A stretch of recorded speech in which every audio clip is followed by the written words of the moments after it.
transcending into the world of pirates, Lynch found himself somewhat flustered. For the myriad ways one could meet their demise in this realm were beyond imagination. Rampaging pirates and merciless slave ships loomed ominously. The formidable Whitebeard, capable of unleashing earthquakes with a mere punch. The Golden Lion, who could keep dozens of islands suspended at altitudes of 10,000 meters. Kaido, the strongest creature in history. Faced with such perilous conditions, what path should he choose? Ding. Detecting a strong desire in the host. Activating the life choice system. Please make the following selections. Option 1. Hold a wine bottle while confronting the 4 emperors and step on the future Pirate King. Defeat the Mountain Bandit King Sieg and earn observation Haki. Option 2. Shave the goat of Sengoku into a Mediterranean style. Reward Tomcat. Option 3. The 3 virtues of a mature woman. Voluptuousness, intellect, and a taste for younger men. Pursue the Empress and receive. Animal type mythical beast Candlelight Fruit. Confronted with these 3 options, Lynch chose without hesitation. Chapter 1. Life Choices. Tina was alarmed, the so-called moonwalk. In the year 1506 of the Sea Circle era, at the Marine headquarters within the elite training camp. Listening intently to the vivid explanations from his teacher Zephyr, Lynch appeared somewhat entranced. Could one truly achieve flight by rapidly stepping upon the air? Having traversed into this world for a decade, Lynch, as an exemplary recruit among the new batch, naturally entered the elite training camp. Yet, techniques like moonwalk and life return remained utterly astonishing, no matter how many times he heard them. Most importantly, it had been 10 years, and the system had yet to activate.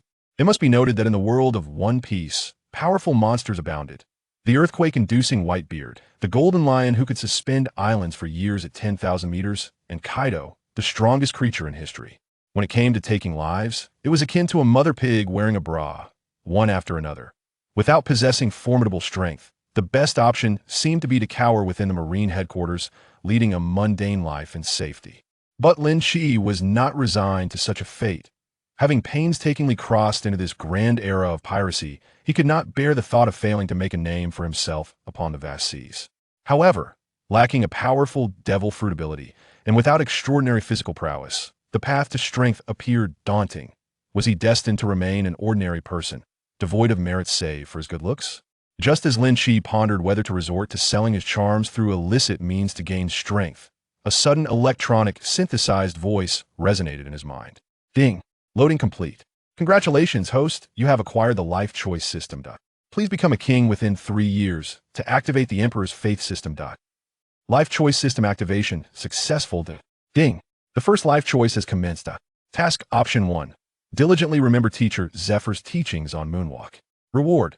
Comprehension of moonwalk beginner. Task option 2. Establish authority within the elite camp by defeating Smoker. Reward. Animal type bird fruit white dove form.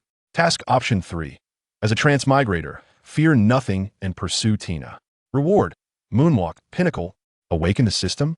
A dual system, no less. After his initial shock, Lynch was overwhelmed with joy. After waiting a decade, the system had finally arrived. Yet, it seemed rather unorthodox. Upon seeing the third task option, the image of Tina's exquisite visage flooded his mind. With a slender waist and graceful posture, she resembled a captivating painting. Her figure so extraordinary it seemed almost unreal. In stark contrast to the generally unattractive men of this world, the women possessed striking beauty. Even the once young Big Mom was a remarkable beauty, although years of bearing 85 children had altered her figure entirely. He recalled the data provided by the One Piece Gazette, revealing that Nami and Robin's ample bosoms were both F-cup, a true embodiment of alluring proportions that left a profound impact on the young Lynch. However, unlike the ordinary individuals, Tina and Smoker had dominated their peers with an overwhelming advantage in the elite selection. They were hailed as the future hopes of the Navy, leaders within the elite camp, and rising stars in the Marine Corps. It was safe to say that he and Tina belonged to entirely different worlds. Casting a glance at the enchanting Tina beside him, a faint fragrance enveloped his senses, causing Lynch's heart to race. Feeling the intense scrutiny upon him, Tina furrowed her beautiful brow slightly. This fellow had been stealing glances at her, likely pondering something unsavory.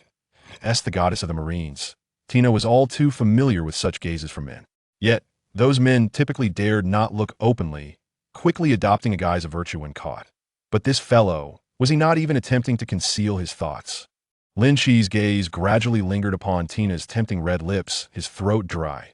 Let it be. If I perish, then so be it.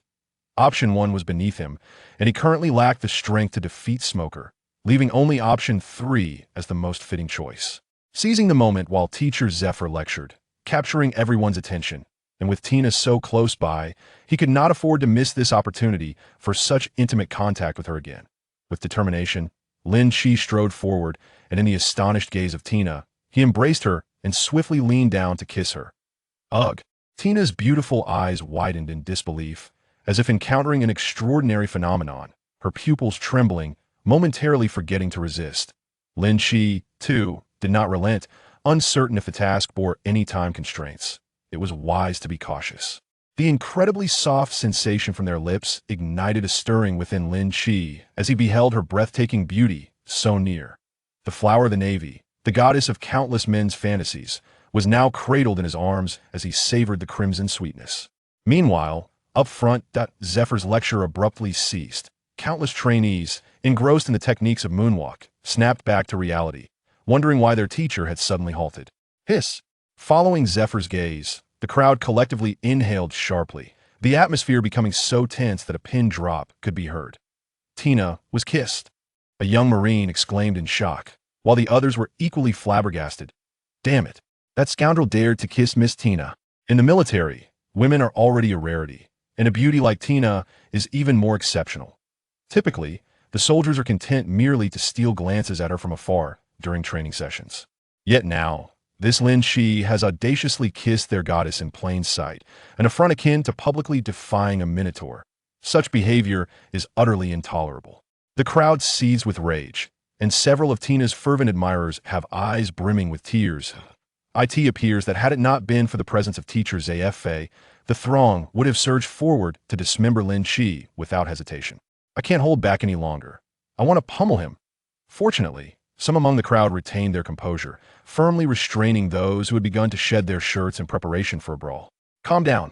Look, Miss Tina isn't resisting. Perhaps she has already pledged her heart to him. What business is it of yours? Indeed, upon this reminder, the crowd fell silent, only to realize that Tina had not put up any resistance. When did their goddess become someone else's?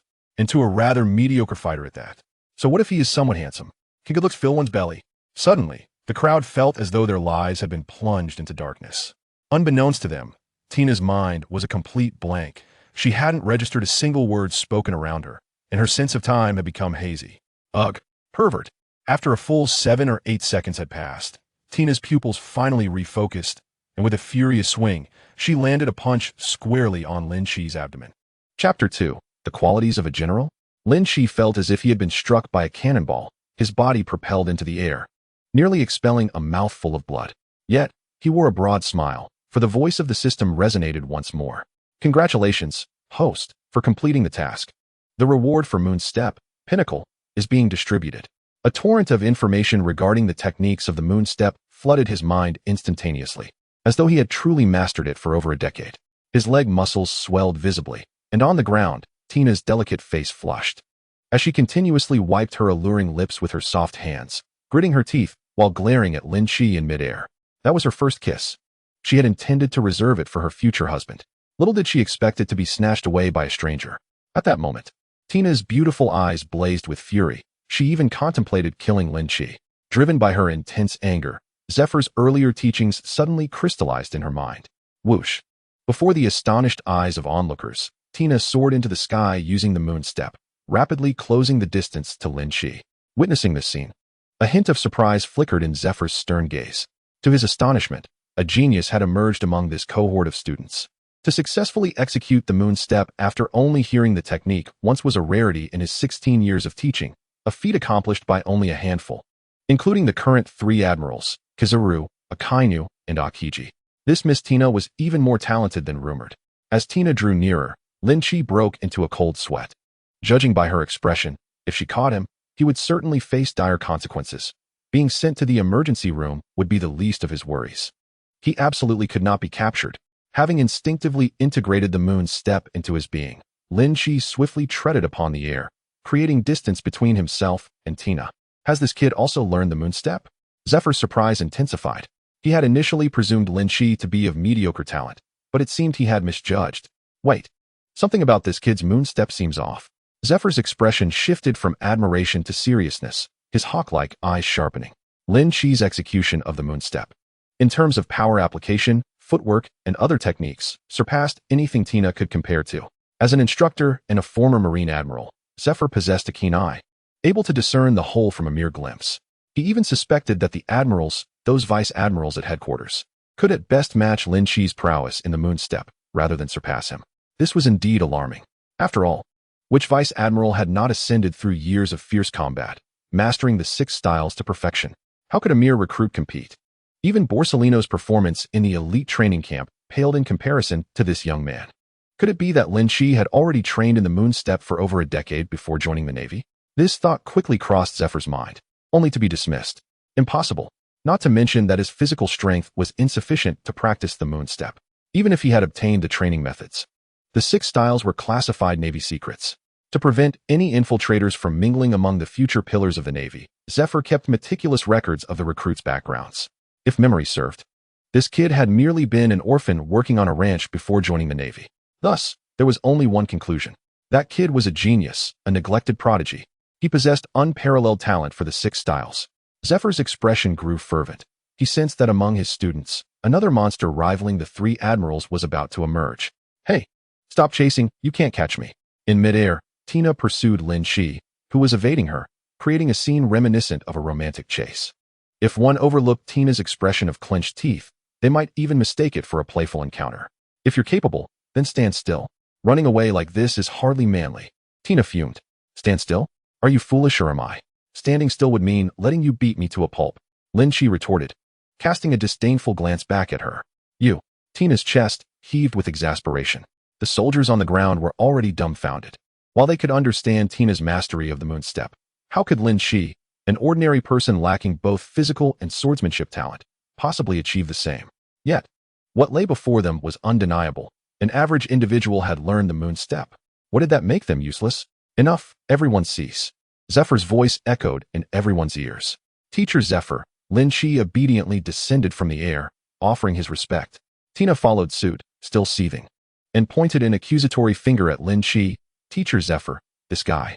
Zephyr raised his right hand, signaling Tina to calm down. Your matters can be settled after class. I will not interfere. Do not disrupt the lessons for others. As Zephyr spoke, despite Tina's reluctance, she had no choice but to let the rogue go for the time being. Glaring at Lynch in frustration, she returned to the ranks, remaining silent amidst the concerned gazes of her peers. Lynch, on the other hand, cast a grateful look toward Zephyr. Regardless, he had managed to temporarily evade a beating. Lynch was confident that, given enough time to complete more choices, he would no longer fear any threats. Next, we shall continue discussing the techniques of the moonstep. The remainder of the time passed under Zephyr's instruction. As the sun dipped below the horizon, evening fell. Today's lesson concludes here. Lynch, Smoker, Tina, you 3 remain. Yes. Teacher Zephyr. Goodbye, Teacher Zephyr. See you tomorrow, Teacher Zephyr. After the others departed, Zephyr addressed the 3 of them, tonight at 6. Meet me in the forest behind training ground number 3. Yes, Teacher Zephyr. Obeying the instructor's orders was the duty of a Marine. The 3 did not question why, but readily accepted. You all performed well, do not disappoint me. With this parting remark, Zephyr left. Sensing the piercing gaze beside him, Lynch, apprehensive about receiving a beating, followed Zephyr out. What? Are you planning to follow me home for dinner? After walking a short distance, Zephyr turned back, his heavy hand patting Lynch's shoulder. Hee. Thank you, Teacher Zephyr, Lynch replied sheepishly with a grin. You actually know to feel embarrassed? Publicly kissing a girl. And I truly don't know what to say to you, Zephyr remarked, bemused.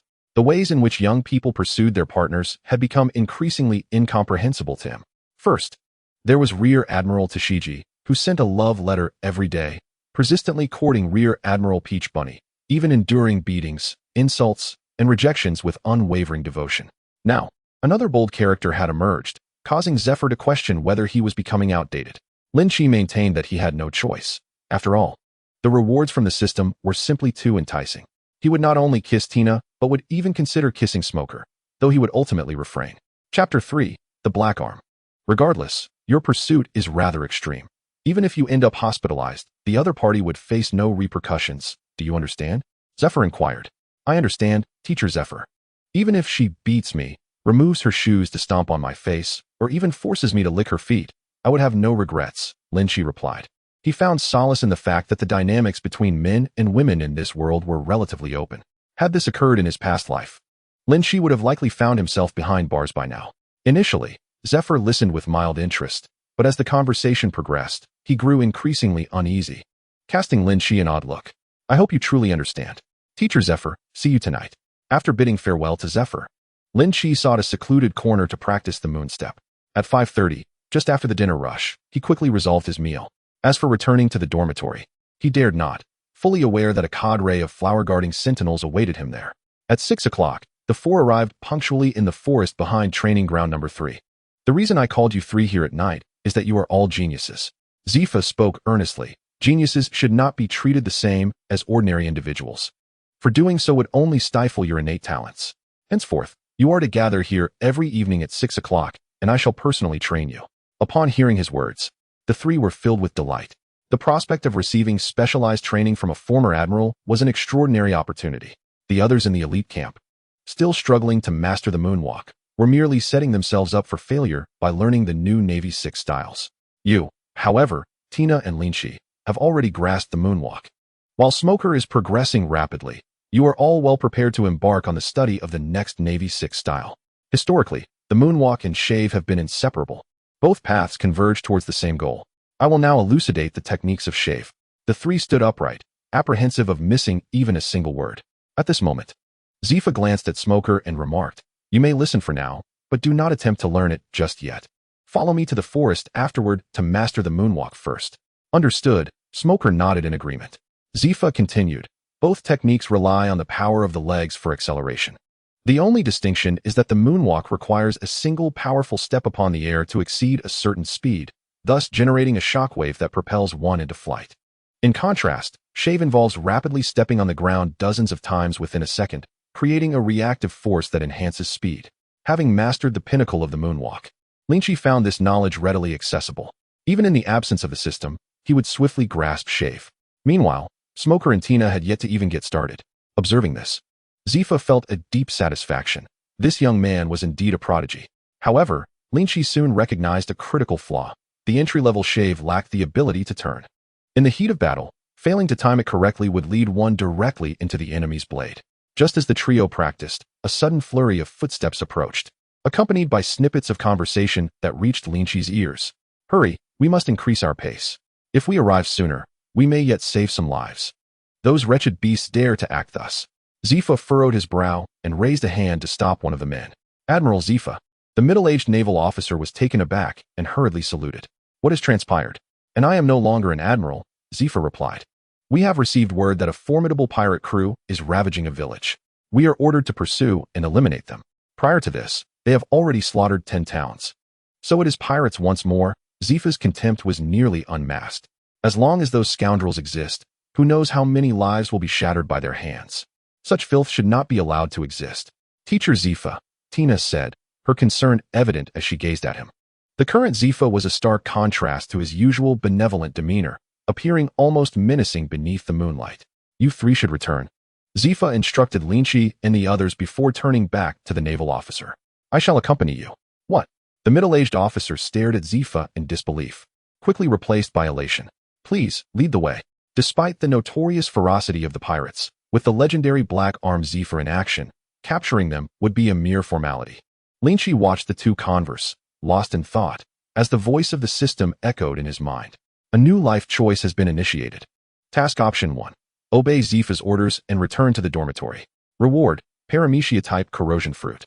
Task Option 2. Color and armament.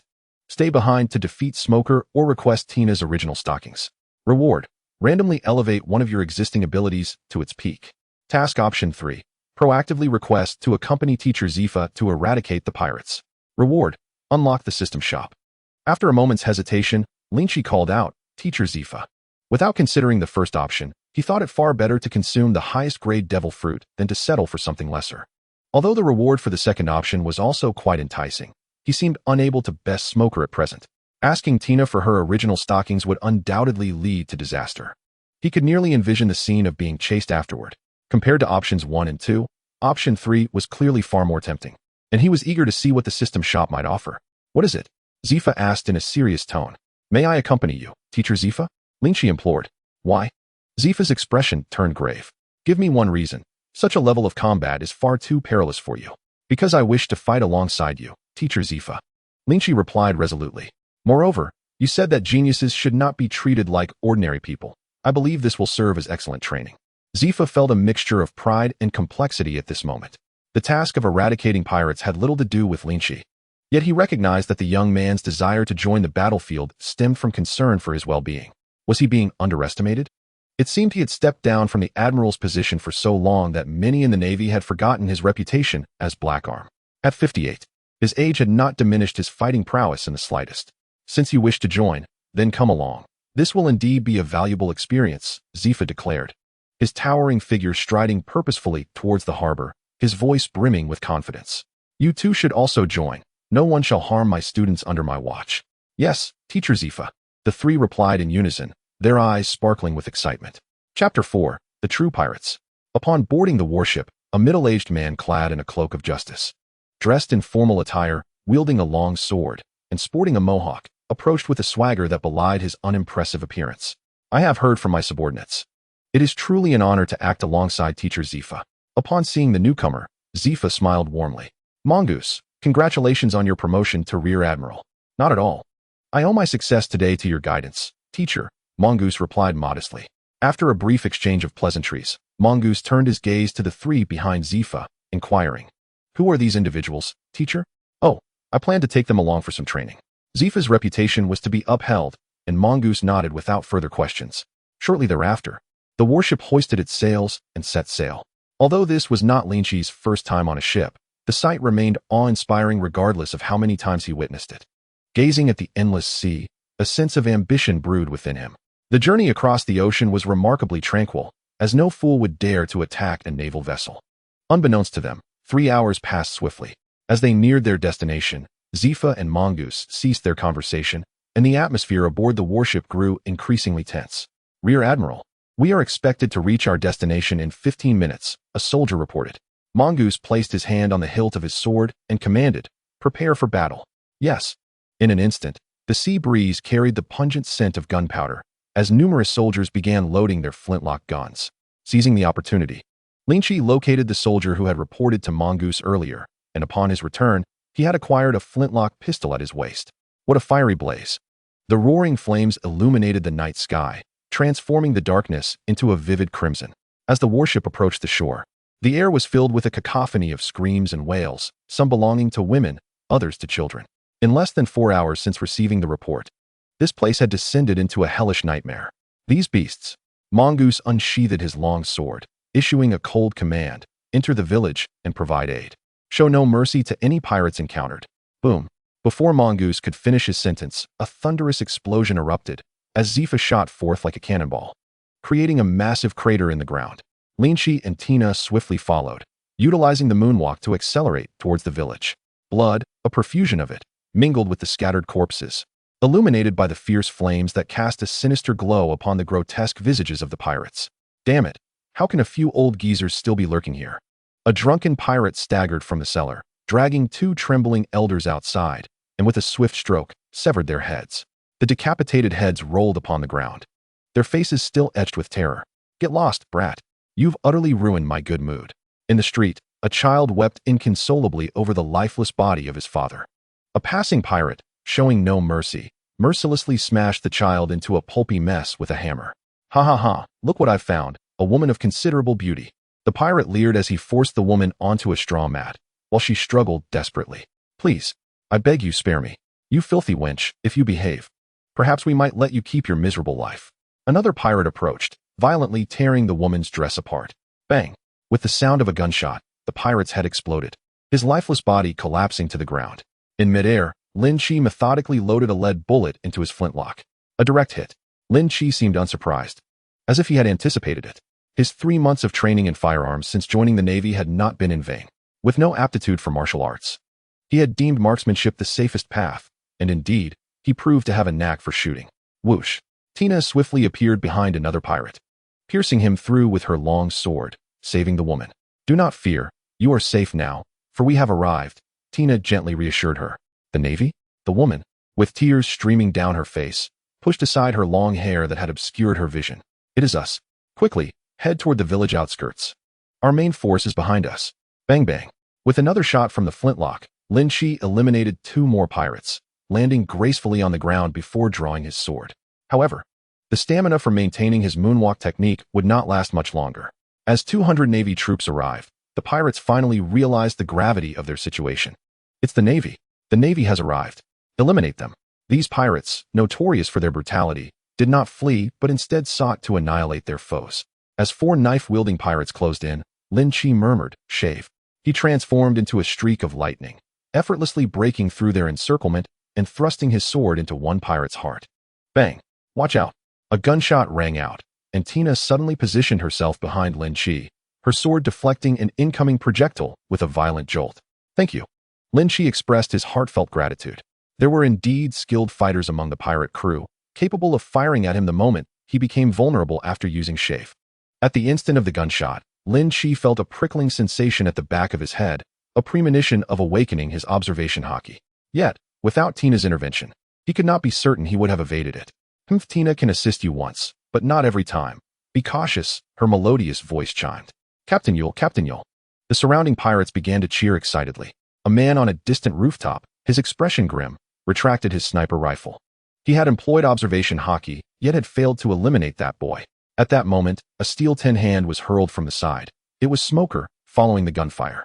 "TCH, just another brat."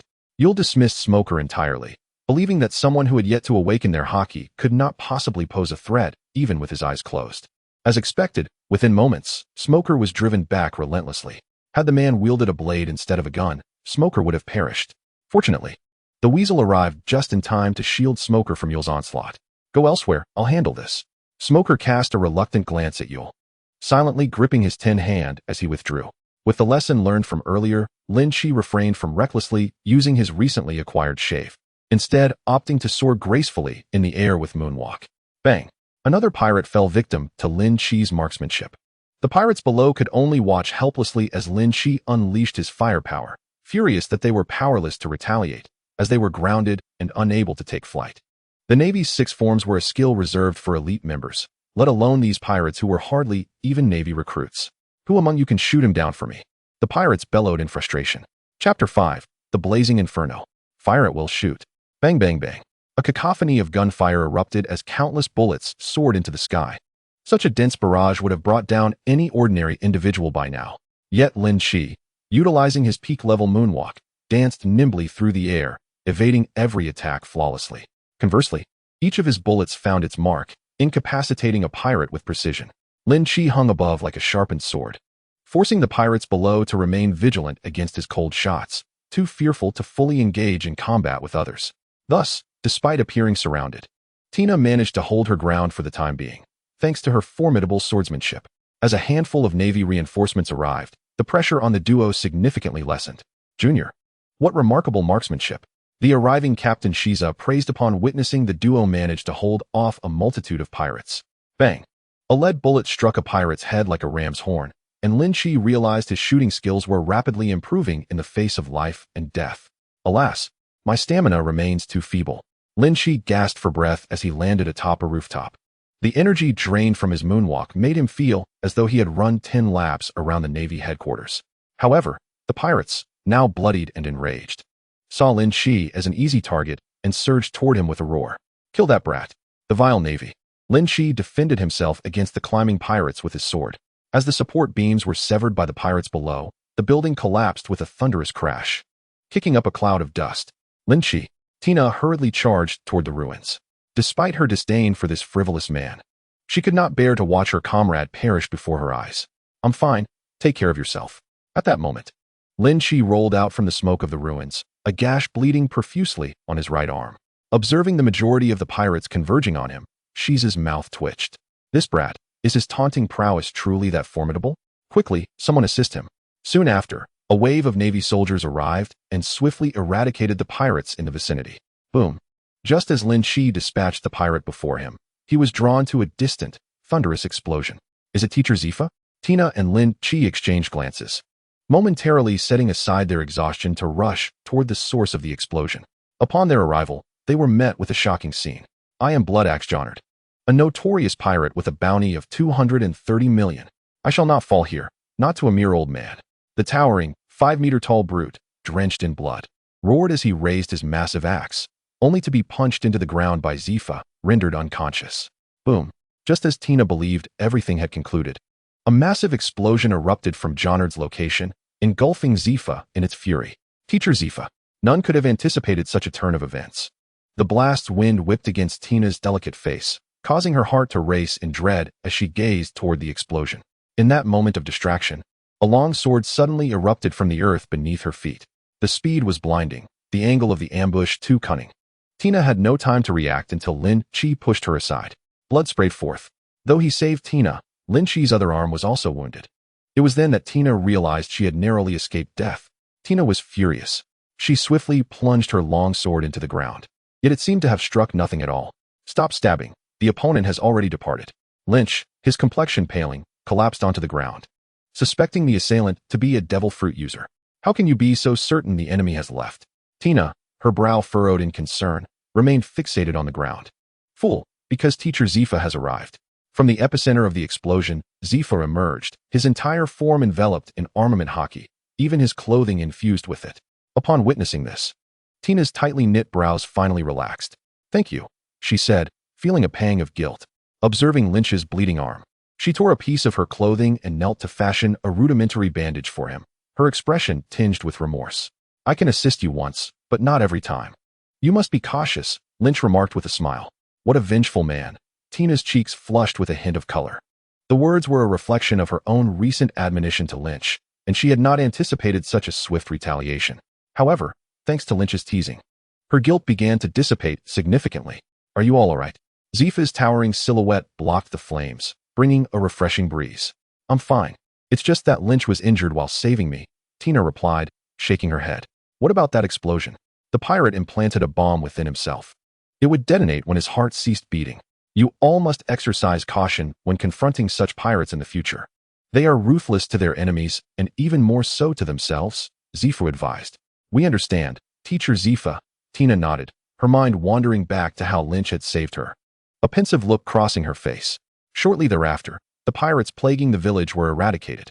Lieutenant Weasel approached, dragging a man, tightly bound, with a shifty expression. Teacher, thanks to you, many villagers survived. Weasel dropped the man onto the ground. This fellow is a devil fruit user. He must be sent to the Impel Down. If a devil fruit user is killed, their fruit will reincarnate elsewhere in the world, to slow the rebirth of these powers. The world government mandates that all enemies encountered must be confined to the depths of Impel Down. What kind of devil fruit user is he? Upon hearing Lynch's inquiry, Weasel replied, he is a Zoan type, mouse fruit, field mouse form. Upon hearing this, Lynch approached the man with a friendly demeanor. You were the one who ambushed us underground, weren't you? And no, the man stammered, swallowing hard. But your eyes have betrayed you. Lynch gently patted the man's shoulder. Before you are sent to prison, I will inform others not to bring you food. Let us hope you do not starve. The man lay despondently on the ground, his beard quivering, as he seemed to foresee his grim fate. Leaving a few Navy personnel to handle the aftermath, the rest boarded their returning vessel. The scene shifted to Lynch lying in the military ship's infirmary. Tina's crude bandaging had been removed, and both of Lynch's arms were now wrapped in exquisite bandages by the physician. All done. Do not exert your arms or expose them to water until the wounds heal. Thank you, Doctor. In Chapter 6, Killing Points, once the doctor departed, Lynch swiftly rolled out of bed, observing his arms adorned with white bandages. He couldn't help but smile wryly. He wondered what the doctor had applied, as it itched annoyingly. Reflecting on the recent battle, he resolved to train diligently, for otherwise he would be unable to maintain even the moonwalk for long, and his close combat skills needed urgent improvement. Against those formidable pirates, he felt woefully inadequate. Listening to the thunderous snores of his fellow patients, Lynch grew increasingly agitated and decided to take a stroll. Under the cloak of night, he made his way to the deck, where he unexpectedly encountered someone. Zifa, no longer exuding the fierce aura he had when confronting pirates, appeared significantly aged. Leaning against the railing, he gazed vacantly at the moonlit sky, resembling a weary old man. Lynch purposefully made a few sounds, prompting Zifa to look up, his sorrowful expression shifting to recognition. Ah, it's you, Lynch. Teacher Zifa, why are you still awake at this hour? As one ages, sleep becomes scarce. I merely came out to enjoy the night view. After this exchange, a long silence enveloped them. Eventually, Zifa reached into his pocket and handed Lynch a numbered tag. You must be restless in the infirmary. I was the same in my youth. Go to this room and rest well. Lynch accepted the tag, opened his mouth as if to speak, but ultimately refrained, turning to leave. Following the number on the tag, he found the designated room. Just as he inserted the key, the adjacent door creaked open, revealing Tina's lovely head peeking out. Upon seeing Lynch, she nodded and retreated back inside. What is she doing up so late? Pushing the door open, he found a standard room furnished with only a bed, a table, and a chair. Lying down on the soft bed, he exhaled deeply, closing his eyes to recall every detail of the battle, pondering meticulously. Making mistakes is not dreadful. However, falling at the same spot twice signifies a lack of learning. Knock. Knock, knock. Just as Lynch was on the verge of drifting into slumber, a sudden knock resounded at the door, accompanied by Tina's melodious voice. Are you asleep? If not, please open the door. Tina, why is she here in the middle of the night? Lynch groggily opened the door to find Tina standing there with a tray laden with food. She raised the tray and smiled. Does your arm still hurt? I noticed you didn't eat dinner. You must be hungry. Just then, Lynch's stomach audibly growled, realizing it had been 9 hours since his last meal. Not to mention the intense battle that had occurred in between, he felt no shame. Now that you mention it, I am quite hungry. Thank you. He stepped aside to allow Tina to place the food on the table. Noticing that Tina lingered after setting down the food, Lynch raised an eyebrow. Why aren't you leaving? I'm waiting for you to finish eating, Tina replied hesitantly, her curvaceous figure standing beside the table. Very well, as you wish. Since the food was brought by Tina, he could not deny such a modest request. They say beauty is appetizing. Indeed, gazing at her made his appetite flourish. The meal was simple yet plentiful, consisting of 7 fluffy white buns and a large bowl of steaming mixed vegetable soup. In this world, people's appetites are immense. Those strong enough often consume food weighing several times their own body weight in a single sitting. Lynch picked up a large white bun, finding it soft and delightfully sweet. However, due to its reheating, it was slightly cool in the center, lacking thorough warmth. Nonetheless, when one is ravenous, anything is a feast, and he savored the bun with great satisfaction. Tina watched with a smile, her lips curling upwards. Suddenly, as Lynch continued to eat, his eyes widened, and he began pounding his chest. Quick, drink the soup. He was choking, oblivious to the subtle anticipation in Tina's words, and gulped down 2 mouthfuls of soup. Oh, I can finally breathe. Lynch sighed in relief, but then frowned uncertainly, tasting again. I suspect the chef who made this soup must be a relative of Lieutenant Weasel. Why? Because it's so delicious? Tina inquired with a laugh. No, because it's so poorly made that they wouldn't get fired. It's clearly a case of nepotism. Lynch retorted, watching her smile fade. Oh no, there's a murderous intent. Lynch abruptly stood from his chair, scanning for the source of the malice. Eventually locking his gaze on Tina. Did you make this soup? He asked, uncertain. Tina nodded. Is this your first time cooking? Lynch inquired once more. To which Tina nodded again. Understanding her response, Lynch settled back into his chair and, lifting the vegetable soup, gulped it down in one breath. Observing this, Tina let out a soft laugh, bending down to tidy up the dishes while gently saying, if it doesn't taste good, just don't drink it. Look at you. Despite her words, the corners of Tina's mouth curled upward, revealing her good spirits.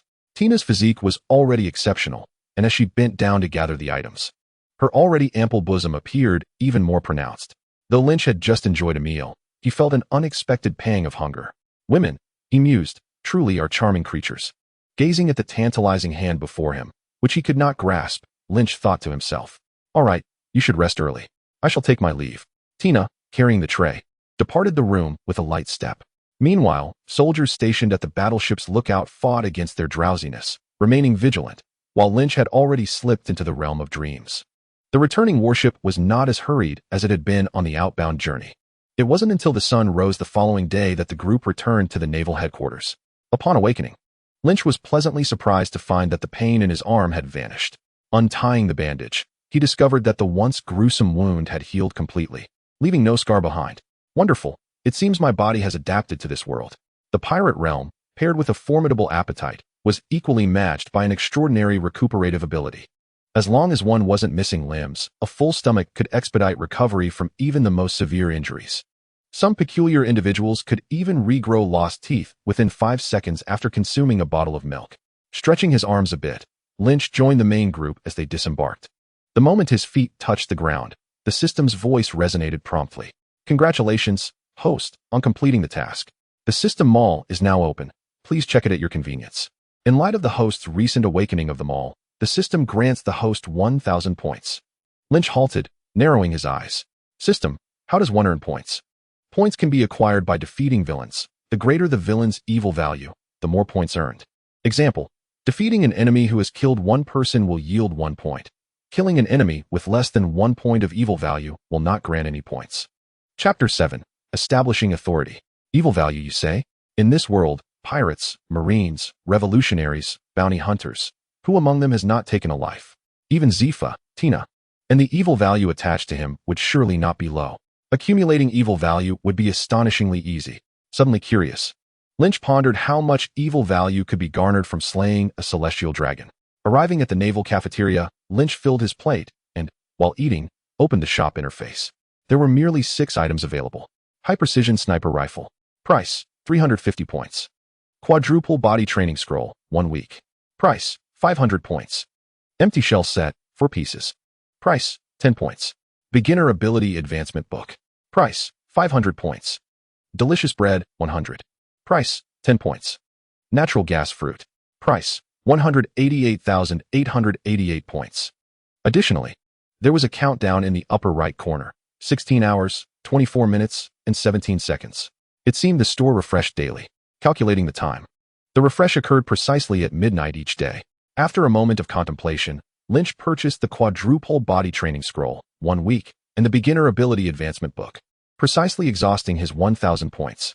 The former would quadruple the effects of his training, making 1 week of exercise equivalent to a month. The latter could elevate a beginner-level ability to the novice level. He immediately utilized it on Shave, upgrading it from beginner to novice. Hey, Lynch, where were you last night? We waited outside your dorm for you all night and didn't see you. Several burly men from the elite camp surrounded him, their plates still half full. One buzzcut man teased, "You can't be that afraid to return to your dorm, can you?" Lynch apathetically set down his spoon and replied coolly, "Is there something you need?" There was no necessity for him to explain where he had been the previous night.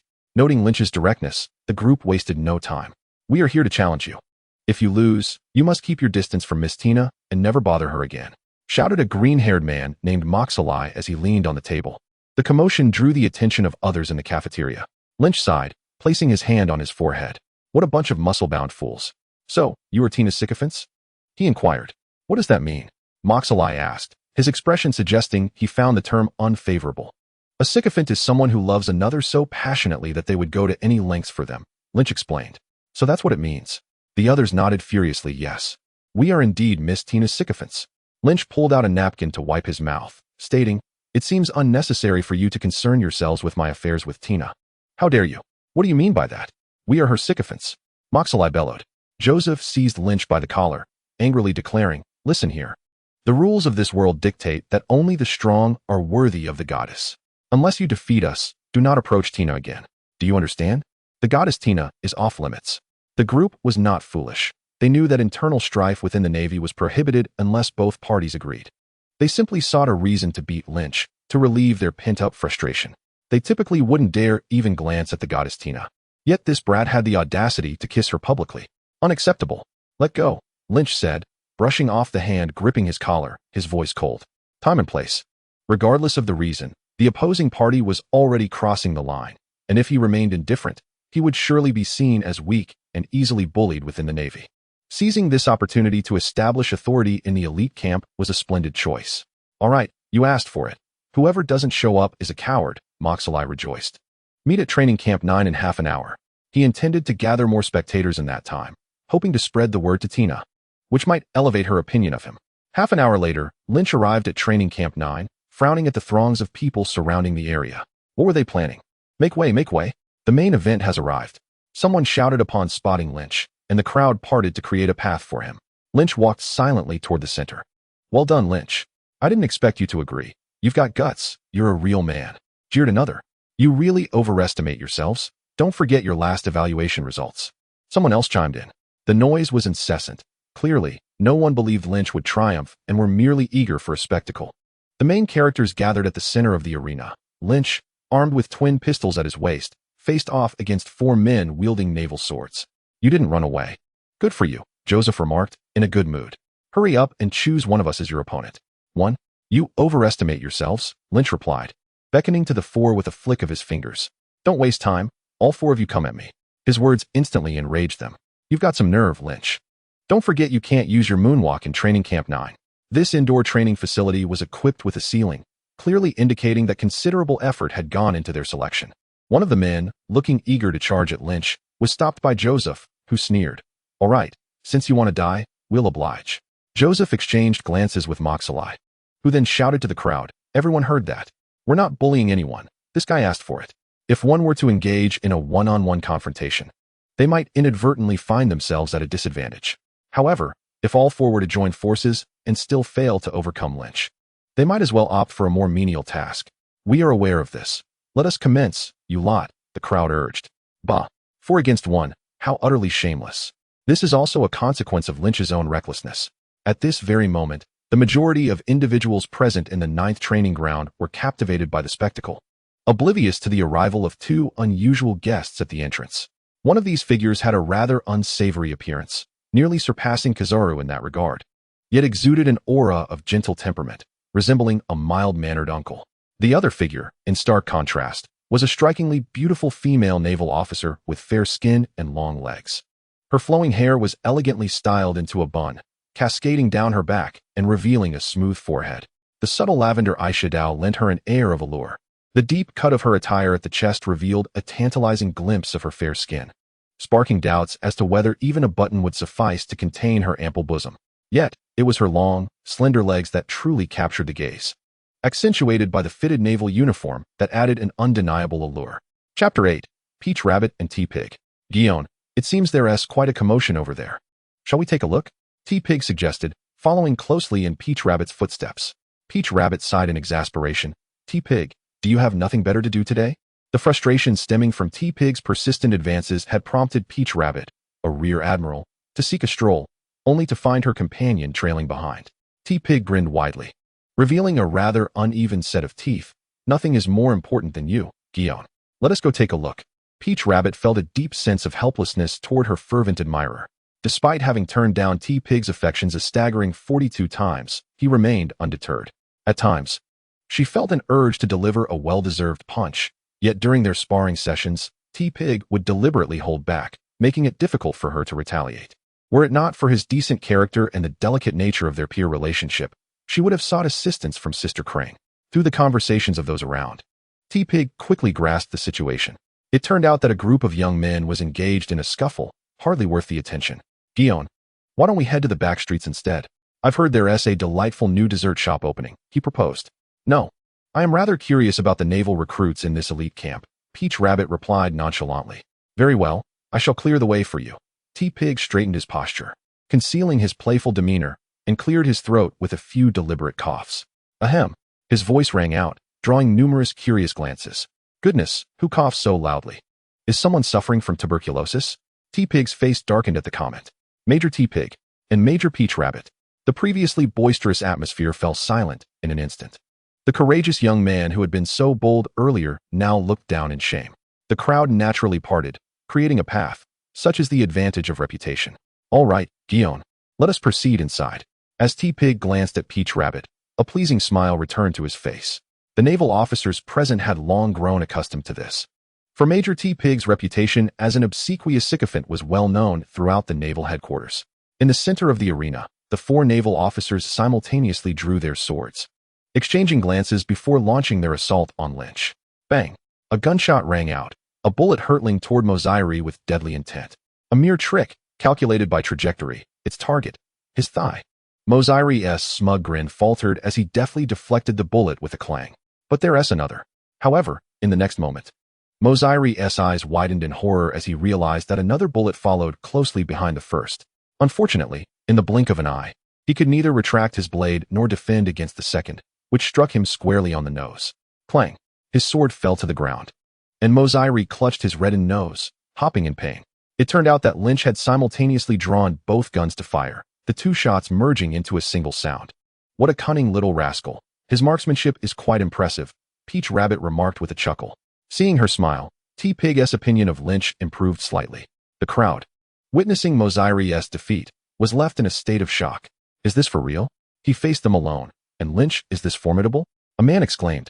I have a terrible feeling that Moziri and his companions are in for a rough time. Moziri, nursing his bruised ego, sulked to the sidelines. Had those bullets been real, he would have been dead by now. Having expended his ammunition, Lynch swiftly discarded his guns. In this world, firearms need to be reloaded after every shot. And with enemies closing in, there was no time for such a luxury. Prepare to fall. Sign. 3 naval swords descended from different directions. Lynch's gaze sharpened. Soru. His figure vanished from sight, leaving behind only fleeting afterimages. The trio, stunned, gasped at his astonishing speed. Soru. Like a specter, Lynch reappeared beside the buzzcut man, delivering a powerful blow to his side. While novices cannot utilize Soru consecutively, Lynch had upgraded his technique using items from the marketplace. Ugh. The buzzcut man was sent sprawling to the ground, rolling twice before propping himself up, retching as if he might expel his very bile. Soru? Peach Rabbit inquired, glancing at T-Pig. If my memory serves me right, instruction on the 6 styles of the Navy begins in the 2nd week of joining the elite camp. And today is T-Pig interjected. Given the annual selection timeline, this marks their 9th day since joining. Only a day? T-Pig was astonished. It had taken him half a week to learn Soru. Could it be that this lad possesses even greater talent than I? Peach Rabbit smiled. It seems that Instructor Zephyr has found us a remarkable junior. Never underestimate the influence of a retired admiral, especially one who has served as an instructor for 16 years. Currently, nearly 60% of the high-ranking officers in the Navy were trained by Zephyr. Impressive. He has already taken down half of them. Lynch is truly formidable. It seems I shall not provoke him in the future, as I have no desire to be beaten senseless. Lynch's consecutive victories over his opponents sent the crowd into an uproar. Joseph looked on in terror at his fallen comrade. His eyes filled with dread as he gazed at Lynch. Hey, you just used Soru, didn't you? It must be. Lynch nodded nonchalantly. Damn it. We haven't even learned Jeppo yet, and you've already mastered Soru. What kind of monster are you? Joseph thought, horrified, realizing they had unwittingly sought trouble with such an anomaly. They had deliberately chosen a location unsuitable for utilizing Jeppo, and in their eyes, they must have appeared as nothing but fools. Joseph exchanged glances with his remaining companion, as if silently asking, shall we continue fighting? Fight. Not a chance. The two tossed their naval swords aside and shouted, we surrender. Lynch smiled benignly at the discarded swords. Did I agree to your surrender? Ah, but we've already surrendered. That should suffice.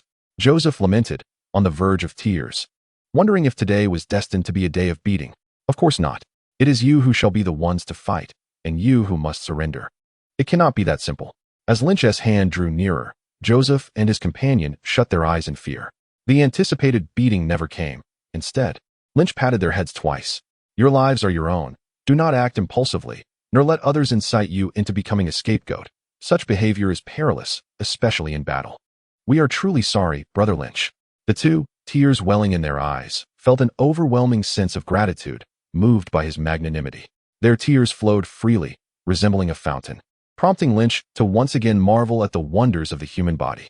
Chapter 9. Tomcat. Having witnessed this battle, everyone was left with a singular thought.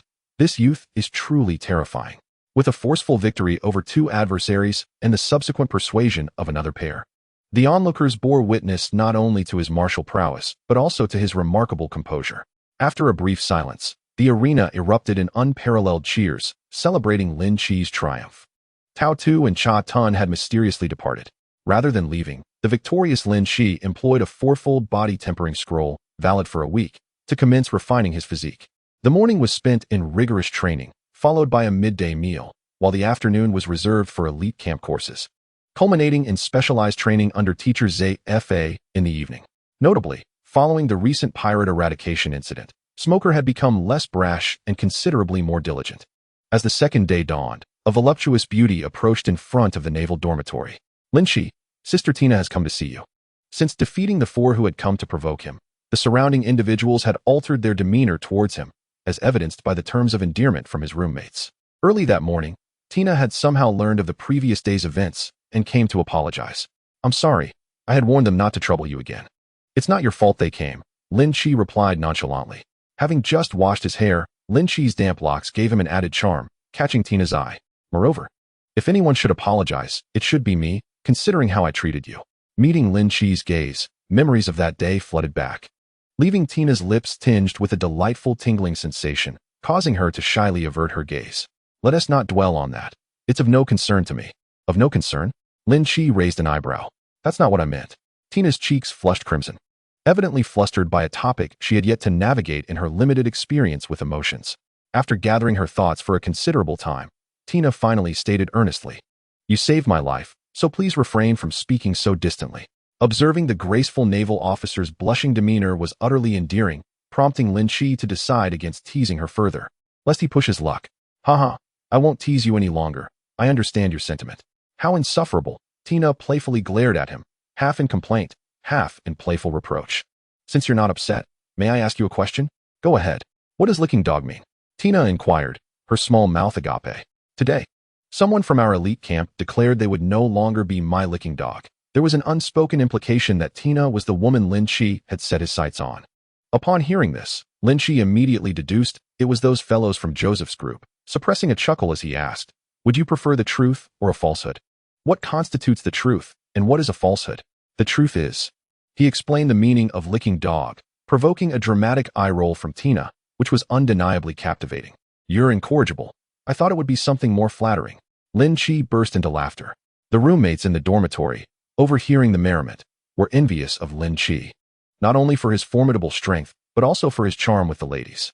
After sharing breakfast with Tina, Lynch returned to the dormitory to gather his belongings when he unexpectedly encountered a notable figure.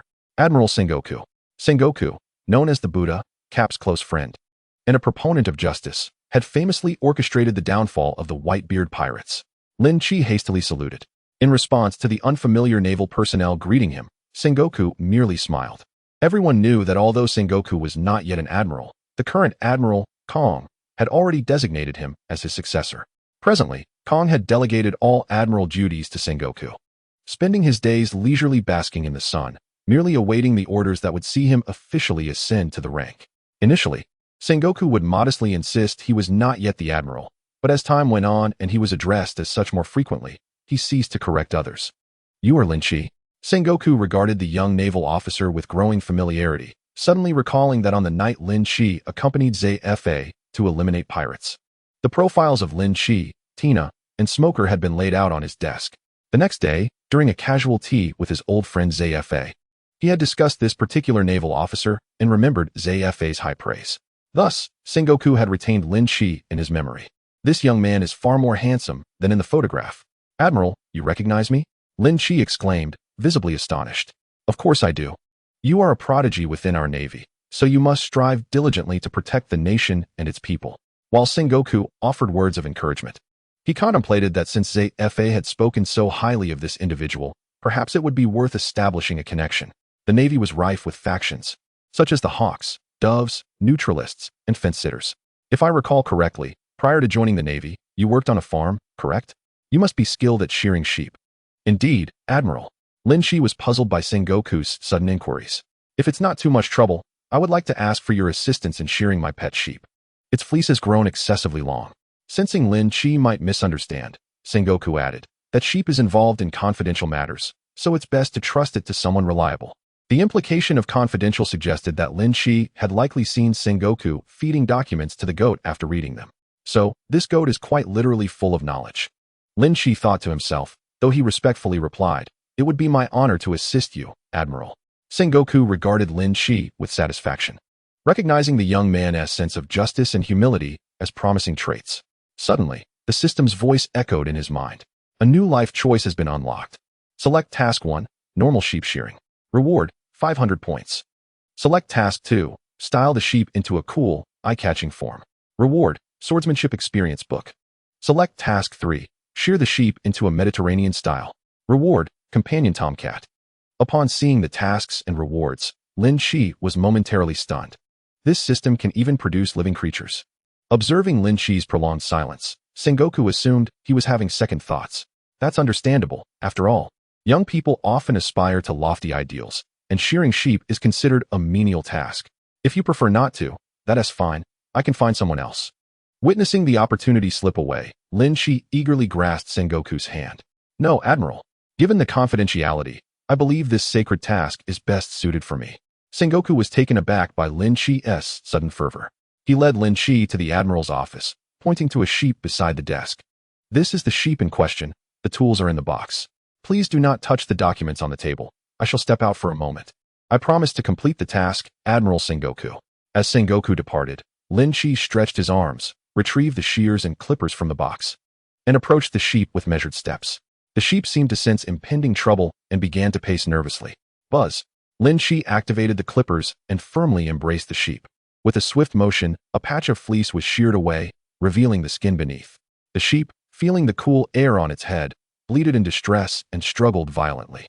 Settle down. It will be over soon, and I assure you, you'll attract quite a few admirers. As he spoke, Lynch hastened his movements. The previously shorn areas were left completely bare, devoid of any remaining wool. In this world, animals possessed remarkably high intelligence, capable of understanding human speech. And some could even converse. The sheep turned its head, casting Lynch a skeptical glance, as if to say, I don't believe you, and bleated even louder.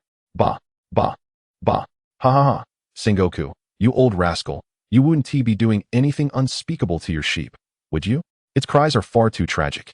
Just then, the door burst open, revealing Carp, striding in with an air of disregard, stuffing his face with a bag of senbei. Concurrently, Lynch completed the final shear. The goat was entirely enveloped in its fluffy fur, save for the top of its head, which was devoid of hair, resembling a balding middle-aged man. A sight both comical and absurd. With tear-filled eyes, the goat stood there, gazing at Carp. Ha! This is utterly hilarious. Carp could hardly contain himself, leaning against the door as he erupted into laughter, a rice cracker falling from his hand to the ground, tears streaming down his cheeks from mirth. Lynch, feeling slightly embarrassed, chuckled awkwardly and explained, it was Admiral Sengoku who requested my assistance in shearing this goat. Ha, that hairstyle. You, my boy, are truly gifted. Every time Carp caught sight of his old friend's pet's hairstyle, he was unable to suppress his laughter, causing his belly to ache. Carp-senpai, you've arrived just in time. Please help me identify any remaining imperfections so I may make adjustments. Very well, allow me to guide you, Carp replied enthusiastically, approaching like a child at play. Initially, Carp directed Lynch in the shearing process, but soon he grew restless and seized the tools, taking matters into his own hands. Lynch couldn't help but marvel at how Carp's personality mirrored that of Luffy. It was no wonder they were akin to a grandfather and grandson. It was miraculous that such a family of comedic figures could produce a dragon. Ultimately, through their collaboration, a rather flamboyant goat emerged. Ha, perfection. I can hardly wait to see the look on Sengoku's face when he encounters this goat. Carp chuckled as he picked his nose. Just then, by sheer coincidence, Sengoku returned from his errands. As he opened the door, his first reaction was to question what peculiar creature lay upon the floor. His second thought was, where's my goat? And his third, that's my goat. Sengoku's gaze gradually shifted to the scissors in Carp's hand, veins bulging on his forehead as he clenched his teeth and uttered each syllable with menace. Carp. The donut in his hand slipped from his grasp and hurtled toward Carp. Carp, laughing heartily, exclaimed, oh no, Sengoku is genuinely angry this time. We must flee. He grabbed Lynch and leaped through the window, not forgetting to snatch a few donuts to stuff into his mouth as they made their escape. After rounding a corner, Carp paused, patting Lynch on the head. Fear not. Sengoku's anger will last no more than half an hour. Carp, who often pilfered Sengoku's snacks, had an astute understanding of his temper. I'm not afraid. For you, Carp-senpai, are the true culprit. I am merely an accomplice at most. Carp shot him a glare. I will take responsibility for my actions. Do you wish to join me on my ship? No, Carp-senpai. I must lay a foundation in the elite camp. Lynch thought to himself, given your personality, being with you would mean even the grand pirates would be dealt with by your hand alone, leaving me no time to accumulate points. Humph. Is it not merely the 6 powers of the Navy? I can teach you as well, Carp said, but upon seeing Lynch's refusal, he ceased further invitations. Once Carp departed, Lynch found a secluded corner and silently murmured, claim reward. At that moment, in the world of Tom and Jerry, Tom the cat trudged down the street. A small bag of belongings balanced on a stick, looking utterly dejected. He had always been unable to catch the mouse, leading his owner to purchase a robotic cat as a replacement, ultimately casting Tom out. Just as Tom stood there, lost and forlorn, a voice resonated in his mind. Would you like to enter another world? One yes too. Absolutely. Tom's fur bristled at the unexpected proposition. He leapt 5 meters into the air, crashing down and momentarily transforming into a puddle of liquid cat before slowly regaining his feline form. What was that sound? Did I mishear? In exchange, you may present your request. A piece of parchment appeared in Tom's paw, causing his eyes to bulge in astonishment before retracting like a spring. This was no illusion. After a moment of contemplation, Tom fell silent. Eventually, a line of text began to materialize on the parchment. Please grant Tom a master, one who will not abandon him. In Tom's heart, only cats with masters could be considered domestic. Those without were mere strays. Tom longed to be a domestic cat, not a wild one. The parchment disintegrated into ashes, and a black hole opened up, drawing Tom into its depths. Meanwhile, Lynch gazed thoughtfully at the British short-hair cat that had appeared before him. The blue and white coloration was strikingly reminiscent of the Tom cat he had watched in his youth. Are you Tom? Lynch inquired. He was unperturbed by the possibility that Tom might not comprehend his words, for this was a cat of considerable experience. Tom had served as a sailor in America, a royal guard in England, a samurai in Japan, ventured into space, and even walked on the moon, assisting numerous scientists along the way. He had been a police officer, a prison guard, a sentinel, and a swordsman. Through his rich life experiences, Tom had acquired a multitude of skills and was fluent in 16 languages. Upon noticing Lynch's attire, Tom promptly saluted and nodded vigorously. Remarkable. It truly is that Tom cat, Lynch exclaimed with delight. He crouched down, preparing to take a closer look, when a stool was suddenly offered to him from the side. He instinctively accepted it, muttering a thank you. However, the next moment, Lynch realized, looking at Tom, where did you acquire this stool? Tom scratched his head and then produced a stool from his tail fur. Lynch swallowed hard. Both stools were larger than Tom himself.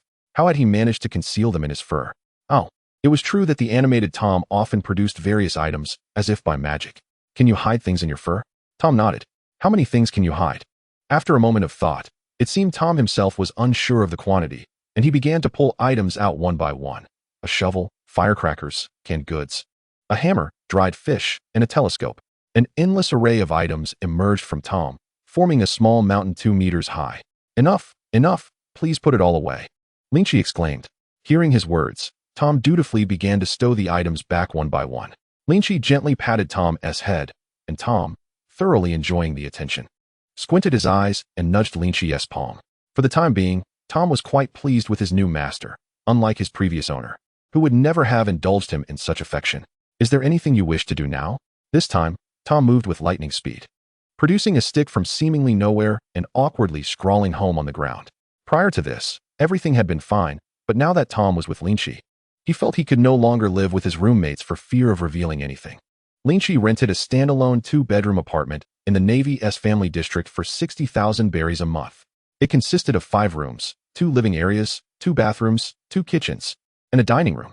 While the Navy dormitories were free, the family housing varied from free to paid options.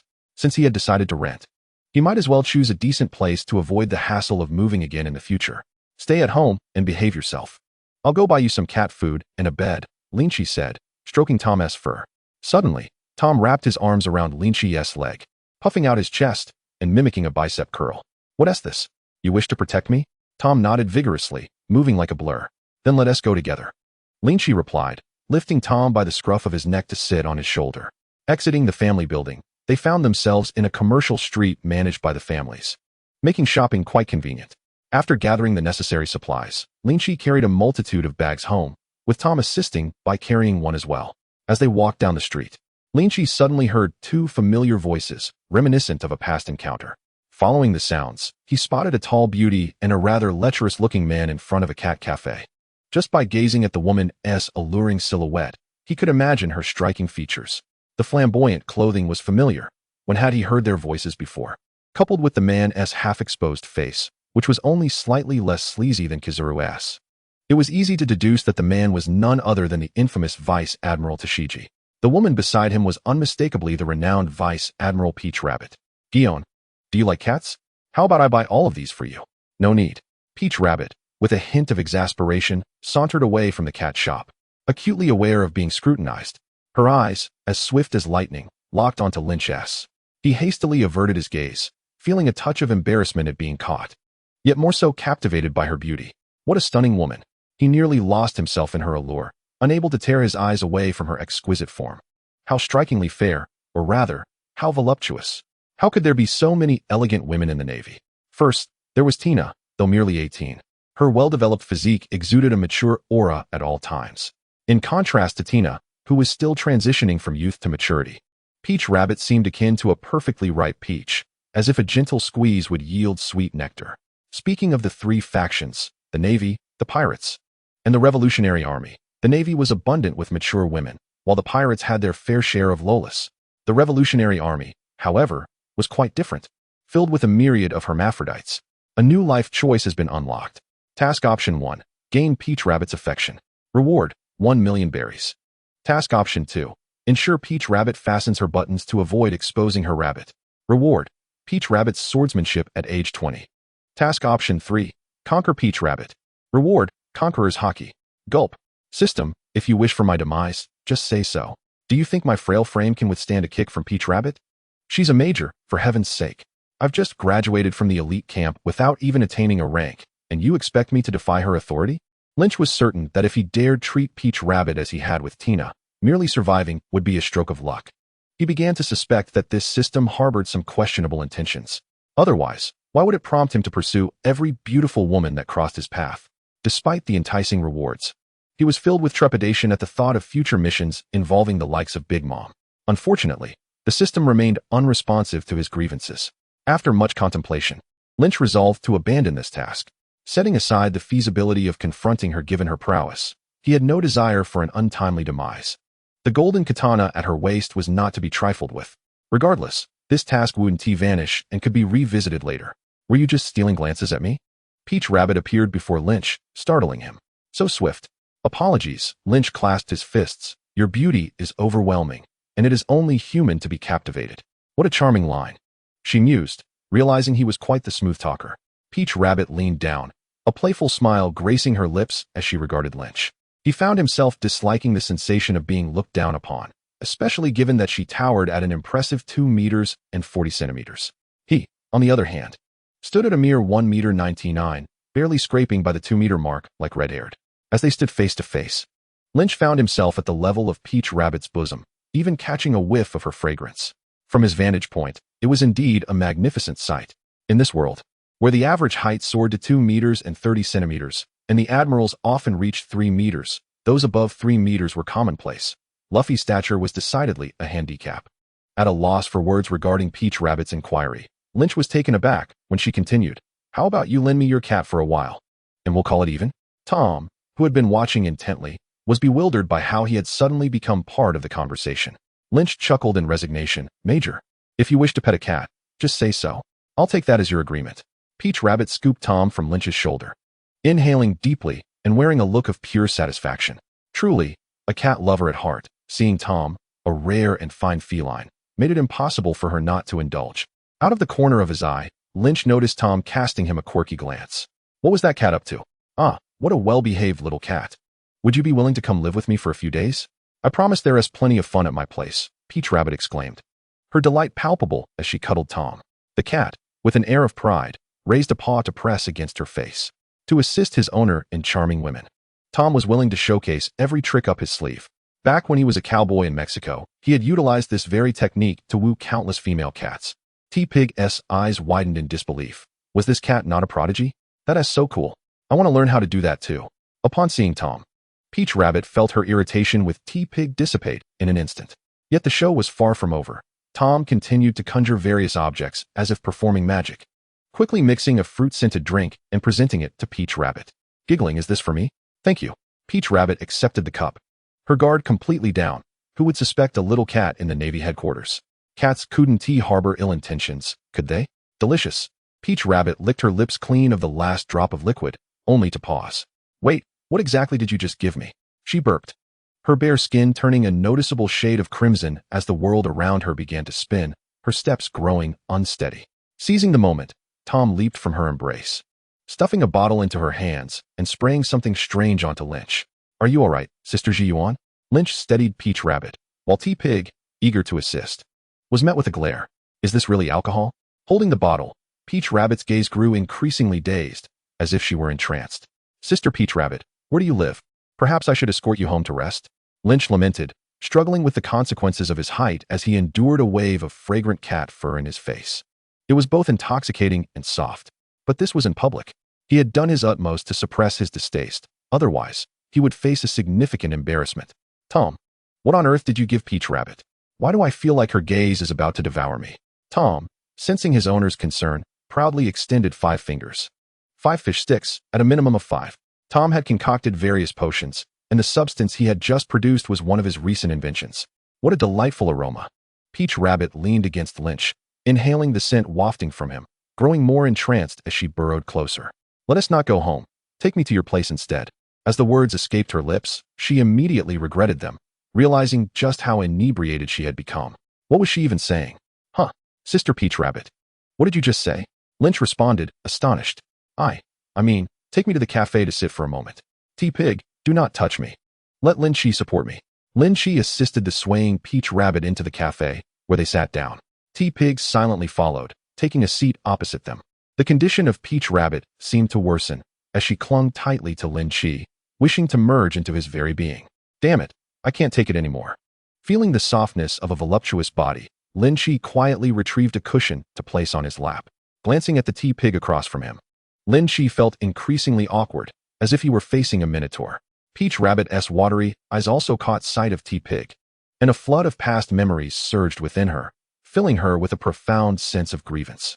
The fervent pursuit by T-Pig had reached a level that disrupted her life. Due to his relentless advances, she found herself devoid of male friends, and her female friendships had significantly dwindled. No matter where she went, she could not escape his entanglement. Perhaps T-Pig bore no ill intentions, but Peach Rabbit had grown weary of this existence. This bout of intoxication had solidified her resolve. No matter the method, she must rid herself of T-Pig, even if it meant troubling Sister He. Wait, perhaps there is a method even better than Sister He's. Lowering her head, she noticed Lynch, whom she held in her embrace, his eyes shimmering like cherry blossoms, his face seemingly flushed. From the first meeting, she had found this junior brother quite handsome, perhaps. Lynch, oh Lynch, Peach Rabbit's breath wafted sweetly, a delightful aroma that left Lynch parched. Sister Ziyuan, is there a matter? Lynch inquired, gazing up at the enchanting woman before him. Suddenly, Peach Rabbit cupped Lynch's face and leaned down to kiss him, her soft, fragrant lips grazing against his. Oh! Lynch's pupils trembled. This was quite an unexpected turn of events. He too had experienced a forceful kiss. Is this the way of karma? May such cycles come more frequently? Under the influence of the potion, events began to unfold in an unusual direction. Humph! Upon witnessing this scene, T-Pig could no longer contain himself. He stormed out in a huff. The moment he exited the cafe, he felt as though something within him had shattered, and a tear rolled down his right cheek. Ziyuan, oh Ziyuan, why must it be this way? From the very first day he joined the Navy, a fleeting glance amidst the crowd had ensnared T-Pig in an inescapable love for Ziyuan. His efforts, his struggles, everything was for her. Ziyuan was his everything. He would even lay down his life for her. T-Pig knew that Ziyuan did not harbor feelings for him, yet he had never lost heart, even after repeated rejections, for he believed that one day, he would surely touch her heart. But today his heart lay shattered. It seemed there was no longer a reason to live or strive for anything. Boom! At that very moment in the cafe, an unparalleled aura of Conqueror's Haki erupted, sweeping across much of Marineford. The walls of the entire naval base trembled. Conqueror's Haki is the only ability that cannot be altered through training. It only grows stronger with the wielder's spirit. If the spirit is sufficiently potent, even a newly awakened Conqueror's Haki could move mountains and fill seas. Centered around Lynch, people within the vicinity collapsed like wheat being harvested. Peach Rabbit, already disoriented from the potion, was swept away by the force and fainted. Passers-by on the street, who had been shopping moments before, were struck by the Conqueror's Haki and fell, rolling their eyes back. In the naval conference room, Sengoku steadied himself against the trembling table and with a snap, crushed his glasses, revealing his inner turmoil. Chapter 13. Half a year. This was enough to impact reality. Had that rascal Roger been resurrected? Or had Whitebeard arrived? Ha! It has been years since I encountered such remarkable Conqueror's Haki. Carp chuckled heartily, legs crossed. Vice Admiral, he shot a glance at the two and tersely remarked, "Shouldn't you both go see what is happening?" Above Red Soil Continent, in the Holy Land Mariehua, in Panga City. Upon the void throne sat a woman clad in light gauze, her figure exquisite. Lowered her sun-kissed legs, her 3 eyes narrowing as she gazed, intentionally or not, towards Marineford below. Her lips parted slightly as she murmured, "The qualifications of a king? I have found what I seek." Under the influence of the Conqueror's Haki, Lynch reached out as if grasping an elusive target in the void, his eyes crimson as blood. What I desire is everything. Since the incident occurred at the heart of the naval base, it took only a moment for two generals to arrive. Oh, what a terrifying young man. The one emanating Conqueror's Haki is this little brat. Approximately half an hour later, those who had fainted gradually regained consciousness, and Lynch was summoned to the highest naval conference room. Apart from him, there were three admirals, Carp, Sengoku, Vice Admiral He, and Zifa. Peach Rabbit, also called to this assembly, felt a twinge of anxiety at the gravity of the situation. Why was she summoned to such a meeting? Weak, pitiful, and helpless. Well, Ji Yuan, please explain to everyone how this lad awakened his conqueror's Haki. Vice Admiral He, having aged, found this situation utterly absurd. All right, Sister He. Peach Rabbit rose. Her cheeks flushed, succinctly stating, I drunkenly kissed Lynch, and then he awakened his conqueror's Haki. Upon finishing, Peach Rabbit was so embarrassed that she wished to find a crack in the ground to hide in. The remaining individuals gazed at her with peculiar expressions. A kiss that awakened Conqueror's Haki. This could truly be termed an extraordinary event. Why hadn't they experienced such treatment? Conqueror's Haki belongs to the innate qualifications of a king, possessed by only 1 in a million. The current 3 admirals do not have Conqueror's Haki, illustrating its rarity. Ha. Little Ji Yuan, a kiss that awakened Conqueror's Haki. You are bound to become famous. Only Carp still had the presence of mind to jest at this moment. Yet, within 3 seconds, he received a punch on the back of his head from He. Behave yourself. He observed his younger sister with peripheral vision, noting her desire to flee. Sengoku rapped the table twice to capture the attention of the crowd, stating earnestly, as you all know, Conqueror's Haki can only awaken during life and death moments or through significant stimuli. Kizaru drawled, so, are we saying that Ji Yuan's passionate kiss caused Lynch to experience intense mental stimulation, thereby awakening his Conqueror's Haki? The group still found it hard to believe. What kind of stimulation could compare to life and death moments? But this was the only explanation. One could only say, little Ji Yuan is impressive. Ji Yuan, you have caused Lynch serious mental shock. Remember to comfort him more often in the future. Zifa suddenly interjected without warning. He furrowed his brow, but then relaxed. Ji Yuan's forceful kiss on Lynch clearly indicated her interest in him. Let it happen naturally. After this incident, Lynch should be prioritized for development, and he would be deserving of Peach Rabbit. Sengoku turned his gaze towards Lynch, the protagonist of this event. Ji Yuan's words hold truth. That seems about right. Lynch scratched his nose, realizing the impact of this incident was rather significant. Good. Sengoku's gaze swept across the faces of the assembly. Lynch's Conqueror's Haki is unparalleled. I propose we allocate resources for intensive training. Anyone opposed? Since entering the world of pirates, piracy had become increasingly rampant. It was time to cultivate an admiral skilled in Conqueror's Haki to deter pirates. Agreed. I have no objections. Whatever. Quickly, opinions were voiced, and Sengoku made a decisive conclusion. All right, from now on, Lynch will exit the elite camp and be tutored solely by Zifa and Carp. These two are the most adept educators in the Navy. The former trained the 3 admirals, while the latter trained Dragon. Understood, Admiral Sengoku, Lynch replied. Until he returned home, Lynch felt as though he had been dreaming today. Furthermore, he issued a stern warning to Tom, forbidding him from administering any substances to his people without permission. Thankfully, nothing serious had occurred today. Otherwise, it would have been disastrous. Time swiftly passed, like a fleeting shadow. In the blink of an eye, half a year had gone by. In the past 6 months, numerous events have transpired. Firstly, there is Peach Rabbit. She genuinely seems to believe that the incident that day was her fault, as if she harbors a sense of guilt towards Lynch. Essentially, she visits Lynch every couple of days, assisting with tidying up and preparing meals. There are times when she comes multiple times a day, appearing to relish her time spent with Lynch, ostensibly to see Tom, with no connection to Lynch. Lynch does not confront this, indulging in the meals prepared by Peach Rabbit. The two have tacitly agreed not to mention that day again. Through their frequent intimate interactions, their feelings for each other have swiftly deepened, leading Lynch to often perceive an unusual glimmer in Peach Rabbit's gaze. He feels it resembles more of a sister's affection towards a brother, yet intertwined with something else, which is rather perplexing. Tina visits even more frequently, as Peach Rabbit, being a major general, is usually quite busy. Tina is adept at household chores, cooking, and laundry, leaving one astonished that she hails from a noble background of the East Sea. At times, Lynch contemplates that marrying Tina would not be a bad idea, uncertain if she would agree. Under the attentive care of the 2 naval ladies, he has seldom dined out. Smoker frequently seeks Lynch for sparring. However, since 3 months ago, Smoker has ceased to be Lynch's match. Among his peers, Lynch is familiar only with these 3 individuals. Throughout these 6 months, Lynch has devoted himself entirely to training under Zephyr and Carp. Even the 2 inept characters from the original story underwent significant transformations after merely 6 months of training with Carp, let alone Lynch. His strength has evolved remarkably, changing almost daily. Notably, Chopper has indeed ceased his harassment of Peach Rabbit. Furthermore, he is rarely seen at the naval base now, spending most of his time at sea hunting pirates.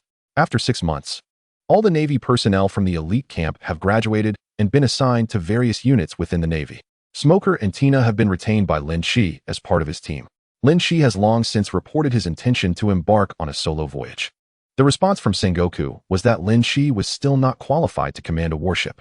Just yesterday marked the day of his graduation under the tutelage of Zephyr and Carp. Both expressed that they had imparted all they could, and the remainder depended on Lynch's own understanding.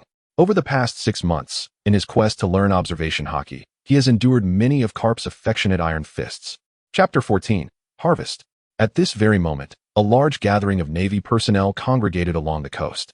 They occasionally cast their gazes towards the sea, seemingly awaiting something. Suddenly, the tranquil surface of the ocean bulged, sending a torrent of water surging outward, forming towering waves that crashed towards the shore. Quick, it's Brother Lynch coming out. Go help Brother Lynch. Wow, today's Sea King is even larger. Brother Lynch is incredible. Lynch, bare-chested, approached the shore, dragging a 1,000-meter-long Sea King corpse. Casually tossing the creature onto the beach, he accepted a towel handed to him by a subordinate to dry his hair. Take this to the mess hall. We have extra rations tonight. Yes, Boss Lynch. A prepared group of dozens used forklifts and other tools to haul away the massive Sea King carcass. Looks like we are in for a treat tonight. Someone licked their lips and remarked. The larger the Sea King, the more energy it contained, and the more delectable its flesh. A Sea King exceeding 1,000 meters is a rarity, even for the Navy headquarters. Thanks to Brother Lynch frequently diving into the sea to battle Sea Kings, we can enjoy such a feast. Indeed, I truly do not know how to express my gratitude to the boss. We are all brothers. No need for pleasantries, Lynch replied with a hearty smile. Brother Lynch, I have good news. From a distance, one could see Joseph's prominent buck teeth. Ever since Joseph and his group suffered defeat 6 months ago, he has developed an inexplicable fervor towards Lynch. What is you so excited? Panting, Joseph approached, presenting 2 envelopes adorned with peace doves, saying, This is from Vice Admiral Carp for you. Oh, from Vice Admiral Carp? Lynch opened one envelope to find a letter of appointment as a colonel, accompanied by a note at the bottom. Though you possess the strength of a rear admiral, colonel is the highest rank I can grant you. To attain higher, one must have military achievements to command respect. Sengoku. The ranks within the Navy are categorized as follows: Private, 3rd class, 2nd class, 1st class, Corporal, Sergeant, Staff Sergeant, Warrant Officer, 2nd Lieutenant, 1st Lieutenant, Captain, Major, Lieutenant Colonel, Colonel, Brigadier General, Major General, Lieutenant General, Admiral, and Fleet Admiral. We are not yet in the era where extraordinary exceptions are made. Military achievements and qualifications remain paramount. Colonel, that's quite a rank. Does Sengoku not fear being perceived as favoritism? The other envelope grants him command of a warship. It is a modest crew of only 200, which suits Lynch perfectly.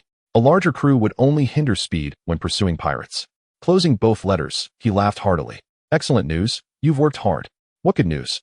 Share it with Tina. Tina appeared behind him, carrying a food box. The crowd fell silent, then erupted. Sister Tina. Quit shouting. Tina blushed and spat playfully. Upon hearing that Lynch was finally setting sail, she was elated, grasping his hand. You must take me with you. Of course. Lynch stroked her head and chuckled. I can't do without your cooking. So what did you bring today? Tina opened the food box, revealing 3 bento boxes. This is the Sea King meat you hunted yesterday. I seasoned it with pepper and salt. The rest are your favorite dishes. The meat from within the Sea King contains immense energy, often equating in power to an entire truckload of beef. Big Brother, the table. A group, accustomed to this routine, skillfully arranged tables and chairs. To carve out more time for training, he has largely stopped dining in the mess hall. Lynch broke apart his chopsticks, suddenly recalling something, and looked at Tina. Care to share a bite? Ah. Tina swept her hair behind her ear, leaning forward with parted lips like a bird awaiting to be fed. Lynch deftly picked up a piece of Sea King meat and placed it in Tina's mouth. The flavor is just right. Tina merely took a small taste. Hesitating as she gazed at Lynch, come home early tonight. I have something to discuss with you. All right. After Tina departed, Lynch devoured his bento. Yet his thoughts drifted far away. Smoker has been missing for half a month, reportedly on a classified mission. How peculiar. System, check personal interface. Host, Lynch. Combat ability, Moonwalk, Peak, Shave, Advanced, Gale Foot, Advanced, Gunpoint, Advanced, Iron Block, Intermediate, Life Return, Intermediate, Paper Drawing, Beginner. Note, any skill with a limit is represented by proficiency. Life skills, Navigation, Beginner, Culinary skills, Beginner. Basic attributes, Physique, Level 4, Physique Expert, Swordsmanship, Level 4, Swordsman. Marksmanship, Level 3, Experienced Sniper, Observation Haki, Level 3, Armament Haki, Level 4, Conqueror's Haki, Level 5, Conqueror's King. Note, skills without limits can continuously improve, represented by basic attributes. This is the outcome of Lynch over the past 6 months. If one were to inquire about the extent of his current limits, even Lynch himself remains uncertain. Throughout these 6 months, due to Carp and Zephyr being close combat specialists, he was compelled to tread the path of melee combat as well. Nevertheless, leveraging his innate talent, his marksmanship has barely reached level 3. Regarding points, he has had no opportunities to set sail, merely focusing on steady development. His score remains at 0. Suddenly, a warship approached from the distance, and Lynch spotted a graceful figure at the bow. Its sister Peach Rabbit returning with pirates. Lynch appeared to witness a pirate, bound in iron chains, crashing through the guards of the Navy and plunging into the sea. This is terrible. The prisoner has escaped. The Navy cried out anxiously, with several jumping into the water. Thinking of fleeing? This is the Navy headquarters. Lynch's expression suddenly changed. Something was amiss. The prisoner was attempting to commit suicide. Bound in chains, his descent into the depths was swift. Just as Peach Rabbit was about to leap in after him, Lynch felt a surge of urgency. Peach Rabbit's voluptuous figure would be drenched by the seawater. This simply could not be allowed. Sister Peach Rabbit, I'll assist you, Lynch declared, stepping forth with a grace akin to a torpedo, plunging into the ocean. He caught up to the man, who was gulping down seawater, seemingly intent on drowning himself. Blood trickled from the man's mouth. Lynch realized he had likely bitten his own tongue off in desperation. After hoisting the man back onto the deck, a swarm of doctors rushed in to administer aid. Peach Rabbit exhaled a sigh of relief, patting her ample chest. Thanks to you. I didn't expect that prisoner to possess sea stone and still have the strength to struggle. He nearly cost himself his life. Lynch was puzzled as to why the man would wish to end his own life. That is the captain of the Starry Sea Pirates. Perhaps he does not want to drag his crew down with him. Chapter 15, Sudden Incident. Peach Rabbit glanced around and whispered in Lynch's ear, actually. The Admiral intends to use him as bait to capture the remaining members of the pirate crew. The fragrant scent wafted enticingly close, causing Lynch to nod. Isn't this a strategy we might employ against Whitebeard in the future? It seems Sengoku has employed this tactic before. No wonder he is so adept at it. It seems there are those among pirates who value loyalty and honor. However, in comparison, the more ruthless pirates far outnumber them. By the way, what heinous act did this Starry Sea Pirates commit to draw Sengoku's ire so severely? It is said they massacred a significant portion of a kingdom's nobility. Lynch retracted his earlier words, feeling a twinge of discomfort. His palm felt a ticklish sensation, and upon regaining his senses, he realized Peach Rabbit was teasingly drawing circles on his palm with her delicate fingers. Tonight, wait at home for me, sister. I found something wonderful for you. Lynch found himself at a loss for refusal, hoping that the two women would not arrive together. He could hardly imagine the chaos that would ensue. Night fell. After concluding a day of training, upon returning home, Lynch found Tina had prepared a lavish spread, eagerly awaiting his arrival. You're back. You must be exhausted, she exclaimed. Hopping down from the sofa, scurrying over in her slippers to assist him in removing his coat and fetching his slippers. Lynch gazed at her, momentarily entranced until Tina playfully snapped him out of it. Silly, what are you thinking about? I was contemplating how wonderful it would be if you were my wife. Lynch replied with a smile. You fool, what are you saying? Tina's charming face turned crimson. Now hurry and wash your hands for dinner. Haha, I'm on my way. As Lynch prepared to eat, he suddenly felt his foot collide with something beneath the table. Peering under, he exclaimed, What on earth is this pig doing here? Tom looked up at him with a pitiful expression. Ah, it's just Tom. As he enjoyed the delicious meal, he recalled Tina's earlier words. Didn't you say you had something to discuss with me? Tina produced a devil fruit from behind her. This was sent by my father this morning. After consulting the devil fruit encyclopedia, Tina hesitated. It's a paramecia type, the kankank fruit. I want to ask if I should eat it. Hearing this, Lynch fell into contemplation.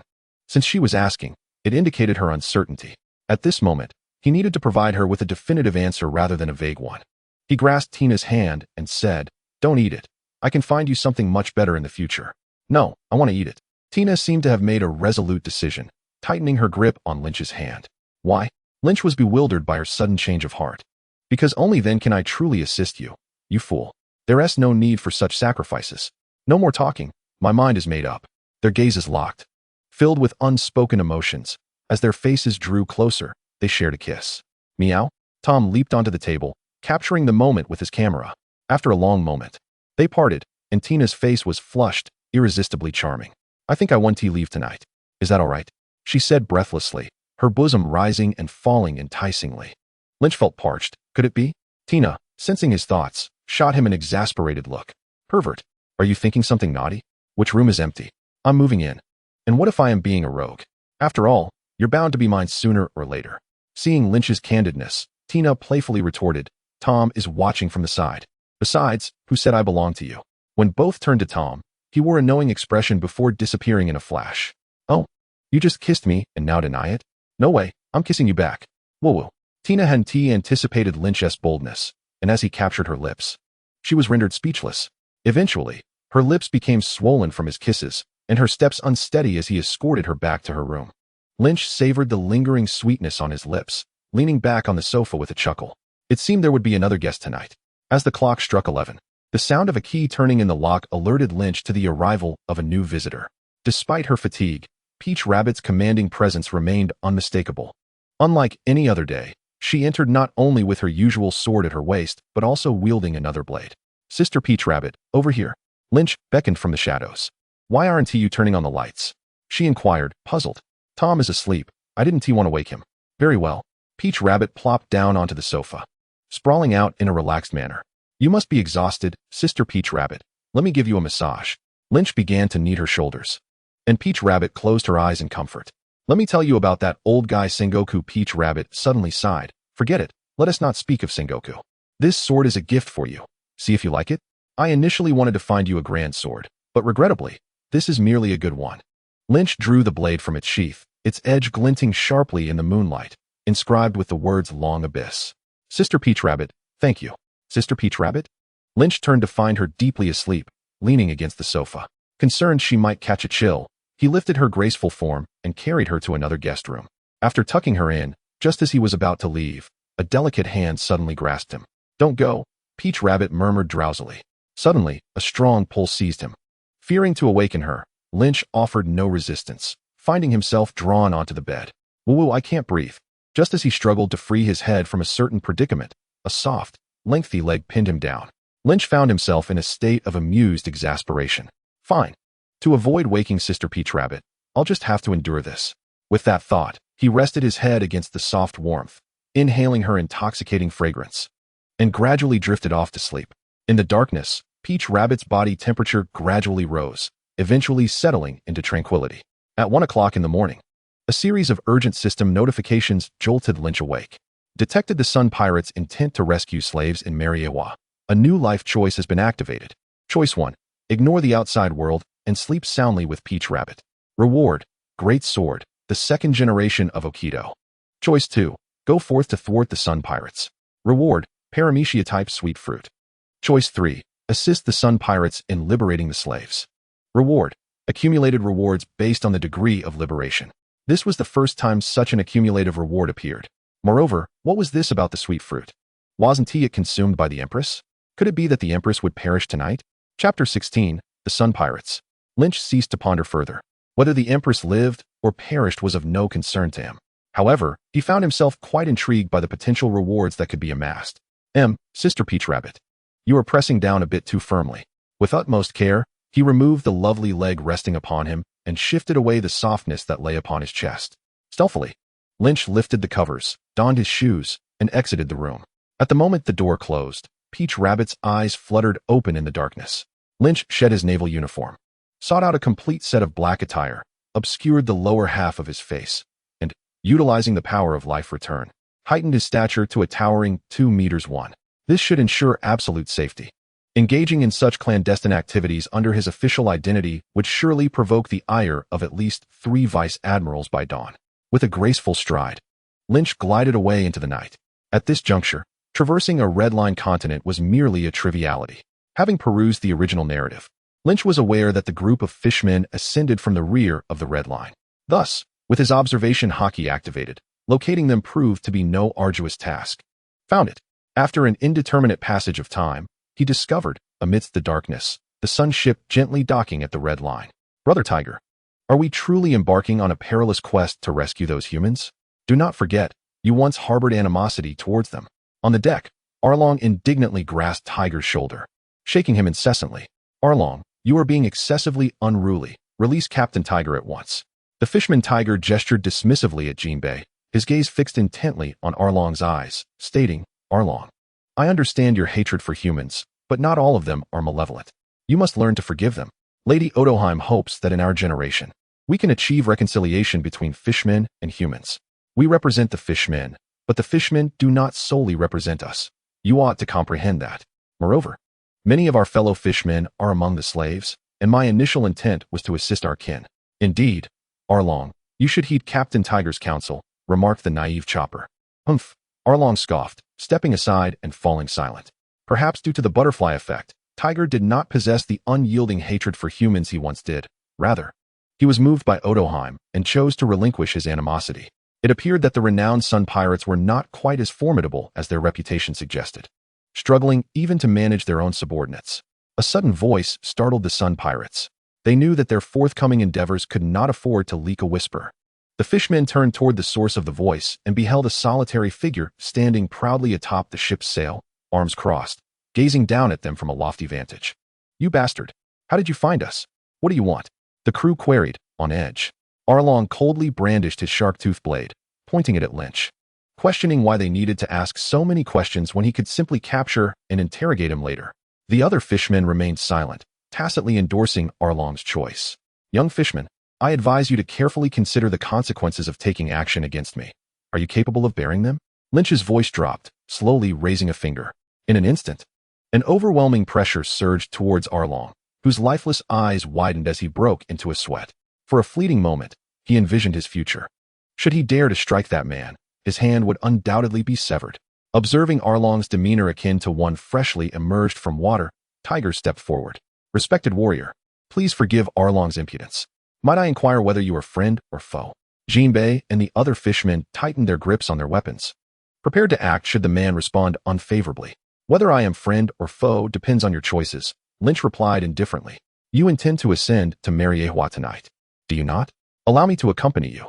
You. This time, Tiger was genuinely alarmed. Only members of the Sun Pirates were privy to tonight's plans. How could this man possibly know? Could there be a traitor within their ranks? Unthinkable. What of it? Bringing me along bears no detriment. If I were indeed a member of the world government, do you believe you would still be standing here? Conversely, it is you who should feel anxious about not including me. Upon hearing this, Tiger fell into deep contemplation. Indeed, the man could not possibly be one of the world government's agents, particularly not from that overly righteous faction of the Navy. Given this, collaboration might not be out of the question. The thought of the man reporting them was far more terrifying. Having resolved his thoughts, Tiger spoke in a low voice. I can concede to your request, but I implore you not to jeopardize us. Rest assured, I too am on a mission to liberate the slaves. Our goals align. This fellow truly understands our intentions, Tiger mused. Captain Tiger, are we truly to place our trust in that human? Jinbei cast a worried glance at Arlong. I have a premonition. He is not our enemy. Tiger gazed upward at Lynch. What may I call you? Night Hawk. 5 minutes later, observing the man engrossed in strategizing the rescue alongside their captain, Arlong's lips twitched. Must you be so familiar, especially after having just frightened me to near death? Recalling the terror from earlier, Arlong shivered, refraining from any further insolence. In that case, I entrust this to you, Lord Night Hawk. Tiger folded away the map of the prison's layout. Fear not. The night sky was exceptionally dark, obscuring any stars. Thick clouds shrouded the moon, while a group of fishmen climbed the red line unarmed. To avoid revealing his status as a naval officer, Lynch accompanied them in their ascent. The celestial dragons would never fathom that someone could scale the red line from behind. Consequently, they encountered no guards along the way and successfully infiltrated Mariehua. Lord Night Hawk, proceed as planned, Tiger instructed before leading a contingent of fishmen into the obscurity of the night. Following the mental blueprint in his mind, Lynch stealthily approached a prison where slaves were detained. Their only recourse was to rescue as many as possible before being discovered. Upon detection, an immediate retreat was imperative. According to Tiger, Mariawa housed countless CP organizations. Should they become entangled, it would invite the arrival of more formidable forces, leading to certain doom. Lynch was acutely aware that Tiger referred to the three admirals, with the Navy headquarters situated just beyond Mariawa, capable of arriving in less than half an hour. Yet, he knew far more. The terrifying and little-known CP0 could unleash the monstrous Five Elders, the ever-elusive Knights of God, and the most powerful Emu. The mere appearance of any one of these entities would spell disaster for them all. It could be said that the Holy Land of Mariawa represented the most perilous location on Earth. Should the rewards for this venture not be substantial, it would be a disservice to the risks he was undertaking. The guards within the prison were not particularly strong, given their role was merely to oversee the slaves. These individuals exhibited no sense of vigilance, evidently having lived in comfort for far too long. Lynch knew that after tonight, these men would face execution at the hands of the enraged celestial dragons. Thus, adhering to the principle of good deeds to their conclusion, Lynch swiftly dispatched them by crushing their throats. Everyone, please refrain from making loud noises. You are free now. Lynch unlocked the prison, and the group burst into tears of joy. Chapter 17, Slaying the Celestial Dragons.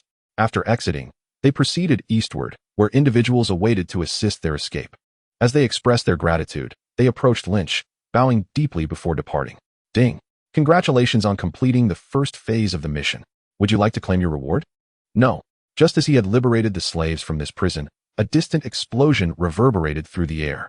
Though the sound was not deafening, Lynch recognized the urgency of the situation. He hastened towards the next prison. Due to the prior explosion, the guards had heightened their vigilance. Upon seeing the figure clad in black enter, a group of guards surrounded him, bowing and scraping. Do you require assistance, sir? Is there another noble in need of fresh slaves? Lynch, one sword style, night charm. Lynch's long blade, like a specter, emerged from its sheath, slicing through the night sky. Before the guards could even react, their heads had already tumbled to the ground. Enemies. Who dares to cause trouble here? The prison guards, horrified, drew their weapons and prepared for battle. Terrifyingly, they barely comprehended how their comrades had met their end. Understanding the principle of swift resolution, Lynch exhaled a breath of chilling air, one sword style, heavenly guardian. His form was so swift it became a blur, appearing as if he had teleported to another position. Sheathing his sword with a swift motion, as the blade returned to its sheath, countless lines of blood erupted from the remaining guards, their bodies disintegrating into a heap of flesh. Witnessing this scene, the inmates in the cells could no longer remain seated, scrambling to the bars with eager eyes. Are you here to rescue us, sir? Lynch utilized the keys he had taken from the guards to unlock each cell. Indeed, once you exit, head east. There will be someone to guide you away. Oh, sir, your immense kindness will be etched in our memories for eternity. Some were covered in blood, with not a single unscathed piece of flesh, while others had limbs gruesomely severed, and one had her eyes hanging out. Yet, in this moment, a spark of hope ignited in their eyes once more. As each cell door swung open, upon reaching the last one, Lynch discovered that this particular cell was extravagantly constructed from sea stone. When he unlocked the heavy, sealed door, he found the interior shrouded in darkness, soundproofed, effectively isolating it from the outside world. Inside were 4 enslaved girls, 2 plump, 1 slender, and 1 painfully thin. 3 appeared to be around 14 or 15, while the last looked to be merely 5 or 6 years old. Without exception, they were dressed in rags, filthy as beggars. Their dirtiness obscured their features, making it impossible to discern any beauty. The 3 older girls, upon hearing someone enter, buried their heads in their knees, refusing to look up or speak. The youngest girl stared blankly at Lynch, a foolish smile plastered on her face. Lynch recognized their wariness and kept his distance, softly whispering, "You are free now." The 4 seemed oblivious to his words, remaining unresponsive. Hancock, feeling a cold sneer within, thought of how they had witnessed the despicable celestial dragons feigning hope only to shatter it. Surely, this was another ploy of the celestial dragons. They feared that any attempt to escape would lead to their demise before dawn. Secluded in this enclosed room, they had not witnessed Lynch's slaughter of the guards and thus harbored distrust towards him. Lynch sighed, feeling pity for them. He had initially intended to call someone in to prove his intentions, but discovered that the area was already deserted. He crouched before the smallest girl, speaking as gently as possible. How could someone so small be imprisoned here? Did you consume a devil fruit, perhaps? The girl, her vacant eyes unfocused, simply replied, "Devil fruit? I can eat it. As long as you don't hit me, I will do anything." Hancock's ears perked up, raising her head with a mocking tone. Are you now resorting to deceiving even children? Will you converse? What are your names? Hancock, with an expression that seemed to question how long he could maintain this charade, coldly introduced herself, Hancock. Boa Hancock. Seeing their sister speak, the other two chimed in, Marigold. Sandersonia. The little girl added, Kelra. Indeed, they were the famed Hancock sisters. And Kelra was an unexpected bonus. Lynch sensed that these girls were of notable origin, prompting him to engage in conversation. Unexpectedly, he thought of the Empress, but did not anticipate gaining Kelra as well. In the future, the renowned female hero, one merely 14 or 15, and the other only 5 or 6. They all possessed potential. Perhaps he could cultivate them. Lynch mused, stroking his chin.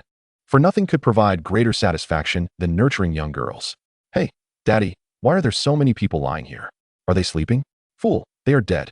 Likely yet another game played by some faction, not worth their concern. Let us see if there are any more entertaining slaves. A voice, both foolish and cruelly excited, echoed through the corpse-laden prison. The complacency of Mary Geos, combined with the extravagant antics of the celestial dragons, rendered them incapable of considering an enemy invasion. Daddy, come quickly. There are still living people here. As the door swung open, 2 celestial dragons, adorned with glass domes and clad in bulbous attire, resembling bloated pigs, entered. Son, what kind of useless beings have you found? Look at those on the ground. They appear so feeble that one stab would suffice to end them. However, that standing one seems decent. I'll hang him up for target practice. But Daddy, doesn't he look like a slave? Foolish son, whether he is a slave or not is not for us to decide. As the 2 celestial dragons entered, the 3 Hancock sisters trembled violently, while Kelra stood frozen in fear, desperately maintaining a smile on her face. You scoundrel! You dare not kneel before us? Do you wish to die? The middle-aged celestial dragon suddenly raised his gun. You really irritate me. Lynch abruptly lifted his head, swinging his blade. The man's arm, gripping the gun, was severed mid-air. I will kill you. As a celestial dragon, he had never endured such an injury, rolling on the ground in agony, tears and snot streaming down his face. Daddy, are you hurt? Asked the other rotund celestial dragon, obliviously. Your father feels no pain. Lynch, stepping on the celestial dragon, swiftly decapitated him, for he was already dead. Ding. Hidden mission triggered. Eliminate the celestial dragon. Congratulations on completing the 2nd phase of the mission. Would you like to claim your reward? No. Chapter 18, Nurturing Young Girls. Points 12798. Lynch was astonished. Previously, each guard he had slain had awarded him only a few dozen points at most. Yet taking down a celestial dragon had easily granted him over 10,000. How many heinous acts must one commit to accumulate such a score? This indicated the extent of the celestial dragon's misdeeds. With the fall of the celestial dragon, Lynch felt satisfied. Upon witnessing Lynch's swift execution of the celestial dragon, Kelra's lifeless gaze regained focus. The Hancock sisters ceased their trembling, staring incredulously at Lynch. Pearlescent tears streamed from Hancock's beautiful eyes as she gazed at Lynch, seemingly imprinting this moment deep within her heart. They were truly saved. Seeing her father slain, the rotund celestial dragon immediately knelt, pleading, Please don't kill me. I can offer you anything. Oh. Lynch suddenly became intrigued, lifting the celestial dragon's chin with his foot. Take me to your home. The difficulty of the task was escalating. In the first phase, he needed only to liberate 1 prison, while in the second phase, he had to liberate a prison and eliminate a celestial dragon. Lynch estimated that relying solely on rescuing slaves might not suffice to reach the 3rd phase tonight. Thus, he prepared to take a gamble. Fortune favors the bold. Yes, as long as you don't kill me. The celestial dragon nodded vigorously. Lynch turned back, suddenly returning to his original voice, the one he remembered, rest assured. One day we shall meet again. Now I have matters to attend to. Head east, where someone can guide you away. Thank you, benefactor. Please take care, Sandersonia said sincerely. Lynch, pressed for time, nodded and dragged the celestial dragon away. Others may not dare to slay a celestial dragon, but he did. After Lynch departed, Hancock slowly rose, wiping the grime from her face, revealing her stunning beauty. Benefactor, I shall find you, even if it takes a lifetime, Hancock vowed, gazing longingly in the direction Lynch had gone. In the original work, Hancock developed an irresistible fondness for Luffy merely upon witnessing his confrontation with the celestial dragons in a newspaper, eventually leading her to fall in love with this monkey of a man. This clearly illustrates that Hancock is not enamored by mere appearances, nor does she impose any demands on her affections. She simply admires a man courageous enough to defy the celestial dragons. In contrast, Luffy's singular act of striking a celestial dragon pales in comparison to the profound impact of Lynch's actions, which must have left Hancock utterly astounded. At this juncture, Hancock is merely 16 years of age, a time when most young girls are prone to infatuation. Moreover, Lynch is the very individual who rescued Hancock from the depths of her hellish existence. With all these factors combined, it is no wonder that Hancock became hopelessly enamored with Lynch. Sister, what shall we do with this girl? Let us take her along. Under the cover of night, Lynch skillfully evaded the patrolling CP organization, reaching the abode of the celestial dragons. Hey, brat, did you bring back any fun toys? A caustic woman descended the stairs, and Lynch swiftly ended her life with a single stroke of his sword, dispatching her accompanying CP bodyguard as well. Given his formidable strength, eliminating such insignificant pawns was a trivial matter. Points 10012. Points 9. Lead me to your treasure vault. Lynch wiped the blood from his sword on the celestial dragon's body. Please, follow me, the trembling man stammered. As they passed through several concealed doors, Lynch was nearly blinded by the glimmer of treasures piled high. Regrettably, he could not carry it all. After some contemplation, he selected a few valuable yet lightweight items to pocket. He had no need for them, but the enslaved individuals surely required fare for their escape. On a nearby rack lay several long blades, which Lynch inspected. They were merely fine knives, as the celestial dragons had no interest in such weaponry, rendering them of little value. Blades are too recognizable, and taking them would risk exposure, proving to be more trouble than it was worth. Ultimately, he discovered 5 boxes. 2 were empty, while the remaining 3 contained 3 devil fruits, which he deemed worthy of taking. He would later consult the fruit encyclopedia to identify their types. Useless. Come here. The celestial dragon trembled as he approached Lynch, clutching a den mushy. Call your friends and invite them over. Use their interests to entice them, and do not attempt any tricks in my presence. Lynch pressed his sword against the celestial dragon's throat. Additionally, instruct them to come without guards. Tell them you prefer not to have lowly creatures watching you play games. This should align with your celestial dragon proclivities. If you execute this well, I shall spare your life. Under Lynch's threat, the celestial dragon shakily dialed number after number. Most of the responses from the other end were warm greetings. Lynch understood the vulgarities of the celestial dragons at such an hour. Eventually, 6 bored celestial dragons fell for his ruse and made their way over. Ha! How rare it is for you, Saint Boral, to invite me to play with beauties. Where are the beauties? Lynch settled onto a stool at the doorway, and upon the door opening, he swiftly pierced the newcomer with his sword. Points 85-49. Stripped of their privileges. The physical capabilities of the celestial dragons were no match for ordinary individuals. The rotund celestial dragon trembled as he dragged his companion's corpse away, hiding it behind another door. Survival was all that mattered to him. He had no concern for companions or even family. After slaying the second celestial dragon to arrive, a notification chimed in. Ding. Congratulations on completing the 3rd stage of the mission. Would you like to claim your reward? No, including the fat celestial dragon's mother. After he had killed 3 celestial dragons, his rewards advanced once more. Calculating the value, killing a single celestial dragon was equivalent to liberating a prison, immensely valuable. When he eliminated the 5th celestial dragon, a sudden explosion erupted in the distance, illuminating Holy Mary Joa with fierce flames. Peering through the door's crack, he observed numerous CP members rushing towards the conflagration, with additional CP units conducting searches down the streets. Hey, little chub, do you think you'll betray me once I leave? Lynch kindly pulled the pudgy celestial dragon close. The celestial dragon's intelligence seemed to surge. No, I won T. It was I who lured them here, making me an accomplice. If I reveal this, my family will not spare me, so I won T betray you. Lynch smiled. Unfortunately, I do not believe you. With that, he thrust his sword into the celestial dragon's heart. Points 68-72. As he stepped outside, he encountered the final celestial dragon rushing towards him and dispatched him with ease. Points 18845. Ding. Congratulations on completing the 4th stage of the mission. Would you like to claim your reward? No. After eliminating 5 celestial dragons, his rewards progressed once again. Remarkably, he had killed 9 celestial dragons that night. If word of this were to spread, it would undoubtedly cause a seismic upheaval across the world. One could only wonder if the world government would dare to disclose it. Chapter 19. Feeding the Fishmen Devil Fruits. The celestial dragons have always sat high above, typically receiving protection from high-ranking officers with just a single blow. When has one ever been killed? You dare to lay hands on a celestial dragon. Lynch's brazen act of slaughtering a celestial dragon left the surrounding CP members in a state of terror. prompting dozens to charge at him. You loyal servants, how devoted you are to your masters. Lynch exerted considerable effort to eliminate these numerous CP members.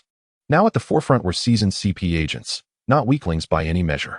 Alas, this was Mary Joa, where CP members were inexhaustible.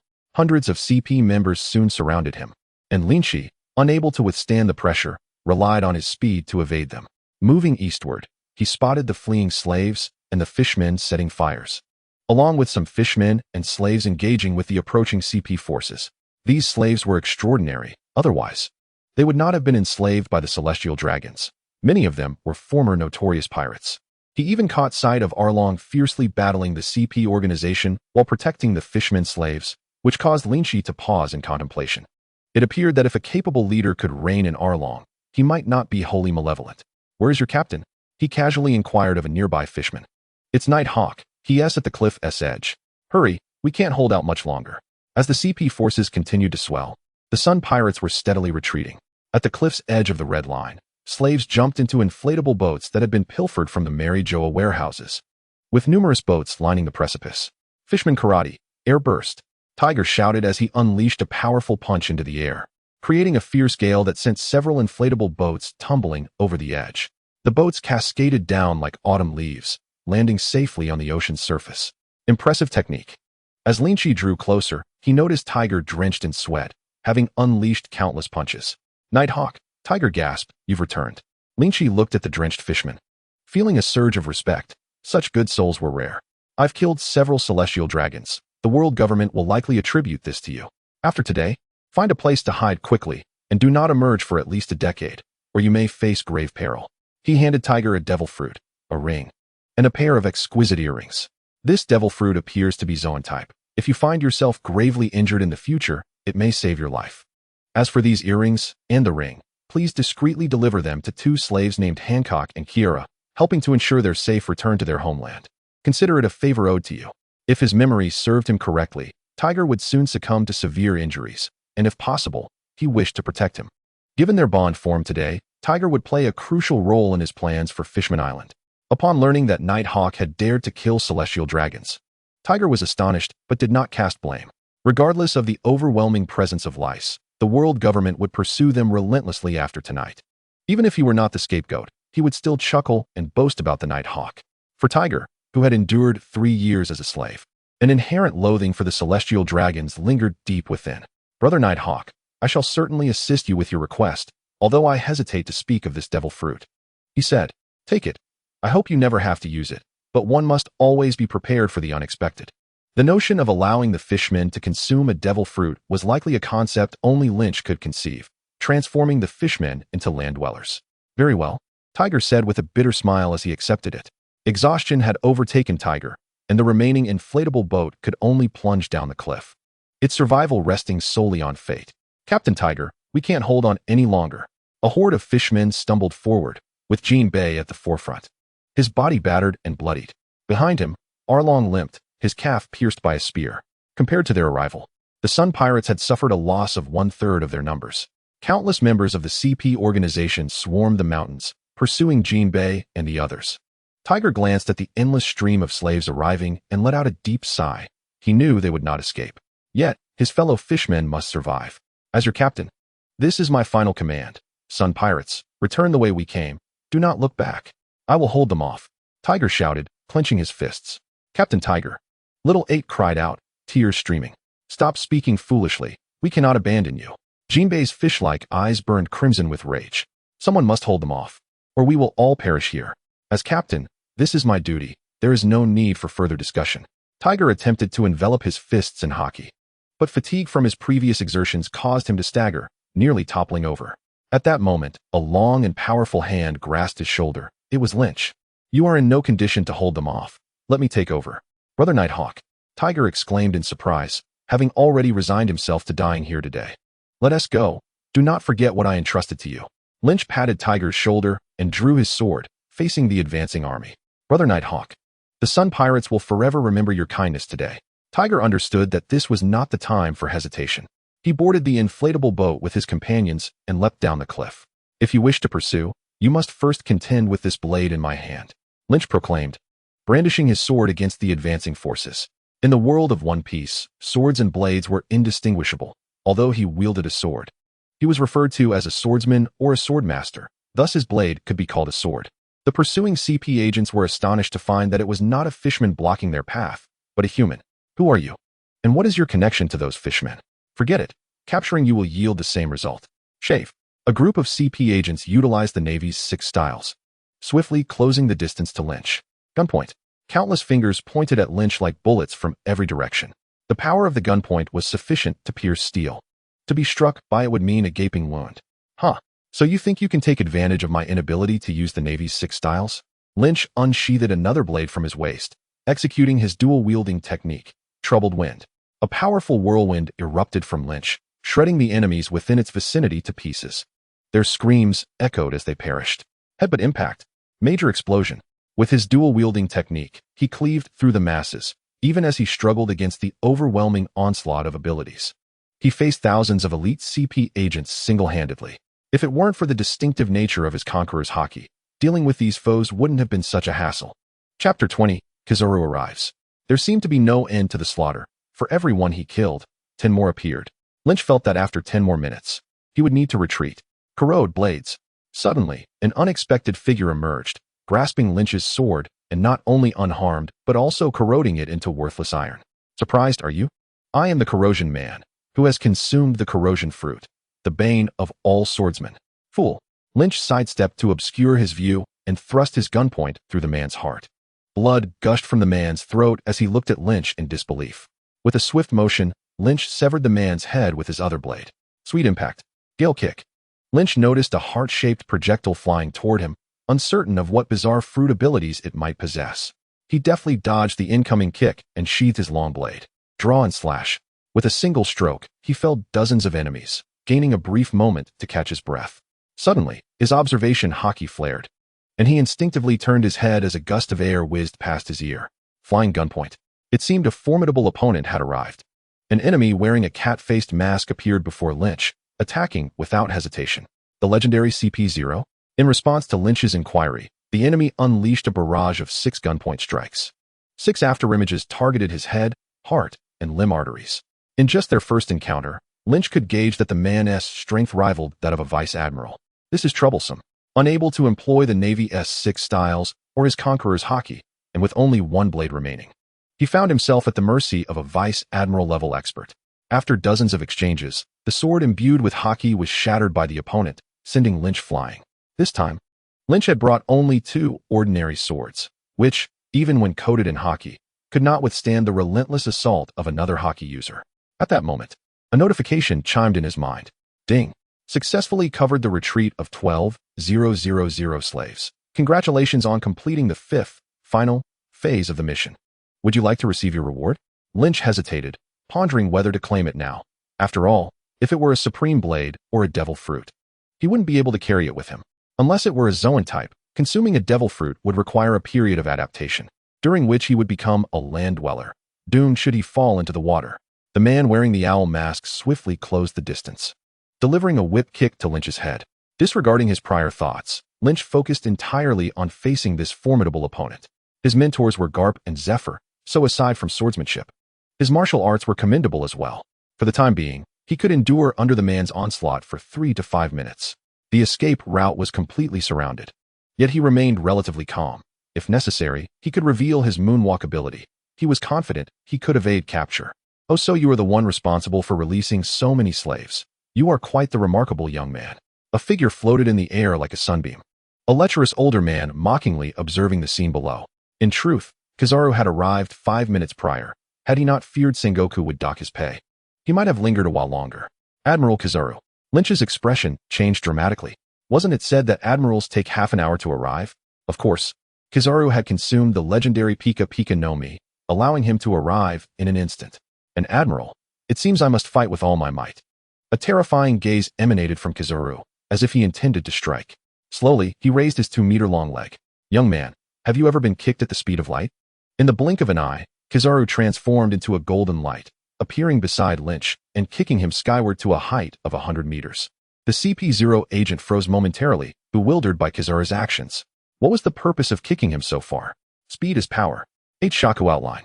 soaring through the air. Kizaru spread his arms wide, and a mirror-like object materialized, unleashing tens of thousands of yellow lasers in an instant. The speed of these lasers was so rapid that the human eye could scarcely perceive them. Lynch, he realized that Kizaru's earlier kick had not been particularly forceful. The current situation regarding the 8-foot jade talisman is increasingly absurd. It appears to have struck true, yet not a single one has hit its mark. This is genuine 8-foot jade. As the yellow ape, representing the Navy, I must ensure that you, the malevolent disruptor of the world, are eliminated. Following the laser blast, the yellow ape suddenly exclaimed in an unusual manner, before forcefully kicking Lynch off the cliff. That kick was truly ruthless.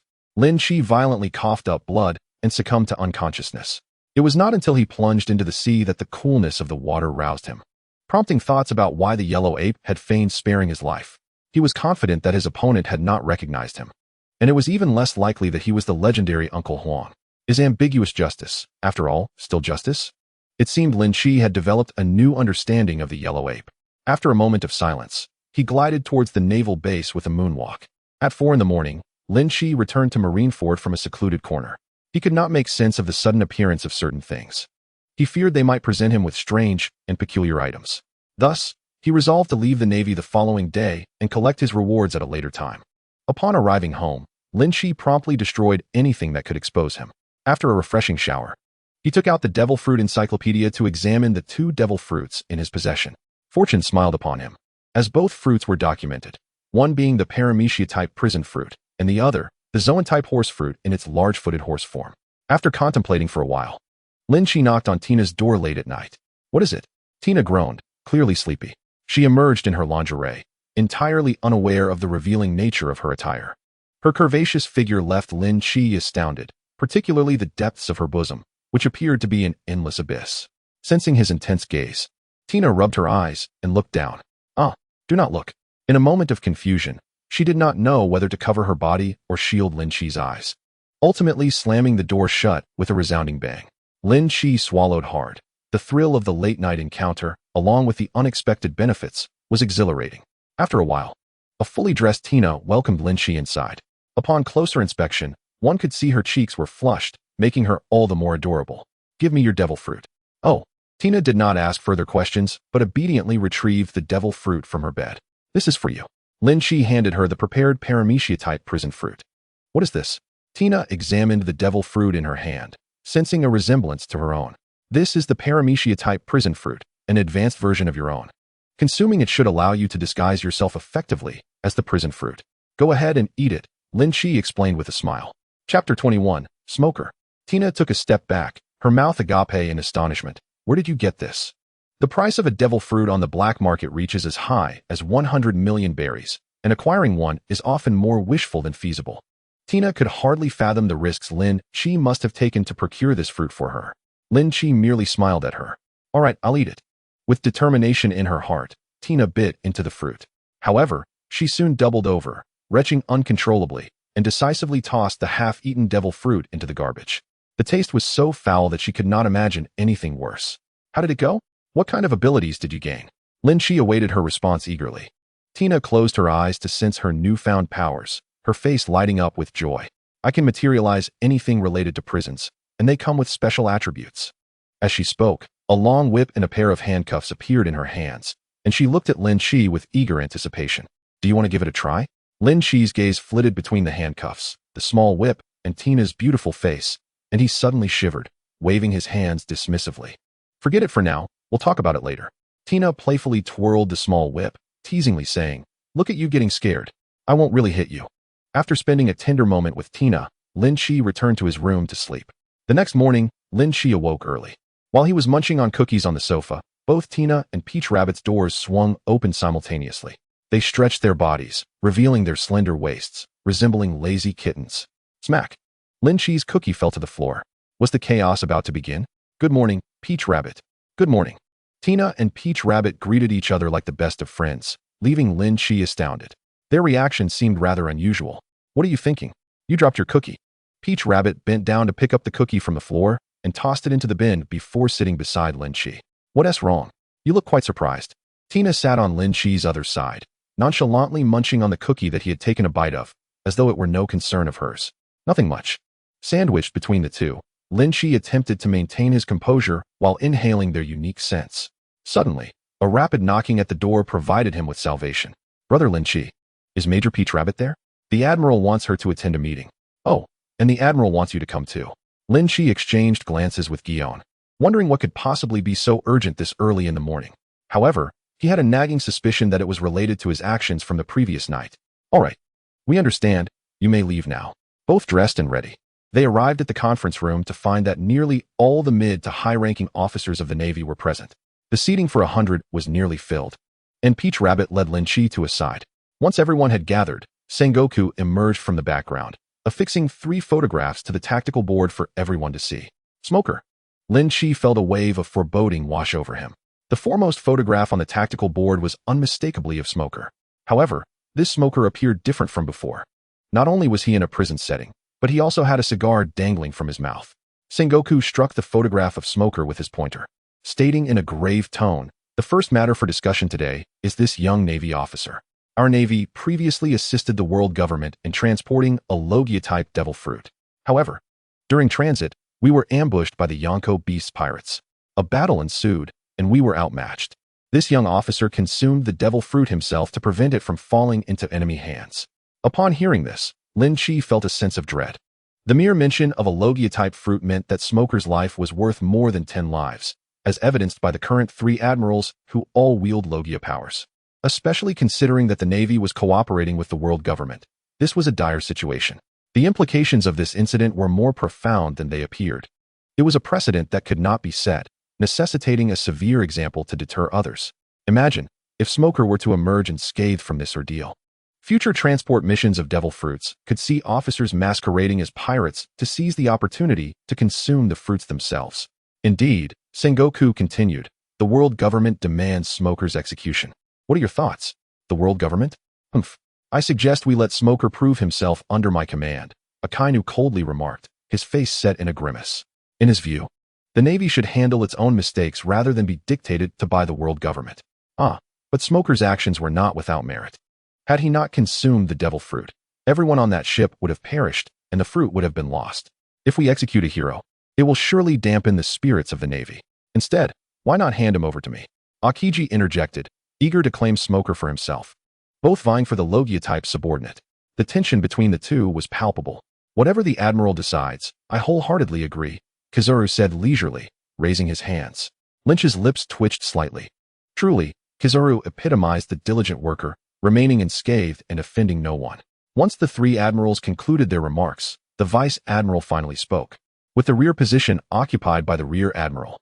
As for Lynch, he found himself unable to interject, given that he held the lowest rank present. Numerous voices advocated for the execution of Smoker. Within the Navy, many served as sycophants to the world government. "Enough, cease." Sengoku massaged his temples, his already vexed mood growing increasingly agitated. "Lynch, please share your thoughts." "Me." Lynch stood, bracing himself under the collective gaze of the esteemed figures. "I concur with Admiral Akiji's sentiment. We must not dishearten our Navy. A military's foundation lies in its morale. When morale is high, it is invincible. Conversely, if morale falters, the enemy can achieve victory without a fight. I implore you, Grand Marshal, to reconsider." As a friend of Smoker, Lynch had no obligation to speak on another's behalf. A military must indeed prioritize morale. Sengoku's expression brightened, addressing the assembly. "Please wait here. I shall return shortly." Approximately 15 minutes later, a furious roar echoed from the rear screen. "Enough. I am the Fleet Admiral." Disengaging the transponder snail, Sengoku returned with a grim demeanor. The verdict was in. The world government agreed to spare Smoker's life, but as punishment, he would be stationed in Logue Town in the East Blue for 20 years. 20 years. Akiji raised his voice. To cast a promising young officer into such a remote corner for 2 decades, by the time Smoker emerges, he may be rendered ineffective. The East Blue, devoid of Haki and formidable warriors, would offer little opportunity for advancement, let alone the possibility of progress. Chapter 22, Setting Sail. This was the world government's final boundary. Sengoku sighed. A seemingly trivial meeting had dictated the course of Smoker's fate for the next 2 decades. Suddenly, Sengoku's demeanor shifted to one of gravity. In light of the subsequent 2 matters, Smoker's case paled in significance. Carp set down his donut, and Kizaru uncrossed his legs. The atmosphere in the conference room growing tense. I trust some of you are already aware that the Holy Land of Mariawa was attacked last night, resulting in the liberation of numerous slaves. However, what you do not know is that 9 celestial dragons perished last night. Each time he recalled it, Sengoku felt a profound shock. The sudden demise of 9 celestial dragons was astonishing. Frankly, Sengoku found it surprising that the world government had not gone mad in response. His 9 celestial dragons. The attendees collectively gasped in disbelief. Some found it gratifying, while others deemed it utterly terrifying. Even Akainu's expression faltered. He had long harbored discontent toward the celestial dragons, yet even as an admiral, he still endured their whims. Sengoku presented 2 photographs following smokers, revealing they were bounty posters. Captain of the Sun Pirates, Fisher Tiger. Original bounty, 1, 58 billion berries. The Dark-Clothed Man, Sword and Fist Night Hawk. Bounty, 1, 13 billion berries. Upon the unveiling of these bounties, the room erupted in commotion. The current bounties were not yet as exaggerated as those to come. Exceeding 1 billion was the hallmark of renowned sea marauders. While the bounty on Tiger was understandable given his notoriety, the enigma of Night Hawk raised eyebrows. Clad entirely in black, with his hair and face shrouded, only a pair of narrow eyes remained visible. How exceedingly cautious. With such minimal identifying features, how could one possibly apprehend him? The Navy collectively lamented the absurdity of it all. Ahem. Sengoku recognized their thoughts, yet the world government sought merely a show of resolve. Were it not for the unfortunate circumstances surrounding the celestial dragon's deaths, Sengoku surmised these bounties would have been doubled. You are all familiar with Tiger. I shan't elaborate further. I am here to discuss Night Hawk. In truth, it was Night Hawk who facilitated the Sun Pirates' escape, single-handedly thwarting 1,000 CP agents. His strength should not be underestimated. Should you encounter him, exercise utmost caution. After engaging in a fierce battle, he was still capable of momentarily contending with a Vice Admiral-level CP agent. I estimate his prowess to be at least that of a Rear Admiral, if not brushing against the threshold of Vice Admiralcy. Listening to Sengoku expound upon Night Hawk's heroic feats, Lynch felt a wave of anxiety wash over him. The mention of his bounty at naval headquarters was positively exhilarating. He covertly glanced at Kizaru, reassured that the latter had not recognized him. Are you all right? A delicate hand grasped Lynch's, and Peach Rabbit flashed him a smile. I'm fine. Sister Peach Rabbit.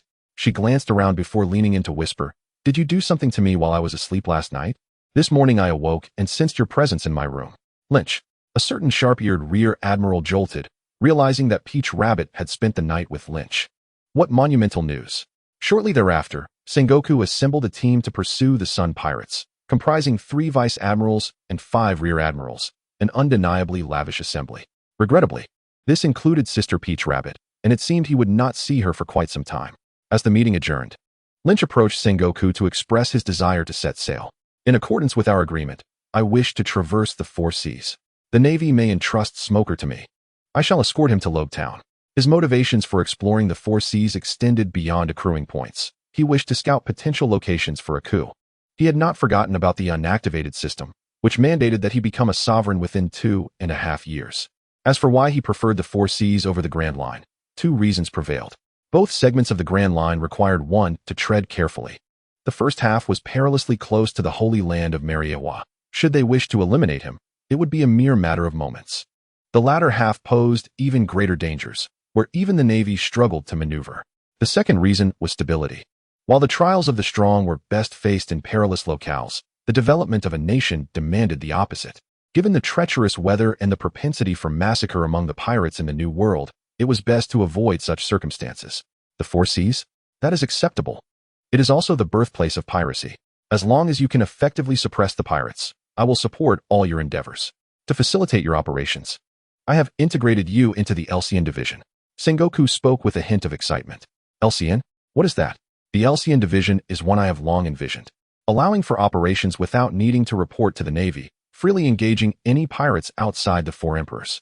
Its purpose is to diminish the pirate population and restore stability to the world. Unfortunately, we have always been short-staffed, with the 3 admirals stretched thin and lacking capable personnel for large-scale extermination, until I encountered your extraordinary conquerors Haki. Indeed, I shall wholeheartedly dedicate myself to the noble cause of combating piracy, upholding the name of justice. Excellent. The more I observe this young man before me, the more I am satisfied. Take my orders and commandeer a warship. Before departing, Lynch paid a visit to his 2 instructors, Zephyr and Carp. who had taught him for 6 months. Zephyr gazed at his student, who had seemingly grown taller, and it stirred memories of his own child, brutally slain by pirates. Igniting a spark in his eyes, though I have entrusted everything to you, I shall impart one final lesson. Always protect your family. A man who cannot safeguard his family is lesser than a waste. Lynch moved his lips slightly. I understand, Teacher Zephyr. Go forth. You are the future of the Navy. Zephyr patted Lynch's shoulder and walked away, unwilling to taint his student with his negative emotions. Teacher Zephyr. Ha! Off to the East Blue, are you? Be sure to bring a gift for my useless grandson. Carp leapt from his seat. Vice Admiral Carp, you have a grandson now? Lynch feigned surprise. Indeed, however. It has been quite some time since I last visited him. It seems Cap has taken a rare moment to reminisce. Counting the days, soon he will be turning 4. Named Luffy. Luffy, you say? After many years in this world, hearing that name again gives Lynch a sense of temporal dislocation. Chapter 23. Tom's Promotion. Wait a moment. Where's the gift I prepared for Luffy? Cap rummaged through his belongings and produced a book from an unknown source. I am the man destined to become an admiral of the Navy. Upon seeing the title, Lynch's heart momentarily stopped. He felt compelled to ask, are you certain your grandson can comprehend this? All right, I understand. I will personally present it to Luffy. Ha, thank you. Accompanied by Smoker and Tina, Lynch embarked on his inaugural independent voyage. Sengoku had equipped him with a medium-sized 2-masted fast ship, boasting top-tier speed among vessels of its class. The ship was armed with 20 cannons and manned by 200 naval soldiers from the headquarters, sufficient to deliver a devastating blow to any pirates they might encounter. Set sail, we depart. With a resounding shout from Joseph, the warship left the harbor, vanishing into the sea. A day later, aside from 2 small pirates who met their demise at the hands of Lynch's conquerors Haki, the journey was remarkably tranquil. Ha! Smoker, your Logia powers seem lackluster. On the deck, Smoker, suspended in midair, was abruptly slashed down by Lynch's sword, crashing onto the deck. With a sullen expression, Smoker rose. Astonished that Lynch's observation Haki had surpassed his own by such a margin, he had accurately seized the moment Smoker transitioned from being intangible to solid. The Logia type is invincible against those lacking Haki, as it can passively become elemental. Only attacks imbued with armament Haki can strike it. However, with sufficient strength in observation Haki, one can choose to actively become elemental to evade attacks even from those wielding armament Haki. In this regard, the Logia type truly deserves its title of the strongest. Unfortunately, in terms of the 3 kinds of Haki, Smoker was clearly at a disadvantage against Lynch. Do you wish to continue fighting? At that moment, Lynch approached and helped Smoker to his feet. No more fighting. Let me get accustomed to the smoke fruit first, and then I shall surely defeat you. The proud Smoker would, of course, never admit to losing. He had only consumed the smoke fruit a few days prior. As they spoke, Smoker retrieved a cigar from his shoulder and lit it, offering one to Lynch. Care for a smoke? Previously, Smoker had never smoked. But since consuming the smoke fruit, he discovered that his stamina rapidly replenished in areas filled with smoke. Tina's smile vanished, her wide eyes fixed on Lynch. As if to say, you dare smoke. No, I do not smoke. Faced with Tina's piercing gaze, Lynch refrained from indulging. After a brief silence, Lynch spoke. The world government's actions this time were misguided. They should not have cast you aside in the East Blue. Smoker took a deep drag from his cigar, gazing into the distance, fortunate to still have his life. Wait for me. Once I ascend to the rank of admiral, I shall come to rescue you. Tina quietly listened to the conversation between the 2 men, resting her cheek against the ship's railing, staring towards the East Blue. The East Blue, her homeland. She wondered how her parents were faring after a year of separation. Suddenly, Tina felt something tugging at her pant leg. Looking down, she saw Tom. Puff! Tina chuckled at the comical sight of Tom, ruffling his ears. Be careful, Tom. Wearing your master's clothes might get you into trouble. Tom had donned the justice cloak left behind by Lynch in his room. However, while it fit Lynch perfectly, it appeared as if Tom was draped in a blanket, the long cloak trailing almost entirely on the ground. Additionally, Tom had a flintlock pistol hanging from his left hip and a naval sword in his hand. Ding! Detected a shift in Tomcat's mindset. Would you like to promote him to Navy Tomcat? Tom? Lynch, who had been speaking with Smoker, shifted his gaze. This cat can be promoted? This incident seemed to unlock something extraordinary. Numerous uncharted professions appeared on Tom's interface. Uchiha Tom, Hawkeye Tom, Uchiha Tom Obito, Stark Tom, Mage Tom. One could hardly find an appropriate adjective to describe it. It was inconceivable to imagine Tomcat transforming into Uchiha Obito. Regrettably, unlocking these options would not be an easy feat promotion. As Lynch clicked to promote, a brilliant white light enveloped Tom. When the light dissipated, Tom's weapons and cloak had adjusted to appropriate sizes, making him appear quite cool. Has this cat also consumed a devil fruit? Smoker rubbed his eyes in astonishment. Tom opened his eyes, realizing his transformation, and exuberantly leaped 2 meters into the air, landing with his sword pointed at Smoker. In Tom's mind, Lynch was the master and could not be harmed. Tina often fed him treats and was exempt from harm, but Smoker was fair game. This foolish cat has completely lost his senses. Lynch watched with amusement as Tom challenged Smoker, having transformed into an ordinary Navy member. Tom's combat prowess had merely shifted from being abysmally weak to slightly less abysmally weak. He might manage against smaller pirates, but to take on Smoker was sheer folly. Most importantly, Tom lacked Haki, and even if Smoker stood still, Tom might still miss. Why the uncertainty? Because this was Tom after all. It wouldn't be surprising if he inadvertently struck Lynch. However, Smoker was equally at a loss against Tom. Theoretically, no one in the world could defeat Tom. Smoker, since Tom wishes to challenge you, why not indulge him a little? Smoker nodded, finding himself rather fond of the little cat. With a playful mindset, Smoker swung a 10-fingered strike downward, his speed unhurried, mindful not to harm Lynch's pet. Observing Smoker move at a glacial pace, Tom displayed a mocking smile, charging straight for Smoker's thigh with his sword. Slap. As expected, Tom's sword was effortlessly knocked away, shattering into 2 pieces. Smoker wielded a seastone weapon, far superior in hardness to ordinary arms. Bang bang bang. Tom swiftly drew his flintlock pistol, unleashing a rapid barrage of shots. At this juncture, Lynch sensed something amiss. A flintlock could only fire a single bullet at a time. How was it that in Tom's hands, it seemed to possess infinite ammunition? It appeared to require no reloading. After firing off a dozen shots, Tom's tongue lolled out, panting heavily. It seemed he could convert his stamina directly into bullets. Given Tomcat's recovery speed, he would soon be back to full strength in under 2 minutes. Fascinating. After missing a dozen shots, Tom grew flustered, especially as Smoker's 10-fingered strike loomed overhead. Suddenly, Tom flattened himself, transforming from a rectangular cat into a square, thus evading the attack. An intriguing feline, but this is where it ends. Smoker pivoted his 10 fingers, sweeping towards Tom's legs. At that moment, Tom had just flattened and had yet to recover, leaving him no place to escape. Just when Smoker thought it was over, Tom caught hold of his own tail. Then, with a firm grip, Tom hoisted himself off the ground, suspended in midair. Even Newton would rise from his grave at this sight. Chapter 24, The Sun's Candlelight. Ahem, ahem. Just as Tina took a sip of juice, she witnessed the scene before her and choked, coughing incessantly. Smoker was momentarily stunned. What devil fruit had this cat consumed to defy the laws of physics? For those with ample combat experience, even without conscious thought, their bodies instinctively adapted to fight. By the time Smoker regained his senses, his 10-fingered strike had already landed on Tom's head. Slap.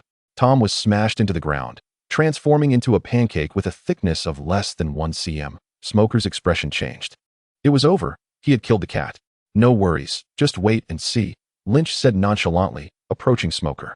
The pancake on the ground suddenly began to wriggle, and moments later, Tomcat returned to his original form.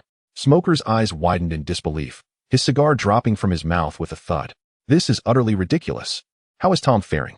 In a world where there are always greater talents, does he still dare to act so arrogantly? Lynch gently ruffled Tom's hair. Tom, feeling aggrieved, scurried off to retrieve the interrupted sword. A flash of white light illuminated the scene as a pristine sword appeared in Tom's grasp. Smoker remarked, "This cat is truly peculiar." Leaving Tom to play with Smoker, Lynch returned to his room alone. It was time to claim the reward for the raid on Mariehua. Completing all 5 stages of the task was an ordeal of hellish difficulty. Had it not been for Kazuru's mercy, he would have doubted his ability to return alive. Given such a formidable challenge, the reward must surely be enticing. The system's rewards had never failed to meet his expectations. System, claim daily reward. Congratulations, host. For completing the 5-stage, final, task, rewards are being dispensed. Zoan-type mythical beast, Sun Candlelight. A peculiar-looking devil fruit materialized in Lynch's hand. The reason for its peculiarity? It appeared to possess special effects. The surface of the fruit was covered in frost, crackling with electricity, and most astonishingly, it was encircled by a ring of flames. It was a legendary mythical beast, rarer than even the natural type. Lynch gazed at the devil fruit in his hand, utterly astonished. This reward exceeded his wildest expectations. In the world, only a handful of mythical beasts had ever been documented. Kaido's Azure Dragon Fruit, Orochi's Yamata no Orochi Fruit, Sengoku's Buddha Fruit, Yamato's Deikokuden Fruit, and Marco's Phoenix Fruit, among others. Over the course of several hundred years, merely 11 mythical fruits had appeared, each one formidable, rarer than their natural counterparts, possessing the power to obliterate the world. What is Sun Candlelight? I have never heard of it before. Lynch pondered, as a torrent of information regarding Sun Candlelight flooded his mind. As the name suggests, mythical beasts do not exist in reality, but are creatures of legend. Sun Candlelight, according to myth, is a divine beast formed from the pure yang energy of the cosmos and the eye of Pangu, a manifestation of the sun. It is the sovereign of the sun, revered by other divine beasts as the Holy Spirit due to its exalted status. Moreover, this fruit, influenced by its sister, Taiying Yuing, is in the phase of transforming into the four symbols, representing not only the yang attributes of thunder and fire, but also the attribute of ice. To elucidate the transformation into the four symbols, Sun Candlelight and its sister Taiying Yuing jointly gave birth to the four symbols of the world: Azure Dragon, White Tiger, Vermilion Bird, and Black Tortoise. Thus, theoretically, Sun Candlelight is the progenitor of Kaido's Azure Dragon Fruit. After digesting this flood of information, Lynch could only muster two words in his mind: impressive. A true man should swallow the devil fruit in one go, Lynch resolved without hesitation, consuming the entire fruit in a single bite. Boom. The moment he swallowed the devil fruit, a surge of heat coursed through his limbs. His height began to increase at a visible rate. Breaking through 2 meters was merely the beginning. 2 meters, 2 meters 4, 2 meters 7, 3 meters. Before he knew it, Lynch had reached a height of 3 meters, yet his stature continued to grow at a ferocious pace. Eventually, he stood at 5 meters tall, a veritable giant, nearly touching the ceiling. Feeling the terrifying power coursing through his body, Lynch felt invincible at that moment. With the ability granted by the fruit, even a Marine Admiral would not stand a chance against him. Keep in mind, he had only just consumed the devil fruit 5 minutes prior, propelling him to a level akin to that of Whitebeard or Kaido. It wouldn't be long before he could experience the thrill of swinging a wine bottle against the Emperor's. Wait, why have I grown so tall? Opening his eyes, Lynch was overwhelmed by a headache. Being this tall in daily life was hardly convenient. Before he could contemplate a solution, his expression abruptly changed, and he dashed toward the open deck. It felt as if some power within him was about to erupt. Upon reaching the deck, Lynch could no longer contain the power surging within him. Roar! Lynch vanished, transforming into a colossal beast standing 30 meters tall, bearing the features of a lion's head, deer antlers, tiger eyes, dragon scales, and a dragon's tail, resembling a mythical qilin. The most significant difference between this creature and a traditional qilin was the massive black-red hollow halo that encircled its back, with flames eternally flickering atop the black ring, hovering behind Candlelight. As Lynch transformed into this beast form, its immense size caused the battleship to sink suddenly. Fortunately, he soared into the sky, releasing the pent-up energy within him. No, rather than flying, it was more accurate to describe it as floating, for he possessed no wings. Roar! Candlelight bellowed, unleashing bolts of lightning as thick as trees into the sky, instantly clearing the previously overcast heavens. Golden lightning danced through the air like serpents in a wild display. With a swipe of his paw, Lynch froze the sea surface within a 10-kilometer radius, immobilizing the ships in place. Heavens, what manner of beast is that? The soldiers aboard the battleship trembled in fear at the sight. We're being shattered. Help! The ship is frozen. Countless Navy personnel stared in horror at the unfolding scene, devoid of any thought of resistance. It felt akin to mortals standing before deities. Smoker and Tina gazed solemnly at the creature in the sky, their minds taut with tension. Why has such a terrifying beast appeared here? They could only hope that the creature's intentions were not directed toward them, otherwise. At that moment, someone weakly remarked from the side, I think I just saw Colonel Lynch transform into that monster on the deck. Who said that? Who? Smoker scanned the surroundings for the source of the voice. I, Joseph, timidly stepped forward, although I knew that the creature in the sky was Boss Lynch. Fear still gripped me. Chapter 25, Bring the ship closer. You saw it with your own eyes? Yes. Smoker fell silent, pondering what had transpired with Lynch to cause such a cataclysmic transformation. The oppressive aura was enough to startle him. Lynch? Tina gazed anxiously at the distant, terrifying creature. Lynch noticed the battleship below him, encased in ice, and unleashed a torrent of fiery rain to obliterate the frozen surface. Meanwhile, 50 miles away, the red-haired pirates were observing the unfolding events. Shanks stared gravely toward the horizon, his observation Haki alerting him to the presence of something formidable. At this moment, the red-haired captain, only 24 years old and 6 years Lynch's senior, though not yet an emperor, had already garnered significant fame in the New World. Hey, Captain, what are you doing? Are we having a feast? Lakiru, rarely witnessing Shanks display such a serious demeanor, approached with a chicken leg in hand. Notify the crew to change course. Whatever lies ahead is not to be trifled with. I understand. Lakiru straightened, heading back to inform the helmsman, unwavering in his faith in the captain's orders. Before long, Yasopp and Lime Jones approached. Although the crew aboard the red-haired ship was small, each member was an elite. Hey, boss, I'm here. Yasopp, the sharpshooter, possessed a unique form of observation haki that allowed him to focus on a specific point. While the range was limited, he could observe from a great distance. In essence, he transformed the usual 360-degree field of observation into a narrow line. Following Shanks' indicated direction, Yasopp instinctively raised his sniper rifle to activate his haki. Whoa, what the hell? That Cheelin has a halo behind it. The next moment, Yasopp exclaimed in astonishment, as if he had encountered something unbelievable. Hey, Yasopp, have you drunk yourself silly?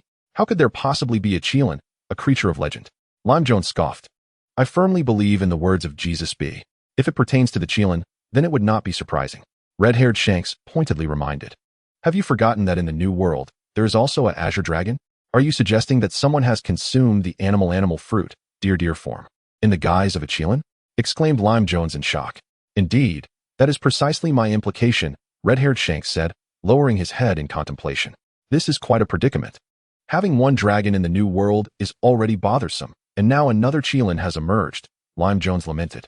Jesus B set down his firearm, affirming, your intuition is correct. You have yet to witness the true terror of that Cheelin. The imagery of the scene he had just beheld sent a chill of fear down Jesus B's spine. I have a foreboding feeling. It may not be long before legends of that Cheelin circulate across the seas. Shanks chuckled. However, it is not yet the time for us to meet him. After a bout of unrestrained outburst, Lynch felt the pent-up energy within him dissipate. Returning to his human form upon the deck, the naval officers collectively sighed in relief. Lynch, what was that all about? Smoker inquired. Wait a moment. Let me attempt my final beast-human transformation. With a mere thought, Lynch's height surged to 7 meters, his hands and certain vital areas enveloped in dragon scales. With 2 sinuous dragon horns protruding from his forehead, sharp spines jutted out at his joints, presenting a formidable appearance. One constant remained, regardless of the form. The black and red aura behind him persisted. After experimenting, he reverted to his human form, gazing down at the 2 diminutive figures before him. I just saw an apple resembling a devil fruit in the kitchen. Consuming it resulted in this transformation. Faced with Smoker's skeptical expression, Lynch burst into laughter. Clapping him on the shoulder, that is indeed the case. If anyone asks you about it in the future, simply relay it as such. Smoker winced from the force of Lynch's clap, feeling as if his bones might shatter. My apologies, I have yet to master precise control over my strength. Lynch, can you revert to your previous form? Observing her own stature barely reaching Lynch's waist, Tina pouted, nearly able to hang a soy sauce bottle from her height. The thought of not being able to share kisses with Lynch whenever she desired saddened Tina. 5 meters is far too tall. Surely you can revert, right? Lynch replied uncertainly. I can sense that this fruit conceals numerous abilities. Grant me some time to familiarize myself. Approximately half an hour later, Lynch's height began to diminish from 5 meters, returning to his previous stature of 1 meter 99.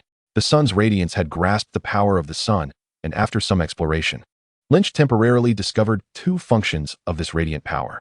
One was an astonishingly rapid healing ability. A cut on his arm from a blade healed before he could even lower the weapon. Smoker could only exclaim, this is insane. The second ability allowed him to control his height in normal form, expanding or contracting up to 3 times. Currently, standing at 5 meters, he could alternate between heights of 16 and 15 meters. 15 meters, taller than Kaido. Marvelous, you've returned to your former self. Tina exclaimed, rushing towards him with excitement. Good. In the subsequent days, Lynch dedicated himself to studying the capabilities of the sun's radiance aboard the ship.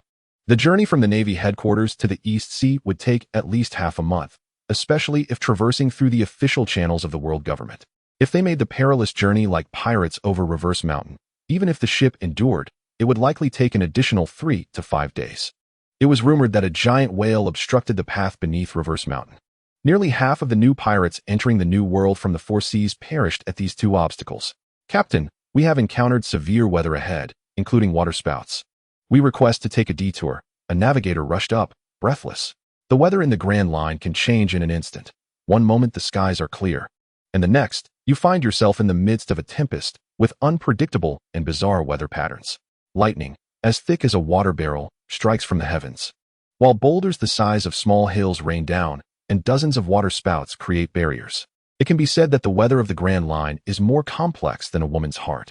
Without an experienced navigator, surviving at sea is nothing short of a miracle. Let me assess the severity, Lynch declared, setting down the 10-layered barbell and accepting the navigator's telescope. He could see that a torrential downpour lashed the area 10 miles ahead, with hail the size of fists continually crashing down and dozens of water spouts spiraling upward. How long would a detour take? An estimated additional 3 days. Returning the telescope to the navigator, Lynch calmly stated, "No need to worry about it. Steer the ship forward." Chapter 26. Guarding Reverse Mountain. Huh. The navigator doubted his hearing. Did the captain just say to steer the ship forward? I said to steer the ship forward. Do I need to repeat myself? No. I will have the crew steer the ship forward immediately. The navigator promptly saluted and hurried away. Since witnessing Lynch's unparalleled strength that day, every Navy officer harbored an unwavering trust in this captain. The warship resolutely sailed toward the storm. As they approached the sea tornado capable of annihilating ships, the soldiers on board swallowed hard, hoping they would not be caught in its grasp. The dark, oppressive storm clouds felt as if they were suffocating the crew. Thud, thud, thud. Small hailstones pounded against the deck, and Lynch strode confidently towards the bow of the ship. Captain Lynch. Captain. The surrounding soldiers cast awe-filled glances at Lynch. Do not worry. I am here, Lynch reassured them. In the next moment, he transformed into a 30-meter-tall form of radiance, charging unflinchingly into the sky. Roar. A roar akin to a dragon's echoed across the heavens. Thunder, flames, and frost. Dozens of beams of elemental energy smashed into the violent weather ahead. The explosions of lightning dispersed the dark clouds, while flames evaporated the rain, and hail pierced through the clouds like swords, freezing the water spouts at sea level. It was a scene reminiscent of divine creation, instilling fear and awe in the hearts of those aboard. They collectively thought, "Thank goodness this captain is on our side." Thud. Lynch reverted to his human form, landing at the bow, where the oppressive clouds had transformed into a serene, sunny sky. Only the sea remained, adorned with artistic ice sculptures of water spouts, a testament to the earlier spectacle. Human strength had conquered natural calamity. Gulp. The navigator stared at Lynch in disbelief, realizing that he seemed to be the most formidable navigator of all. Other navigators would avoid calamities like venomous snakes, yet he brazenly charged through them. Words could scarcely capture his prowess. Truly the foremost navigator. Bravo, impressive. Long live Captain Lynch. After a brief silence, the ship erupted in a thunderous cheer, their reverence for Lynch reaching new heights. Having resolved the immediate crisis, Lynch remained vigilant, returning to his quarters to continue his training. Suddenly, he caught sight of Tom curled up in a corner, fast asleep, and felt an irritable surge of anger. This foolish cat had spent days sleeping while he trained. One could hardly tell if it was a cat or a pig. Tom, get up and train with me. You are a Navy cat now and cannot afford to be lazy. Meow, meow, meow. Tom awoke, his innocent eyes wide and watery, as if to say, I am merely an ordinary little kitty. Stop pretending, no slacking off. Come and train with me. Under Lynch's coercive persuasion, Tom sighed dramatically, then began to perform sit-ups. Ha. After a few repetitions, Tom's patience waned, panting and pretending to be exhausted, his pace slowing considerably. Tom, if you dare to slack off. Today's fish treats will be off the table. Tom's muscular frame trembled slightly, casting a wistful glance at Lynch before swiftly engaging in sit-ups, moving with the speed of lightning. 2 hours later, the adorable little cat, originally standing at a mere 90 centimeters, had vanished, replaced by a towering 2-meter feline, brimming with muscles and adorned with an ostentatious gold chain. Even a prominent gold tooth gleamed from its mouth. Lynch couldn't help but marvel once more at Tom's remarkable transformation. Truly impressive. Tom, brimming with self-admiration, posed in front of a mirror. However, half an hour after ceasing his workout, he reverted to his original form, a 90-centimeter small cat. From that moment onward, Lynch refrained from coercing Tom into exercising. The year 2006 quietly slipped away aboard the ship, giving way to the year 1507 of the Sea Circle calendar. 12 days had elapsed since their departure, but unfortunately, during this time, they had encountered only a few small pirate crews, managing to capture merely one devil fruit user. It was only after becoming an officer that Lynch realized that capturing a single devil fruit user and delivering them to the deep-sea prison earned military merit equivalent to eliminating an entire small pirate crew. Conveniently, the ship's hold contained 10 cells, each capable of housing 10 individuals, allowing for the imprisonment of up to 100 people. As they approached Reverse Mountain, a sudden system notification echoed in their ears. New life choice triggered. Task Option 1. Reach the East Sea immediately. Reward, 500 points. Task Option 2. Defeat 1,000 pirates of the four seas beneath Reverse Mountain. Reward, 20 discount coupon for the shop. Task Option 3. Blockade the foot of Reverse Mountain for 1 month. Defeating all pirates. Reward, 10 discount coupon for the shop. I choose Option 3. Adjust the course, my crew. We shall head towards Reverse Mountain. I, Captain Lynch. Having been at sea for so long, it was high time to provide an account to Sengoku. No one had ever dared to blockade Reverse Mountain. Not even the world government. The primary reason was that by doing so, they would face all the pirates from the four seas, while they might hold them off temporarily. It was an unsustainable endeavor, and the manpower and resources expended would not justify the effort. At that moment, pirates had only just entered the New World, and if left unchecked, half of them would perish within 3 months, a thankless task. Another reason lay in the presence of a former crew member of the Pirate King residing at the foot of Reverse Mountain. These old-timers, having long since retired, were not to be trifled with, as the world government had no desire to provoke them. Otherwise, they would not have allowed Rayleigh to linger on Sabaody Archipelago for so many years.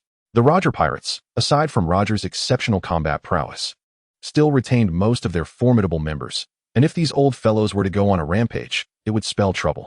However, if they could indeed blockade Reverse Mountain, it would deal a significant blow to the pirates. As the ship sailed across the surface of the sea, the lighthouse at the foot of Reverse Mountain came into view. Suddenly, a deafening wail pierced the air, causing the crew to instinctively cover their ears in pain. How loud? Tina's delicate face scrunched up in discomfort. Boom, boom, boom. The resounding echoes reverberated like the thunderous drums of a god in everyone's ears. Stay aboard the ship. I shall investigate, Lynch declared, vanishing into the mist with the grace of moonlight. As he drew closer, Lynch beheld a colossal whale, the size of a mountain, crashing against the red soil continent, Reverse Mountain itself. Blood cascaded from its head. This whale, known from the original storyline, sparked a flicker of recognition in Lynch. He called out, Laboon, stop. I have something to say. Laboon, possessing remarkable intelligence, slowly lowered its towering head and roared in response. Lynch stood before Laboon, his eyes dwarfed by the whales. Laboon, Brook asked me to convey a message. His journey continues, and within 20 years, he will return to find you. So please, cease your assaults on the red soil continent. Upon hearing Brook's name once more, Laboon became agitated, thrashing the waves and ramming the red soil continent with bloodshot eyes. Laboon, do you not believe me? Brook is truly alive. Let me describe his appearance. Tall and slender, with an explosive hairstyle, an adept violinist whose favorite song is Binks Brew. Am I right? Laboon halted its assault on the red soil continent, its large eyes fixated on Lynch. Stop your self-destructive behavior and patiently await his return. The sight of a whale crying was a peculiar one, as Laboon shed tears and, after nuzzling Lynch, sank into the depths of the sea. Young Navy officer, might you grace me with your presence for a drink? An older gentleman, appearing to be in his 50s, emerged from the lighthouse at the foot of Reverse Mountain, extending an invitation to Lynch. Of course, Lynch replied, gracefully alighting on the small island, where the man warmly ushered him inside. I apologize for the simplicity of my abode. There is little I can offer. If you don't mind, you may sample my homemade wine. Kuroka's retrieved a jar of wine, filling a cup for Lynch before pouring one for himself. Lynch took a sip, appreciating the flavor. Thank you. Kuroka set down his cup, saying, thank you, young Navy officer. Laboon's body can no longer withstand such self-harm. Think nothing of it. It was merely a favor. After a moment of hesitation, Kuroka's inquired, perhaps due to my age, I still hold a glimmer of hope regarding all matters. Is Brook truly still alive? Lynch nodded.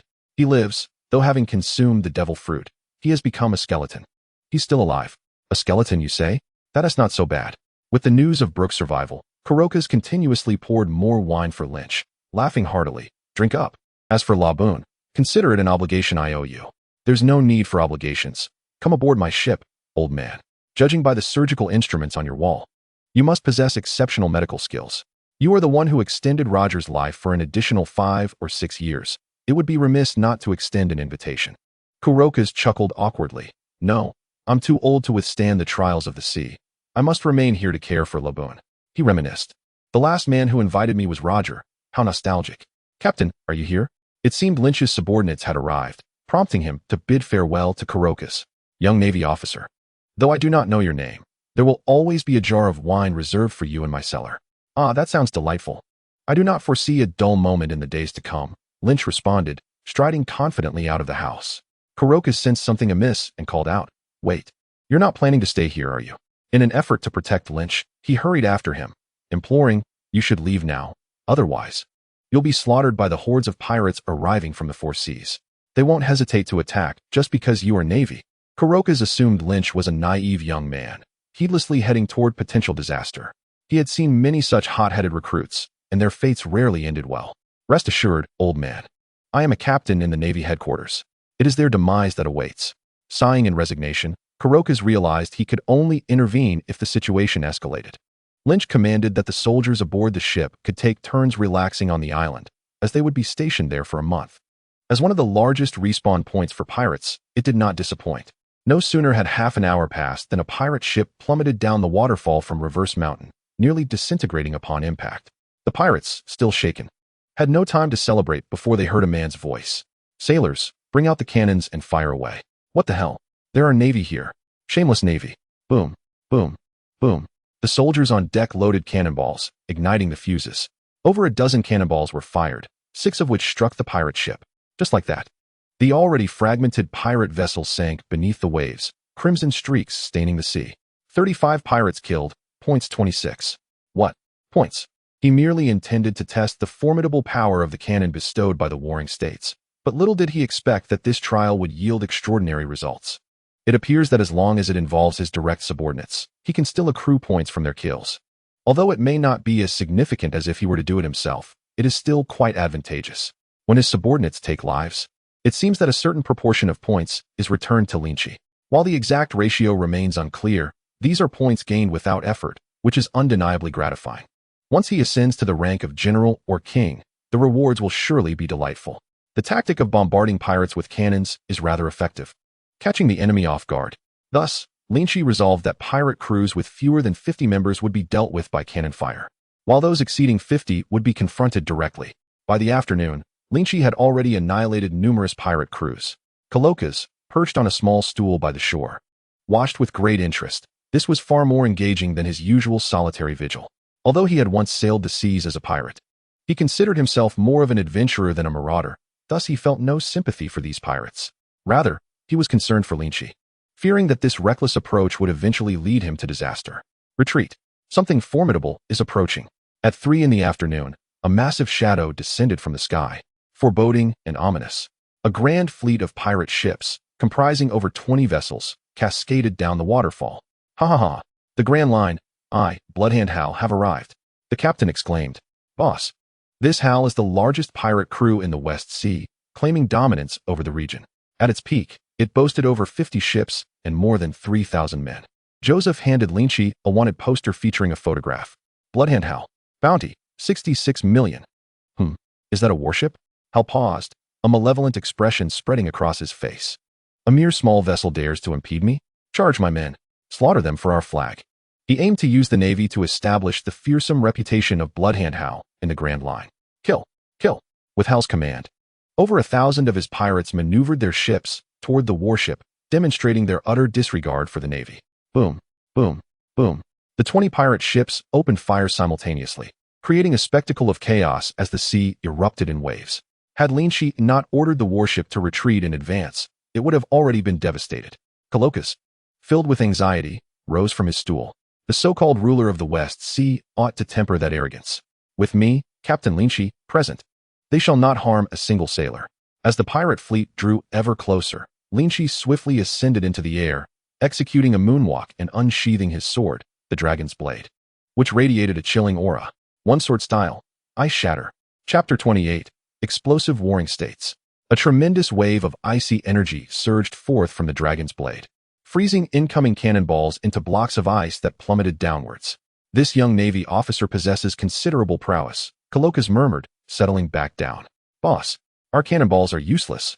The crew of the pirate fleet looked at their cannons in dismay, suddenly losing their appeal. What kind of nonsense is this? Is everyone in the Grand Line like this? Hal, who had never ventured beyond the West Sea, was astounded by the scene before him. While he had heard of swordsmen capable of slicing through iron, he had never encountered one who could unleash a chilling blast over a kilometer. "What are you panicking about?" If the cannonballs 1T reach them, we'll charge in and slaughter them. Our numbers are tenfold. Hal barked in anger. Oomph, you've already lost your chance. In an instant, Lynch hovered above the pirate fleet. With a powerful tremor, an overwhelming force of Conqueror's Haki erupted from him, targeting the 2,000 pirates beneath. Boom. Upon merely brushing against the Conqueror's Haki, the pirates experienced a fleeting encounter with divinity, collapsing without resistance, their eyes rolling back. 2,000 pirates were swept away by the wind, leaving only Captain Hal standing. This exemplified the terrifying crowd control of Conqueror's Haki. Kalokas, witnessing the spectacle, felt his pupils constrict. What a formidable Conqueror's Haki. Who on earth is this young man? All my men are dead. Hal was now paralyzed with fear, collapsing to the ground. Is the Grand Line filled with such monsters? How terrifying. He had seen no actions taken against him. The enemy had not even lifted a finger, yet his entire fleet of 2,000 was annihilated. Just moments ago, Hal had brimmed with confidence, eager to carve out a name for himself in the new world, but now he was utterly despondent, unable to muster any thoughts of resistance. If heaven granted him a chance to start anew, Hal vowed never to set foot in the Grand Line again. It was too terrifying. Is he a devil fruit user? A voice pulled Hal back to reality, and he looked up to see the demonic figure of Lynch standing before him, trembling as he stammered, "Why yes." Excellent. Lynch tossed Hal into the military ship's brig as easily as one would handle a chick. Military merit 1. As for Hal's potential resistance, what a joke. Having narrowly escaped with his life, he had no desire to confront that demon again. Regarding the unconscious pirates, Lynch instructed the naval soldiers to collect their heads while also transferring the treasure from the ship to the military vessel. Tina counted, discovering treasure worth around 20 million berries. Quite substantial. As evening fell, the number of pirates dwindled, for the mortality rate after dark, especially around the upside-down mountain, was significantly higher than during the day. Though pirates may lack education, they are not fools. After a long day, every sailor aboard was exhausted, yet they had also experienced considerable growth. On Lighthouse Island, Kalokas, Smoker, Lynch, and Tina gathered around a campfire. Nearby, the Navy's cook prepared and served chunks of grilled meat. As Kalokas savored the food, he mused, "I never imagined I would have the chance to eat Navy cuisine in my lifetime. If you enjoy it, please have more," Tina replied with a smile. Smoker glanced at Kalokas, feeling that something was off about the older man, though he couldn't quite pinpoint what it was. "If you accepted my invitation, you could enjoy Navy meals every day," Lynch remarked. "I'd rather not. Just thinking about it gives me the creeps." He had a few pirate friends who had spent their lives eating Navy and world government food, never to emerge again, having been imprisoned in the deep-sea prison. Cheers. The group took a sip of their drinks. Perhaps it was the solitude of being alone for too long, or perhaps something else. But Kalokas found himself particularly eager to converse with Lynch. "Young Navy officer, what is your true identity? A Navy like you should not be so obscure." "I possess no identity of note, just an ordinary little Navy officer," Lynch replied, hinting that in terms of status, he was far inferior to the elder. "Ha. I'm merely a tower guard. What status could I possibly hold?" "You're quite the witty one," Kalokas laughed heartily, urging everyone to drink. Half a month passed swiftly. During this time, Lynch focused solely on mastering Conqueror's Haki, becoming increasingly adept in its control. After weeks of relentless combat, his 200 elite soldiers began to evolve towards a stronger trend. One day, his subordinates reported that the 2 large crates of cannonballs given by the warring states before his departure were nearly exhausted. Additionally, the ship's supplies of food and fruit needed replenishing. Lynch decided to have his men use a transponder snail to send a message to the warring states. "Right. Request cannonballs and fruits and vegetables from Admiral Warring States, and also inform him of our achievements over the past half-month. How you convey it is up to you." Lynch instructed the soldier in charge of communications aboard the ship. At sea, one can forego meat, but not fruit, lest one suffer severely from scurvy. "Yes, Captain," the communications officer exclaimed with unwavering admiration. After half a month of camaraderie, Lynch's display of overwhelming strength in dispatching foes had left an indelible impression on each sailor's heart. Every soldier aboard revered and admired their commander. Their adoration for Colonel Lynch is ceaseless, akin to the relentless flow of a mighty river. Upon receiving a summons from the esteemed colonel, he promptly abandoned all his tasks and hastened to his side. Beep, beep, beep. At the naval headquarters, the phone on the marshal's desk emitted a printout that landed on the tabletop. Sengoku, who was reviewing documents, casually picked it up, his eyes widening with each line he read, the corners twitching as if under some unseen strain. After a moment, he called out to the hallway, "Bring in Zephyr, Carp, and Vice Admiral Tsuru." Thus, several old friends gathered, their gazes fixated on the report laid before them. Zephyr and Sengoku, seated on either side, both exhibited uncontrollable twitches at the corners of their eyes. Vice Admiral Tsuru was rendered speechless, her years of experience leaving her at a loss for words. Only Carp burst into hearty laughter, exclaiming, "I knew this lad was remarkable. It appears I was right."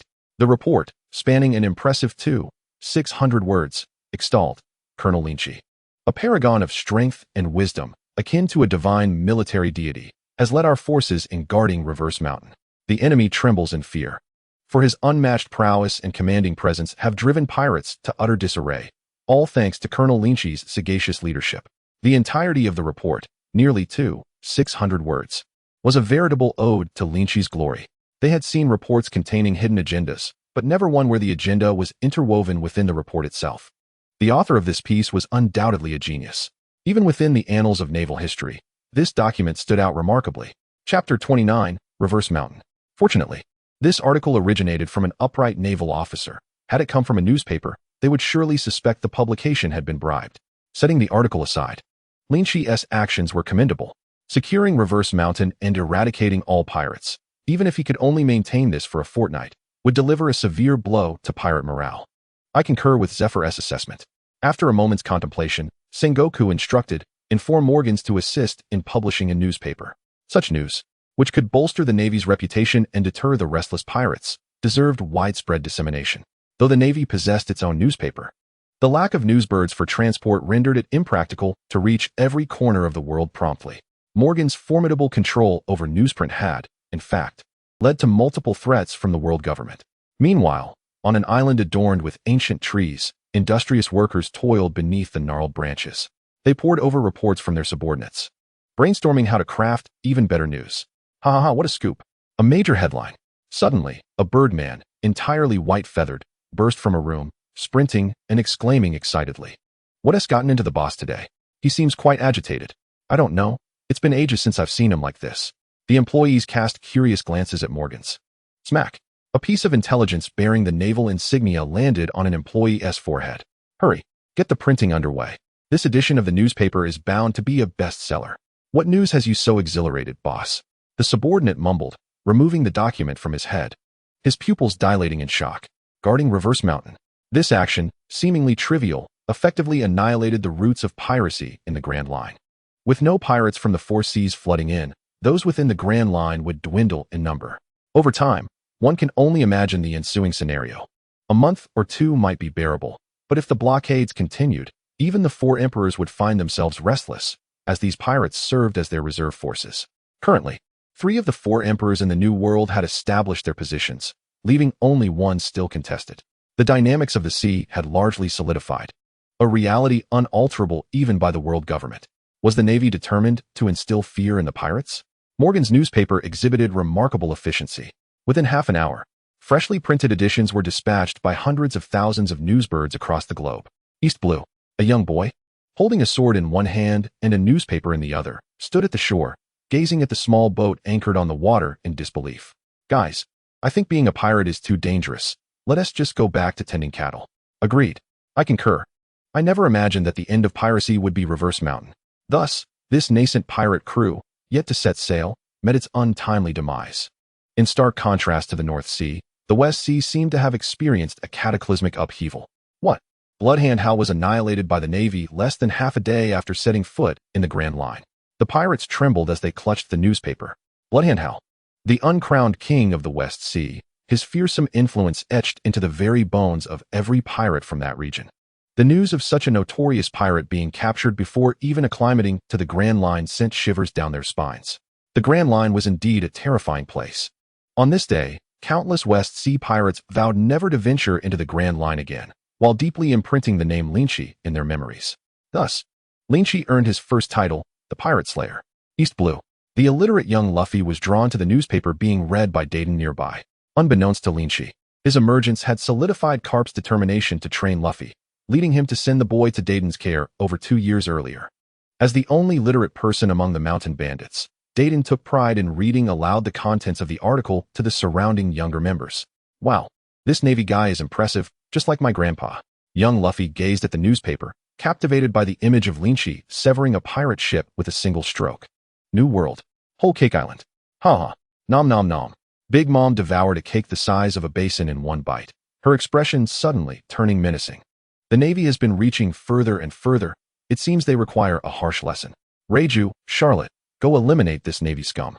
And be sure to bring back some delectable treats. Charlotte Reiju, the 33rd son of the Charlotte family, and Charlotte Galette, the 18th daughter of Big Mom, knelt on one knee, departing with reverence. The newspaper incident had transpired half a month prior. Besides elevating Lynch's notoriety, the number of pirates at Reverse Mountain dwindled significantly. This led Lynch to express his frustration towards Sengoku, feeling that the newspaper had been published too prematurely, denying him the chance to accumulate more accolades. At this moment, his score had reached a staggering 121,530 points, an astonishing 12,000 points. To put this in perspective, the natural-type gas fruit had previously only granted 188,888 points. With ordinary flintlock pistols, he could purchase nearly 5,000. Converted into refined wheat bread, it could yield over 1 million loaves, sufficient to sustain a small nation. If he were to receive a discount coupon, he could instantly procure a natural-type devil fruit. Ding! Congratulations! You have completed 1 month of guarding Reverse Mountain. Would you like to claim your reward? Claim. After a month of diligent efforts, he would naturally not hesitate to spend. Today's refreshed items were nothing short of luxurious. Double training scroll, 1 week. Price, 1,000 points. This differed from the previous body refinement scroll. The former was solely for physical enhancement, while the latter offered comprehensive benefits for both body and swordsmanship. Superhuman gravity fruit. Price, 155,555 points. Supreme Great Blade, Long Yuan.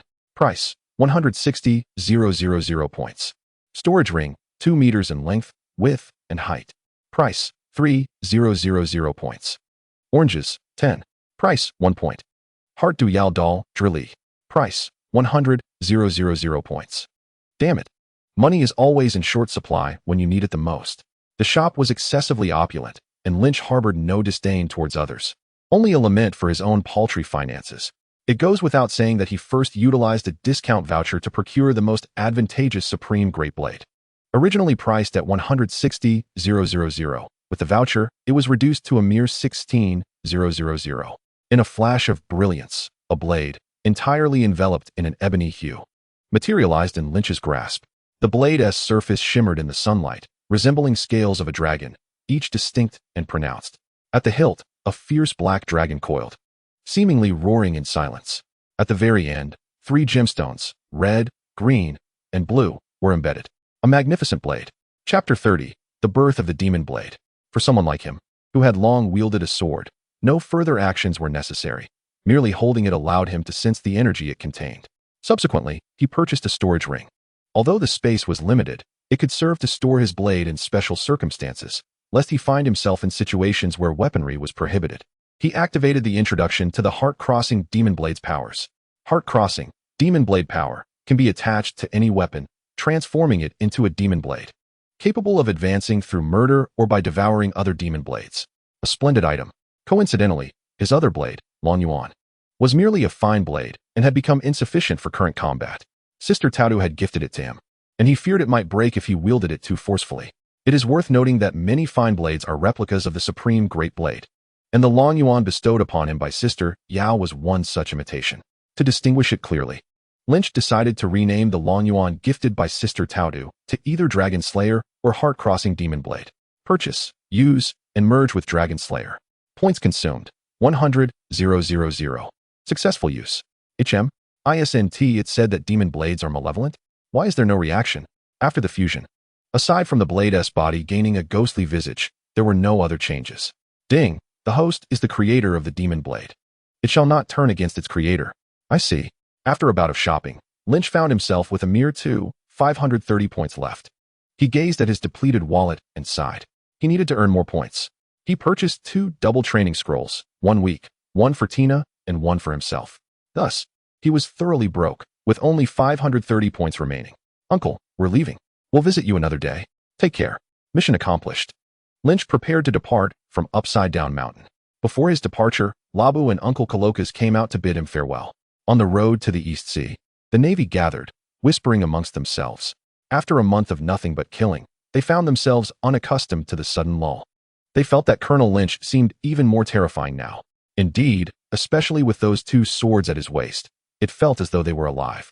I thought I was the only one who felt that way. Every time I get close, my legs turn to jelly, as if some monstrous force is watching me. What are you talking about? Suddenly, a vast shadow obscured the sunlight. Smoker, we were discussing the Colonel's swords. Swords? Smoker questioned, perplexed. When did Lynch change to two swords? He strode over and asked, may I see your swords? No. Lynch coldly refused, as a swordsman's blade is akin to his wife. One cannot allow just anyone to touch it. Smoker retorted, what if that blade is male? All right, but you can only touch this one. Lynch was also curious about what would happen if an outsider held the Dragon Slayer. A willing guinea pig was not to be missed. After a moment of contemplation, Smoker reached out to grasp the demon blade Dragon Slayer. The instant he held the hilt, the ghostly face on the blade flared with a purple luminescence. This purple light reflected in Smoker's pupils, tinting his eyes violet. With a swift motion, Smoker suddenly swung the blade towards a nearby Navy soldier. Enough, Lynch barked, and the ghostly visage on the Dragon Slayer dimmed. Smoker jolted awake, fearfully discarding the blade, shaken by the experience. Was I just controlled by that blade? Don't toss it away. Lynch lamented as he retrieved the Dragon Slayer. It's a demon blade. If you were prepared, you likely wouldn't have been controlled. A demon blade. Smoker exclaimed in alarm. Are you not aware that no swordsman throughout history who has wielded a demon blade has met a good end? It's quite well behaved. Saying this, Lynch patted the Dragon Slayer at his waist. Well behaved? Smoker recalled his recent experience of being controlled and glanced at the Dragon Slayer quietly resting at Lynch's side, his expression complex. He truly wanted to retort. Where is this blade well behaved? Lynch, come try my freshly baked waffles. Ah, Smoker, you're here too. Noticing Tina approaching with a plate of waffles and a cup of orange juice with 2 straws, Smoker realized this was not meant for him. He quietly walked away. This dog food is more than enough. I practically have to consume a feast of it every day. Snap, snap. Afternoon tea passed in the company of Tina. The next day, they traversed above the Red Land and arrived at the East Sea. East Sea. The sweet ocean breeze caressed his face as Lynch embraced Tina, who stood at the bow, arms outstretched to welcome the sea wind. Is this your homeland? No wonder it's south the place where my dear Tina grew up. Even the sea breeze is much sweeter than elsewhere. Smoker turned his head away. Ugh, the nauseating stench of love. Tina, back in the East Sea after a long absence, wore a radiant smile. Captain, I apologize for interrupting you, but the delightful aroma seems to be wafting from that direction. Joseph cautiously pointed towards the distance. Is that a restaurant? No, it's a pirate crew. On the sea. A pirate crew adorned with a chef's hat was engaged in a fierce battle with another pirate crew. The various scents wafting from the ship's kitchen filled the air. Smoker, could you please incapacitate the pirates? Lynch said, gently patting Tina's plump little belly, unwilling to exert himself. The lowly pirates of the East Sea were no match for Smoker. TCH. Smoker, cigar in mouth, reluctantly took action, transforming into smoke and flying over. In a matter of moments, he subdued the 2 pirate crews. The 2 captains, utterly bewildered, were brought before Smoker, appearing as if they were questioning their very existence. State your names, so I can gauge your bounties. The 2 captains, still reeling from their defeat, hesitantly lifted their heads, and suddenly, they trembled. The pirate slayer Lynch. One exclaimed in sheer terror, retreating several steps. The other, a golden-haired pirate, sighed, after all the scheming. I still couldn't escape. If it weren't for the fear of encountering you, I would have already been on the Grand Line. Fools, why did you have to talk so much? Quickly answer Captain Lynch's question. Joseph scolded. Baron Knight Pullman. Red-footed Zepp. Upon hearing these names, Lynch's interest was piqued. Wasn't he Zepp the pirate who later adopted Sanji? It turns out he was still a pirate in the East Sea at this time. Thus, he instructed his subordinates to take the other captain away, leaving only Zepp. I've heard of you. Although you're a pirate, you're not too wicked and haven't committed heinous acts. Zepp was perplexed as to why this nemesis of pirates was saying such things to him. How about you cook a meal for me and my brothers? In exchange, I'll let you go. You're not deceiving me, are you? Zepp blinked in disbelief. In this day and age, is there a navy that actively lets pirates go? My word is my bond. All right, but with so many of you, I'll need my crew to help prepare enough food for everyone. Of course. Chapter 31, The Pirate Slayer. Delicious. This soup, as clear as water, held a remarkably rich flavor. Lynch savored a sip of the carefully crafted soup and followed it with a bite of the seafood fried rice. It is well known that Sanji's culinary skills were taught by Zepp. Rounded off, he has indeed indulged in the very dishes most desired by the shrimp. Tina's small mouth was stuffed to the brim, her large eyes squinting joyfully into crescent shapes. Hearing praise for his soup, Zep felt a wave of happiness wash over him. Naturally, it would have been even better if the one complimenting him were not from the Navy. I particularly enjoy these dishes. Could you kindly relay the recipes to the chef aboard the ship? No problem at all. Sated and content, Lynch began to usher people away. Are you not leaving? Do you wish to stay for dinner? Thank you. Zep swore that he had truly broadened his horizons today. There truly are Navy personnel who release pirates instead of apprehending them. It was utterly ludicrous, like opening the door to absurdity itself. He could be considered a refreshing anomaly within the Navy. You really let them go? Smoker gazed at the receding pirate ship, as if encountering Lynch for the first time. What else would I do? I assumed you would eliminate them. That would be far too brutal. I am, after all, quite a kind-hearted individual. You? Kind-hearted? Huh. Smoker looked at him with disdain. First, take me to Rogue Town. That is not possible. Tina hasn't returned home in many years. We must first ensure she sees her family. Smoker, he simply does not wish to remain aboard eating dog food. By the way, Kokoyashi village is not far from Tina's home. Let us visit there first. Lynch's journey to Kokoyashi village was not for Nami, but rather for her mother, Belmere. By the timeline, Belmere should have just left the Navy a year or two prior. Having not been a mere foot soldier for many years, and having fought against pirates in the East Blue, she possessed a clear understanding of the entire region's dynamics. It was precisely because she had become a civilian that Lynch could confidently and boldly inquire about sensitive matters, particularly regarding the relationships between the kingdoms in the East Blue. Oh, by the way, keep an eye out for someone in the East Blue for me in the future. Who? Crocodile. Do you have business with him? Do you know what is the most precious commodity in this new era? What? Talent. I have taken a liking to him, so remember to keep a watchful eye. Crocodile is said to be the second most intelligent pirate around. Another month passed. While Lynch directed the warship in search of pirates, he made his way to the destination. During this time, he had successfully defeated over 60 pirate crews. Gradually, many ability users were captured, including those apprehended at Reverse Mountain. The number of ability users confined aboard the ship was a staggering 50. 50 ability users. This achievement would greatly enhance Lynch's military reputation. Kokoyashi Village. A remote little town in the East Blue had all its residents relying on the sale of oranges to survive, leading a life fraught with hardship. Upon seeing the Navy's arrival, the townsfolk did not react with excitement, but instead cast wary glances as if they were confronting a plague. It turned out that this secluded village rarely saw the Navy. Whenever they did, it was never for good reasons. Whether apprehending pirates or pursuing bounties, the Navy had repeatedly inflicted considerable losses upon the village. Navy, what brings you here this time? A man with a windmill on his head stepped forward to engage Lynch warily. You must have misunderstood, sir, Lynch replied, gesturing to his justice cloak. I am a colonel from the Navy headquarters, here in the East Blue merely to deliver a message. I heard your oranges are quite delectable, and I wish to purchase all of them to share with my friends. Not from the East Blue Navy? Kenji's gaze flickered rapidly between Lynch and the soldiers behind him. The spirit emanating from this group of soldiers was distinctly different from what he had encountered before. Could it be that he truly was not from the East Blue? Kenji, observing the 3 gemstones embedded in the man's sword, felt a wave of astonishment. This man seemed to be quite affluent. Many villagers had not opened their shops for months, especially Belmere's family, who had run out of provisions. The relief supplies were barely enough to feed 2 children. Belmere had to survive solely on oranges every day. If she missed out on this lucrative deal because of him, she would likely blame herself. You truly came to buy oranges? At this point, Kenji was fully convinced of the man's intentions. If he were truly here to capture a bounty, the criminal would have already fled. What else would it be? 5 minutes later. Ha ha ha, young man, you are impressive. At such a young age, you have already attained the rank of colonel in the Navy headquarters? Alas, if only I had a daughter. I would certainly have her marry a young talent like you.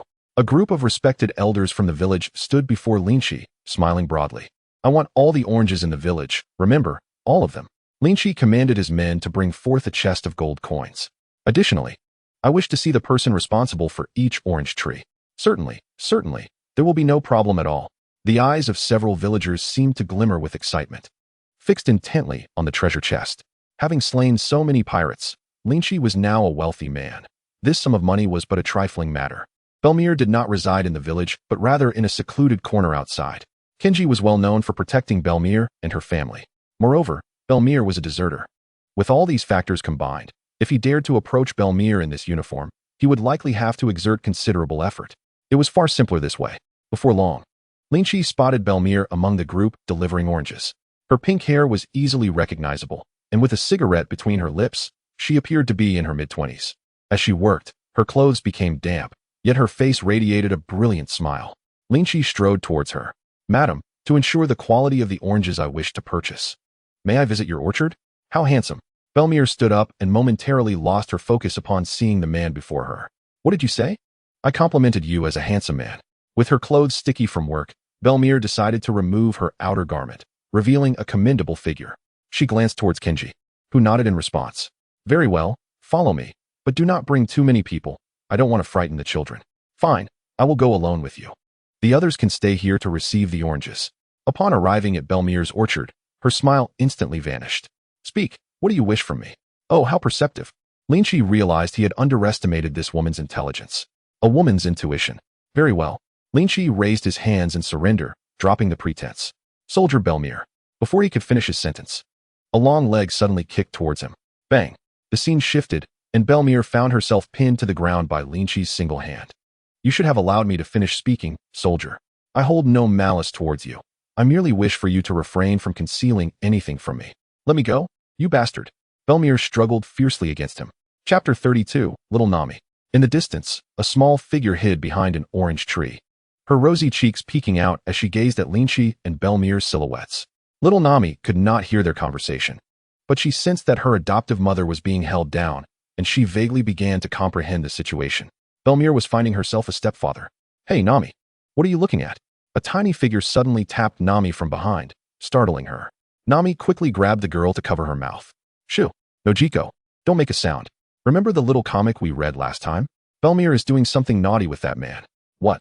"It's broad daylight." Nojiko's words were abruptly cut off, as the actions of the two were too easily misinterpreted. Belmere was bent over, while Lynch was positioned behind her, using his calf to pin down her legs and his hand gripping the back of her neck. "Oh, Belmere is unexpectedly thrilling. No, I cannot allow Nami to learn anything bad." Nojiko grabbed Nami's arm and forcibly pulled her away. Meanwhile, on the other side, "Madam, I believe you wouldn't want your daughters to go hungry, would you? Madam, surely you do not wish for your daughter to continue living a life of hunger and cold, do you?" Upon hearing Lynch's words, Belmere's complexion turned ashen. "What exactly do you want?" "It's quite simple. Accompany me into the grove and heed my instructions." The adorable faces of Nami and Nojiko flashed through Belmere's mind, and with a firm resolve, she replied, "Very well, I shall follow your lead." Belmere was led into the grove by Lynch, and at that moment, Nami and Nojiko sprang forth from behind an orange tree. "Alas, Belmere, how could you? It is broad daylight. Surely, you are not that desperate." "Don't speak of her that way, Nojiko. Perhaps she merely seeks a conversation," Nami retorted. Despite their youth, the influence of the open-minded Belmere had transformed Nami and Nojiko into seasoned veterans. "Humph, does one need to venture into the depths of the grove for a chat? What are you discussing, state secrets?" Nojiko expressed her concern over their adoptive mother suddenly seeking a man. What if he turns out to be a rogue? Half an hour passed. An hour. A full 2 hours later, Belmere and Lynch had yet to emerge, and Nojiko could not help but worry. It has been 2 hours. Can Belmere's body withstand this? Nami exclaimed in frustration. "Why do you only think such thoughts?" At that moment, Lynch reappeared. He reflected on the information he had gleaned from Belmere. Thanks to her penchant for gossip, he had acquired more knowledge than he had anticipated. Surprisingly, the easiest path to kingship lay within the West Sea. The West Sea, the most chaotic of the 4 seas, is ironically devoid of formidable foes. To describe it succinctly, a gathering of inexperienced individuals, each pecking at the other. This has resulted in the majority of kingdoms in the West Sea suffering greatly, both rulers and subjects alike. Many indulgent kings would even sell their thrones for the right price. Such kings are not uncommon in the West Sea. He realized he could ascend to kingship through legitimate means. Well, it seems that becoming a king is easier than I had imagined. As he straightened his clothes, he exited the grove, having disheveled his justice cloak during his earlier scuffle with Nojiko. Nojiko was in an even worse state. Her attire marred with dirt from their earlier encounter, now dried and clinging uncomfortably to her. She could not remove it. Doing so would leave her without clothing. "You two little ones, having watched the commotion for so long, come out." With his observation Haki, Lynch immediately spotted the 2 youngsters. "How impressive. How did you find us?" Nami asked, beaming, as she and Nojiko emerged. "You must be Nami and Nojiko. How adorable you are," Lynch chuckled, ruffling their hair. "What should we call you?" Nami inquired, her big, watery eyes glimmering. "Call me father." "What? A father?" The 2 little ones were utterly astonished. "Dad, just as Nami hesitated whether to utter the word. A fist swung toward them from the side. "You scoundrel, do not corrupt the children," Belmir exclaimed angrily. "Do not listen to his nonsense. Call him brother instead." "Haha. Don't be so frightening. I was merely joking," Lynch said, crouching down to rub Nami's little face. "Little Nami, you are truly adorable. Here, brother has a gift for you." A valuable ruby brooch was pinned to Nami's chest. "Wow, how beautiful." Nami's eyes seemed to sparkle, and she hugged Lynch, planting a kiss on his cheek. "Thank you, brother. If you wish to pursue Belmir, I have no objections." "You fool." Belmir's forehead twitched with anger. This girl had been easily bribed with a ruby brooch. Nojiko looked on with envy at Nami. "By the way, you two shall also receive a share." 2 rings and a considerable handful of gold coins were handed to Belmir and Nojiko by Lynch. "Exchanging the coins for berries should sustain you for several years. Ensure you provide the children with ample food and clothing. Look at how thin they are." Lynch noticed that the trio's living conditions were dire, with their garments patched repeatedly, and their bodies frail. It seemed Nami's future greed might stem from the poverty she had experienced in her youth. He was not unwilling to give more, but he understood the principle of being burdened by one's wealth. There is no wall that does not have a crack. "Thank you, brother." Nojiko's sweet voice rang out as she received her gift. "Thank you, I shall not refuse." This sum of money would greatly assist Belmir, who felt guilty for not providing Nami and Nojiko with a better living environment. Suddenly, she found that the man before her was not so detestable after all. "Very well. May we meet again, little Nami." Lynch affectionately ruffled Nami's small face. It must be said that little Nami was exceedingly adorable. He nearly transformed into a human trafficker. Just before leaving, he recalled something. "Ah, if you ever come across a fishman named Arlong, tell him you are under the protection of the Night Hawk." "Oh, okay." Belmir found the man's words rather peculiar, yet she made a mental note of them. In her eyes, Lynch was quite mysterious. As he departed, the warship set sail, laden with a bountiful cargo of oranges. "Do you think you can finish all those oranges?"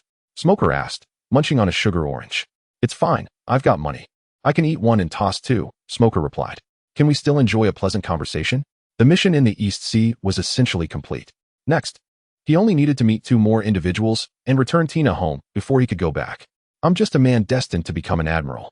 It would be a miracle if Luffy could even read that book. Chapter 33, The Arrival of Kaku. All forces, stand ready. A formidable presence approaches. Shortly after departing from Kokoyashi village, Lynch's observation Haki sensed 2 powerful auras rapidly approaching. "Ha ha ha ha. Found you." A rather handsome punk, wielding a flaming longsword, looked down at Lynch and the others from a height. "Little brother, stop wasting time with them. Kill them quickly. We still need to find dessert for Mama." Another woman, aloof with pink hair, floated in the air on a ball of butter, holding a glass of red wine, urging impatiently. "Sister, we've been drifting at sea for a month and a half. Of course, we must kill them little by little to break even." "Boss, they are 2 of the officers from the Big Mom pirates, Daifuku and Katakuri," an underling reported. "Every elite Navy soldier must memorize information about the Yonko pirate crews." "Charlotte Linlein's people? Did we inadvertently provoke them?" Lynch frowned. Regardless, since the enemy had come to their doorstep, there was no reason to let them escape. "Smoker, I can sense that there is a pirate ship following them. Once the fighting commences, the pirate ship is yours, and I will take care of the 2 officers." "Understood." Smoker unsheathed his sword. "What about me? I want to join the fight." Tina eagerly volunteered. "You stay back to protect the soldiers on the ship.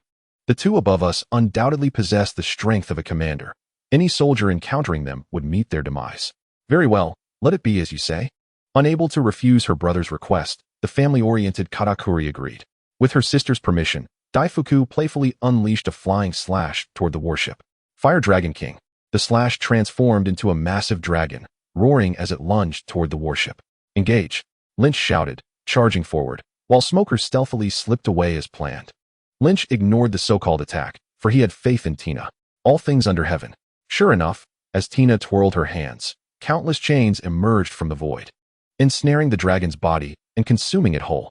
So fast, Lynch blinked and appeared before Ryzen, not even granting him a moment to react, delivering a powerful punch. Boom. In the next instant, Ryzen transformed into a shooting star, plummeting deep into the ocean. Gasping, he expelled a copious amount of blood, his pupils trembling violently before he unceremoniously fainted. No, it can't be. Could a rear admiral be so weak? As realization dawned upon Lynch, he understood that he was no longer the person he had been when he first set sail. Back then, it was uncertain whether he could contend with a vice admiral. Now, he estimated that he had already reached the threshold of an admiral's strength. The disparity in power was staggering. No wonder he had effortlessly annihilated his opponent with a single blow. "Brother!" Galette cried out in worry, her red wine spilling everywhere. She disregarded her elegant demeanor and assumed a battle stance.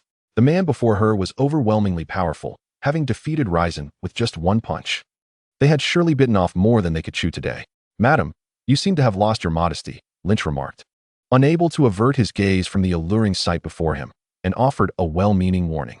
To his surprise, he was met with a barrage of butter spears. Dozens of spears, formed from cooling butter, were hurled at him by the woman. A superhuman-type butter fruit, Lynch faced the butter spears, seizing the woman by the neck with a cold smile. "Are you attempting to tickle me, you peculiar creature?" Galette, struggling to breathe as he choked her, watched in horror as the spears struck Lynch, leaving not even a mark. "Shall I kill you now, or keep you alive for military merit?" Lynch's grip tightened, as if in contemplation. Smack! In the next moment, the woman's head soared through the air. Her headless corpse plummeted to the ground. "Cough, cough, that hurts. You uncaring brute." Suddenly, her dismembered head transformed into butter, writhing and merging back into a humanoid form. Galette's once enchanting face turned a deep shade of purple as she coughed incessantly. A nature-type superhuman? Lynch, who had initially prepared to assist Smoker, turned back, now deeply intrigued. Butter heatwave. A large quantity of steaming butter was hurled at him, followed by the woman herself, transforming into a mass of butter that ensnared Lynch's body. "Seriously, I just praised you, and this is what I get?" Lynch scoffed. Natural types manifest their elements along with their attire. Yet, this woman, resembling a vixen, sheds her clothing upon transforming into butter. He watched as the scant remains of her clothing tumbled into the sea, while the woman coiled around him like a serpent, attempting to strangle him. He couldn't tell if she intended to kill him or seduce him. "Have you had your fill of games?" With a resounding clap, Lynch struck her shapely backside, unleashing a wave of frigid air. Ah! Crackle, crackle. Under the terrifying chill, the woman was encased in ice, plummeting into the ocean. For a power user, falling into the sea was akin to signing their own death warrant. Deep below the surface, after choking on seawater repeatedly, Ryzen suddenly awoke, slicing through the water's surface and leaping out. "Cough, cough, cough. My illustrious life almost ended in such a pathetic manner," rubbing his aching chest in disbelief. He recalled being knocked out by a single punch. "Damn it, that must be Kaido. Sister." Before he could catch his breath, he hurriedly caught the falling Galette, and, seeing her frozen into an ice block, his eyes widened in rage. "I will kill you," Ryzen howled to the heavens, carefully placing his sister on a rock before drawing his sword and charging forward. "It seems you still haven't learned your lesson." 30 seconds later, both Ryzen and Galette lay neatly in a row, tossed onto the naval ship by Lynch. He thoughtfully rendered the ice encasing Galette opaque, ensuring she wouldn't be exposed. Just like that, two individuals with Rear Admiral-level combat prowess were captured without even breaching Lynch's defenses. Impressive, Tina clapped her hands, her mouth agape. The soldiers aboard the ship murmured as they gazed at the two sprawled on the deck. "Did you see that? That man could slice through the ocean's surface, but was easily defeated by Colonel Lynch. Colonel Lynch is formidable. Colonel Lynch, shall we imprison them? Wait a moment. Where is Smoker?" Lynch furrowed his brow. For a nature type to take so long to deal with a group of lackeys seemed odd. Had something gone awry? The ominous premonition soon manifested. A tall man with a red, spiky hairstyle and a towel wrapped around his mouth appeared, dragging a bruised Smoker behind him. This man was employing the moonwalk technique from the Navy's 6 powers. Chapter 34, Tina's Hometown. Charlotte Katakuri. Lynch slowly uttered the 7 words, gazing intently at the man before him. If the later Katakuri stood at the pinnacle of the vice admiral hierarchy, the Katakuri of the present was not yet so seasoned. On future pirate forums, many would boast that Katakuri's strength rivaled that of an admiral. Lynch was uncertain about this. However, judging by the aura he emanated, the 37-year-old Katakuri was undeniably above the elite vice admiral level, capable of holding his own against an admiral. Lynch scrutinized Katakuri, who was equally assessing him. The young man before him appeared to be no more than 20. Yet there seemed to be a demon lurking within him. Katakuri's powerful observation Haki continuously alerted him that this man was no ordinary adversary. After much contemplation, Katakuri abandoned the idea of forcefully engaging. "Release my brother and sister, and in exchange, I can return him to you." Katakuri gestured to the unconscious Smoker. Agreed, Lynch concurred. Smoker was not yet meant to perish. For should Katakuri apply even a modicum of pressure, Smoker's head would surely burst. Katakuri narrowed his eyes. The Navy was surprisingly accommodating. "You must awaken them first. After they leave, I will honor my promise to release him." "Very well." with a wave of his hand. Lynch thawed the frozen individuals and even kindly clothed them in ice garments to prevent any embarrassment. Galette and Raizen awoke with pounding headaches, groggily spotting Katakuri. "Brother Katakuri. How wonderful. Brother, avenge us and kill them," Raizen shouted. "Silence." Katakuri admonished his foolish siblings. "Hurry and leave this place without further ado." Galette, rubbing her sore backside, shot a furious glare at Lynch, her red lips poised to speak, yet ultimately silenced by her brother's authority. She limped, supporting her injured rear, as they departed. Once the two had distanced themselves, Katakuri kept his word and released Smoker, racing after his siblings. "Smoker, Smoker, are you all right?" A swarm of medics rushed in, administering aid and reviving him with great effort. As Smoker opened his eyes, he calmly surveyed the crowd. Did I lose? The details of the battle eluded him. All he recalled was vanquishing a ship full of pirates before being bombarded by a white, dough-like substance from all directions. "My apologies for being a burden," Smoker murmured, patting his back, and quietly withdrew. The surrounding soldiers were astounded. "Goodness, Smoker actually apologized. It seems this defeat has hit him hard. Should we comfort him? Forget it. You might just make him feel worse." Considering Smoker's mental state, Lynch prioritized getting him to Lobe Town. Indeed, Smoker had suffered greatly, facing demotion and a brutal beating. Before departing, Lynch handed Smoker the letter from Garp to Luffy, instructing him to find someone to deliver it. "Rest assured, I won't forget the task you entrusted to me." Smoker stood at the dock, bidding farewell to Lynch. As the ship sailed away, he suddenly shouted, "Just you wait. Next time we meet, I will surpass you." "All right, I'll be waiting." Lynch laughed heartily as he departed. After a fortnight at sea, the warship finally arrived at Tina's homeland, the Kingdom of Morost. This is a modestly sized nation, characterized by its pervasive mediocrity. The monarch is neither particularly wise nor utterly foolish, and the populace experiences neither hardship nor ease. However, Tina's family stands as one of the three most powerful clans in the Kingdom of Morost. The fact that her father managed to procure a devil fruit in this insignificant corner of the East Sea speaks volumes. Tina's grandfather has even been appointed as the commander of the National Defense Forces, overseeing all terrestrial troops, allowing soldiers to don civilian attire and enjoy leisurely outings. Lynch strolled through the bustling streets with Tina and Tomcat.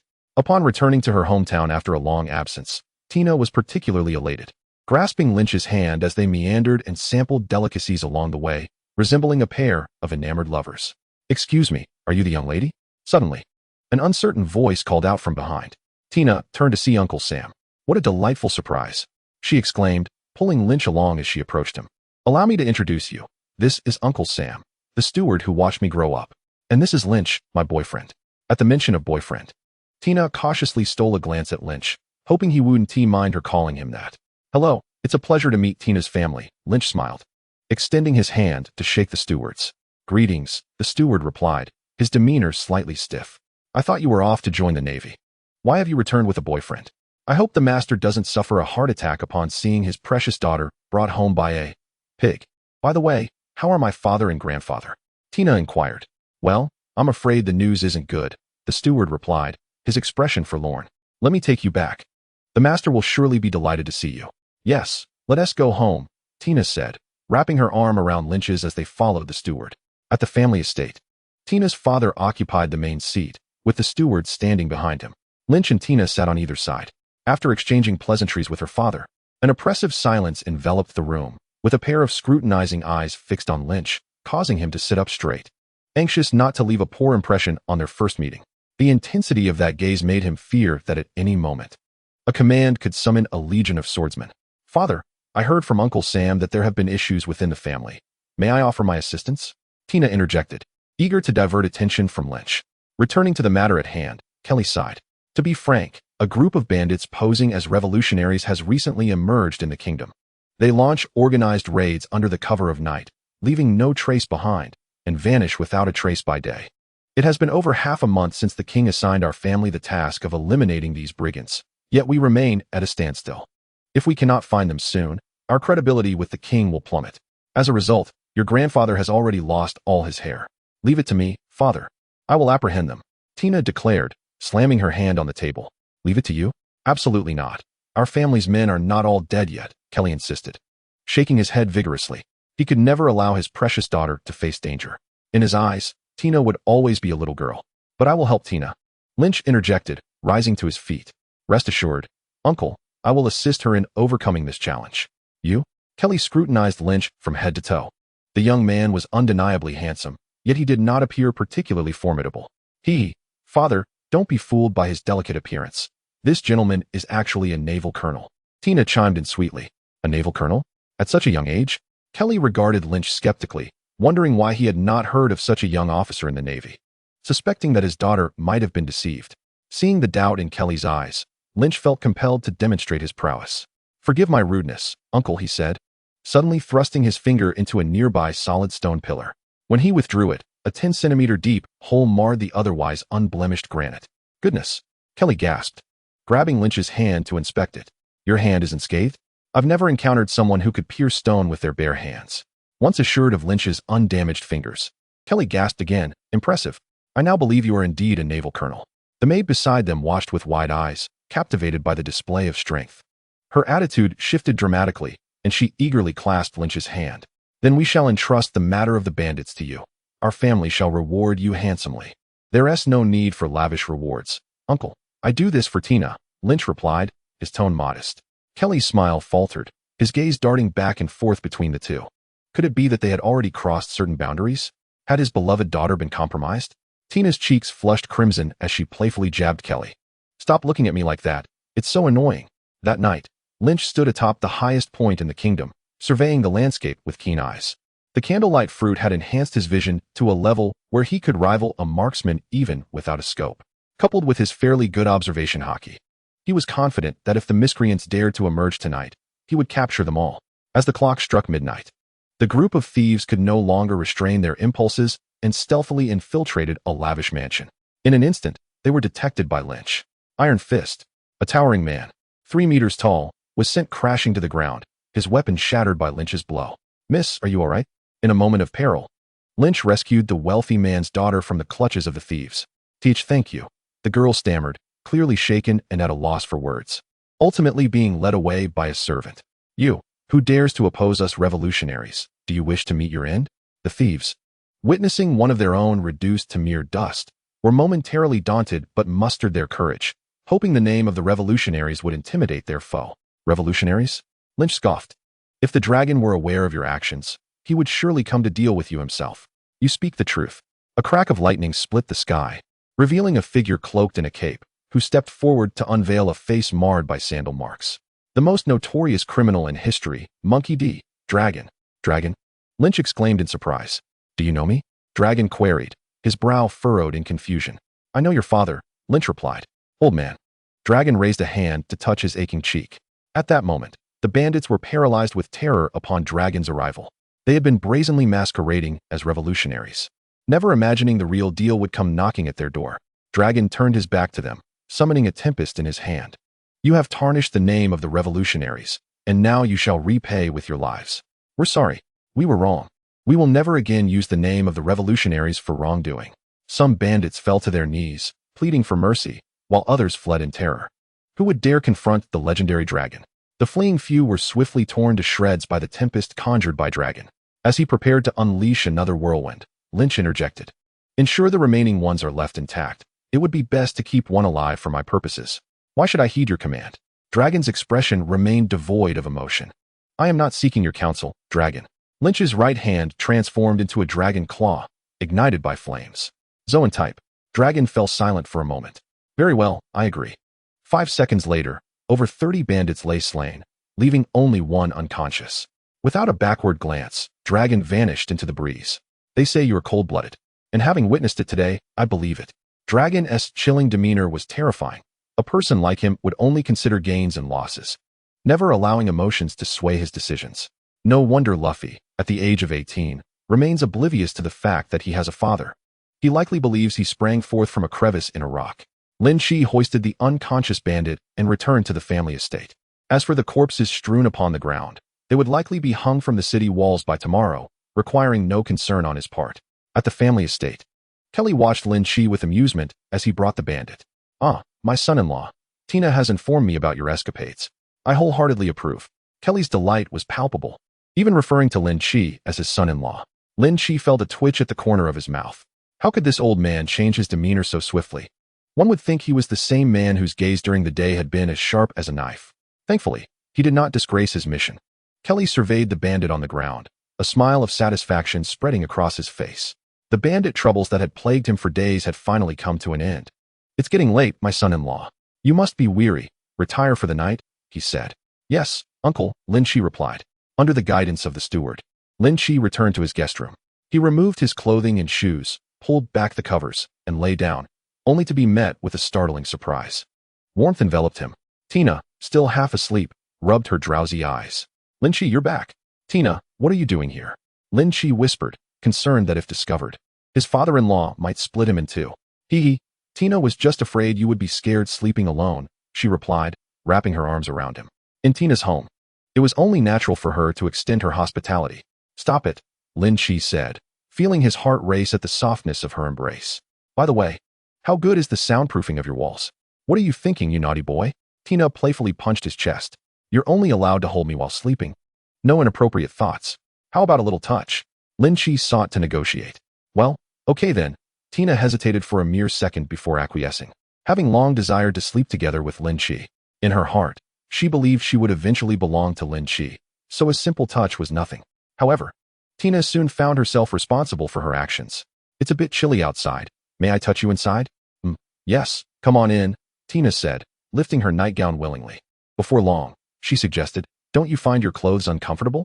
Perhaps you should take them off. What are you thinking? You naughty boy. All right. Tina decided to remove her own clothes. After a while, she declared, I'll just cuddle. I won't go any further. Soon after, the maid outside heard the commotion from within and blushed deeply. Only when the sun was high in the sky did Lynch finally drift into a deep slumber, holding Tina close. Chapter 36, Quina. They continued to stay in their hometown for a few days. After a short while, Lynch's father-in-law, now elevated in rank, beamed with joy as he personally sent everyone off at the port, calling Lynch his son-in-law with every breath. Son-in-law, do come visit Tina again when you have the chance. After spending a few days together, Kelly realized this young man possessed both strength and potential. Most importantly, he treated his daughter well, making him the ideal candidate for a son-in-law. Understood, uncle. Please return home, Lynch replied. Ahead lay their journey to the East Sea, with only one final and most significant destination remaining. Half a month later, is this Frostmoon Village? Lynch gazed at the unremarkable little village, struggling to believe it concealed a master within. Indeed, boss, the map confirms it, Joseph assured him. Let us proceed to the Isen dojo. Clad in casual attire and armed with two long swords, Lynch, accompanied by Tina and Joseph, made their way toward the dojo. As they approached, the sound of bamboo, swords clashing resonated from within. This place had laid a solid foundation for Zoro's path of swordsmanship. With a creak, Lynch pushed open the wooden door, and the sound of wooden swords abruptly ceased. A group of youths, the youngest no older than 6 or 7, and the oldest merely in their teens, turned to gaze curiously at the outsiders. They appear to be from outside. No one from the nearby villages looks like this. Wow, their clothes are so nice. Humph, those little kids, that big sister is the real beauty. A chorus of voices erupted among the children, and from their midst emerged a little girl. She approached Lynch, bowing respectfully. Hello, I am Quina, the daughter of the dojo's master. May I ask whom you are seeking? Could you kindly inform your father that I am here to see him? Lynch attempted to pat the girl's head, but she evaded him. He had always admired her tenacity, yet fate had been unkind. Certainly, please wait a moment, Quina replied, displaying a maturity beyond her years as she went to announce their presence, not forgetting to attend to her guest. Thank you. Lynch accepted the tea offered by a boy and took a sip. Suddenly, a man with slanted eyes appeared, smiling as he entered the dojo. After dismissing the others, he turned to Lynch with a wary gaze. Your strength is remarkable. May I inquire as to your purpose here? To be candid, I wish to request your guidance in swordsmanship, the true art of the sword, Lynch stated earnestly. They say those with slanted eyes are formidable beings. Gungshiro was one such individual. Do not be deceived by his seemingly harmless appearance. He is a mid-level elite general, having brushed against the threshold of greatness among sword masters. Why do I assert this? Simply because he is Gungshiro of the Frostmoon family. The Frostmoon family, residing in Wano country, is currently under the oppressive rule of Kaido, making any desire to leave akin to reaching for the heavens. Yet, this very man managed to traverse the New World and the Grand Line, carrying the infant Quina with him to the East Sea. Such prowess is indeed terrifying. Moreover, Gungshiro's father and grandfather are no ordinary individuals. How could he be? His father, Gung Sanzaburo, forged the renowned sword Daokyo and the great blade Enma. His grandfather crafted the unparalleled great blade. Neither Karp nor Zifa possesses any swordsmanship. To achieve rapid proficiency in swordsmanship, one cannot avoid seeking the guidance of a master. Otherwise, how could he possibly compete with those who have trained for decades? Gung Shiro chuckled awkwardly. You jest, sir. I am merely an ordinary sword instructor from the East Sea. How could I possibly teach you? He had journeyed far and wide to the East Sea precisely to escape conflict. Teaching this man would be akin to revealing his own strength, which he would not do. Sir, you surely do not wish for the swordsmanship of the Frostmoon family to be forgotten? Gung Shiro paused, caught off guard by Lin Chi's knowledge of his identity. Lin Chi's words struck a chord within him. He was an exceedingly traditional man, firmly believing that girls could not inherit the family's swordsmanship, that they could never match men. Otherwise, the subsequent tragedy would not have occurred. Hell, what Frostmoon? I do not understand, Gung Shiro replied. There is no need for self-deception. Sir. With that, Lin Chi unsheathed Long Yuan, adopting a rather audacious stance. Kuina, hiding behind a pillar and eavesdropping, felt alarmed. Was her father about to engage in a fight? Seeing Gung Shiro remain unmoved, Lin Chi unleashed a wave of sword energy. He had expected Gung Shiro to reveal his strength to block it. To his surprise, he watched as the house, which had stood for years, was cleaved in two by the sword energy that stretched over 10 meters. Little Kuina was exhilarated. Is this something swordsmanship can achieve? Gung Shiro sighed, choosing to close his eyes and cease speaking. Hey, are you really a master? I find it hard to believe. Joseph could no longer hold back. If you were truly a master, you would have a tremendous capacity for patience. More than an old tortoise. I've told you, I am merely an ordinary person. You have come to the wrong place if you seek to learn swordsmanship. Left with no choice, Lin Chi had to resort to a bold move, pulling out the eavesdropping Kina from behind the pillar. Let me tell you, you should be addressed as Frostmoon Kina, of the so-called Frostmoon family. Gung Shiro's eyelids twitched rapidly. Enough. I will teach you. Are you willing to teach? Lin Chi ceased his teasing, while little Kina wore a look of utter disbelief. You must finish your sentences, come on. Leaving it halfway is quite tantalizing. I can discern that you are not a villain. I hope you do not tarnish the Frostmoon swordsmanship, since you have decided to teach. Gung Shiro will no longer keep things hidden. Come to class tomorrow. Thank you. I will arrange for your house to be repaired. With his objectives achieved, Lin Chi departed with a sense of satisfaction, leaving Guena deep in thought. Father, what is the Frostmoon family? No further questions. When the time is right, I shall tell you. Now, go and practice your swordsmanship. From the following day, Lin Chi and Tina began their sword training under Gung Shiro. It was also from this day that Lin Chi gained a little shadow that followed him everywhere. Guena incessantly questioned him about the Frostmoon family. Lin Chi had promised King Shiro to remain silent, which left Guena restless and anxious. Hey, if you can't talk about the Frostmoon, can we discuss something else? Tell me, are there any female great swordsmen in this world? Where do you come from, and are there many masters there? You scoundrel, why won't you accept my challenge? Ouch. Stop hitting my head. I might become foolish. Days passed with Guena's incessant chatter. Before long, half a year had slipped by. The girl grew rapidly. Compared to half a year ago, Guena had increased in height by a significant margin. One day, Lin Chi and King Shiro sat on tatama mats, sipping tea. Your talent is remarkable. I feel I have little left to teach you. King Shiro poured Lin Chi a cup of tea. I am grateful for your guidance over these past 6 months, Lin Chi expressed with sincerity. Chapter 37. Return and the Cultivation of a Young Girl. In truth, Guena is a promising talent, surpassing the majority of men, Lin Chi remarked suddenly. I am aware of that, yet alas, women cannot become great swordsmen. The room fell into silence. In the future, Guena may seek me out in the Navy. I will assist her in realizing her dreams. That largely depends on her own will. The room returned to a quietude once more. The dialogue between the two had been less than pleasant. King Shiro remained obstinately convinced that women could not traverse the path of swordsmanship for long, even if the individual in question was his own daughter. Father, would you like some more tea? Hearing Guena's voice, the two tacitly chose to avoid the topic. Ah, it is Guena. Please, come in. Clad in a kimono, Guena looked utterly adorable as she knelt by the table to refill the teapot. Guena, I must depart today, Lin Chi stated. What? Guena's hand trembled, nearly dropping the teapot. She appeared utterly distraught, on the verge of tears. So soon? Can't you stay a few more days? Silly girl, I've already stayed for 6 months. Does my absence trouble you? Who would miss you? You fool.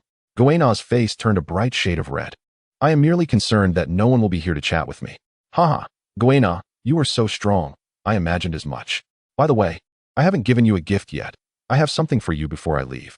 He retrieved a devil fruit and placed it on the table. This is a Zoan-type peacock fruit, one of the devil fruits, and consuming it will grant you incredible powers. Goena, you have always wished to surpass the boys, and eating this will enable you to do so. He had purchased this ordinary Zoan-type fruit during a system shop refresh. He believed it was unlikely that Goena would suffer harm from consuming it. Father, is what Lynch brother said true? Goena gazed at King Shiro with eager anticipation. She longed to hear her father's affirmation that she could indeed surpass men. However, all she received was Kung Shiro's silence. He merely wished for his daughter to live a safe and sound life. Perhaps consuming the devil fruit was a good choice after all. Contemplating this, Kung Shiro nodded. This brought Goena immense encouragement, and she took a big bite of the devil fruit. Thank you, Lynch brother. Ugh, it's quite unpleasant. Goena nearly spat it out, but thinking of surpassing the boys and gaining her father's approval, she forced herself to swallow it, tears streaming from her eyes due to the distaste. Well then, I must take my leave. Goodbye, and thank you for your teachings over these past 6 months. Little Goena, I look forward to the day we meet again on the sea. Witnessing Goena consume the fruit, Lynch did not linger any longer. Upon returning to his ship, he immediately ordered 10 boxes of treasure to be sent to Kung Shiro. Wouldn't it be more sincere for you to deliver it yourself? Tina questioned, puzzled. If I were to deliver it personally, he would certainly refuse.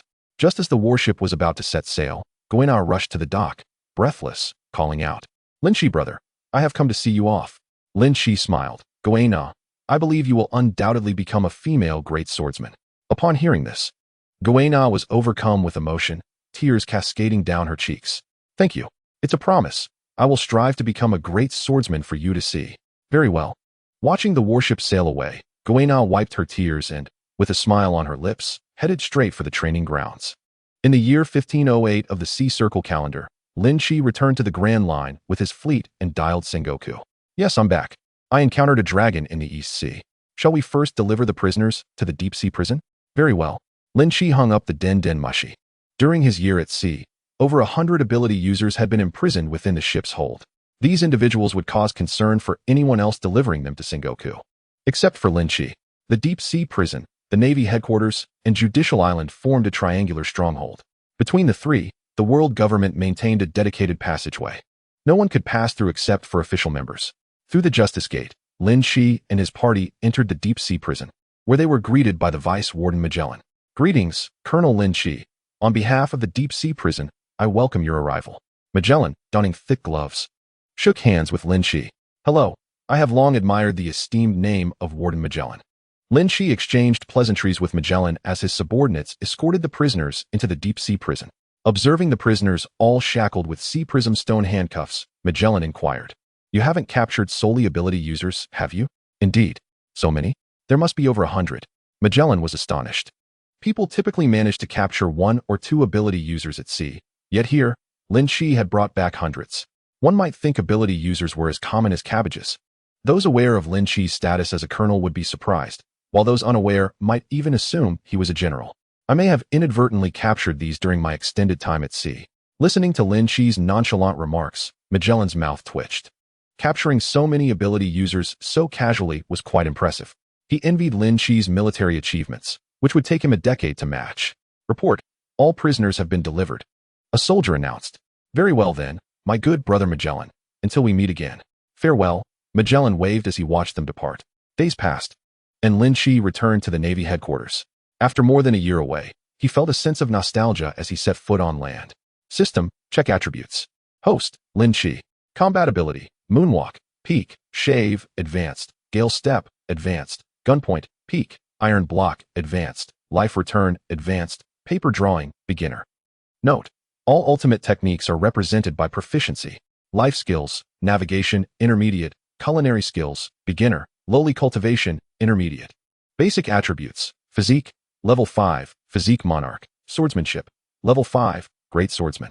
Fruit Development, Level 3, Fruit Master, Gunplay, Level 3, Experienced Sniper, Observation Haki, Level 3, Armament Haki, Level 4, Conqueror's Haki, Level 5, Conqueror's Haki Monarch.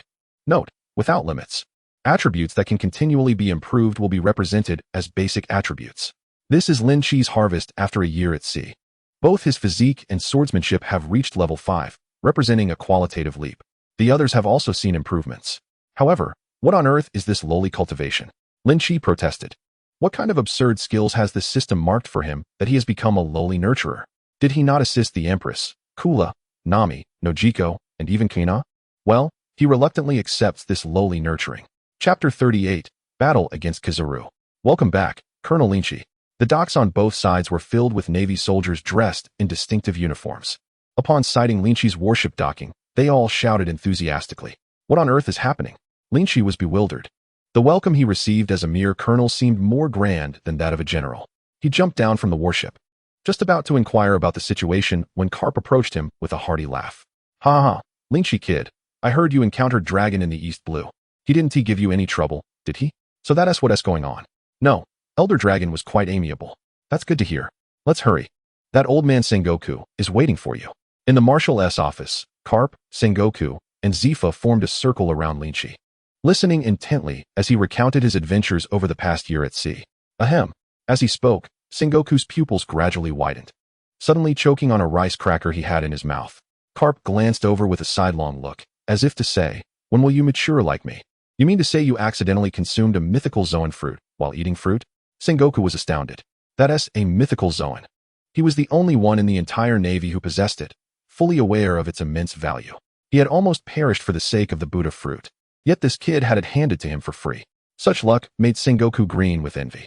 Lynch, you needn't mind Sengoku. Please continue, Zifa urged, thoroughly engrossed in the tale. Subsequently, I stumbled upon an exceptional sword known as the Supreme Great Blade. Wait. Lynch was once again halted by Sengoku. He inadvertently tugged at his beard in shock and exclaimed, You found a Supreme Great Blade in that small place known as the East Blue? Sengoku was taken aback.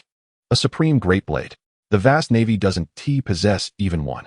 And yet this kid casually acquired one in that insignificant location. Is there a problem, Marshal? A significant one indeed. Sengoku feigned a mature and composed demeanor, insisting, No problem, please continue. All right. Afterwards I discovered an elite vice admiral level swordsman in the East Blue. I attempted to recruit him into the Navy, but regrettably failed. However, there was a silver lining. He taught me his swordsmanship. So, to what extent has your strength reached now? Zifa scrutinized Lynch.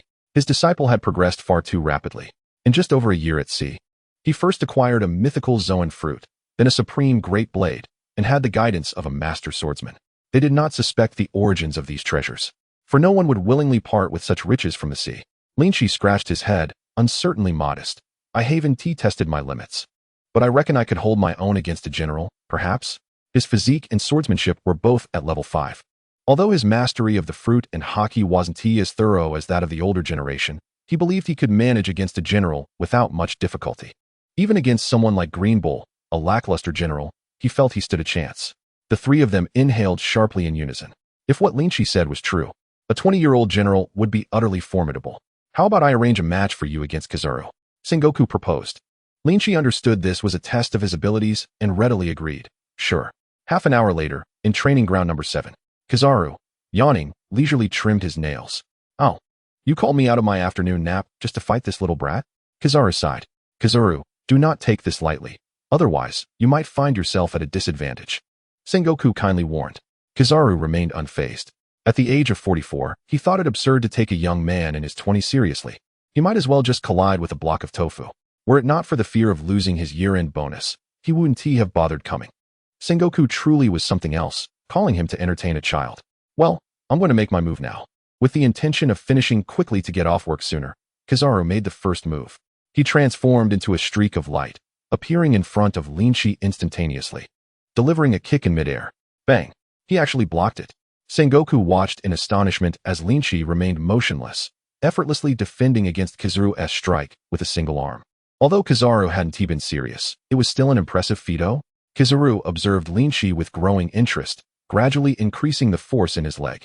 Lynch remained steadfast. Kizaru-senpai, as a Logia user, you shouldn't compare strength with me. Lynch grinned, exerting force with both arms and sending Kizaru flying. Kizaru landed gracefully, shedding some of his lethargy. He realized that this young man was quite extraordinary. No wonder Sengoku called him out. Young Navy, I'm going to get serious now. Be careful not to get hurt. As he spoke, a sword gleaming with golden light appeared in Kizaru's hand. Here it comes. Lynch unsheathed Long Yuan, its blade engulfed in flames, and clashed fiercely with Kizaru. The more they fought, the more shocked Kizaru became. This young man's swordsmanship was surprisingly equal to his own. In terms of swordsmanship, Kizaru found it difficult to gain the upper hand against Lynch. Zifa nodded appreciatively. Although Kizaru was not a professional swordsman, his speed gave him an advantage over most great swordsmen. Lynch's swordsmanship had evidently improved tremendously in just a year. It seemed he spoke the truth. Each move Lynch executed carried an air of sophistication, clearly indicative of having undergone rigorous training under a master. Unbeknownst to them, Lynch had endured tremendous hardships to achieve his current level of swordsmanship. He had spent 6 months training with a triple swordsmanship scroll. Rising earlier than a donkey and sleeping later than a dog, he would get up before dawn and practice until well past midnight. Unable to secure a victory over Lynch through swordsmanship, Kizaru decisively changed tactics. Knowing he had been summoned to test Lynch, he realized there was no need to continue in this vein. I'll be utilizing my fruit abilities. You should concede quickly if you can't withstand it. Don't push yourself. With a kind warning, Kizaru transformed into light and soared into the air, spreading his arms wide. 8 Shaka Kogo. Hundreds of light bullets descended like a torrential downpour, delivering devastating damage. Boom. The ground was left pockmarked, dust swirling in the air. Zifa watched anxiously in the direction of the smoke. Don't worry. That kid hasn't even used his fruit yet, Carp reassured him. Roar. A furious roar erupted, followed by a terrifying figure bursting forth from the smoke. It was a creature towering at least 7 meters high, its hands and vital parts covered in dragon scales, with 2 spiral deer antlers protruding from its forehead. Numerous sharp spikes jutted out from its joints, and a black halo of fire floated behind it. By the way, what mythical Zoan does that kid possess? Observing Lynch's appearance, Sengoku and the others fell into deep contemplation. The characteristics of typical mythical Zoan fruits are usually quite evident. It's easy to discern what type of fruit it is. Chapter 39, promoted to Rear Admiral. For instance, the Phoenix fruit or the Buddha fruit. Yet, Lynch's mythical Zoan was completely inscrutable. It bore a resemblance to Kaido's Azure Dragon fruit. Thunder Fist. Lynch soared into the air, his fist crackling with electricity, and landed a powerful blow on Kizaru, sending him flying. Unfortunately, Long Yuan was too short. Once he transformed into a giant, it was no longer suitable for use as a weapon, leaving him to fight barehanded. The sensation was off. Did he preemptively elementalize? Oh, what a terrifying monster indeed. Kizaru landed and reverted to his human form, raising his finger as several lasers shot toward Lynch. Boom. The lasers struck Lynch, exploding violently. However, Lynch remained unscathed. The skin that had been pierced by the lasers healed instantaneously. Lynch landed heavily like a raging tyrannosaurus, causing the ground to tremble as if an earthquake had struck. With a powerful straight punch, he struck at Kizaru, who once again evaded by turning intangible, despite both being of the Logia type. While Lynch could land hits on Smoker with precision, he found himself perpetually unable to touch Kizaru, solely due to the latter's exceptionally high observation Haki. Thus, I find little enjoyment in battling those of the mythical Zoan type. They are remarkably resilient. Kizaru murmured as he spread his arms wide in midair, unleashing dozens of laser arrows that pursued Lynch as if they possessed a mind of their own. Fire Fist. Lynch unleashed a fist, sending a towering column of flames skyward, successfully intercepting the barrage of arrows. Indeed, the Mara Mara no Mi is something even dogs would spurn. He manipulated electromagnetic forces to draw a piece of meteorite from the depths of the earth, balancing it on his fingertips as he charged it with electrical energy. Super electromagnetic cannon. Boom. A surge of intense electrical energy propelled the meteorite across the sky, striking Kizaru's head and subsequently exploding in a fiery display reminiscent of a nuclear detonation, giving rise to a mushroom cloud. In an instant, the entirety of the marine base was captivated by the spectacle. Kizaru's severed head transformed into golden particles and reformed, and he turned to gaze at the explosion. A bead of cold sweat trickling down his temple. Hey, is this for real? This is a bit over the top, I assent it. You really want to take my life? Sorry, Kizaru-senpai, but I can't truly injure you without going all out. You kid, perhaps I should treat you as a peer. Kizaru remarked, effectively acknowledging Lynch's prowess. Yet, it would be quite embarrassing to be bested by a junior. If Akiji and Akainu were to learn of this, they would undoubtedly mock him for weeks. It seems I must reveal my trump card after all. Kizaru-senpai, no need for modesty. You haven't even utilized your Busashoka Haki. How did you get here? Lynch was astonished to find that just a moment ago, Kizaru had been far away, engaging in banter with him, and in the next instant, he had appeared right before him without a hint of warning. Kizaru had always been fast, but this time, It was as though he had teleported. Sengoku silently removed his glasses, chuckling as he scolded, "This fellow Kizaru, using the light refracted through my lenses to achieve instant movement. Eternal frost purgatory." Lynch, seizing the opportunity to engage Kizaru in close quarters, exhaled a breath of frigid air.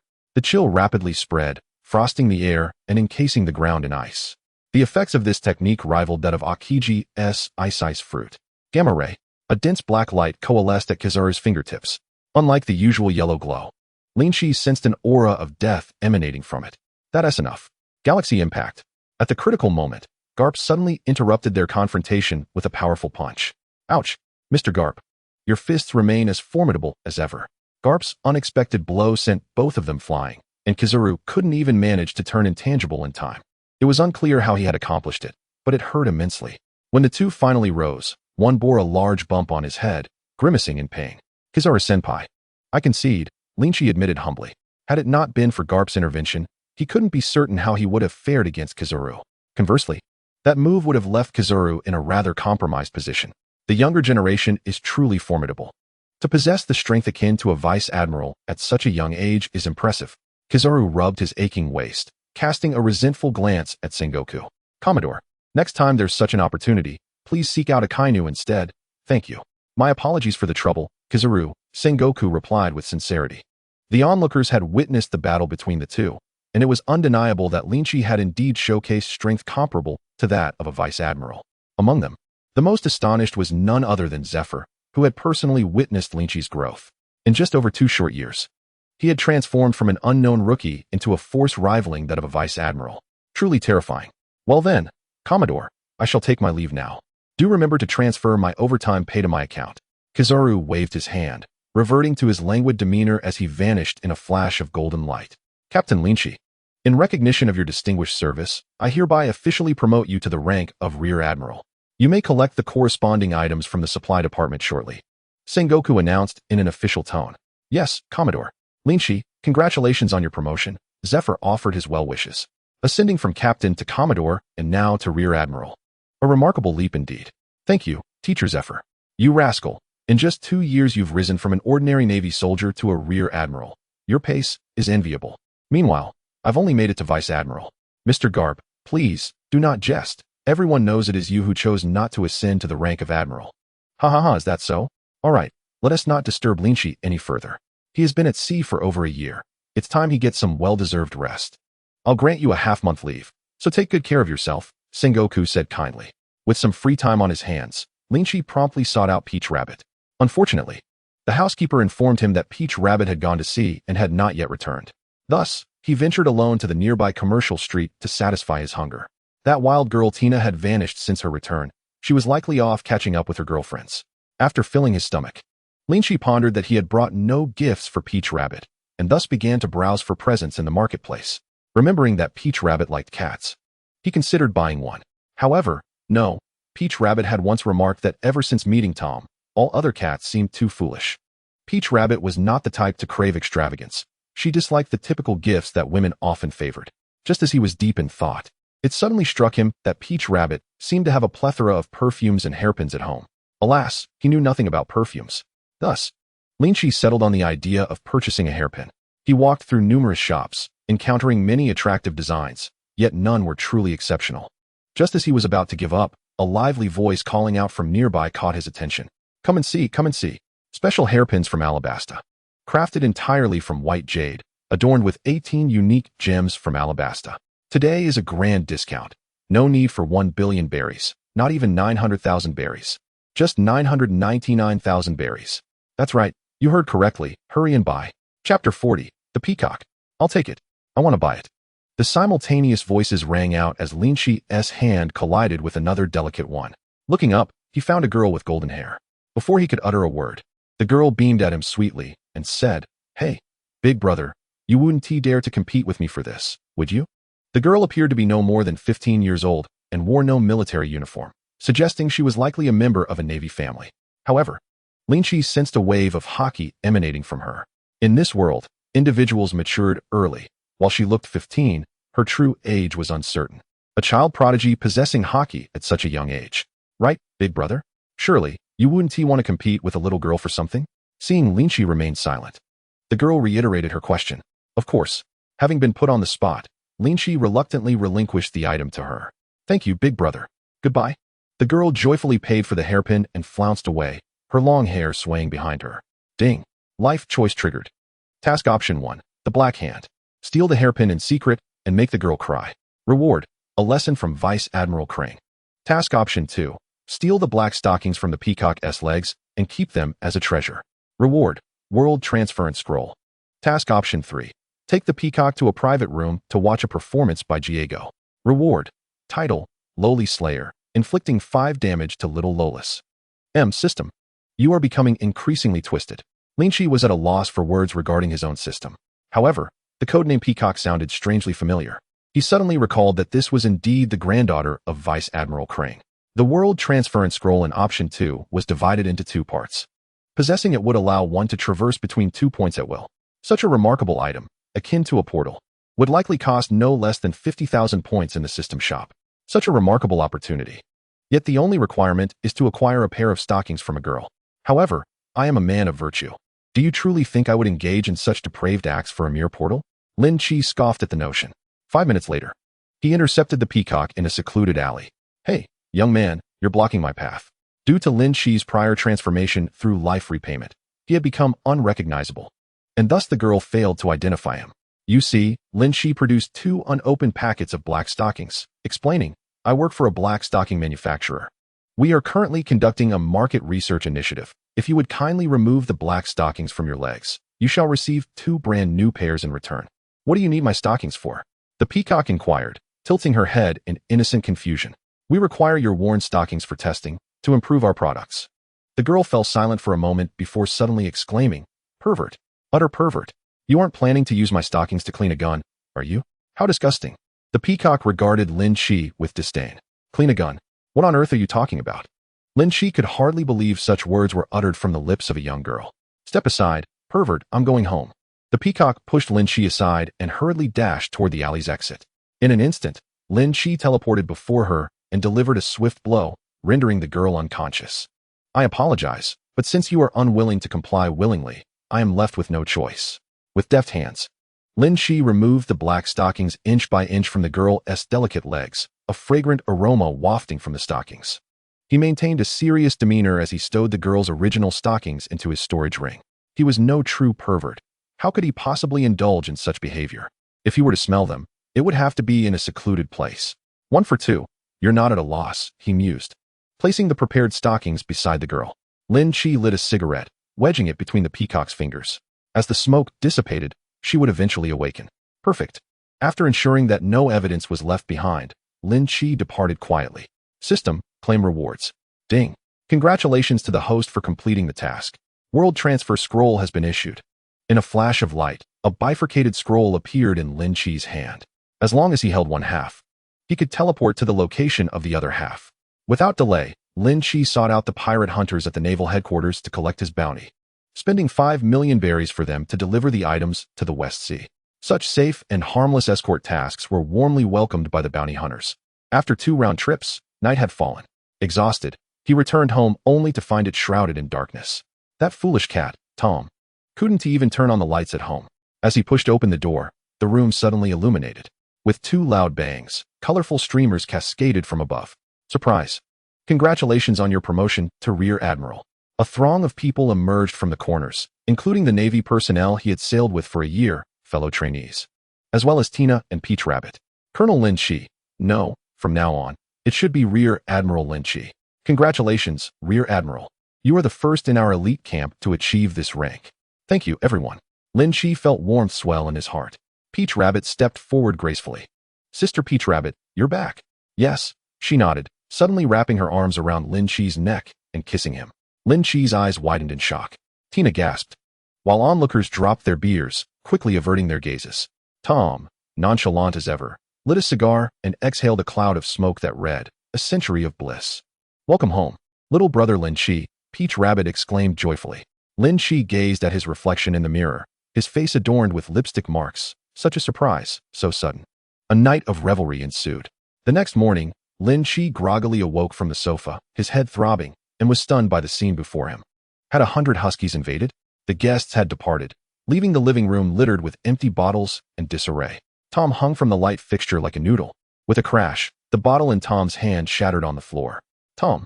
The cat jolted awake and scampered over to Lynch, saluting. Good morning, master. Your most loyal soldier wishes you well. A gravelly, magnetic voice emitted from Tom. Wait, you can talk. Lynch was genuinely astonished. Tom quickly realized something was amiss and hastily covered his mouth, shaking his head vigorously. Stop pretending. I'm not that drunk. What is going on? Tom cautiously observed Lynch's expression, pulled out paper and pen from his tail, and wrote. Aren't you curious? Chapter 41. The Talking Tom. Curious about what? Many animals in this world can speak, like deer and crabs. Tom sighed in relief and wrote again. That's good. Now that you know I can talk. It's better to speak directly than to write. Tom shook his head, writing, I can talk, but it hurts.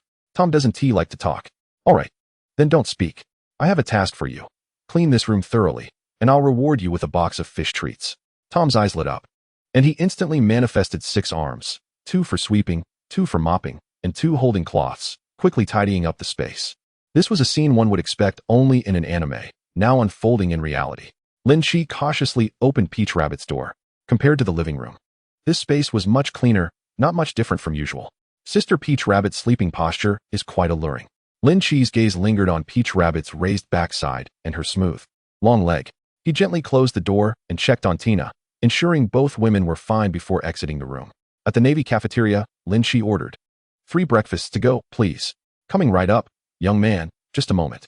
As he stood waiting for his meal, a small hand suddenly tapped his shoulder.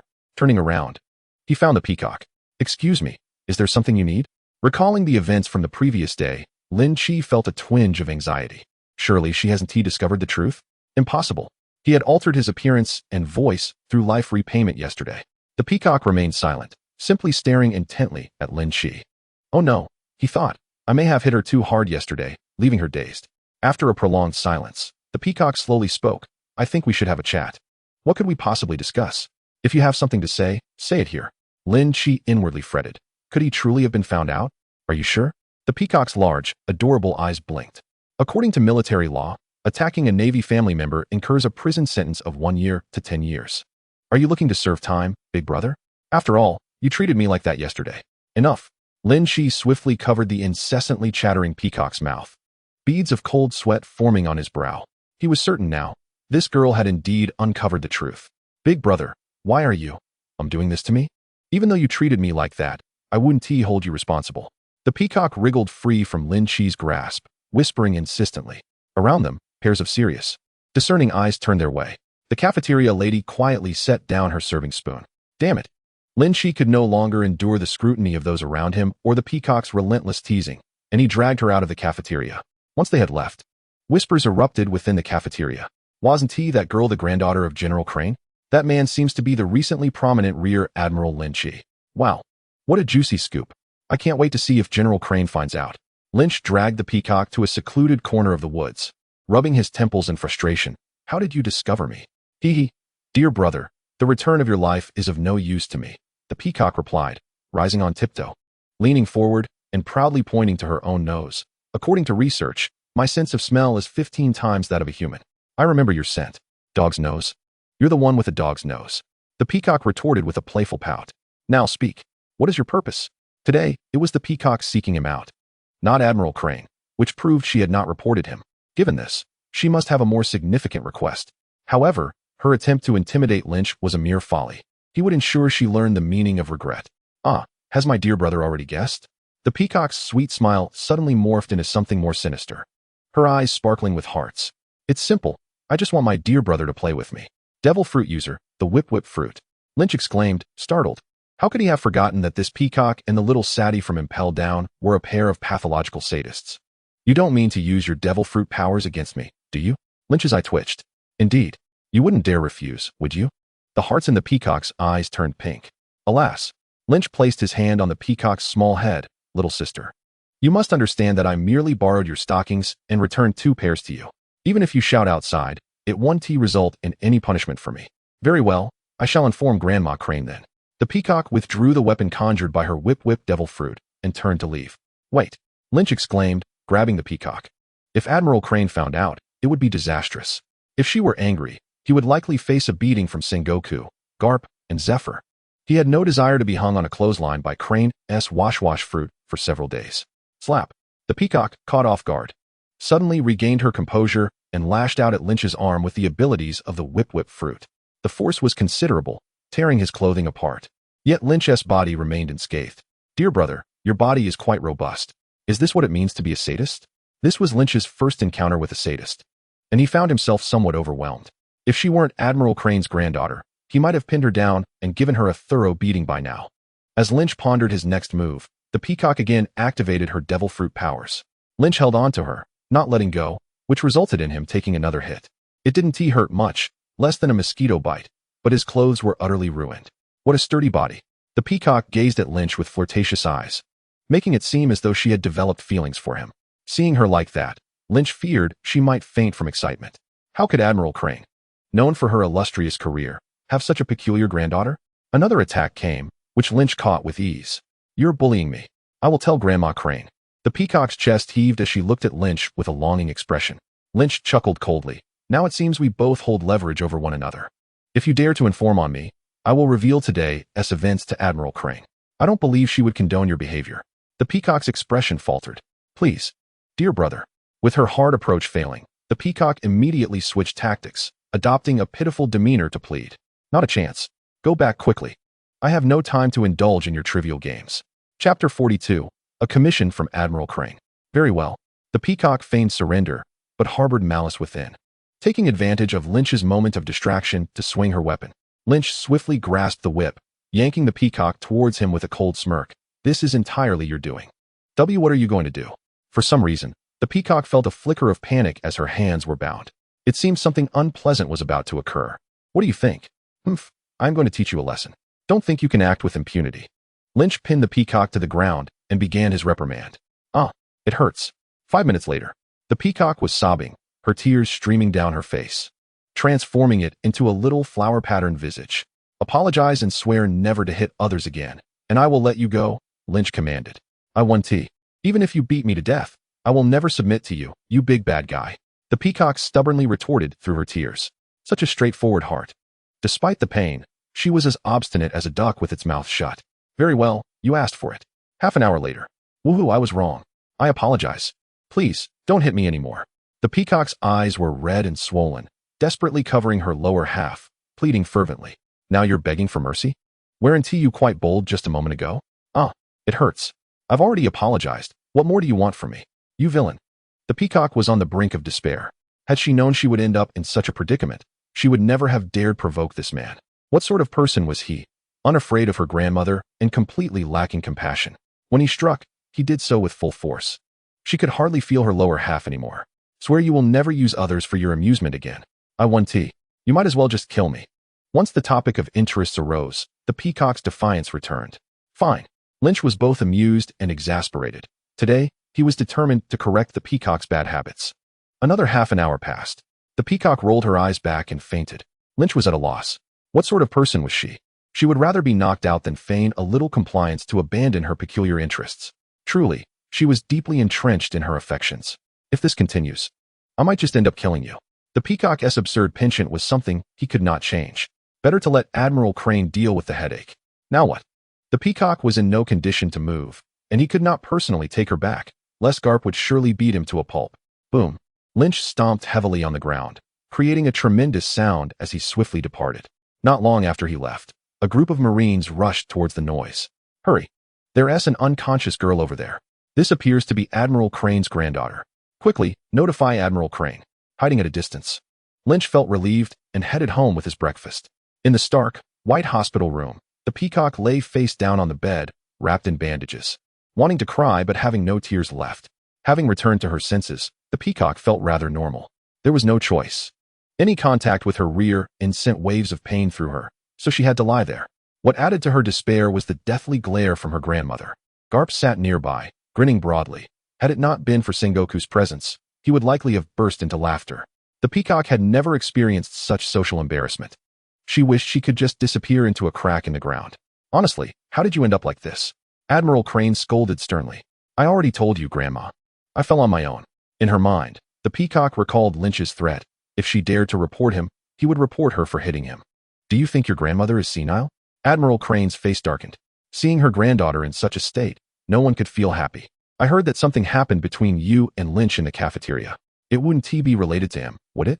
No, it has nothing to do with him. The peacock hurriedly denied. Admiral Crane narrowed her eyes, choosing not to press further. As the Chief of Staff of the Navy, she had already deduced the answer from her granddaughter's tone. Go check how long it will be until Haynard arrives. Have him use his devil fruit to heal the peacock. Garp, please go fetch Lynch. Grandma, please don't. It has nothing to do with him. Why do you want to call him? Normally, the peacock's charms would work. But now Admiral Crane was clearly in a foul mood. Garp did not dare to provoke her and obediently went to fetch him.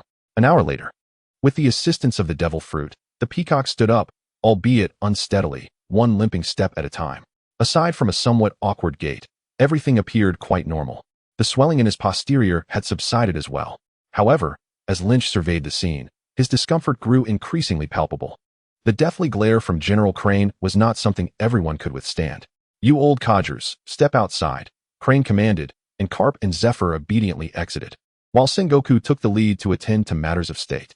Thus, the room was left with only Peacock, Lynch, and General Crane. Speak up, and recount everything as it transpired. Grandmother.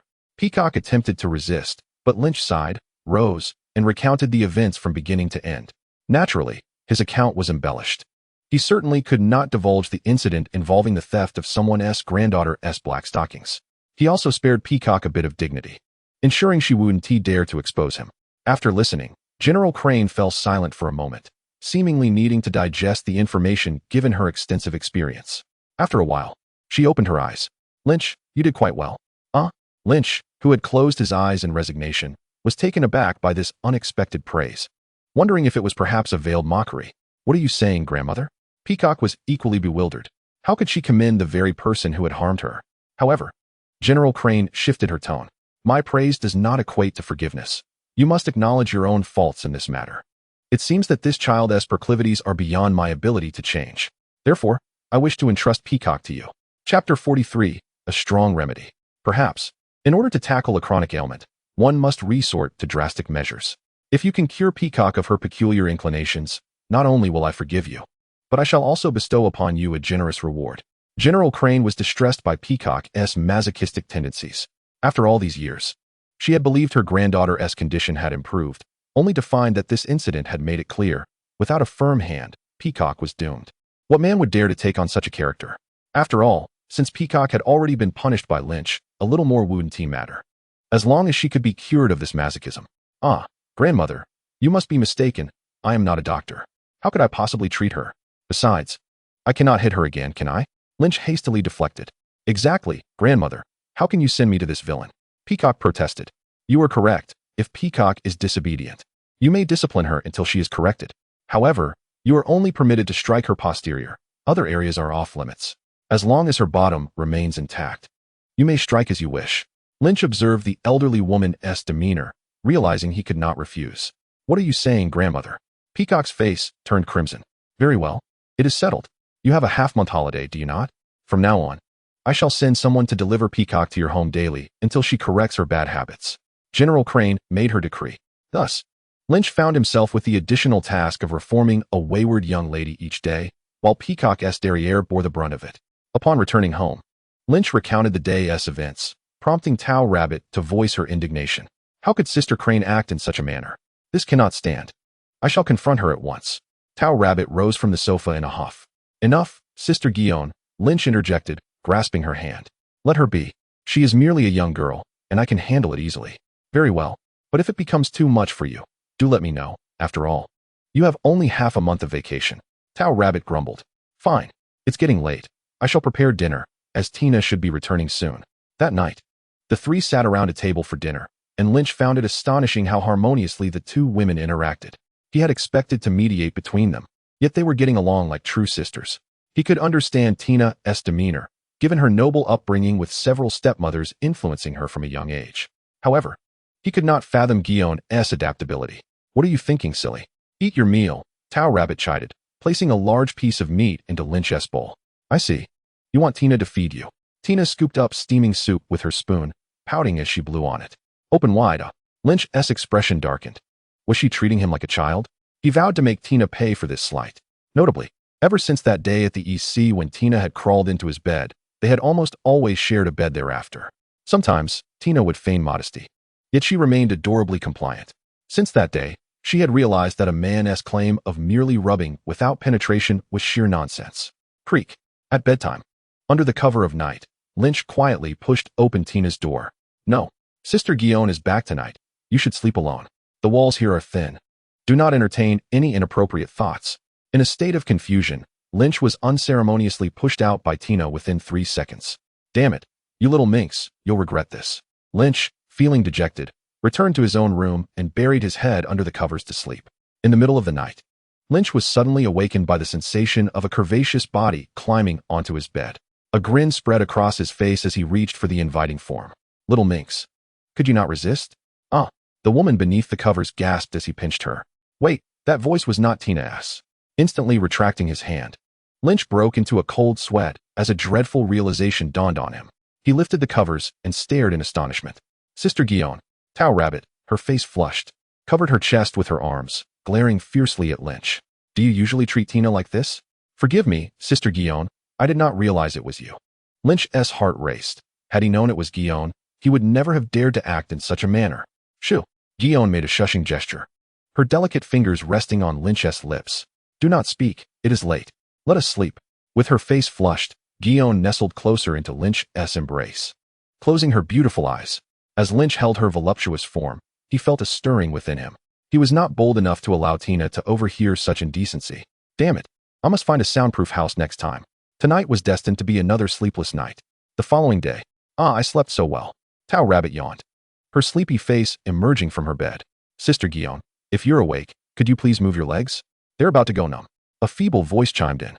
Lynch admitted that despite the comfort of being pinned beneath Guillaume's long legs, her restless sleeping habits left him flustered, especially with the occasional revealing moments that left him at a loss. Uft, you didn't stay up all night, did you?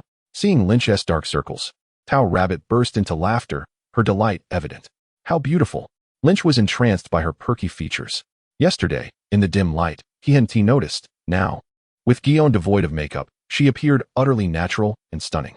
Guillaume, have you gone out? Hearing Tina's voice, Guillaume exchanged a quick glance with Lynch and hurriedly adjusted her clothing before stepping out of the room. Just then, Tina emerged from Tao Rabbit's room. Upon seeing Tao Rabbit exit from Lynch's room, she paused, then expressed concern. Sister Guillaume, your complexion is quite flushed. Are you unwell? And no, I'm fine. I just want to wash my face. Guillaume fled in haste, leaving Tina suspicious as she entered Lynch's room. You didn't secretly do anything inappropriate with Sister Guillaume, did you? Not at all. Lynch replied, feeling cornered. Tina wore an expression of exasperation. Oh, you fool. Even I can see that Sister Guillaume has feelings for you. What a great opportunity, and you're not seizing it. Lynch sighed inwardly. It was precisely because he considered her feelings that he refrained from pursuing anything new. For he was not the type to forget old loves for new ones. Though he aspires to provide a home for every girl in the world, each one must also be a true love. Tina has already surrendered herself to him. Thus, he ought to consider her feelings. A man driven solely by primal desires, disregarding all else, is a source of shame for him. Moreover, does the progression of this narrative not seem somewhat askew? How could a man's own partner urge him to seek out others? At a crucial moment, the arrival of the peacock saves him from his predicament. All right. I understand, grandmother. I shall obediently comply. The peacock nodded vigorously at the doorway. Yet, the moment the door closed, the spring sunlight flooded the room, and he collapsed onto the sofa. A lady must hold herself with dignity, whether standing or seated. Such behavior is utterly unbecoming. Ji Yuan emerged from the washroom, frowning. Sister Ji Yuan. The peacock sprang to her feet, as if her rear were equipped with springs. What brings you here? Clearly, the peacock felt a measure of trepidation in Ji Yuan's presence. Tina and I are good friends. I often stay here. But you? I've heard you've been unwell again lately? Ji Yuan feigned anger. No, Sister Ji Yuan, you must have heard wrong. The peacock buried her head in her chest. Let us hope that's the case. Ji Yuan, drying her damp hair, returned to her room. Peacock, you're here. Lin Shi gazed thoughtfully at the girl sprawled on the sofa. Since he had promised Grandmother Crane, and with time on his hands, should he attempt to correct her behavior? Are you willing to give up your peculiar hobby? He inquired, only to have the peacock shake her head vigorously like a rattle. No. Lin Shi's expression darkened as he sat on the sofa, patting his thigh.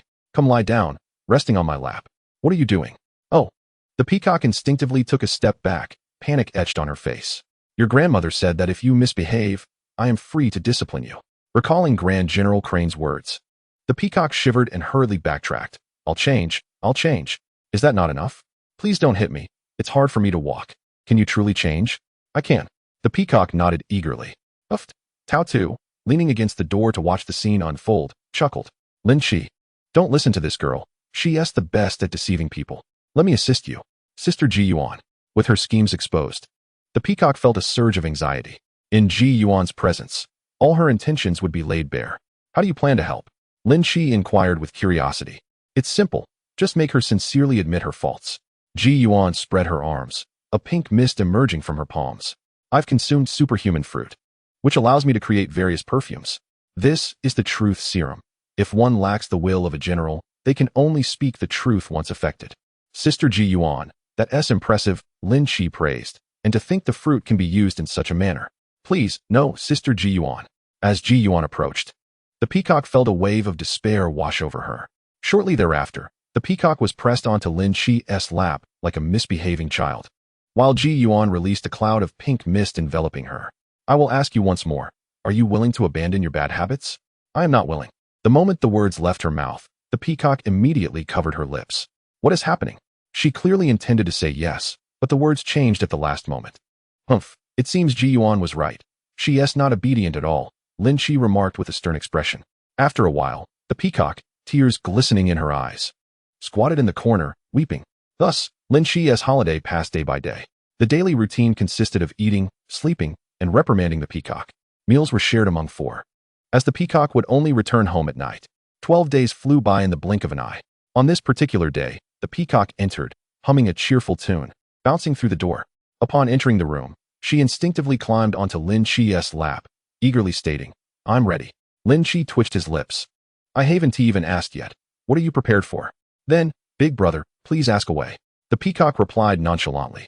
Lynch summoned Ji Yuan, and the pink mist enveloped the peacock once more. I ask you, are you willing to give up your hobby? I am willing. Lynch and Ji Yuan exchanged glances, realizing that perhaps the girl had genuinely changed. Observing the peacock, who lay anxiously on his lap and refused to rise, Lynch, struck by a sudden thought, asked, What is this? Please, big brother, feel free. The peacock's large eyes brimmed with anticipation. Oh no, Lynch smacked his forehead, pondering how to explain this to Grand General Crane. He had no idea whether this could be deemed a successful treatment or how he would report it to the general. Should he say, Congratulations, your granddaughter's hobby has shifted? Ji Yuan also sensed something amiss. Lynch, you must not discipline the peacock any longer. I feel the same. Lynch pushed the peacock away, only for her to bounce back immediately. Big brother. Lynch sighed. In the following day, the peacock trailed after Lynch like a devoted shadow. Even late into the night, she refused to leave. He had never encountered such an absurd demand. A rather lovely young lady, yet Major General Lynch, the Warring States Marshal requests your presence. A naval soldier rushed in hastily. Understood, you may return. Yes, sir. An urgent situation loomed, likely not straightforward.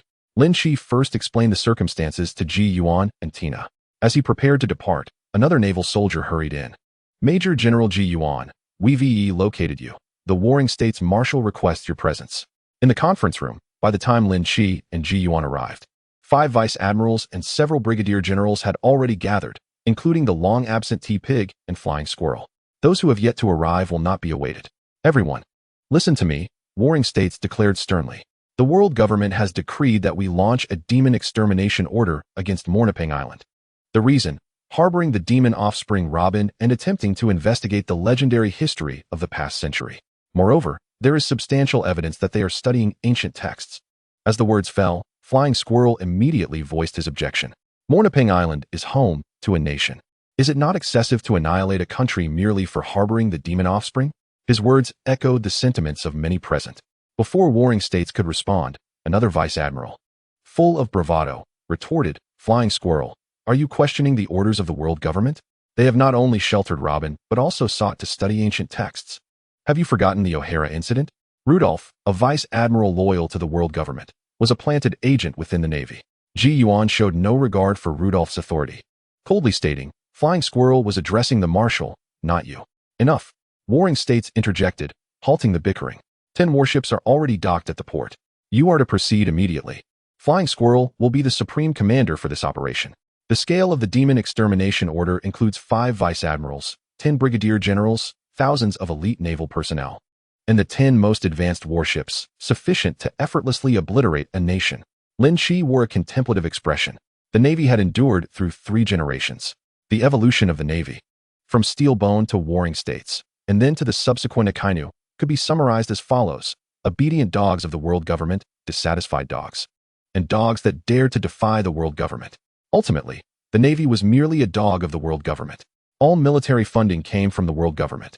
Should there be even slight discontent leading to budget cuts, one would find themselves facing layoffs the following year. If the world government were to sever funding, it would not take long for the Navy to self-destruct. The Navy was not a pirate. They could not engage in pillaging and plundering. Chapter 45, Quinn. The hearts of the Navy were divided. Some were indeed loyal to the world government, representing multiple factions. Without a regular channel for military funding, survival would become increasingly difficult. As for establishing independent businesses, that was a naive fantasy. Did they think the world government would allow such things to happen? Lynch began to understand the struggles faced by past marshals. If one wished for the Navy to become entirely independent, 3 significant conditions would have to be met. 1. The issue of funding, which is also the most critical problem. 1. To eliminate dissenters, the Navy, in its pursuit of independence, must undoubtedly eradicate certain rogue elements. At that time, the Navy's conservatism will likely diminish by a third. 2. Confronting a triad of peril once the Navy achieves independence. Both the Revolutionary Army and the world government will transform into adversaries. Never mind, I am not even a general yet. Why should I trouble myself with such matters? 3. What brings some solace to Lynch is the evident alignment of Sengoku with his cause. The decision to appoint Mongoose as a leader rather than Rudolph indirectly reflects his dissatisfaction with the world government. 4. Upon boarding the warship, an atmosphere of foreboding enveloped the air. With an army of thousands, not a sound could be heard. Truly, they are the most elite forces of the Navy. Mongoose silently commanded the ship to set sail. 5. Monopon Island lies far from the Navy headquarters. Under the cover of night, they would not arrive until the morrow. It is likely that the inhabitants of Monopon Island remain unaware that upon awakening, they will be met with death. 6. In the night, Guion found Lynch alone, and the two stood on the deck, gazing at the starlit sky, enveloped in silence. I once visited Monopon Island to apprehend pirates. The people there are kind, and their customs are untainted, Guion said bitterly. 7. Do you find yourself perplexed by your sense of justice? Lynch inquired. Indeed, have you noticed? Those individuals are merely defenseless civilians. For harboring a little girl, they face the specter of death. Is it not absurd? Even if one seeks the perpetrator, it should not involve the innocent. The common folk are blameless, Guion lamented. 8. The world government has behaved thus more than once. You ought to consider what sort of individuals the celestial dragons in high positions truly are. Lynch, maintaining a pragmatic outlook, gently wrapped an arm around Guion's slender waist. 9. We cannot dictate the paths of our predecessors, but our journey lies beneath our feet. You and I are but rear admirals now. Who could foresee the future of the Navy? Should there come a day when we are both admirals or even marshals, then we may strive to realize our visions. 10. In this world, strength is the fundamental determinant of all. The thoughts of the weak will garner no attention. Do you understand what I mean? Guion's beautiful eyes began to sparkle, as if she had discovered a purpose, casting aside her previous despondency. 11. For the sake of our future. For the future of our people, let us strive, Guion declared, extending her fist to collide with Lynch's. Onward. 12. The following day, on Monopon Island, within the kingdom, as dawn broke, a thick fog clung to the sea. Some industrious farmers had already tilled 2 acres of land. 13. Look, is something approaching the sea? The residents, drawing water, squinted into the distance. 10 massive warships loomed like colossal beasts, slowly advancing. Quick, inform His Majesty, we are being invaded. 14. The population of Monopon Island is not vast, numbering only around 1 million. Their military prowess is modest, with only a handful of individuals exhibiting any remarkable strength. Using the Demon Extermination Order against such a primitive nation is nothing short of a one-sided massacre. 15. Fire. Bang, bang, bang. There was no need for the troops to disembark. The most terrifying aspect of the Demon Extermination Order is its artillery, which delivers bombardment akin to overwhelming firepower. 16. At Mongoose's command, 500 cannons unleashed a simultaneous carpet bombing upon Monopon Island. Some middle and rear admirals, possessing a shred of conscience, furrowed their brows. Admirals, this is to deal with formidable foes. Given the current situation, our intervention is unnecessary. 17. As the demon extermination order bombards the area indiscriminately, once the assault concludes, not a single living soul will remain upon the island. This systematic bombardment afforded the kingdom's inhabitants a fleeting opportunity to flee. 18. The old king vowed to exist or perish with his kingdom, ultimately relinquishing his chance for survival to others. A throng of common citizens and officials boarded 5 lifeboats, gradually drifting away from the shore. 19. Mongoose kept his eyes tightly shut, seemingly indifferent to the fleeing lifeboats, allowing them to drift away. You fool, what are you doing? You let those guilty souls escape. What will you do if trouble arises? I suspect you harbor ill intentions. I shall report this to the world government. 20. Rudolph forcefully snatched the communication snail from Mongoose's grasp, issuing commands. Attack. Aim the cannons at the lifeboats. Bang, bang, bang. 21. Following the ferocious bombardment, the lifeboats were reduced to mere dust. The sea turned a deep crimson. Thus, an entire nation, boasting a population of 1 million, was extinguished in less than an hour. This is the might of the demon extermination order. 22. No wonder nations tremble at its mention. The flames consuming Monopon Island left an indelible mark upon Lynch's memory. 23. As the mission concluded and the 10 warships prepared to turn back, a hearty laugh echoed from afar. Ha ha, look what we have stumbled upon. The demon extermination order? What a load of rubbish. Ha ha ha, Quinn was right. 24. A pirate ship, comparable in size to a demon extermination order vessel, boldly approached. At the bow stood a rotund figure wielding a Gatling gun. Beast pirates. 25. The sight of the pirate ship's flag caused alarm among the Navy personnel. How could they possibly be here? Even one of the calamities, Quinn, has arrived. Are they courting death by straying from the New World? Rudolph laughed heartily. 26. We have 5 vice admirals, 10 rear admirals, and 10,000 elite soldiers here. Do not underestimate us. Even if it were just Quinn or Kaido himself. What could they do? 27. Since we have encountered you here, there is no need for your return. Prepare to be imprisoned and impelled down. 28. Admirals, let us work together to capture Quinn. He is the technical advisor of the beast pirates and knows all of Kaido's secrets, Rudolph fervently declared. Only to find that no one paid him heed, his expression darkening. 29. Let us act. Perhaps we can use Quinn against the beast pirates. It was only when Mongoose spoke that several vice admirals joined forces, employing Moonwalk to rush towards Quinn's ship. 30. What the hell? You Navy scoundrels are 5 against 1. Have you no shame? Quinn exclaimed, furious at the sight. Even he could not contend with 5 vice admirals. 31. Before they could approach, Quinn raised his Gatling gun, unleashing a torrent of bullets. While Navy soldiers still utilized flintlock pistols, the pirates had already upgraded to Gatling guns. Lynch found himself at a loss for words. 32. The vice admirals deftly evaded the bullets, landing one by one upon the pirate ship. 33. Chapter 46. Kaido strikes. The strength of the vice admirals is not to be underestimated. Faced with the throngs of pirates aboard, just one of them was enough to send the pirates into disarray. 34. Captain Quinn, save me. 35. Damn it. I was hoping to find someone to rescue me. Quinn cried out in despair, unable to withstand the onslaught of 4 vice admirals.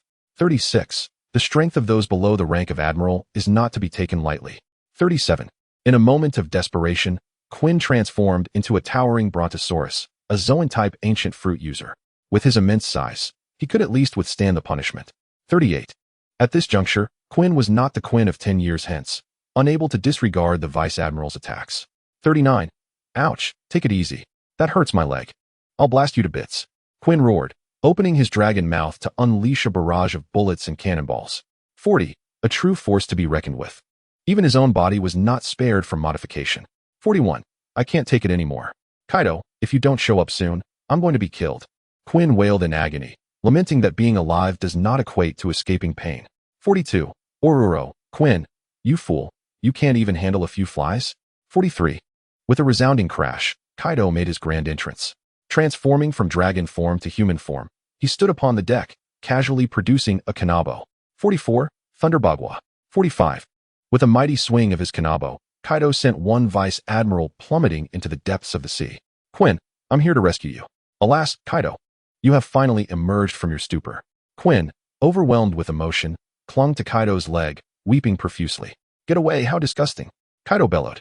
Rudolph, momentarily weakened. felt a trickle of sweat dampen his back. With no formidable generals present, many would inevitably fall victim to Kaido's merciless rampage. Kaido, do you not fear that your homeland might be attacked by the other emperors as you personally venture into the Grand Line? The weasel remarked coldly. Oh, this is not a matter for you weaklings to concern yourselves with. You have reduced my beloved subordinates to this state. Have you contemplated how you plan to meet your demise?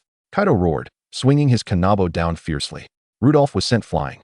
His blade and a significant portion of his visage shattered, without a hint of resistance. What a blow, akin to striking a mere child. Upon witnessing Kaido's presence, the crew aboard the warship hastily sought assistance from the Navy headquarters. Yet, even the swiftest of them, Kizaru, would require 3 hours to arrive. Whether a fatigued Kizaru could best Kaido remained uncertain. Quickly retreat. We shall do our utmost to hold Kaido at bay, the weasel commanded resolutely through the transponder snail. 1,000 elite sailors must not perish here. Faced with the conqueror's Haki of the world's sovereign, the Demon Slayer order was but a farce. 10 warships obediently abandoned their commander and hastily fled. The sheer size of the vessels made escape a daunting endeavor. You wish to leave? Did I grant you permission? Kaido's mouth opened, expelling a torrent of flames that pierced a warship cleanly through its center. Flames erupted upon the vessel. Kaido, we are your adversaries. The remaining 3 vice-admirals stood resolutely before Kaido. On the warship, Lynch observed the unfolding scene, feeling compelled to act. He understood that if he remained passive, he might escape unscathed. However, the 3 vice-admirals, 9 rear-admirals, and 1,000 elite sailors, most crucially, Gion, would perish here. Lynch, Tao Tu said anxiously, watching Lynch depart. Her heart filled with an inexplicable dread. With a firm step, Lynch lifted the restrictions imposed by the Candlelight Fruit, returning his height from 1 meter 99 to 6 meters. Just as Kaido's kanabo shattered the weasel's weapon, poised to claim the weasel's life, Lynch appeared. He intercepted the lethal blow, standing before Kaido like a towering giant against an even larger one. Who is this little brat? How intriguing, Kaido remarked, amused to find someone capable of countering his attack. Kaido, let them go. Allow me to be your opponent instead, Lynch declared, positioning himself like an unyielding wall before the weasel. Kaido sniffed the air, suddenly detecting a novel scent, his eyes gleaming. You are a mythical Zoan? As one who harbored dreams of being the director of a zoo, Kaido's interest was piqued. Indeed. Release them, and I shall remain, Lynch stated. Ah, that is splendid. Kaido laughed heartily. I can let them go and will not pursue. But you must agree to one condition. Should you lose, you must join my beast's pirates. Kaido laid forth his terms. Are you not concerned that I might be a spy for the Navy, inviting a wolf into your den? Lynch retorted. What does that matter? As long as I treat you with sincerity, even if you are a spy, there will come a day when you yearn to return, will there not? Kaido replied nonchalantly. One must admit, Kaido possessed a peculiar charisma befitting a leader. Very well, I accept your terms. You are Lynch. At that moment, the weasel vaguely recalled this junior whom he had scarcely met. The transformation was remarkable, not merely in stature but in strength, now capable of withstanding Kaido's might. No, I cannot allow you to stay. How shall I explain this to Teacher Zifa? The weasel refused. You have no say here. Be gone. Kaido, displeased, nonchalantly swatted the weasel aside.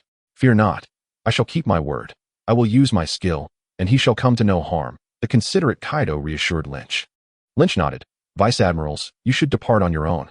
Your kindness shall not go unappreciated. Major Lynch, you are a hero of our Navy. The 2 vice-admirals clasped their fists in farewell. With a thud, the weasel fell onto the warship, clenching his fists as he recalled Lynch's sacrifice. I cannot allow Major Lynch's sacrifice to be in vain. All forces, retreat. He commanded through the transponder snail. What did you say? What has happened to Lynch? Tao Tu inquired anxiously. Observing Gion's agitated demeanor, the weasel seemed to comprehend the gravity of the situation. With a glance, a rear admiral rendered Gion unconscious. Take her away to rest. Ensure she remains calm upon waking. Admiral Kizaru is en route. He will surely rescue Lynch. If Major Tao Tu awakens to blame, let her direct her ire at me. 2 vice-admirals hoisted Rudolph and another unconscious vice-admiral back onto the warship. The vessel slowly turned, vanishing beneath the waves. Kaido's onslaught was akin to their own relentless domination of Doflamingo's territory. Kid, they have long departed. Are you at ease now? Kaido finally spoke once the warship had completely disappeared from sight. Chapter 47. The Path of the Demonic Aura. Come forth, Kaido. Allow me to witness the might of the strongest creature across land, sea, and sky. Without the need for the vice-admiral's protection, Lynch shrank back down to 2 meters.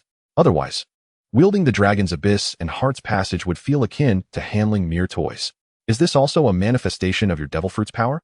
Thunderous 8 trigrams. Just a moment ago amiable, Kaido suddenly erupted, delivering a strike imbued with lightning. Bang! Lynch raised both blades, intercepting the Kanabo, sparks flying in every direction. Ha ha, splendid defense. Kaido exclaimed joyously. Quinn, take notes. This is what true masculinity looks like. Quinn sulked, pondering. Kaido, do you truly believe anyone can match your strength?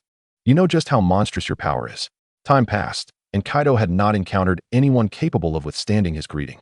Thus, he grew eager, wielding the Kanabo with both hands, relentlessly pursuing the assault. Break the army of greed. What immense strength. Kaido's might was unprecedented in Lynch's experience. Even Kizaru could scarcely keep pace. With his veins bulging, Kaido exerted pressure with both arms, and Lynch could no longer endure, sent sprawling away. Uffed. The overwhelming force coursed through his weapon, and Lynch spat blood, only to heal in an instant. He wiped the blood from the corner of his mouth while suspended in the air, gazing gravely at Kaido below. The Emperor Kaido truly lives up to his title. Kid, are you too frightened to come down? Shall I ascend to find you? Kaido teased, brandishing his Kanabo. It would be rude not to reciprocate. I have received your greeting. Now prepare to taste mine. Buzz. The dragon's abyss and heart's passage transformed into a deep black at a visible speed, enveloped in a heavy coating of Haki. The blades crossed in front of him, igniting crimson and azure flames upon Lynch's form. Behind him, shadows of numerous malevolent spirits emerged, each gripping illusory versions of the dragon's abyss and heart's passage. Cycle of life and death, the turning of all things. Azura holds affection. Time flows, awakening boundless light. Yama is not my intent. I am but a wanderer of the mortal realm. With each word Lynch uttered, the malevolent aura upon the blades thickened. As his voice fell, the black dragon upon the hilt of the dragon's abyss seemed to come alive, its eyes glowing crimson. Kekekek. The chilling, mocking laughter emanating from the heart's passage sent shivers down the spine. The malevolent spirits behind Lynch raised their long blades in unison. The path of the demonic aura. With a single stroke, the air appeared to solidify. The pirates aboard the ship felt as if they had plunged into an icy abyss, frozen in place, unable to move. To stir would surely invite death. The more powerful individuals could sense the overwhelming strength emanating from Lynch at that moment. Help! We're facing a dragon. Kaido, save us. Queen, with his stout legs, dashed frantically, seeking refuge behind Kaido. A thunderous roar erupted as a blade of air, stretching thousands of meters, descended, cleaving the sea's surface like a gaping abyss. The howling wind seemed intent on annihilating any adversary that dared obstruct their path. Queen, hold on tight. Kaido's countenance darkened, transforming into his dragon form as he grasped Queen and soared into the sky. This battle unfolded above the ocean. He had no desire to be plunged into its depths. Boom. Although Kaido managed to save Queen from peril, the swift arc of the blade proved too formidable, and his massive dragon form was inevitably caught in its wake. An abundance of blood cascaded from the heavens as if it were inconsequential. Boss Kaido, you're injured. Queen gasped in shock, unable to recall the last time he had witnessed Kaido wounded. Silence. Such a trivial injury is inconsequential, Kaido retorted. As expected, within mere seconds, the wound on his tail had already healed. This was the terrifying prowess of a top-tier Zoan-type mythical beast. Years ago, the Navy had waged a relentless month-long war to capture the Red Count. Had he possessed a mythical beast, that duration could have been extended several-fold. Months without food, water, or sleep, engaged in unceasing combat. Only a mythical beast could endure such trials. Help, Lord Kaido. Thunderous roars reverberated, yet the pirates aboard the ship were far less fortunate. Both ship and crew were simultaneously obliterated by the dazzling blade's radiance. Over 1,000 elite pirates perished in that singular strike, their weapons reduced to nothingness, obliterated into ash. This was the latest manifestation of Lynch's power, capable of combining with Haki and swordsmanship to unleash incredible might. In his initial attempt, he was quite satisfied with the potency he had achieved. Damn that brat, my subordinate. Kaido howled in fury. Anyone who wishes to live, follow me now, otherwise I shall pursue and slay that group of navy. Kaido threatened, disregarding Lynch as he took flight with Queen in tow. Such disloyalty could tarnish your reputation as one of the 4 emperors, Lynch mused, his frustration palpable. What nonsense. I am a pirate. Keep up. Kaido bellowed. Lynch sighed, compelled to follow for the sake of Sister Jiwen and the safety of 10,000 navy men, though the latter mattered little to him. Lynch was a romantic at heart, devoted to each of his women. Much like a certain man named Duan Zhengchun, who would risk his life for love, a pursuit that many seek throughout their lives. Sister Tao Dao had treated him well. How could he abandon her? Kaido and Lynch landed sequentially on a small island to serve as their battleground. This time, Queen had learned his lesson. Understanding that when deities clash, mortals suffer, he distanced himself, peering through binoculars to observe covertly. Reflecting on his fallen subordinates, Kaido, in a fit of melancholy, unsheathed his drinking vessel and took a hearty swig. Gulp, gulp. While pirates were plentiful, such a sizable ship was a rarity among them. Oh, my subordinates. After downing a few strong spirits, Kaido unexpectedly began to weep, large tears cascading to the ground. Did he appear somewhat pitiable? Lynch's exasperation deepened. What was Kaido up to? The illustrious Emperor didn't weep over sadness, did he? In the distance, Queen stomped his foot in dread. It was over. Kaido was about to get drunk. Queen was acutely aware that when Kaido was in high spirits, he could drink endlessly, but when in a foul mood, even a single cup could be too much. A drunken Kaido was the most terrifying of all, capable of even turning on himself. I will kill you. Kaido transformed into his hybrid form, his height soaring dramatically. Not only that, but his strength, speed, and physical attributes swelled exponentially. Thunderous 8 trigrams. With a mighty swing of his kanabo, Lynch was sent crashing deep into the earth. Brat, are you dead? Kaido shouted from the cave's entrance. Even if I were dead, you wouldn't be. Lynch, also transformed into his hybrid form, surged to a height of 7 meters, leaping from the pit. Yet, this transformation, while it allowed him to contend with Kaido, rendered his twin blades unusable. Fortunately, Lynch harnessed electromagnetic force to draw iron sand from the island's depths. He compressed it together, crafting a crude kanabo that bore a slight resemblance to Kaido's weapon. Though inferior in appearance, its quality was undeniable. Lynch tempered it with lightning, achieving a hardness comparable to that of fine steel. Chapter 48. Teacher Kai's Thunderous 8 trigrams. Queen instinctively rubbed his eyes. His small green bean-like gaze bewildered as he surveyed the battlefield. How did two Kaidos emerge? No, one of them was that navy fellow named Lynch. What mythical beast was he? He bore an uncanny resemblance to Kaido's azure dragon fruit. Both Lynch and Kaido sported dragon horns and muscular builds, adorned with dragon scale patterns. The difference lay in Lynch's additional spikes at his knees and elbows, and the black halo perpetually hovering behind him. Thunderous 8 trigrams. Thunderous 8 trigrams. The two kanabos, entwined with electric light, collided with a thunderous crash. The small island trembled violently, uprooting coconut trees and rending the earth with fissures. So powerful, Queen clutched a boulder, barely resisting the force of the gale. This is undoubtedly a clash between two emperors. Brat, how dare you mimic my techniques? Kaido grinned, exposing his sharp, terrifying teeth. What do you mean by my techniques? If I've mastered them, they are mine. Well then, good brat, let's see how you fare against this. Kaido, irked by someone learning without paying homage, unleashed his advanced technique, falling 3 worlds into the abyss. Boom. With a resounding strike, a terrifying shockwave radiated outward, fracturing the ground beneath. The overflowing lightning shattered the earth. Thunderous 8 trigrams, frozen hell. This technique was clearly an evolved version of Thunderous 8 trigrams, one that could not be countered by its predecessor. Lynch exhaled a breath of icy air, freezing the heavens and the earth. The frost spread from Kaido's feet upwards. Kaido momentarily halted his swing, while Lynch retreated to evade this lethal blow. Is that Akiji's ability? Kaido mused, extracting his foot from the ice, intrigued.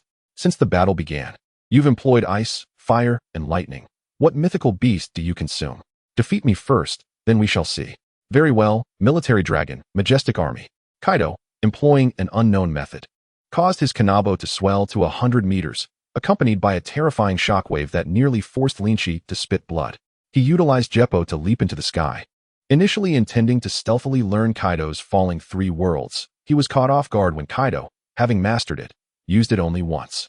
Ghostly lightning, Thunderous 8 trigrams.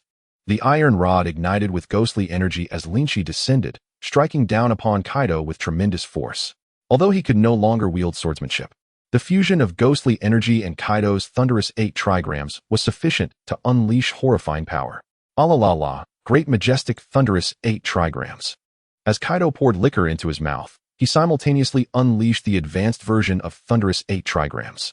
Boom. In the instant of collision, Lynch used electromagnetic force to shatter the iron rod. Damn, the quality of my own weapon is subpar. He hastily enveloped his head with Haki, yet still found himself dazed from the impact of the kanabo.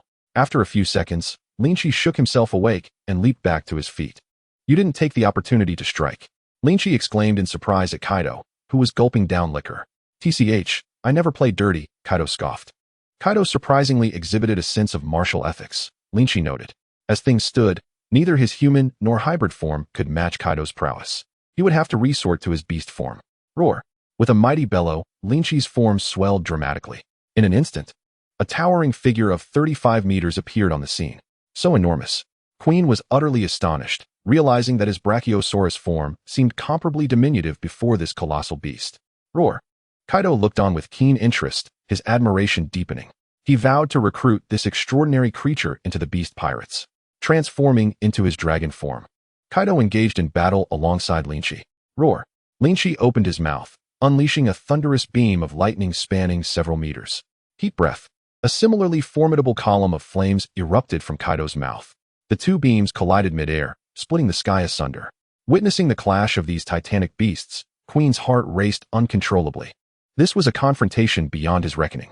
After a fierce battle, Kaido unleashed his ultimate technique, the Conqueror's Haki Thunder Bagua. In the midst of the fray, Kaido abruptly shifted from dragon to half-dragon form, bringing his spiked club crashing down upon Lynch's enormous head. Boom! Lynch plummeted like a meteor onto the island, violently expelling a torrent of blood, rendered unconscious and reverted to his human form. The energy he had stored was completely depleted. Without energy, even the regenerative abilities of a mythical Zoan fruit would be significantly diminished. The sound of Lynch's fall resonated like a nuclear explosion, causing the already burdened island to erupt and vanish from the map, sinking into the ocean. Kaido, help! Gurgle! Queen, having been caught in the explosion, was flung into the distant sea. Given his considerable weight, it wouldn't be long before he succumbed to the depths of the ocean. Kaido's gaze shifted between Lynch and Queen before ultimately choosing to save Queen, soaring through the air to rescue him. I'm sorry, Captain. Queen sat on Kaido's azure dragon back, his head bowed in remorse, aware that it was his fault that Kaido failed to capture Lynch. I hope that lad is still alive. Kaido shook his head regretfully. He had used all his strength in that last blow, even employing Conqueror's Haki. The chances of Lynch surviving were exceedingly slim, unless Lynch possessed the bloodline of a fishman. A devil fruit user falling into the sea was as good as a death sentence. Kaido gazed out over the now tranquil sea, feeling dejected as he carried Queen back. This had been a significant loss. Not only had he lost thousands of pirates, but he had also lost a mythical Zoan. Deep beneath the sea, Lynch's internal organs lay shattered from Kaido's strike. Water flooded into his chest cavity, and blood poured from his mouth, attracting a multitude of sea kings. Before long, even if Lynch did not succumb to his grievous injuries, he would drown or be devoured by the sea kings. Suddenly, the black and red halo that had never moved before activated on its own. Lynch had never fully grasped the purpose of the halo. It slowly formed a seamless circle, isolating him from the surrounding water and allowing him to float gradually to the surface. Whenever a sea king approached, it would promptly be transformed into a roasted fish. Days turned into nights, and Lynch lost track of time. He finally opened his eyes with a tremendous effort, feeling an unprecedented level of weakness. His energy had been drained, and after a prolonged period without sustenance, his wounds had yet to heal during his unconsciousness. Any movement now sent waves of excruciating pain coursing through him. He licked his parched lips and surveyed his surroundings. He found himself on a sandy beach adorned with coconut trees. Damn, who tied me to a coconut tree? Lynch finally realized something was amiss. No wonder he awoke in a standing position. The person who bound me was kind enough to provide me with a pair of pants. Having transformed into a 35-meter-tall candlelight figure, Lynch's clothing had been completely torn apart. He wondered who had fashioned the banana leaf skirt he now wore. It was quite skillfully made. Alas, Lynch lacked the strength to even lift his hands, let alone break free from his bindings. Chapter 49, The Desolate Island. Oh, you're awake. A girl with black hair approached, carrying 2 coconuts. Upon seeing Lynch conscious, she abandoned the coconuts and hurried over. I've never seen someone like you before. You were unconscious for an entire month without food and yet still alive. If it weren't for your breathing, I would have thought you were dead. Even in this desolate island, the girl's beauty shone through. Wait, what did you say? I was unconscious for a month. What day is it today? The girl pondered for a moment. If I'm not mistaken, it should be mid-August. Mid-August. Lynch calculated. He had set sail only in early June. Did that mean he had drifted at sea for a month and a half, followed by a month of unconsciousness on land? How had he survived? Lynch marveled at his own resilience. First, let us have some water. I see you're quite parched. The girl assumed Lynch was recalling something sorrowful and cracked open a coconut, offering it to his lips. Thank you. Lynch drank deeply, the coconut water flooding his mouth and filling his stomach. Delicious. Can I have a few more? He asked, still wanting more. Sure, this island has plenty of coconuts. As she spoke, the girl opened several more coconuts for him. With his thirst quenched, warmth returned to his body, and he began to recover. I'm saved. Thank you so much. May I ask your name? Roti. Just call me Roti, the girl replied. Lynch nodded. I'm Lynch. You mentioned this is a deserted island. How did you end up here? Roti pointed to a small pile of broken wood on the rocky shore. It was a shipwreck. My boat is gone. Well then, shipwrecked lady, allow me one last question. Why did you tie me up? Because. Roti began to explain. But suddenly a massive tiger over 5 meters tall emerged from the forest. Roti swiftly climbed to the top of a coconut tree. Lynch, with his blue and white striped body, murmured to himself. The tiger approached Lynch with practiced ease, evidently unperturbed by the encounter. It suddenly opened its massive jaws, biting Lynch's leg and beginning to gnaw. Get off, you brute. I'm not a chew toy. Lynch kicked out in frustration. Woo-woo. The tiger's teeth shattered, and it scampered away, tail between its legs. Shortly after, a lion, wild boar, and leopard emerged from the woods. Unable to bite Lynch, they resorted to gnawing on him, sampling his flesh. So, you were worried I'd be taken by the beasts. Thank you. Lynch exerted his arms, breaking free from his restraints, and delivered a single punch that killed a wild boar in front of him. Witnessing his ferocity, the beasts scattered in fright. Come down and help with the meat. Don't just stand there. Lynch called to the girl in the tree. Oh, Roti slid down the tree trunk, praising, you're amazing. You killed that 6 or 7 meter long wild boar with just one punch. This is nothing. I've faced even larger foes. Don't just stand there, come help. Let us eat some roasted meat. Roasted meat. Roti's eyes lit up. In the wilderness of the deserted island, a solitary man and woman worked together.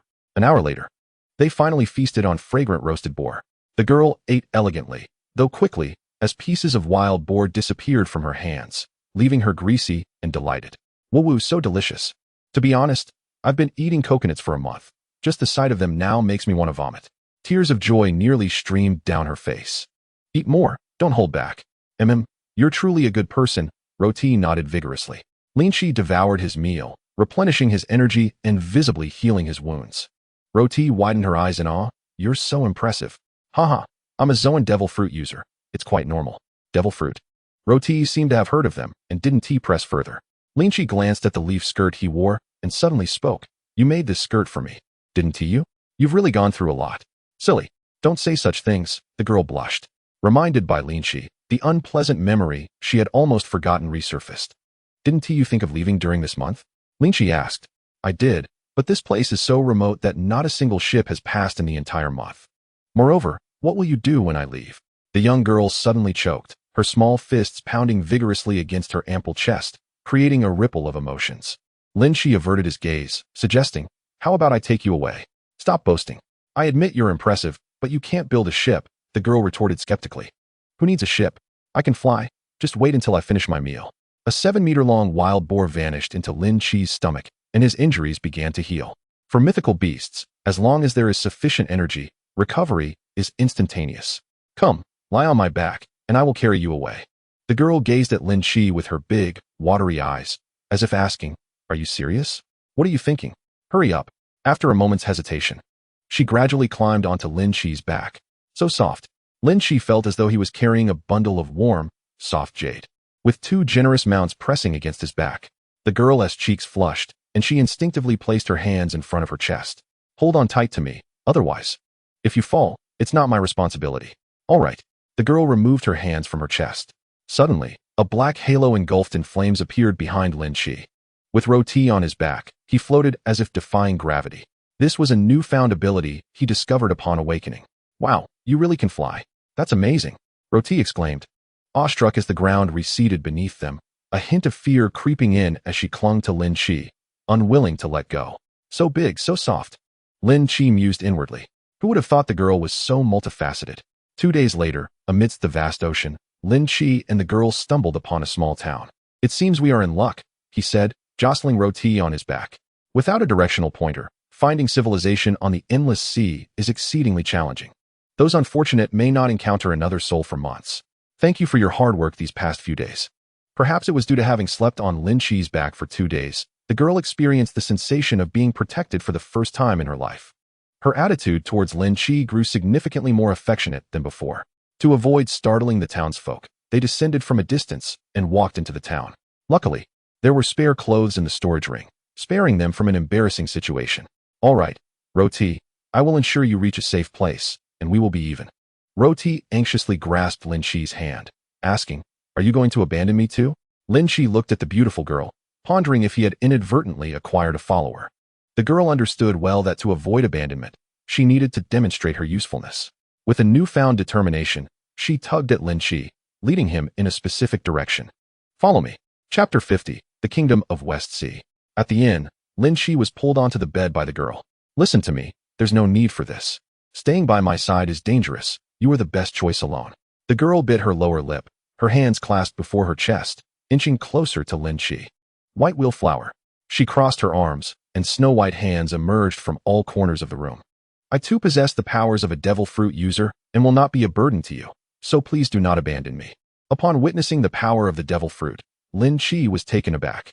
"Isn't this Robin's ability?" Roti Robin. It dawned on him that the girl before him was Robin. "I am willing to do anything as long as you let me stay."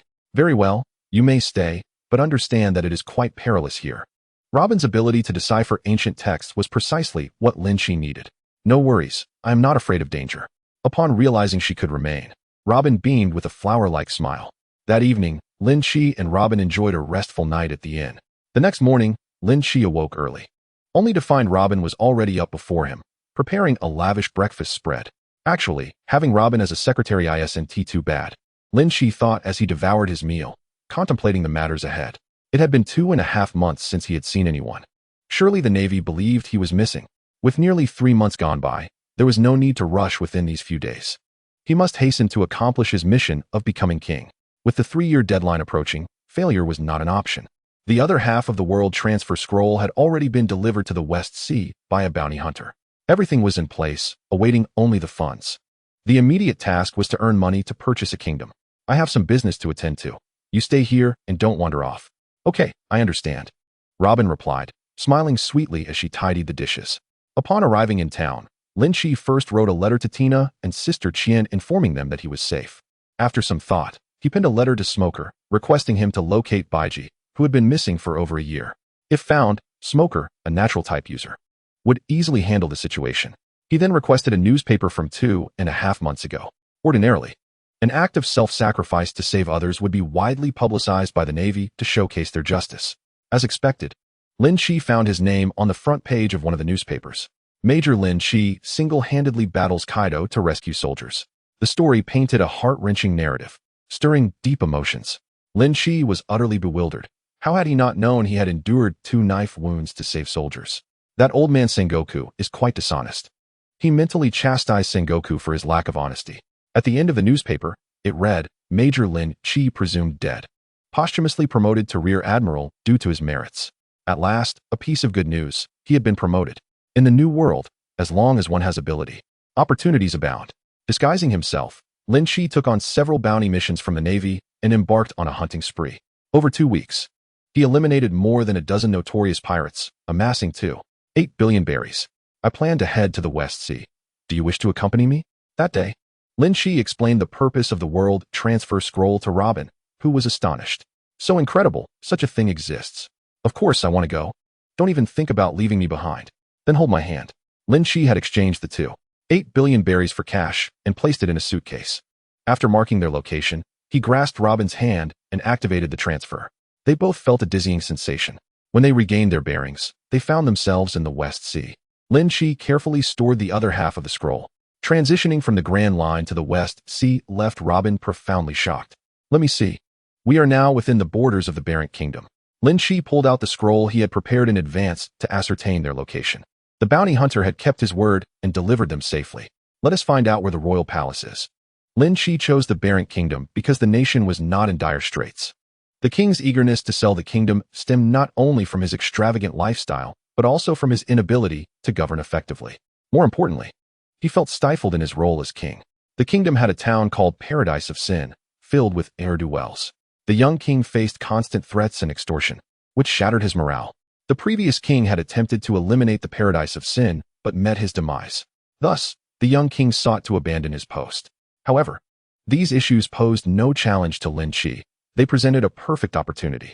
After investigating the kingdom's location, under the cover of night, Lynch and Robin infiltrated the palace. A few lackluster guards were effortlessly dealt with by Robin. As the king awoke from his slumber, he was met with a blade at his throat, instantly terrified. Please, let us talk this out. How much do you want? Do not kill me. The gold bars are beneath my pillow. You may take them, but spare my life. And you can return for more next time. Lynch exchanged a glance with Robin, nearly bursting into laughter. The level of familiarity was indicative of frequent robberies. Truly, the chaotic West Sea held a distinct charm. Keep your heart at ease. Lynch tapped the king's head with the back of his knife. I wield this knife merely to cultivate a pleasant atmosphere for our forthcoming dialogue. Speak plainly, great hero. The king, encountering such a civilized bandit for the first time, found himself somewhat unaccustomed. Very well, I shall be direct. I have heard that you wish to sell your throne. What price do you seek? Upon hearing that he was being approached for the sale of his title, the king's demeanor shifted dramatically. 2 billion. No, 100 billion. The absolute minimum is 100 billion. The king gritted his teeth, uttering an exorbitant price. His kingdom was worth far more, but in his desperation to escape this hellish existence, he was willing to gamble. Lynch, uninterested in further negotiation, thrust the dragon abyss into the ground. I shall not haggle with you. You are well aware of your reasons for selling the kingdom. In the entire West Sea, aside from myself, no one would dare take on your realm. One price, 20 billion berries. With that sum, you could live as a wealthy gentleman for the rest of your days. The king hesitated. On one hand, Lynch's offer seemed too low. On the other, he recognized the truth in the man's words, fearing he might be trapped here forever. Seeing the king wavering, Lynch stoked the flames of temptation further. Out of pity for you, I shall raise it to 25 billion berries. Agreed. The young king, fearing Lynch might retract his offer, quickly grasped his hand. Such a great grievance was rare. He wished never to encounter those criminals from the paradise of sin again. Robin looked at Lynch with admiration. She understood his strength and realized he had almost effortlessly acquired a kingdom. Chapter 51, The Emperor's Faith System. Very well. I shall grant you 3 days to spread the word. After 3 days, we shall hold a ceremony for my ascension to the throne. Agreed. The young king felt no sorrow. Rather, it was as if he had shed a burden he had carried for years. I will immediately inform my subjects tomorrow. This is the agreed-upon payment. Lynch opened his briefcase and extracted several stacks, tossing the entire sum of 25 billion into the king's hands. Are you not afraid that I might change my mind after receiving the money? The king was taken aback. This was far too straightforward. Lynch sheathed his long knife back at his waist, saying, if that were to happen, you would regret ever coming into this world. The king shivered, and in the blink of an eye, Lynch had vanished, leaving him quite startled. Could those two be ghosts? No, that was not right. The money was real. The king fell silent for a moment before summoning his father-in-law, the finance minister, to discuss where to find joy in the future. 3 days later, hundreds of thousands of residents had received the news in advance, with layers upon layers of people surrounding the coronation venue. A glance at the dense crowd revealed a sea of heads, bustling with excitement. What kind of person is our new king? Has anyone seen him? I don't know. I hope he is a strong ruler. Indeed, the previous king lived too stifled. I have a little insider information, shared by my brother's sister-in-law's husband's nephew's cousin who works at the palace. They say the new king is a formidable figure, with the residents' futures at stake. Millions across the nation were intensely focused on this coronation ceremony, disheartened by the previous king's reign. They desired nothing more than a ruler who could protect them from further robberies. The auspicious hour has arrived. May the new and old monarchs ascend the stage. With a proclamation, drums boomed, and music resonated, instantly transforming the atmosphere into one of celebration. The young king awaited atop a 15-meter-high platform. Lynch, adorned in splendid attire and wielding a jeweled scepter symbolizing royal authority, stepped onto the crimson carpet, making his way to the platform. Robin acted as his attendant, gently supporting Lynch's left arm. With each step, they paused momentarily, as a multitude of cameras captured Lynch's every move. I say, must it be such a hassle? This attire is utterly uncomfortable, Lynch complained in a corner of the crowd where he was concealed. Robin stifled a laugh. Endure it. This is a tradition that has persisted in their nation since ancient times. Look, the new king has appeared. The crowd cheered. He looks so handsome. I wonder if he has a girlfriend. A young girl swooned. Uff, do you really think someone like him would notice you? He exudes authority, far superior to the previous king. The stretch of red carpet took Lynch a full 20 minutes to traverse. The king stood beside the throne, holding the crown, greeting Lynch with a glance. Please, new sovereign, take your seat upon the throne. Old king, crown the new ruler. Great hero, the future of the nation rests in your hands. The young king, with a complex expression, placed the crown upon Lynch's head.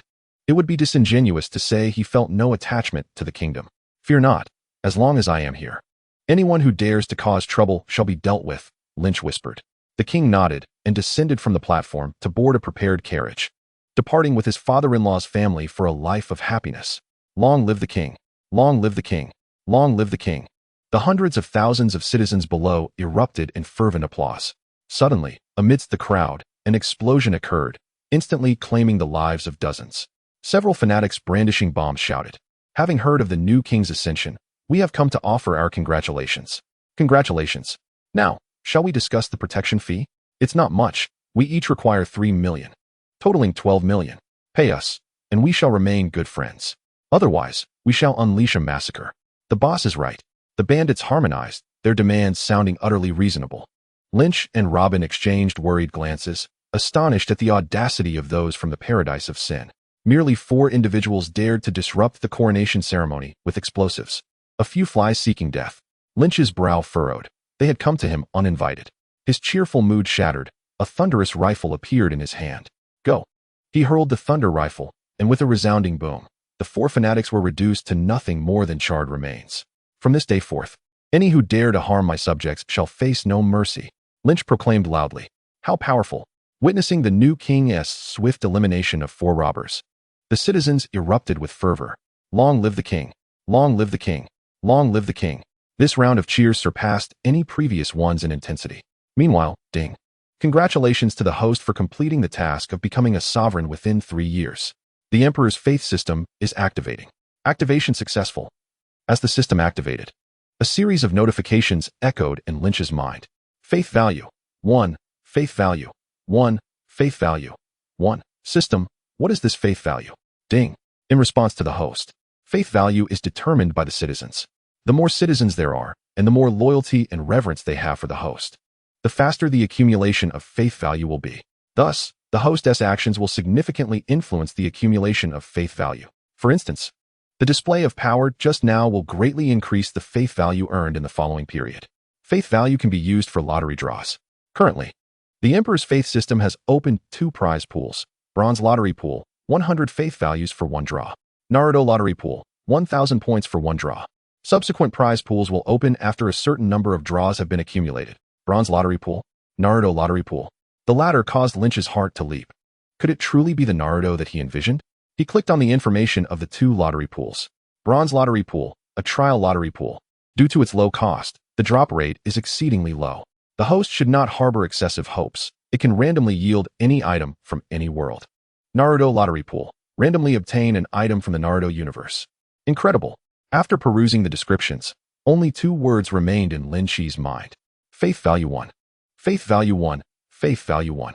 The incessant sound of increasing faith value echoed in his mind, becoming somewhat bothersome after a while. Chapter 52, The Lottery. System. Can you mute the notification sounds? Certainly, host. In the next moment, the sound of increasing faith value ceased to resonate in Lynch's mind. After completing the registration ceremony, Lynch returned to the royal palace. He instructed Robin to organize manpower to dispose of the existing items and replace them entirely with new ones. He could not use anything that had been previously owned by others. Subsequently, Lynch opened the kingdom's intelligence report sent by Robin. Population, 3,650,000. Treasury, 0. Army, 3,000. Weapons, 300 flintlock rifles, 5,000 long swords. Special products, iron, copper, timber, aquatic products. As expected, the treasury had been plundered year after year, with the last remnants taken away by the former king. Tragically, this nation, rich in copper and iron resources, had fallen into such poverty. Truly a bizarre situation. The malignant tumor of this sinful paradise must be eradicated at the earliest opportunity. As long as the criminals within are not eliminated, the citizens will remain in a state of perpetual fear. Miners dare not excavate, and merchants are hesitant to trade. Consequently, the task of revitalizing the kingdom appears to be a distant dream. The more Lynch examined the report, the deeper his frown became. With nearly 4 million residents, The army comprised a mere 3,000 men, and there were only a paltry 300 guns. It seemed that this country had indeed been terrorized into submission by criminals. He immediately summoned Robin, who was busily spinning like a top. Unfortunately, she was the only one among his subordinates who was trustworthy and capable. Everything had to be entrusted to her. Is there something you need? Robin, having just finished directing the rearrangement of the palace's furnishings and drenched in sweat that accentuated her graceful curves, hurried over upon hearing Lynch's call. I need you to take my documents and recruit soldiers. As for the funds, I have some available. Increase the standing guard of the kingdom to 10,000. And with the remaining money, find some blacksmiths to forge steel swords. While making flintlock rifles is straightforward, not everyone possesses the skill. They must be procured from the black market. Wiping her brow, Robin replied, It's no trouble. Your affairs are my affairs. Like a perfect secretary. Robin immediately set off to execute the task upon receiving her orders. Lynch chose not to embark on any other matters for the time, being due to a lack of manpower. The recruitment and weapon-making tasks would likely keep Robin occupied for several days. After a brief rest, he awoke the next day to find that the rate of increase in faith value had slowed. His current faith value stood at 11,200, a substantial amount. Without further ado, Lynch prepared to conduct the lottery. He recalled how he had once been fortunate in lottery games. He accessed the system interface, which displayed 2 lottery pools. Bronze lottery pool, 100 points per draw. Naruto lottery pool, 1,000 points per draw. System, 10 consecutive draws from the bronze pool. Observing his total points, Lynch decided to first try a 10 draw from the bronze pool. Ding. 1,000 faith value, lottery in progress. Congratulations, host, you have obtained a bunny girl costume. Congratulations, host, you have obtained a box of chocolate bear biscuits. Congratulations, host, you have obtained a Desert Eagle handgun, 1 and 100 bullets. Congratulations, host, you have obtained 10 bottles of Happy Fatty water. Congratulations, host, you have obtained 10 boxes of banana-flavored condoms. Congratulations, host, you have obtained 5 gold coins. Congratulations, host, you have obtained a small firecracker. Congratulations, host, you have obtained a pack of Chinese cigarettes. After reviewing the items he had drawn, Lynch let out a sigh. You get what you pay for. Aside from the Desert Eagle handgun, none of the other items are particularly worthwhile. With a flick of his wrist, a sleek silver Desert Eagle manifested in his hand, looking exceptionally appealing. He had finally rid himself of the flintlock rifle that required reloading after every shot. As for the bunny girl costume, he wondered how Robin would appear in it. Perhaps he would have her try it on once they became better acquainted, although this time yielded little of value. Lynch considered it a way to exhaust his bad luck, and promptly proceeded to the Naruto lottery pool. He hoped for nothing more than to summon Tsunade. Why? Certainly not for her notorious temper. Those in the know would understand that it was due to her immense prowess. System, 10 consecutive draws from the Naruto pool. Ding. 10,000 points. Lottery in progress. Congratulations, host. You have obtained 10 shurikens. Congratulations, host. You have obtained a bowl of Ichiraku ramen. Congratulations, host. You have obtained Kabuto youth. Congratulations, host. You have obtained Hinata's Chipao. Congratulations, host. You have obtained C-rank ninjutsu, great fireball technique. Congratulations, host. You have obtained Sakura's bra. Note, the characters summoned by the host will exhibit 100 loyalty to the host. Regrettably, this time he did not summon the voluptuous Tsunade that Lynch had longed for. However, he felt no sorrow. Kabuto, a representative figure of genius within Naruto, was one of the rare talents who overcame his lineage through sheer effort, second only to Guy. Instead of hastily claiming Kabuto, he prioritized acquiring the training method for the great fireball technique. If memory served, performing ninjutsu in the Naruto world required a special energy known as chakra. Chakra is a unique energy extracted through special means from both the mind and body. Lynch attempted to learn the great fireball technique, but found himself unable to grasp it, possibly due to his lack of chakra. Perhaps it was a matter of the differing systems between the two worlds. By the end, Lynch couldn't help but twitch his lips at the thought of Sakura's bra. Did she even have a chest? The scene shifted.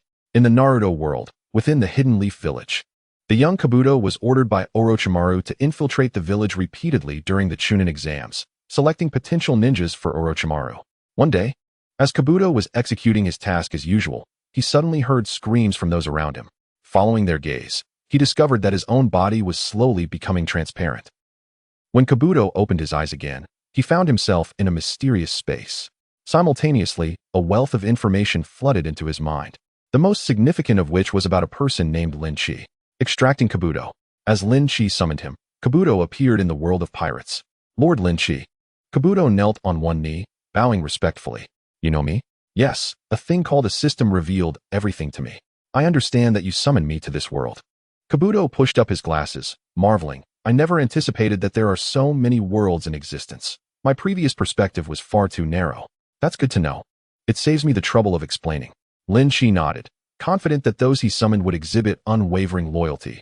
Thus he could safely delegate certain tasks to Kabuto. Chapter 53, Shikamaru. Kabuto, I need you to gather the populace to mine, or a portion should be reserved for crafting weapons while the rest is to be sold. From this day forth, you shall serve as the kingdom's financial minister, ensuring the treasury is replenished as swiftly as possible. To build the nation, funds are indispensable. Understood. Kabuto bowed and carefully withdrew. Come forth, and inform the citizens that this afternoon I shall embark on a campaign to eradicate the den of evil. Those with courage may come to witness the spectacle. After the apothecary departed, Lynch issued his orders. To swiftly augment his faith value, it was imperative to amplify his influence in the hearts of the populace. Allowing them to witness his might firsthand was undoubtedly an optimal choice. In the afternoon, Lynch emerged from the royal palace, with citizens trailing quietly behind him. As he progressed, the throng following him swelled in numbers. Upon reaching the town where the den of evil resided, thousands had gathered behind Lynch. Is this truly the gathering place of a nation's brigands? Lynch surveyed the dismal landscape before him, slowly raising his palm. A sphere of lightning began to coalesce in his hand, growing larger until it obscured the sky. Go. Feeling it was sufficient, Lynch hurled the towering lightning sphere into the center of the town. Boom. Lightning danced wildly as a mushroom cloud ascended. The deafening explosion reverberated in the ears of the onlookers, who grimaced in pain, their astonishment directed towards the town's direction. In a single strike, the entire town was obliterated.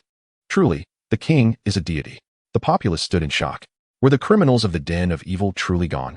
It felt surreal to them. The oppressors who had tormented them for years vanished before they could even manifest. In an instant, their hatred for the criminals transformed into gratitude for Lynch. As the smoke cleared, the town had vanished without a trace, leaving only a deep crater in its wake. After a brief moment of silence, a thunderous cheer erupted from the crowd. Long live the king! Long live the king! Fear not, for as long as I am here, this nation shall be safer than any other place in the world. As he listened to the continuous chime of increasing faith values, Lynch returned to his chamber. Ding! The system has issued a task. Upon returning to his room, the long-awaited task notification sounded. Life Choice 1. Enable the kingdom to possess 3 Devil Fruit users. Reward. Opportunity for 1 evolution of the World Transfer Scroll. Life Choice 2. Successfully expand to a 10,000-strong army, fully equipped with weapons. Reward. 1 random Devil Fruit. Life Choice 3. The king must have his own consorts. Conduct a national consort selection ceremony. Reward. 10 perfect revitalizing pills. Faced with these 3 options, Lynch chose the first without hesitation. To initiate the transfer, he would need someone to carry half of the scroll to the destination while he utilized the other half. If there were 3 segments of the scroll, he could leave 1 at each location, keeping the final segment to traverse freely between the 2. He calculated. Currently, the kingdom boasted 2 Devil Fruit users, himself and Robin. Thus, only 1 more was required. Conveniently, he possessed a Zoan-type horse fruit in its horse form, obtained during his raid on Mariehua. After some contemplation, Lynch refrained from summoning the apothecary, feeling that bestowing such a mediocre fruit upon him would be a waste of talent. Ultimately, he tossed the devil fruit to Robin, instructing her to find a worthy individual to consume it. What Lynch deemed a mundane animal fruit was regarded as a remarkable treasure by the people of the West Sea. The recipient would undoubtedly express profound gratitude. So soon? In the afternoon, the system notified him of the task's completion. The World Transfer Scroll was upgraded from 2 halves to 3. After 3 days of waiting, the tale of obliterating the den of evil spread throughout the kingdom. His faith value surged to just over 20,000 points, sufficient to draw from the Naruto lottery pool 20 times. System, let me wager everything on the Naruto lottery pool. A fool who does not spend his wealth is a fool indeed. Lynch opted for the lottery. Ding. Congratulations, host, you have obtained an AK-47 production line. To Lynch's astonishment, the very first item to appear sent a jolt through his heart. What? An AK-47 exists in the Naruto world. Upon reflection, it was indeed plausible, as firearms had been referenced in the series, notably when Kakashi confronted Zabuza. Moreover, The series later introduced even more advanced weaponry, like the planetary devastation cannon, making the existence of an AK-47 unremarkable. However, placing an AK-47 in the world of pirates would yield a dominating advantage. Lynch was elated.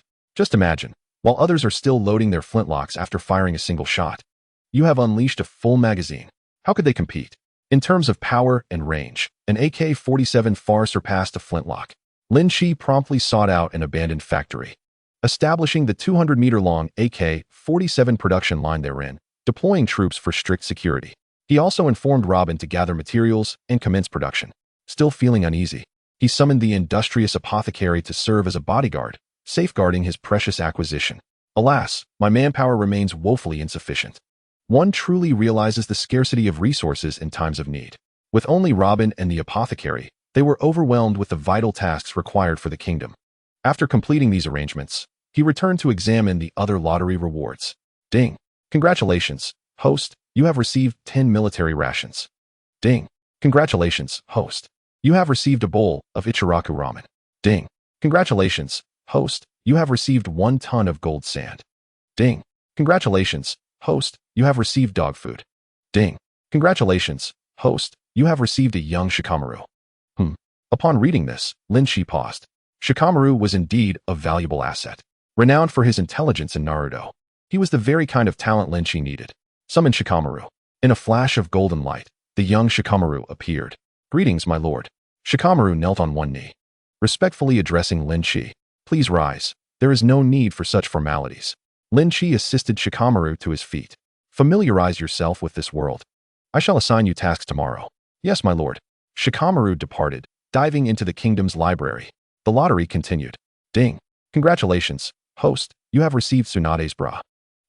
Upon seeing this, Lynch could no longer contain himself, nearly spewing his drink. Truly, one could draw anything in the Naruto world. Although he had hoped for Tsunade, her undergarment had appeared first. Yet, didn't Tsunade typically forego such garments?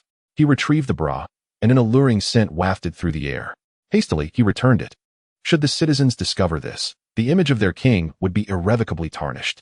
Chapter 54, Return to the Navy. Ding. Congratulations, host, you have received Jiraiya's peeping telescope. Ding. Congratulations, host, you have received Naruto's frog wallet. Ding. Congratulations, host, you have received Hinata's bath towel. As the items became increasingly absurd, Lynch could no longer restrain himself. What on earth are these items? Only one drawer remained. Ding. Congratulations, host, you have received the Naruto ninja training system. Ding. From now on, the host can practice ninjutsu obtained from the Naruto world. What? Upon receiving this news, Lynch eagerly opened the small fireball jutsu he had previously acquired. There was both good news and bad news. The good news was that he could now unleash the great fireball technique. His mental energy and physical strength replaced the chakra required for its execution. The bad news was that the power of his great fireball was less than that of a mere sneeze. The effort to form the hand seals nearly caused his hand to cramp. Lynch concluded that ninjutsu was not meant for casual practitioners. Considering that ninjas spend years mastering hand seals, compressing their speed to mere seconds, by the time Lynch sluggishly completed his seals, the enemy would have long since fled.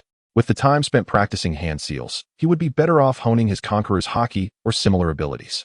It was likely that 99% of ninjutsu would feel like mere tickling to him, rendering such knowledge practically useless. At long last, he arrived at a conclusion. Either he could master the art of summoning with a mere clap, akin to the likes of Hashirama, or he might as well abandon the endeavor altogether. In the blink of an eye, a week had elapsed. Observing the affairs within the kingdom fall into order, Lynch felt a sense of relief. It was time to depart from this place. He pondered about Tina, Sister Tautu, and Tom, uncertain of their well-being. There were matters at the Navy headquarters that required his attention as well. While I'm away, I entrust the kingdom to both of you. The pharmacist, Do, is still quite young, so please look after him, Lynch instructed as he summoned Shikamaru and Robin before his departure. What? You're leaving? Robin gazed at Lynch with reluctance. Fool, I'm not disappearing for good, Lynch reassured, ruffling Robin's hair. Stay at home and be good until I return. You must come back soon. After giving his instructions, Lynch set sail alone the next morning, transforming into a towering figure of candlelight and soaring towards the new world. With remarkable speed, he traversed the distance from the West Sea to the Navy headquarters in less than half a month. Under the cover of night, Lynch resumed his human form and knocked on the door of the post. Who are you? What brings you to the Navy base at this hour? The guard immediately became alert, aiming his flintlock at Lynch. Yet, as time passed, the guard felt something was amiss. The figure before him seemed oddly familiar. Are you Vice Admiral Lynch? It is I. The guard's hand trembled uncontrollably. Ghost! He suddenly shouted, turning to flee. On a night when a man presumed dead for several months silently appeared before them, it was indeed rather startling. Lynch's expression darkened as he grasped the fleeing individual, pulling him back with annoyance. Take a good look. Am I a ghost or a human? The guard rubbed his eyes. The presence had a shadow. He should not be a ghost. Cautiously, he asked, You're not dead? Of course not. Now hurry and inform the others. Yes, yes. The guard hurriedly ran inside. Half an hour later, in the conference room, Carp laughed heartily, slapping Tsuru's thigh. See, I told you this kid is like a cockroach. He won't die? Though Vice Admiral Tsuru and Zifa remained silent, the upward curve of their lips attested to their good spirits. Damn, Carp, you've nearly numbed my leg with your slapping. After yelling at Carp, Sengoku turned his attention to Lynch. It's truly a miracle. How did you survive in such a situation? Kizaru mentioned that the island where you fought was obliterated. It was sheer luck. I drifted to a small island and survived. The following days were spent nursing my wounds. Speaking of which, I hope my survival doesn't mean I've lost my rank of Vice Admiral? Don't be ridiculous. Sengoku's expression turned serious. The merits you've established are not forgotten by our Navy. Don't speak of just one Vice Admiral. We'll grant you two. Very well. But you must not go back on your word. Also, please promote Sister Gion to Vice Admiral as well. Lynch seized the opportunity to say. The authority of a Vice Admiral far exceeds that of a Rear Admiral. I wouldn't want it otherwise. Fine. Observing Sengoku grit his teeth in agreement. Carp reveled in the mischief. You brought this upon yourself by being so verbose. Upon hearing Lynch's intention to secure benefits for Gion, Tsuru regarded him with a more favorable eye. Not a bad young man. Can I return now? Tina and Sister Gion are waiting for me. Lynch expressed his impatience. Get lost, get lost. It's the middle of the night, and you're disturbing this group of old men. Sengoku waved him off. Upon returning home, Lynch quietly opened the door. In the darkness, a creature suddenly lunged at him, licking his face with fervor. All right, Tom, stop licking my face. You're going to rub it raw. Lynch restrained Tom and began to tickle him, causing Tom to tumble in delight. Tom sprang up, grinning widely, and circled around Lynch with uncontainable joy. All right, I'm back safe and sound. Now go to sleep. I'll check on Tina and the others. Patting Tom's little head, Lynch stealthily entered Tina's room. In the dim light, he nestled into Tina's bed. Gion, you're back again? Tina purred alluringly, turning to embrace him. Who are you? Upon feeling the unusual touch, Tina instinctively struck out with a powerful punch. Is this how you welcome your man home? Lynch chuckled as he caught her wrist. Fortunately, his physique was resilient. Another person would have surely been incapacitated by Tina's punch. Tina froze for a moment before collapsing into his embrace, tears streaming down her face. Whoa, I'm so glad you're finally back. Where have you been all this time? Lynch gently stroked Tina's back, holding her tightly. There, don't cry. See, I've returned safe and sound. Tina's sobs gradually subsided, her watery eyes gazing up at Lynch. You won't suddenly disappear again, will you? I was really worried about you. I swear. I won't. Look at you, crying like a little cat. If you keep crying, you won't be pretty. Tom, meow, meow, meow. With a flurry of coaxing and teasing, Lynch finally turned Tina's tears into laughter. You should check on Sister Gion too. She must be worried about you. Despite her reluctance, Tina did not forget her dear friend. All right, I'll come back to keep you company soon. After planting a soft kiss on Tina's forehead, Lynch quietly slipped into Taudu's room. Embracing her from behind, he whispered, Sister Gion, are you surprised? Taudu turned around, pressing Lynch's head against her ample bosom, laughing. My observation Haki detected you the moment you entered. Ah, Sister Gion, I can't breathe. After a struggle to free his head from the depths of her embrace, Lynch was met with a kiss from her luscious lips, causing his body to tremble under the relentless assault of Taudu's long legs. He ultimately failed to return to Tina's room.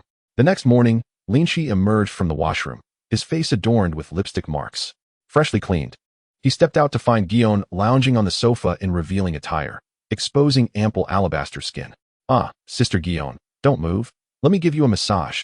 Tina was playfully wrestling with Taudu, engaged in a delightful scuffle. Lynch rubbed his nose. The morning was already rather stimulating. It was a wonder if he could handle it. Hey, you two, stop fooling around. It's nearly noon, and you haven't started cooking. Lynch approached, and playfully swatted Tina on the backside. Ow! Tina spun around, clutching her rear, and leaped onto Lynch like a hungry tiger pouncing on its prey. You hit me, so I'm going to eat you, ah. Ha ha, watch out. Lynch laughed heartily, reaching to tickle Tina's belly button. He rarely witnessed Tina in such high spirits. She seemed to radiate liveliness. After a bout of playful wrestling, Tina lay on the sofa, disheveled and panting. By the way, I forgot to tell you, lunch is being brought in, so we don't have to cook. Tina informed him. Who? Lynch inquired, puzzled. It can't be that lazy cat Tom, can it? Who else could it be? At that moment, Taudu chimed in. The little peacock heard about your return and insisted on coming over. Taudu shot Lynch a disapproving glance. I really don't understand what charm you possess that attracts so many people. Lynch recognized Taudu's hint of jealousy and embraced her gently, sweetly assuring, rest assured, my heart will forever belong to you and Tina. Why are you saying this to me? Taudu huffed, a blush creeping onto her cheeks as she averted her gaze. At noon, the peacock arrived, bringing a feast of 5 dishes and a soup, and the group enjoyed a splendid meal together. At the dining table, Lynch observed the usually demure peacock, thinking she had finally corrected her ways. Little did he know, the essence of one's nature is hard to change. When the peacock and Lynch found themselves alone in a room, their true natures were immediately revealed. Big brother, I miss you so much, the peacock exclaimed, leaping onto Lynch and clinging to him like a little octopus. Come down, what kind of behavior is this for a young lady? Lynch admonished. But the peacock held on too tightly for him to pry her off. Any more force and her clothes would surely tear. Do you know how heartbroken I was when I heard you had died? And yet you treat me this way. The peacock whispered into Lynch's ear, and he reluctantly allowed his hand to drop. Oh well, if she wants to hug for a while, let it be. I'll just pretend I'm playing with a child. Half an hour later, she said, Big brother, I even dreamed about you. You were so rude in my dream. As the peacock continued to speak increasingly absurdities, Lynch wished he could find something to gag her with. He could only imagine what General Crane would do if she heard this. She would surely slap him to death. Stop. Get down right now. Lynch threatened. If you don't come down, I'll spank you. Really? The peacock's eyes lit up with excitement at his words. Lynch felt a wave of frustration. It seemed the girl had been waiting for him all along. He regretted having playfully spanked her in the past. Now she had developed a taste for it. Of course, it's a joke. Seizing the moment when the peacock was distracted, Lynch grabbed her by the nape of her neck and pulled her down, walking to the window and opening it. Hey, what are you doing? Let me down. The peacock struggled vigorously. Out you go. Lynch delivered a swift kick to her bottom, sending her flying out like a streak of light. He had exerted just the right amount of force to ensure she would not be harmed. You scoundrel. I'll remember this, you big pervert. The peacock, suspended in midair, was momentarily stunned. As she regained her senses and plummeted from the sky, she found herself in front of her own home. This is infuriating. That wretched man. She stomped her foot in playful indignation before entering her house. Ever since Lynch's miraculous return from the dead, perhaps the world had finally shown some mercy and ceased to exploit him. This time, he was truly enjoying a long vacation. One day, in his backyard, after being promoted to Rear Admiral and receiving a salary increase, Lynch moved into a larger, more luxurious house. It was not only a 3-story building, but also boasted a spacious backyard. Sister Guillaume is here for volleyball. In the center of the yard, a large net was set up, and 3 girls in swimsuits were playing volleyball. The peacock teamed up with Tina, while Toru played solo. Despite this, Guillaume still showed mercy in her game against the two. Nice shot. Guillaume leaped 3 meters into the air, delivering a powerful spike to the volleyball. The sight of her in a swimsuit sent waves of excitement throughout the yard. Lynch reclined on a beach chair, nodding approvingly at the 7 players on the field. Good shot, good shot. Just then, he noticed Toru's spike was coming in too fast for the peacock to handle, and her expression changed. Suddenly, a whip appeared in her hand, and she narrowly returned the volleyball. Ah, Lynch whistled, Peacock, that's a foul. No fruit abilities allowed. Guillaume wins.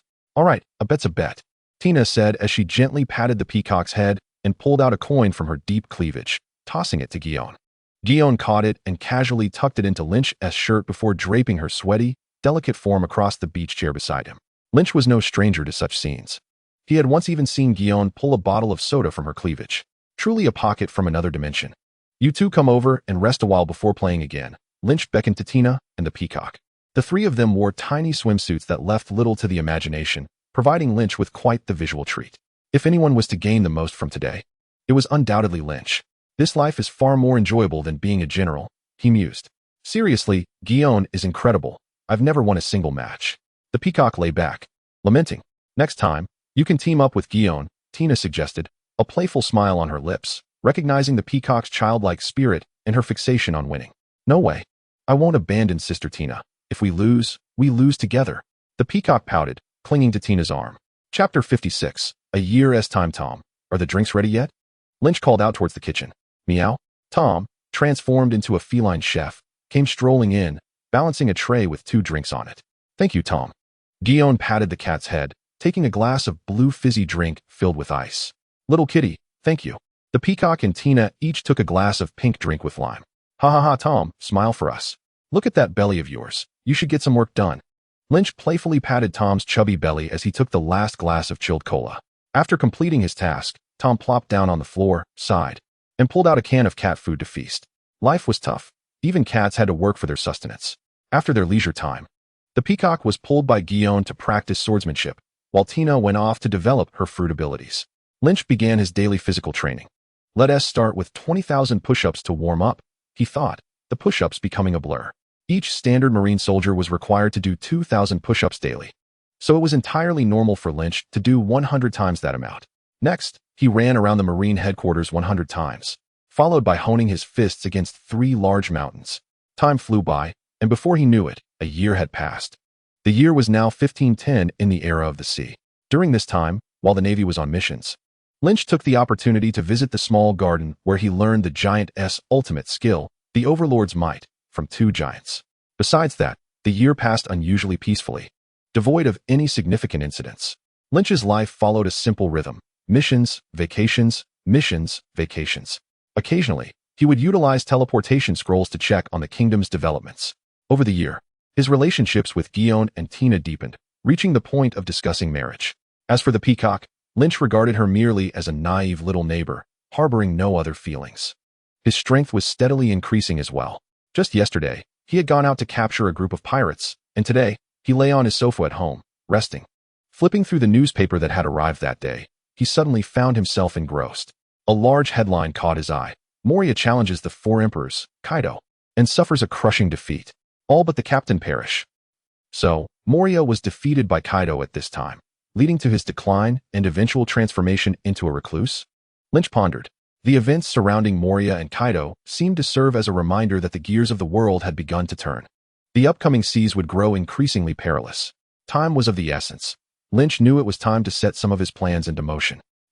This issue of the newspaper is filled with sensational news. He continued to read. Alabastus' new hero, the messenger of justice, Sand Crocodile. Old Sand made his appearance later than I expected. He had not heard any news of Old Sand for years and had thought that his butterfly effect had caused him to disappear. Lynch rather liked this famous figure from the pirate world, known for his 50-50 chances. The Sun Pirates announced dissolution. Fisher Tiger is dead. After years of living on the run, the Sun Pirates were caught by the world government due to a minor mistake, leading to a fierce battle. Upon seeing the news of Tiger's death, Lynch felt a sense of doubt. That couldn't be right. I even gave him a Zoan-type fruit. He should have been able to escape to the deep sea. At the very least, he shouldn't have died. Setting down the newspaper, he requested a month's leave from Sengoku. A year later, Lynch set out to sea once more, alone. The objective this time is the Sky Island, more precisely, Enel. The Rumble fruit is renowned as the most formidable of the natural-type fruits. Although it has suffered a humiliating defeat against Rubber, this still does not negate its immense power. Enel is an undeniable genius, capable of self-realization of observation Haki even in a remote corner, and has developed the technique known as the mind network in conjunction with his fruit. This is something even the protagonist group cannot achieve. With the Rumble fruit, Enel could easily attain the combat prowess of an admiral with just a little guidance. Lynch aims to recruit Enel under his banner in preparation for future plans. The journey to the Sky Island is imperative. Having read the original work, Lynch easily located the small town beneath the Sky Island after soaring through the skies for over half a month. Boss, money is no object. Just choose the finest items. Plopping down onto a chair, Lynch beckoned to the tavern owner. After half a month without sustenance, he intended to feast before ascending to the Sky Island. After all, there might be a fierce battle awaiting him up there. Certainly, sir, please hold on. The tavern owner, eyes gleaming like coins at the sight of a fortune, hurried to fulfill the order. Before long, a table was laden with roasted pig, pasta, cherry pie, and a large mug of beer. Thank you. Please prepare 10 more servings of this caliber, Lynch instructed. Are you sure? The owner was taken aback, questioning whether one person could consume such a vast amount. Well, I need to fill my stomach first, Lynch replied, tearing off a leg of pork and devouring it in mere bites. What? Are you afraid I won't pay? With a thud, he tossed a bag of belly onto the table. No, I'll get right on it. As Lynch continued to eat, the plates around him began to stack up to an impressive height of 2 meters. The astonishing quantity of food attracted an increasing number of onlookers. The owner, trembling with fear, worried someone might burst from overindulgence. Hey, buddy, you don't look like a local. What brings you here? Suddenly, someone struck up a conversation with Lynch. To the Sky Island, Lynch replied casually. The newcomer was taken aback, then laughed. You're quite the joker. Everyone knows the Sky Island is a myth. Bang! Suddenly, the door was kicked open, and a group of brutish men stormed in, silencing the once boisterous tavern. I just heard someone is heading to the Sky Island. Who is it? One of the thugs bellowed. I am. What of it? Lynch replied. Ha, you fool. Everyone knows the Sky Island doesn't exist. The thug and his lackeys approached Lynch, and the patron stopped eating, frozen in place. Damn, eating this much, are you a pig? The thug smashed the towering plates to the ground, kicking over a chair. Kid, since you're new here, cough up some protection money. Lynch slowly raised his head. Are you speaking to me? Of course. Who else would I be talking to? The thug drew a large knife. Hand over your money if you don't want to die. Sighing, Lynch stood up and gazed at the thug with a hint of regret. Is it so difficult to live peacefully? Why must you provoke me? Chapter 57, Journey to the Sky Island. Lightning strike. A bolt of electric energy suddenly descended from the heavens, piercing through the roof and turning the thug into charred remains. Lynch cast a casual glance at the remaining, petrified individuals. Still not leaving? Do you wish for me to escort you out? Yes, we're going. Several thugs trembled and hurriedly bowed as they fled the tavern. The owner, witnessing the gaping hole in the roof, felt a chill in his heart. No wonder he could eat so much. Truly impressive. No, my friend. Are you really going to the Sky Island? Yes, my friend. Does the Sky Island truly exist? The same question, uttered by individuals of varying strengths, suddenly took on a different weight. If Lynch had claimed he was going to the Sky Island earlier, they would have dismissed it as a joke. Now, however, they thought otherwise. As for the bully, Lynch's act of eliminating him would only bring relief to the masses. My friend, allow me to offer you a drink. And do share your tale. The notoriously stingy owner unexpectedly brought forth a beer. Lynch raised the glass and downed it in one go. The refreshing beer invigorated his spirit, delivering an uplifting message. The Sky Island, of course, is real, inhabited by a race of winged beings, along with a deity. He stood up, casually tossing a bag of gold coins onto the table before departing the tavern. A thunderous cheer erupted behind him as he exited. The Sky Island, a wondrous place. Drawing upon his memories from the anime, a crimson-black halo emerged behind Lynch, lifting him effortlessly skyward. The ability to fly is indeed advantageous. He need not endure the perilous journey that Luffy and his crew faced to reach a Sky Island. Navigating through layers of clouds, Lynch successfully ascended to the largest of the Sky Islands. In truth, there are multiple Sky Islands, arranged in a tiered formation from low to high. Those who are aware can reach the highest island without danger, while only Luffy, the reckless fool, would dare undertake such a perilous venture. Entry fee, 100 million IUN. At the entrance of the Sky Island, a diminutive, grinning old woman said with a mockingly cheerful demeanor, Can't you tell I'm from Qinghai? I'm not paying in IUN. Lynch frowned. This old woman had been a gatekeeper for decades. She surely knew better, and her intent was clearly to irritate. In reality, 100 million IUN equated to only 10,000 belly. In the original plot, Luffy, that foolish idiot, was so frightened that he barged in without paying, leading to a series of unfortunate events. This old woman's trick was purely malicious. Cut the nonsense, it's 10,000 belly. Realizing she couldn't swindle him, the old woman let her forced smile drop. Such a person was truly wicked to the core. What 10,000 belly? Didn't I just give you 100,000 belly? You owe me 90,000 belly. Lynch replied with a smile. His favorite pastime was to counter evil with evil. What? The old woman scowled. You need to understand whose territory this is, Qinghai person. You think you can pull this off? Hurry up and pay 2,000 belly, or get lost. Since you refuse to settle your debt, I suppose I must take it upon myself. Lynch instantly appeared behind the old woman, lifting her up. What are you doing? Qinghai person, are you seeking death? The old woman struggled fiercely. I'm not doing anything. I don't blame you for your debt. But your arrogance cannot be overlooked. Lynch carried the old woman to the edge of the Sky Island and tossed her off. Listening to her screams, Lynch nodded, reflecting. For owing me money, I even offered you a trip to Qinghai. People like me are rare. Having completed this, Lynch swaggered through the gates. The Sky Island is situated 10,000 meters above sea level. While the lack of oxygen could be fatal to others, it was but a minor inconvenience for Lynch. Angel Island. Angel Island is the largest of the Sky Islands and the only one open to outsiders. It is inhabited by a race of winged humans. What a name for a place. Lynch mused as he traversed the cute avenue, arriving at the bustling cute street. Along the way, he could not help but attract attention. As if he were a rare panda. Here, those without wings were the oddities. Hey there, young man, you must be from Qinghai. It's been ages since we've had a visitor from there. Care to try my grilled skewers? Called a barbecuer from the roadside. Sure, I'll take 2 skewers. Lynch paid and took the skewers while asking, excuse me, I've heard there's a deity here. Where's their residence? The barbecuer froze, glancing around nervously as if he were about to be caught in a crime, and replied anxiously, Shill, you're courting death. The deity is omnipresent. Beware of their wrath. What deity is this, if not merely a large-eared being who has consumed the devil fruit? The barbecue vendor, unwilling to divulge any information, instead raised his voice, demanding to know where your god resides, as he sought an audience with him.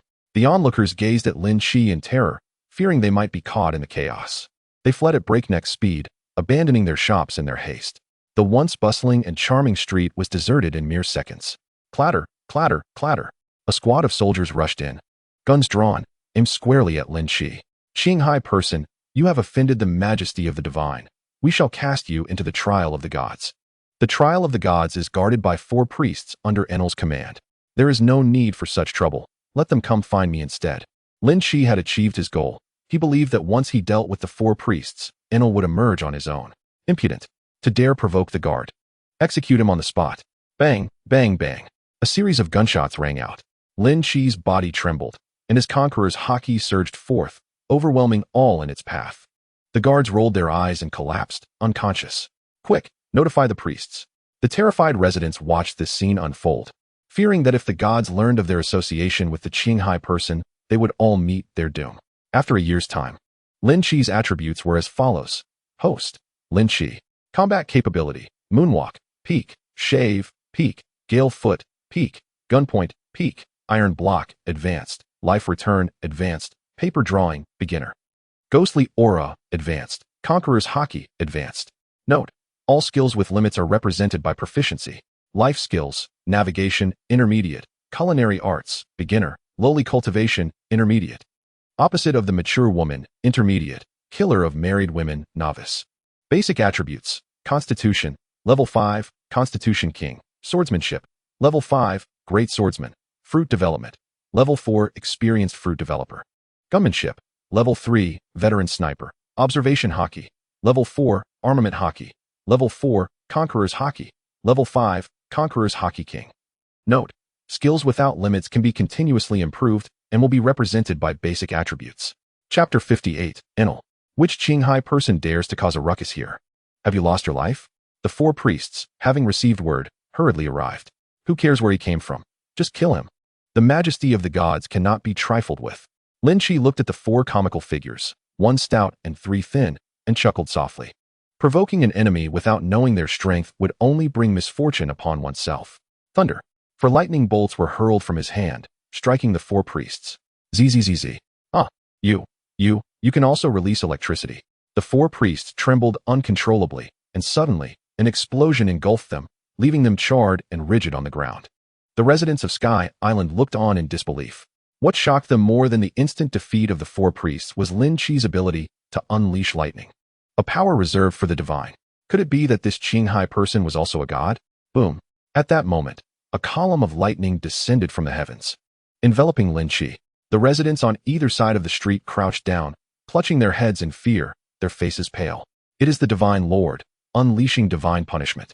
That man is doomed.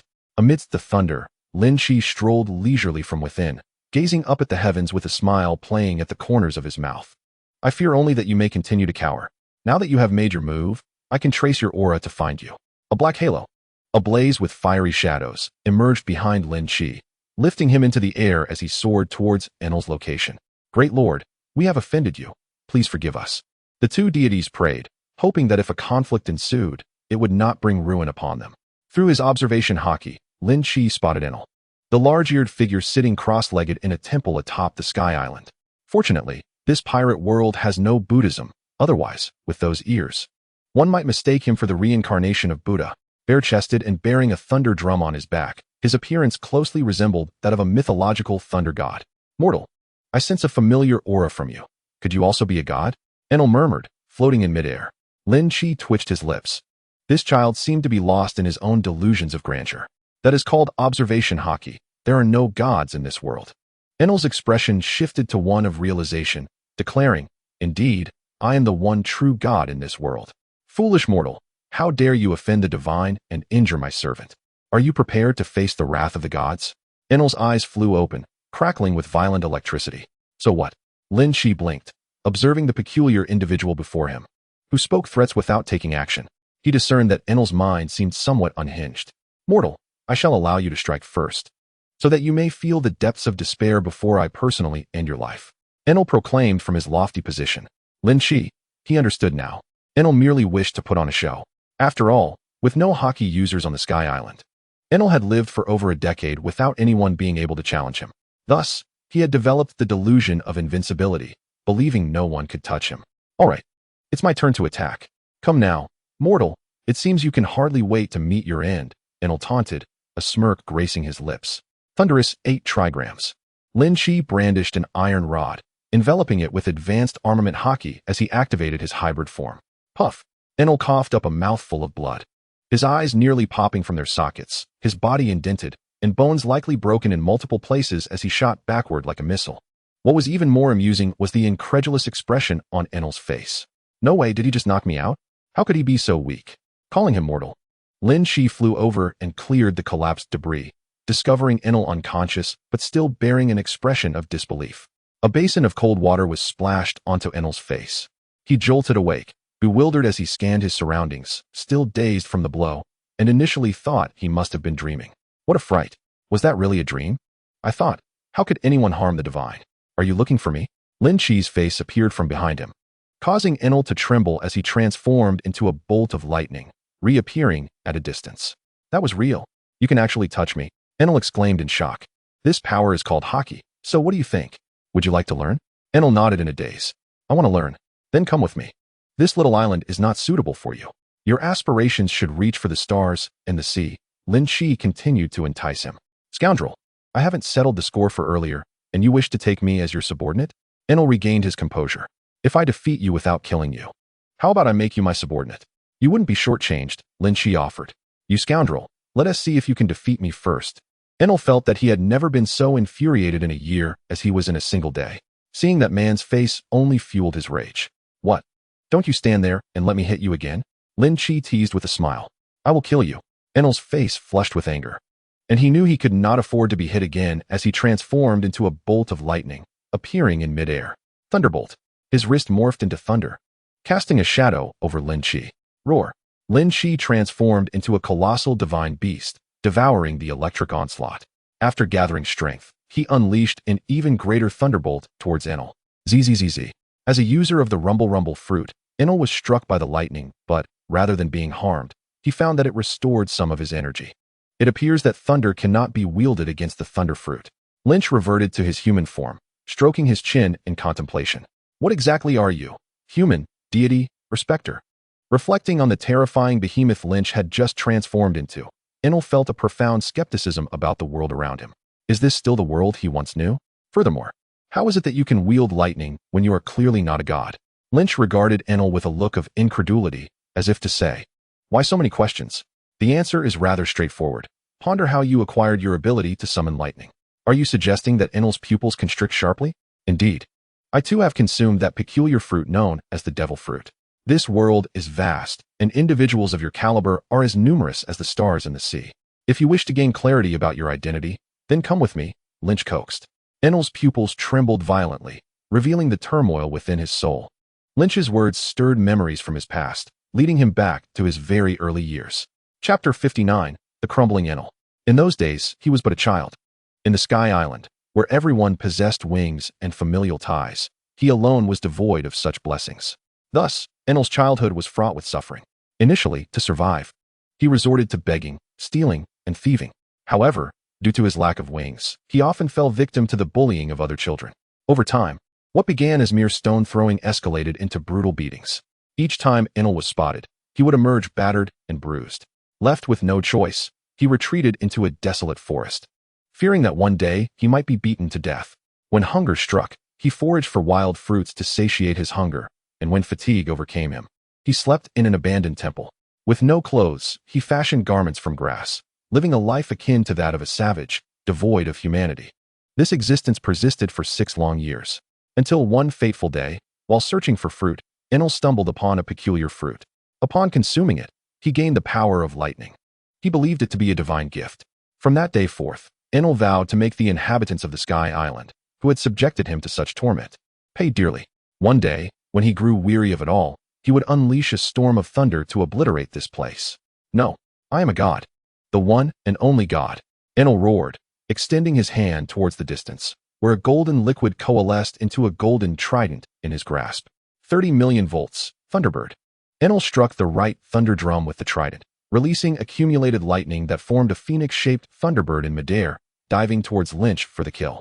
Yet, the onslaught continued. Enel then struck the left thunder drum with the golden trident, summoning a wolf-shaped thunder beast that leapt from within, joining the Thunderbird as it charged at Lynch. 30 million volts, Thunder Beast. Amidst the spectacle, Lynch transformed into a half-beast form, towering at 9 meters, antlers sprouting from his head, and a pattern of dragon scales adorning his body. With arms raised to the heavens and feet planted firmly on the ground, a halo of flames encircled him, standing as a god among mortals. With a single punch, the 10-meter-high Thunder Beast was sent sprawling like a mere toy. A swift motion tore the phoenix-shaped bird in half. With a thunderous roar, a crimson column of flame surged towards Enel. Witnessing his proud creations obliterated in an instant left Enel in a state of shock. Before he could regain his composure, the attack surged forth, prompting Enel to frantically defend himself. Electricity crackled as Enel released bolts of lightning from his body, converting them into thermal energy to form an invisible wall that successfully blocked the oncoming strike. You seem quite pleased? Lynch appeared above Enel unexpectedly. This time, Enel had no opportunity to evade, as Lynch's fist came crashing down upon him. His head exploded instantaneously, sending his tongue and eyes flying. His body crashed heavily to the earth. Had Enel not been of the natural type, he would have perished 100 times over. The dislodged tongue and nose transformed into bolts of lightning, returning to him. Enel staggered to his feet, directing a futile rage towards the sky. 60 million volts, Thunder Dragon. Simultaneously striking both drums, a Thunder Dragon, far larger than the Thunder Beast, materialized from thin air. Its mere presence emanated an overwhelming aura that sent chills down one's spine. The rampant electricity could be seen from 10 kilometers away, radiating an aura of terror. Go and slay him, Enel commanded, as the Thunder Dragon roared forth. Thunderous 8 trigrams. A chilling voice echoed as a massive, thick rod descended. The confident Thunder Dragon was once again shattered by the blow, causing Enel's eyelids to twitch uncontrollably as he teetered on the brink of collapse. Lynch descended to the ground, increasingly realizing the effectiveness of the thunderous 8 trigrams he had learned from Kaido. Stay away, Enel shouted in terror as he witnessed Lynch approaching ever closer. 200 million volts, Thunder God. Cornered and desperate, Enel unleashed his strongest technique to date. He released all the accumulated lightning within him in one fell swoop, enveloping his body in a tempest of electricity, causing him to swell in size several times over, surrounded by a maelstrom of lightning. As if he were a true thunder god, each movement generated immense power. Now this is more like it, Lynch nodded in satisfaction, finally feeling a hint of threat from Enel's current state. The fact that Enel, devoid of Haki, could instill even a modicum of trepidation was a source of pride. Thunder Beast of Gold. Enel brandished his enlarged golden trident. As he swung it, torrents of lightning enveloped molten gold that surged towards Lynch like a relentless tide. Should this golden liquid encase a typical person, they would either perish from the scalding heat or be electrocuted, ultimately suffocating beneath the solidifying gold. Regrettably for Enel, while he could melt gold with lightning, so too could Lynch. In the realm of lightning, Lynch's Candle Fruit was of an ancestral caliber, rendering him impervious to Enel's electrical onslaught. It could be said that his counter against Enel was even more formidable than that of the rubber fruit. Confronted with Lynch, Enel was akin to a thief encountering a police officer, facing his nemesis. Lynch burst forth from the lightning, seizing Enel's head and forcefully slamming it into the ground. Do you yield? Do you yield? The relentless torment sent Enel into a fury. How could a being of his divine stature ever endure such treatment? I will fight you to the end. Thunder explosion. Unable to withstand being pinned down and pummeled, Enel, in a moment of desperation, detonated himself. The cataclysmic lightning obliterated a significant portion of the island he called home. As the thunderous light dissipated, Enel, now missing limbs, floated in the air, laughing maniacally. Ha ha. Finally dead, finally dead. Who are you referring to? Enel suddenly looked up at the sound, spotting the infuriating figure of the sea dweller floating serenely above. You've exhausted all your tricks, and now it's my turn. Lynch cracked his knuckles, flying over with malicious intent. What? What are you going to do? Enel retreated in terror. Don't slap my face. After hours of amicable exchanges, Enel lay on the ground like a defeated dog. Do you yield? I yield to your grandfather. This god is in agony. Thud, thud, thud. Without a moment's hesitation, Lynch pressed Enel down again and delivered yet another round of punishment. Do you yield? I refuse. Thud, thud, thud. This relentless cycle continued as Lynch pummeled Enel a total of 15 times. The defiant duck's beak was bound to soften. Chapter 60, The King of the Underworld. Stop. Enough of the beating. I have something to say. Enel, battered and bruised, murmured indistinctly. Are there many people like me in Shanghai? Indeed, there are quite a few.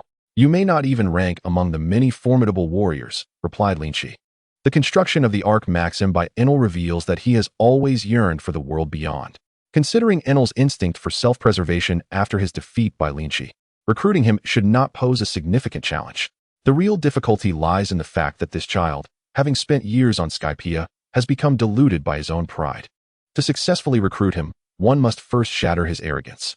Very well, I can surrender, Enel gritted his teeth, but I have two conditions. First, you must not restrict my personal freedom. Though I surrender to you, I am not a slave. You may at most consider yourself my employer. Agreed. And what is the second? You must provide me with meals. Enel sat up, his demeanor quite serious. Lynch laughed heartily, clapping Enel on the shoulder, which sent a jolt of pain through Enel's numerous wounds. Could you not go easy on me during our fight? How could I? A little force is necessary to awaken you. Lynch had formed a preliminary assessment of Enel's abilities. His physical combat skills were mediocre. Understandable given that no one on Skypiea could land a hit on him, rendering physical prowess irrelevant. His observation Haki was at a genius level, while his armament Haki and Conqueror's Haki were non-existent. His Devil Fruit powers, however, were top tier. In summary, Enel's current strength likely placed him at the level of a vice admiral. Should he enhance his armament Haki and physical skills, he could ascend to the level of a rear admiral, surpassing all current vice admirals. This is not an underestimation of Enel. Rather, it is a recognition of his potential. Compared to the current 3 admirals, Enel is still a mere youth, with ample time ahead to develop. Since you have submitted, I shall remain on Skypiea for a week to teach you the 3 forms of Haki. By the way, your ability, Heart Network, is actually an advanced form of observation Haki. A week later, while Lynch established the arc maxim, he left Enel in charge of Skypiea, constructing not 1, but 2 vessels. The arc maxim, powered by electricity, could be piloted by both Enel and Lynch. Come on, a flying ship is undeniably cool. Soon, Enel would pilot one, while Lynch would pilot the other, instilling fear in their adversaries. Skypiea had thus transformed into Lynch's personal sanctuary. Meanwhile, on a small island in the East Blue at the One Heart Dojo, Zoro rushed through the dojo's doors, panic-stricken. This is terrible. Kuina has fallen down the stairs and is unconscious. What? Kushiru sprang to his feet. Take me to her at once. Upon arriving at the back warehouse and after a thorough examination, Kushiru sighed with relief, though he felt an odd sense of foreboding. It turned out she had merely fainted, with no serious injuries. Yet, what kind of staircase could cause someone who had consumed the peacock fruit to lose consciousness? Even if Kuina were to fall from a 5-story height and strike her head against a stone, it shouldn't result in such severity. Such a staircase, even for an untrained ordinary person, should not be lethal. Suddenly, Kushiru recalled something, breaking into a cold sweat. If Kuina, having consumed a Zoan-type devil fruit, could be so severely affected, what would have happened if she hadn't eaten it? Recalling the moment Lynch had given Kuina the devil fruit, Kushiru felt an unsettling sensation, as if Lynch had foreseen this incident. Regardless, it was Lynch who had saved Kuina's life, and she would need to express her gratitude. Turning to the peculiar staircase where Kuina had fallen, Kushiru issued a stern command, burn it down. Thus, due to Lynch's butterfly effect, another person's tragic fate was altered in this world. The gears of destiny had begun to turn. Meanwhile, Lynch, having successfully gained Enel as a formidable ally, hastened to Water 7, determined to acquire the blueprints for the legendary ship, Pluton. Previously, he had refrained from seizing them, knowing the schematics were secure and could not escape. Additionally, his strength had been insufficient to confront the perils of acquiring the Pluton blueprints. Now, however, he felt it was time to claim them. Days later, under the cover of night in Water 7, Lynch found himself behind the fisherman Tom, who was currently under strict surveillance by the world government, having been sentenced to death. "Good evening, Mr. Tom." Lynch, having altered his appearance, appeared like a specter behind Tom, who paused his work and slowly turned around, unhurriedly saying, "What brings you here, sir?" "Should I choose to, I could have dozens of world government agents storm in at any moment." "Is that so? Are you not concerned that I might eliminate Frankie and Icebug?" Lynch teased. Realizing that his visitor had thoroughly investigated him, Tom clenched his fists and suddenly launched a punch. Fishman Karate, 3,000-watt fist. Lynch effortlessly blocked Tom's attack with a single finger. "Mr. Tom, such a large display will attract the world government's attention, which is detrimental to both of us. What exactly do you wish to achieve?" Acknowledging that his assault had been easily deflected, Tom understood that his adversary was no ordinary individual, and he abandoned all resistance.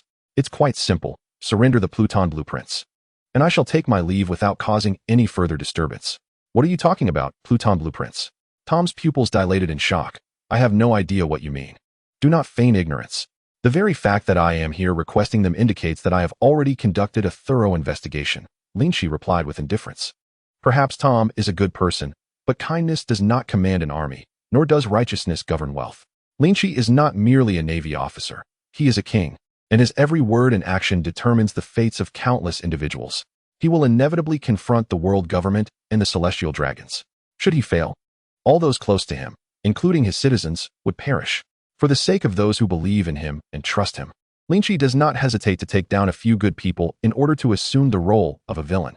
"I truly do not know what you are talking about. I believe you have mistaken me for someone else." After speaking, Tom ignored Lynch entirely. "I have no desire to waste words with you," Lynch threatened. "Surrender the Pluton blueprints now, or I will eliminate Frankie and Icebug. Choose." Lynch understood that no amount of torture would yield the whereabouts of the blueprints from Tom. Unless he could leverage those closest to Tom as a threat, that was his only vulnerability. Chapter 61, Pluton Acquired. "You are asking me for something I do not possess." "I am helpless," Tom said, turning away, enveloped in shadow. "If you wish to kill, then go ahead." "Very well, that is your choice. Do not regret it," Lynch scoffed. Vanishing into the night. Once certain that Lynch had departed, Tom suddenly slumped to the ground, as if all strength had left him, tears streaming down his cheeks. "I'm sorry, Frankie. I'm sorry, Icebug. I hope you can forgive me." On the other side, Lynch had not given up on obtaining the blueprints for Pluton. Activating his observation Haki, he quickly pinpointed Frankie's location at the abandoned shipyard. Without warning, Lynch appeared behind Frankie, rendering him unconscious before he could react. The following day, Tom learned from Icebug of Frankie's disappearance, and his heart ached with anguish. He chose not to share this information with Icebug, burying it deep within himself. That person's strength was far too formidable. Keeping this from Icebug was the best choice. Otherwise, she would only end up in peril. That night, Lynch once again located Mr. Tom. However, this time, he carried a gift in his hand. "Mr. Tom, do you still appreciate the present I brought?" "Frank." Tom quickly approached, relieved to see that Frank was merely unconscious and not gravely harmed. "What do you intend to do?" "It's quite simple. You claim to be indifferent to Frank's life and death. I merely wish to ascertain the truth of your statement." Lynch tightened his grip on Frank's head. "You bastard. What are you doing? Stop it at once." The fisherman Tom's eyes widened with fury as he charged at Lynch, unleashing a flurry of punches and kicks. Yet, Lynch remained utterly unmoved. Crack. As Lynch's palm continued to apply pressure, a sudden sound of a bone shattering pierced the air, and a trickle of blood flowed down Frank's temple. "Stop. Please, I beg you, stop." Tears streamed down Fishman Tom's face. He had never felt so powerless before. In truth, this was the genuine nature of the world. The cruelty far outweighed the beauty. "Enough. What must you do to release Frank?" Witnessing Frank's dire state, Fishman Tom's inner defenses crumbled in an instant. Lynch's hand abruptly halted. "It's simple. Hand over the blueprint of the Pluto, and I shall depart immediately, ensuring no harm comes to either of you." Noticing the hesitation in Fishman Tom's expression, Lynch clenched his fist. "Otherwise, tonight you shall bid farewell to Frank. I will give it to you. I will comply. Just please do not harm him any further." Fishman Tom nearly shouted in desperation. If not for the fear of being discovered by the world government outside, he would have surely roared. "Excellent. It would have been better to say so from the outset. Lynch released his grip, letting Frank slump to the ground. You have 5 minutes. Do not overestimate my patience. Fishman Tom moved to a corner of the room, repeatedly striking the ground with his hands. After an unknown effort, a safe-like object emerged from the floor. Tom then input a password into the safe. After a series of complex operations, a hefty roll of blueprints appeared in his hands. Here, quickly release Frank. Haha, splendid. Lynch accepted the blueprint for Pluto and, true to his word, released Frank. What on earth is this bizarre drawing? Lynch looked down at the blueprints, the complexity of the structural components causing him to feel dizzy. No wonder the world government couldn't construct the Pluto without these blueprints. Even with this blueprint, it may not be feasible to build it. If I discover you have deceived me, I will return to take Frank's life. Lynch was not an engineer. He worried that Tom might have tampered with the blueprints. Rest assured, I will not play tricks once you've received them. Fishman Tom shook his head and sealed the safe back into the ground. I doubt you would dare. Lynch carefully stored the blueprints and vanished into the night. Frank, please wake up. After Lynch departed, Fishman Tom hurriedly knelt to revive Frank. Cough, Teacher Tom. Why am I here? Frank awoke, spitting out a few flecks of blood, looking around in confusion. He distinctly remembered being at the abandoned shipyard just moments ago. How did he suddenly find himself in Teacher Tom's presence? You need not concern yourself with this matter. I have something far more important to discuss with you. As a responsible teacher, Tom refrained from burdening the next generation with hatred. The events of today would be buried along with him. Tom moved to another corner of the room, repeating his previous actions, retrieving another copy of the blueprint for Pluto. Frank, I can no longer escape. This is the ancient blueprint for the legendary weapon, Pluto, that I transcribed. Today, I entrust it to you. You must protect it as you would your own life. Fishman Tom shoved the second blueprint into Frank's arms. Hurry, leave this place and never return. Gazing at the blueprint for Pluto in his hands, Frank felt a surge of shock and turmoil within. Teacher Tom, I will never abandon you. Foolish child, do you wish for me to die with regret? Fishman Tom glared fiercely at Frank. Having obtained the blueprint for Pluto, Lynch made a swift exit. Those feeble agents sent by the world government would never detect his presence. It was a mere fantasy. After acquiring the blueprints, he first returned to the Sky Island. There were many skilled shipbuilders in the Sky Island. Otherwise, they would not have been able to construct Enel's golden flying ship. So, is the blueprint authentic? Seeing a cluster of elderly scholars with graying beards gathered together, engrossed in their examination for an extended period without any conclusion, Lynch could not help but inquire. This blueprint is undoubtedly genuine. I have lived for 82 years and have never encountered such an astonishingly exquisite warship. Ingeniously crafted, truly ingeniously crafted. The scholars were captivated by the design. Can you construct it? Upon hearing the blueprint was authentic, Lynch felt a surge of reassurance and hurriedly asked the crucial question. The leading elder removed his glasses. Forgive my candidness, but we cannot build it. There are 2 major challenges. What are those? Lynch inquired. I fear not the challenges, but the inability to identify them. Since we have found them, we shall find solutions. The first issue concerns the materials for the ship. It is said that the pirate King Roger's ship was able to dominate the seas due to its keel being forged from the legendary atom tree. I have studied the warship known as Pluto in detail. The weaponry it is equipped with, as well as its intricate design, is at least a millennium ahead of the world. To construct such a warship, it is imperative to use atom tree as the primary material. Otherwise, before the enemy can even launch an attack, the weaponry aboard Pluto will likely obliterate the inadequately fortified ship. What did you just say? Lynch nearly spat out a mouthful of blood. He could understand the necessity for a sturdy ship. After all, a weapon capable of destroying an island would surely entail considerable recoil. However, insisting on using only atom tree was utterly absurd. After all, the minuscule amount Luffy had purchased had cost 200 million. Moreover, this material is virtually impossible to acquire. One cannot even buy it if they wished. Of course, it does not necessarily have to be entirely constructed from atom tree. I merely used it as an example. In fact, if it comprises about 30% atom tree, while the remaining parts are made from other equally valuable woods and metals, it would yield better results than using solely atom tree. Enough. Please stop there. Lynch came to understand that this so-called Pluto was far beyond the means of any ordinary individual to construct. Even if the Navy were to deplete their entire treasury, they would not be able to build a single one. In the entire world, only the world government possessed such capabilities. However, it was not without solutions. Lynch had already devised 2 potential strategies. First, acquire a piece of atom tree, and then summon a wood-style ninja through a lottery. By continuously nurturing and maturing the wood, he could obtain a steady supply of atom tree. Second, Enlist several top-tier scientists to artificially create similar materials through research to construct Pluto. This would be somewhat challenging, as all the top scientists were controlled by major powers. Unless Lynch could summon Orochimaru, there was hope. However, Orochimaru specialized in biology, and it remained uncertain whether he would be of assistance. And the second issue? The second issue is that our skills are insufficient, even with the materials. We cannot construct it. Forcing a build would only lead to problems. The elder spoke candidly. Lynch, this elder truly knows how to douse someone's enthusiasm. Did he have to wait for Orochimaru to be summoned again? Suddenly, the elder shifted his tone.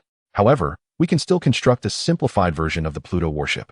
By eliminating the overly complex and transcendental components and simplifying the remaining parts, I can assure you that we can build a warship capable of overpowering all others in the world using the most ordinary materials.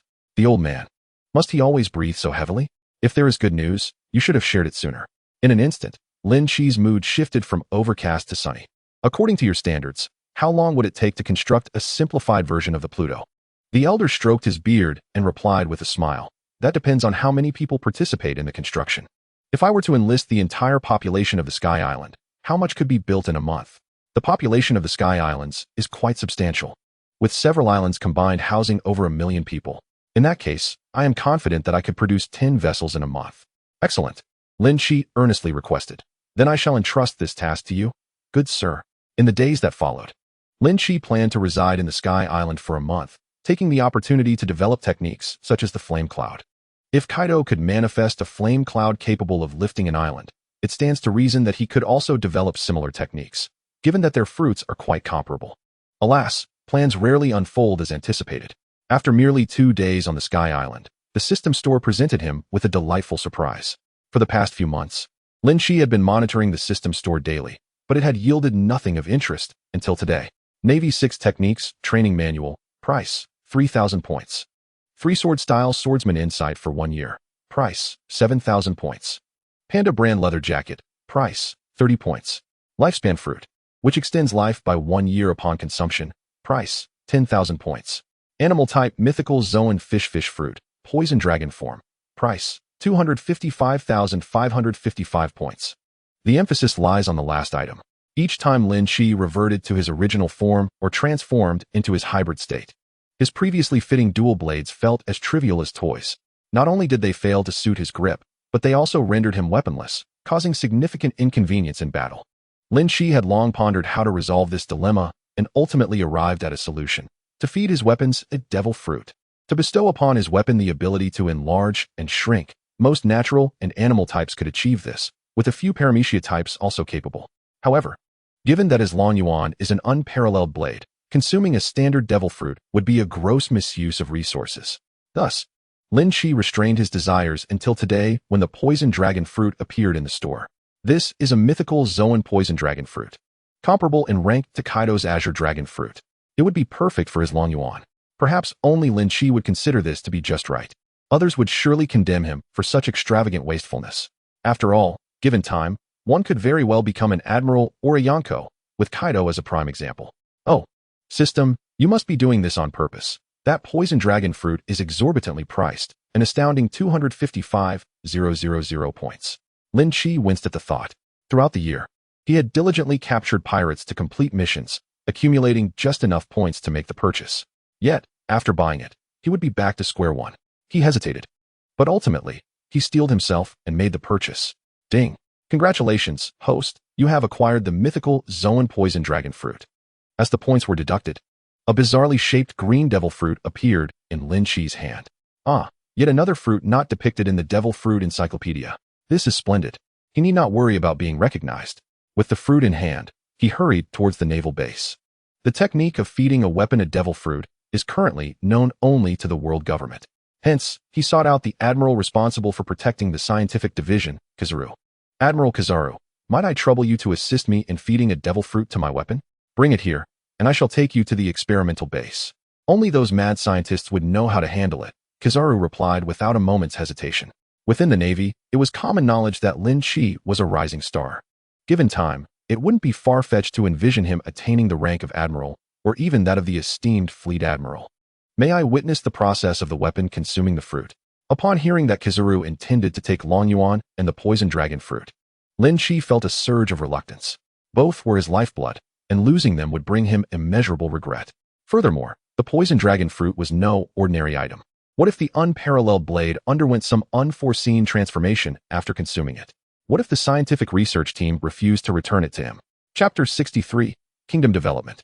This matter requires me to consult with higher authorities. Kizaru was the leader of the scientific division's security team, while his rank was not low. He generally lacked the authority to interfere in the internal affairs of the scientists. To gain access to the core area, an announcement was necessary. Very well. I shall trouble you, Admiral Kizaru. Kizaru waved his hand and transformed into a beam of golden light, vanishing from sight. In a short while, Kizaru reappeared, holding a hand order. Let us proceed. The Scientific Research Institute, navigating through layers of stringent security, with fingerprint scans and password entries. Lynch finally entered the inner sanctum after passing through several massive iron gates. This demonstrated the immense caution with which the world government regarded this facility. Were it not for Lynch's rank as a vice admiral, entry would have required violent force, if that were even a possibility. Given the elite combatants that could arrive in moments, why does the world government pursue rare races globally? What are their intentions? Along the way, Lynch observed a plethora of novel phenomena. What captivated his attention most were the rare races bound and subjected to blood extraction. Giants, fur tribes, diminutive folk, fishmen. He couldn't help but feel that the so-called calamity of the beast pirates, who allegedly escaped from the world government's laboratory in their youth, might indeed be true. I am unaware. This matter pertains to the highest secrets of the world government. Kizaru replied lazily. We have arrived. In a particular room, two scientists took Long Yuan and the poison dragon fruit from Lynch. One of them placed Long Yuan into a black coffin, while the other placed the devil fruit into a juicer, followed by the juicer itself into the coffin. They sealed the coffin shut. Lynch discerned that the coffin was composed of sea stone. In truth, the method of feeding items a devil fruit is quite straightforward. Kizaru explained. Simply place them in a sealed sea stone box and then destroy the fruit. Despite Kizaru's nonchalant tone, it was well known that sea stone is far harder than steel. Only the world's most elite swordsmen could slice through it, underscoring the difficulty of the task. Not to mention, it was a substantial block. More importantly, precision was crucial. Should there be even the slightest gap in the stone box, the energy of the devil fruit would escape, leading to failure. Buzz, buzz, buzz. The scientists activated the juicer from a distance, pulverizing the poison dragon fruit, after which the juicer disintegrated. Bereft of its vessel, the energy of the devil fruit drifted in the air, desperately seeking a new host. After several attempts, it failed to breach the sea stone coffin. Thus, the fruit's energy reluctantly turned its attention to Long Yuan, unwillingly burrowing inside. Roar. Upon hearing a sound emanating from within the coffin, the onlookers knew they had succeeded. When the coffin was opened, a dark green little dragon swiftly flew to Lin Shi, circling around him. What a good little one. Lin Shi affectionately patted the dragon's head. In the next moment, the flying dragon coiled around Lin Shi's waist like a belt. Vice Admiral Lin Shi, you haven't possibly fed a mythical Zoan to your weapon, have you? Upon witnessing this scene, Kizaru's mouth twitched uncontrollably. He had never encountered such a prodigal. What extravagance! Ha ha ha, Admiral Kizaru. Once I ascend to the position of Fleet Admiral, I shall ensure your salary is increased. Lynch eagerly anticipated the opportunity to test the newly born Long Yuan, leaving no room for Huang Yuan to inquire further before vanishing with a whoosh. In the training ground, he called out, Blade, come, extending his arm. The dark green little dragon intuitively soared into his hand, transforming into the shape of a long sword. As he returned to his original form, his physique rapidly expanded. Simultaneously, Long Yuan grew in proportion to Lynch, ultimately transforming into a long sword measuring an impressive 5 meters. You claim to possess other abilities? Grasping the hilt, Lynch and Long Yuan established a profound connection. He spun the blade, and dark green venom cascaded down the edge. Upon contact with the ground, a colossal boulder, towering over 3 meters and weighing dozens of tons, was corroded away in mere seconds. Hiss! Lynch inhaled sharply, astounded by such formidable toxicity. With this, he would never lack for suitable weaponry again. Having completed these tasks, Lynch returned to the Sky Island, embarking on a new phase of research. A month flew by in the blink of an eye. On this particular day, little Long Yuan was frolicking with Tom in an open space when they were startled by the sound of uproarious laughter emanating from a nearby cave. Ha! I've finally developed a technique akin to Kaido's flame clouds. Realizing their master had emerged from his seclusion, little Long Yuan and Tom hastily rushed over. Lynch's expression was one of excitement. While Kaido could conjure clouds, he could not, so he endeavored to forge a unique path. With perseverance, he discovered that he could harness the power of electromagnetism to create a biological field composed of electromagnetic nets, allowing objects to levitate. The logistical issues for the king of the underworld battleship were resolved. Lynch, accompanied by Tom and Long Yuan, set off to the shipyard, dragging 10 simplified versions of the king of the underworld battleships toward the West Sea. Lord God, long live. The inhabitants of the Sky Island shipyard beheld this spectacle, venerating Lynch as a divine being. Such might could only belong to a deity. With 10 battleships in tow and unable to utilize teleportation scrolls, Lynch endured over a month of floating through the skies before arriving at his kingdom. With a resounding crash, he cast the 10 simplified king of the underworld battleships into the national inner harbor. Compared to the outer harbor, the inner harbor was considerably safer and more discreet. Greetings, my lord.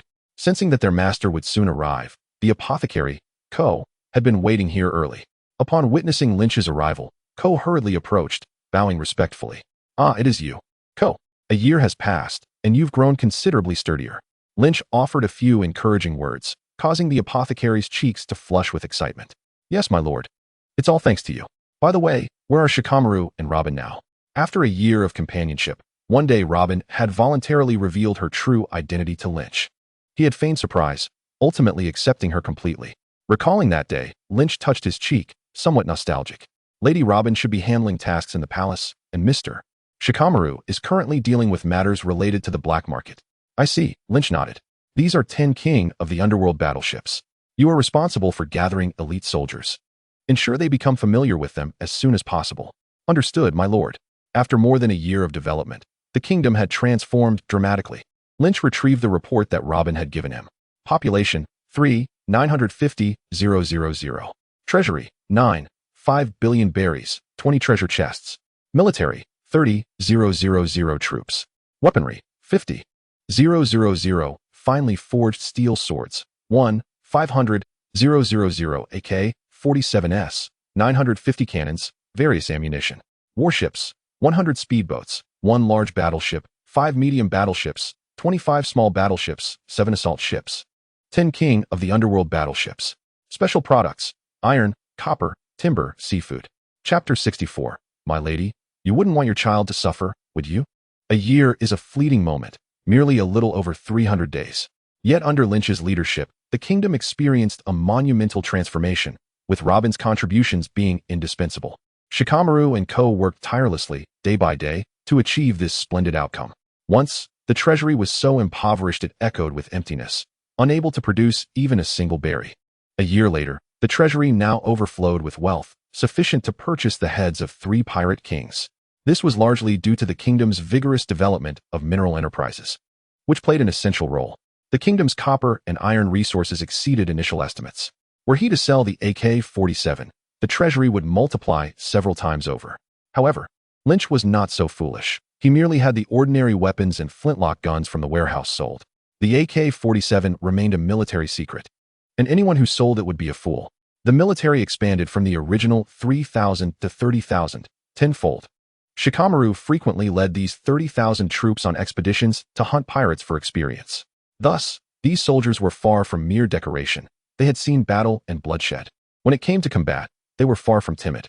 In terms of weaponry, they had upgraded from bird guns to cannons. The long swords used were exquisitely crafted, of exceptional quality. The firearms, notably the AK-47, could unleash a barrage that left opponents disoriented. The cannons were somewhat ordinary, but there was little choice.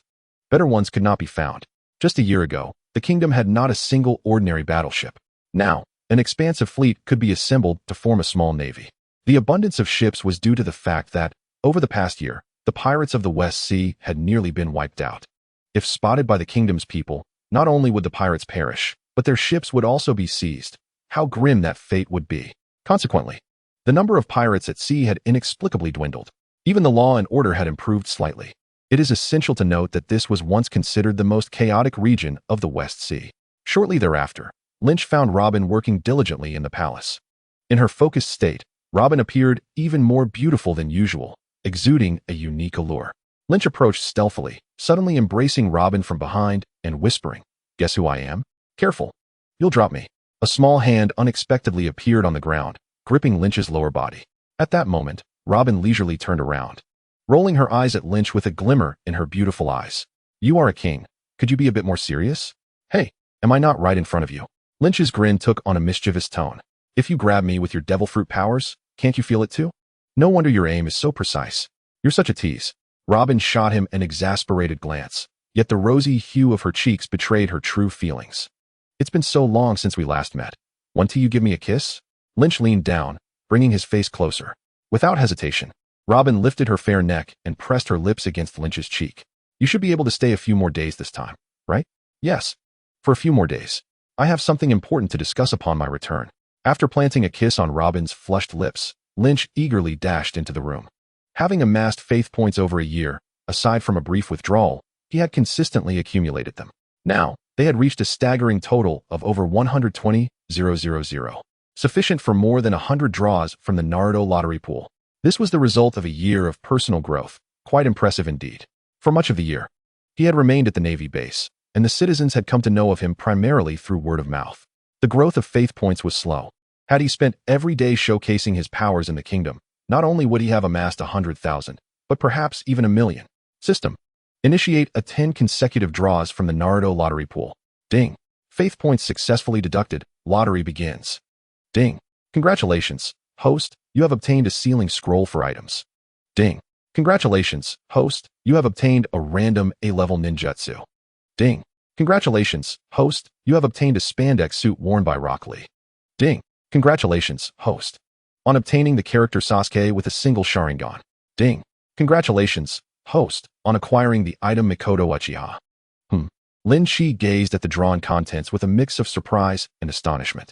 He had drawn the second male lead from the Naruto world, which could be considered a tremendous success. Although this Sasuke possessed merely a single Sharingan, with this already in hand, how far could the Mangekyo be? This Mikoto Uchiha. Isn't she Sasuke's mother? Lynch's gaze lingered on the final prize. With a mere thought, Mikoto Uchiha materialized before him. My lord. Mikoto Uchiha gracefully bowed in respect. Observing this elegant woman clad in a kimono, one would never suspect she had borne a child. Madam, I have also drawn Sasuke. Would you like to meet him? Sasuke? Really, my lord? Mikoto exclaimed with excitement. In her memories, Sasuke was still a toddler just learning to walk. However, madam, I have a condition. Lynch suddenly stepped forward, pressing Mikoto against the wall, and spoke in a low voice. Madam, you wouldn't want your child to suffer, would you? What condition? I shall agree to anything, Mikoto replied, unable to meet Lynch's gaze, gently biting her lower lip, her delicate hand resting upon her collar. For the sake of her child, she would unhesitatingly comply with any outrageous demands he might make, even if it meant. Mikoto discreetly observed Lynch. Perhaps finding a stepfather for Sasuke in this world would improve their lives significantly. Very well, Lynch stated solemnly. Promise me to educate him well and ensure he doesn't flaunt himself before me. After all, the reputation of Sasuke as the king of arrogance was well known. If he truly turned out to be that pretentious lad she remembered, Lynch could hardly endure it. I will educate him properly, my lord. Realizing her thoughts had wandered, Mikoto's exquisite cheeks flushed, and she replied earnestly. System, summon Sasuke. With a flash of light, Sasuke appeared on the scene. He crossed his arms, and, upon seeing Lynch, scoffed. So, you're the one who summoned me? Lynch's lips twitched. Indeed, the king of arrogance was living up to his name. Smack. As soon as Sasuke finished speaking, he received a slap from Mikoto on his head, scolding him. You must show respect when speaking to my lord. Mother. Is that you, mother? Sasuke, initially ready to retaliate, froze upon seeing Mikoto Uchiha. Rubbing his eyes in disbelief, he cautiously called out again, Is it really you? Who else could it be, silly child? Though the Sasuke before her differed from her memories, Mikoto Uchiha could instantly recognize that this was indeed her grown-up son. Chapter 65. The Grand Principles of Tsunade. Simultaneously, Mikoto felt a pang of guilt. She pondered how she would guide her child in such impolite behavior. Mother. Sasuke leaped into Mikoto Uchiha's embrace, all the grievances of the years erupting in an instant, his eyes welling with tears. Mother, do you know? Itachi, he killed you and father. You have suffered so much, Sasuke. Though Mikoto was taken aback by the news from her son, she understood his motives and trusted him. Gently stroking Sasuke's head, she could hardly believe the extent of his hardships. My lord, I will take Sasuke downstairs now. With Lynch's permission, Mikoto led her sobbing son away. With her guidance, he should become more obedient. Lynch watched the retreating figures of the two women, shaking his head as he continued on his journey of lottery draws. The previous draw had been a resounding success, and he believed the next one would be equally fruitful. System, I recall you mentioning that after a certain number of draws, a new lottery pool would be unlocked. How many draws are left? Ding. Detected that 40 draws are required to reach the new prize pool. Alright. Proceed with 40 draws from the Naruto lottery pool. Ding. Faith value deducted successfully. Rewards are being drawn. Ding. Congratulations, host, on obtaining the item, assembled handgun. Ding. Congratulations, host, on obtaining 10 military ration pills. Ding. Congratulations, host, on obtaining 10 explosive tags. Ding. Congratulations, host, on obtaining the character Tsunade, the legendary Sannin. Ding. Congratulations, host, on obtaining the character Adult Shikamaru. Ding. Congratulations, host, on obtaining the character Adult Ino. Ding. Congratulations, host, on obtaining the character Adult Choji. After 40 draws, while failing to summon Orochimaru, he successfully acquired the long-desired Tsunade, and even in her youthful form. If memory serves correctly, Tsunade was only in her 20s during the Sannin era, wasn't she? This character holds immense popularity within the Naruto series. As for the reason behind her fame, it was certainly not solely due to her age, temperament, or love for gambling and drinking. Rather, it was because of her legendary, epic proportions. System, summon Tsunade. Meanwhile, on the other side, in the Naruto world, Hanzo of the Salamander, give it up. Unless we die, you will not advance a single step. The torrential rain poured down amidst a sea of corpses. Jiraiya, Tsunade, and Orochimaru formed a triangular formation, confronting the so-called demigod, Hanzo of the Salamander. Surrounding them lay countless lifeless bodies. Tsunade, your body is disappearing. Suddenly, Orochimaru noticed something amiss. Damn it. Hanzo, what have you done to Tsunade? Jiraiya bellowed. Tsunade gazed at her rapidly vanishing form, wanting to say something, but ultimately could not voice her thoughts, completely disappearing from the Naruto world. Back here, Lynch looked upon the legendary epic proportions before him, convinced that this was undoubtedly Tsunade herself. Bastard, daring to leer at me with such lecherous eyes. You must be a companion of Hanzo. Tsunade's fury ignited, and she launched a powerful punch. Under the influence of the system, her body was now 100% loyal to Lynch, yet her mind had not caught up in that moment. Tsunade's renowned strength was well known, even with the system. Her attack would halt just before Lynch, but the residual force could potentially obliterate the entire palace.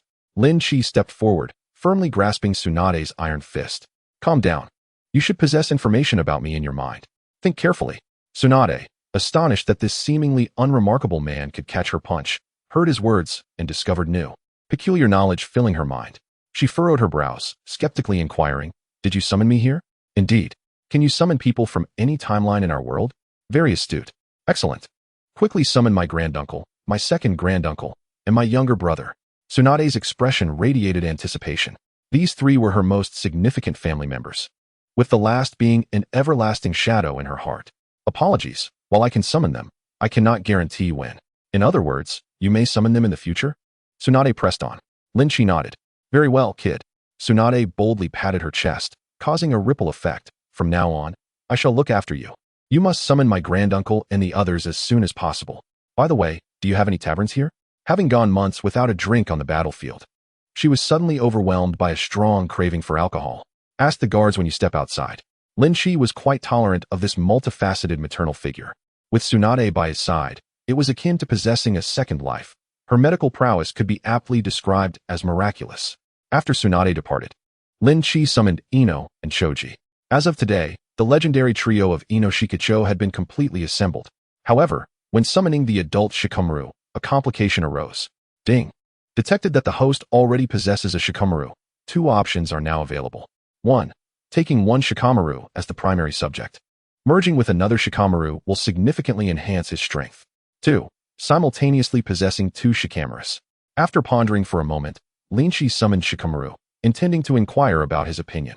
My lord, in order to better assist you, please allow me to merge. My current power is too feeble, and it has left me feeling fatigued. Very well. Let us proceed as you suggest. Choosing the current Shikamaru as the primary subject, Lynch opted for the fusion. Before his eyes, Shikamaru rapidly grew in size at an astonishing rate, transforming into a figure resembling someone in their 20s in the blink of an eye. My lord, Shikamaru, Ino. and Choji simultaneously knelt on one knee in deference. I believe the three of you have much to discuss.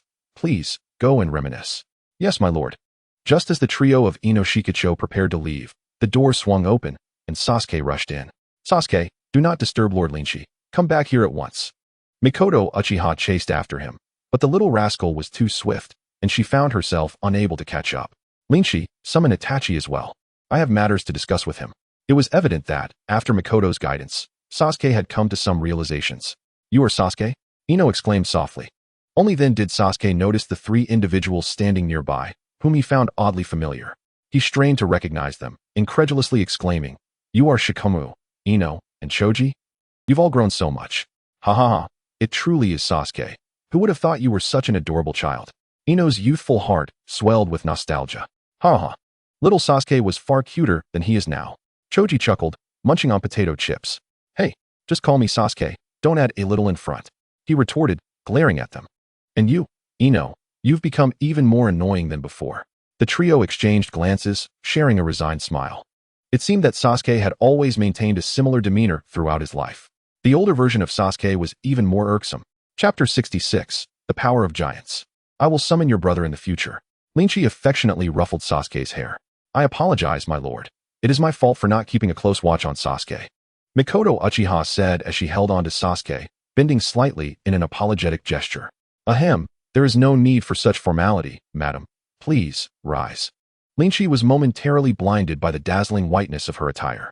After bidding farewell to everyone, he found himself alone in the room, when suddenly the system's voice echoed. Ding. The system has detected that the host has drawn from the lottery a certain number of times. Please select the next lottery pool. A colossal spinning wheel materialized in Lynch's mind. As he clicked to activate it, the enormous wheel spun at such a rapid pace that it was nearly indistinguishable. Each segment represented a different world. Stop. The gigantic wheel gradually slowed, finally halting on a segment labeled Attack on Titan. Attack on Titan? Lynch recalled the terror he felt on that fateful day when he was dominated by giants. In the world of Attack on Titan, there are numerous advantageous elements. The most renowned being the powers of the 9 titans. Upon utilization, one can transform into a colossal titan standing 80 meters tall. Even an ordinary person can instantly achieve a formidable strength comparable to that of a major general. However, the drawbacks of this world are quite evident. The cap on combat prowess is rather low. The famed 9 titans only possess strength at the level of a major general. To contend with an admiral would be nothing short of a fool's errand. Fortunately, it is possible to effortlessly acquire 9 elite individuals on par with major generals. Damn. This is outrageous. How dare you equate it with the world of Hokage? Lynch exclaimed indignantly. Drawing from the lottery pool of the Titan world also costs 1,000 points, leading Lynch to curse the system's avarice. Ding. Host, please refrain from cursing. The drop rate of valuable items in the Titan world is higher than that in the Hokage world, which justifies the price. Upon hearing the system's explanation, Lynch nodded in agreement. This was more acceptable. Glancing at the remaining faith points, he realized he could draw 50 times and decided to go all in. System. 50 consecutive draws from the Titan World Lottery Pool. Ding. Congratulations, host, you have obtained the item, apple pie. Ding. Congratulations, host. You have obtained the item, roasted pork chop. Ding. Congratulations, host, you have obtained the item, steamed sweet potato. Ding. Congratulations, host. You have obtained the item, founding Titan power. Ding. Congratulations, host, you have obtained the item, colossal Titan power. Ding. Congratulations, host. You have obtained the item, armored Titan power. Ding. Congratulations, host, you have obtained the item, female Titan power. Ding. Congratulations, host. You have obtained the item, jaw Titan power. Ding. Congratulations, host, you have obtained the item, beast Titan power. Ding. Congratulations, host. You have obtained the item, Warhammer Titan power. Ding. Congratulations, host, you have obtained the item, Cart Titan power. Ding. Congratulations, host. You have obtained the item, Attack Titan power. Ding. The system has detected that the host has collected all 9 Titan powers. The lottery pool for the world of Attack on Titan is now officially closed. While the odds of winning were said to be high, this was exceedingly generous. Lynch felt an overwhelming urge to embrace the system in gratitude.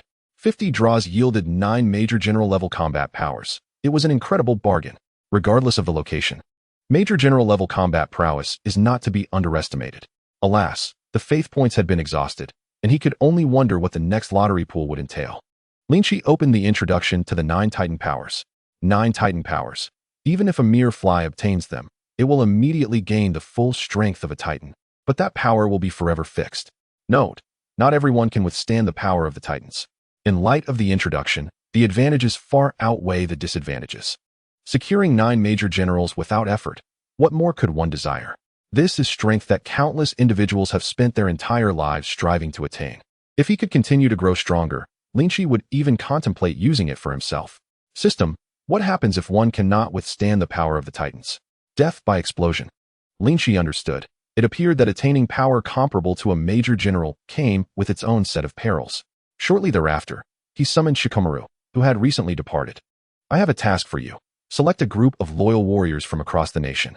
In addition to their absolute loyalty, ensure that they are fully informed of the consequences of success and failure, allowing them to voluntarily choose whether to participate. Oh, and inform them that those who succeed will be incorporated into a special operations team, although they will not have command authority. Their rank will be equivalent to that of a naval major general. Not only will they receive compensation and housing, but the state will also provide wives free of charge. Lynch had long begun to emulate the Navy, establishing a similar military rank system. Naturally, he, as king, held the highest authority. Unfortunately, Lynch's ambition had always been grand, leading him to impose the Navy's standards upon himself. Consequently, until now, his nation had yet to produce a single major general, with only one visible rear admiral. Now, however, following this lottery, the strength of the kingdom had surged dramatically. He calculated that, excluding those below the rank of major general, there were 3 individuals with the strength of a major general: adult Shikamaru, adult Ino, and adult Choji. These 3 also possessed combined techniques, making them capable of confronting a major general together. Additionally, there was Mikoto Uchiha. The major general level combat powers included the 9 Titans and Tsunade. Tsunade was still young and, with effort, might reach the level of an elite major general, though there remained a considerable gap compared to an admiral. A violent healer possessing major general level strength was already satisfying to Lynch. As for admiral level strength, that was solely his own domain. As for Robin, young Sasuke, Kabuto, and Mikoto Uchiha, they still had a journey ahead to reach the level of admiral. It did not pose much of an issue. Robin and Kabuto would contribute more significantly to domestic affairs, requiring no involvement in combat. I understand, my lord. In his work mode, Shikamaru was highly trustworthy. After bowing respectfully, he departed to commence his mission. 3 days later, in a vast square, Shikamaru awaited with 1,000 willing citizens. Despite the crowd, an unusual silence enveloped the scene, devoid of any sound. You all understand the consequences of failure, do you not? Lynch descended from the heavens, landing before the assembly. We are aware, your majesty. We have come of our own volition. Please, let us begin. Very well, form teams of 9 and follow me into this building. To prevent unnecessary panic, Lynch led those who would receive the power of the Titans to another location. Prepare yourselves, I shall commence. Inside the building, Lynch raised his hand, unleashing the might of 9 colossal Titans. The muscles of several individuals swelled instantaneously, their skin tearing apart, revealing the crimson flesh beneath. Their cries were heart-wrenching, as if they were enduring unimaginable agony. Bang, bang, bang. In mere moments, none of the 9 stood unscathed. They succumbed to the overwhelming force of the Titans, disintegrating into fragments. Lynch, having anticipated this outcome, gestured for the bodies to be removed and buried. Notify the next group to enter. Chapter 67, Motion Like Thunder. By the time the 126th participant arrived, finally, one individual succeeded. Roar. The man emitted a low, rumbling growl, his physique expanding dramatically, his scarlet muscles ripping through his skin. A terrifying giant, towering over 80 meters, emerged before the crowd. Compared to this behemoth, even the giants renowned for their immense stature appeared as mere children. Your Majesty, here is his background report. Shikamaru presented Lynch with a document. Name, Edel. Age, 29. Background, orphaned as a child, raised by his mother, with one younger sister. His mother passed away 2 years ago due to illness, and a week ago, his sister was assaulted by a group of thugs, leading her to take her own life the following day. Upon reading the report, a grim saying echoed in Lynch's mind. Rope tends to break at the thinnest point. Misfortune seeks the most unfortunate. What a tragic tale. Lynch's brow furrowed. Have those thugs not been apprehended? Shikamaru shook his head. It was dark that night, and there were no witnesses. Edel refused to cooperate with the investigation. So the culprits remain at large. He refuses to cooperate. As a brother, His lack of cooperation suggests he harbors greater intentions. The crime of rape could lead to a mere 10 to 20 years in prison. The man likely deemed such punishment too lenient, intending to exact his own revenge. Lynch quickly pieced together the situation. The giant seemed startled by his own transformation, and after a moment of panic, he gradually regained control of his body, shrinking down. Lynch tossed him a garment. Very well, from this day forth, you shall be a proud major of our nation. Furthermore, you shall bid farewell to your past. You will no longer bear the name Edel. You belong to a special task force, and from now on, you shall be known as Number 1. You inherit the might of the strongest founding titan. It is only fitting that you lead this unit. Understood, Your Majesty. Transformed by the power of the founding titan, Number 1 now possessed unwavering loyalty to Lynch. He gazed up at Lynch in admiration, kneeling on one knee as he donned the garment beside him. Your Majesty, before I officially join the military, may I undertake a certain task? He implored. Go ahead, but do not incite panic. Lynch understood his intent. A brother avenging his sister is only just. He too believed the punishment for those thugs was too lenient. In his realm, future rapists and traffickers would face the death penalty. Thank you, Your Majesty. Number 1 bowed deeply, then turned to leave. Lynch understood that to inherit the power of the 9 titans, mental fortitude was paramount, surpassing mere physicality. Number 1 persevered through sheer determination to avenge his sister. The transformation into a giant had been witnessed by all outside. Their gazes were fervent, eagerly anticipating this newfound power. The selection continued. After a day's time, with 972 lives lost, the 9 titans were successfully born. As the sun set, these 9 loyal individuals knelt before Lynch, declaring, Number 1, Number 2, Number 3, Number 9, we shall expand the kingdom for Your Majesty, unflinchingly accepting death. Excellent. Lynch helped them to their feet. From now on, our nation will rely on your strength. Half a month passed. Under the tutelage of the pharmacist, the navy of the underworld warships was completed. Each warship could accommodate 1,000 soldiers, and with 10 vessels, that amounted to 10,000 sailors. One underworld ship could rival several warships of equal caliber. Such military might was virtually invincible in the West Sea. One day, Lynch unprecedentedly summoned all high-ranking officials for a conference. After a year of recuperation, our amassed strength is sufficient. Henceforth, I command you to lead our forces to swiftly conquer neighboring nations. Remember, speed is of the essence. The world government will not tolerate a singular power dominating the West Sea. We must strike as many kingdoms as possible before a warning is issued. The 4 seas serve as the world government's garden. Normally, they may be indifferent, but should any sea exhibit a trend toward unification, they would lose sleep over it. In this campaign, Tsunade would serve as the chief commander, with Shikamaru as the strategist. Having grown up amidst warfare, Tsunade possessed an innate understanding of military dynamics. With Shikamaru, a man of exceptional intellect, in the role of strategist, she could confidently delegate authority. The forces comprised Tsunade, the 9 titans, and an army of 10,000 sailors aboard 10 underworld warships, with 10 individuals of vice admiral caliber who could possibly rival them in the West Sea. What rationale shall we employ to declare war on neighboring nations? Ino, hailing from the world of the Hokage, inquired, emphasizing the importance of justification in warfare. Fool, we dwell in the most chaotic West Sea. What justification do we need? Lynch responded, if anyone asks, simply state that we have soldiers who have gone missing in their territory. Ino's expression turned grave. Is that acceptable?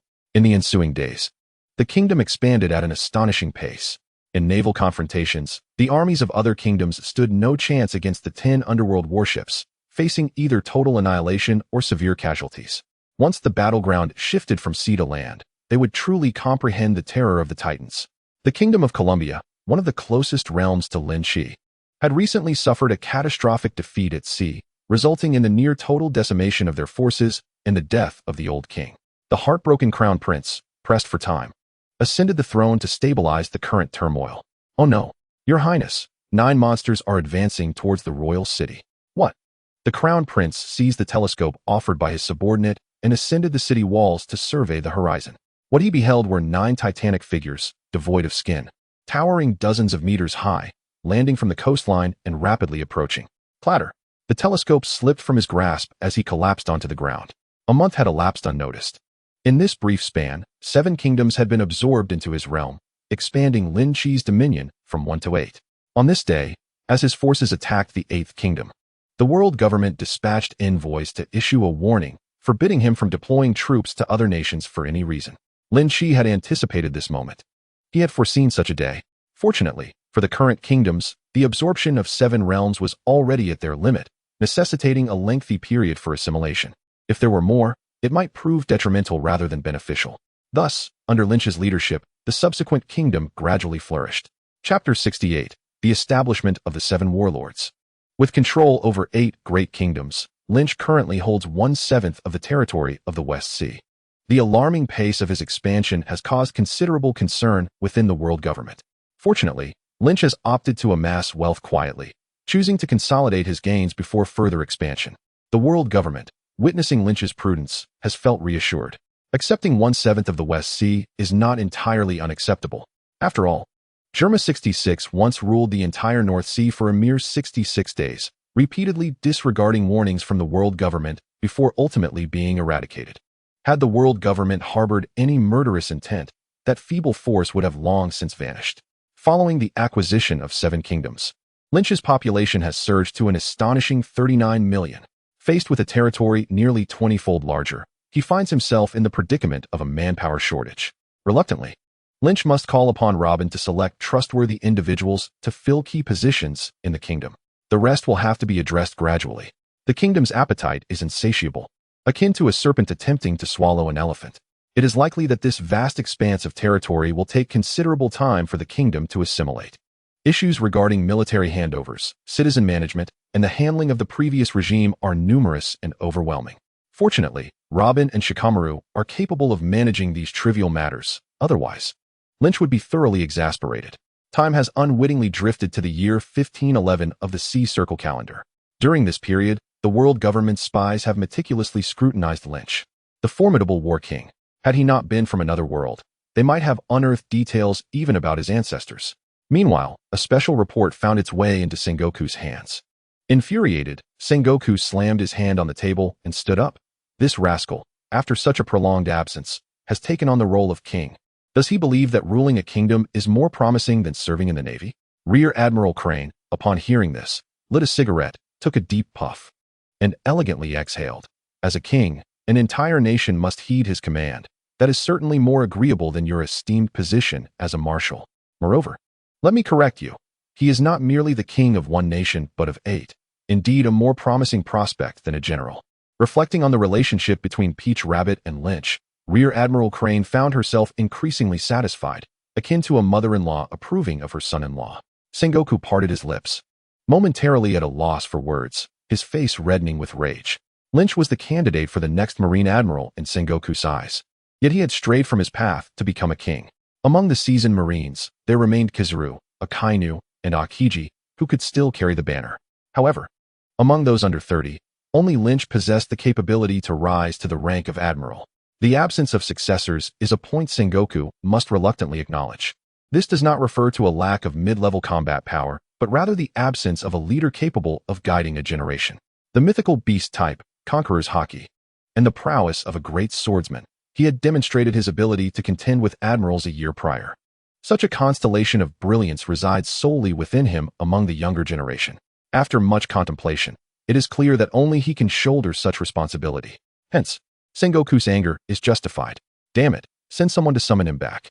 The aide, witnessing Sengoku's fury, instinctively shrank back and hurried off to deliver the message. Days later, Lynch finally returned, albeit fashionably late. Upon entering, he sensed something amiss. A palpable aura of hostility lingered in the air. Following the direction of this malevolence, Lynch beheld Sengoku. Head bowed as he fed sheep. Simultaneously, he caught the knowing glance from Rear Admiral Crane. Lynch quickly comprehended the situation. Ha ha ha, Marshal. You seem to have become even more youthful in my absence. Lynch placed 2 boxes of gifts on the table, exclaiming, "These are local specialties I brought from the kingdom. You must accept them." Sengoku straightened up, not even sparing a glance at the gifts on the table, his expression stern. "I recently heard you've been living quite luxuriously. To the extent that even the world government was stirred." No. Where did you hear such rumors?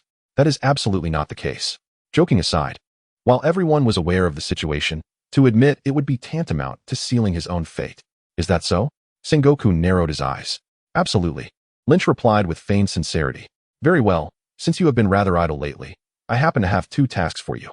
Upon hearing this, Lynch recognized the trap laid by the smiling Sengoku. What are the two tasks? The first is that the world government has established a new organization called the Seven Warlords, intended to maintain balance upon the seas. The essence of it is to counter malevolence with malevolence, using pirates to keep other pirates in check. We will select the 7 most formidable pirates to fill the ranks of the 7 warlords, promising them legitimacy in their plundering in exchange for their allegiance. After finishing his explanation, Sengoku leaned on the table, his eyes gleaming as he scrutinized Lynch. What are your thoughts on the 7 warlords system? To conspire with the tiger for its skin, to swallow the wolf while unloading the donkey, Lynch employed 3 idioms to convey his perspective on the 7 warlords system. Sengoku, upon hearing this, smacked the table in appreciation. Well done. It seems you are not a blind adherent to justice. We need individuals like you in our navy. A significant portion of our high-ranking officers opposes the 7 warlords system, and your understanding brings me comfort. I was right to entrust this task to you. You will be responsible for inviting Moonlight Moria to join the 7 warlords. Here is the locating pointer. Understood. Taking the locating pointer, Lynch bid farewell to Sengoku and departed from the naval base. Once Lynch left, Rear Admiral Crane remarked quietly, "Isn't it a bit dangerous to send Lynch to invite Moria?"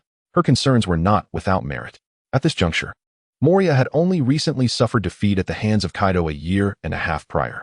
He had yet to devolve into the slovenly state he would later embody. Presently, Moria retained his deep and inscrutable Haki, and his devil fruit abilities were not to be underestimated. Surviving a confrontation with the peak warrior Kaido, he had managed to escape with his life, a feat that few in the vast seas could claim. Enough to boast about for a lifetime. Rest assured, Moria will not be in danger. Lynch knows what he is doing. Sengoku bore a sly grin. Moria dares to refuse the Navy's invitation. This time, I want him to understand why the flowers bloom so beautifully. As it turned out, Moria had no desire to join the 7 warlords and had even squashed the messenger pigeon sent to convey the invitation. Sengoku, harboring a grudge, would certainly not let him off lightly. A classic case of you must join or face the consequences. Rear Admiral Crane looked at her old comrade with disdain. You've misunderstood my intent. I fear for Lynch's safety. Sengoku erupted with laughter. You worry too much. That kid's strength has reached a level where even I cannot fathom it. Chapter 69, Zombies and Little Girls. Rear Admiral Crane was profoundly shaken. As the fleet admiral of the Navy, Sengoku, standing at the pinnacle, if he could not see through Lynch's strength, what terrifying level had Lynch truly attained? Look, what is that? Exclaimed a voice from outside the naval base. Heavens, even sea kings can soar through the skies. A commotion arose outside the naval base. To save time, Lynch transformed into a colossal form of the Candlelight Divine Beast, soaring into the air. Fool, that's Rear Admiral Lynch. An old veteran recognized the scene and began to educate the nearby Marines. Rear Admiral Lynch? I feel like I've heard that name before. Fool, if you don't even know Rear Admiral Lynch, don't associate with me anymore. One young officer, his expression full of admiration, remarked. He asked the legendary figure who ascended to Rear Admiral in just 5 short years. Not only does he possess Conqueror's Haki, but he also consumed a mythical Zoan-type devil fruit. He is the hope of the Navy's future. It turns out the 7 warlord system was established at this very moment. Lynch, suspended in midair, fell into deep contemplation. Is it not to say that renowned figures such as Hawkeye, Crocodile, Doflamingo, Hancock, and Bartholomew Kuma from the original work are poised to make their formal appearance on the stage of history? The intricate relationships they embody are certainly not to be underestimated. Doflamingo is backed by Kaido, Hawkeye shares a camaraderie with Shanks, Kuma serves as a spy for the Revolutionary Army, Hancock has Rayleigh behind her, and Crocodile's ties with Whitebeard remain enigmatic, while Jinbei is supported by the Princess of Fishman Island and the ancient weapon Poseidon. Upon reflection, it seems that all members of the 7 warlords are, in a sense, traitors. Alas, only Moria stands as the solitary honest figure. Contemplating further, one recalls Moria's descent into a reclusive existence, suffering a brutal beating from the newcomer Luffy, only to be subsequently betrayed by the world government. After narrowly surviving to rescue his comrades, he is once again stabbed in the back by a subordinate. What a tragic life it is. Even Lynch finds it pitiable. An honest man seldom meets a good end. Had Moria possessed a more formidable background, his fate might have been less dire. Days later, Lynch finds himself in the foggy sea. As the name suggests, this region is shrouded in thick mist, with visibility barely exceeding 10 meters. Each year, numerous vessels mistakenly venture into these waters, never to escape, eternally lost. The horror is evident in Brooke's 50-year aimless wandering in search of an exit. Nevertheless, for Lynch, this is not a concern. Armed with a special compass, he successfully lands on Moria's ominous ship, the Thriller Bark. The ship is vast, comparable to a small nation. Upon his arrival, locating Moria becomes a conundrum. The atmosphere aboard Thriller Bark is saturated with a sense of dread, with bizarrely shaped trees and an abundance of tombs. Ooh! Terrifying moans resonate from below. A withered, desiccated hand slowly pierces through the ground. One by one, countless arms break through the soft soil, as grotesque. Stitched zombies claw their way out of the graves. How repulsive!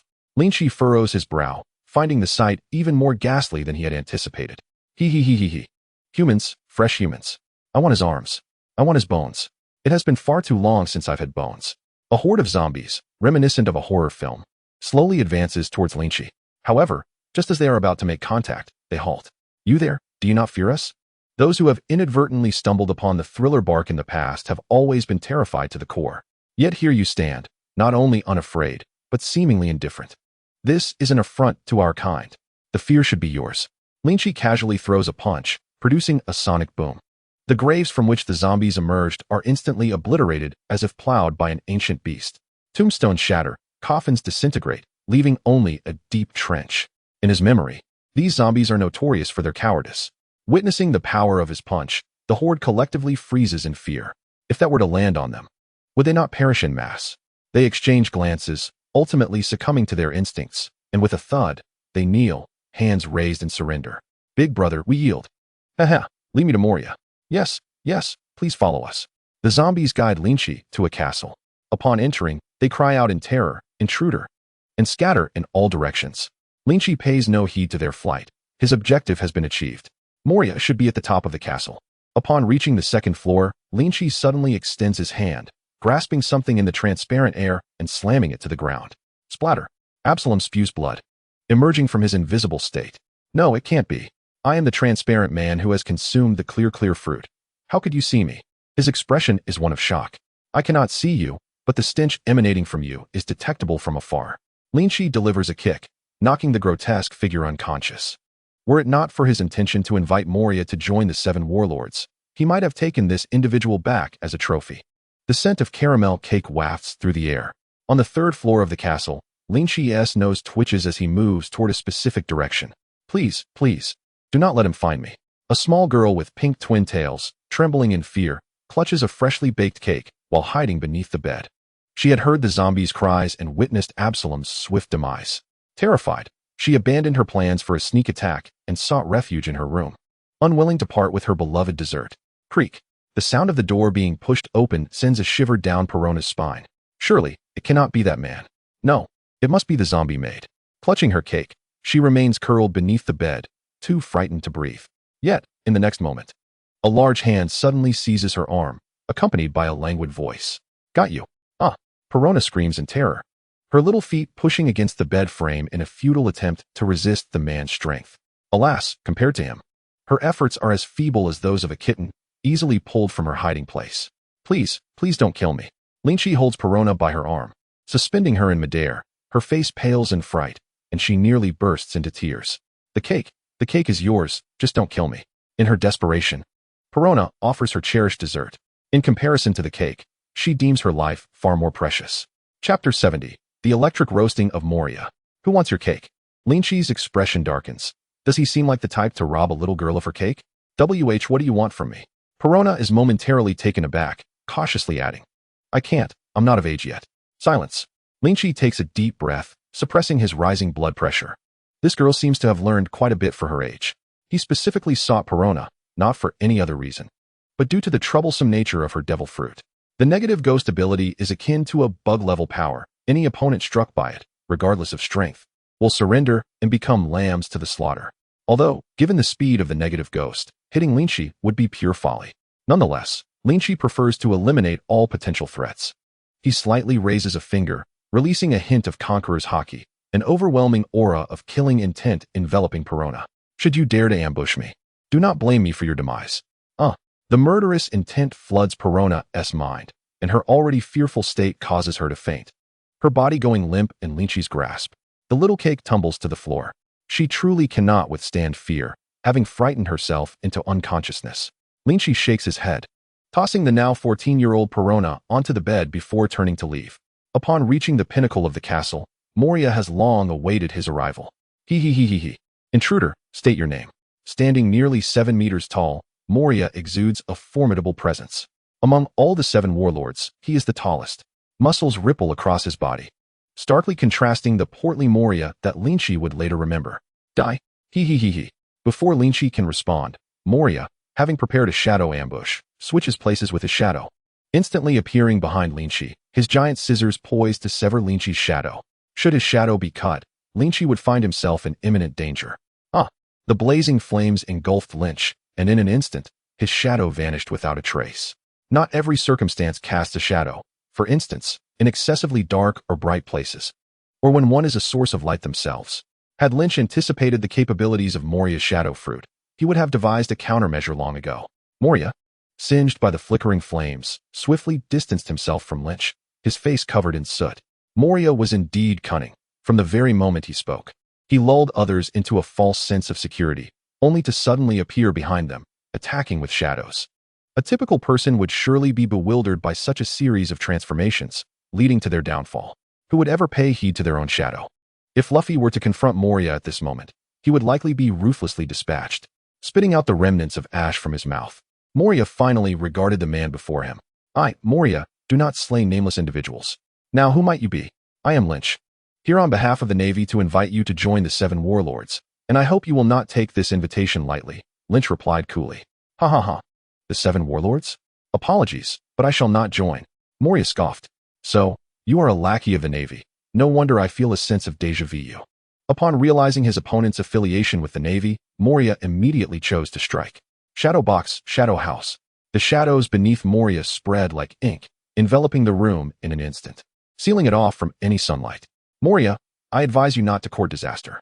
With a thunderous roar, flames ignited beneath Lynch's feet, illuminating the space. Do you think you can do whatever you please, Moria? You have no authority here. Shadow bats. Moria seemed to merge with his surroundings, a peculiar and sharp voice emanating from all directions. Hundreds of grotesque black shadow bats surged toward Lynch. Damn it, you still lack a shadow.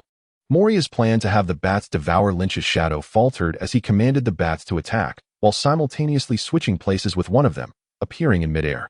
What is your connection to Kaido?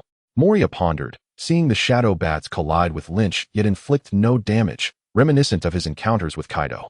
The thought of Kaido made Moria's eyes blaze with fury. What? Have you been struck by Kaido's shadows? Lynch scoffed. How infuriating. I shall slay you, Moria declared, conjuring a shadow identical to himself. Both Moria and his shadow wielded 10-meter-long blades. Moria, your shadow fruit is indeed remarkable, but alas, you are utterly inept. The shadow fruit was not inferior to Fujitori's gravity fruit, yet Moria had developed it into such a state. Had he honed it properly, he wouldn't be in such dire straits against Kaido. Why is the shadow fruit considered a top-tier paramecia? Simply put, the shadow mages summoned by Moria possess invincible traits. No matter how powerful the attack, the shadow mages remain unharmed. Invincible. What other fruit can boast such capability? Coupled with Moria's ability to switch places with shadows for instant movement, it was nearly impossible to defeat him. Even Kaido struggled to restrain him. For self-preservation, it was likely there was no other devil fruit stronger than his. Fully aware of the shadow fruit's intricacies, Lynch disregarded the shadow mage and launched a punch toward Moria. Ha. Do you intend to make me laugh to death by punching me? Moria, enveloped in armament Haki, nearly burst into laughter. However, the next moment, his mirth was extinguished. Upon seeing the deep purple hue of Lynch's armament Haki, he realized it far surpassed his own. Switch. At a moment of utmost urgency, Moria exchanged places with the shadow mage. A peculiar sensation enveloped Lynch. Striking the shadow mage felt akin to hitting something solid. Yet he also felt as though he had been struck. To defeat Moria, he needed an element of surprise. The ability to switch places with shadows made it exceedingly difficult to land a blow on Moria's true form. Noticing the sealed environment, an idea dawned upon Lynch. This is your own doing. Thunder Domain. A dense web of lightning radiated from Lynch, permeating every corner of the room. If Moria could evade, then Lynch would attack all at once and see where he chose to hide. What kind of devil fruit are you consuming that you wield both fire and lightning? Moria's mind brimmed with expletives. After enduring several jolts of electricity, Moria could no longer withstand it. His hair frizzed into a wild explosion, accompanied by a distinct aroma of cooked flesh. Chapter 71, Heart and Spirit. Shadow Gathering Ground. To counter the relentless onslaught of lightning, Moria summoned a multitude of shadows to envelop himself. The more shadows he absorbed, the greater his size, strength, and defense became. Only when the lightning ceased to inflict pain did Moria halt his actions. At that moment, he had transformed into a stout figure towering 13 meters tall, resembling a future rotund version of himself. Ha ha ha. Strike me if you can. The shadow gathering ground was Moria's most formidable technique, and in this peak state, he had entirely forgotten the previous beating he had endured, exuding arrogance. Let me tell you, I once shattered an island with a single palm in this form. To become my subordinate and join me in seeking vengeance against Kaido is your only path to survival. Fool. Lynch cast a sidelong glance at him and slowly drew the dragon abyss from his waist. You are courting your own demise. Shadow Samurai, Rift Palm. Moria's inflated form moved quickly, arriving before Lynch in an instant, striking down with a palm. Lynch's long blade was already drawn. 3,000 Azura, flowing Sakura, Abyssal Kingdom. Spectral apparitions of malevolent spirits emerged behind Lynch. Cherry blossoms drifting through the air, and an indescribable blade of wind enveloped the surface of the dragon abyss. This strike was nearing the pinnacle of Lynch's power, approximately 70% of his full potential. He fused the essence of ghostly energy, flowing Sakura armament Haki, and the giant race's ultimate technique, Abyssal Kingdom. He had once used this technique to cleave a sea king 1,000 meters long in twain. No. In that moment, Moria felt as though he was once again facing the devastating blow that Kaido had delivered to him. His instincts screamed that if he were struck head-on, he would surely perish. He could summon no courage to resist, abandoning his attack and switching places with the Shadow Mage. I had anticipated you would act thus. As Lynch's blade turned, his arm elongated, tracing several afterimages in the air. Just as he was about to strike the Shadow Mage's arm, he redirected his attack toward Moria. Life restoration. Having seen much in his time, Moria recognized Lynch's technique and hurriedly exchanged places with the Shadow Mage once more. However, at that moment, the blade that had been redirected to attack Moria began to turn translucent. One of the afterimages suddenly solidified. It became clear that Lynch's target had never changed. The second dragon abyss Moria beheld was merely the afterimage of the blade. The intent was to feign an attack on Moria, prompting him to switch places with the Shadow Mage. Striking Moria's true form was no easy feat. Psychological warfare proved to be an excellent strategy. Did you not expect that I would foresee your prediction of my prediction? With a swift thrust, the long blade cleaved through the air. Blood gushing forth as Moria was struck, a gaping wound several meters long opened before him, rendering his armament Haki meaningless. His body suffered grievous injury, and the shadows he had previously consumed broke free from his control, escaping in a dark torrent from the wound. The true blow had inflicted devastating damage, deep enough to expose bone. To make matters worse, the Dragon Abyss, which harbored a grudge against Moria, seized the opportunity to unleash a torrent of venom, inflicting excruciating pain upon Moria, who was drenched in sweat, teetering on the brink of unconsciousness. It hurts like hell. Moria writhed in agony on the ground while deftly stitching his wounds with shadows. As he sewed, blood gushed forth from his injuries like a fountain, leaving Lynch in stunned silence. Truly, he was a remarkable individual, having survived numerous betrayals and still managing to cling to life. His resilience was astonishing. It was unexpected that he had not succumbed to his injuries. So that is the case. Lynch observed that, despite never having sustained any injuries, the Shadow Mage bore a deep gash that had inexplicably appeared. In an instant, he comprehended the entire situation. The reason Moria was still capable of making a commotion was that he had transferred his injuries to his shadow. However, it appeared that this transfer had its limits. Gurgle. Just as Moria finished closing his wounds, the potent poison inflicted by Long Yuan took effect. Moria's face turned a shade greener than grass as he continuously expelled white foam from his mouth. Help me. You must hold on. Don't die. I have only just managed to control my strength. Kicking Moria, whose eyes had turned green, Lynch then chastised Long Yuan. Look at the mess you've made. Hurry and bring him back. Woo-woo. The transformed dragon like Long Yuan let out a pitiful cry before soaring above Moria and spitting a few drops of saliva onto him. Alas, the poison was too fierce, and it took Moria quite some time to recover even after receiving the antidote, thanks to his formidable physique. Just now, it felt as if my great-grandmother was waving at me. Moria gazed vacantly at the ceiling, feeling that death was so near. You needn't ask. I will join the 7 warlords. This time, Moria was completely subdued, crushed under the weight of both strength and intellect. Yet he could not die. He still had to seek vengeance against Kaido for the fallen crewmates. Once Moria had been a passionate youth, the son of a prodigy, a commanding figure in his own right. Until that fateful day when he faced Kaido, everything changed. He watched helplessly as his loyal crewmates, who had been with him for over a decade and were like family, perished one by one before his eyes. Ultimately, he could do nothing but flee like a coward. From that day forth, Moria harbored an intense hatred for Kaido and for himself, oscillating between thoughts of vengeance and drowning his sorrows in gluttony, leading to his own degradation. What? Are you still contemplating revenge against Kaido? Lynch's foot pressed down on Moria's abdomen as he scoffed mercilessly. A glutton who spends his days eating and sleeping, willingly succumbing to self-destruction, dares to seek vengeance against Kaido? I suggest you wash up and sleep. Everything you desire can be found in dreams. You. Moria suddenly opened his eyes wide, glaring furiously at Lynch. You have defeated me. If you wish to kill me, do so. Do not question my resolve to kill Kaido. Is that so? Then take a good look at yourself now. How much have you regressed compared to the time you lost to Kaido a year ago? Lynch brought a large mirror from the room and positioned it before Moria, compelling him to confront his own reflection. Moria stared at the pitiful figure in the mirror, entranced. Ha ha ha ha ha. Moria suddenly burst into a long laugh, blood tears streaming down his face. He raised his bloodied hand and grasped Lynch's ankle with determination, declaring, "What must I do to kill Kaido? I am willing to pay any price." Gazing into Moria's resolute eyes, Lynch lowered himself for the first time and handed him a permanent pointer. Go here, find someone named Enel. He will assist you. Moria clutched the permanent pointer tightly, forcing his battered body to rise again on trembling legs. His wounds tore open once more, and a torrent of blood drenched him, transforming him into a bloodied figure. In stark contrast to his pale complexion, Moria's eyes shone brightly. On this day, Moria reclaimed the soul he had lost. Chapter 72, Fishman Island. He.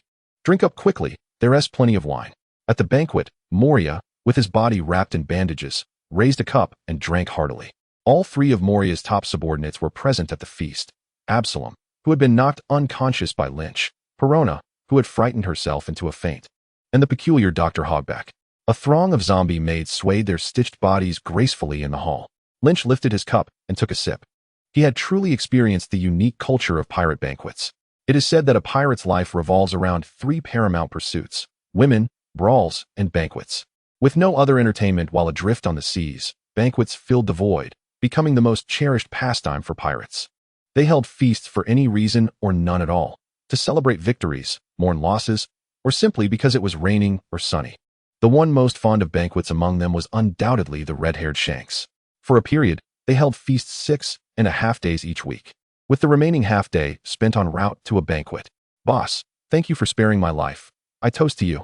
Absalom, his neck swathed in thick bandages, approached cautiously with a cup in hand. Cheers. Their cups clinked gently. Lynch merely took a symbolic sip, while Absalom drank heartily as if he had received immense honor. To toast with the boss was worth a lifetime. Villain. Perona sulked, drinking juice with her head down, still upset about the bully. The little cake was gone. She would never admit that she had been frightened to the point of embarrassment. Lynch found the scene amusing. He had no intention of quarreling with a little girl. Gurgle. Esteemed Navy officer, do you also fancy zombies? Would you like me to send you a few zombie maids? They're quite useful. Hogback approached with a smirk, only to be deterred by a single glance from Lynch.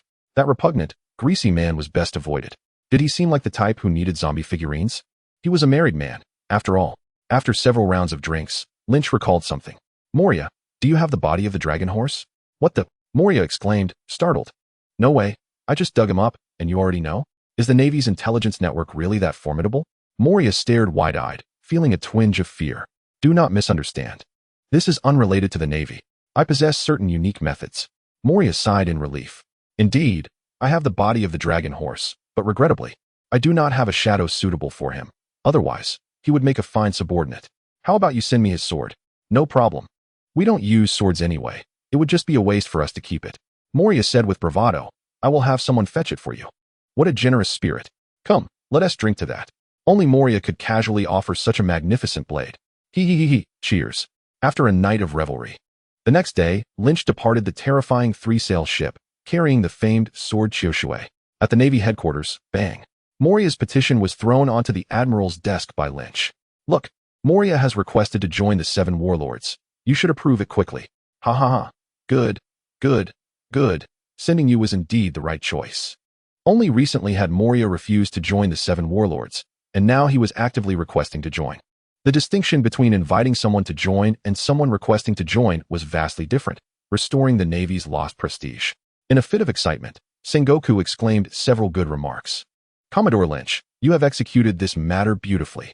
The Navy shall remember your contributions." Sengoku rose and encouragingly patted Lynch on the shoulder. "Keep up the good work, Commodore Lynch. I expect it won't be long before I can address you as Admiral Lynch." Lynch merely rolled his eyes. After a few days apart, when had Sengoku learned to indulge in such grandiose promises? What expression is that on your face? Sengoku's demeanor turned stern. "Nothing. Thank you, esteemed organization. And my heartfelt gratitude to the Marshal for your nurturing guidance." "Lynch, stand tall," said Sengoku with a smile. "Ah, splendid. I have great expectations for your future. Do not disappoint me. On another note, your return is most timely. Just as I came to report, you have arrived." Sengoku tapped the documents on the table, a grin spreading across his face.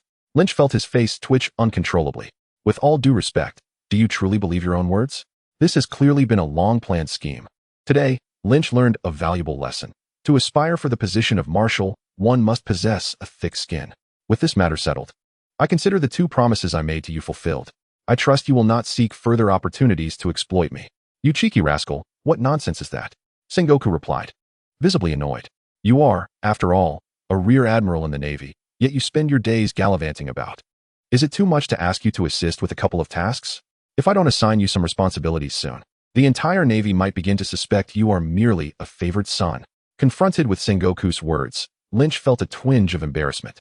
The average sailor receives only a month of leave each year. His frequent absences of 6 months, or even a year, did seem rather excessive. "Oh, so you are aware of your own excesses," Sengoku remarked. "I promise you, once you accomplish this task, you shall be granted a few months of respite."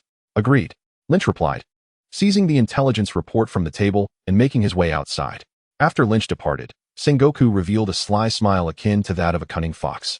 "Ha ha ha, the youth are so easily manipulated. Experience has its merits." Outside, Lynch opened the envelope and was taken aback. The Big Mom Pirates and the Whitebeard Pirates are vying for control over Fishman Island. King Neptune requests the Navy's intervention to protect the royal family members. There was also a line of smaller text. Celestial Dragon Muscarud has intervened, demanding that the Navy dispatch at least 1 admiral-level force to ensure the protection of Princess Otoheim. Wait. The information contained within was quite substantial. He was aware that Otoheim's survival was due to his butterfly effect. As for Muscarud, he seemed to be the celestial dragon whom Princess Otoheim had once saved, who subsequently turned over a new leaf. If memory served him correctly, in the original narrative, the Whitebeard Pirates ultimately won the battle for Fishman Island. However, Big Mom had always been coveting Fishman Island, fixating on the delicacies therein. After Whitebeard's death, she sought to reclaim her hold over the island. Yet, if not for him, Princess Otoheim would have perished. This time, the Navy would likely only send a vice admiral as a show of force. The clash between 2 Emperor-level pirate crews, with the Navy intervening, would undoubtedly be a thankless endeavor. Chapter 73, Astonishment. How can a height difference of 8-fold produce offspring? Should a significantly powerful Navy presence intervene? The Big Mom Pirates and the Whitebeard Pirates might very well unite to eliminate the Navy's influence first. As for why the Navy does not directly occupy Fishman Island, it is simply because they lack the capacity to do so. The complexities surrounding Fishman Island are far too intricate, rendering it a realm where even the Navy cannot intrude. Closing the intelligence report, Lynch immediately set off for Fishman Island. Situated beneath the Sabaody archipelago, it was in close proximity to the Navy base. Lynch hardly took any time to arrive at the Sabaody archipelago. Ding! New choices activated. Task Option 1. Address the seemingly unremarkable old man before you, saying, "Are you strong?" Strength is useless. In this world, connections matter. Reward: 5 affection from Rayleigh. Task Option 2. Old man, you look incapable of fighting. Come over and polish my ship, and I shall reward you handsomely. Reward: risk of being knocked out by Rayleigh while walking at night. Task Option 3. Old man, considering your advanced age, can you manage? If so, please help me polish my ship. Reward: 10 affection from Rayleigh. Lynch's eyes brightened. To his surprise, upon arriving at the Sabaody archipelago, he encountered one of its local specialties, Dark King Rayleigh. This man was none other than the future Pirate King's mentor, and a teacher to countless travelers from other worlds. He strode confidently toward Rayleigh, who was lounging on the shore, basking in the sun. Suddenly, he felt someone lift the straw hat that shielded him from the sun's rays. The blinding light made Rayleigh squint, revealing a remarkably handsome young man before him. Old man, you must be the ship polisher. Given your age and your white beard, can you still manage? I feel pity for you. If you can, please help me out. Rayleigh rose, stretching lazily. Of course I can. But young man, where's your ship? Oh right, I don't have a ship yet. Just a moment. In a few agile leaps, Lynch arrived at a pirate ship on the water. Robbery. What did you say? Haha, you crack me up. In this day and age, someone dares to rob a pirate ship, and alone at that? Kid, I am a pirate. A group of pirates on the deck burst into laughter, while a few advanced with steel blades in hand. However, the next moment, their laughter ceased abruptly. Thunder punch. With a single strike, Lynch unleashed a storm of electricity that rendered the entire crew unconscious. He hoisted both ship and crew to Rayleigh's side. The youth are strong. You truly have great strength. Rayleigh murmured, his pupils constricting. Uncle, there should be some bounty pirates aboard that ship. I offer them to you, and you can collect the bounty from the Navy. Aren't you leading me into a trap? Rayleigh shook his head, focusing on polishing the ship. After a while, a pirate ship was successfully polished. Kid, I'm not boasting. Very few can match my polishing skills here in the Sabaody archipelago. After a long period of inactivity, I feel like a drink now. That would be 300,000 berries. Here, what a bargain. Normally, it would take 2 or 3 days to polish a ship, but under Rayleigh's expertise, it only took half a day, efficient and economical. As the pirate ship was about to sink completely beneath the waves, Lynch called out, Kuroka's asked me to send his regards. What did you say? Are you planning to have a barbecue tonight? Rayleigh chuckled as he watched Lynch sink into the depths, glancing around to ensure no one had heard Lynch's words before turning to leave. Diving down to depths of 10,000 meters, Lynch arrived at Fishman Island. Here, sunlight could not penetrate, with light being transmitted through a colossal tree known as Eve. The mermaids residing here were exceptionally enchanting, exquisite and alluring, their tantalizing tales captivating to behold. Excuse me, beautiful lady, how do mermaids manage to use the restroom without lower halves, and how do they give birth? Lynch halted a mermaid, posing a question that had lingered in his mind for lifetimes. Ah, pervert. The mermaid blushed fiercely and swiftly swam away. What else with the shyness? Honestly, Lynch shook his head and continued toward the royal palace. Furthermore, he noticed an unsettling atmosphere enveloping Fishman Island. Most shops had tightly shut their doors and windows. And aside from a few mermaids out to buy food, the streets were eerily quiet. Strangely, there were numerous pirates lurking about. In the alleys and beneath eaves, fierce-looking pirates lay in wait, biding their time for the impending conflict. Upon seeing Lynch, they merely cast him a glance and paid him no mind. As long as he wasn't associated with the Whitebeard pirates, they would not take action. Big Mom had previously ordered them not to harm the innocent residents of the island, intending to keep them around for dessert making. Thus, the merfolk remained safe and unscathed. That night, in the grand palace at the heart of Fishman Island, Lynch received a warm welcome. King Neptune, Princess Odoheim, and their 3 sons were all present at the banquet, demonstrating their respect for their guest. Gazing at Neptune, who measured a grand 12 meters, and then at Princess Odoheim, whose stature barely exceeded 2 meters, Lynch felt as though his mind had momentarily short-circuited. The stark contrast in their sizes, 6-fold, was akin to a man of 6 feet marrying a woman merely a foot tall. How on earth could they have sired 3 sons and a daughter? Is that even feasible? Ha! Esteemed guests from afar, please indulge in the exquisite wines unique to Fishman Island. Neptune's booming voice resonated through the banquet hall as a fishwoman approached, filling Lynch's glass. Thank you, Your Majesty. Lynch lifted the cup and took a sip. Giggling, Odoheim remarked, I didn't expect young Lynch to possess such remarkable strength at such a tender age. Truly, heroes emerge in youth. Your Highness is too kind.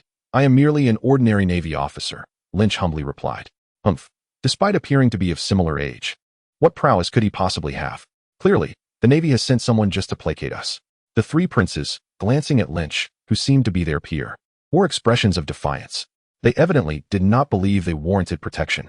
How dare you show such disrespect to our guest? Neptune admonished sternly. Are we not speaking the truth? Father, you are merely appeasing the world government. What good is our annual tribute of heavenly gold? When trouble arises, you send only this young man to placate us. The 3 princes slammed their chopsticks down in anger, turning to leave the banquet. Cursed fools. They infuriate me. Neptune groaned, clutching his heart and collapsing into his seat. Quickly, fetch His Majesty some medicine. The attendants scrambled in a flurry, finally administering the medicine to Neptune. Chapter 74. Poisoned. Cough, cough, cough. Neptune coughed violently until the effects of the medicine began to take hold, alleviating his distress. My apologies for the rudeness, a considerate fishwoman swam over, using a handkerchief to wipe the blood from his lips. Please forgive the offense of Shark Star and the others. I apologize on their behalf. Odoheim bowed slightly to express her contrition. She was acutely aware of Fishman Island's precarious situation. They could not afford to offend the Navy. If this young man were magnanimous, all would be well. However, if he harbored a petty spirit, it would spell disaster. Your Highness, please rise. This trivial matter need not weigh on your mind. Yet, his furrowed brow remained unrelaxed. Lynch distinctly recalled that in the original narrative, Neptune was hailed as the great knight of the sea, with robust health. How was it that he now appeared so frail? Your Highness, do you recall when the king first exhibited this ailment? Odoheim lowered her gaze and thought. Perhaps 3 months ago. It was indeed peculiar. Prior to that, Neptune had been in excellent health, only to suddenly decline. Have you consulted a doctor? We have. But the physician assured us there was no issue, suggesting that perhaps he simply needed more rest. If you trust my counsel, seek out a reliable individual to investigate the king's attendance. The sun illuminates, revealing the yin and yang, discerning transformations. In his vision, Neptune's kidneys appeared dim and lifeless. The kidneys, symbolizing water in the 5 elements, indicated that Neptune's drinking water was indeed compromised, leading to renal failure. The only individuals who had consistent access to Neptune's drinking water were his many guards. Are you suggesting? Odoheim's expression shifted, as if a realization dawned upon her. Indeed, I suspect foul play. This matter must remain confidential, Your Highness.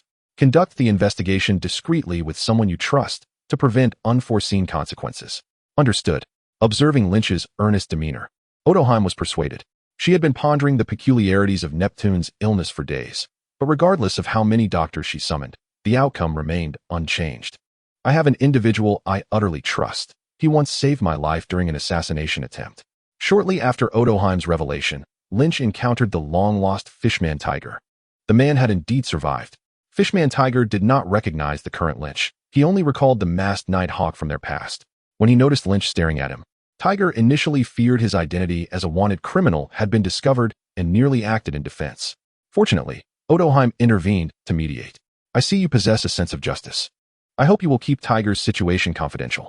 Odoheim, having noted Lynch's warning, did not hesitate to allow Tiger to present himself. Additionally, Odoheim possessed a remarkably unique observation Haki. She could sense the hearts of all beings to a certain extent.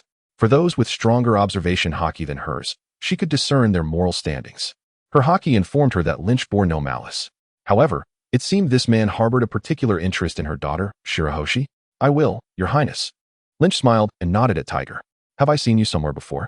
He muttered quietly as Tiger descended to carry out his task. The life of Fishman Tiger could only be described as legendary. Born in the most chaotic slum, where food was scarce, he had risen to become a figure of respect among the royal family. Over the decades, he had been the leader of a slum gang, formed a pirate crew, and traversed the seas. He had fought against the Navy, battled pirates, and confronted the world government, even ascending to Mariewa to become the first hero to rescue slaves from there. He had encountered all manner of nefarious villains and virtuous souls, and his life experiences were indeed rich. Under Tiger's skilled interrogation, the poisoner was revealed in mere moments. I was wrong. I shouldn't have poisoned His Majesty. Please spare me. I will never do it again. It was all Hody Jones's scheme. He forced me to do it. My family is in their hands. I dared not defy him. Forgive me, Your Majesty. Neptune gazed at the servant who had served him for over a decade and sighed deeply. That scoundrel Hody Jones again. Tiger's face trembled in anger. They were unaware that the assassination attempt on Odoheim had also been orchestrated by Hody Jones. However, they knew that this man harbored an extraordinary hatred for humans. Having betrayed Fishman Island and become a traitor to his own people, the massive weapon occasionally embedded in the gates of Shirahoshi was the handiwork of Hody Jones's companion, Vander Decken 9, utilizing the powers of the target fruit. Tiger, do not let your anger cloud your judgment. Allow him to speak. Odoheim gently soothed the gathered assembly. I understand that you, too, are a victim in this matter. As long as you speak the truth, I shall plead with Neptune for leniency. Thank you, Your Highness. The fishman bowed deeply, recounting the events as they transpired. It turned out that ever since Hody Jones's assassination attempt on Odoheim had failed, he had been scheming to rekindle hatred for humans among the inhabitants of Fishman Island. In a stroke of luck during a black market transaction, he acquired a peculiar drug akin to a deadly poison. Unlike other poisons that traded life for fleeting power, this substance was colorless and tasteless. having no effect on other races, yet posed a lethal threat to fishmen. Most importantly, doctors could not detect it. If anyone could incite human hatred, besides Odoheim, it would certainly be Neptune. Thus, Hody Jones devised a meticulous plan. When Neptune was on the brink of collapse, Hody would present the antidote, gaining the royal family's trust while casting aspersions on humanity. With the experience of saving the king, Hody's reputation would soar on Fishman Island, ensuring that even if Neptune faced further misfortune, suspicion would never fall upon him. Since the fishman was merely a subordinate, he only knew this much. However, it was not difficult for others to speculate what would follow. Once trust was established, it would be only natural to employ a band of pirates to eliminate Neptune, just as they had attempted with Odoheim. With Hody Jones as an insider, this task becomes exceedingly simple.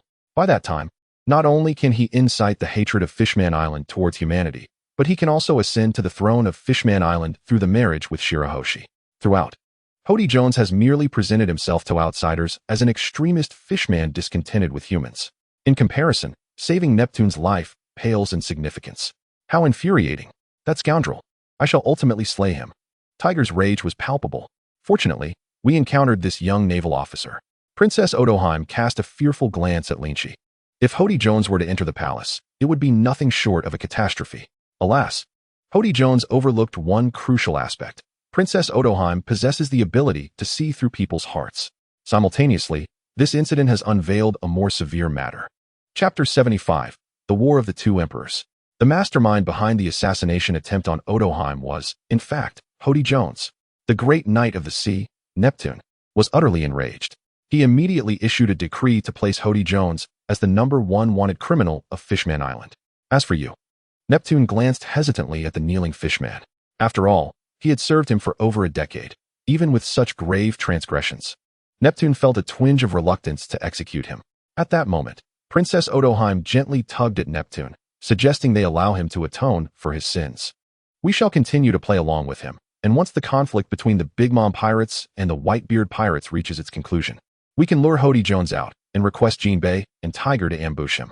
Neptune's eyes brightened. The lady's proposal was indeed astute. He leaned down to the fishman on the ground and inquired, "Are you willing to atone for your sins?" "I am willing, I am willing," the fishman exclaimed eagerly.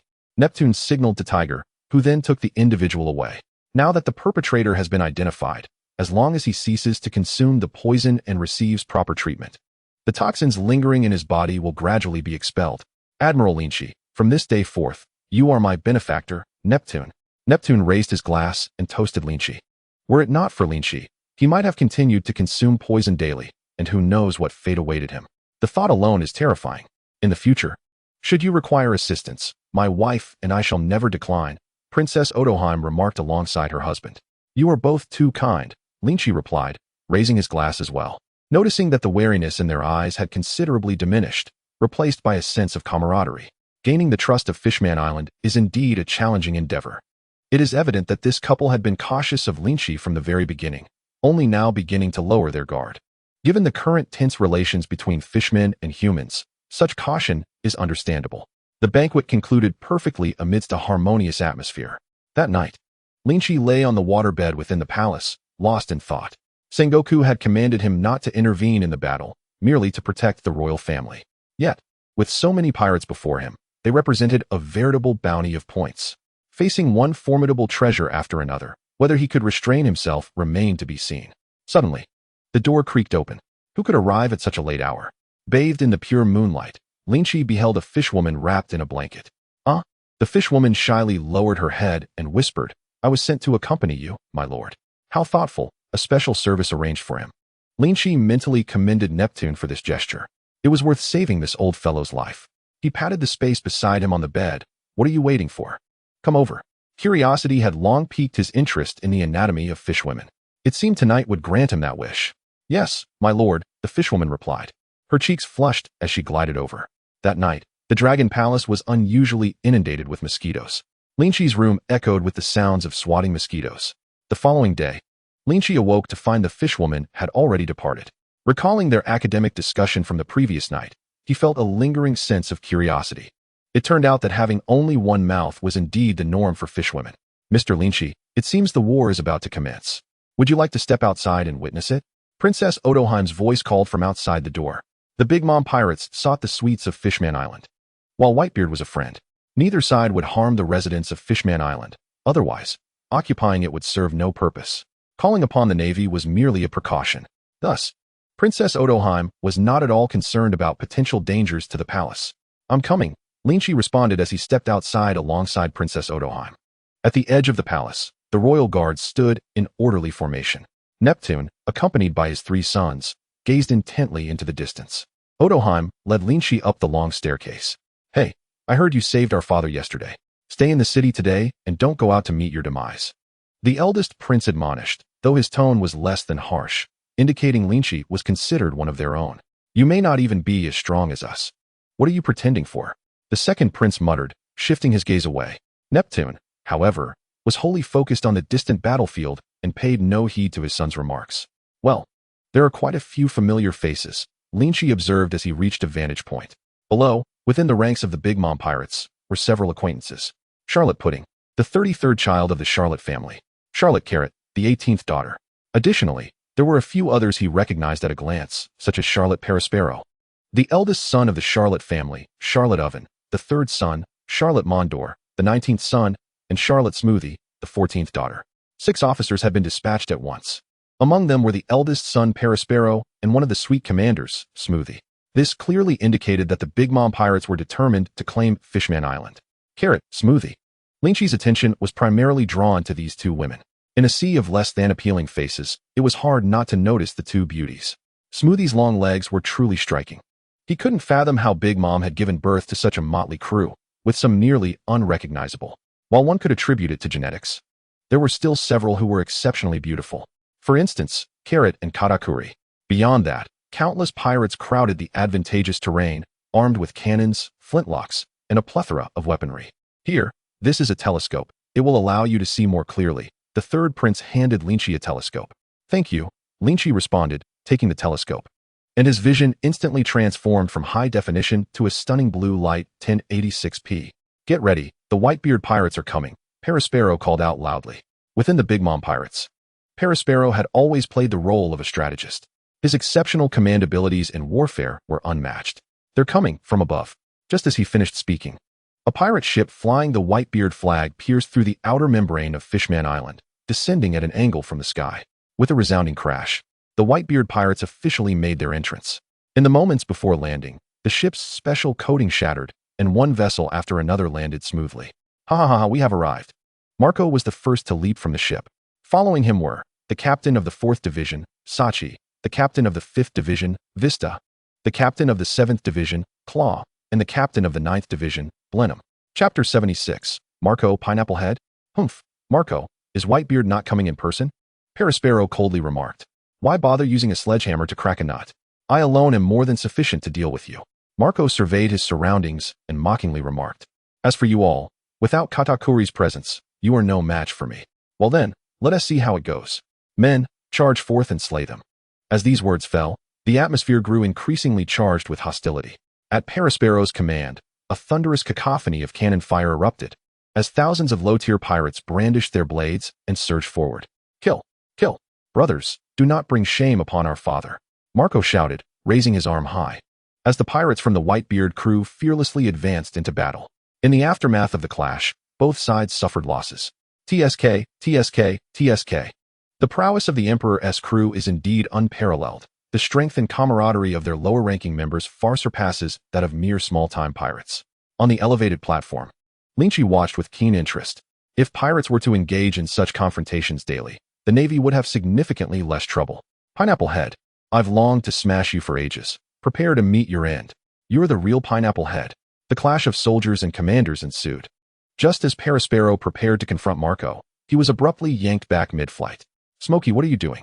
Go deal with the others. Leave Pineapple Head to me." Smokey coolly replied, not waiting for Perispero's approval, and instead took on little Marco. "Am I being disregarded?" Perispero mused, bemused. Is it the case that every sister grows to disdain her brother?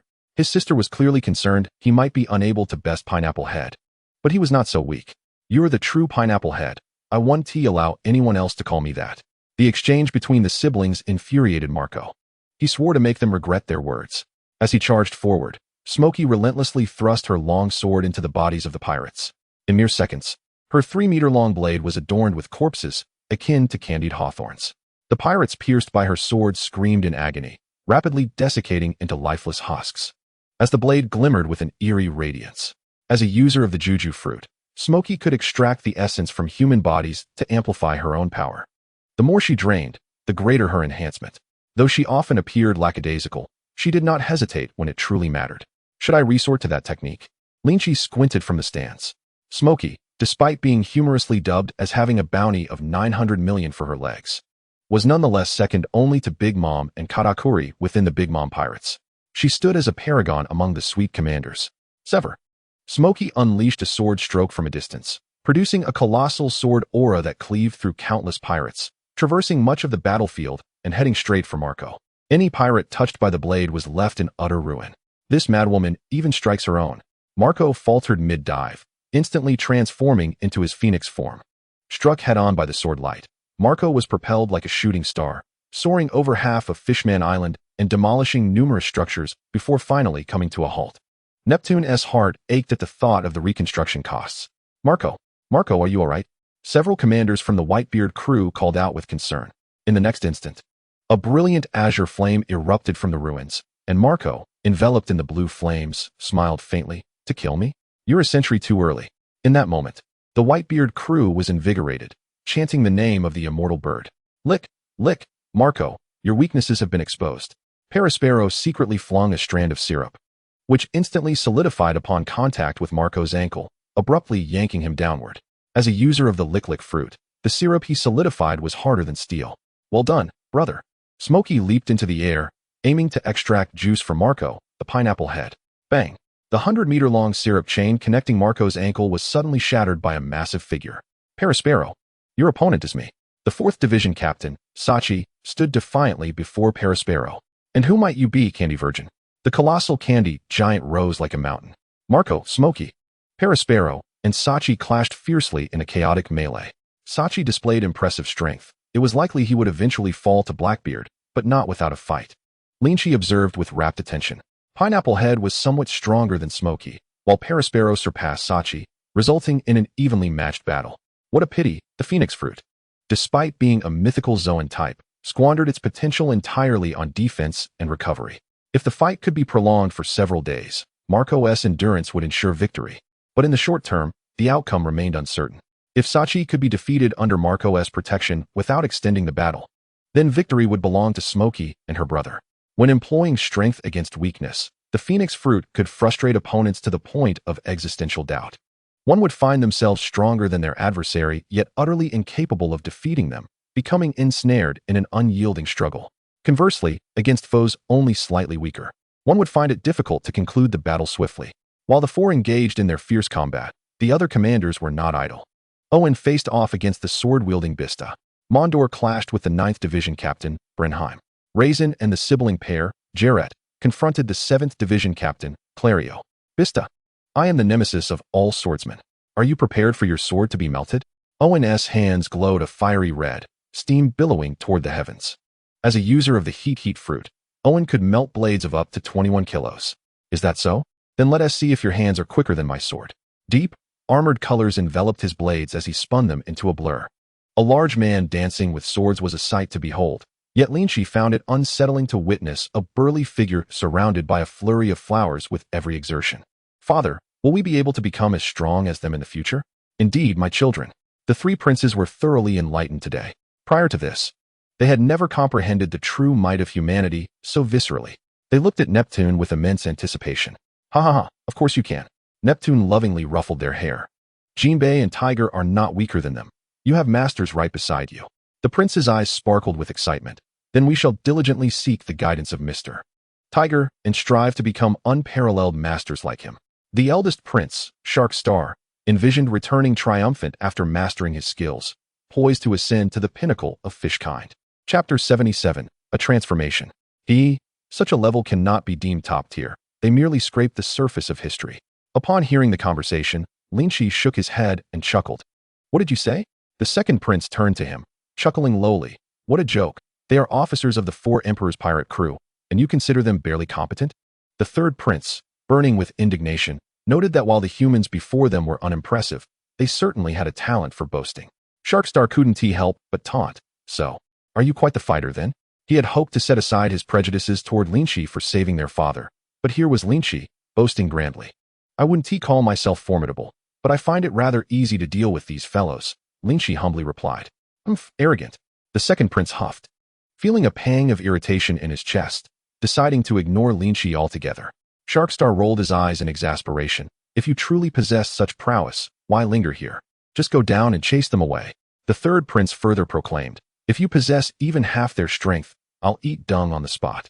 Ignoring the third prince's attempt to curry favor, Lynch laughed heartily. I too wish to venture outside, but alas, I must protect you. Boasting.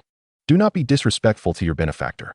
Neptune reclaimed his focus, delivering a slap to one son, which startled the others into silence. It appears that the situation is rather dire. I distinctly recall that the Fishman Island was ultimately claimed by the Whitebeard pirates. Could I be mistaken? Lynch gazed suspiciously at the distant battlefield. Scorching butter. Inferno slash. While the others remained locked in a stalemate, Zoan and his sister Gilet united their efforts to swiftly vanquish the captain of the White Pirates' 7th Division. These two individuals have certainly grown far stronger since our last encounter. Lynch reminisced about their previous meeting in the West Sea. If it weren't for Ka-Air's timely arrival, they might still be languishing in the underwater prison. Following their defeat at Lynch's hands, the siblings had been subjected to rigorous training by their doting family member, Ka-Air. Looking back, a shiver of trepidation still coursed through him. Yet, adversity had bequeathed them significant strength. Once the balance of the battlefield tipped in favor of one side, the equilibrium was immediately shattered. Upon their victory, the siblings hastily rushed to assist others, and the triumphant faction rapidly swelled like a rolling snowball, overwhelming the remaining members of the White Pirates with astonishing speed. Ultimately, only Marco remained, struggling to withstand the onslaught. Lick lick. The pineapple head is finished, isn't he? Perispero taunted gleefully. Damn it. Marco gritted his teeth in frustration. Marco, do not linger. Retreat at once. Sachi had already led the defeated pirates back to their ship, merely waiting to ignite the explosives at the stern to make their escape from Fishman Island. You all wait. I shall remember this grievance. Marco acknowledged that it was not the time for a protracted battle and hurled down a couple of fierce words as he boarded the ship. Smudgy and the others watched the Whitebeard pirates depart without pursuing them. Mama's mission was to seize Fishman Island. If they were to forcibly eliminate the opposing officers, it would provoke an all-out war between the White Pirates and the Big Mom Pirates. This was something they were eager to avoid. Meanwhile, the Neptune family set aside their binoculars. It seemed that the Big Mom Pirates had emerged victorious. Preparations should be made to construct numerous desert workshops on Fishman Island. To survive in this perilous era of great pirates, Neptune had his own way of navigating the world. Although he hoped for the White Pirates to ultimately claim victory, he also considered that exchanging some desserts for the protection of the Big Mom Pirates was not out of the question. After all, a mere mermaid could fetch over 100 million berries on the black market. It was better for the mermaids to endure some hardship than to be captured. Without formidable military deterrence, those slave traders would hardly concern themselves with whether one was a member of the world government. Logically speaking, Lynch should have been pleased with the successful completion of the task assigned by Sengoku, yet he found himself unable to summon any joy. Shouldn't the White Pirates have triumphed? Was I mistaken? Or was there more to unfold? Lynch's brow furrowed in contemplation. At that moment, a notification chimed. Ding! A new life choice has been triggered. Task Option 1. Correct history and assist the White Pirates in claiming ownership of Fishman Island. Reward. Proficiency Level 1 in Flowing Sakura Color Haki. Next appearance of the Tom option doubles luck. Task Option 2. Forcefully defeat the present pirates. Reward. Original item for the double Tomo Sharingan upgrade. Note. First comes Tom, then the heavens, splitting the great tree like a deity. Task Option 3. As an LSP. How could you overlook the value of those long legs worth 800 million? Kidnap Smudgy. Reward. 3 stocking production factories. Lynch's thoughts flitted through the 3 options. Indeed, this world also possessed stockings. Not only black silk, but also white silk, fishnet, leopard print, and python patterns. The third option, while seemingly offering 3 stocking factories, was in fact akin to gifting a wife. However, the system was clearly attempting to take advantage of me. You are the true LSP. Lynch disdainfully dismissed this option. Was it that Tina no longer piqued his interest, or that Sister Peach Rabbit had lost her charm, or perhaps Robin lacked sophistication? As for the second option, Lynch could not help but visualize that lazy cat flaunting its little fish snacks with a potbelly. Relying on that lazy feline to engage in battle was a fool's errand unless forced with a blade. It was more reasonable to believe pigs could fly. Moreover, now that he had obtained the double tomo, if the reward's luck were to double, wouldn't the next appearance yield a kaleidoscope tom? Considering the last Candlelight Fruit, this doubling could certainly procure something valuable. System, I choose option 1. Ding. Task accepted successfully. Sengoku, oh Sengoku, it is not that I wish to intervene, but the allure of this reward is simply too tempting. Silently apologizing to Sengoku in his heart, he called out to the Neptune family, who were about to descend from the high platform. King Neptune, judging by your demeanor, you seem to desire the Whitebeard pirates to secure ownership of Fishman Island. Do you not? Upon hearing Lynch's words, Neptune realized that the other party was not speaking aimlessly. Could it be that the Navy was willing to intervene? Oh, do you possess a method?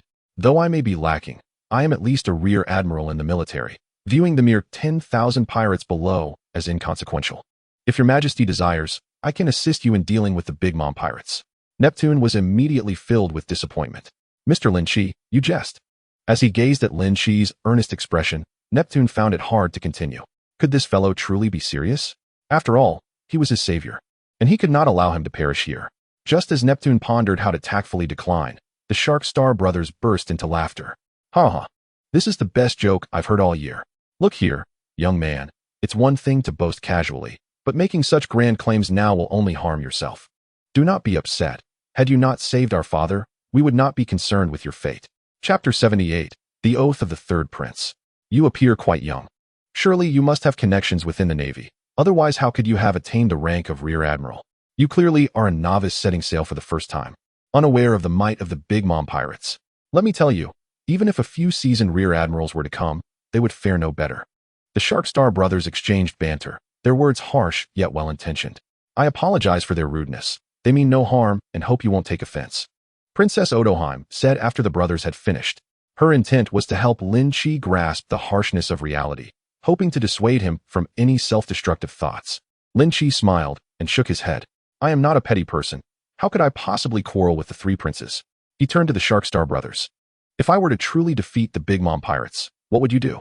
Accepting the task was one thing. He could not overlook the lucrative opportunity that Fishman Island represented. It was essential to maximize the benefits. Ha ha ha, if you truly succeed, I would gladly acknowledge you as my brother-in-law. Sharkstar exclaimed. If you prevail, my brothers and I will address you as elder brother from now on. The second prince declared. The third prince was much simpler. I eat shit. The two elder brothers stared in shock at the third prince. Even if they knew they could win, only a bold person would dare to utter such words. The three brothers spoke in rapid succession, and before Princess Odoheim could intervene, they had already concluded. All right, that is what you have pledged. A man's word is his bond. I shall not falter. Before anyone could react, Lynch had already dashed off. Look at what you three have done. If Mr. Lynch perishes, you will all owe me an apology. Neptune fumed, delivering a resounding slap to each of them. The three brothers covered their faces, bewildered. No, we were merely jesting, convinced he would not truly go through with it. How could he actually have gone? Meanwhile, on the other side, having defeated the Whitebeard pirates, Smudgy and several other officers gathered together, wearing smiles.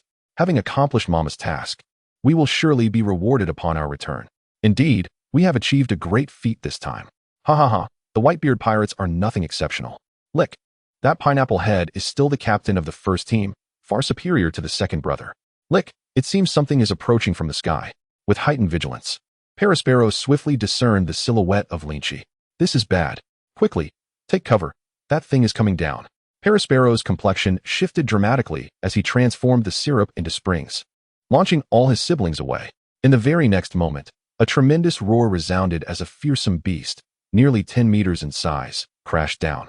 The surroundings trembled as though an earthquake had struck. As the smoke dissipated, everyone finally beheld the terrifying creature within. What a horrifying existence it was.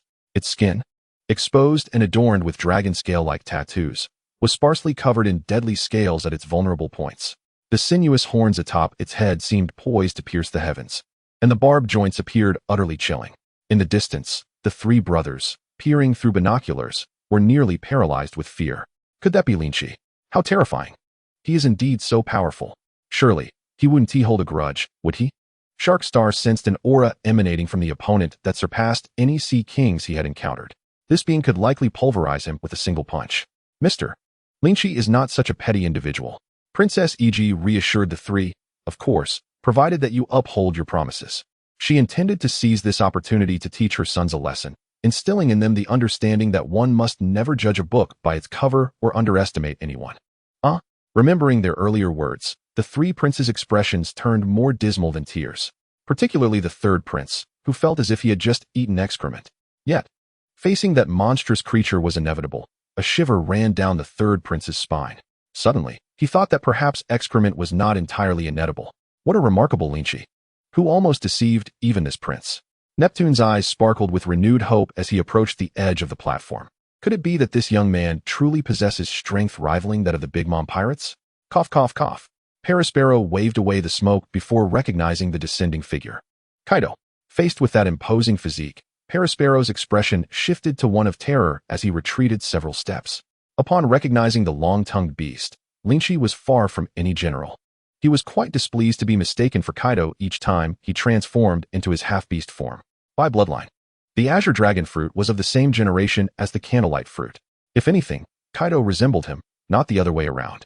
With a resounding draw, the 5-meter-long Long Yuan unsheathed, its brilliance tearing through the earth as it belonged to the supreme Great Blade. Damn it, when did such a monster emerge from the sea again? Parasparrow wore a face full of apprehension. Every formidable individual possesses an aura that commands respect. For ordinary people, mustering the courage to challenge these strong figures is no simple feat in the presence of the one before him. Parasparrow felt as if he were confronting a mother during a bout of pica. Do you know who we are? We are the big MOM pirates. He raised his hand to stop his siblings from acting rashly. Intuition warned Parasparrow that it would be best to avoid conflict with this individual. Otherwise, death would be inevitable. Withdraw from Fishman Island obediently, and I may spare your lives for Lin's sake. Although a confrontation with the four emperors was inevitable, it was not the right time. If Lynch chose to keep everyone here, he would face the relentless wrath of the entire emperor's crew. A crazed Big Mom pirates posed an immeasurable threat. By then, his country, his people, and even he would be pursued by the entire underworld and the Big Mom pirates. Even now, the Navy and the world government dared not act, fearing to disrupt the balance of the sea and incite retaliation. Apologies, but Fishman Island is under Mama's orders. We cannot retreat without a fight. Parasparrow drew his staff, preparing for a fight to the death. You are Lynch, that Navy officer. Suddenly, someone in the crowd recognized Lynch. Garrett fixed her gaze on Lynch, the figure before her having haunted her nightmares countless times. Had he not transformed into his half-beast form, she would have recognized him immediately. Sister, you must be mistaken. Similarly astonished, Raisin, who had suffered a beating from Lynch in the East Blue, stared at his sister. Since that day of humiliation, they had thoroughly investigated the details of that Navy officer through the underworld. At that time, Lynch was not even a major. The thought of being thoroughly thrashed by a mere junior officer was utterly humiliating. Indeed, even if he turned to ash, I would recognize him. Garrett clenched her beautiful teeth in fury. Chapter 79, renowned far and wide. She could never forget the humiliation Lynch had inflicted upon her that day. Was it you who bullied my sister last time? Smudgy, with her long legs, stepped forward. This time, it was unavoidable. She would not let any individual who had harmed her family go unpunished. Everyone, be cautious. Brother Kakuri said this fellow is no weakling. Katakuri seldom bestowed such high praise. His words likely indicated he had foreseen something with his observation Haki. The crowd readied themselves, standing on high alert. There were 6 of them, and only one of him. They believed they could not fail. Parasparrow signaled, and a throng of pirates surged forward. Hold on, let my subordinates test his strength first. Wearing down the enemy's stamina with fodder was Parasparrow's habitual tactic. Even if the opponent was formidable, after dispatching the 8 or 9,000 pirates present, he would surely become exhausted. At that point, he could step forth to reap the rewards of victory. Kill. Lord Parasparrow has spoken. Slay the enemy and reap rich rewards. Charge. The bloodthirsty pirates treated Lynch as if he were a coveted delicacy, scrambling forward with weapons drawn. Boom, boom. In the distance, cannons roared, and hundreds of shells rained down from above. Truly a gathering of talents. Lynch raised Long Yuan with one arm and made a gentle sweep. A colossal slash instantaneously cleared hundreds of pirates from his path. The shells raining down were likewise reduced to mere ashes. Points 3278.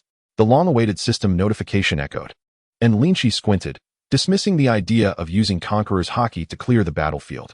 Simply stunning them would not yield points. He needed to continue fighting. The remaining pirates were already rendered speechless. They had never anticipated that their opponent would be this ferocious. With just a single move, he had dispatched hundreds of pirates. Those were hundreds of living souls. It appeared effortless, as if he were merely taking a stroll.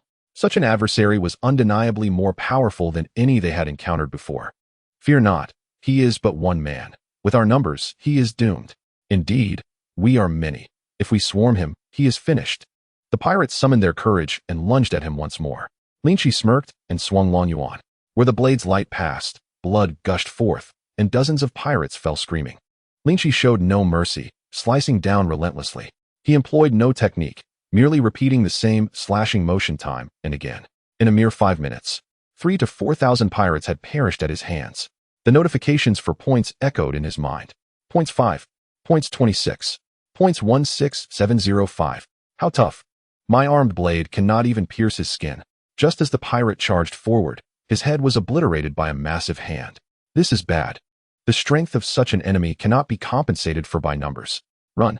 After losing several thousand comrades, the remaining pirates finally grasped the gravity of the situation and turned to flee.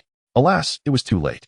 Lynch dashed forward like the wind, swiftly catching up to a few fleeing pirates, seizing their shoulders and tossing them aside. Several figures soared into the air, crashing violently against the wall. The sounds of cracking bones and anguished wails echoed relentlessly. Lynch did not relent. He pursued yet another pirate, striking down with his sword. With a splatter, blood erupted forth. The pirate's head soared high, transforming into a cascade of crimson rain in the air. What manner of monster is this? The remaining pirates, witnessing the gruesome spectacle, were utterly terrified. This fiend is too brutal. How could we possibly contend with him? You scoundrels! None of you are allowed to flee. Return at once. Sparrow bellowed in fury. Forget him, run quickly. While there are still others to serve as a buffer, we must escape. It is better to flee now, even if we face repercussions later, than to stay and face certain death. As the remaining pirates fled, they glanced back in horror, only to discover that all behind them had perished. Lynch was still on their heels, closing the distance in the blink of an eye. He floated behind the pirates like a specter, each shift in his position claiming the lives of a group. I surrender. I beg for mercy. The last of the pirates, unable to withstand the pressure, fell to his knees in supplication. I refuse. Lynch, with a visage of indifference, raised his sword, sweeping it across, sending flesh and blood flying. The remaining pirates screamed in agony, collapsing lifelessly. His form flickered like a ghost within the chaos. With a final thrust, as the last pirate fell beneath his blade, only 6 officers of the Big Mom pirates remained alive, their eyes wide with shock as they beheld this terrifying man. Sparrow had intended to exhaust the opponent's strength using cannon fodder. Yet, in less than 15 minutes, he had slaughtered 8,000 or 9,000. Such an exaggeration was unfathomable. Now, it is your turn. The bloodied Lan Yuan was pointed at Sparrow and the others. Sparrow's expression darkened. He had never anticipated that they had stumbled upon an iron wall. The man's power was far greater than he had imagined. He had initially believed that their numerical advantage would secure victory, but instead, he found himself surrounded by mere cannon fodder, an incompetent group devoid of combat prowess. A band of fools, unable to even tire the man out. Observing Lynch's unflustered demeanor, one would hardly guess he had just slain thousands. In the distance, atop a high platform, Neptune, Queen Odoheim, and the Shark Star brothers bore witness to Lynch's one-sided massacre. A single man had annihilated tens of thousands of pirates. To what extent does this man's strength extend? Neptune's heart was filled with extreme shock. How had he never heard of such a formidable navy before? Incredible. If only I had such a powerful ally, Fishman Island would not need protection from others. Shark Star murmured in disbelief, his eyes reflecting profound astonishment and fear. In that moment, he realized he had made a grave error, a profoundly foolish one. Had he known the opponent was so formidable, he should have knelt in submission upon their first meeting. Even learning a fraction of his skills would have sufficed. Reflecting on his prior behavior, Shark Star wished he could slap himself. The second prince's small eyes were wide with shock. The bloody scene before him was profoundly unsettling. With countless corpses strewn about like a hellish battlefield, he felt an immense relief that Lynch was relatively good-natured, as he had not been harmed despite his earlier insolence. The second prince pondered how he might attach himself to such a powerful figure. The third prince trembled slightly, exclaiming, "Let him take me as a brother-in-law. I no longer wish to struggle." Chapter 80. The Shock of the Dual Emperor's Crew. Enough of your prattle. We are a pirate crew standing at the pinnacle of the sea. Why would we fear you? Sparrow's hands danced, layers of syrup crashing down like waves. Simultaneously, he stomped his left foot on the ground, causing a crystal-like barrier to rise and ensnare Lynch. Behold, it is Perospero's Candy Heat Wave and Candy Wall. The Candy Wall's hardness surpasses that of steel. Once the syrup is infused, those trapped within will suffocate within 3 minutes. Owen explained. Lick lick. Prepare to become amber candy. Against ordinary foes, Perospero would merely unleash a layer of syrup. However, to combat Lynch, he had employed an astounding 100-fold more syrup than usual. In the original tale, he had used this technique to obliterate 2 of Luffy's companions. Harder than steel, Lynch unsheathed Long Yuan and cleaved lightly, shattering the candy-formed shield as if it were mere paper. He then leaped high, evading the ensuing wave of candy. What? Perospero gasped in shock. The syrup that had once ensnared Pineapple Head had failed due to insufficient quantity. This time, he had provided ample syrup, yet it still shattered. This was absurd. How powerful could the opponent be to slice through a meter-thick layer of syrup? Brother, I'm coming. Smugglers brandished their swords to attack Lynch, but Perospero intercepted them. Warning, do not engage. You might accidentally injure yourself. Rain of destruction. He crafted a bow from candy, generating numerous arrows from his hands, unleashing a deluge of projectiles toward the sky. The dense rain of arrows sought to pierce Lynch like a hedgehog. A mere parlor trick. With a gentle sweep of Long Yuan, he conjured a tempest, redirecting the ascending arrow rain aside. Now it is my turn to strike. The long blade suddenly stood erect, enveloped in a dark, silent armor, a murderous intent quietly cloaking Perospero. Demonic Azura's triple hell, fiery tiger. With a roar, as the sword descended, a massive black tiger, ensconced in demonic energy, burst forth from the blade, lunging at Perospero with a ferocious howl. Lick lick, Candy Virgin. Perospero raised his cane, crafting a wall of candy in the shape of a dog's head for defense. Uft. The defense created by Perospero shattered under the strike like tofu.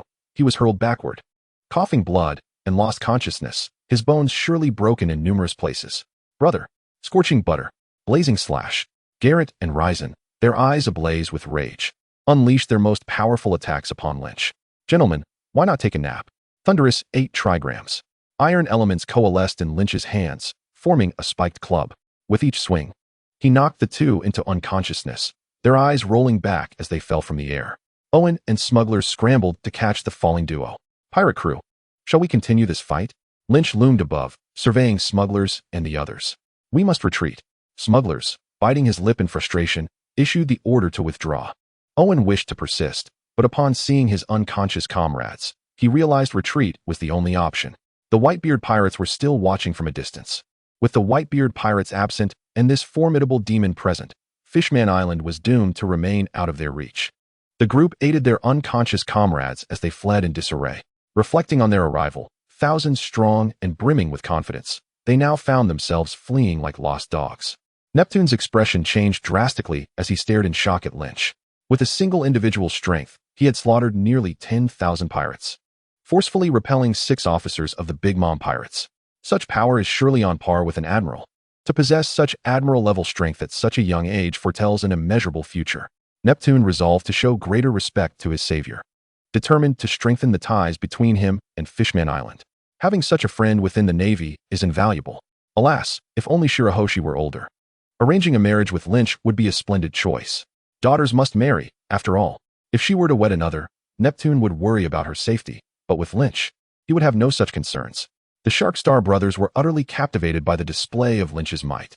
From this day forth, Lin Chi shall be regarded as their esteemed elder brother, whose word is law. Princess Iji gazed at Lin Chi, lost in her thoughts, unaware of what stirred within her mind. Pineapple Head, come here. On the battlefield, Lin Chi's voice sliced through the air, reaching Marco's ears with precision. Marco, he beckons you. Do you not know him? Know him? Nonsense. Marco hesitated, having witnessed Lin Chi's recent battle, contemplating whether to approach.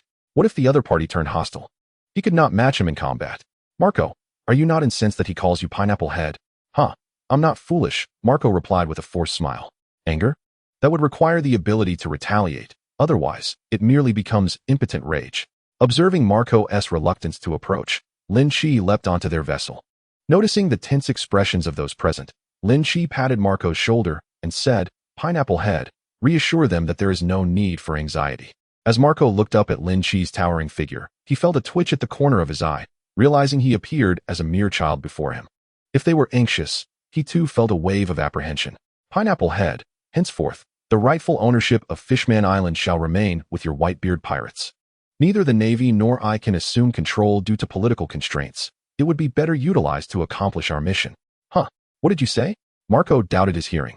After all, the arduous effort to drive away the Big Mom pirates was intended to hand over Fishman Island to them? You heard correctly. Hang the Whitebeard flag over Fishman Island as soon as possible. If any merfolk are captured by slave traders, you shall answer for it. Thank you. Marco felt as if he were dreaming, sitting comfortably at home, suddenly granted an entire Fishman Island? If that were the case, he would not only accept being called Pineapple Head, but would willingly offer his face for a slap if it meant such fortune. The other members of the Whitebeard crew were equally astonished by Lynch's words. Sachi stood in a daze. All right, you all expedite the takeover of Fishman Island. I have matters to attend to, so I shall take my leave. With that, Lynch departed. Ding. Congratulations, you have completed the task. Your mastery of flowing cherry blossom Haki has increased by 1 level, and the luck for the next appearance of the Tom option has doubled. After a fierce battle, his points had once again surged into the 6 figures.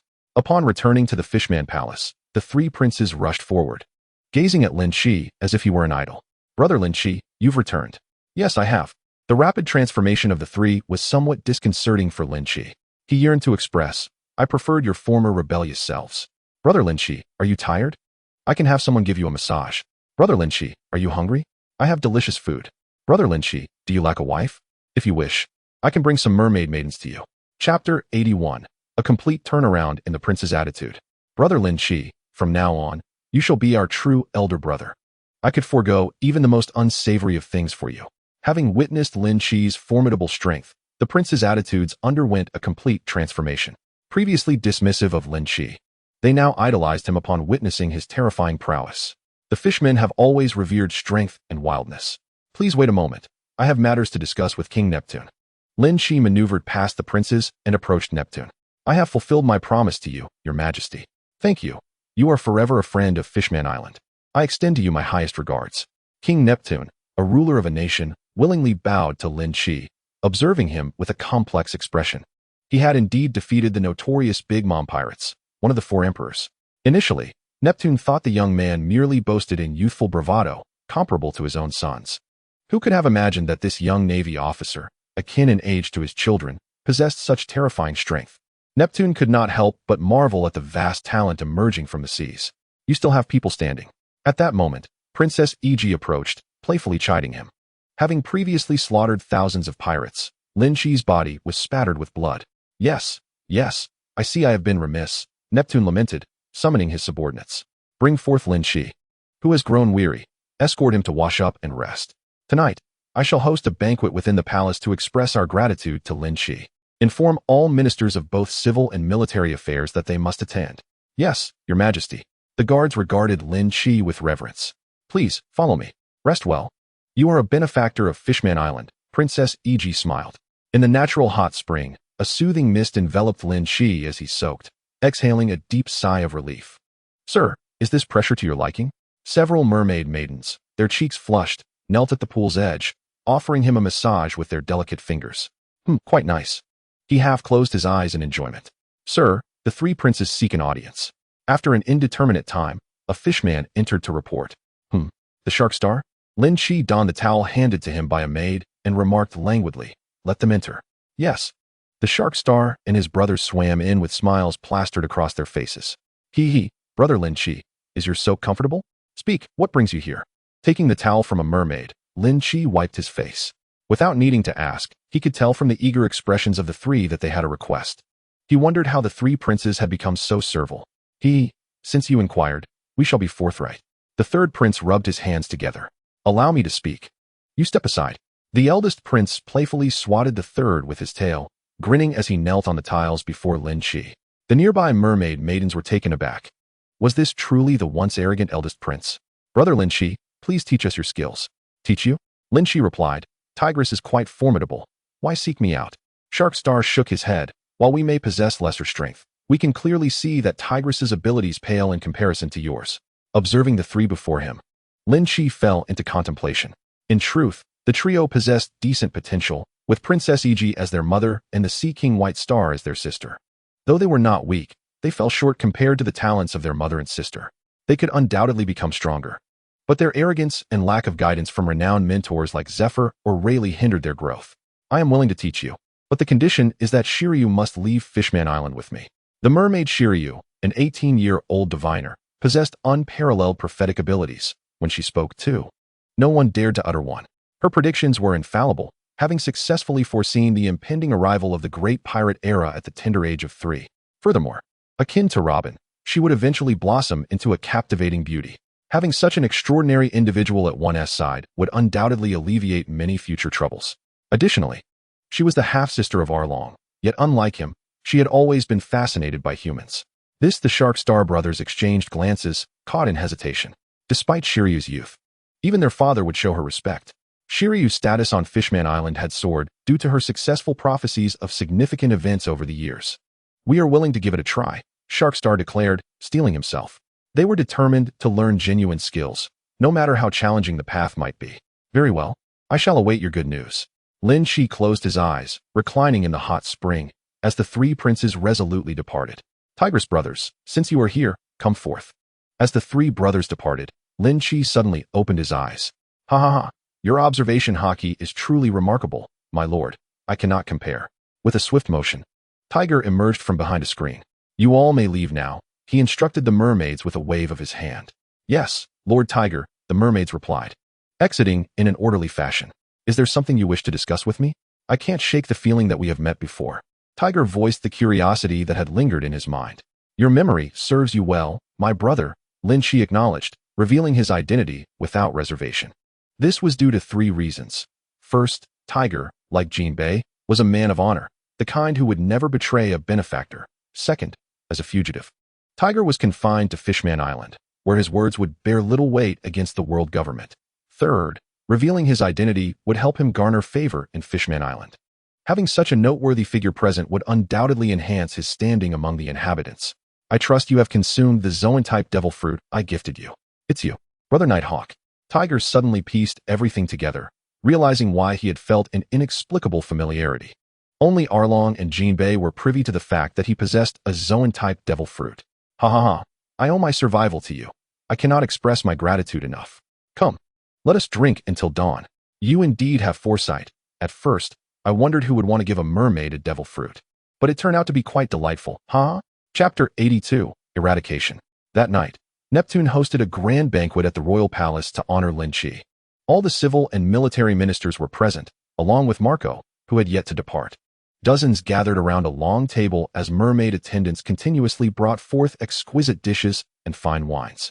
To our hero, King Neptune raised his cup in salute. You are a benefactor to Fishman Island. I drink to you. To our hero, the ministers raised their cups in unison and downed their drinks. Marco, usually nonchalant, took on a rare serious demeanor, lifting his cup. This time, I truly thank you. The Whitebeard pirates owe you a favor. It was merely a small effort. You are all being too polite, Lynch replied with a smile, emptying his glass. After a day and night of festivities, Lynch was escorted to a guest room to rest. In a half-dream state, he seemed to see several mermaid maidens enter, partially concealed. Instantly awakened and intrigued, he exclaimed, Ah, Neptune knows my love for knowledge. Please, be gentle. As their garments slipped from their shoulders, the mermaids shyly approached the grand bed. Just as Lynch was engaged in philosophical discourse with the mermaids, the 3 factions had communicated via Den Den Mushi, learning of the situation on Fishman Island. Their reactions varied widely. What? You say that lad slaughtered over 10,000 pirates on Fishman Island and single-handedly defeated 6 officers of the Big Mom pirates? Sengoku listened to the news from the Den Den Mushi, doubting his own hearing. Ha ha ha, what is happening, Sengoku? I can hear your commotion from outside. Garp kicked open the door with a loud bang, swaggering in with a sunbae in hand. That kid Lynch was sent to protect the royal family of Fishman Island. And guess what he did? He nearly wiped out the Big Mom pirates we sent him to confront. Sengoku's voice involuntarily rose. Ha ha ha, I see no issue with that. Addressing the root of the problem ensures the safety of the royal family, does it not? Sengoku's expression darkened. That rascal Garp had already concocted justifications for Lynch's actions. What worries me is whether that lunatic Lin Lin will retaliate against the Navy. The Navy has certainly incurred her wrath. Since the onset of the Great Pirate Era, piracy had grown increasingly rampant. The Navy was currently ill-prepared to engage a Yonko. fearing the repercussions of provoking other emperor factions. Sengoku, when did you become so timid? You were not like this when you were an admiral, Garp retorted. Rest assured, Lin is not foolish. She won't act recklessly. Thankfully Lynch did not kill her officers. Otherwise, I would have already mobilized for war. Suddenly, Sengoku shifted his tone. On the other hand, to annihilate over 10,000 elite pirates in one fell swoop is exceedingly rare, even in large-scale battles. He has indeed accomplished something remarkable. I just calculated the merits he has accumulated, aside from his relative inexperience. His strength and military achievements are already sufficient for promotion to admiral. You wish to promote Lynch to admiral outside the usual criteria? Garp paused his eating, furrowing his brow. Indeed, with the rampant rise of pirates in recent years, and with Kizuru tasked with guarding the science unit, our manpower is severely lacking. I believe the Navy should welcome a fourth admiral. Will the world government consent to that? Garp inquired. The 3 admiral positions are the specifications set by the world government for the Navy. Any expansion requires their approval. I will give it a try. They lost several celestial dragons in recent years, so I believe they will agree. Meanwhile, on Cake Island, that wretched brat, I shall kill him. Big Mom, upon hearing the news, fell into a furious rage, raising her hand to extract the souls of over 100 pirates. In her bloodthirsty state, her terrifying demeanor sent surrounding pirates scattering in fear. At that moment, Paraspero and Katakuri arrived, pushing a cart laden with rare desserts, which momentarily quelled Big Mom's fury. Katakuri was the type of person who would appear at the first opportunity when his family was in need. Mother, that Lynch is with the Navy. Considering his strength, killing him would be quite difficult, especially with other Yonko as our adversaries. Perhaps we should consider another approach. I have a plan. Katakuri, what plan do you propose? Big Mom squinted her eyes, enjoying the sweets. Even though Katakuri was her son, she would not easily forgive any offense. I have investigated this individual. Besides being with the Navy, he is also a king. Why not we? Maha maha maha. Splendid idea. I shall drive that bunch of rascals to madness. Upon hearing Katakuri's suggestion, Big Mom burst into laughter, her mood significantly brightening. When Germa returns, you shall take her along. Yes, mother. On the Moby Dick, Gwaha Lynch. What an amusing little fellow. I wonder if he would consider being my son. Whitebeard guffawed, downing a bottle of liquor. The pirates aboard the ship exchanged glances, amused by their father's penchant for adopting those he liked. This time, however, the situation was absurd. Their target was a Navy officer. Oh, and not just any officer, but a vice admiral comparable to an admiral. Returning to Fishman Island, as dawn broke, Lin Shi donned his trousers and descended from the grand bed. Upon glancing at the bed, he saw the bodies of the mermaid maidens sprawled about, exhausted from the previous night's revelries and still in slumber. Lord Lin Shi, the king requests your presence. Understood. Following the attendant, he made his way to the palace. Upon seeing Lin Shi, King Neptune donned a knowing expression, teasing, Mr. Lin Shi, did you enjoy your night? It was quite pleasant, unique in its own right, Lin Shi replied. A blush creeping onto his face as he noticed that both Tiger and Jinbei were present, the latter feigning unfamiliarity. And who might you be? I am Jinbei. It is an honor to meet you, Mr. Lin Shi. Thank you for your assistance to Fishman Island. Jinbei stood and extended his hand, refraining from belittling Lin Shi due to his youth. Greetings. The 3 took their seats as Neptune voiced his request. Everyone is aware of the troubles with Hody Jones and Vander Decken 9. I wish to enlist your assistance in eliminating the 2. Killing 2 individuals is a straightforward task. The challenge lies in luring them out, for they come and go like shadows. Jinbei spoke gravely, expressing his reluctance to stain his hands with the blood of companions unless absolutely necessary. Yet, the actions of those 2 were utterly outrageous. Having descended into madness in their pursuit of stirring animosity between Fishman Island and humanity for the sake of Princess Shirahoshi. As long as they remain, they will inevitably pose a threat. Chapter 83, The Swordmaster Tomcat. A sudden silence enveloped the air. The 2 individuals were like mice, hiding in some corner, and there seemed to be no effective way to draw them out. I might have a method, though I am uncertain of its feasibility, said Lynch, intending to provide a precautionary warning to his companions in case of unforeseen circumstances. Speak, as long as it resolves the major problem of Fishman Island. We are willing to try any method. Neptune harbored a deep-seated hatred for Jones and Dakin 9. Simply put, to my knowledge, both of them are profoundly obsessed with Princess Shirahoshi. If we use her as bait, I believe we can entice them to reveal themselves. Dakin 9 had fallen irrevocably in love with Shirahoshi ever since he first encountered her at the age of 6, when her cries summoned the Sea Kings. His possessiveness and jealousy were overwhelming, forbidding any other male from approaching her. Lynch was also aware that this individual had not washed his right hand for a full decade after merely shaking hands with Shirahoshi. Likewise, having witnessed Shirahoshi's power, Jones would not miss any opportunity to eliminate her. Damn it, a perverted lolicon, Lynch thought to himself. No way. Neptune dismissed the idea without hesitation.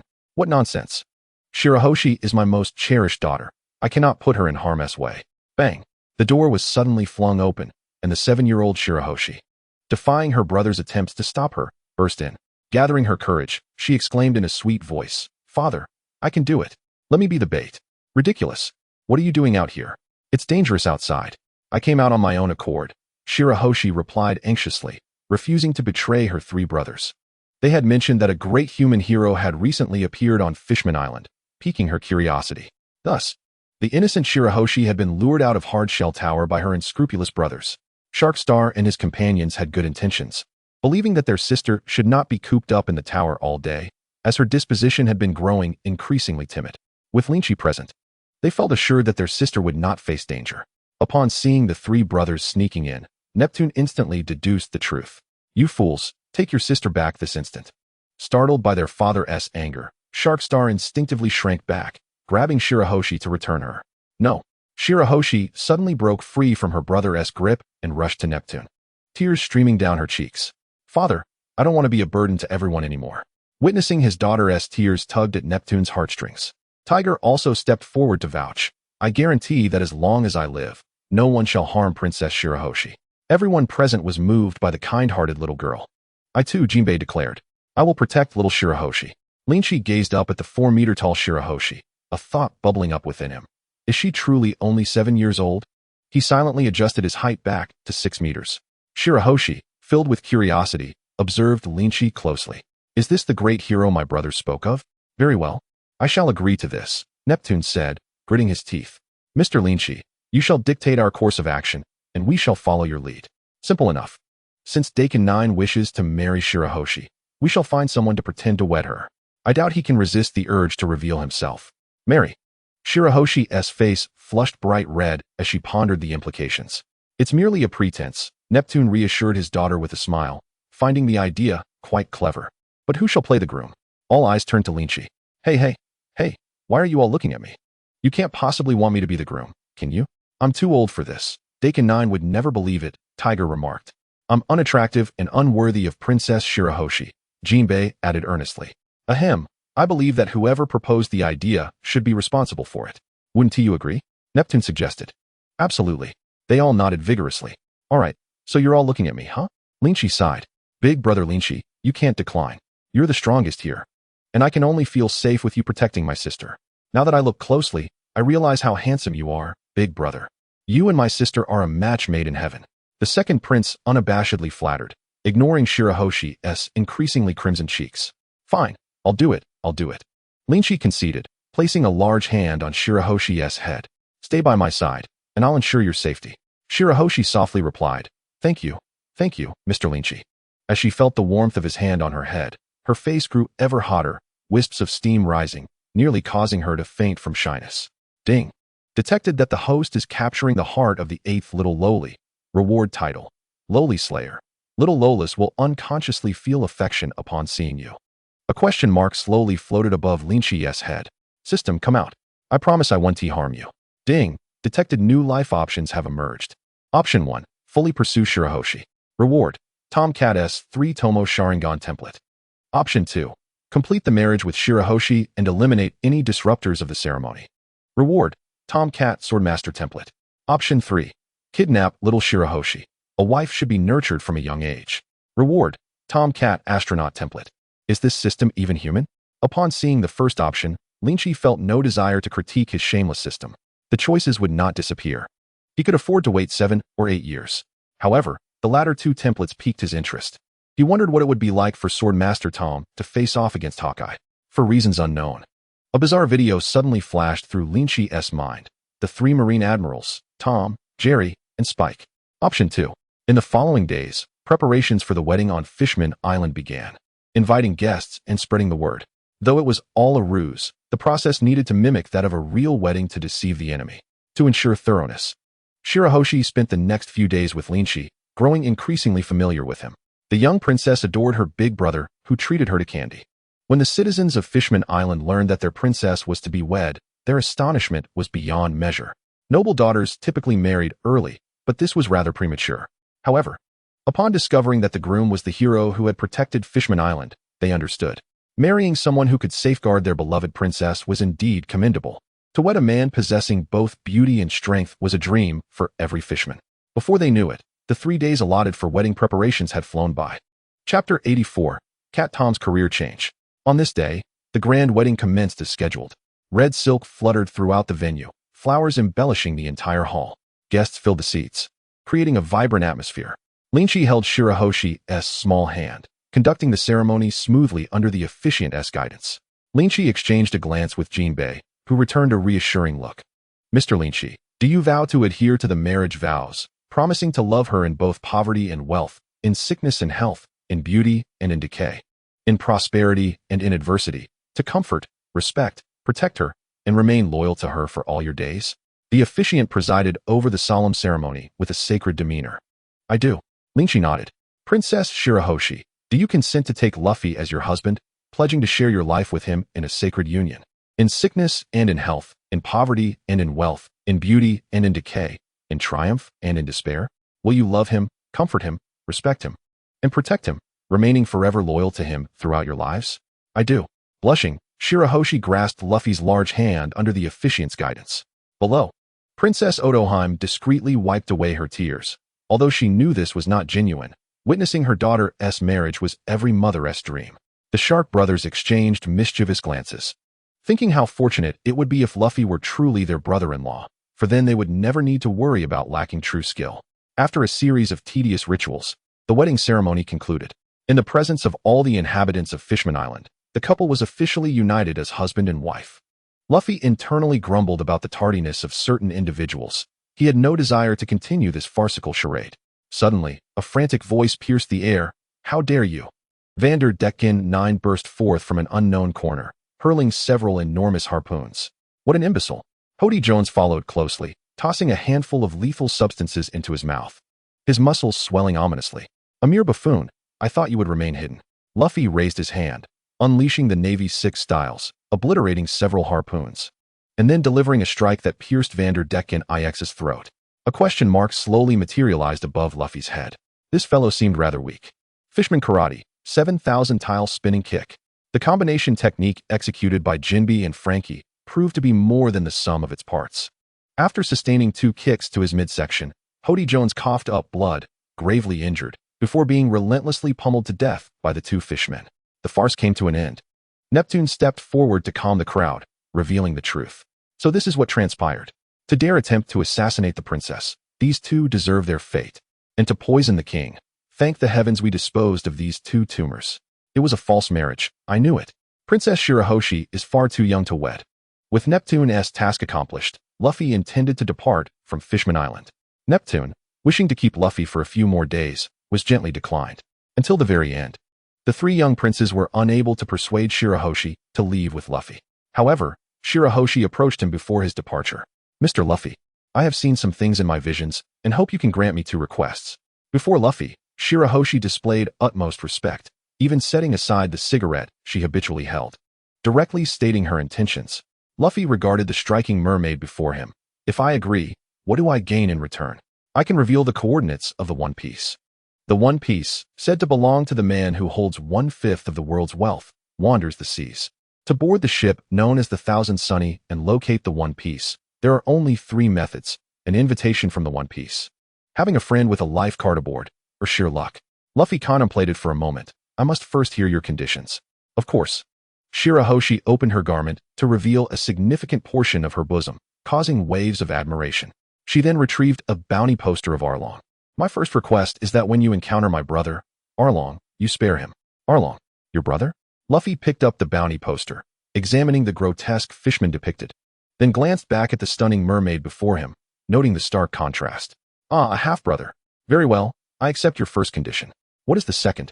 I hope that if Fishman Island encounters difficulties in the future, we may seek your assistance.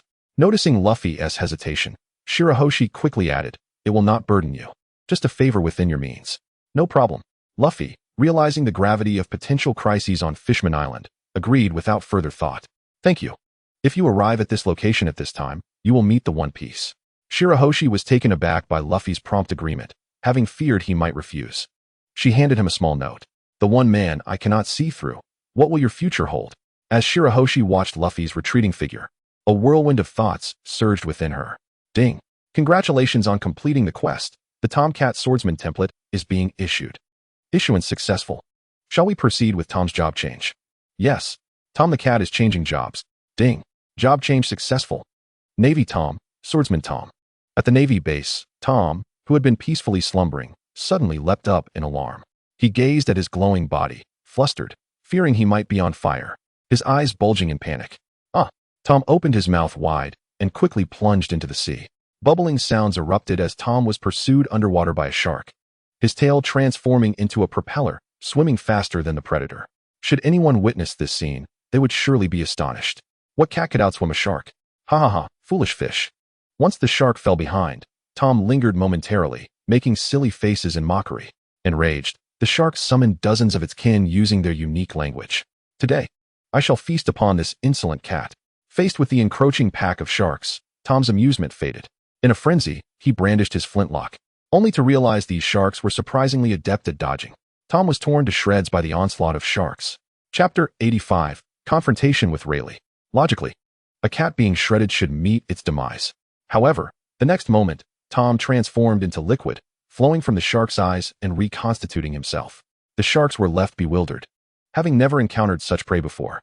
At that moment, the glow surrounding Tom faded, and a rapier appeared in his grasp. Clad in a red and black coat, adorned with a crucifix necklace, and topped with a red-black top hat, he sported two little mustaches.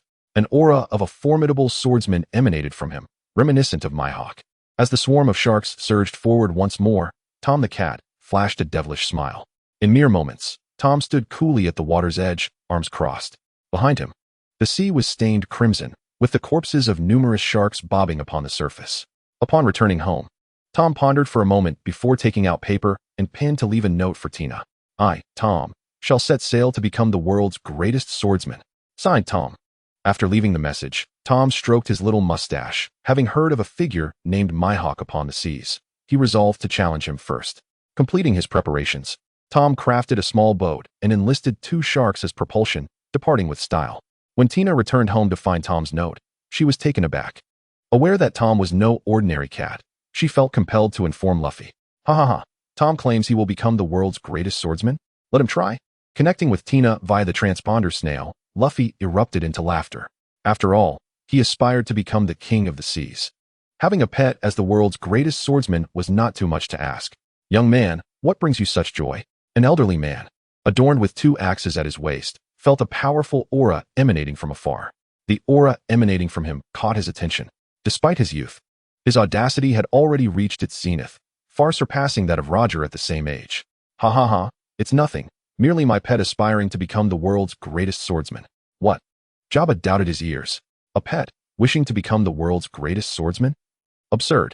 The young man must be jesting with him. Departing, the elder turned to leave. Lynch floated past Jabba's head, heading in a particular direction. Jabba noted Lynch's path, pondering slightly, and sauntered in that direction. At Xiaoqi's bar, pushing open the tavern door, he found it utterly deserted, save for a woman of enduring grace polishing a wine glass. Aunt Xiao, a fine drink, if you please. Certainly. Xiao Yao replied briskly, deftly retrieving several bottles of exquisite wine from the shelf and concocting a drink that she presented to Lynch. Please enjoy. Lynch raised the glass and downed it in one gulp, finding the taste delightful. How much? A mere 200 belly. Only 200 belly? This isn't your usual style? Aunt Xiao. Xiao Yao extended a finger, tapping the table lightly, and sighed. Admiral, I believe you've misunderstood. This is merely an ordinary tavern. From the moment Lynch had called her name upon entering, Xiao Yao had sensed that his intentions were far from simple. As an intelligence leader, she quickly recalled information about Lynch. Currently a vice admiral in the Navy, he possessed formidable strength.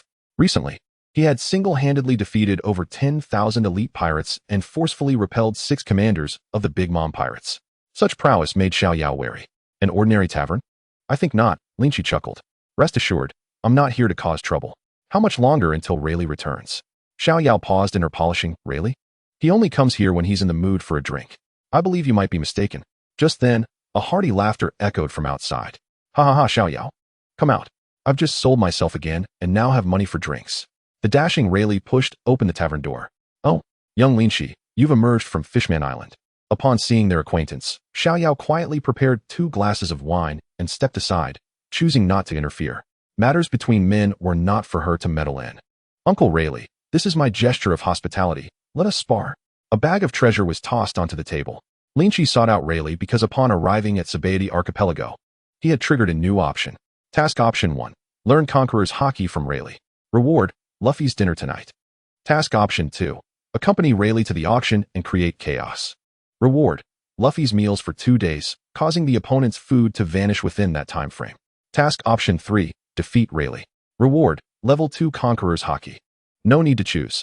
Lynch promptly selected the third option. Ha ha ha, no way, I'm too old for this. I can't fight anymore, Rayleigh feigned nonchalance. He was retired and had no desire to engage in combat. If the Navy were to catch wind of him, his peaceful retirement would be jeopardized. No, today you must fight, or I shall arrest you.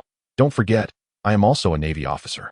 The smile vanished from Rayleigh's face, as if to say, so, you too are a Navy officer. All right, for Crocus's sake, I shall entertain you, but not here. Follow me. Rayleigh skillfully retrieved a bottle of fine wine from behind the table, drinking as he walked outside.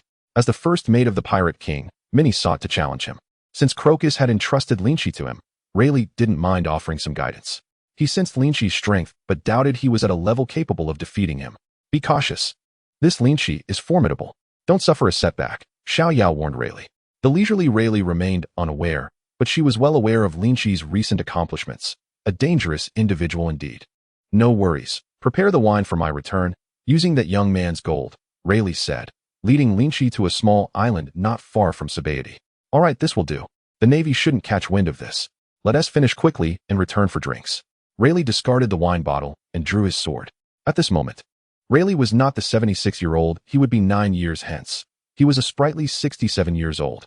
Despite a decline in strength, he still possessed the terrifying power reminiscent of the Dark King, not to be underestimated. You young rascal, you ought to surpass my prime. Rayleigh laughed heartily. Show me your medal. Chapter 86. 3 years to master Haki? 1 stroke to master Conqueror's Haki. Very well, pardon my rudeness. Lynch unsheathed his dragon abyss. Shurgon.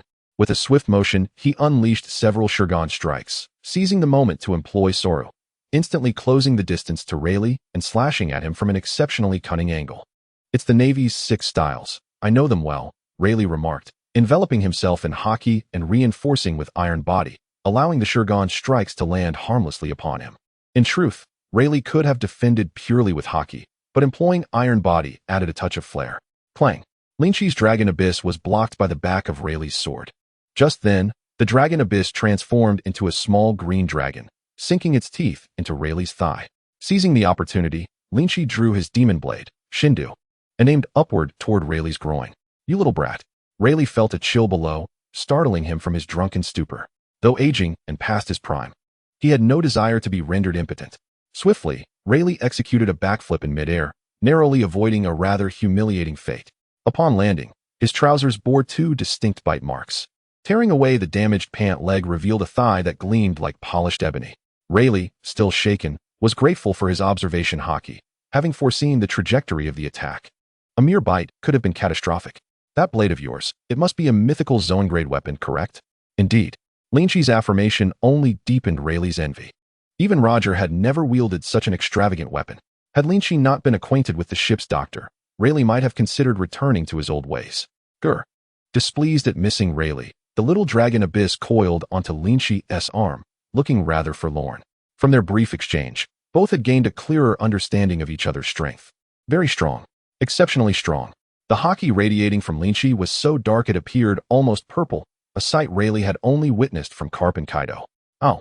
It seems my old bones will ache again tonight, Rayleigh remarked, removing his loose outer garment, signaling his readiness to engage seriously. A terrifying aura unique to the strong began to emanate from him, as if the legendary Dark King Rayleigh had returned. Young man, Xiao Yao awaits my return for drinks. How about we conclude this with a single move? Whoever falters shall be deemed the loser. Rayleigh shifted his shoulders and assumed a stance familiar to Lynch. No problem. Lynch readily agreed. mirroring a stance that Rayleigh found remarkably familiar.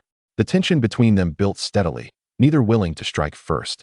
The sea around them roiled under the pressure. The once tranquil waters now tumultuous, foreshadowing imminent danger. The wind whipped up, causing Lynch and Rayleigh's hair to dance wildly. Shinso. At last, Rayleigh made his move. Conqueror's Haki. Lynch followed suit, both unleashing brilliant sword lights that collided midair, erupting in an unparalleled shockwave. The few trees on the small island were uprooted, and the surrounding sea creatures were stunned by the force, floating to the surface. After the attack, Rayleigh and Lynch gazed down from the sky at the shattered island, which ultimately sank into silence. Shall we find a more resilient island to continue? Lynch suggested first. Ah, what a troublesome little brother. Follow me, Rayleigh replied, seemingly aware that the battle could not conclude without a decisive victor. This time, they chose a sturdy, large island, ensuring it would not be shattered. Lynch and Rayleigh erupted into an intense clash that lasted half a day. Like a sponge, Lynch absorbed Rayleigh's combat techniques without utilizing the powers of his devil fruit. Rayleigh, increasingly astonished, thought to himself how incredibly strong the younger generation had become. The turning point came when Rayleigh realized that this lad seemed incapable of utilizing Conqueror's Haki. God's avoidance. This time, Rayleigh unleashed a different form of God's avoidance. The attack, despite being some distance from Lynch, seemed to transcend time and space, striking him directly. This caused Lynch to misjudge, sending him hurtling away.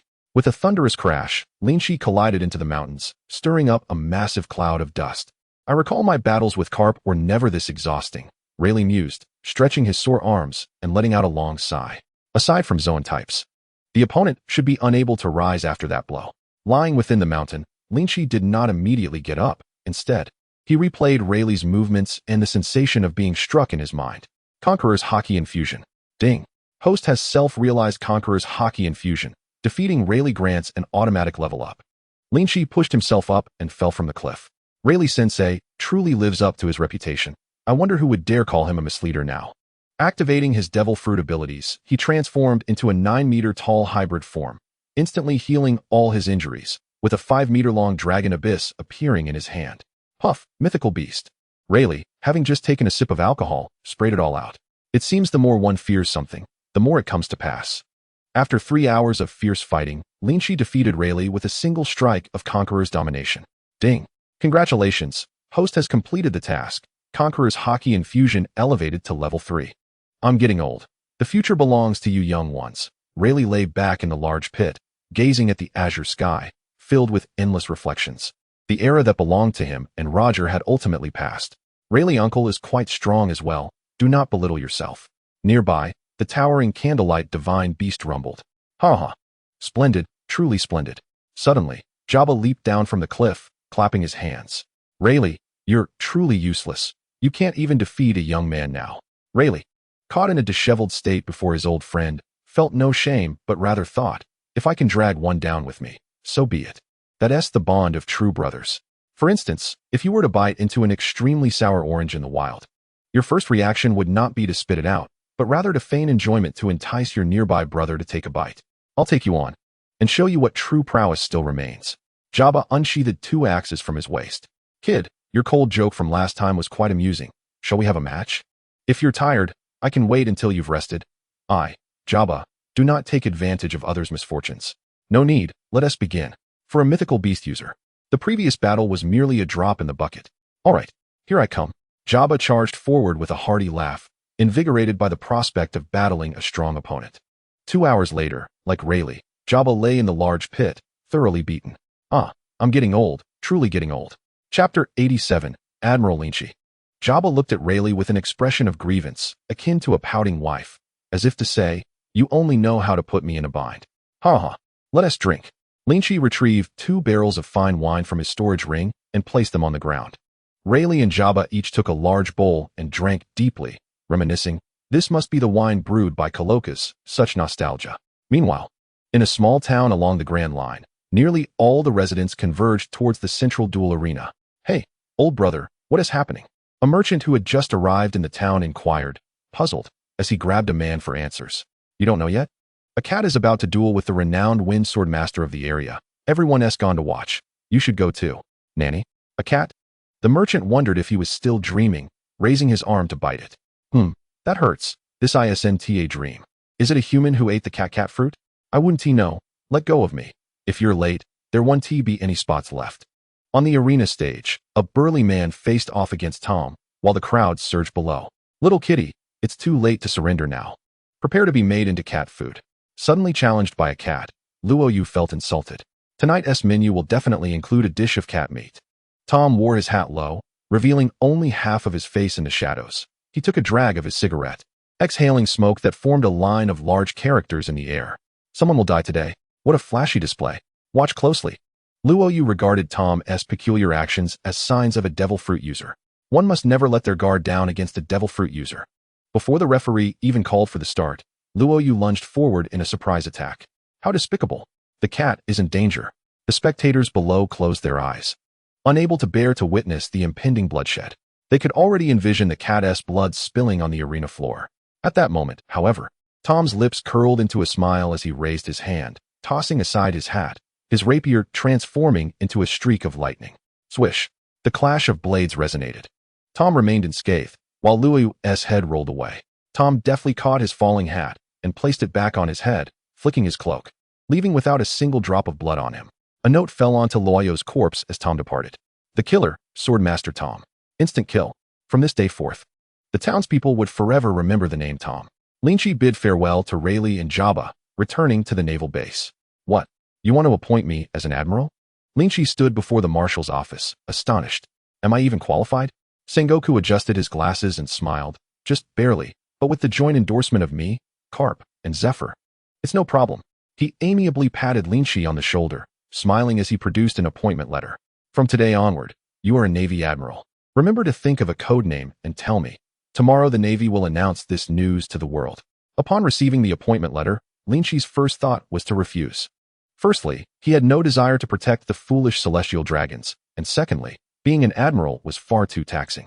Aside from the relatively leisurely position of second Uncle Huang, who could enjoy some tea and nail trimming in the office, Akainu was out there working himself to the bone. But upon careful reflection, perhaps rescuing the celestial dragons was a noble endeavor after all. Every few days, taking down one and framing it on the pirates would be like earning free points.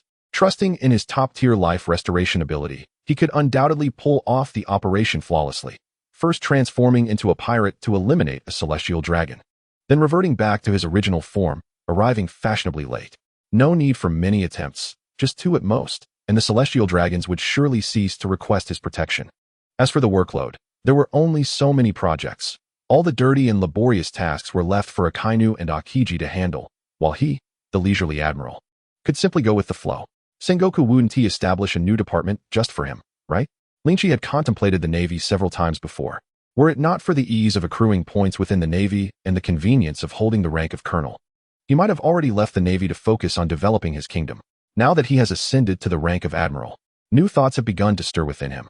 The Navy, after all, is but a lapdog of the world government. To inflict harm upon its master is akin to climbing a mountain, and to extricate oneself from the world government's grasp is no different. Even with Lynch's elevation to the rank of marshal, he would find this a formidable challenge. The Navy is riddled with spies of the world government, traitors, and fickle opportunists. Regrettably, these individuals are untouchable. One need only observe Sengoku's perpetual grim demeanor to comprehend this. If there is any indication of the Navy attempting to break free from control, the world government would swiftly quash it. Who among the rank-and-file sailors would stand by you if you sought to oppose the world government, especially when they have families to protect? The decaying Navy is not the institution he aspires to lead. There remains a considerable span of years before Sengoku retires, and he cannot afford to wait, nor does he desire to. The situation has changed. It is well known that admirals possess their own factions and subordinates.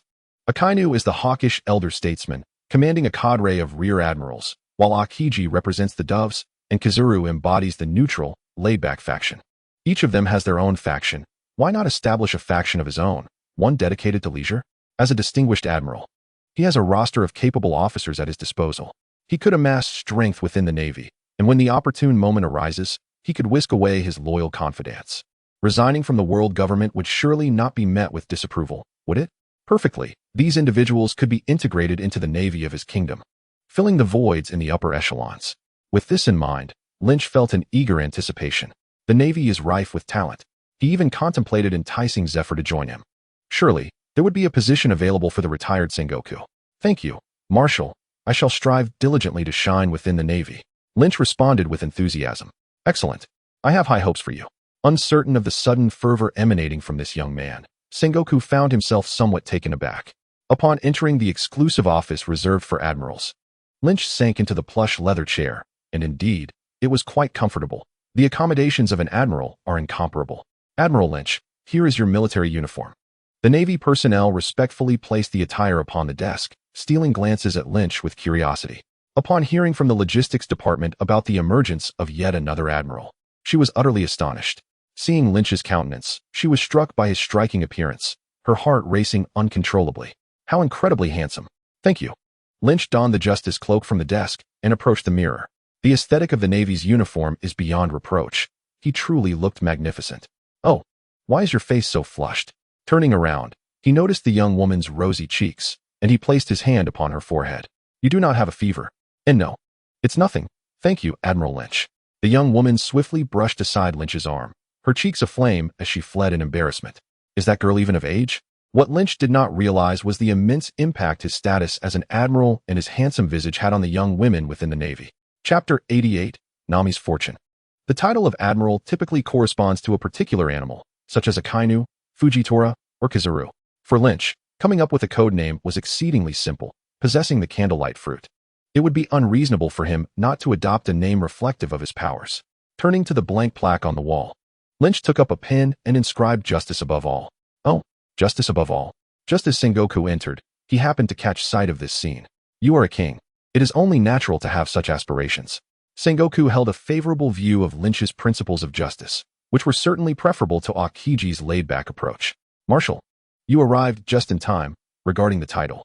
Meanwhile, in the East Blue, on Orange Island, you claim these two are your daughters, correct?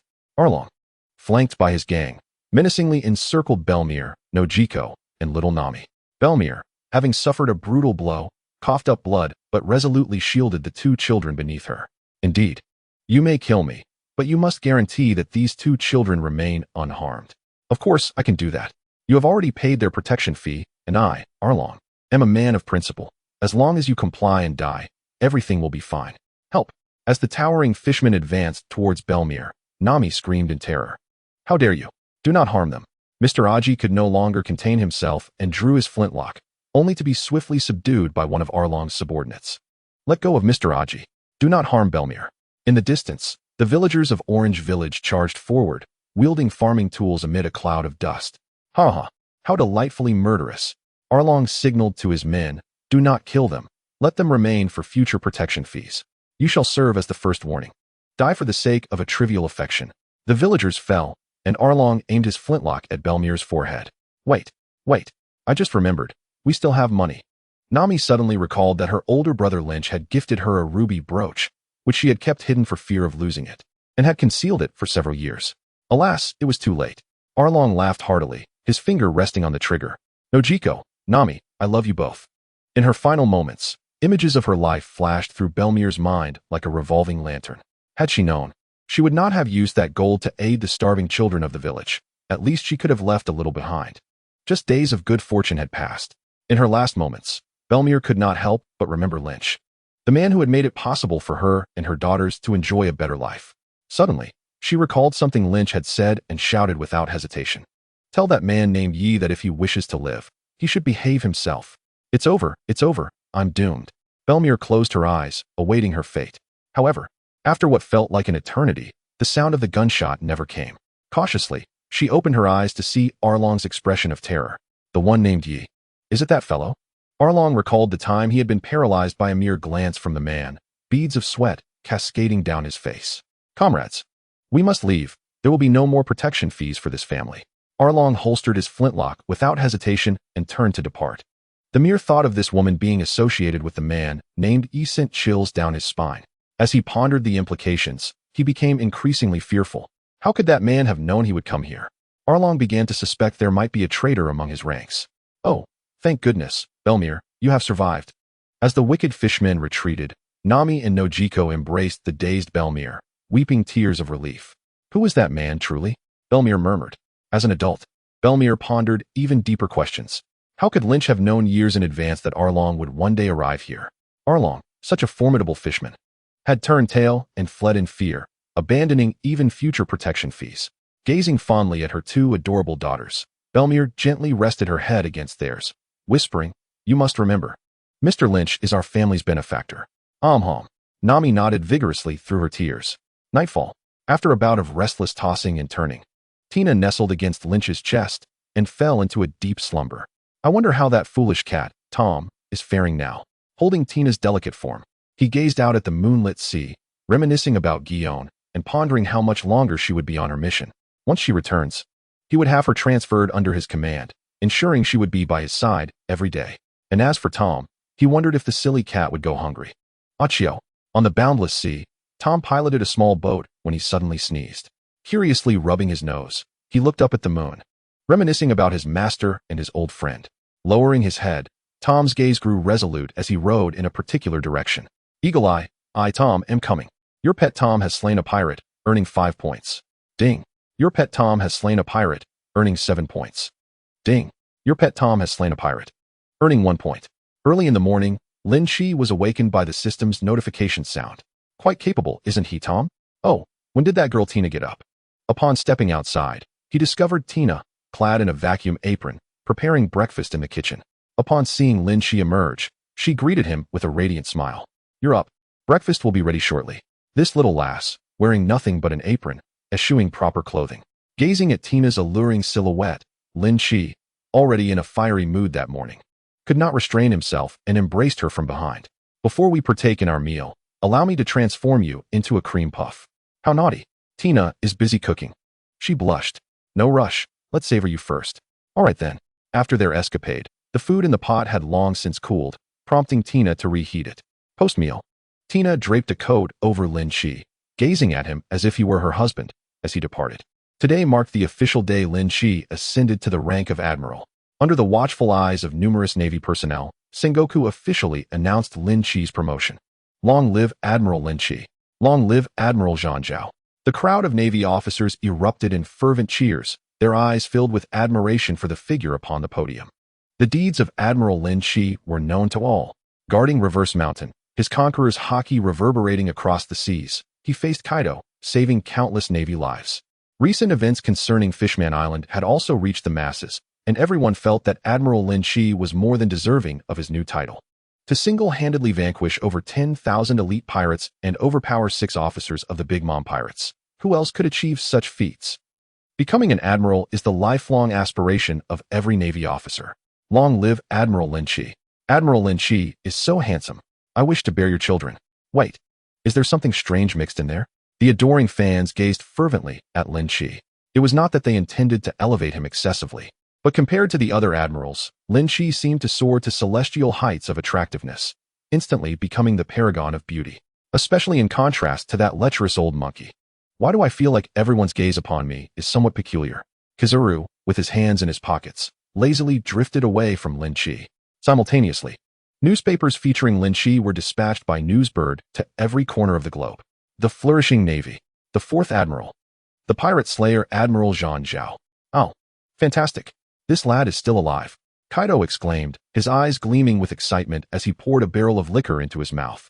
Ever since he had sent Lynch plummeting to the depths of the sea, Kaido had been unable to shake the memory for over half a year. His appetite significantly diminished. Such an extraordinary beast, one could not find another like it across the vast ocean.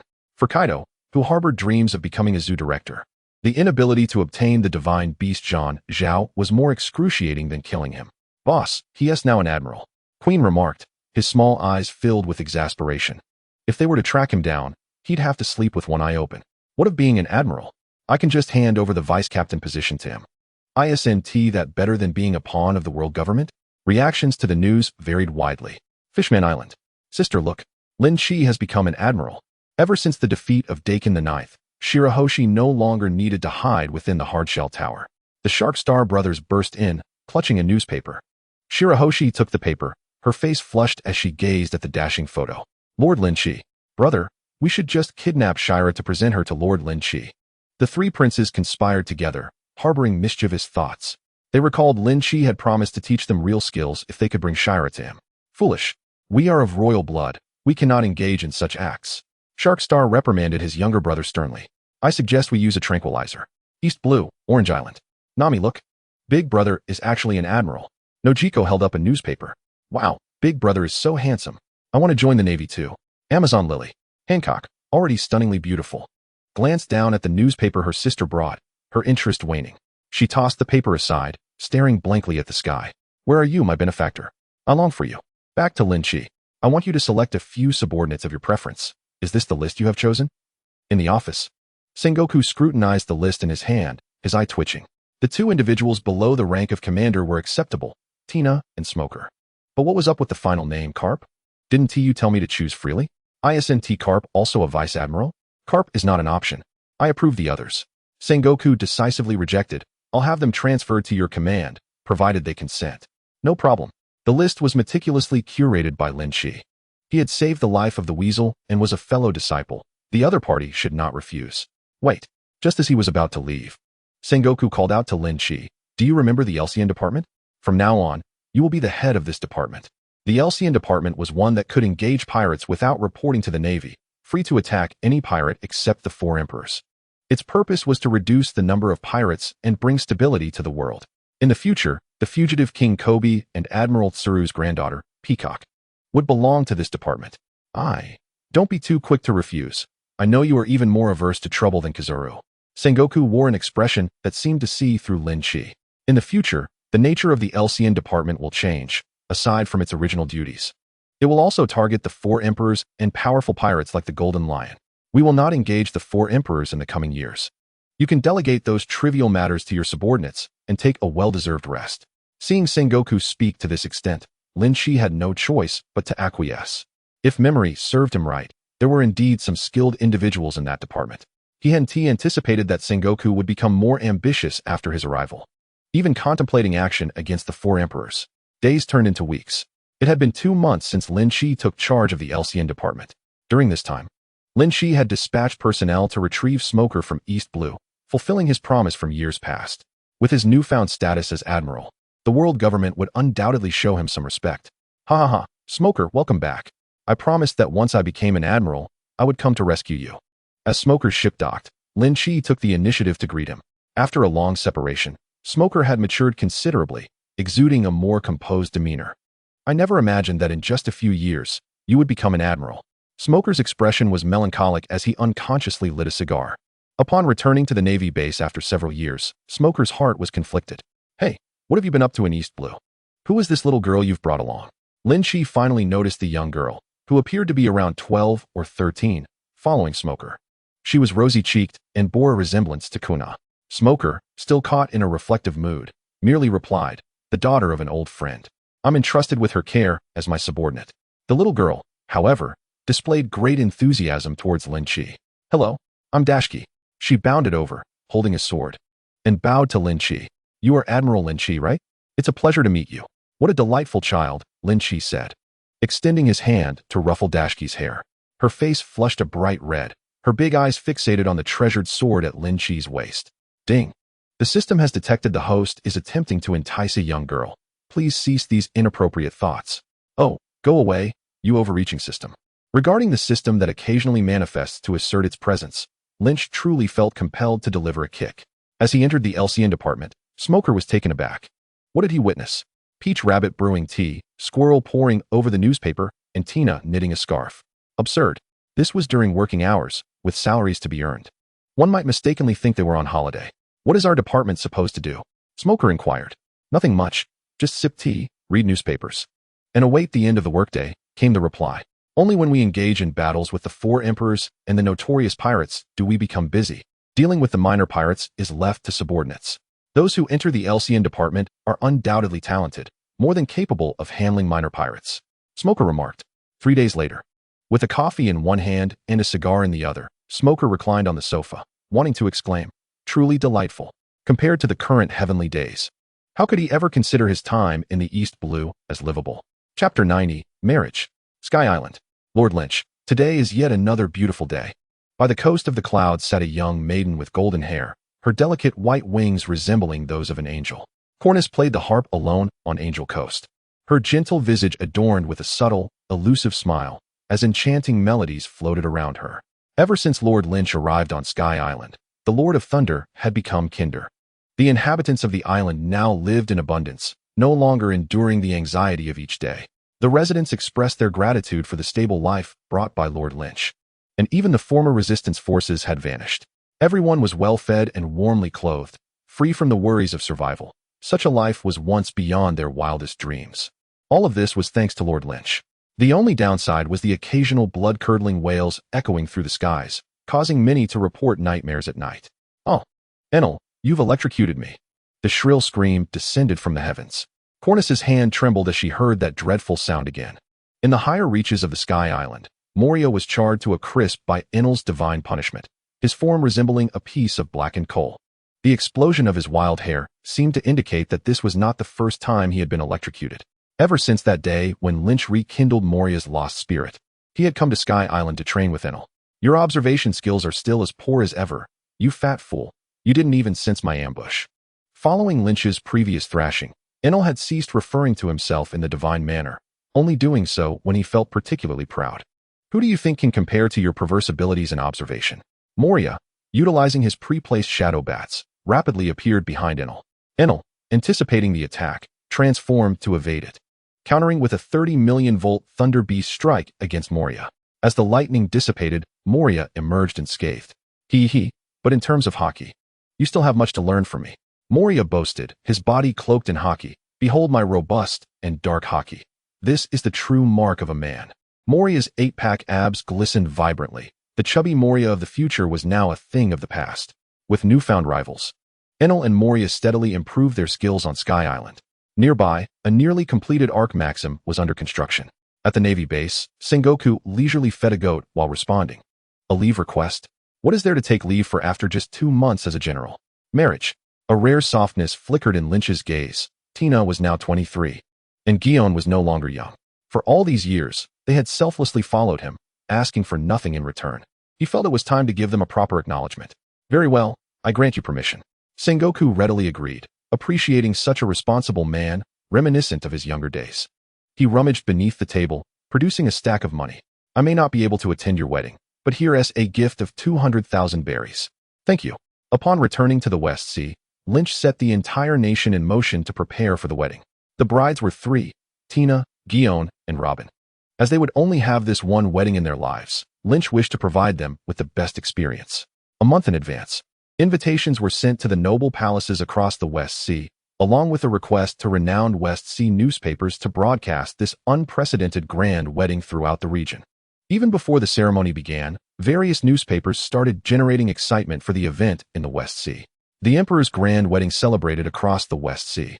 An unprecedented wedding. General Lynch will celebrate nationwide in a month. If you're to marry, marry a good man, Lord Lynch. Given Lynch's formidable status in the West Sea, the resulting buzz was inevitable. Within just a few days, it had become common knowledge, even among 3-year-old children, that a significant figure was to wed. This wedding even stirred considerable attention across the other 3 seas and the Grand Line. A general is the pinnacle of the ocean. It's impossible to remain unnoticed, let alone when Lynch is a dominant force in the West Sea. In no time, Lynch's wedding became the hot topic of the month, with countless women enviously eyeing the brides. Such a handsome, gentle, and powerful man is rare. He is the very embodiment of a perfect Prince Charming. If only they could marry Lynch. In response, the illustrious Admiral Sengoku remarked, "There are only a handful of good men in the world, and he and Lynch account for the majority." To which Sengoku's old friends, Vice Admiral Tsuru and Carp, commented, "This old fellow has started to lose his modesty again." Before long, the day of Lynch's wedding arrived. The entire kingdom was draped in celebratory red satin, adorned with lanterns and decorations, as the nation rejoiced. Citizens wholeheartedly congratulated the newlyweds, placing the auspicious red character on their doors. After much anticipation, they welcomed a saintly ruler. The wedding of the saint could not be missed, and those who could attend did so, while others celebrated in spirit.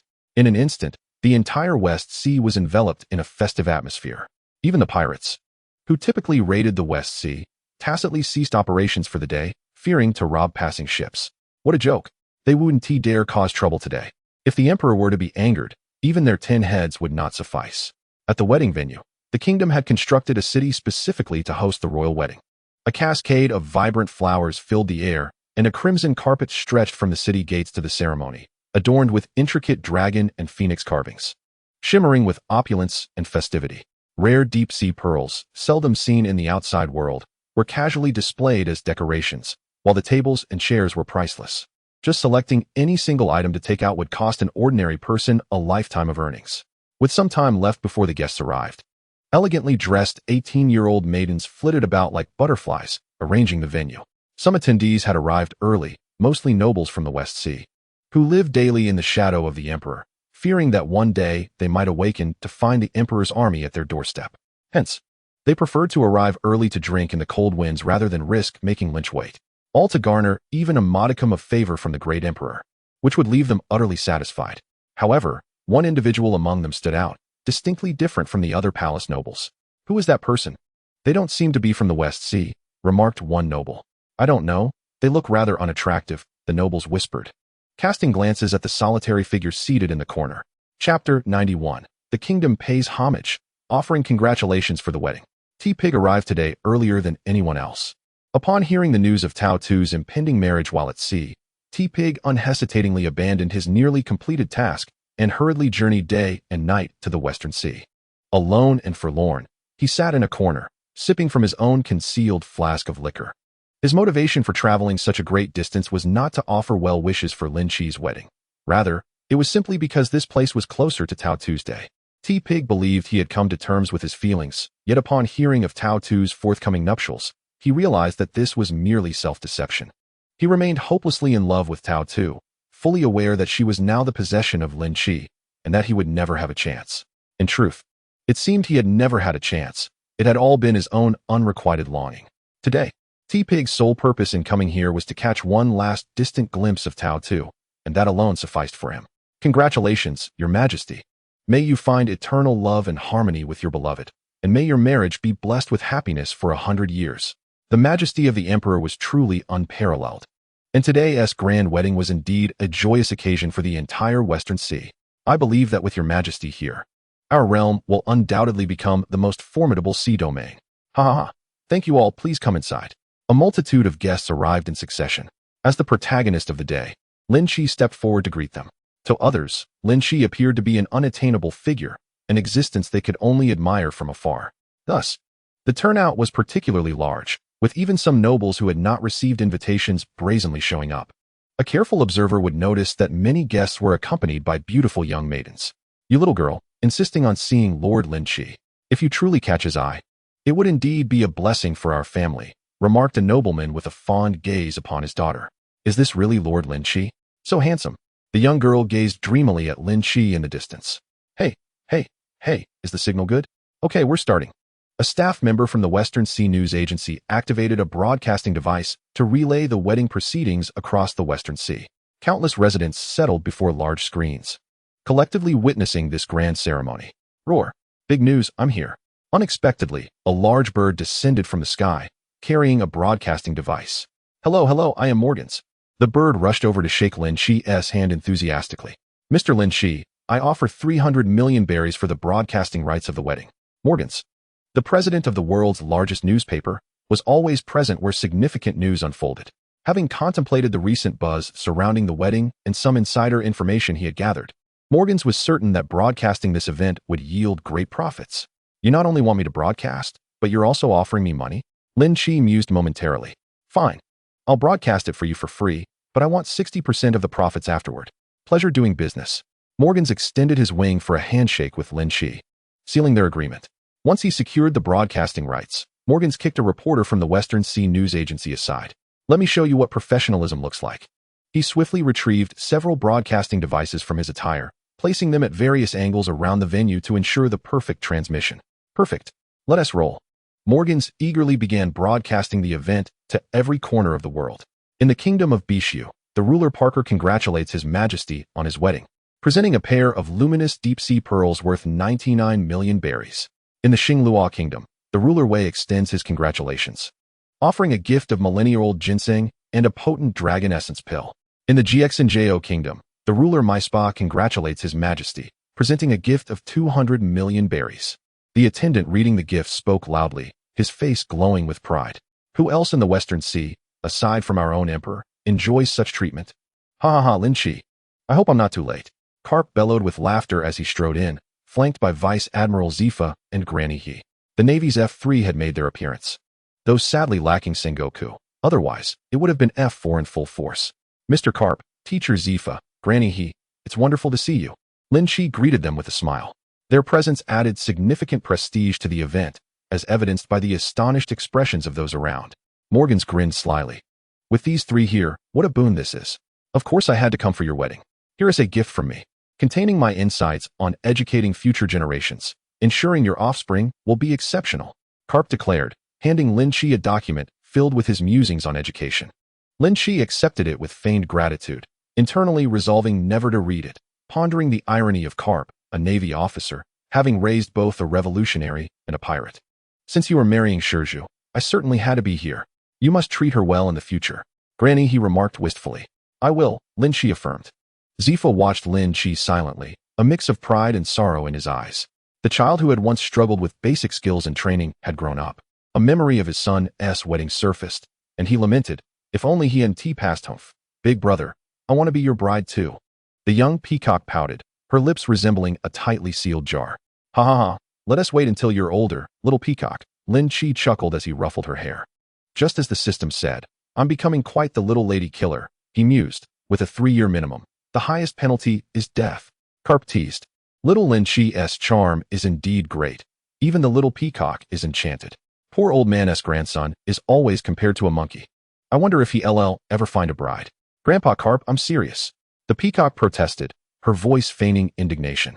Gentlemen, please take your seats, Lynch invited, guiding them to the nearest positions to the wedding. He then stepped out to welcome more guests. Admiral Lynch, this is a gift from the Gorosei for you to receive. Personally, a CP9 member respectfully presented a covered object to Lynch before swiftly departing. Lynch unveiled the black cloth, revealing 2 devil fruits. What does this mean from the Gorosei? Are they trying to recruit me? Lynch squinted, setting the gift aside for the moment. Those 5 old men had more schemes than the mermaid Nami. They were surely up to no good. He accepted the gift, but the implications behind it were lost on him. Chapter 92. Kaido disrupts the wedding. The auspicious hour has arrived. Please welcome the bride. As the MC's voice resounded, 3 brides adorned in exquisite wedding gowns, accompanied by attendants, gracefully walked down the red carpet towards the elevated platform. To prevent any unnecessary complications, Robin's appearance had been altered through disguise. How beautiful! Such stunning brides. Are they not celestial beings? The audience was left spellbound. Draped in magnificent attire, the 3 brides exuded grace, their complexions fair as flawless jade, their cheeks blushing like blooming peach blossoms, and their lips curled into enchanting smiles, drawing hearts in with their allure. Tina, Tao Tu, and Robin, all 3, in terms of figure and demeanor, could only be described as 1 in a million. Perhaps only such women were worthy of the illustrious Admiral Lynch. Amidst a cascade of petals and the blessings from the crowd, the 3 brides approached Lynch. Wah! T-Pig, having indulged too much, collapsed onto the table, weeping inconsolably, but his cries were quickly drowned out by the jubilant cheers of the crowd. Hey, young man, is this your red nose? A nearby child picked up a fallen clown nose from the ground and inquired. My dear daughter, after you marry, remember to visit home often and give your father some grandchildren to play with. Tina's aged father, his eyes brimming with tears, never anticipated that his beloved daughter would soon be wed. Vice Admiral Crane's eyes glistened with emotion as well. She had always regarded Shizuka as her own younger sister. Witnessing Shizuka's marriage brought her a sense of relief. After calling out the names of Tina and Shizuka, Lynch turned to Robin and gently inquired, Do you wish to marry me? Among the 3, one covered her mouth, her eyes reddened. Another gazed at Lynch with affectionate longing, while the third's beautiful eyes were veiled in mist. Yet, in unison, they responded, I do. Tina is willing. Lynch knelt on one knee, adorning each of the 3 brides with rings, then rose to share tender kisses with them. After kissing Robin, he turned to Shizuka, and following her, he kissed Tina. The cheers from the audience reached a crescendo at that moment. The sobs of the T-Pig grew louder. Nearby, a child, clutching a red nose, curiously asked, Uncle, why are you crying when all the other clowns are laughing? How enviable Lynch was, marrying 3 breathtaking brides at once. Don't mention it. Thinking about my own fierce wife makes me green with envy. What a stroke of luck. To say nothing of 3 beauties. I'd be content if my wife were merely half as lovely. At the banquet, several men appeared vibrant, whispering amongst themselves in that knowing manner. You fellows are like toads dreaming of swan meat. Only a hero like Lynch is deserving of such women. On the wedding stage, after the kisses, Lynch embraced his 3 bashful wives. Just then, a thunderous laughter echoed from above. Hoo hoo hoo, little Candlelight, I have arrived. With a resounding crash, Kaido made his grand entrance. Transforming from dragon form to human, he descended like a meteor, causing many to sway unsteadily. As the dust settled, Kaido appeared, a kanabo strapped to his side and a crimson wine jug in hand. Kaido. Although this was the 4 Seas, the nobles present had certainly heard of the infamous name of the 4 Emperor, Kaido. They trembled in fear, scarcely daring to breathe. What a spectacle! Morgans was ecstatic, hastily broadcasting the scene. People across the globe were left in shock. Who dares to cause a ruckus at the Admiral's wedding? That's the beast Kaido. Truly, it is Kaido, attending an Admiral's wedding. Unprecedented. What the hell? How dare he show up at the Admiral's wedding, not fearing the wrath of the Navy? This wedding is becoming more and more exciting. Did you underestimate Kaido's strength? He is the strongest creature across land, sea, and air, the beast Kaido. On Sabaody Archipelago, Rayleigh leaned against a large tree, listening to the distant chatter, beginning to worry that Lynch's wedding might be ruined. On Amazon Lily, the large screen was broadcasting the event. Observing the Empress lost in thought, Marigold couldn't help but feel curious. Sister, aren't you uninterested in any man? Hancock shook her head dreamily. I don't know. Seeing him get married fills me with a sense of heartache. Marigold and Sandersonia exchanged glances, sensing something amiss. Sister's behavior is too unusual. On Goddess Heart Island, go. Big brother. Defeat that villain. Small Nami and little Nojiko clenched their tiny fists, anxiously watching the screen. You 2 little girls are even more anxious than if you were getting married yourselves, Belmere chuckled. To catch the wedding broadcast, they had purposely traveled to a larger island. Not far from them, Kuna stood in the square with her sword, murmuring, in 2 years, Lynch, you must wait for me. On Fishman Island, Shirahoshi closed her eyes in fear, nestled in Princess Odoheim's embrace. Lord Lynch won't come to harm, will he? What is Kaido? He is not worthy to compete with our captain. Sharkstar's trio expressed unwavering confidence in Lynch. Princess Odoheim and Neptune watched Kaido's imposing presence with concern. In truth, with so many people present, even if Morgans didn't broadcast it, the news would soon spread across the seas. However, he was poised to make a considerable profit by announcing it first.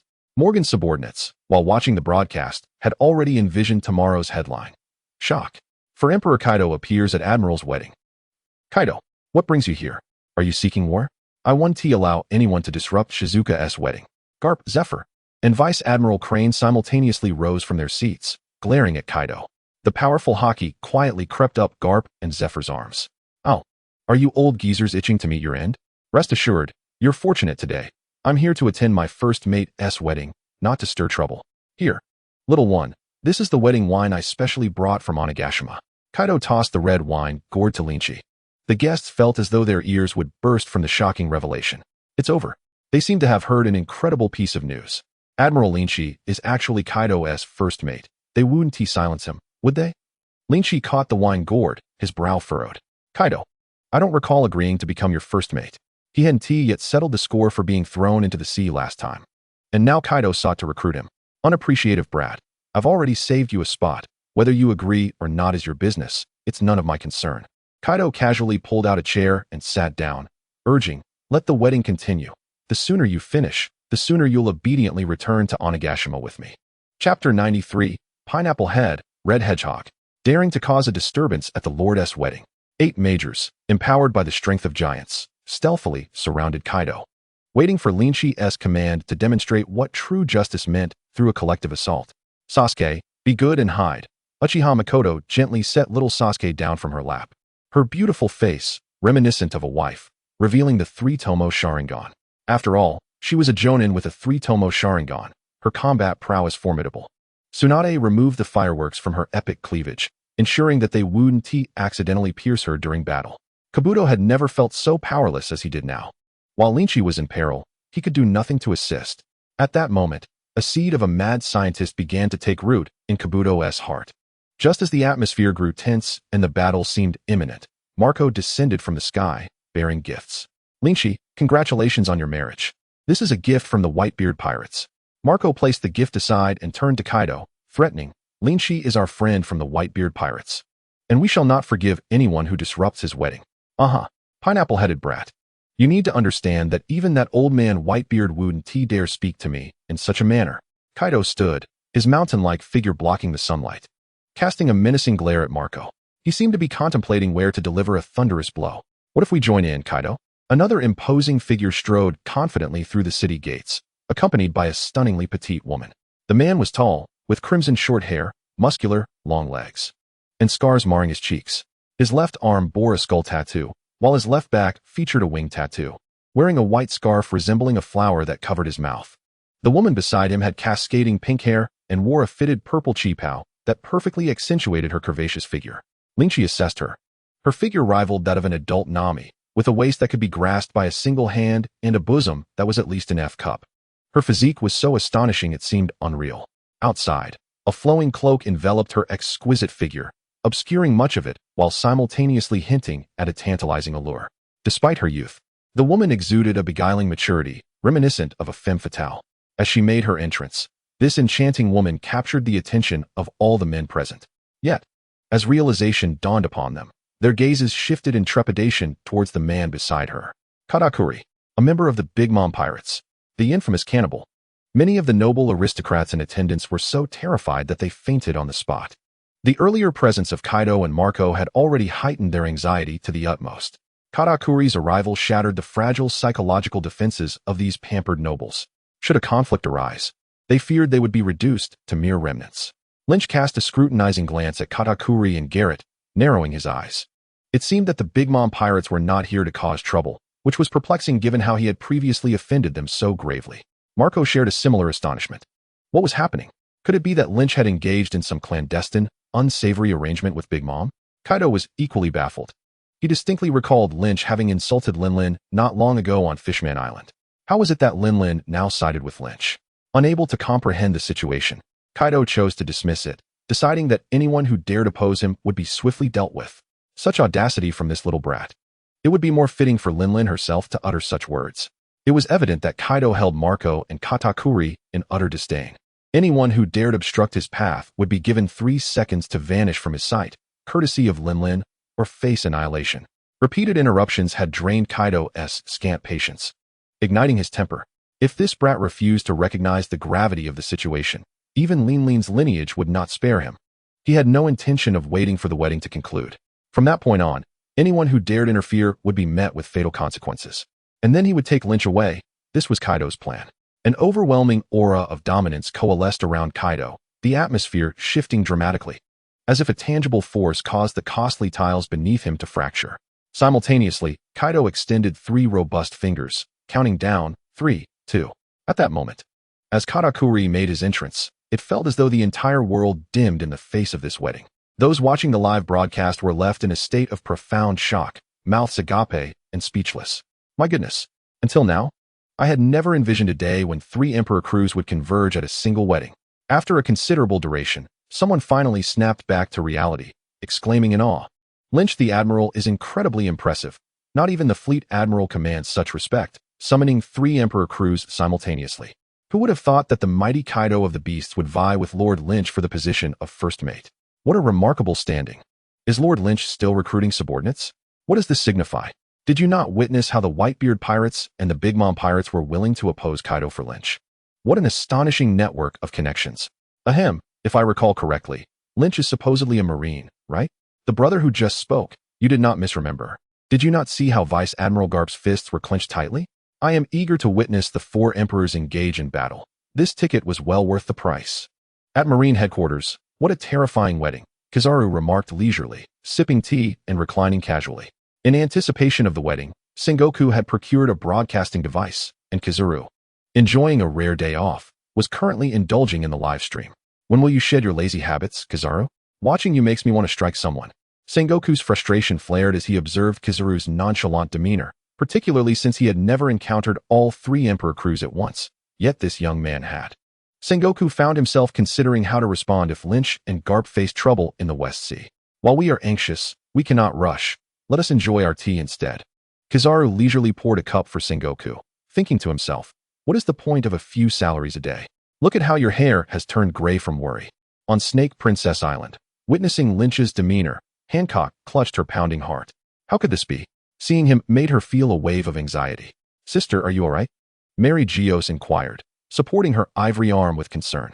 In the distance, the elderly Gorisei sighed deeply, lamenting, what a calamity. Chapter 94. 1,000 miles to deliver a bride. On Cake Island. If I had known that Kaido would also attend, I would have never agreed to Katakuri's plan. Killing him is the only way to quench my fury. Big Mom's visage twisted into a menacing snarl as memories of Lynch's past actions flooded her mind. Mother. Lynch is not only an admiral but also the sovereign of the West Sea. Only by adhering to Brother Katakuri's plan can we maximize our benefits. Smoothie, with her elongated limbs, pushed a cart laden with cakes towards them. In truth, Smoothie doubted that the idea originated from Brother Katakuri.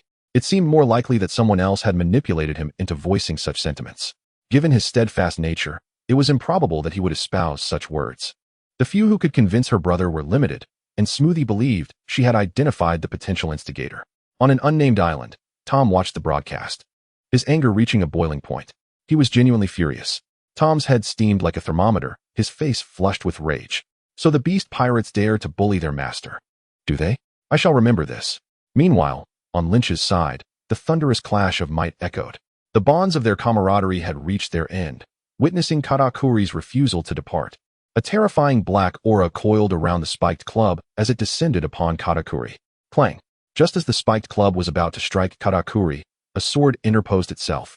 Colliding with the club, the sound of metal clashing resonated through the air, sparks flying as the fierce black lightning danced wildly between the two weapons. Boom! Thunder rumbled ominously, causing the crowd to look upwards in fear, paralyzed with terror. The heavens had torn asunder. Could this truly be the power that humanity possesses? The crowd gasped in astonishment as the once peaceful sky was rent in two by the confrontation, clouds splitting apart, roiling and churning ominously. In that moment of conflict, Garp, Zifa, Katakuri, the 8 formidable vice-admirals, Saru, Marco, and Tsunade all sprang into action. Only Lynch remained still. He understood that with this man's arrival, the day's outcome had been predetermined. Everyone, cease hostilities. Please grant me this favor, Shanks declared, his powerful presence reverberating through the venue, shattering tables and chairs alike beneath the weight of his conqueror's haki. The sheer ferocity of Shanks' aura was enough to alter reality itself. Amongst the attendees, aside from a few who could still stand and remain lucid, the vast majority succumbed to the overwhelming pressure, their bodies collapsing weakly to the ground. Upon hearing Shanks' words, Garp, Marco, and the others halted their attacks, eyeing the unexpected guest with caution. Shanks' strength had earned their respect. They would listen to what he had to say before resuming their engagement. A smile crept across Lynch's face. He knew that from the youngest child to the eldest elder, no one could resist granting Shanks a favor. The power of face, indeed, was formidable. Red-haired brat, you are not yet an emperor. Yet you are already eager to oppose me? Kaido was somewhat surprised that the red-haired one could withstand his strike. He recalled that this red-haired youth had once been a crewmate of the pirate King Roger and was among the top contenders for the title of the 4th Emperor of the Sea. Aside from that, there isn't much left to ponder.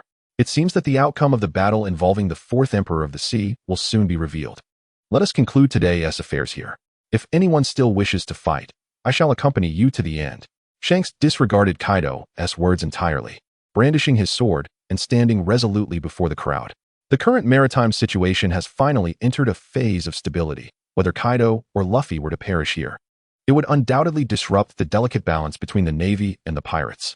Such an outcome is something Shanks is keen to avoid, which is precisely why he intervened. Should only 2 emperors remain, the Navy, with its 4 admirals, would inevitably be tempted.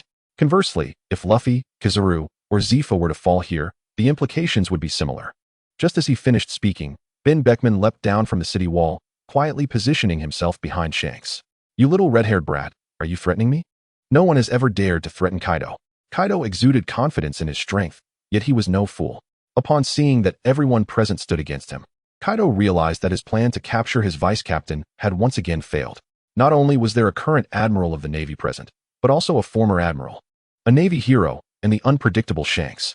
However, the atmosphere had reached a critical point, and he needed to find a scapegoat to vent his frustrations. By fate, that unfortunate target fell upon Shanks. After all, among those present, this fellow was the most arrogant, seeking to compel Kaido into submission. Little red-haired brat, if you wish to shoulder everything alone, then do not resist. Kaido transformed into a 200-meter-long azure dragon, seizing Shanks and vanishing into the sky. Luffy silently mourned for Shanks, pondering whether he could truly withstand Kaido's might. Farewell. Beckman cast a deep glance at the crowd before setting off in pursuit of Shanks and Kaido. Just when everyone thought the situation had settled, Katakuri astounded them with his words. Luffy, you now have two choices. First, marry my sister, and henceforth, all grievances between the Big Mom pirates and you will be erased. Second, refuse to marry Charlotte, and we shall unite with Kaido to wage war against you. A series of question marks slowly floated above the heads of those present upon hearing Katakuri's declaration. So sudden? If he doesn't marry your sister, you'll go to war? How audacious, sending a bride over such a distance? Luffy regarded the serious Katakuri, then turned his gaze to the enchanting Charlotte, lost in thought. Those long legs, those exaggerated curves, that prominently voluptuous bosom, that pert buttocks. He was aware that the Big Mom pirates had a penchant for marrying off their daughters, yet he never imagined he would become the prospective groom. He also understood that such unions were rarely simple. It was either a desire for him or for what he possessed. But regardless of the calculations, those matters could be dealt with later. For now, his headquarters faced the imminent threat of two Emperor crews, especially upon beholding Charlotte's beauty. It seemed he wouldn't be at a loss either. The only concern was whether the world government would exploit this situation. However, he wasn't overly worried, as he would eventually withdraw from the Navy. While the audience around the world was still immersed in the clash between Shanks and Kaido, a relatively obscure pirate suddenly emerged, possessing the power to contend with Kaido and thwarting an impending war. In an instant, Shanks' reputation soared. Yet, with Katakuri's announcement, the previously silent audience erupted into chaos once more. What? The Big Mom pirates actually wished to ally through marriage with Luffy. Chapter 95, A Joyful Union. Is that stunning beauty truly the intended bride? She is simply exquisite. Luffy, the Admiral, is indeed fortunate. I envy him for a century. If I could marry such a beauty, I would die without regrets. And you, who spoke just now, think you are worthy? That is the daughter of an emperor. You might as well hurry and wash up for bed, for dreams are all you'll have. On God Island. Wretched woman. Little Nami pouted, angrily pointing at Charlotte on the screen, her foot stamping in frustration. She looked like a little girl whose beloved toy had been snatched away, utterly adorable. Nojiko glanced at Nami with a peculiar expression, questioning the source of her ire. Wretched woman. Kuna also muttered angrily, her delicate fingers unconsciously resting on her sword. Among the crowd, Nami and Kuna's eyes met, each surprised to find the same fury reflected in the other, as if they had discovered kindred spirits. What is it? Is Nami hoping to become Luffy's bride now? Belmir teased, affectionately stroking Nami's orange hair. With a man as dashing and powerful as Luffy, it's no wonder Nami, or any girl for that matter, would be smitten. Given her naturally open disposition, she shared a playful banter with Nami. What are you saying, Belmir? Nami blushed at Belmir's words. Whitebeard pirates. Gururara, looks like this little one has good taste. Whitebeard laughed heartily, lamenting that he had never taken a goddaughter. Otherwise, he would have gladly welcomed this little brat as a son-in-law. Jozu and Sachi could only shake their heads at their father's remarks. Why was their old man so fixated on Luffy? While they owed him a significant favor, the other party was a Navy admiral. They certainly did not wish to become entangled with an admiral. The mere thought sent shivers down their spines. Luffy, huh? Blackbeard's little eyes darted around. He had heard that this fellow was quite formidable and decided it would be best to steer clear of him in the future. Teach, was steadfast and composed. Yet, thinking back to the time he fought Shanks to a standstill, he couldn't help but feel a twinge of impatience at how well Shanks was faring in these turbulent seas now. When would he finally rise to prominence? Teach awaited an opportunity, one significant enough to elevate him to the pinnacle of the world. For this, he had endured for decades.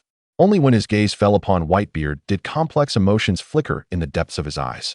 Having regarded Whitebeard as a father since childhood and grown up under his protection, to claim that he felt no attachment would be a falsehood. Yet, when compared to his own ambitions, familial bonds could be cast aside. If he were to wait indefinitely for the opportunity he desired, perhaps this state of affairs wouldn't be so bad after all. Teach mused to himself as he devoured a cherry pie. Katakuri awaited Luffy's decision in silence. Luffy's gaze drifted among Robin, Nami, and the other two women, observing their gentle nods in his direction, filling him with comfort. I can marry Charlotte, but not today. Today's wedding shall solely belong to my three wives, Luffy declared firmly.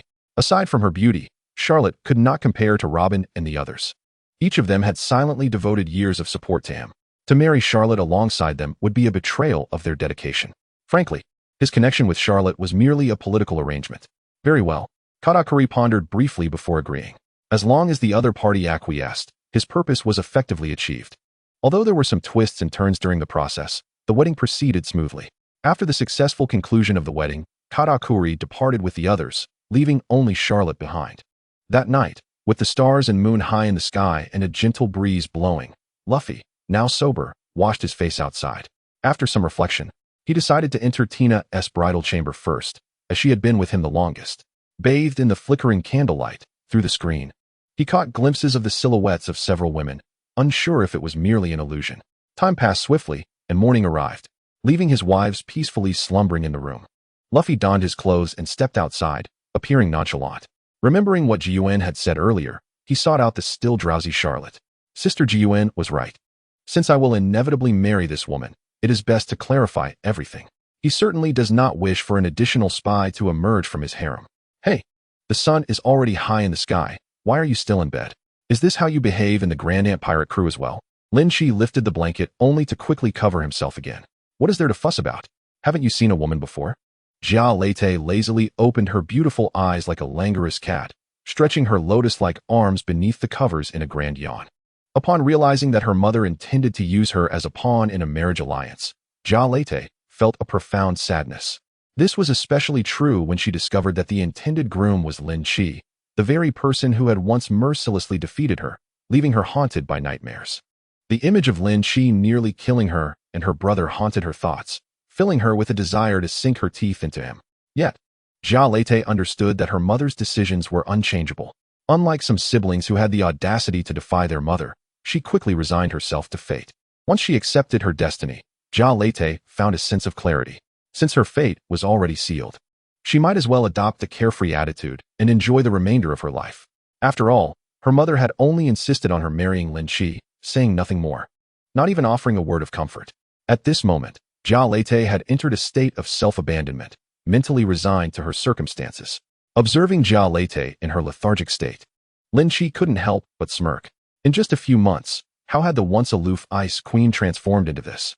The words he had intended to use as threats and warnings remained unspoken. The only way to change Jia Lete's disheartened demeanor was through kindness, until he could touch her heart once more. Rest well. If you need anything, inform the servants. I usually handle matters in the study. You may find me there. After advising Jia Lete, Lynch exited the room. As if I would seek you out. Jia Lete fixed her gaze in the direction Lynch had departed, lingering for a few seconds before burrowing back into her warm cocoon, rolling delightfully on the large bed. She had prepared herself for threats or coercion from Lynch, even the possibility of punishment. To her surprise, he had not only refrained from such actions but had treated her with unexpected kindness, catching her off guard entirely.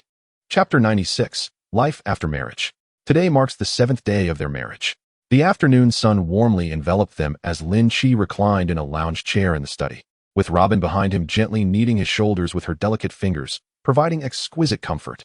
At the desk nearby, Tina gazed forlornly at the mountain of paperwork, lost in thought. Lynch, Robin, Tina, it's time for afternoon tea. Let us take a break, Ji Yuan announced as she wheeled in the cart. Perhaps it was merely an illusion, but Ji Yuan seemed to have become even more alluring. Her mature aura intensified. Not only Ji Yuan, but both Tina and Robin had also shed their youthful innocence, their features radiating maturity and allure. Together, the three resembled ripe peaches, their fair skin blushing with a delicate pink hue. Merely gazing at them sparked an appetite. Perhaps this is the distinction between a girl and a wife. Long live Sister Ji Yuan. Tina leapt from her chair in exuberance, clinging to Ji Yuan like a wombat. She was finally liberated from the burdensome paperwork. Tina, you should be the one handling the documents from now on. Robin chuckled at Tina's overzealousness. It was unclear who had insisted on testing her work this morning. You are truly wonderful, Robin. All right, let's see what we have for today's afternoon tea. You too. Stop getting cozy. Despite being married for a week, Lynch could never tire of his 3 stunning wives, each possessing beauty, grace, and figure. Perhaps this was the essence of a honeymoon phase. Here it comes. Tina joyfully kissed Ji Yuan before jumping down and eagerly unveiling the afternoon tea. It smells divine. Sister Ji Yuan, your culinary skills have truly improved. The rich aroma of cream mingled with the freshness of octopus, wafting towards them with the steam. Takoyaki and lemonade. Can I really eat this? Tina's appetite was piqued at the sight of the steaming takoyaki. Such a sweet little girl.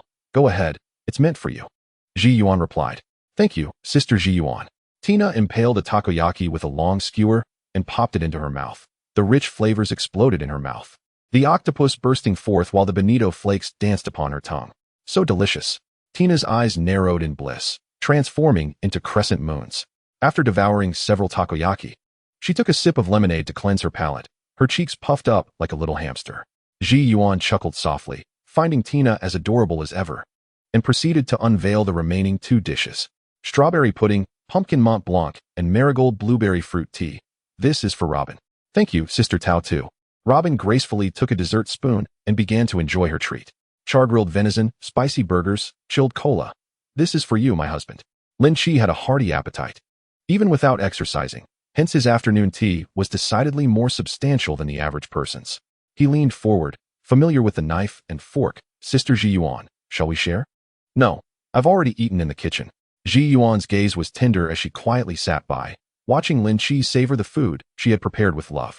The venison was perfectly grilled, golden brown on both sides, imbued with the aroma of high-quality charcoal. Lin Chi discerned that Ji Yuan had added lemon juice to balance the flavor with rosemary. Suddenly, he recalled something and summoned a servant. Prepare an afternoon tea and take it to Jia Leite. Yes, Your Majesty, the servant replied with a bow before retreating. How has Jia Leite been these past few days? Ji Yuan inquired. Still the same, eating and drinking as usual, not dwelling on any troubles. Lin Chi shrugged. However, I sense her mood has improved somewhat lately. That's good to hear. We aren't in a rush. As long as she doesn't cause us trouble, we are fine. I think so too. Let us just keep her comfortable for now. I've instructed Sasuke to monitor her discreetly. He is quite reliable. Speaking of Jia Leite, Lin Chi couldn't help but recall her astonishingly alluring figure. I find myself missing Tom a bit. I wonder how long until he returns. Ever since encountering Tom, Ji Yuan, a devoted cat lover, had lost interest in any other kittens. It was worth noting that their union had been facilitated by Tom's matchmaking. That silly cat should be back soon. Arabasta Kingdom. Hyo. Just as Tom was battling Crocodile, he suddenly sneezed, glancing around suspiciously. Who is speaking ill of me? Tom was unaware of his whereabouts or who the scar-faced man before him was. He had merely gotten lost while searching for Mohawk and had unwittingly ended up here. As for the man with the slick-back hair, Tom was clueless as to how he had offended him. Cat, since you refuse to join my work society, then perish. Erosion cycle. Crocodile's voice jolted Tom back to reality. The desert beneath his feet began to shift violently, swirling like a vortex at sea, burying Tom deeply within. Crocodile, standing upon the tranquil desert surface, turned away when he noticed Tom the cat remained motionless. This peculiar feline, though not particularly strong, seemed impervious to death, even when deprived of moisture. After much contemplation, he concluded that burying the creature underground was the only option left. The sand crocodile swore he had never encountered such an odd creature before. Half an hour later, Tom the cat crawled out from several kilometers beneath the desert like a caterpillar. Lying supine upon the desert sands, a wave of loneliness surged within Tom's heart. He suddenly found himself disinclined to pursue the elusive eagle eye.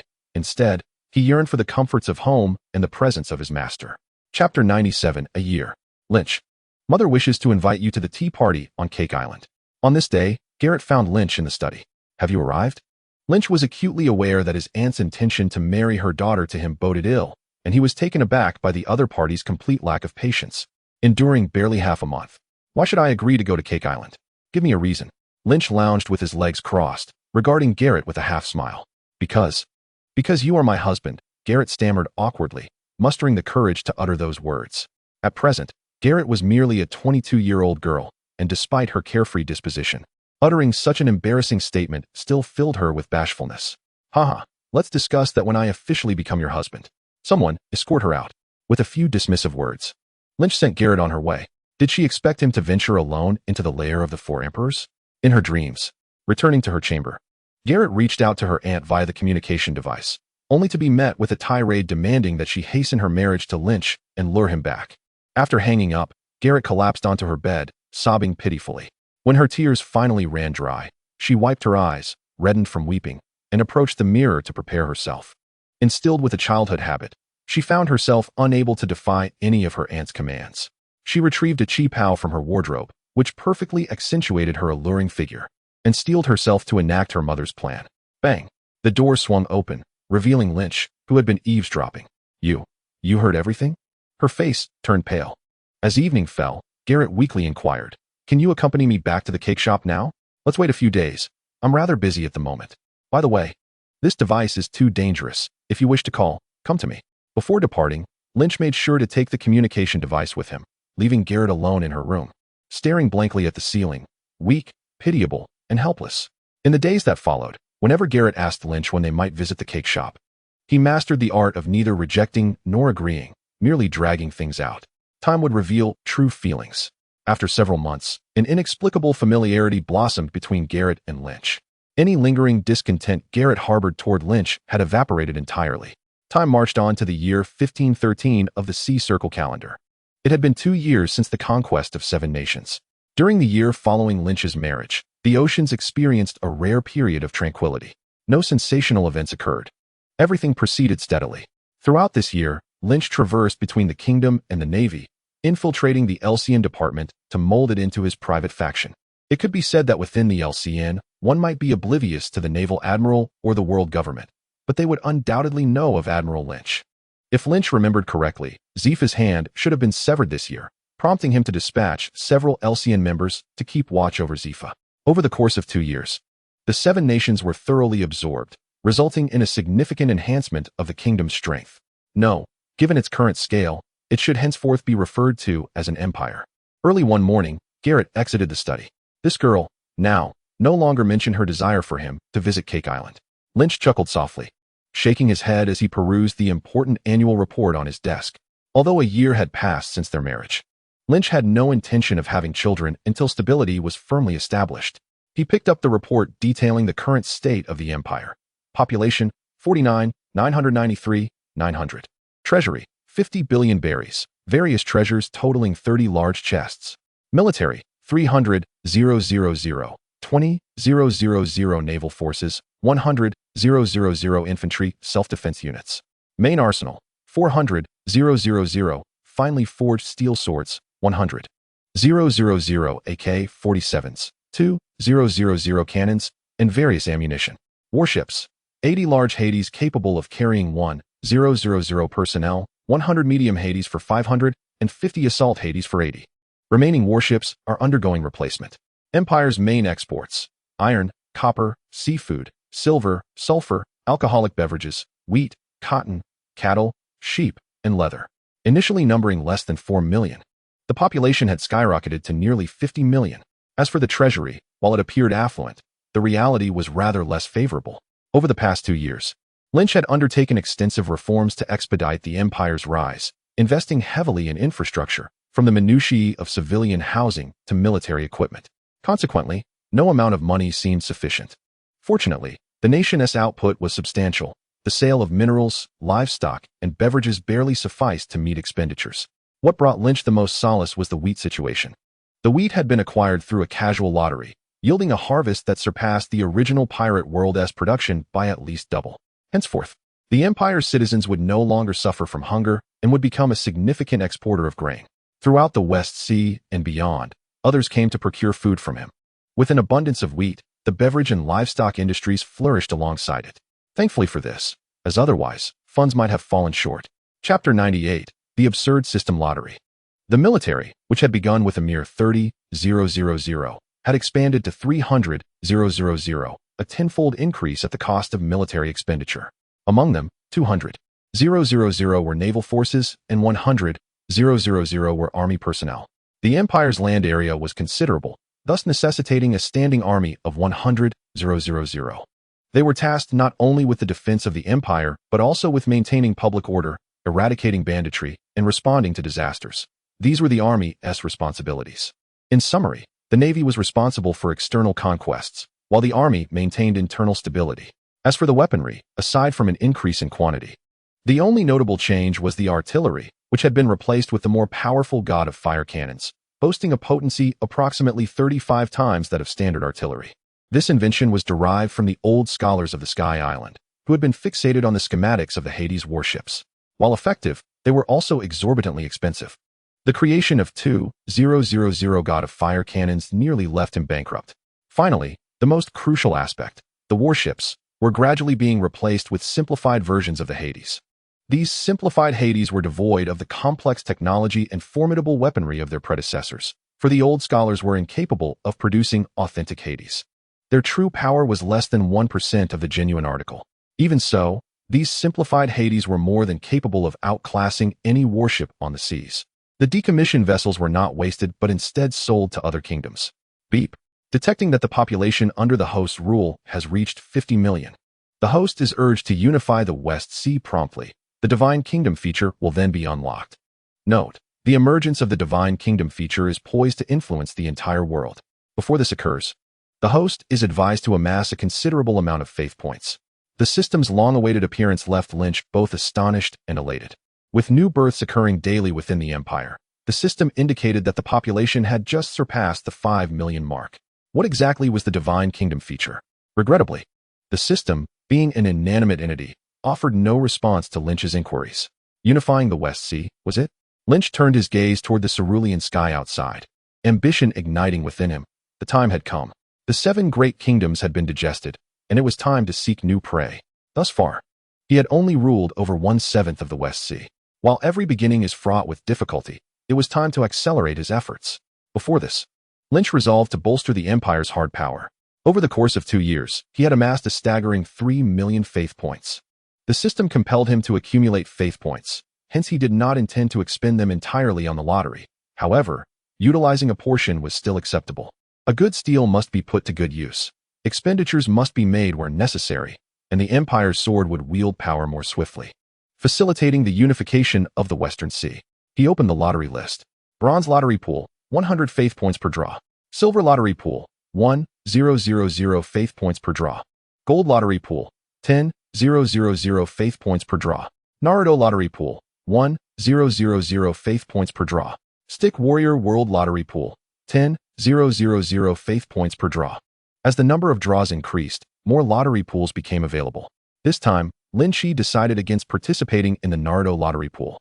While this pool was inexpensive and had a high ceiling, its drop rate was absurdly low. Lynch had no idea how many points he had squandered to obtain a single Tsunade. He finally understood why the pool was so affordable. This gambling endeavor was not one he wished to partake in any further. The newly emerged Stick Warrior world was quite familiar to Lynch. He had watched it before and recognized many popular memes from the anime. In an instant, grasped the future. Which stick do you desire? Cosplay Freya requires merely a wig. In this world, despite its combat prowess not being particularly strong, there were always some absurdly powerful items and skills. The reason for the 10,000 faith points per draw was likely due to their rarity. He chose to set this aside for now, as he only desired a few items from this world, and the probability of obtaining them was akin to purchasing a lottery ticket. Ultimately, Lynch's focus shifted to the gold lottery pool. With 10,000 points per draw, it could randomly yield anything from any world. The drop rates were not unreasonable. At the very least, the return on investment justified the price. Let us proceed. He commanded the system, initiating 10 consecutive draws to test the waters. Ding. Deducting 100,000 faith points, drawing from the lottery pool. Congratulations, host. You have received the item, Tsunade's J-type cover. The first item that appeared took Lin Chi by surprise. On his desk rested a black, semi-transparent cover. His initial reaction was disbelief. Did Tsunade actually wear this?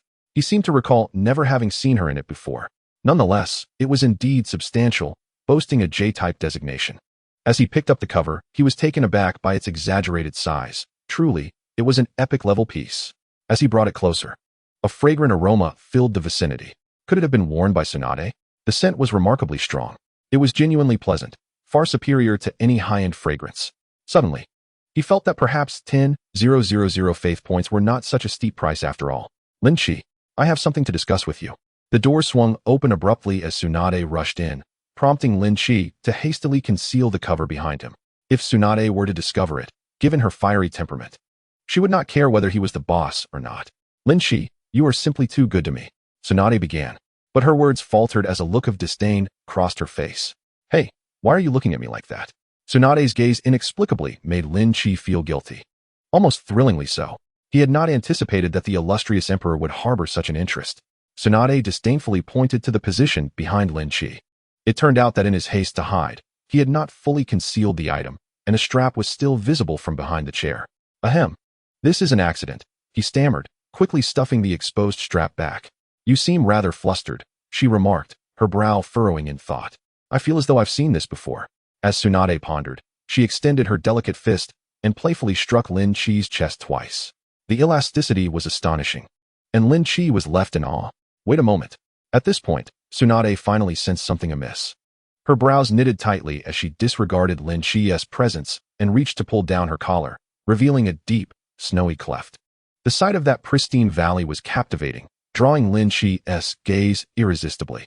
How white, how ample, how supple.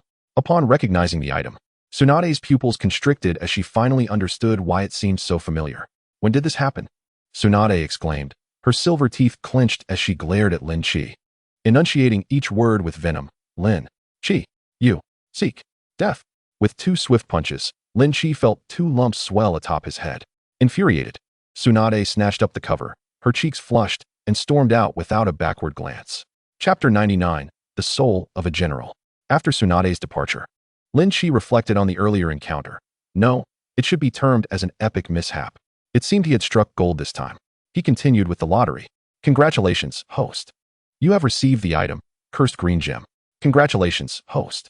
You have received the item, the Song of the Black Emperor. Congratulations, host. You have received the item, Ancient Zoan-type Triceratops Fruit.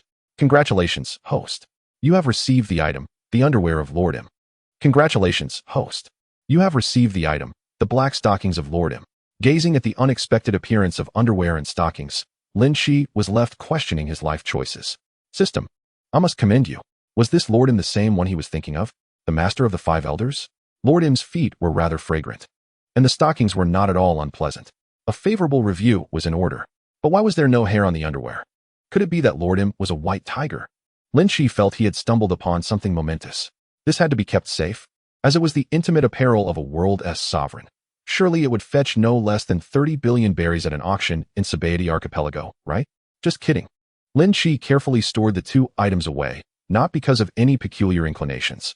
Besides, if Lord M discovered his possession, it could lead to dire consequences through some devil fruit. Item, Cursed Green Gem, bestows unimaginable misfortune upon its holder, with ordinary individuals finding it difficult to resist the gem's allure. Host is immune. Overall, this lottery was well worth the price. Upon seeing the Cursed Green Gem, Lynch formulated a plan for the impending unification of the Western Sea. Item, the Song of the Black Emperor, a consumable item that summons the ghostly army of the Black Emperor from the depths of hell to aid the user.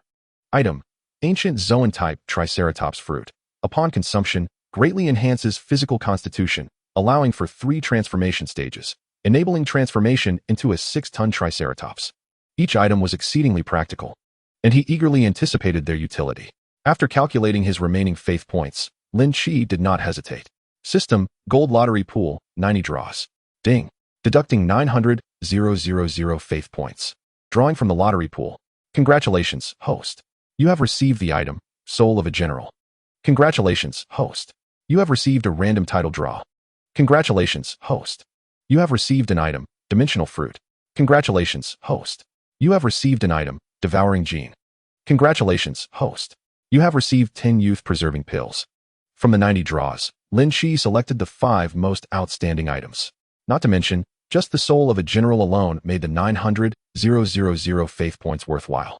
Soul of a General, a lifelong inheritance from the first female admiral in the world of One Piece. Upon fusion, the user will inherit her Haki, swordsmanship, martial arts, combat techniques, and physical prowess. Note 1. Only females can utilize this. Note 2. Fusion requires time. During the fusion process, the individual will fall into a slumber, and one must not rush the process. The duration of fusion is determined by the compatibility between the user and the female admiral, ranging from 1 year to 5 years, after which the user will fully absorb the abilities of the female admiral, integrating them into their own capabilities. For 900,000 points, acquiring a general-level expert was simply too advantageous. Upon exhausting this resource, one succumbs to a slumber lasting anywhere from 1 to 5 years, only to awaken once it has been thoroughly absorbed, leaving Lynch in a state of hesitation. Given this singular condition, even if he were capable of utilizing it, he would refrain. Who knows what the world will be like after 5 years of dormancy? Perhaps that old rascal Kaido would seize the opportunity to abscond with his coffin while he sleeps. The question of who would benefit from this remains. For although she leans towards Shiwan, he is reluctant to impose his desires upon his wife, as not everyone is inclined to bid farewell to the world for several years. Ultimately, Lynch resolved to solicit their opinions, instructing the guards to summon them forth. Successful integration would yield a formidable general. The candidate must be someone close, unlike Tsunade, whose compatibility is insufficient. She is not even from the pirate world, and the fusion would undoubtedly require 5 years. Moments later, Tina, Robin, and Shiwan were summoned into the room. Upon hearing Lynch's words, the 3 women were taken aback by the existence of such a potent entity, plunging into a quagmire of conflict and uncertainty. 5 years. How many such spans does one encounter in life? They were compelled to consider the worst-case scenario. They did not wish to awaken to find their parents aged, themselves transformed, their husband a stranger, and the world rendered unfamiliar. For their age, these 5 years represented a golden period of youthful vitality. Little did they know, Lynch had already procured a youth preservation pill. The lifespan fruit had appeared in the life choice system's store more than once, and consuming it could grant an additional year of life. Most of their concerns were unfounded. Let me take this on, my husband. Summoning her courage, Shiwan stepped forward first, stating, I can feel that my strength has reached a bottleneck. Without significant opportunity, I would merely attain the rank of an elite vice admiral for my lifetime. Are you certain, Shiwan? Have you fully considered everything you will face? Lynch felt compelled to inquire repeatedly. I am certain. Shiwan's eyes grew resolute. For her husband, she must become even stronger. All right, take this first.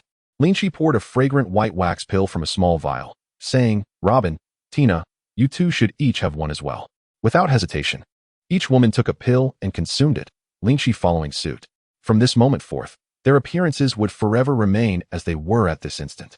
So sweet. With a taste of honey. What did you give Tina, my husband? Tina licked her lips, savoring the lingering flavor. The youth preservation pill will ensure our beauty remains eternal. Your skin will forever be as smooth as it is now. Wow. Long live my husband. Upon hearing of their everlasting beauty, the eyes of the 3 women sparkled, excitedly planting lipstick marks upon Lynch's face. The allure of eternal youth for women is akin to that of becoming the ruler of the world.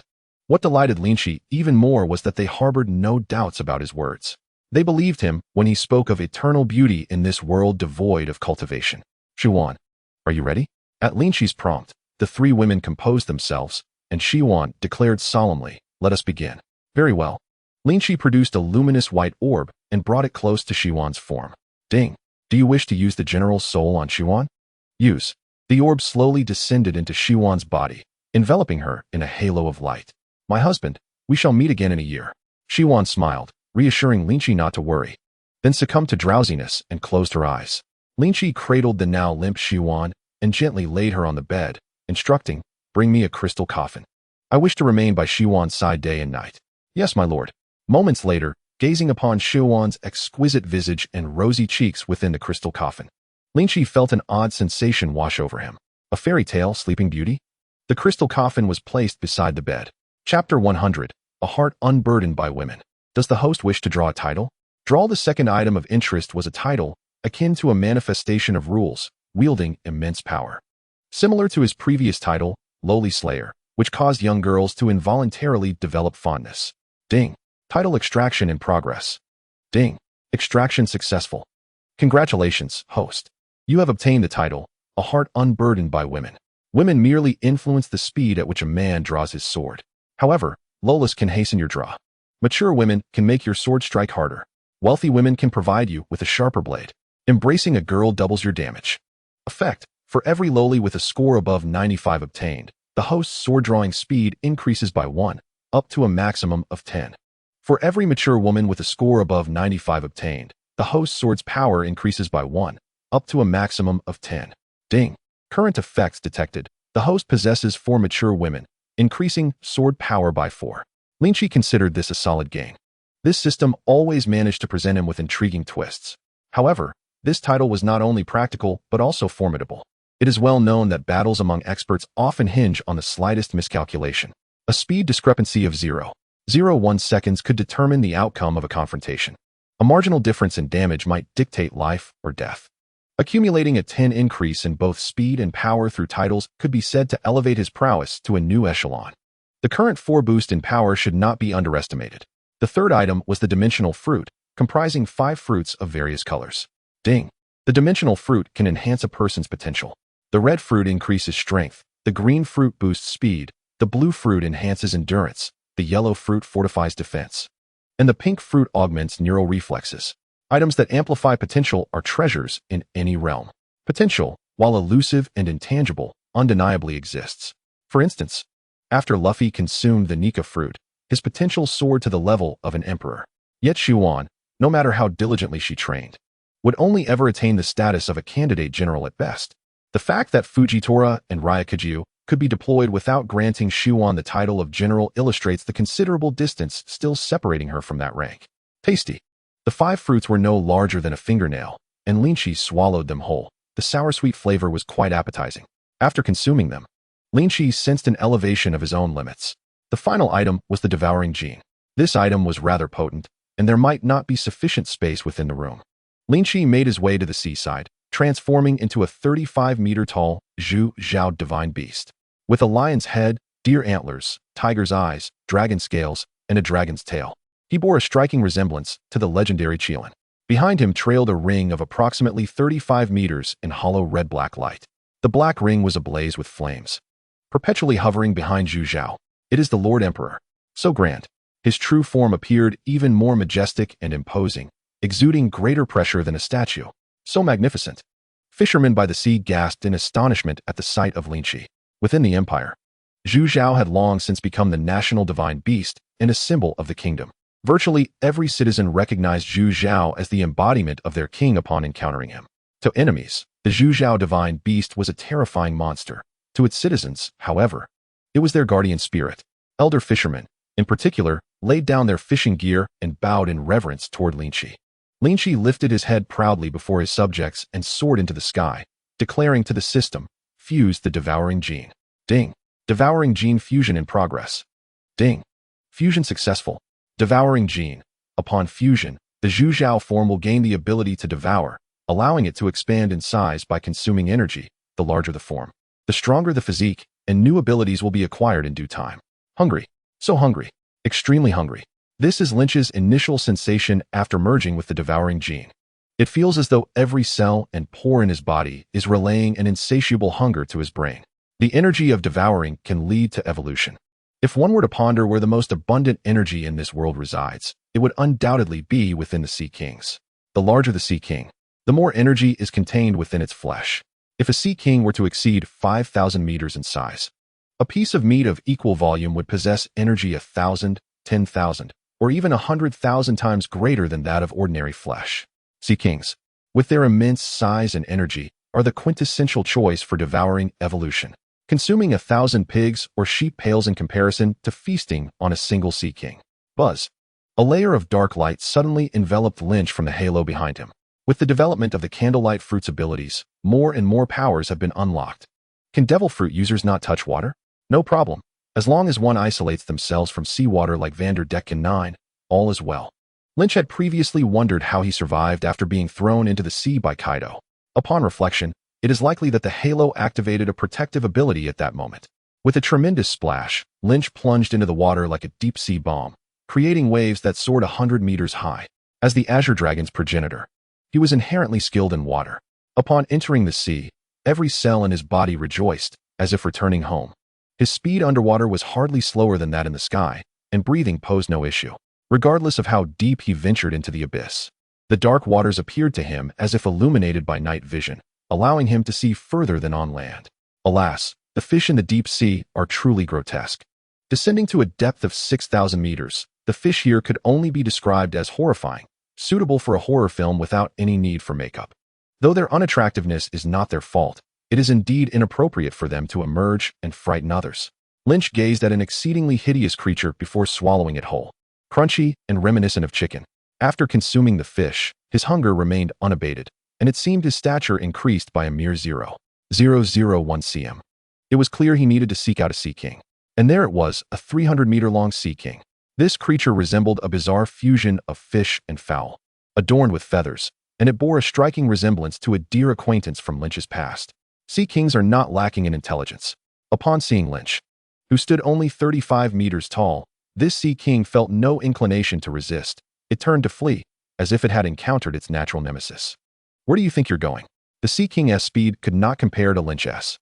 In a flash of electricity, the 300-meter-long Sea King was transformed into a delectable roasted fish. Chapter 101, Devouring Evolution. The 300-meter-long Sea King was dragged ashore by Lynch, standing at 35 meters. He appeared like a child before the colossal creature.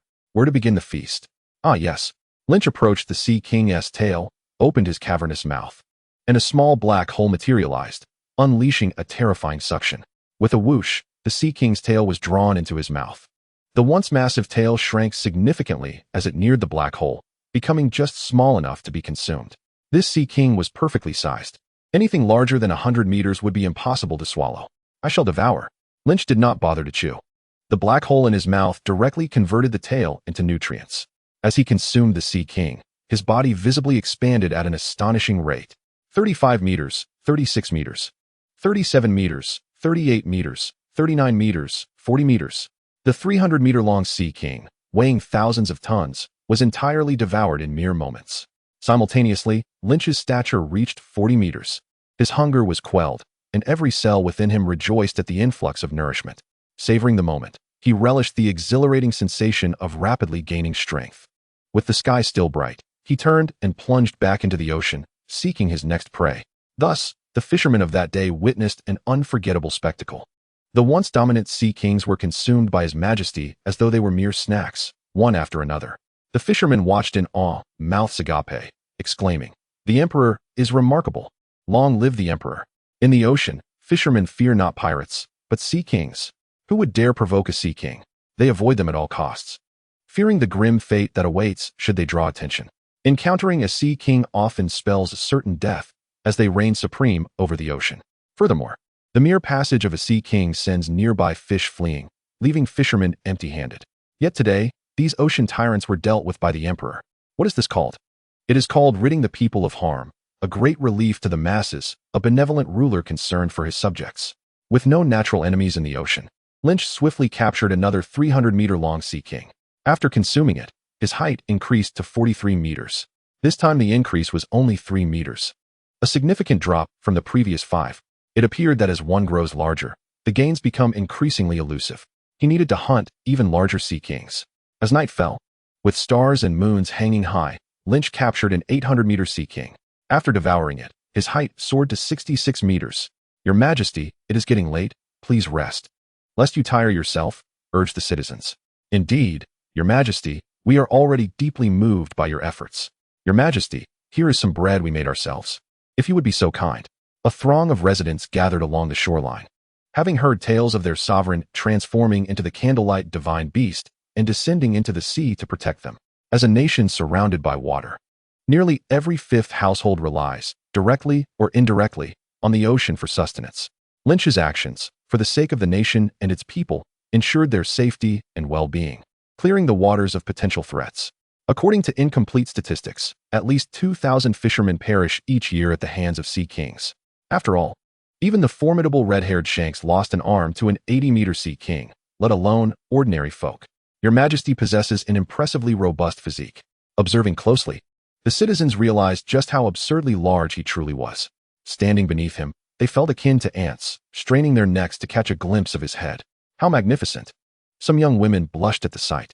Standing at 66 meters, he was equivalent to a 23-story building. Imagine a Chelan towering before them at such a height. This was the sensation experienced by the citizens. The fiery halo behind Lynch illuminated the dark night sky. Lynch surveyed the vast throng, perplexed. What was happening? Why was everyone congregating by the shore? And why was his faith value climbing at a speed akin to a rocket? Unbeknownst to him, after a day of gorging on Sea Kings, all was well. As it grew late, Lynch had not intended to continue capturing Sea Kings. Such endeavors require perseverance. However, witnessing the gratifying acceleration of his faith value, he was inclined to treat everyone to dinner. The Candlelight divine beast opened its mouth, unleashing a lightning bolt several dozen meters wide, instantly illuminating the night as bright as day. The lightning struck the ocean's surface, causing the nearby waters to boil, and a multitude of fish surfaced, wafting delicious aromas. Lynch inhaled deeply, drawing tens of thousands of roasted fish to the shore. Your Majesty invites everyone to enjoy fish. Do not forget to thank the Emperor. It was unclear which clever little sprite had called out, "Thank you, Your Majesty. Long live Your Majesty." Amidst a plethora of grateful expressions, the value of faith surged once more. After celebrating with the people, Lynch returned to the royal palace. Casting a contemplative gaze upon his palms, sensing an inexplicable change, he made a deliberate incision on his wrist, and the wound, exposing sinew, healed completely within a matter of moments, leaving no trace of a scar. His regenerative capabilities had increased by approximately 1/3. It was blood. Observing the remnants of crimson on his wrist, Lynch discerned the source of his transformation. Within the state of Candlelight, the essence of those sea kings he had consumed now infused his human blood. Undoubtedly, his blood had become more potent than any elixir. While it may not be able to resurrect the dead, it could fully restore limbs severed or grievously injured, and even in the event of decapitation, as long as the head remained warm, his blood could facilitate a reunion. Invincible. Henceforth, Lynch could confidently proclaim himself the foremost healer of external wounds. He collected a droplet of blood from his wrist and casually tossed it into the flower bed outside. The diminutive yellow flower, initially no larger than a fingertip, ascended to a height of 5 meters at a visibly rapid pace. The million lottery points spent on this endeavor proved exceptionally worthwhile. With 6 beauty elixirs remaining, Lynch dispatched one to Galette, one to Tsunade, and another to Uchiha Mikoto, knowing that women typically appreciated such gifts. Having drawn one, he could draw again without fear of waste, as they were all allies. Although Tsunade possessed the Yin seal, it was not true immortality. Once her chakra was depleted, she would revert to her original state. At just over 20, Tsunade was perfectly suited to consume the beauty elixir. Chapter 102. Supporting puppets to conquer the world. To unify the West Sea, one must contend with the world government. He had been expressly forbidden by the world government from attacking other nations under any circumstances. Now was not the time to confront the world government. Thus he had to seek alternative methods. However, this posed no challenge for Lynch. At the break of dawn the following day, Lynch set off for the Kingdom of Willis. The Kingdom of Willis was the largest nation in the West Sea. Aside from Lynch's empire, boasting a population exceeding 10 million. Seizing the opportunity while the old king remained ensconced with his concubine, Lynch effortlessly infiltrated the royal palace.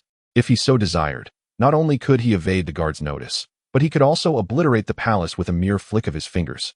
Yet he would not resort to such measures. Arriving before the throne, Lynch withdrew the cursed emerald he had drawn in the lottery the previous day and concealed it within the crevice of the throne.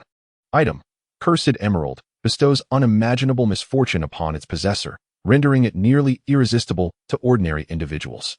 The host is immune. Having completed this task, Lynch withdrew, returning to his empire to await favorable news. As the sun rose high in the sky, the elderly king of Willis finally ambled into his chamber, his belly leading the way. Approaching his 60s, the old king was far from foolish. His ability to maintain his position attested to his political acumen. In his quest for the throne, he had not hesitated to eliminate his elder brother and younger brother, imprisoning the former king. However, due to his benevolent treatment of his subjects and his kindness towards loyal ministers, he had expanded the kingdom's territories, leading it to prosperity and earning the title of the Great Emperor Guangwu. Thud! The old king plopped down onto the throne, causing the concealed emerald to bounce forth and roll onto the floor. The old king's gaze instinctively fixated upon the emerald, his eyes widening with greed. Could it be a treasure hidden by the previous monarchs? The emerald appeared to possess a certain enchantment. Upon picking it up, the old king's eyes were consumed by avarice. Someone, embed this emerald into my crown. A week later, Lynch received word that the old king of Willis had tragically choked to death while dining. Following the old king's demise, the eldest prince ascended the throne without hindrance. Lynch smiled faintly, patting Galette's posterior, prompting her to change her posture. The wait would continue. Upon assuming the throne, the eldest prince was captivated by the crown left behind by his father, particularly by the emerald adorning it, and instinctively placed the crown upon his head. 5 days later, news reached Lynch that the new king of Willis had met his end by slipping on a banana peel and falling to his death. What a remarkable turn of events! Lynch exclaimed, astonished by the emerald's formidable power, which exceeded his expectations. Given the physical prowess of the people in this world, the likelihood of dying from slipping on a banana peel was more improbable than winning 100 million in the lottery. But that was not all. Lynch needed to wait for another puppet king whom he could manipulate at will. Following the death of the eldest prince, the kingdom of Willis did not immediately select a new heir. The palace ministers divided into 2 factions, one supporting the 3rd prince and the other backing the 6th prince. In their struggle for the throne, Both factions engaged in a series of overt and covert battles. Eventually, a month later, at the cost of the second and third prince's unexpected deaths, the sixth prince successfully ascended to the throne. 3 days after the sixth prince's coronation, the royal family publicly announced that he had succumbed to a recurrence of an old ailment, when in reality, he had slipped and drowned in a cesspool. With 3 successive kings meeting bizarre ends, it became apparent to all that something was amiss. The royal family summoned exorcists and bounty hunters for investigation. Yet the conclusion yielded no issues. The populace of Willis was bewildered. The speed at which kings changed was faster than that of changing girlfriends. Within a mere 2 months, 4 different kings had reigned. One day, the nation mourned the former king, draped in white. The next, vibrant red satin billowed in the air, and within a week, paper money was once again floating about. However, tranquility lasted less than half a month. The allure of power drove individuals to extreme lengths to seize it. The royal family's direct line had nearly perished, leaving the late king's 2 brothers, both current dukes, to vie for power against the 17-year-old ninth prince. 3 days later, one of the dukes emerged victorious, ascending to kingship. A week later, the most unfortunate duke met his demise in a tragic fall from the 5th floor, suffering multiple fractures and ultimately succumbing. The final duke, having learned from the previous events, disregarded the ninth prince's opposition and forcibly arranged for him to ascend the throne while he manipulated events from the shadows. Upon receiving reports from his subordinates, Lynch realized that the opportunity had arrived. That night, Lynch sought out the slumbering ninth prince. Crack! A flash of lightning illuminated the window, startling the ninth prince awake. Upon seeing Lynch standing beside his bed, he nearly experienced cardiac arrest. Just as he intended to call for help, Lynch covered his mouth, threatening, "If you wish to live, do not utter a sound." The ninth prince nodded vigorously. "Sir, I am but a puppet king. The true power rests with my uncle. You must have mistaken me for someone else. You see, our throne is cursed. No king survives beyond a week. If I could escape, I would have done so long ago. Perhaps you could take me with you?" As soon as Lin Chi released his grip, the ninth prince began to pour out his woes. "A king who cannot survive a week. This is a death sentence. I just had a dream. One where my father and 2 deceased brothers beckoned me. He was still young, not yet 18, and he desperately wished to avoid death. I have a means to ensure your survival and grant you absolute power, but you must heed my commands henceforth," Lin Chi stated solemnly. "Absolutely. As long as it allows me to live, I will do whatever you ask." "Good, consume this." Lin Chi produced a pill and offered it to the prince. The ninth prince took the pill and swallowed it, only to remember to ask afterward, "What did you just make me eat? Poison, huh?" The ninth prince was on the verge of tears. "Sir, I'm already close to death, and you give me poison? With me here, you shall not perish." Lin Chi felt a degree of satisfaction with the ninth prince.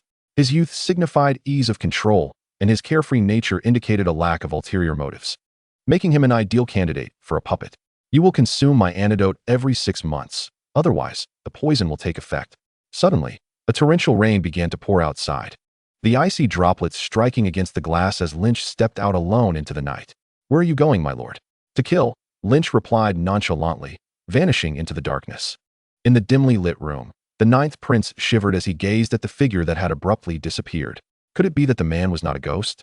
An hour later, Lynch returned to the chamber, crimson blood cascading from his demonic blade. "The voices of dissent have ceased. You have 1 month to seize power. Do not disappoint me." Lynch's voice echoed like a specter, causing the ninth prince to tremble as he furtively glanced at the bloodstains on the sword.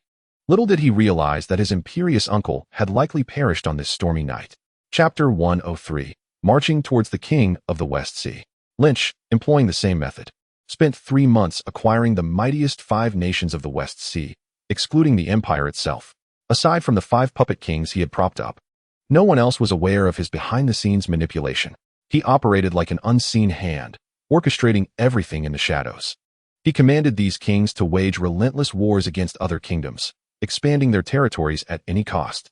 Under the influence of these 5 rogues, the West Sea was plunged into chaos, with fear gripping the hearts of its people.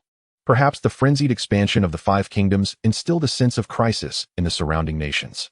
These powerful states seized the opportunity to declare war on the smaller countries, devouring them to bolster their own strength. The smaller nations formed alliances to collectively resist the incursions of the great powers. In an instant, the West Sea became a battleground, with no corner untouched by conflict, swiftly becoming the most tumultuous region of the ocean.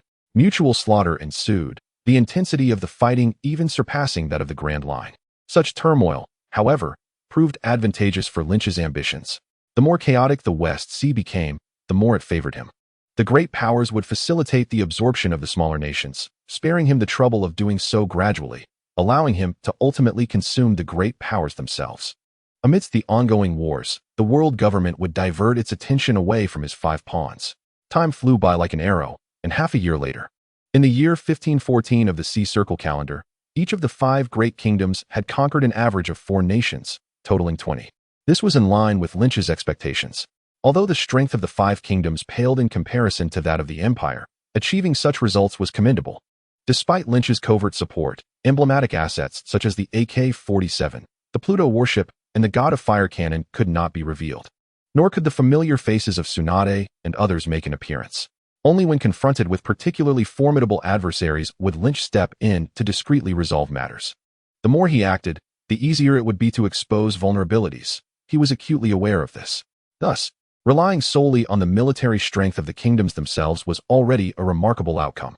Simultaneously, he had instructed Uchiha Mikoto to cultivate numerous new faces over the past 6 months to infiltrate the 5 great empires. In this regard, the Uchiha clan were experts among experts. Presently, nearly all the high-ranking officials of the 5 great empires had been replaced by their people. The West Sea consisted of a total of 58 nations, of which 33 had already fallen under his control. Over half of the West Sea lay firmly in his grasp. The day when he would ascend as the king of the West Sea was no longer far off. The moment he became the king would signify his break with the world government.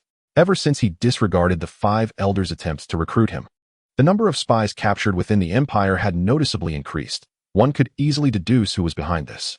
Due to the continuous wars waged by the 5 great kingdoms, the populace was growing weary. Furthermore, each of these kingdoms still had 4 additional nations to absorb, necessitating a period of peace to recuperate and integrate their newly acquired territories. However, this would not take long, as the scale of the 5 great kingdoms was substantial, unlike the Empire of Ur, which had swallowed tenfold its own territory in one fell swoop. What do you mean, Doflamingo is suppressing our interests in the black market? Does he not realize that I am the one pulling the strings behind the scenes? In his study, Lynch furrowed his brow as he listened to the report from Dr. Correa.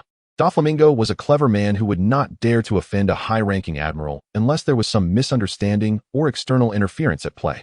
Send someone to issue a warning. If Doflamingo remains obstinate, I shall take matters into my own hands. Understood, my lord, Dr. Correa replied, his fervent gaze retreating with deference. After Dr. Correa departed, Lynch gazed at the Treasury's negative income statement for the year, lost in contemplation. The empire's annual revenue had once barely sufficed for his ambitious reforms, which included extensive infrastructure projects, military enhancements, and improvements to civilian life. Under his reforms, grain production had already doubled, roads crisscrossed the empire, and fresh water flowed into every household. The citizens' happiness index soared, and the military grew increasingly formidable. Massive structures were erected, including shelters, granaries capable of storing enough food for a decade, and border watchtowers. Various systems were meticulously perfected: healthcare, military, legal, and martial training. The expenditures were numerous, and this was still with Lynch exercising restraint in his spending. The root cause of the disrupted balance between income and expenditure was the turmoil in the West Sea. The conflict deterred merchant vessels from other seas from venturing into the West Sea to conduct trade, resulting in a decline in the empire's annual revenue. Currently, the empire relied heavily on the black market to sustain itself. If anything were to happen to that, they would have to tighten their belts. A solution was needed to generate funds. Continuing in this manner was unsustainable. A lack of funds could thwart even the most heroic endeavors. The treasury needed to be replenished. Ideally, there would be a wealthy benefactor willing to make a substantial investment, securing their financial future for years to come. The Golden Emperor. If one were to ask who the wealthiest individual in the world was, the first answer would be the world government, and the second would undoubtedly be the Golden Emperor. However, while the wealth of the world government is collective, the riches of the Golden Emperor are personal, making the Golden Emperor the true wealthiest. The Golden Emperor, known as Gil Tazolo, is a user of the gold fruit. In his youth, he was also a pitiful figure, a pure-hearted warrior forced to become a minotaur. He is the master of the world's largest entertainment city, Gran Tesoro, controlling numerous industries across the globe. Tazolo possesses 20% of the world's berries, and he operates in both the light and dark realms, ruling the underworld as the Golden Emperor, with his influence spanning the world. Acquiring 1/5 of the world's berries would surely ensure the Empire's financial stability for a long time to come. Lynch recalled that Shirahoshi from Fishman Island had once given him a note that could lead him to the Golden Emperor. Upon opening the note, he found a set of coordinates, with the date marked as 1514, this very month. Lynch was experiencing firsthand the prophetic abilities of Shirahoshi, who had foreseen that he would seek the Golden Emperor at this time. Truly, she was the remarkable figure who, at just 3 years old, had predicted the impending era of great pirates. Arlong should take a page from his sister's book. If he had but half of Shirahoshi's understanding and charm, he might not have suffered such a dire fate. With the target confirmed, the next step was to devise a plan of action. While Tezolo was formidable, he posed no significant threat to Lynch. The most crucial factor was that nearly a third of the celestial gold supplied to the world government each year was provided by Tezolo. Would the world government simply turn a blind eye to Tezolo, this mobile treasury? To make a move against Tezolo, the world government would undoubtedly oppose it. In Tezolo's casinos, celestial dragons frequently gather to gamble. Should anything go awry, at least one admiral would swiftly arrive on the scene. Therefore, to rob Tezolo, it was imperative to conceal one's true identity from the public and ensure that no one knew he had been there. Additionally, it was crucial to act swiftly, or rather, to avoid creating too much of a commotion.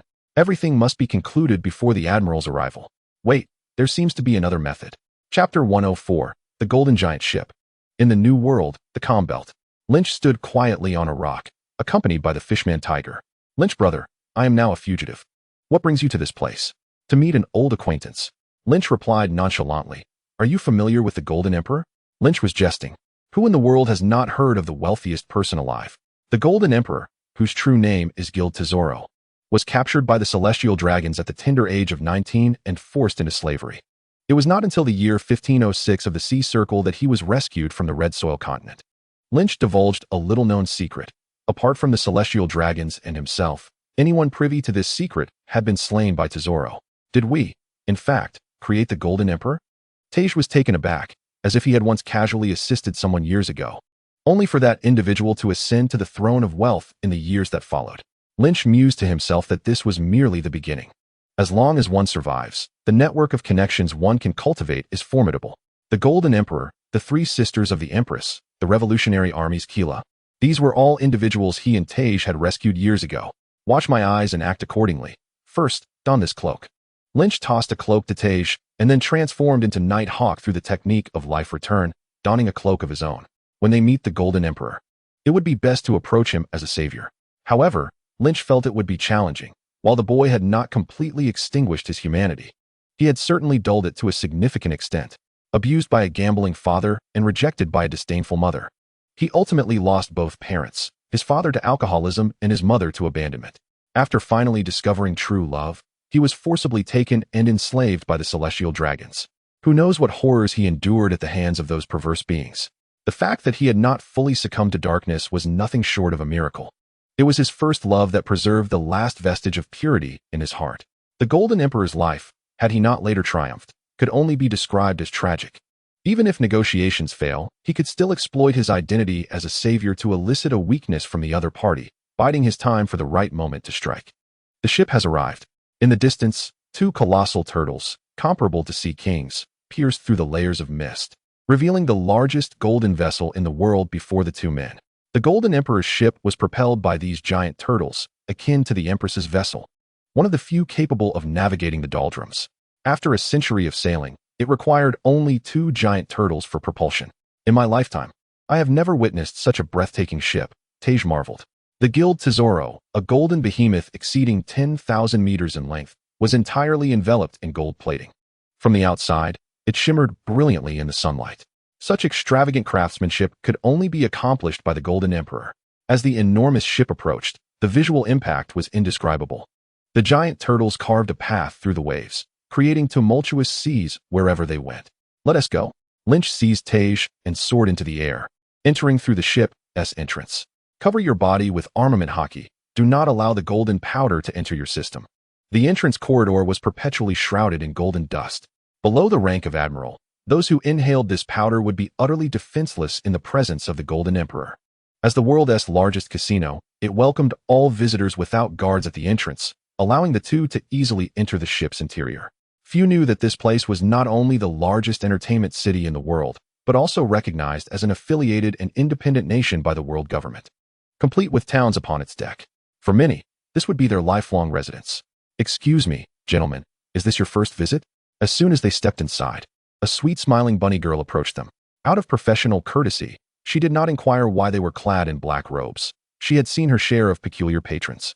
Just days prior, she had encountered a blind man wielding a cane to gamble. "Isn't it amusing? A blind man gambling. This is our first time. Could you assist us in exchanging this money for chips?" Lynch did not feign expertise, handing over 50,000 berries to the bunny girl. Just as Chundaozi had turned 20 berries into 37 million, he, Lynch, would transform 50,000 berries into 37 billion today. "I apologize, sir, but the minimum exchange amount for newcomers is 100,000 berries," the bunny girl replied sweetly. Lynch, he silently handed over another 50,000 berries. "Please wait a moment." "Sir." The bunny girl curtsied respectfully, revealing an expanse of alabaster skin, before turning to leave. One must admit, Tesoro understood men well. That outfit left little to the imagination. With all her soft curves on display, and the lower half short enough to appear as if she were not wearing any trousers at all. The sheer black stockings hugged her long legs, complemented by charming accessories atop her head. Any man who beheld her would find his blood pressure soaring, hormones surging, making it difficult to resist the urge to gamble. "Ha ha ha, Brother Nighthawk, don't be embarrassed. It's my first time in such a place as well. I had no idea about these customs," Tej remarked, gazing at the pure gold flooring beneath his feet and the staircases and chandeliers crafted from solid gold. "Had I been given just a piece of this wealth in my youth, I would not have walked the path of a pirate." "Sir, your chips are ready." The bunny girl approached, presenting Lynch with an assortment of chips of varying sizes. "Considering this is your first visit, would you like me to serve as your guide?" "That would be splendid," Lynch replied with a smile. "Stop." The bunny girl waved to halt a golden racing car, astonishingly driven by a martial arts manatee. "Sir, please get in. I will take you to the gambling area." The bunny girl opened the car door. Once inside, she gracefully settled onto Lynch's lap. The soft warmth made him question whether there were any special services offered here. A gentle breeze brushed his face, and Lynch noticed some laborers in the shadowy corners beneath the glittering gold. These individuals were likely indebted to the casino and forced to work there indefinitely. Some had settled down, marrying and bearing children, who would also be condemned to serve Tesoro for eternity. One could only say that the capitalists of the past could learn a thing or two from Tesoro. "Sir," the bunny girl's gentle voice broke through his thoughts. "You don't appear to be someone who has gambled before. Have you ever tried your luck?" "Never." "Then I suggest you start with a simple high-low game. It's quite easy, even for those who have never gambled before." "All right, I'll follow your lead." "Ha ha ha. Old blind man, are you sure you can handle this? At your age, being blind and attempting to gamble is utterly ridiculous." Before they could reach the gambling table, a chorus of laughter erupted from the crowd ahead. "Blind. Loves to gamble?" Putting those two together reminds me of an old acquaintance, Lynch thought as he strode forward. "Ho ho ho, everyone, let us not jest. Though my eyes are blind, my heart is as clear as a mirror. Why should I not gamble?" The man chuckled without offense, placing his chips on the small betting area of the table. Seeing this, those around him eagerly joined in with their bets. "Dealer, hurry up and reveal the dice. Let us see if this old blind man can guess right," the crowd urged. The dealer opened the dice cup and announced loudly, 4, 5, 6. "Hi. Ha ha ha. This old blind man truly cannot guess." "Old blind man, you've been slapped in the face by reality after boasting, haven to you?" When it became evident that Fujitora had not guessed correctly, a wave of laughter swept through the crowd. "Today's luck is poor. I shall try again another day. Farewell, everyone." After calculating his losses for the day, Fujitora realized he still had enough money left for drinks, quietly picking up his sword cane and turning to leave. "You're no fun, old blind man." Fujitora remained unfazed, while the crowd redirected their attention back to the table. "Let us continue. Let us go again." "Uncle Fujitora," Lynch called out with suspicion. Blind, sword cane, robust stature. Nearly 50 years of age. All these traits matched Fujitora's description, yet Lynch struggled to recall his true name. "Young friend, are you calling for me?" Tung, who turned his head and chuckled, saying, "I believe you have mistaken me for someone else, dear sir." However, Tung, who is indeed a splendid name. "Uncle Ishao, you could have one just now, couldn't you?" Lynch confirmed that it was indeed Tung who had once gone by the name Ishao before becoming a member of the Navy. Tung, who did not respond to Lynch's inquiry, but simply remarked, "A small gamble is entertaining. Taking it too seriously serves no purpose. Young friend, may we meet again by fate." With a wave of his hand, Tung departed. "Uncle, May we meet again by fate, Lynch echoed, watching Tung Hu's retreating figure, reflecting on his gentle demeanor. Tung Hu's approach to gambling was fundamentally different from that of others. While they sought to win money, he was there purely for amusement. With Tung Hu's keen auditory and observational skills, it would be exceedingly difficult for him to lose if he chose to focus. Brother Lynch, is there something particularly special about that old blind man? You seem quite interested, Tej inquired with curiosity. Nothing much. Let us engage in some gambling, Lynch replied. Winning money was merely a secondary concern. Lynch's true objective was to win enough to be invited to the VIP room, where he could meet the Golden Emperor. Under the guidance of a charming bunny girl, Lynch produced 10,000 berries and chips and placed them on the table. It turned out he was a novice. Observing this, others quickly followed suit. Those who had gambled before knew that a novice's first attempt often yielded remarkable luck. 3 small. The dealer opened the dice cup. Pah, this novice has truly poor luck. What bad fortune. I've lost 100,000 berries. The disgruntled gambler shot Lynch a fierce glare. The first round was, in fact, a deliberate ploy by Lynch to prevent the other gamblers from following his lead. The second round commenced swiftly. As the sound of the 3 dice clattering within the cup reached his ears, Lynch promptly tossed 90,000 chips onto the table. This time, no one opted to follow his bet, instead relying on their own instincts. 6 large. The dealer proclaimed as the cup was opened, and predictably, Lynch had won. His chips swelled from 90,000 to 180,000. Lynch continued this strategy, alternating between wins and losses, devoid of any discernible pattern. Yet his wealth burgeoned to 3 million. This incited envy among the other gamblers at the table. Some attempted to bet alongside him, but found themselves perpetually on the losing side. Regardless of their decisions, their frustration evident in their reddened eyes. Damn it, I refuse to believe this. A man, refusing to accept defeat, placed another bet alongside Lynch, only to lose once more. Damn it, you must be doing this on purpose. Furious, he slammed his hands on the table, his anger boiling over. Had it not been for the strict no-fighting policy, he would have surely assaulted Lynch. I didn't force you to bet alongside me. If you can't handle it, go play at the children's table. Lynch retorted, gesturing to a nearby table occupied by children. You bastard. Let us go again. The man vowed to seek revenge, this time betting small while Lynch bet large, yet he still lost. After 3 consecutive defeats, he gasped, collapsing onto the floor. Someone. This man has fainted from anger. The onlookers at the gambling table were astonished. It was their first time witnessing someone faint from gambling-related rage, broadening their horizons.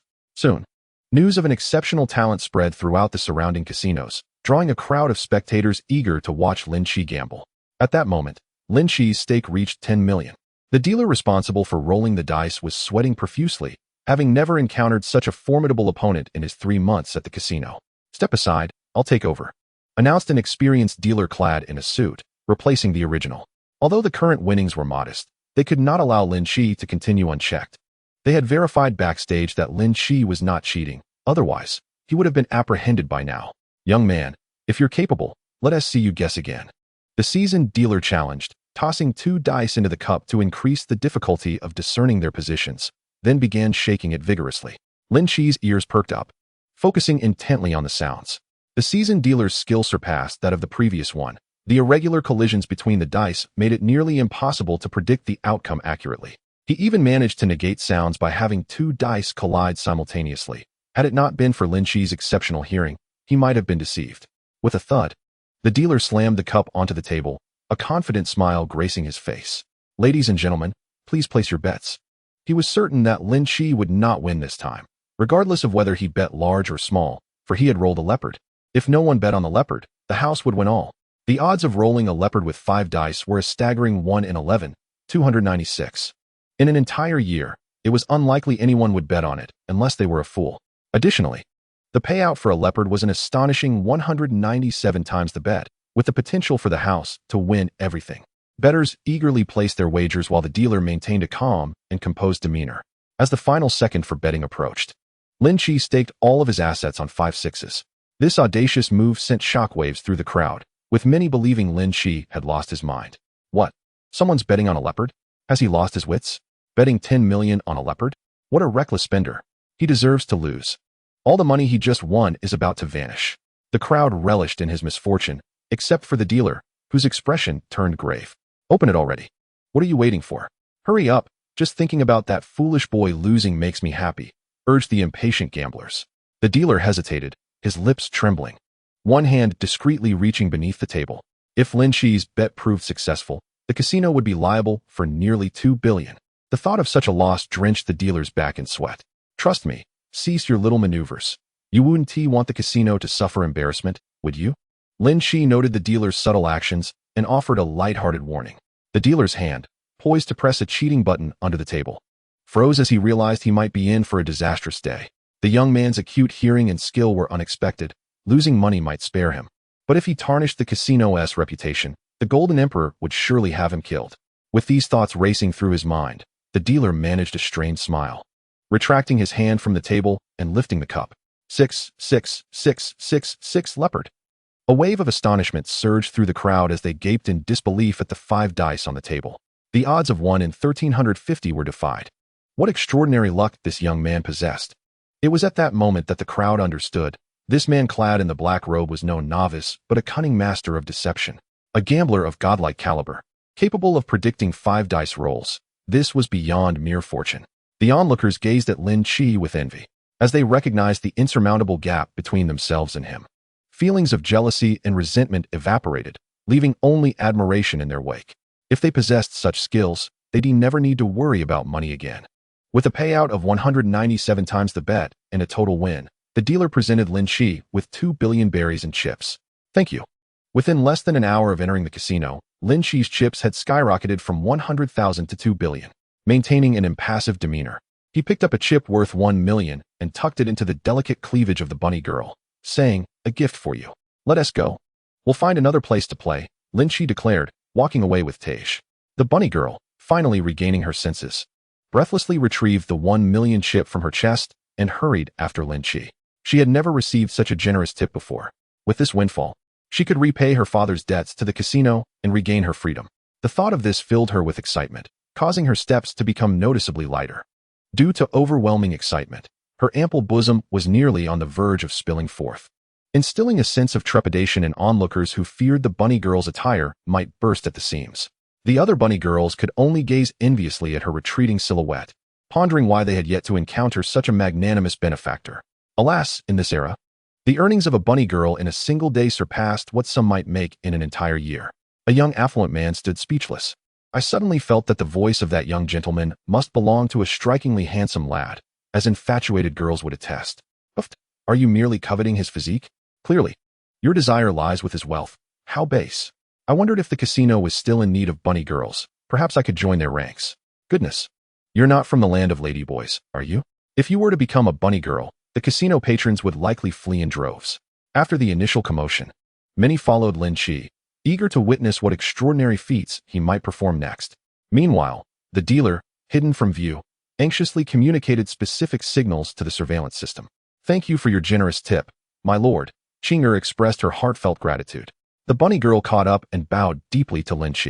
Unlike her previous gestures, this one stemmed from genuine appreciation. After a moment's hesitation, Chinger leaned close to Lynch's ear and whispered, "My lord, you should leave while you still can, otherwise the casino will not let you go." Her warning was not exaggerated. Having spent 9 months in the casino, I had witnessed several winners escorted away, never to return. Thank you for the reminder, but I am well aware of the risks. And what about you?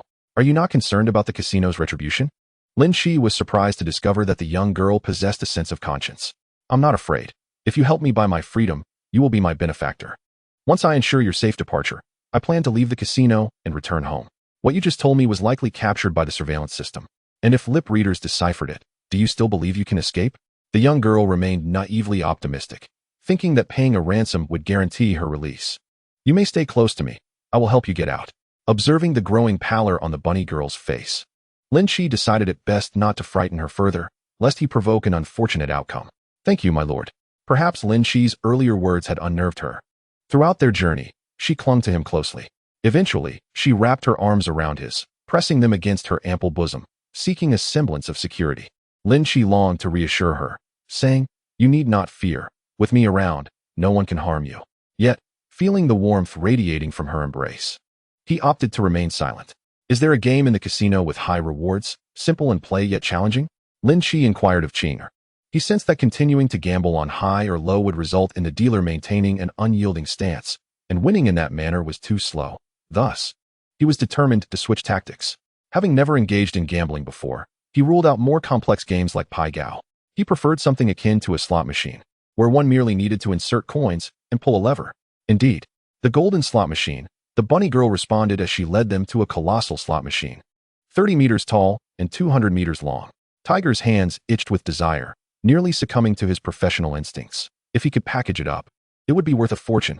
The golden slot machine, as the name suggests, was adorned in gold, resembling a massive gold block, an awe-inspiring sight. It stood as one of the casino's iconic structures, featuring 3,600 rows of symbols spinning at high speed, with each row containing 108 distinct designs. The gameplay is quite simple, the young lady explained. You need to insert 10,000 chips each time and then pull the lever. Each pull causes a row of symbols to halt. If 2 symbols align, you break even. 3 matching symbols grant you 100,000 berry, while 4 yields 300,000 berry. Should all 3,600 rows align with the same symbol, you will win the casino's grand prize of 3 billion. The mechanics are not overly complex, but the speed of rotation is quite daunting. Even I struggle to keep up. Perhaps we should choose another game, Tiger suggested. Chapter 107. The Bounty on 10 of Luffy's Heads. The rapid spinning of the slot machine rendered even Tiger's keen observation skills inadequate. What seemed straightforward was, in reality, purely reliant on luck. Even a master like him found it nearly impossible to cheat, as comprehending the symbols was a challenge in itself, let alone executing the precise timing required to pull the lever. Even if luck allowed for a successful outcome once, achieving it 3,600 times in succession was implausible. In Tiger's view, winning through this method was exceedingly difficult. Watch me, Lynch declared confidently as he stepped forward, inserting 10,000 chips. In an instant, the golden slot machine accelerated even further. The gathered crowd gasped in astonishment at the sight of the gambling god opting to play the giant slot machine. As a landmark of the casino, nearly everyone present had attempted to play it at least once, and personal experience had made them acutely aware of its difficulty. Regardless of one's gambling prowess, success ultimately hinged on chance. The surrounding noise faded from Lynch's ears as he focused intently on the spinning machine. At that moment, his pupils narrowed, akin to an eagle zeroing in on its prey. With a decisive pull, Lynch yanked the lever, and the first row's symbol landed on an apple. Following that, he pulled the lever consecutively 9 more times. Click, click, click, click. Apples, apples, apples, apples. The symbols were unmistakably all apples. 10 vibrant red apples aligned perfectly in a row, capturing the crowd's attention. No way. Is this really happening? I have a premonition that the master is about to set a new record. The spectators gulped, their eyes glued to the slot machine. More and more people rushed to witness the unfolding miracle. Soon, the area surrounding the golden slot machine became one of the most densely populated spots in the casino. With thousands bearing witness to Lynch's extraordinary feat, the machine continued to spin, and Lynch's hands never faltered as he pulled the lever repeatedly. Click, click, click, click. Apples, apples, apples, apples. With an astonishing speed that defied belief, the number of apples reached 2,000 under the watchful eyes of the crowd. Lynch's prowess had reached an astonishing level. Tiger recognized that Lynch was not engaging in any form of cheating. His success stemmed solely from acute vision and dexterity. While he struggled to even see clearly, Lynch appeared to navigate the challenge with ease. Such formidable skill could only affirm his status as a formidable captain. News of Lynch's incredible performance quickly reached the upper echelons of the casino, and the slot machine incident even captured the attention of the Golden Emperor. It seems we've encountered an extraordinary individual at the casino today. Taizo casually toyed with the gold ring on his finger, arrogantly seated upon a throne crafted from pure gold. The 2 dealers who had just rolled the dice for Lynch trembled in fear, kneeling on the ground, too afraid to meet the gaze of the Golden Emperor. Bakara, take him to the VIP room. I shall personally engage him in a few rounds. Understood. Bakara, seated nearby, smiled knowingly, set down her wine glass, and rose to leave. It is well known that in the pirate world, some individuals' true ages cannot be inferred from their appearances. A prime example is Bakara, who at merely 16 years old possesses a curvaceous figure that rivals even the now 20-year-old Robin. Since the age of 17, Robin has undeniably embodied a mature and alluring physique, further developed under Lynch's guidance, reaching a remarkable state of voluptuousness. In contrast, Bakara, at just 16, boasts a physique akin to Robin's, a testament to her extraordinary genetic endowment. Her wine-red hair cascaded in gentle waves behind her, framing a smooth forehead. while she donned a black evening gown that split to her thigh, exposing her slightly fuller, long legs to the air.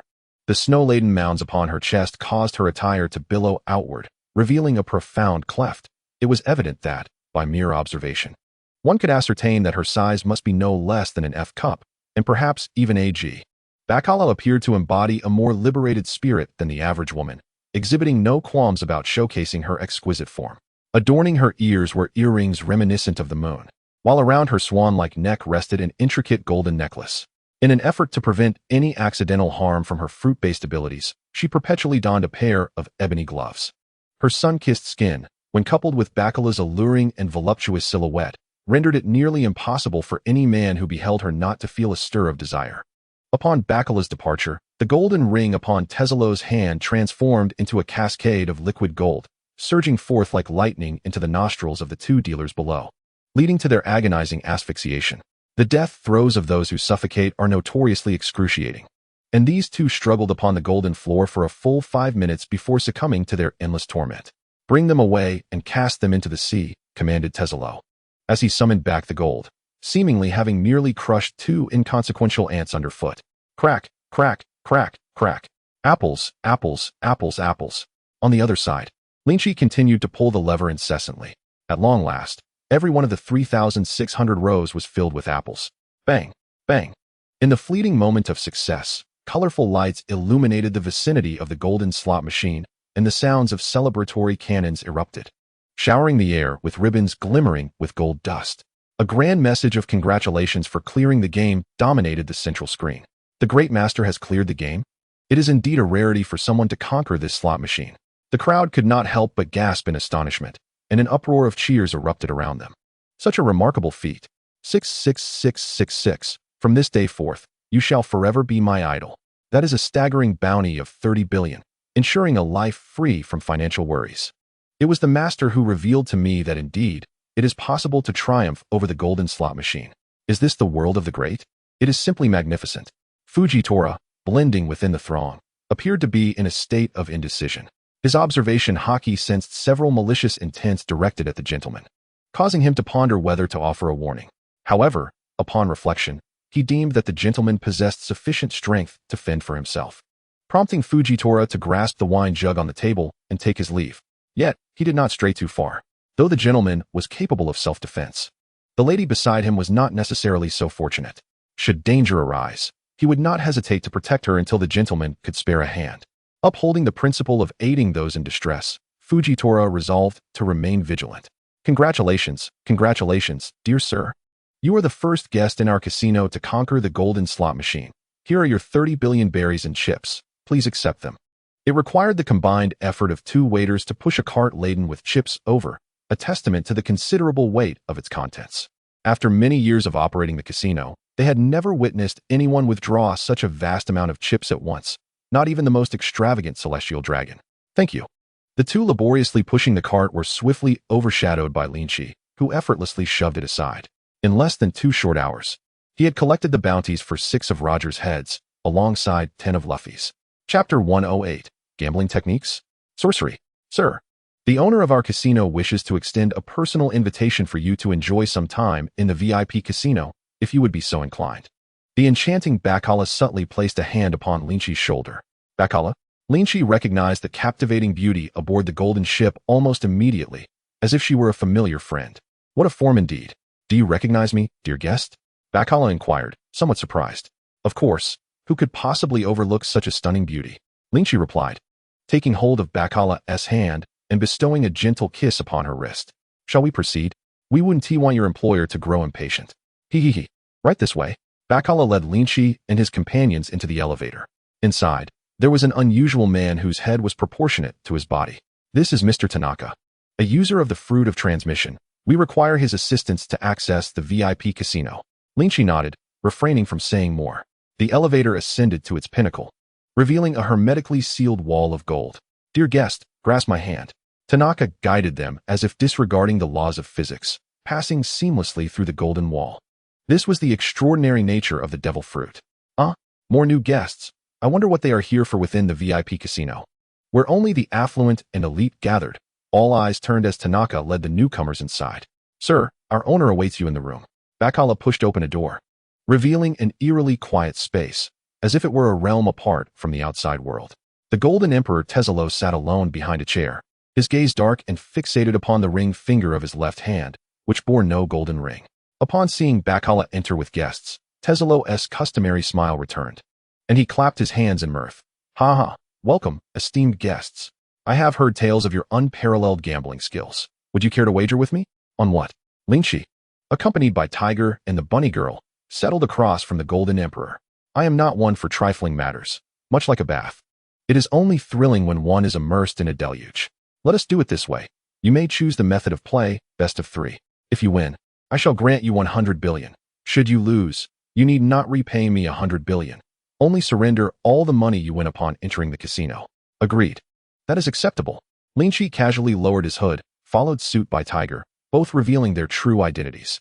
Naturally, Lynch had undergone some alterations. Fishman Tiger, you are the Night Hawk. Tezelo's signature smile vanished, as memories of a fateful night flooded back. Had it not been for Tiger and the Night Hawk, he might still be a slave to the celestial dragons. Gentlemen, I have changed my mind. Take the 320 billion berries you have won and leave. I implore you not to return here. Tezelo decided to not only let the two go, but also to bestow upon them 3 million berries, as a means of repaying an old kindness. This act represented the last vestige of Tezelo's conscience. He did not believe that the two could best him now, whether in gambling skills or martial prowess. No, let us wager twice. Let us roll the dice. Lynch narrowed his eyes, aware that Tezelo, with his intellect, could not possibly be oblivious to the fact that the two had come for a specific purpose, yet he opted for a repayment of 300 billion berries instead. It seemed that playing the card of gratitude had proven ineffective. However, it still bore some slight utility, albeit minimal. Very well. Since you were so insistent on donating your money to me. At Tezelo's signal, Bacala returned with 2 sets of dice cups. Why did you not arrive 3 years earlier? Before the game commenced, Tezelo, while stroking his left ring finger, lowered his head and uttered words that were incomprehensible to others in the room. Perhaps only Lynch grasped the meaning behind his sentiment. He likely reminisced about his lost love. Had they arrived a few years sooner, Tezelo's girlfriend might still be alive. Each party rolled the dice, wagering on high or low. Was that acceptable? Very well, we shall wager low for the first round. They each cast 3 dice into their respective cups and began to shake. At that moment, Bacala stealthily removed her white gloves and approached Lynch from behind. As a user of the luck fruit, Bacala could manipulate a person's fortune at will. Anyone she touched, regardless of their extraordinary gambling skills, would inevitably lose. This was the reason Tezelo had remained undefeated for so long.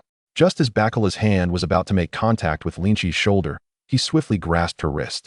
Miss Bacala, I must kindly request that you refrain from touching me. Bacala, step aside. The wager between the Night Hawk and myself requires no such underhanded tactics, Tezelo interjected. Understood. Bacala withdrew her delicate hand, moving to the side to sit down, rubbing her sore wrist, and pouting in displeasure. What a brutish man. After the shaking of the dice was complete, Tezelo slowly lifted the lid of the cup, revealing 3 dice piled atop one another, with the topmost showing a solitary point. In total, it amounted to just that 1 point. It was now your turn. Having completed his actions, Tezelo gazed confidently at Lynch. When it came to gambling, even without resorting to deceit, he was more than capable of outplaying anyone. Lynch, too, opened his cup, only to find the dice had shattered into a multitude of fragments. Baccara stood in astonishment, her mouth agape. Was this even permissible? Of course it was. The first round is yours. If it had been anyone else, daring to play in such a manner would have found themselves cast into the sea by the Golden Emperor. But today, it was none other than his Night Hawk engaging in this spectacle. Ultimately, no matter how the game unfolded, victory would belong to him. For the second round, let us compare our highest rolls. I shall go first. Tezelo swiftly shook the cup. When he revealed it, the dice fell apart, each face detaching precisely. A total of 63 points. The combined score of 3 dice could not exceed 63, so there was no way the opponent could surpass him this round. Ah, my apologies, Lynch said as he unveiled his cup, and to everyone's shock, over 20 small dice tumbled forth in a dense mass. Although he lacked expertise in gambling techniques, he could manipulate the dice using electromagnetic force. He melted them all down, then, with terrifying control, remolded them into numerous small dice, quickly solidifying them with frigid air. Tanaka rubbed his eyes in disbelief. Goodness, while others engage in gambling, you two are practicing sorcery. Grant them 1,000 billion berries and let them depart. Tezelo stood, preparing to leave. He had not tasted defeat in many years. Although his opponent had cheated to win, gambling was inherently a game of deception. 1,000 billion berries, while a substantial sum, was not beyond Taisolo's acceptance. After all, it was merely the bounty of 20 pirate kings. Taisolo, you wear rings on all your fingers except the ring finger of your left hand. Surely you haven't forgotten her? What do you know? Taisolo spun around, fixing a fierce gaze on Lynch. Chapter 109, The Golden Divine Fire. Let them leave. We have matters to discuss. Very well. I am curious to learn what brings you to seek me today. Taisolo waved for the others to retreat. That her remained an indelible pain in Taisolo's heart. If Nighthawk could not provide a suitable reason, daring to use her as a provocation would not end well for him. You surely have not forgotten your hatred for the celestial dragons? Of course, unless you have chosen to forget, wishing to live as a coward forever evading confrontation. Our conversation can conclude here. What exactly do you wish to convey? Taisolo's face twisted with rage as he glared at Lynch. Lynch's words had unearthed a painful memory. It is simple, let us collaborate. Lynch leaned closer, slapping the table. You provide the funds, and I shall assist you in dealing with the celestial dragons. It is as straightforward as that. Huh, Nighthawk, you have no concept of the terror the celestial dragons embody. I concede that your ascent to Mariawa to rescue slaves was a remarkable feat, yet to think you can oppose the celestial dragons on such grounds is utterly fanciful. Taisolo had never forgotten his animosity towards the celestial dragons. The deeds they had wrought upon him and her were like daggers, perpetually embedded in his heart, each moment exuding excruciating pain. It was precisely because of this hatred that Taisolo was acutely aware of their horror, even now, hailed as the Golden Emperor. He dared not act against them. Daily, he watched as the celestial dragons reveled upon his territory, his desire to slay them simmering within him, yet he always restrained himself. He understood that to kill a celestial dragon would mean the end of everything. He must endure, building his strength until he could confidently eradicate them all. To achieve this aim, he bore humiliation, remitting vast sums of gold to the celestial dragons each year, purchasing precious time. Each thought of her twisted Taisolo's heart. And he sought refuge in alcohol and song to numb his pain. These sentiments were ones he dared not voice before others, save for in the presence of the two who had saved him, both wanted by the world government. Your current strength cannot even match mine. Why should I place my trust in you? Taisolo stated. Let us engage in a duel. If I win, we shall collaborate. You provide the funds, and I will assist you in confronting the celestial dragons. Resolving matters amicably with Taisolo was the best course of action, especially considering he had the ability to summon 2 admirals at any moment. The annual payments of gold were not made lightly. The world government would not idly watch him come to harm. Should any trouble arise, with the Golden Emperor calling one, and the celestial dragons aboard his ship calling another, it was likely that 2 admirals would swiftly arrive. In such a scenario, even Lynch would find himself in a troublesome predicament. This arrangement was optimal. Do you still think of me as that former slave? Follow me. Taisolo held a glimmer of hope regarding Nighthawk's strength. If a person stronger than himself was willing to assist him against the celestial dragons, it would be fortuitous. Taisolo was no weakling. After all, he had awakened the powers of the gold fruit. Even in the theatrical adaptations, he was a formidable adversary who had once decimated the Straw Hat crew. With the aid of the 7 warlords, Luffy had barely managed to defeat Taisolo after transforming into his Gear 4th form, not once, but twice, having been mercilessly pummeled back the first time. Were it not for the protagonist's luck, the Straw Hat crew would have met their demise at Taisolo's hands on at least 3 occasions. If one were to categorize Taisolo's strength, he would likely fall above the elite vice-admirals, but beneath the admirals. Though formidable, he was still a significant distance from the rank of admiral. Admirals were not plentiful. There were not many across the vast seas. Even if Taisolo successfully awakened the powers of the gold fruit, and despite the geographical advantage of his golden ship, he could only contend with an admiral for a limited time. He would never be their equal. Not to mention, if one were to place him alongside Enel, who had recently mastered Haki, it might be possible for them to withstand an admiral. Lynch pondered. The gold fruit and the rumble fruit. What a scene that would be, unimaginable. If memory served, Enel possessed a technique called golden rampaging. Gold conducts electricity. Perhaps they could even devise a combination attack. Arriving at their destination, Taisolo led them to a grand arena of gold, while Tage withdrew to a distance, the tension between the two palpable. Golden bomb. Taisolo suddenly slammed his palm onto the ground, causing the earth to erupt, and countless shards of gold flew towards Lynch. Behind the golden fragments surged a tidal wave of gold. The user of the gold fruit could transform gold into any form at will. Upon awakening, He could transmute any object into gold. As long as it did not come into contact with water, it appeared indistinguishable from real gold. No one could discern the difference. Clink, clink, clink. Lynch allowed the gold shards to strike him. Not only did his body remain unharmed, but the fragments also rebounded. Faced with the impending wave of gold, he leisurely extended a finger, releasing an endless chill that froze the entire wave. Taisolo, let me remind you, I may be stronger than you anticipate. If you do not expend your full strength, once I strike, you will have no opportunity to retaliate. Moreover, Lynch gazed at the golden dust cascading from the heavens. His body enveloped in Haki. Spare me your trivial tactics. I am aware of your every capability. Do not blame me if you perish. Taisolo scoffed.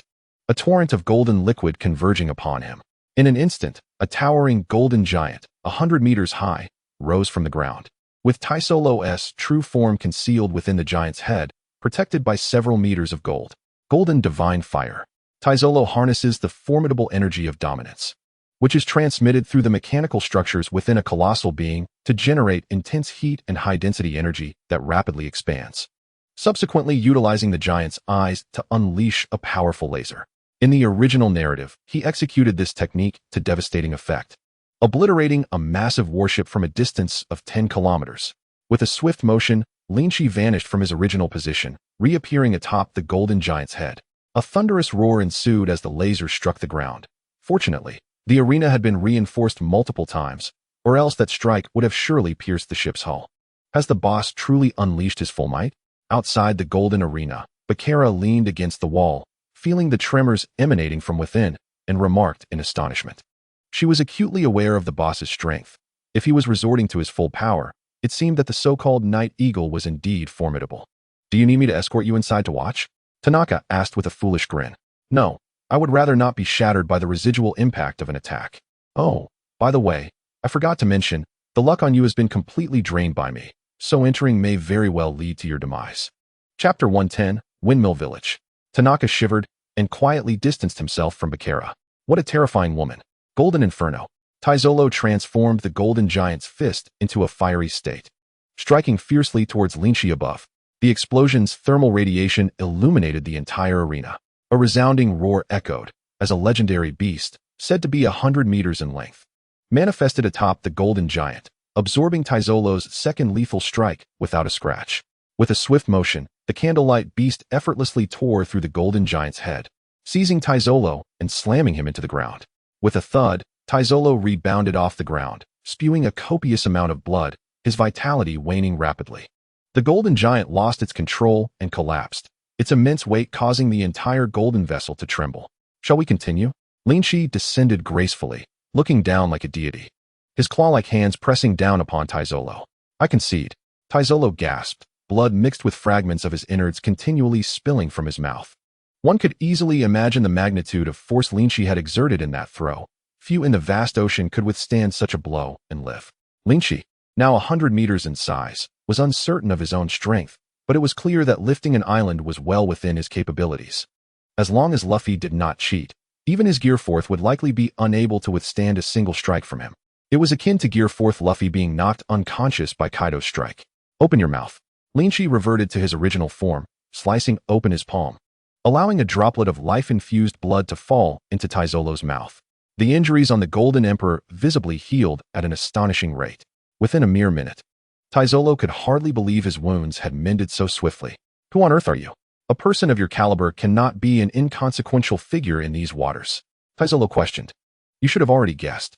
With a thought, Lynch canceled the effect of life restoration, returning to his original appearance, prompting a look of realization from Taisolo. It was unexpected that a dignified admiral was, in fact, the mastermind behind the rescue of slaves years ago. It seemed not all in the Navy were mere lackeys. Ha ha ha. An admiral daring to overturn the celestial dragon's rule. How intriguing. Taisolo laughed heartily, his hands clapping in delight. Suddenly, his expression turned grave.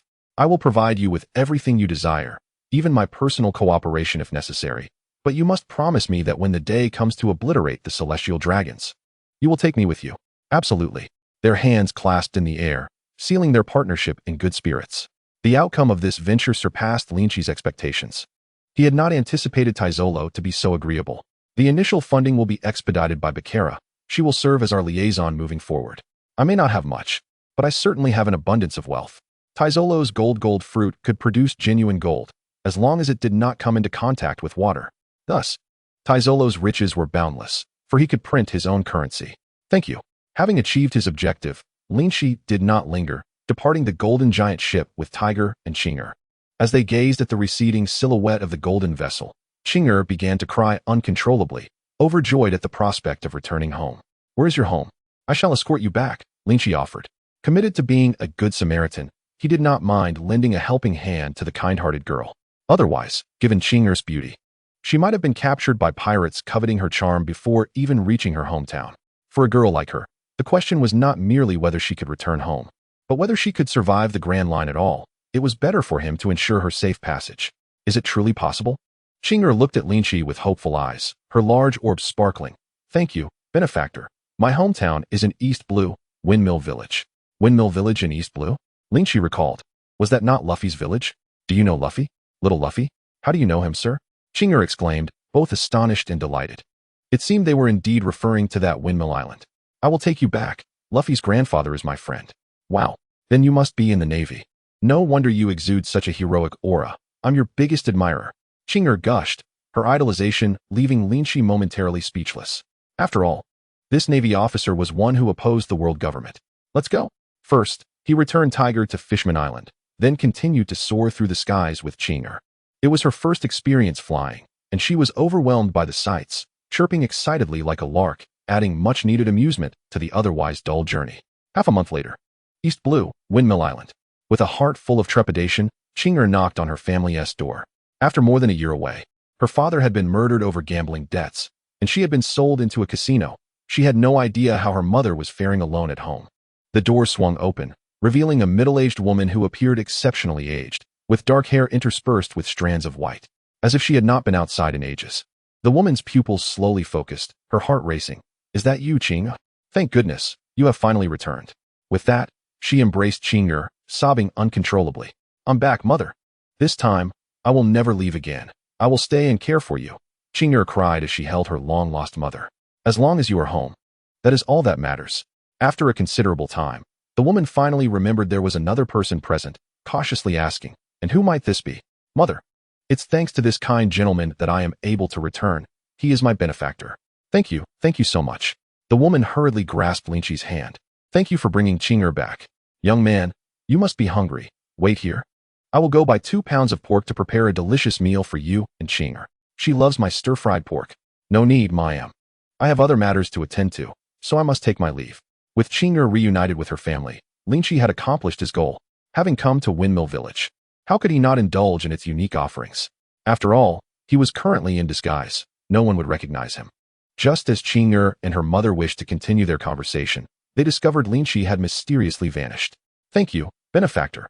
I will forever remember you. Chinger cupped her hands around her mouth, shouting towards the sea. If not for her mother needing care, she might have requested to stay by her benefactor's side to repay her gratitude. Chapter 111. Quitting the King's Addiction. In the tavern of Windmill Village, Lynch encountered the woman suspected to be Shank's wife, Makino. 2 cups of fine wine, please. Coming right up. Makino smiled gently, bowing her head to prepare the drinks. In the village, outsiders rarely visited, yet from the moment Lynch stepped through the door, Makino's gaze never wavered from him. Raising a glass, she downed its contents in one gulp. The flavor was delightful, suggesting it had been cultivated by the notorious red-haired pirates. Just as Lynch prepared to order another drink, the wooden door of the tavern was suddenly kicked open by a band of ruthless mountain bandits. Landlady, bring me all your finest spirits, cackled one. This must be the tavern Sieg once mentioned.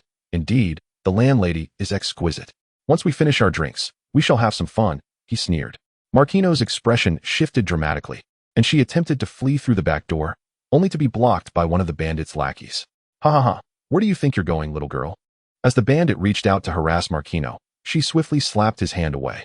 Quite fiery. I like women like you, he laughed. Let's see how fiery you are in a moment.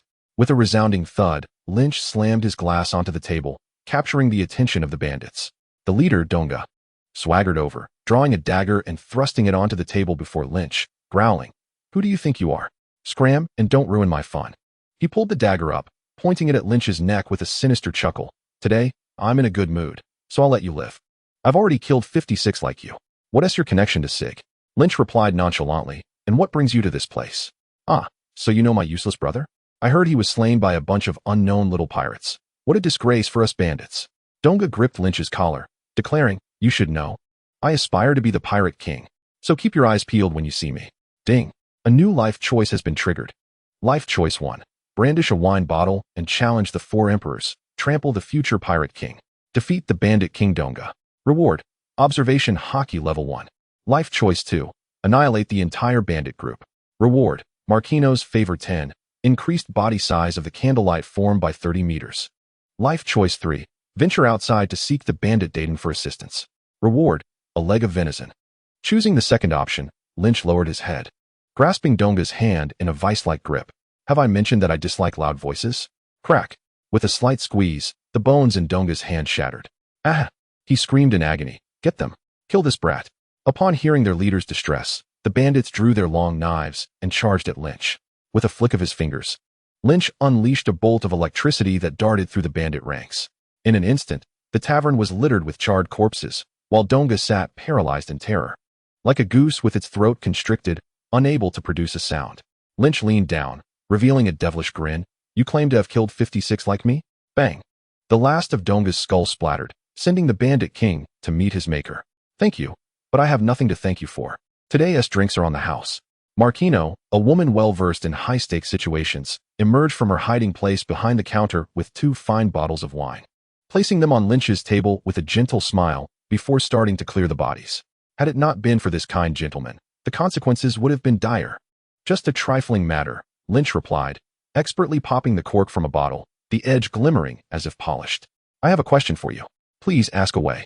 I shall answer truthfully, she responded. Where is Luffy? Lynch took a sip of wine, or rather, on which hill is Dayton located? What do you need Luffy for? Marquino paused in her task, her demeanor shifting to one of subtle vigilance. His grandfather, Garp, is my colleague. Upon hearing Garp's name, Marquino relaxed her guard. Luffy is typically with Dayton. They reside on that hill. She indicated a distant direction. Thank you. Leaving behind the payment for the drinks, Lynch vanished from sight. At Dayton's hideout, Lynch appeared like a specter, startling the mountain bandits present, who quickly drew their weapons, pointing them at Lynch. Who are you? Lynch smiled in silence, raising his fist. 1 minute later, a group of bandits lay groaning on the ground, clutching their heads. Why does it hurt so much when he hits? Dayton lamented. Had you mentioned you were a colleague of Garp's, we wouldn't have doubted you, nor would we have needed to taste your strength. Dayton had never encountered such a menacing figure. Fearing they wouldn't believe him, he opted to demonstrate with force. Indeed, anyone associated with the infamous Garp was not to be trifled with. How long until Luffy returns? Lynch, having spent years in this world, was finally poised to meet the legendary Luffy. He was curious about what this protagonist, who possessed a bloodline curse and a passive ability to perform sit-ups, had been like in his youth. Not long. They usually return around mealtime. Just as Dayton finished speaking, a youthful voice echoed from outside. Dayton, is dinner ready? Luffy and I are starving. I'm going to be the pirate king. Get lost. I'm going to be the pirate king. Stop boasting, Ace. I'm the one who will become the pirate king. The exchange reached the room, causing Dayton's expression to change abruptly as she covertly observed Lynch's reaction. She was acutely aware that Garp's colleague was a Navy officer. Bang! The door swung open, revealing a freckled boy around 14 or 15 and another who appeared to be a little monkey, roughly 11 or 12 years old. The freckled boy was undoubtedly Ace, and the monkey-like child could only be Luffy. In a flash, Lynch appeared before them, grinning ominously. What were you just saying about becoming a king? As a current Navy admiral, Lynch resolved to help Garp's grandsons curb their ambitions of piracy. Ace sensed the impending trouble, while Luffy, oblivious, exclaimed, I'm going to be the pirate king. Ah, so you wish to be the pirate king, little brat? Have you even grown any hair yet? Ace felt a sense of foreboding and attempted to make a run for it, only to be caught by Lynch. Luffy could not escape either and found himself wedged under Lynch's arm as they moved outside. Today, Uncle will help you both curb your pirate ambitions. Chapter 112. A punishing encounter with the future pirate king. What are you doing? Let me go? Ace struggled fiercely. And me too. Let me go? Luffy swung his arms, flailing like a noodle against Lynch's face. Hee. Lynch smirked wickedly, causing the two rascals to feel a chill. Ah, don't hit me. Ace, help. You hit like my grandfather. It hurts. Little Luffy was pinned to the ground, his head developing several large bumps. It was worth noting that he had consumed the gum-gum fruit, making him impervious to pain. Ace, nearing 15, and with a strong sense of pride, was easily tossed aside after receiving just a couple of blows. When it came to delivering punishment, Luffy was a more enjoyable target. Feeling like a rubber sack rather than a mere punching bag, Ace, rubbing his swollen head, glared at Luffy with an expression of helplessness from atop a tree. He realized that the man meant them no harm. It was merely their aspiration to become pirates that irked him, likely due to his connection to Garp. Luffy might take a beating, but won't break. Reflecting, Ace thought, that man's punches really do sting. Even he, who had endured a tiger's bite, found himself shedding tears from just 2 hits. Hey, uncle, if you don't stop, I might just hit back, Luffy declared, his arms stretching impossibly. Then, he successfully managed to hang himself from the tree. Understanding the situation, he knew that he needed to dangle there to strike me. Luffy, Ace slapped his forehead, bowing his head in embarrassment on behalf of Luffy. How humiliating. Even now, he can still entangle himself in a tree. It hurts so much, Ace, help me. Luffy was battered, his head covered in lumps, resembling the aftermath of a bee sting. Though it seemed severe, with his constitution, a good night's sleep would remedy it. Once more, what kind of king do you aspire to be? Luffy was stretched out by Lynch like a noodle, elongated to over 10 meters before being bound to a tree like a rubber band. Luffy defiantly raised his head and shouted, I am the man who will become the pirate king. Uncle, stop hitting me, and I will be your vice captain. You scoundrel. You will become the Navy king. Lynch experienced a taste of what it was like to deal with a rambunctious child like Luffy, and his blood pressure soared. Poor Carp, his son had run away, and his grandson had been misled into a predicament by the red-haired pirate. One wonders if Carp would later leave a slipper mark on Luffy's face. Probably not, for his cherished grandson is the apple of his eye. Luffy was utterly deceived, refusing to retract his stubbornness no matter how much he was beaten. Fool, just convince him to go away. Ace expressed concern for his brother's intelligence. The Mountain Bandit Dayton, peeking from behind the door, felt a pang in her heart. These 2 children had grown up under her watch, akin to her own offspring. Seeing them being beaten, Dayton impulsively rushed forward. If you want to hit someone, come at me. I intend to become the queen of bandits. The many younger bandits, unable to restrain their leader, felt a sense of foreboding, thinking to themselves, you are a bandit. Do you really believe that any Navy officer is like Carp? What king do you claim to be? Lynch turned around, having just slain a bandit king today, only to have another one pop up. No, you heard wrong. Dayton met Lynch's gaze and instantly wilted, forcing a smile. I meant that child is tough and resilient. You can hit him as much as you like. But do remember to take a break if you tire yourself out. Luffy, Ace, enough. I cannot correct these 2 rascals. I shall leave them for Carp to deal with. Uncle, do you know my grandfather? Luffy mumbled. I suppose I do. Lynch replied, helping Luffy free himself and tossing a large piece of sea king meat to Dayton to replenish the children's strength. I'm leaving, no need to see me off. Having accomplished his purpose in Windmill Village, Lynch did not linger. Meat. Luffy's eyes sparkled, and the pain in his body instantly faded as he dove onto the meat. Suddenly, he felt that enduring a beating for a meal seemed quite fair. As Lynch soared through the air, he received a call from a transponder snail. It was Carp. Lynch, if you have some time, please come back. Carp's tone was somewhat somber, tinged with a hint of anger. What happened? Zifa's arm was severed by a pirate. I understand. I will return immediately. After hanging up, Lynch's expression darkened. If anyone in the Navy had provided him with the most assistance, it was undoubtedly Zifa. Calling him a mentor would not be an exaggeration. He distinctly remembered Zifa's arm being severed in 1513 and had even sent someone to keep an eye on him. Yet now, it was already the year 1514. Could he have made a mistake? Surely not. Was it possible that Zifa's arm was destined to be severed? Lynch was not inclined to conspiracy theories, but the coincidence of the situation was too striking. Whose benefit does Zifa's amputation serve? The pirates? The world government? Or the 5 elders? At the Navy base. Knock, knock, knock. Zifa-sensei, may I enter? Having inquired at the nurse's station about Zifa's room, Lynch knocked on the door. Is that you, Lynch? Come in. Zifa-sensei. Zifa appeared markedly different from their previous encounter, having lost considerable weight and with more gray hair than before. His right arm was empty, wrapped in thick bandages. Before Lynch entered, Zifa had been staring blankly in the direction of the Navy training camp, lost in thought. Zifa had not slept in many days. Now, whenever he closed his eyes, his mind was flooded with images of his students perishing before him. Compared to them, what did his severed arm truly matter? In these days, Zifa reflected on his life, memories flooding back. He joined the Navy at 14, engaged in combat at 18, was promoted to junior soldier at 28, and at 34 distinguished himself in the Navy with the title Black Arm due to his mastery of Haki. At 38, he became an admiral, known as the admiral who does not kill pirates for his refusal to take lives. That same year, he married, and the following year, he had a child. His life seemed to reach its zenith. Just when Zifa believed that his future would be eternally blessed, tragedy struck, marking the beginning of his sorrowful tale. By the time he turned 42, all his family members had perished due to pirate retribution, killed by the very pirates he had spared, including his young son. In that moment, Zifa wavered in the conviction he had upheld throughout his life. Should he truly show mercy to pirates? From then on, Zifa changed, no longer holding back against pirates. After losing his family, he felt utterly drained and chose to resign from his position as admiral. Though disheartened, Zifa did not exit the Navy. Instead, he became a trainer, nurturing countless talents for the Navy. Chapter 113, Healing the Severed Arm. Like the current 4 admirals, Akainu, Akiji, Kizaru, and Fujitora, along with a multitude of vice admirals, they were all his protégés. In this regard, Zifa felt a sense of pride. Observing the students he had trained, Zifa seemed to rediscover hope. Yet, it appeared that fate was not yet ready to spare the aging Zifa. At the age of 66, Zifa was attacked by pirates, apart from 2 of his former students. All his other students suffered harm. His own right arm was also severed. Once again, Zifa found himself wavering in his lifelong commitment. Zifa-sensei. Lynch gazed at the significantly aged man, momentarily at a loss for words. To utter condolences would merely drive another knife into the old man's heart. Do not mourn for me. Come, sit. Zifa gestured with his remaining arm for Lynch to take a seat beside him. I will help you seek vengeance. Lynch carefully supported Zifa, sitting beside him. You needn't worry. I am not so old that I require my disciples to avenge me. Zifa covered his severed arm, his gaze reflective. I will settle my own score. Understood, as you wish. Lynch complied with Zifa's words, reaching for a nearby cup of water.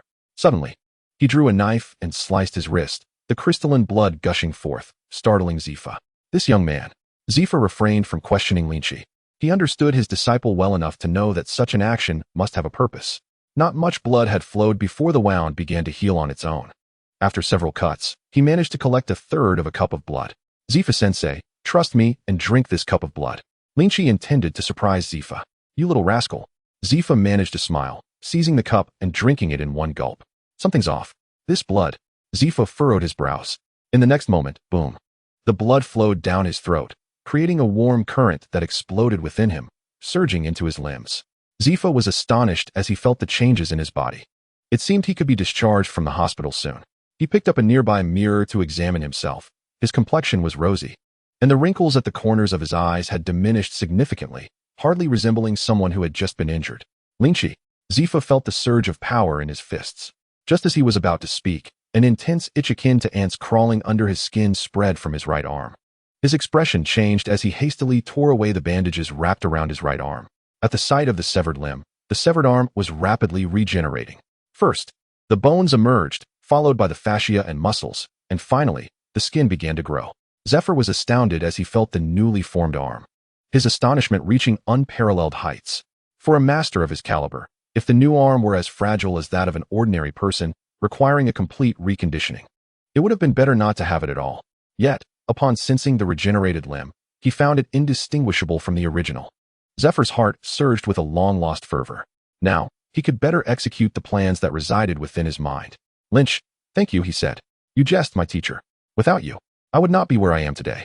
Enough of this old man. You need not accompany me any longer. If you have the time, go next door and check on your junior disciples. They are indeed your admirers. As Zephyr spoke, he prepared for his discharge from the hospital.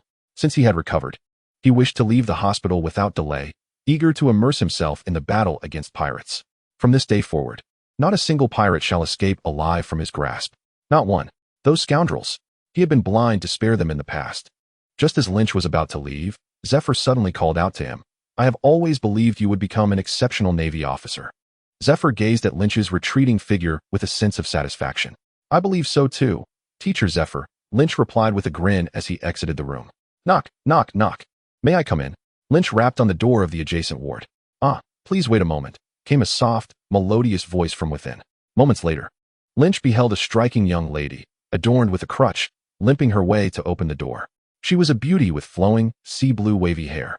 Dressed in a violet tank top and black ultra-short shorts, her right leg wrapped in thick bandages. You must be Ein.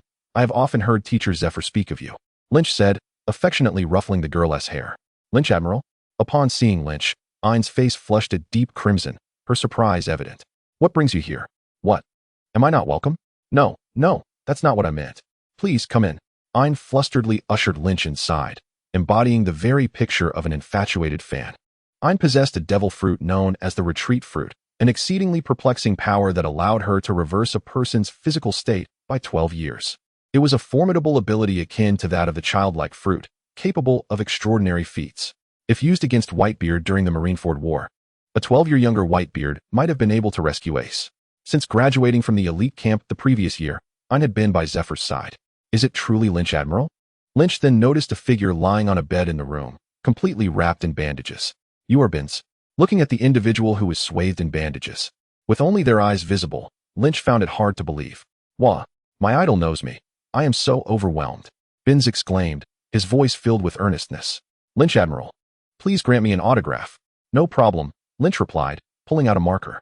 Just as he was about to ask where to sign, Bins awkwardly wriggled closer. Akin to a caterpillar. If you could sign on the bandages, that would be great.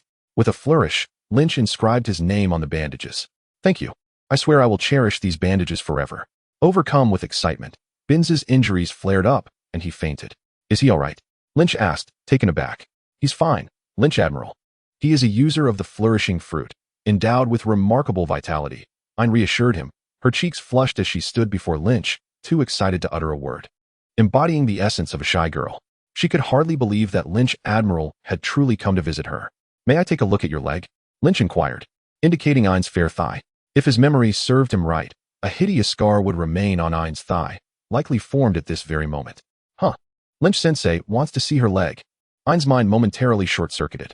Does Lynch-sensei have a liking for her? Her head nearly overheated at the thought. Was the pace of their interactions advancing too rapidly? Though she didn't mind, she pondered whether she should accept his confession should he make one. Chapter 114. The clumsy yet adorable girl. What is the matter? Is that not permissible? Lynch smiled at Ein. No. Of course it is. Ein's heart raced like a startled doe, her eyes cast down shyly as she nervously lifted her skirt, revealing her ivory-like beautiful legs. All right, she murmured. Her head bowed, as if she were an ostrich trying to bury itself in its chest. Lynch sensed that Ein had misunderstood something, choosing not to expose the girl's bashfulness. He said, well done. I'll examine your wound. It may sting a bit, so remain still. Huh. Upon hearing Lynch's words, Ein's thoughts took a turn once again. Examine the wound? Is it the kind that bleeds every month? This was their first meeting. Was the pace truly so rapid? It might sting. How does he know it's my first time? Ein's mind was engulfed in a storm of turmoil.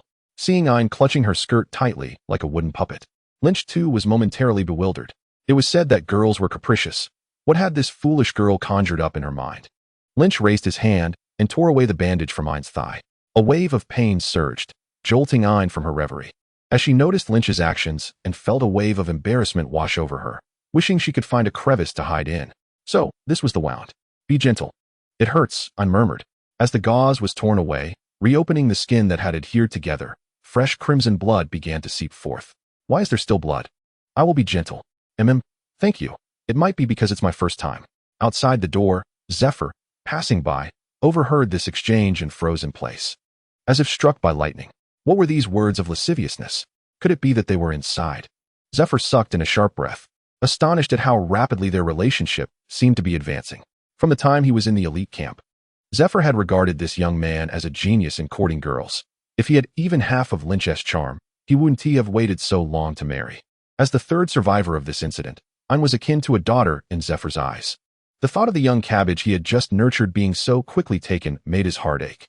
Had it been anyone but Lynch, he would have charged in to teach that rascal a lesson. Ah, youth.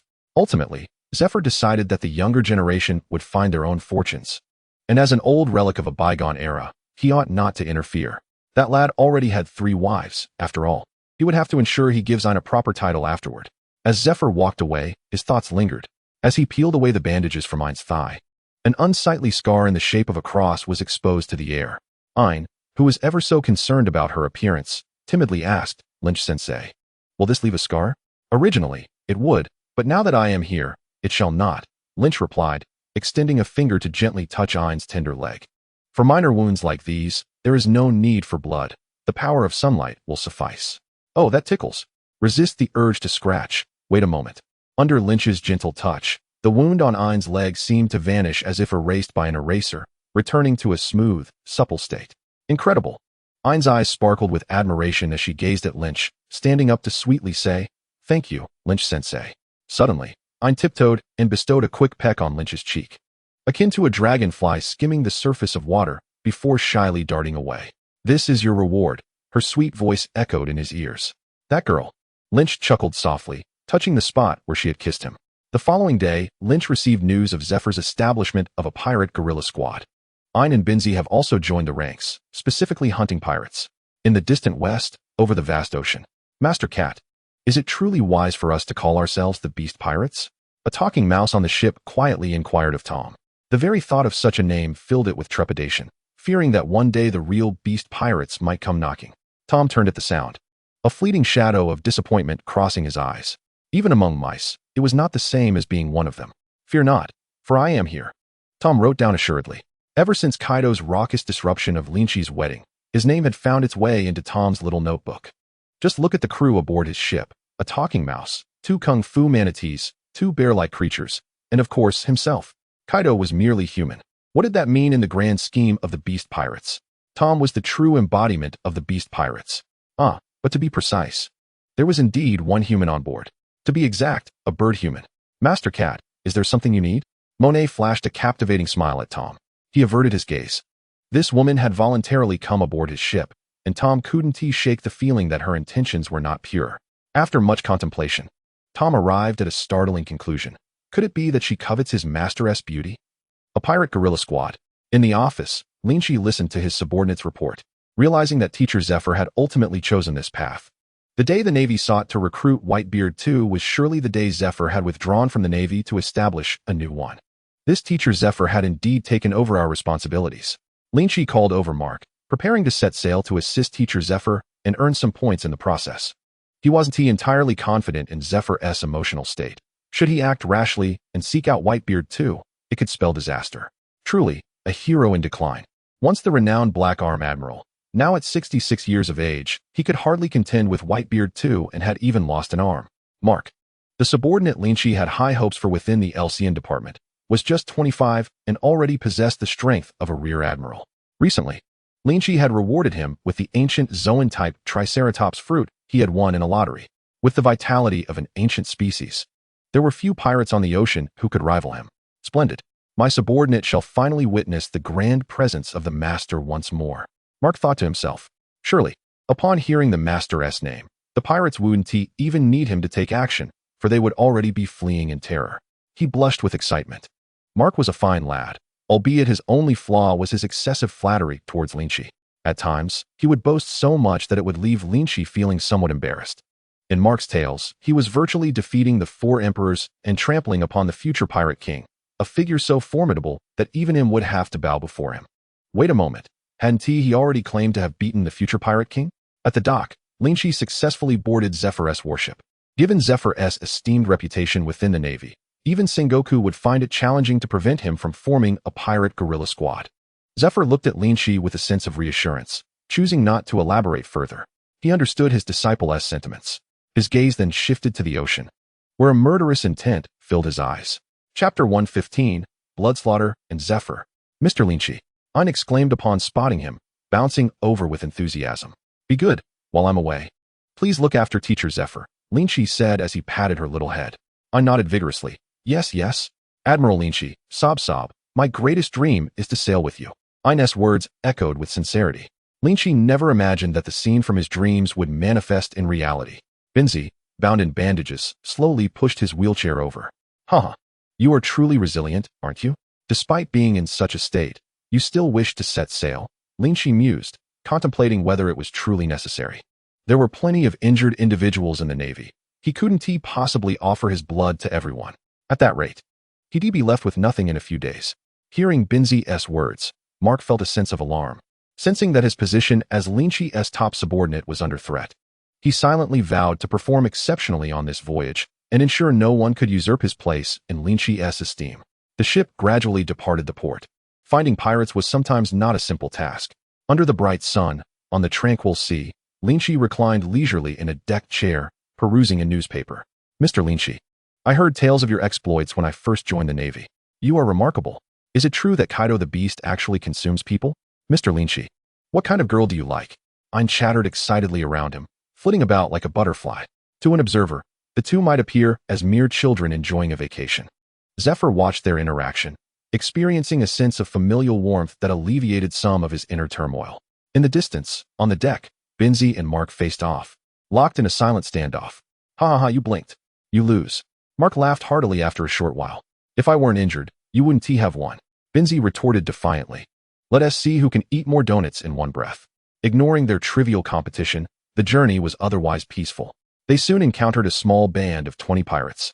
Without needing the crew's intervention, Zephyr dispatched a speedboat to eliminate them. The small pirates were left bewildered, cursing as they faced their demise. Damn it! A grand warship chasing us 20. Aren't you afraid of the trouble? Using a sledgehammer to kill a chicken, are we? Ha ha. I never imagined the future pirate king would meet his end here. Not good. The captain's gone mad again. Where's the medicine? I'm not sick. Let go of me. I am the pirate king. Ah. With the sound of cannon fire, these loquacious pirates met their end beneath the waves.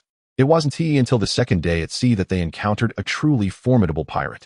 Sir, it's Bloodslaughter Keshu, the pirate with a bounty of 1.33 billion. Mark exclaimed, locating a wanted poster among many. Remembering every bounty was a fundamental quality of a Navy soldier. Relay the message, prepare for battle.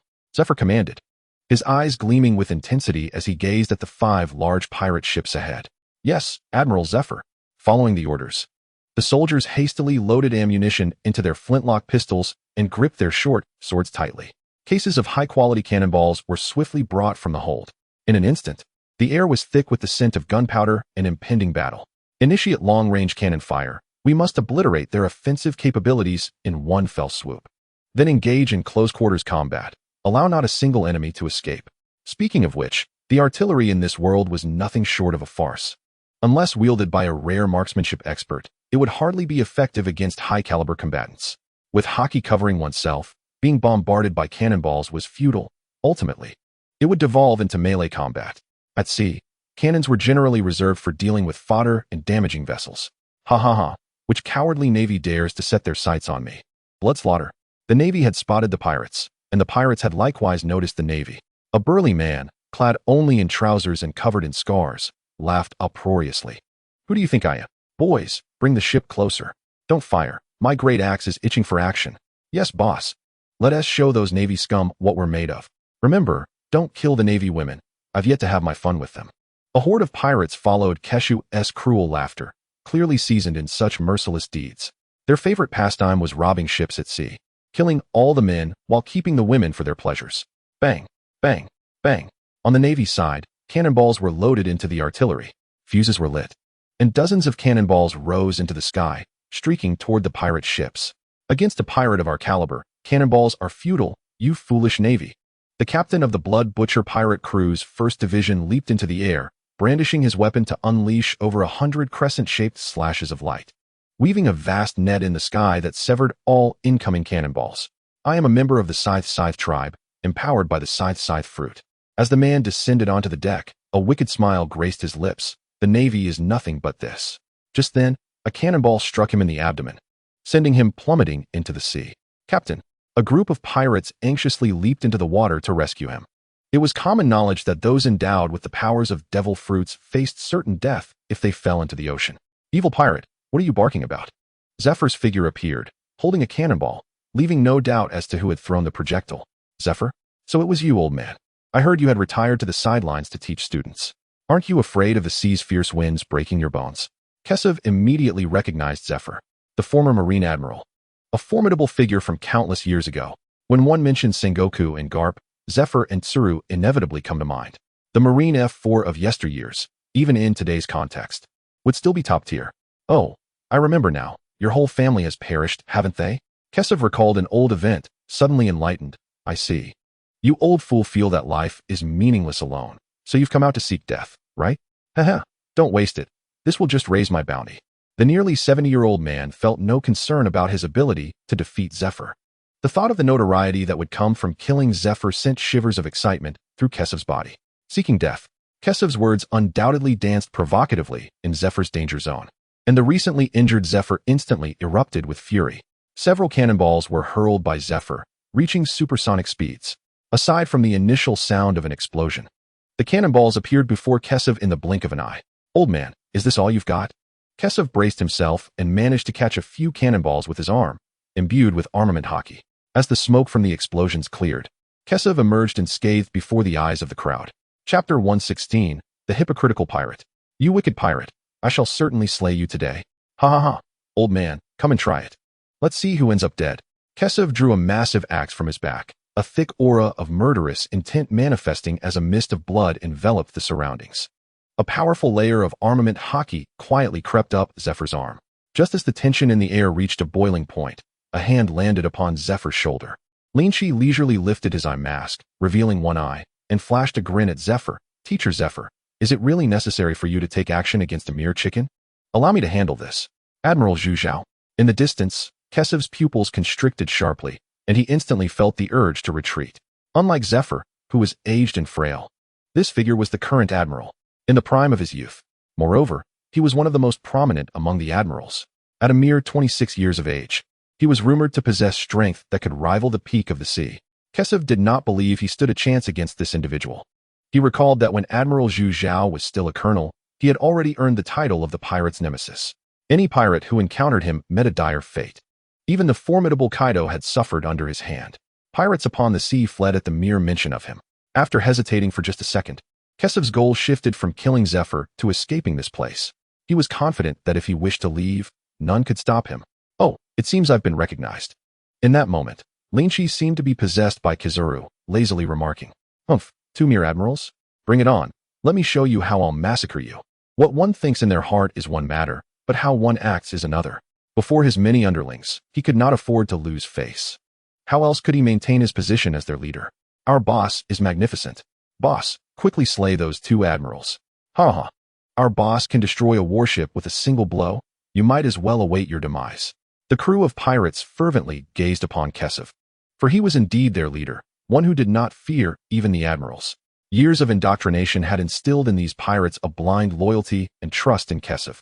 It is well known that pirates are not the brightest, and truly normal individuals are a rare find.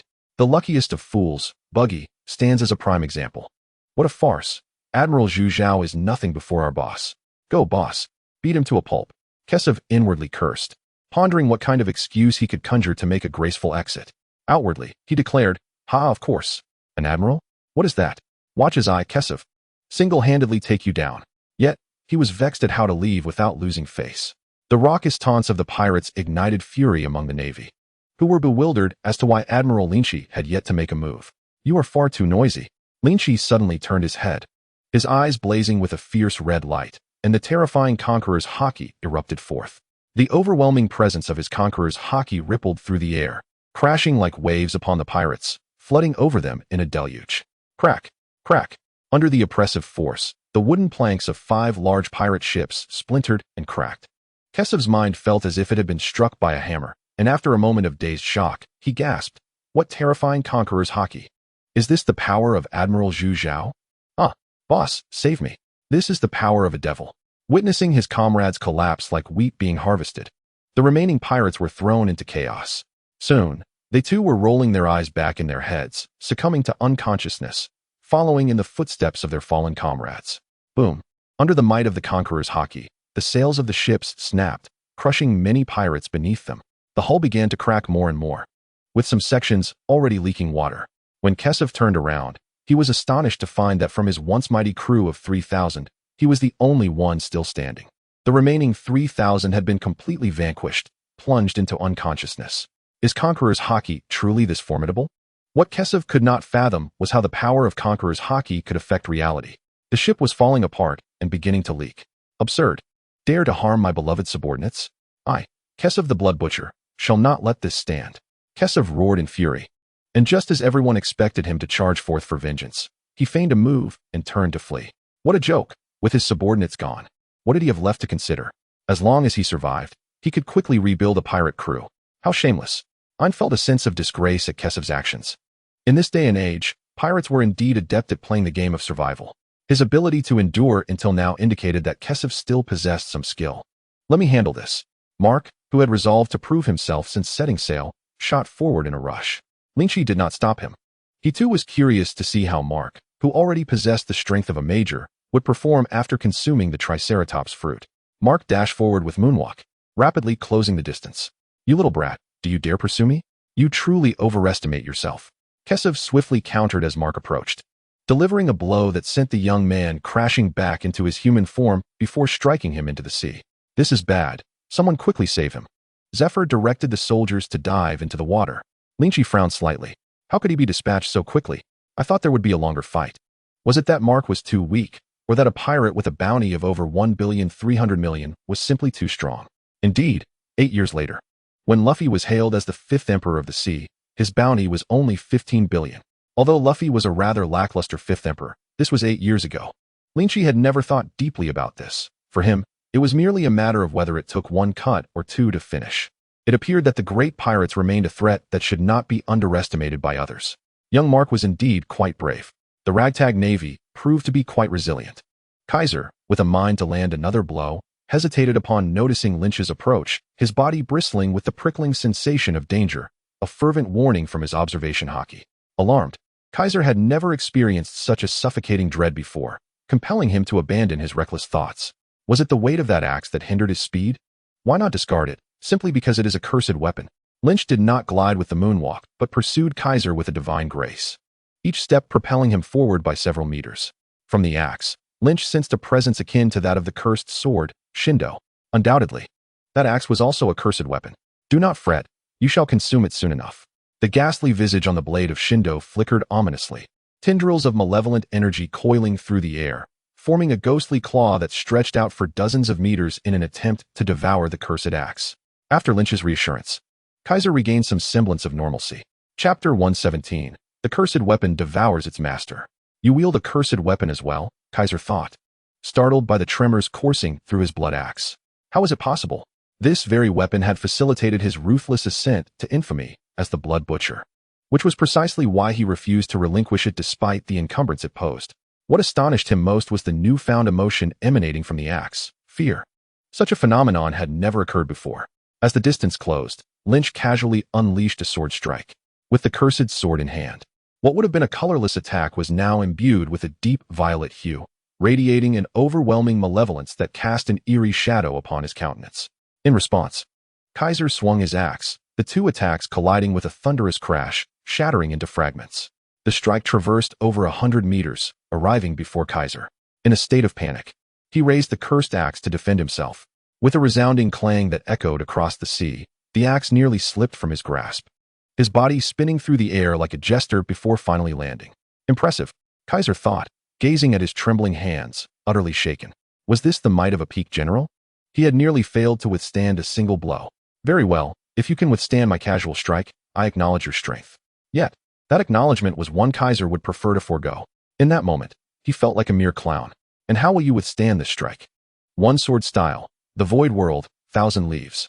With the instant the long blade was unsheathed, time around them seemed to morph into a blinding white, as if frozen in place, along with Kaiser himself. Just as the slash approached, a sudden, searing pain pierced through his palm, yanking him back to reality. A mental assault. Gazing at the imminent attack, he was struck with terror. Had it not been for the blood axe pulling him back to the present, he might have perished. No, it was likely he would have certainly died. With no means of evasion left, Kaiser could only strive to shield his vital regions from the impending devastation. Regrettably, he underestimated the seriousness of Lynch's onslaught. He was cleaved in two, his intestines spilling forth into the ocean, blood spraying forth. Despite sustaining such catastrophic damage, Kaiser did not succumb immediately. He howled at the heavens, clutching his severed lower half, the cursed axe wedged beneath his arm, laughing maniacally. Did you not always wish to consume me? Very well, I shall allow you to feast. With a sudden twist of his arm, he ripped out his heart, pressing it against the blood axe, leaving a gaping, dark void in his chest. At the brink of life and death, Kaiser finally displayed the audacity befitting a great pirate. Absorbing its master's heart, the cursed axe emitted an ethereal black glow, enveloping Kaiser. When the darkness dissipated, the bisected Kaiser reappeared, miraculously intact.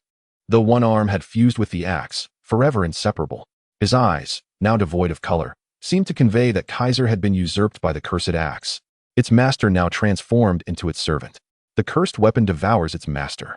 Lynch intoned slowly, a chilling proclamation. Legends foretold that none who wielded a cursed weapon would meet a favorable end. This was a sight Lynch had never witnessed before.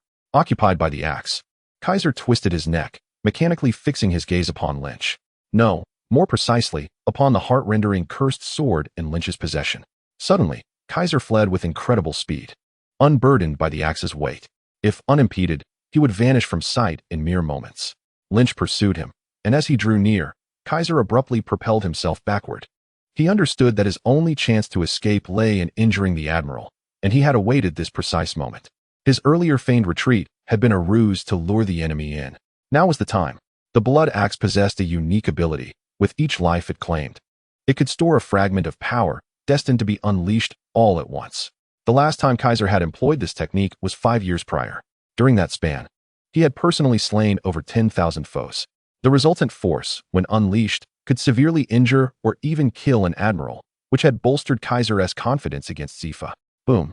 An explosive eruption erupted from the blood axe, bathing both men in a crimson radiance. The sea beneath them buckled under the blast, creating a chasm that extended for miles. Countless fish were reduced to mere blood mist under the pressure, and waves surged to heights of 100 meters, propelling distant ships further away. Mr. Lynch. Sir. A pang of dread struck Ein and Mark, who had just been rescued. Despite Mark's near drowning, his wounds had miraculously healed. Stay calm. Lynch will be fine. At a critical juncture, Zifa stepped forward, becoming the anchor for all. I believe in him, just as I have always believed he would make an exceptional Navy officer. Zifa's aged eyes gazed out at the ocean. The new sapling had grown into a towering tree. Perhaps it was time for this old, withered tree to rest. As the explosion subsided, Lynch emerged unscathed from the chaos, his attire cloaked in a layer of armament Haki. In Kaiser's terrified gaze, Lynch severed his head with a single stroke, swiftly following up with the dismemberment of the arm fused with the axe. This mere 13 billion bounty pirate sought to embellish his own narrative. Lynch brushed the dust from his collar and impaled the severed arm with the cursed sword. Turning away to depart, what should have been a swift 2 strikes turned into a drawn-out affair, as his opponent had donned a layer of resurrection armor. Was a 13 billion bounty pirate weak? Certainly not. Even among the Yonko crews, he could have served as a formidable figurehead, due to his numerous heinous acts.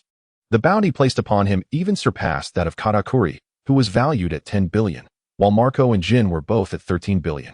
Alas, the adversary he faced was an admiral in his prime. Particularly that last attack, its destructive power was remarkable, likely capable of obliterating a small island. It remained uncertain whether the nearly 70-year-old Zifa could withstand such force. Lynch felt fortunate that he had accompanied the ship this time. This bounty pirate, amidst the vast ocean, was a rare breed, yet fate had conspired to bring them together. Long live Admiral Lynch! Long live Admiral Lynch!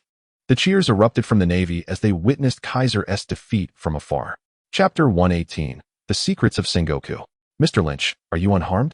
As Lynch returned, the little angel Aang clenched her delicate fists, casting anxious glances in his direction. Judging by her expression, had it not been for the propriety between the sexes, she might have already approached him for an examination. I'm fine, no need to worry, he reassured her. Lynch, how did you bring that cursed axe back? Zifa observed the arm impaled on the heart crossing, hesitating to voice his thoughts. That thing is far from harmless. I know my limits, Master Zifa, Lynch replied. The ghostly visage on the heart-crossing demon blade flickered, voraciously devouring the energy emanating from the cursed axe. Before long, the axe would be reduced to mere scrap metal. The notorious sea pirate, who could dispatch his subordinates with ease, was effortlessly subdued by Lynch, causing his underlings to revere him with an admiration as boundless as the flowing river. Mark executed a skillful maneuver, adeptly flattering Lynch with effortless ease. How infuriating, Bin's thought, his jealousy rendering his features grotesque. How did this guy get ahead of me? Once we return, I must study the art of rhetoric thoroughly. In the ensuing days, no pirates of the caliber of Blood Butcher appeared again. Lynch seemed to transform into an unrelenting machine of extermination. With a powerful shake of his formidable frame, his conqueror's Haki surged forth, causing all but a handful of pirates to collapse, leaving the Navy merely to deliver the finishing blows. Zifa had praised this ability on numerous occasions, acknowledging the effectiveness of Conqueror's Haki in clearing the battlefield. The casualties among the pirate guerrillas were nearly non-existent. Mr. Lynch, is this level of force acceptable? Yes, quite satisfactory. Reclining on a beach chair, Lynch tossed a grape into his mouth, relishing the gentle massage from Ain's small hands. Though he had merely mentioned feeling a bit stiff from lying down too long, This girl willingly offered him a massage. Ain blushed as she tended to Lynch. Her small face flushed. Mr. Lynch's body smells so good. She was well aware that countless young women in the Navy were enamored with Mr. Lynch. Of her previous 6 roommates, 5 were infatuated with him, while the 6th was a fellow girl. A man who was both handsome and formidable was hard to resist, especially one who understood romance so well. They would sometimes indulge in risque dreams featuring Mr. Lynch, sharing their secrets in the dormitory the next day. When girls took the reins, boys had little say in the matter. The joy of intimate interaction with their idol was pure bliss. Zifa stood at a distance, shaking his head and sighing at the sight of the two. I'm getting old. The world of the young is becoming increasingly incomprehensible to me. He recalled that when he became an admiral, circumstances were quite different. It seemed that back then, when Carp had admirers, he mistook them for challengers and ended up beating them to a pulp. Since then, female Navy officers had taken to avoiding Carp like the plague. Reflecting on the past, Zifa couldn't help but chuckle. Mark stood beside Lynch, fervently scribbling, seemingly unaware of what he was recording. Rule 1 of pursuing girls. Possess a striking appearance akin to that of Lord Lynch. Rule 2 of pursuing girls. Learn everything from Lord Lynch. Rule 3 of pursuing girls. Whatever Lord Lynch says is correct. After the heart-crossing demon blade absorbed the cursed axe, it might not have been able to alter its size like the dragon abyss, yet it seemed to have become even more sinister. Without Lynch's imposing presence to deter others, any who approached would fall under the blade's control, reduced to mere puppets driven solely by the thirst for bloodshed. Admiral Lynch. Here is today's newspaper. Thank you. In the monotony of the open sea, reading the newspaper had become a daily ritual for Lynch. Opening that day's edition, he was greeted by the headline. Shocking. The new beast pirates emerge, and their captain is a cat. Why does Sengoku's goat always scream in the dead of night? Why are the female Navy officers' undergarments frequently stolen? Join us as we delve into the legendary life of Sengoku. Crocodile, the great hero of Alabasta. A notorious pirate reportedly sighted fleeing from Haki. Pursued for 3,000 miles. Unveiling the mystery. Is the mark on Dragon's face a tattoo or a sandal print? Just as Lynch pondered which audacious newspaper had dared to publish such articles, he recognized Morgan's emblem emblazoned on the page, and it all became clear. This newspaper thrived on rebellion, openly defying the world government.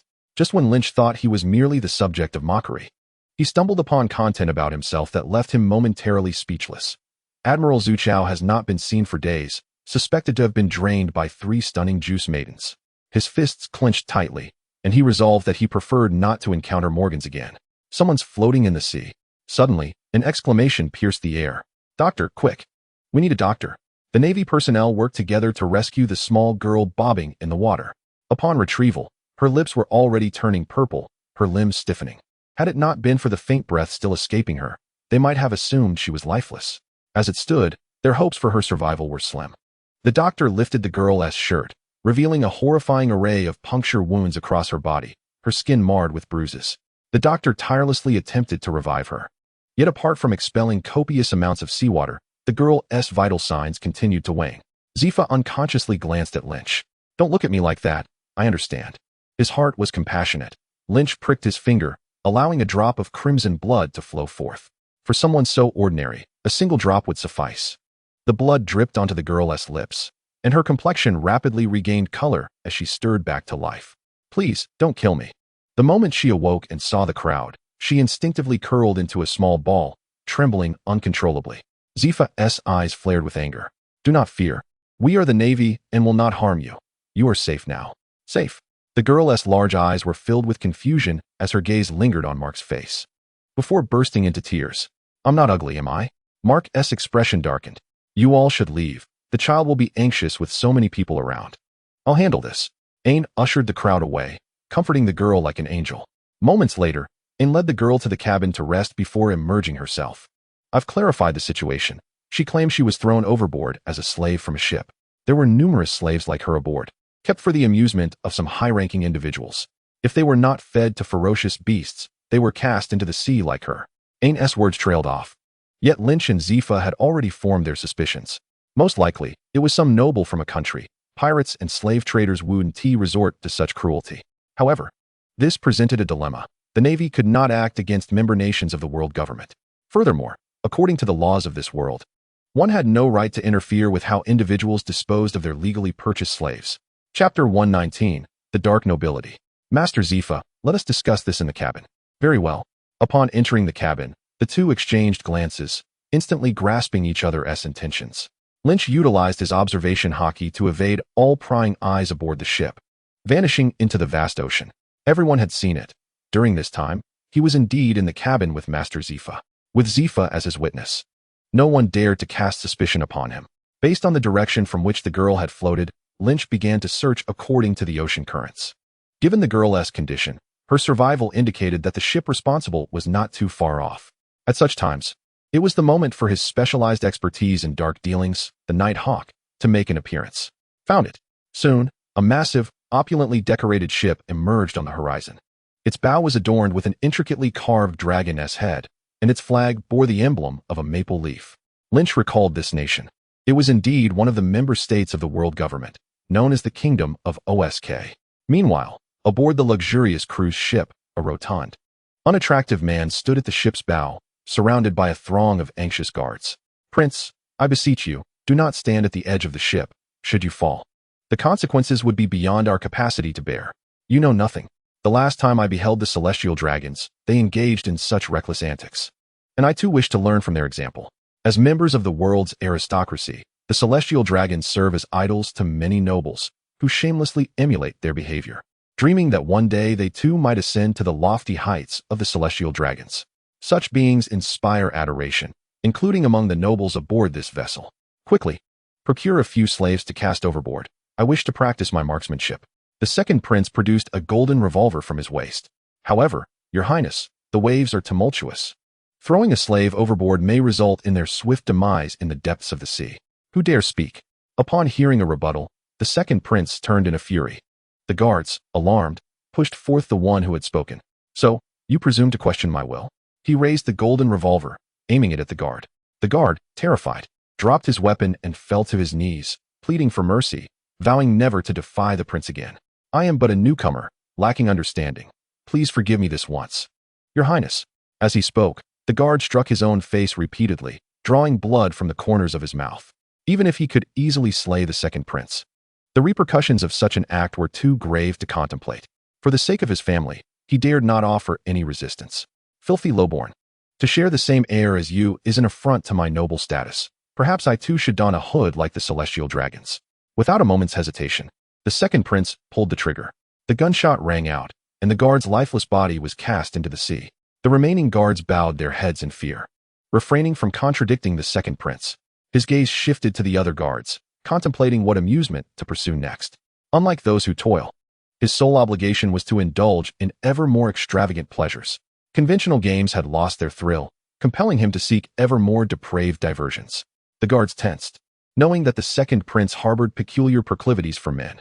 Your Highness, look! Someone is flying in the sky. One of the guards exclaimed suddenly. Ah, splendid. Watch as I take aim. Noticing Lynch, the second prince's interest was piqued. Even the celestial dragons could merely shoot at those in the sea. If he could strike someone in the sky, would he not surpass them in prowess? Concerns? Apologies, but the second prince had never grasped the meaning of that word. Let alone a mere flying man. Even a vice-admiral of the navy sometimes played the role of their bodyguard. To be his prey would be a privilege for that lowly wretch. Bang! A bullet shot forth from the golden revolver, hurtling towards Lynch. Lynch extended 2 fingers, effortlessly catching the incoming bullet. Excellent. He had intended to ascertain the situation before acting, but now it seemed unnecessary. Lynch smirked derisively, flicking his fingers to send the bullet back. Regrettably, his aim was slightly off. Instead of striking the airborne swine, it claimed the life of a nearby guard. Damn it! You dare retaliate. Bang! Bang! Bang! Enraged at the sight of fallen guards, the second prince fired relentlessly until his revolver clicked empty, panting heavily as he finally ceased. Quick! Protect His Highness! Fire! Fire! Bang! Bang! The guards formed a protective barrier around the second prince, unleashing a volley of shots. Mere grains of sand cannot harm me. Allowing the bullets to strike him, Lynch materialized before the second prince, seizing his throat and lifting him off the ground. Help! Save me! With his feet dangling above the ground, the second prince gasped for breath, his face turning an ominous shade of purple as he struggled violently. Release His Highness. The guards drew their swords, striking fiercely. Sparks flew as their blades shattered against Lynch's flesh. The guards' hands went numb, their eyes wide with terror. What manner of monster is this? Wait until I deal with you, lapdogs. Fat pig. Observe closely. A gun is not wielded in such a manner. Lynch snatched the golden revolver from the second prince's grasp, loading a single bullet with one hand before pulling the trigger. Bang! The second prince's head exploded, brain matter splattering as his limbs fell limp. Your Highness. With the second prince dead, the remaining guards, knowing they could not escape their fate, charged forth with a roar. Slap! Lynch waved his hand dismissively, crushing their skulls as if they were mere melons. Headless corpses fell upon the deck. Wiping the blood from his hands onto the second prince's garments, Lynch strode confidently towards the interior of the ship. Within the opulently adorned cabin, the anguished cries from various rooms echoed intermittently. The slaves in their cells trembled uncontrollably at the sounds of torment. Severed arms and legs were commonplace here, not due to congenital disabilities, but as a result of the noble's cruel games. Each noble would select a slave, then proceed to remove one part of the slave's body each day. First, the limbs, then the ears, nose, eyes, teeth, and genitals. Ultimately, if the slave still lived, they would begin to sever portions of the lower body daily until death ensued. The noble whose chosen slave survived the longest would be declared the victor. Such barbaric games abound aboard this gilded vessel, all under the pretense of learning from the illustrious celestial dragons. Chapter 120. A kill every 10 steps. Have we already lost another? At this rate, by the time we return to the kingdom, it seems the slaves aboard will all perish. Hush. Just do as instructed. Daring to speak ill of the masters could cost you your life. 2 guards whispered as they entered the slave prison.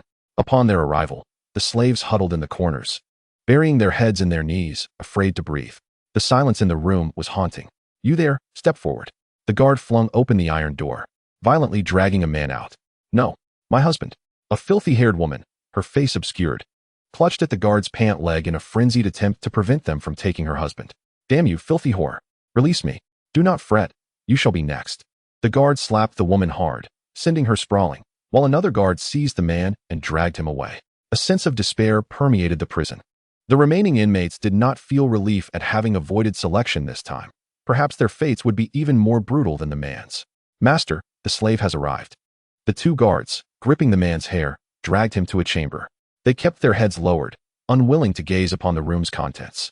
Inside, various beautiful women lay sprawled across the soft fur carpets, their bodies exposed. In the distance, an array of torture devices awaited. A group of portly, similarly unclad men embraced the women, toasting and drinking, with fresh blood staining the ground beneath them. If Lynch were present, he would surely remark on the extravagance of the wealthy, unbothered by the risk of disease. This toy should be sturdy enough. The last one perished too quickly, which was disappointing. Cold sweat beaded on the foreheads of the 2 guards. Rest assured, this one is absolutely durable. Enough. Since the toy has been delivered, you may leave. Do not linger here. Yes, master. The 2 guards departed, visibly relieved. Prince William pushed aside the woman beneath him, waddling over to seize the now-numb man. Heading in the direction of the implements of torture. Ladies and gentlemen, who among you wishes to partake in a game of darts? Count me in. I shall join as well. The majority of the nobles in the room have engaged in this game. The so-called darts they wield, of course, are not the ones thrown at a target, but rather hurled at one another. A hit to the head scores 10 points, the torso 6, and the limbs 3. If one strikes the eyeball, the score is doubled. The man's limbs are bound to the torture device, and Prince William is the first to seize a dart. The palm-sized dart has been honed to an exceptional sharpness, with a slender, elongated steel tip capable of piercing the human exterior and reaching the inner organs. Go. Prince William launches the dart, striking the man's cheek. The numb man's body shudders momentarily before falling back into stillness. Ha ha ha, observe my skill. Quickly wager 5 million Bailey on me, he exclaims triumphantly. Remarkable, indeed. What a masterful display from Prince William. Watch me now. The nobles place their bets in Bailey and take turns throwing their darts. In no time, the man's body is riddled with darts, creating a grotesque sight. The man has long since gone numb, oblivious to his pierced organs, yearning only for a swift demise. As the scores are tallied for the first round, the king boasts 46 points, Prince William 40, and Duke Jorin 33. A maid extracts the darts from the man's body, recording the points. If Lynch were present, he would instantly recognize the multitude of wounds on the man, resembling a pincushion, akin to the little girl rescued from the sea. Undoubtedly, the girl had also been coerced into this dart game, serving as a living target. While the nobles indulge in their cruel amusement, unbeknownst to them, a harbinger of death has infiltrated the cabin. With a powerful observation ability activated, Lynch swiftly comprehends the unfolding events within the ship. Who are you, servant of this lord? The patrolling guard, encountering Lynch, does not suspect him to be an enemy, as no foe could bypass the external guards and breach the interior. Little do they know, the guards outside were dispatched the instant they laid eyes on Lynch, their demise occurring with such swiftness that they had no time to sound an alarm. I am the one who will kill you. Lynch, disinterested in words, sends 2 men to their end with 2 precise shots. Lackeys, your deaths are of no consequence. Cough. Cough. The speed was so quick that the men felt no pain. Only when they attempted to speak did they realize their throats had been pierced, blood gurgling forth profusely. They collapsed to the ground, like ducks with their throats grasped, their pupils fading into darkness. Lynch pressed forward, ruthlessly eliminating foes along the way. Every 10 steps, a life was extinguished, his shoes soaked in blood. Each step left a crimson mark behind. While the nobles reveled in their pleasures, they remained unaware that the outside had descended into a hellish nightmare, their subordinates falling victim to rapid slaughter.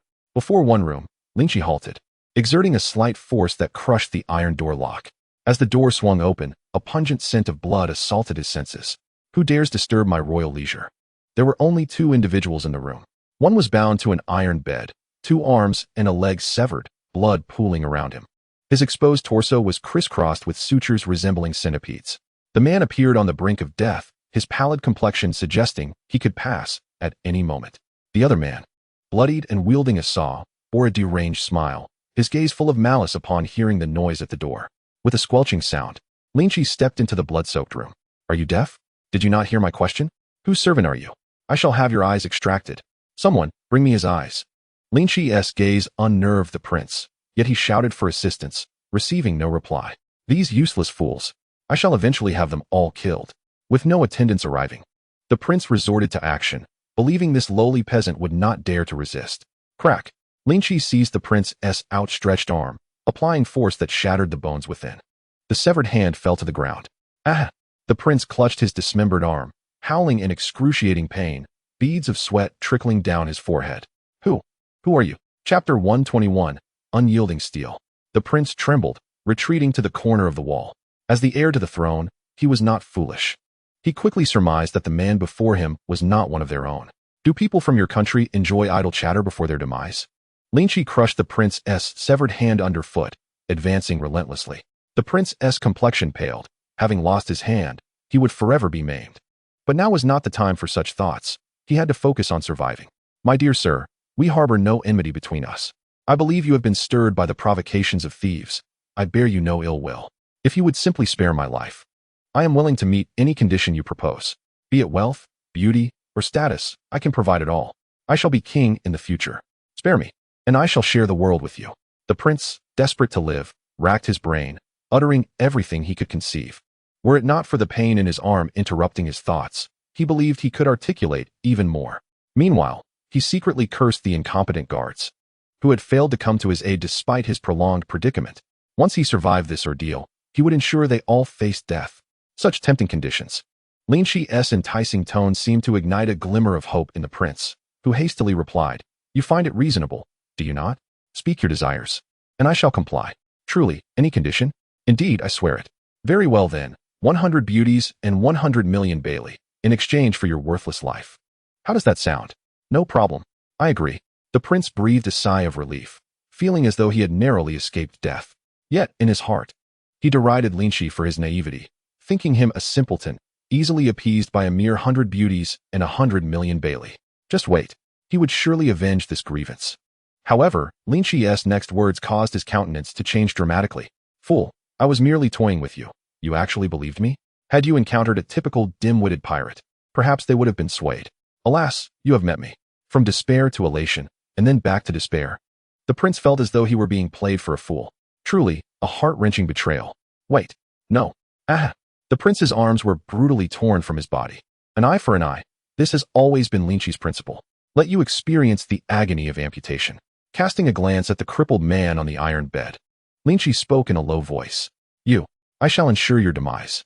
Blood gushed forth from the severed limbs as the prince trembled, his teeth nearly grinding to dust. Howling like a beast, the only response was a chilling voice, You may die now. No, you cannot kill me. My father will never forgive you. Crack. The prince's neck was snapped, rendering him limp. Please, do kill me. The man on the iron bed, saved yet not rejoicing, pleaded with Lynch in a frail, death-laden voice for him to end his life. May your journey be smooth. Lynch dispatched the man.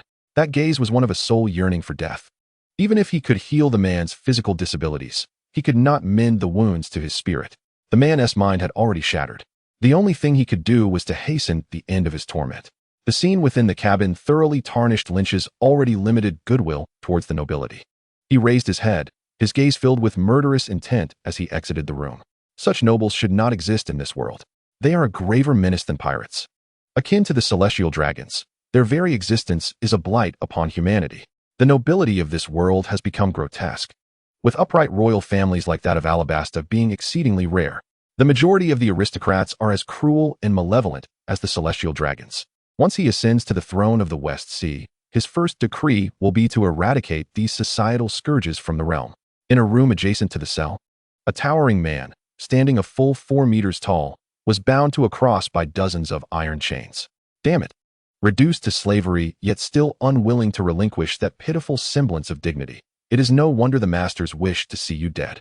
A servant picked up a whip soaked in brine and viciously lashed it against the man's back. The whip was studded with fine iron spikes, and with each strike, it tore flesh from the man's body. In moments, the man was a horrific sight, with exposed bone in various places. He bit down on his own teeth, shattering them, yet refrained from uttering a sound, fixing the servant with a gaze akin to that of a killer. The servant, unnerved by the stare, suddenly recalled that the man was bound and felt a surge of rage. Fine, fine, I admire your spirit, but let's see how long you can keep silent. The servant laid down the bloodied whip and selected a pair of pliers from a collection of torture instruments. With brutal force, he yanked out the man's toenails. One by one, after extracting all 10, the servant turned his attention to the man's fingernails. The connection between heart and fingers was palpable. The giant clenched his jaw, his veins bulging like a serpent ready to strike. In the end, the man was reduced to a bloody wreck, blood pouring from every limb. You wretched slave, submit and utter some sweet words, and perhaps I shall grant you a swift end. The servant sneered triumphantly. This despicable slave had dared to intimidate him. He would surely repay that affront tenfold, torturing the man slowly to death.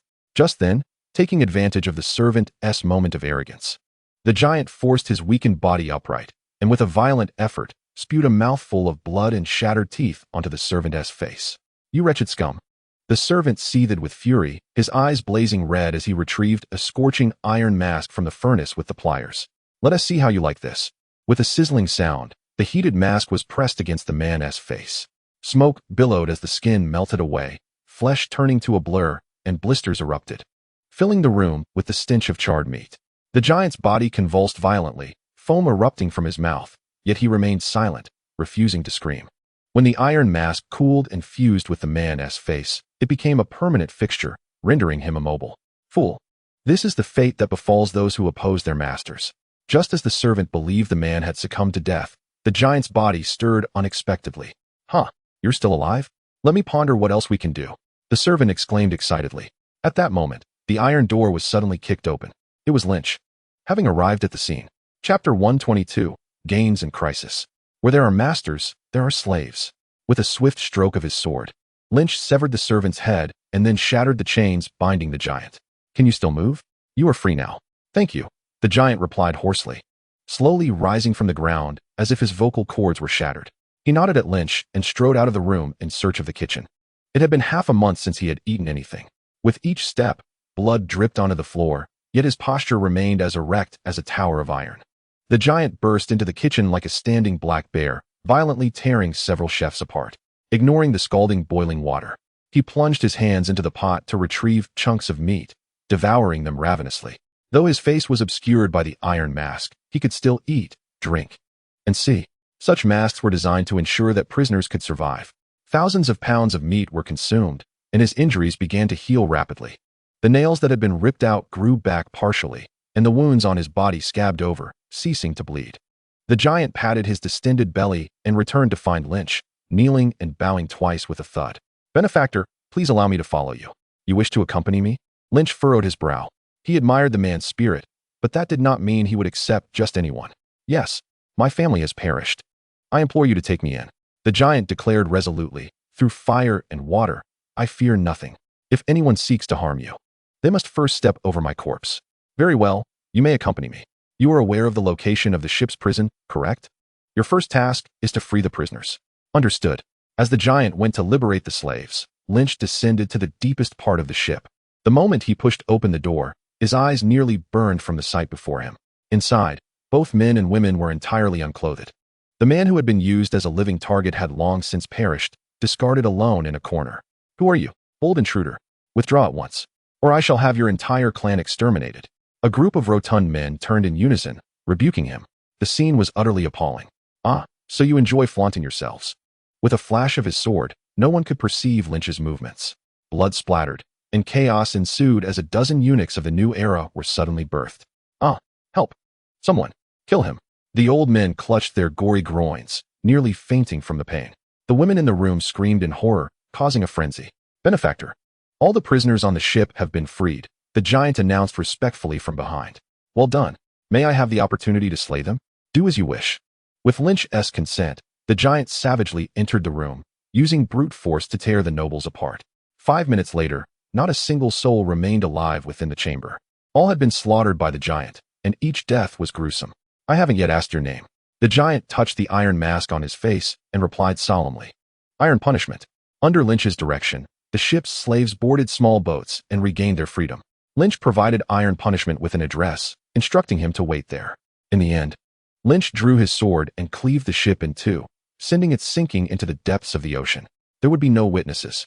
Once more, Lynch evaded all prying eyes, returning to his original appearance as he reboarded the warship. Is the task completed? Zephyr opened his eyes. It is done. Zephyr understood Lynch's meaning. Nodding in satisfaction without pressing further. He trusted Lynch more than he trusted himself. Let us go for a stroll. Very well. The two stepped outside the warship, creating a significant presence. It was only then that Lynch returned to his quarters to examine the points of wickedness he had acquired on the ship. Points 3. Points 5. Points 8868. Points 12. Points 3365. The highest score reached an astonishing 8,868 points, nearly rivaling that of the celestial dragons. It seemed to have been obtained from the king he had slain. One could only imagine the extent of his nefarious deeds. In terms of wickedness points, each human life taken yielded a mere point, implying that his transgressions equated to the killing of over 8,000 people. Their deaths were of no consequence. System. How many points do I currently possess? Ding. Returning to the host, you currently have 325,000 points. So many? It has been quite a while since I last checked my points. I had no idea I had accumulated such a substantial amount. This could even purchase 2 ordinary nature-type devil fruits, or a single top-tier mythical beast fruit. Let me take a look at today's system store. Quadruple body refinement scroll, 1 week. Price, 500 points.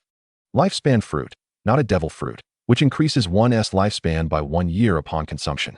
Price, 10,000 points. Superhuman repulsion fruit. Price, 155,555 points. Superhuman fur fruit. Price, 3,666 points. Fishman bloodline. Price, 60,000 points. Animal type chicken fruit in the form of a free-range chicken. Price, 3,500 points. This time, the system shop has refreshed with many commendable items. The lifespan fruit, although a bit pricey, is essential to acquire. After all, I am counting on this for eternal life. Currently, including this one, I have already stockpiled 3 lifespan fruits in my warehouse. The repulsion fruit is incredibly powerful, on par with Fujitora-S gravity fruit as a top-tier superhuman type. After a moment of hesitation, I decided against purchasing it. Most of the important people in my life have already consumed devil fruits, so buying it would be a waste. It is better to conserve my points for any potential future treasures. System, what is the purpose of the Fishman bloodline, given its exorbitant price? Ding. Upon merging with the Fishman bloodline, the host will be able to breathe underwater and transform into a fishman form. An involuntary shiver ran down my spine as I recalled the image of Jinbe, that blue behemoth. Perhaps not. It is simply too unappealing. If it were a mermaid bloodline, I might consider it. Moreover, my candlelight form already allows me to breathe underwater, making it unwise to expend so many points for something unnecessary. Meanwhile, in the West Sea, within the Imperial Palace, a group of black-clad individuals suddenly infiltrated, launching a surprise attack on Tina. A man clad in dark attire appeared before Tina in the blink of an eye, his fingers morphing into a gun. His strikes rapid and decisive. It was the shave and finger gun techniques from the Navy's 6 styles. Who are you? Tina skillfully dodged the attack with paper drawing, recognizing the techniques employed by the assailants. Chapter 123, Tina's Assassination. Surrender now, and I shall spare you some suffering. 3 black-clad figures formed a triangle, coordinating their assault on Tina. Tina had no choice but to capture them for interrogation. She coldly declared, crossing her arms in front of her chest, as black chains materialized from thin air, coiling around them like a black dragon seeking to constrict. Your information has long been thoroughly investigated. Cease your futile resistance. Suddenly, one of the black-clad figures unleashed a terrifying magnetic force, immobilizing several chains in place, causing Tina's expression to shift slightly. Gunpoint. Lead star. Swift. In the blink of an eye, the 3 black-clad figures had surrounded Tina, launching attacks aimed at her jaw, temples, and neck. They intended to capture her alive. Tina sensed their malevolent intent. Paper drawing butterfly dance. Tina's body became as light as paper, and the assailant strikes landed as if hitting cotton, lacking any substantial force. With a swift movement, Tina propelled herself 5 meters away, her body slightly bent as she gasped for breath. Simultaneously, fending off the onslaught of 3 individuals had consumed a significant portion of her mental and physical energy. The black-clad figures, momentarily stunned, turned in unison, taken aback by the extent of her mastery over paper drawing. How much longer can you endure in your current state? Tina's strength was not particularly robust. Even with regular training from Lynch, she was not strong enough to contend with an entire squad of black-clad figures. She realized she could not continue like this. Divine Gate. Several barriers descended from the sky at an astonishing speed, catching the magnetic manipulator off guard and pinning him to the ground. Soon after, additional barriers descended, embedding the limbs and neck of the black-clad figure into the ground. This should restrain you for a while. With a slight tremor in her arm, Tina clapped her hands once more, summoning the house of interrogation. The ground surrounding the courtyard transformed into 4 iron walls. The iron walls suddenly converged, forming an iron prison that trapped everyone inside. A multitude of iron chains writhed beneath their feet, and various torture devices materialized. Wait, you are not the chain fruit. One of the black-clad figures exclaimed, astonished. You realize that too late. Suddenly, several chains snaked out from the torture chair, binding the 3 closest individuals to the iron chairs, while several spears plunged down from above. Buzz. Suddenly, the descending iron spears halted in midair. The magnetic manipulator had escaped his restraints. How splendid. You almost had me there. The black-clad figure applauded continuously, waving his hands to free his remaining companions. Regrettably, as long as it is metal, it remains under my control. You. Tina gritted her teeth. This group clearly targeted her, effectively neutralizing her devil fruit abilities. With her stamina nearly depleted, was she truly destined to be captured? Painful heaven's foot. Just then, a crisp and valiant voice rang out, followed by a resounding crash as a massive hole was blasted through the iron wall, and 2 fiery figures burst in. Tsunade. Makoto. Tina exclaimed with immense joy. The newcomers were none other than Tsunade and Uchiha Makoto. Do not be afraid, we have arrived. Uchiha Makoto offered Tina a gentle smile. You scoundrels, prepare to meet your demise. Noticing her dear friend's dire predicament, Tsunade's fury surged, the 100-heel seal quietly activating, black lines enveloping her body, and a diamond-shaped mark appearing on her forehead. After years of training, both Tsunade and Makoto had mastered Haki. Uchiha Makoto's 3-tomo Sharingan activated, silently controlling one of the assailants. Tsunade, with lightning speed, delivered a single powerful punch, dispatching one of them instantly. The remaining 2 black-clad figures, sensing the danger, prepared to abandon their comrades. Before their arrival, their superiors had warned them that the palace was filled with experts, and since they were engaged in clandestine affairs, they needed to flee at the first sign of trouble. It seems this fellow has been controlled by a devil fruit. Eliminate him. To avoid leaving any survivors, they decisively killed the one controlled by Makoto during their escape. Trying to flee now is too late. Tsunade, fully empowered, was undoubtedly of elite vice admiral caliber. Her hands swiftly formed seals, water release, water prison technique. Tsunade aimed to capture the 2 alive, using her superhuman speed to ensnare them within the water prison. What kind of devil fruit ability is this? The remaining 2 were taken aback, having never witnessed such a fruit ability. Can you disclose who sent you here? Tsunade inquired coolly, arms crossed over her chest, standing beside the water prison. After several attempts to break free from the water prison's constraints, the 2 began to laugh heartily. Ha ha ha. You think we would betray our master? Dream on. They attempted to commit suicide. Stop them. Uchiha Makoto discerned the situation, intending to use Jinjutsu to prevent the 2, but regrettably, She was a moment too late. They had already taken their own lives within the water prison. Even in death, they left their heads behind. Is there truly no technique in this world capable of extracting information from the brain? Tsunade nearly burst into laughter. Go fetch Yamanaka Ino. Her clan's mind techniques should be able to unearth the mastermind behind this. Shortly thereafter, Ino arrived, followed by Shikamaru and Robin, who had received the news. Allowing the enemy to infiltrate the palace is a failure on our part. Please punish me, my lady. Shikamaru knelt before Tina on one knee. Do not blame yourself. The palace is quite expansive, and it is inevitable for some to take advantage of the situation. Tina gently shook her head, not holding Shikamaru accountable. Even Mary Gios has had intruders. It is no surprise here. Indeed, Shikamaru, you have done quite well. There is no need for guilt. Robin also defended Shikamaru. Yes, my lady. Shikamaru withdrew to the side, overwhelmed with guilt, silently vowing to bolster the palace's defenses upon his return. The mastermind had been identified. Suddenly, Ino, who had maintained her hand on the deceased's head, opened her eyes. Who could it be? Pirates, the Revolutionary Army, or the world government? Although the figure clad in black utilized the Navy's 6 powers, it is well known that many pirates are adept in such techniques. It was the 5 elderly men known as the Gorosei. Among those present, only Robin and Tina had gleaned knowledge of the Gorosei from Lynch. As the leaders of the world government, the Gorosei have always been shrouded in an enigmatic aura in the eyes of the public. Their mission was merely to apprehend Miss Tina, upon to threaten Lynch at a critical juncture. Beyond that, they remained oblivious. Understood. Do not disclose today's events to anyone else, Robin urged, recognizing the gravity of the situation. She hurried back to her room to contact Lynch via the Den Mushi. The startled Tina was assisted back to her room by Mikoto Uchiha. Had it not been for Mikoto and Tsunade passing by, the consequences could have been dire. Chapter 124, Mirror Twins. Lynch, after ending the call, gazed vacantly, his thoughts shrouded in uncertainty. Those old geezers from the Gorosei certainly had no noble intentions. Huddled together, they were either fixated on other people's women or scheming to ensnare others. Had their covert dealings been discovered? No, if they were exposed. The repercussions would not merely involve targeting Tina, given the gravity of his actions. The Gorosei must have sensed some hint of his maneuvers, fearing his potential to slip from their grasp, thus leaving a shadowy hand behind. After all, he was not just another admiral to the world government. He posed a significant threat. Should he decide to stir trouble, he would rival the Revolutionary Army and the Yonko in danger. Yet, they could never have anticipated Ino's ability to probe the mind of the deceased. It seems prudent to discreetly relocate the families associated with the Elsian department. Let the Gorosei suspect as they will. He never intended to remain with the Navy indefinitely. Once the affairs of the West Sea were resolved and unified, he would withdraw from the Navy. As long as the Gorosei lacked incriminating evidence against him, he would be relatively safe.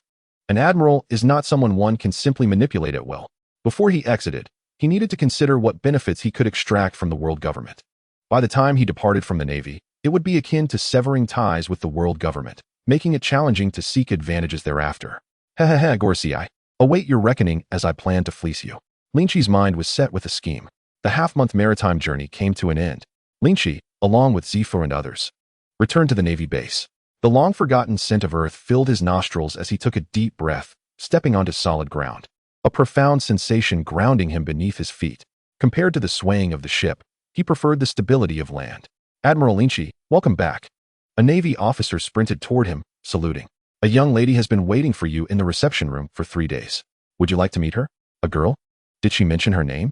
Lynch searched his mind for any familiar names. She did not, came the reply. Very well, lead the way. It would be my honor to accompany you.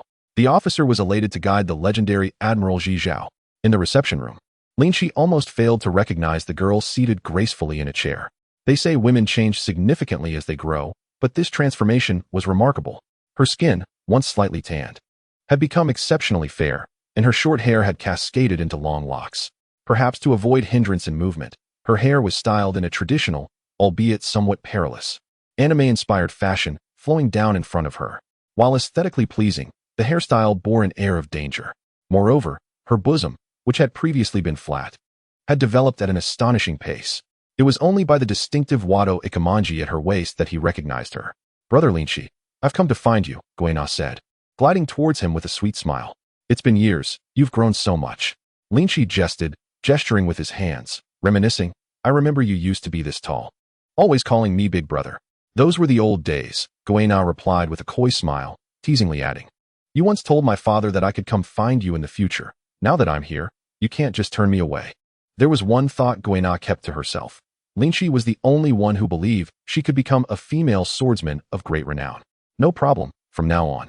You shall stay by my side. Thanks to your father's teachings and swordsmanship, I will nurture your talents, Lynch declared, intending to arrange for Goena to have a position in the Navy for convenience in accompanying him at the base. Furthermore, he had to admit that the Navy was indeed a splendid place for honing one's skills.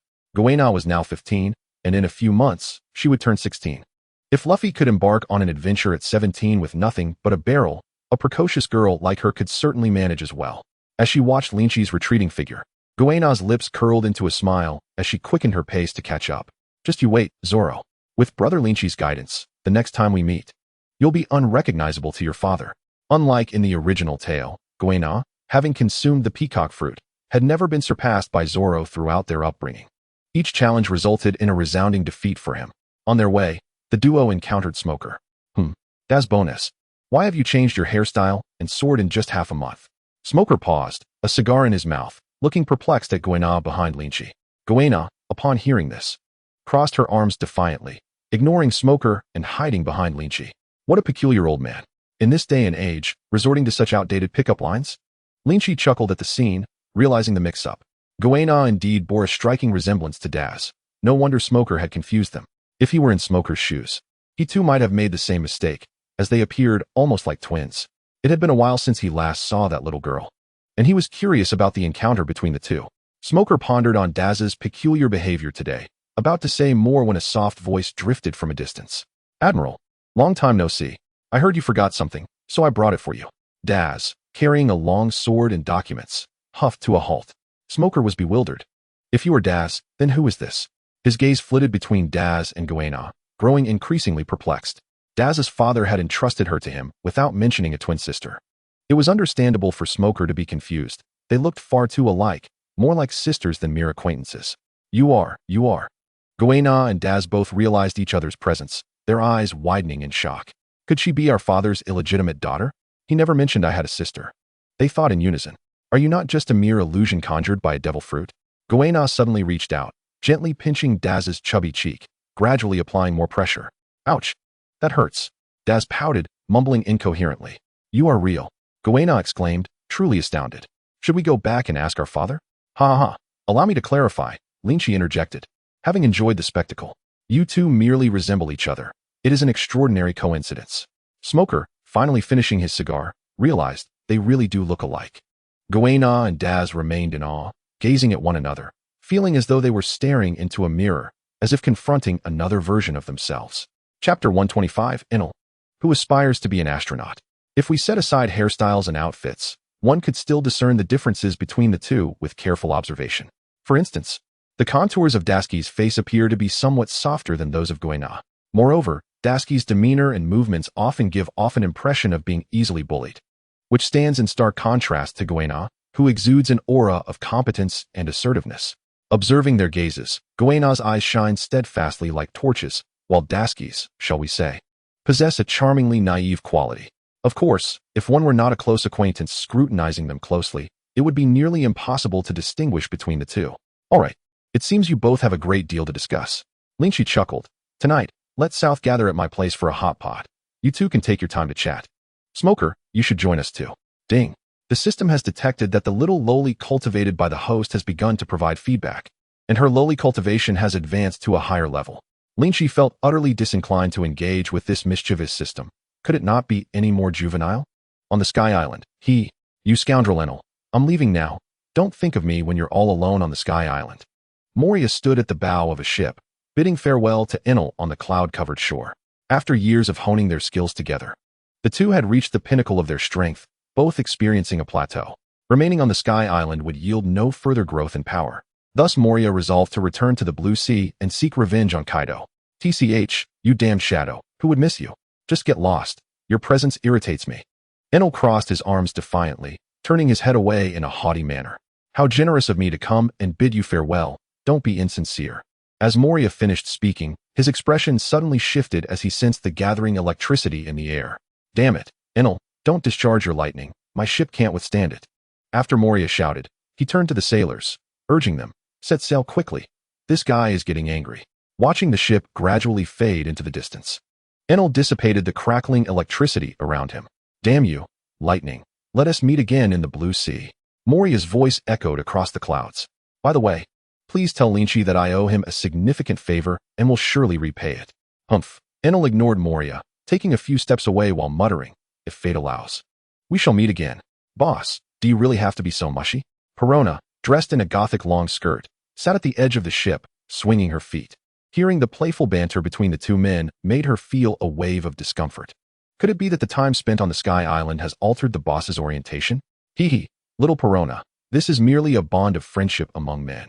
You wouldn't understand. Moria gazed longingly into the distance. He had always been someone who cherished companionship, which is precisely why he loathed Kaido even more. Perona, looking at the small cake in her hands, inexplicably thought of that wicked Lynch. Scoundrel. Big scoundrel. Perona held a grudge. Never able to forget the humiliation of having been frightened into a faint, especially since it had ruined one of her favorite cakes.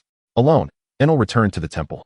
Gazing at the empty quarters devoid of company, feeling an unexplainable sense of loneliness. Moria was the first friend he had made throughout his life, his only friend. Though he was reluctant to admit it, the years of companionship made the sudden solitude somewhat unsettling. At that moment, Enel's gaze fell upon the completed Arc Maxim outside, and a bold idea surged within him. Why not visit the place he had always wanted to see? Enel tilted his head towards the moonlit sky. He proved through his actions what it truly meant to have dreams as vast as the stars and galaxies. That very day, he departed the Sky Island aboard the Arc Maxim. Night fell. In Lynch's three-story apartment, a group of friends gathered around a large table, indulging in hot pot and singing merrily. Dasky, Guena, Smoker, Weasel, Mark, and Peacock were all present, familiar faces. Alas, Tom, Tina, and the others were absent. Otherwise, it would have been perfect.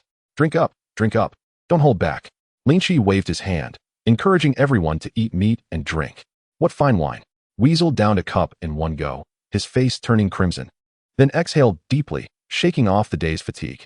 Smoker showcased a performance of what it meant to enjoy cigarettes with alcohol, as the cups emitted wisps of white smoke. Thank you for the wine, my lord. Attending the Lord's banquet felt surreal for Mark, as if he were in a dream. Lynch shot a sidelong glance at Mark, signaling him to relax, and he too raised a cup of warm wine to his lips. How frustrating. Why can't I drink?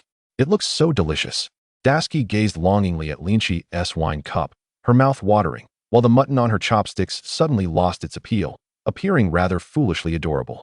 Meanwhile, an unusual tension filled the air between Peacock and Guena. The two exchanged glances, radiating an unspoken challenge. It seemed that had Dasky not been there as a buffer, they might have clashed. This woman poses a threat. She is here to vie for my big brother's attention. Guena and Peacock shared the same thought. Big brother, could you step outside with me for a moment? Having just had a couple of drinks, Lynch heard someone calling him. It was Peacock. Step outside. Can't we discuss it here? Oh, come on. Big brother, just come over. Peacock pouted, rising from her seat and pulling Lynch's hand with a playful demeanor. Everyone, pardon us. We'll be stepping away for a moment. Lynch was led by Peacock back to his room, closing the door behind them. Now speak. It's just the two of us here. What do you wish to do? Upon entering the room, the little Peacock suddenly became shy, her small hands nervously fidgeting in front of her. Chapter 126. Tom blocks the door. Why isn't Lynch back yet? What could possibly take so long? Smoker took a puff of his cigarette, perplexed. Weasel cast a meaningful glance at Smoker, as if to say, no wonder you're still single. Unlike Lynch, who now had several wives, Smoker remained unattached. Reflecting on this, Weasel felt a twinge of discomfort, subtly shifting away from Smoker. After all, he was a married man. 5 minutes later, Peacock emerged from the room humming a tune, her smile unwavering. She sat down, picked up a slice of meat, and devoured it. Casting a taunting glance at Guena, clearly in high spirits. Humph. Guena snorted coldly, seizing Lynch's collar before he could even sit down, leading him back into the room. Big brother, kindly follow me.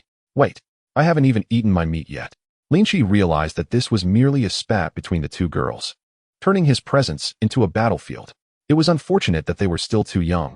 Had they been adults, he wouldn't have minded. His several wives were a testament that he was not averse to such matters. The young ladies he had nurtured were certainly meant for him to enjoy. It was only a pity for his stomach. With a loud bang, Guena slammed the door shut, plunging the room into silence. She was merely acting out of spite towards Peacock. In truth, She was uncertain of what to say when faced with Lynch alone.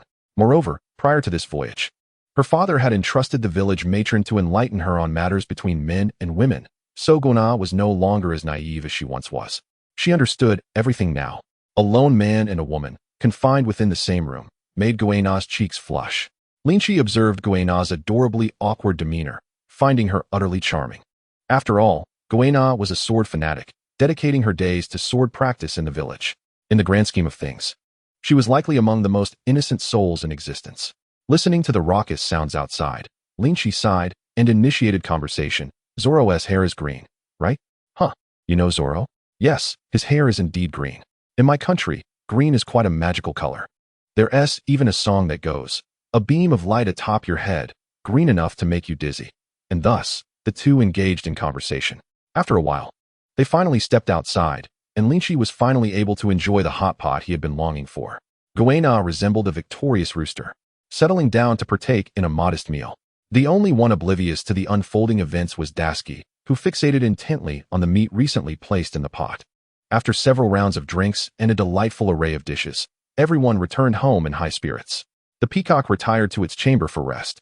Meanwhile, Goena, taking Dasky by the hand, chatted away as they drifted off to sleep in the guest room. For these two nearly identical young women, it didn't take long for them to become inseparable confidants. That night, the peacock enjoyed a peaceful slumber, while Lynch found himself unable to sleep, his thoughts consumed by his beloved wife. Without hesitation, he summoned a teleportation scroll, instantly returning to the West Sea Palace. The following day, in the kingdom, while Lynch remained in slumber, some had already commenced their daily duties. Uchiha Mikoto, donned in a kimono, adjusted her black-rimmed glasses and announced the commencement of their third lesson, a discourse on espionage and the self-cultivation of the elite. Below, a group of novice spies listened intently, aware that they would soon be dispatched to foreign lands to replace all high-ranking officials, save for the king, in a grand scheme of subterfuge. The Uchiha clan was, after all, adept at nurturing spies. Shikamaru was busy sifting through a mountain of documents piled on his desk. In the meantime, Ino and Choji sat by the roadside, consuming ramen while contemplating whether to fetch a bowl for Shikamaru. Ultimately deciding against it, Choji thought, Shikamaru doesn't like ramen anyway. I'll just finish it myself. Ordering another serving, Sasuke observed a group of inexperienced soldiers clumsily sparring, smirking with an air of arrogance, proclaiming, when it comes to martial arts, the Uchiha are unmatched. Just watch and learn.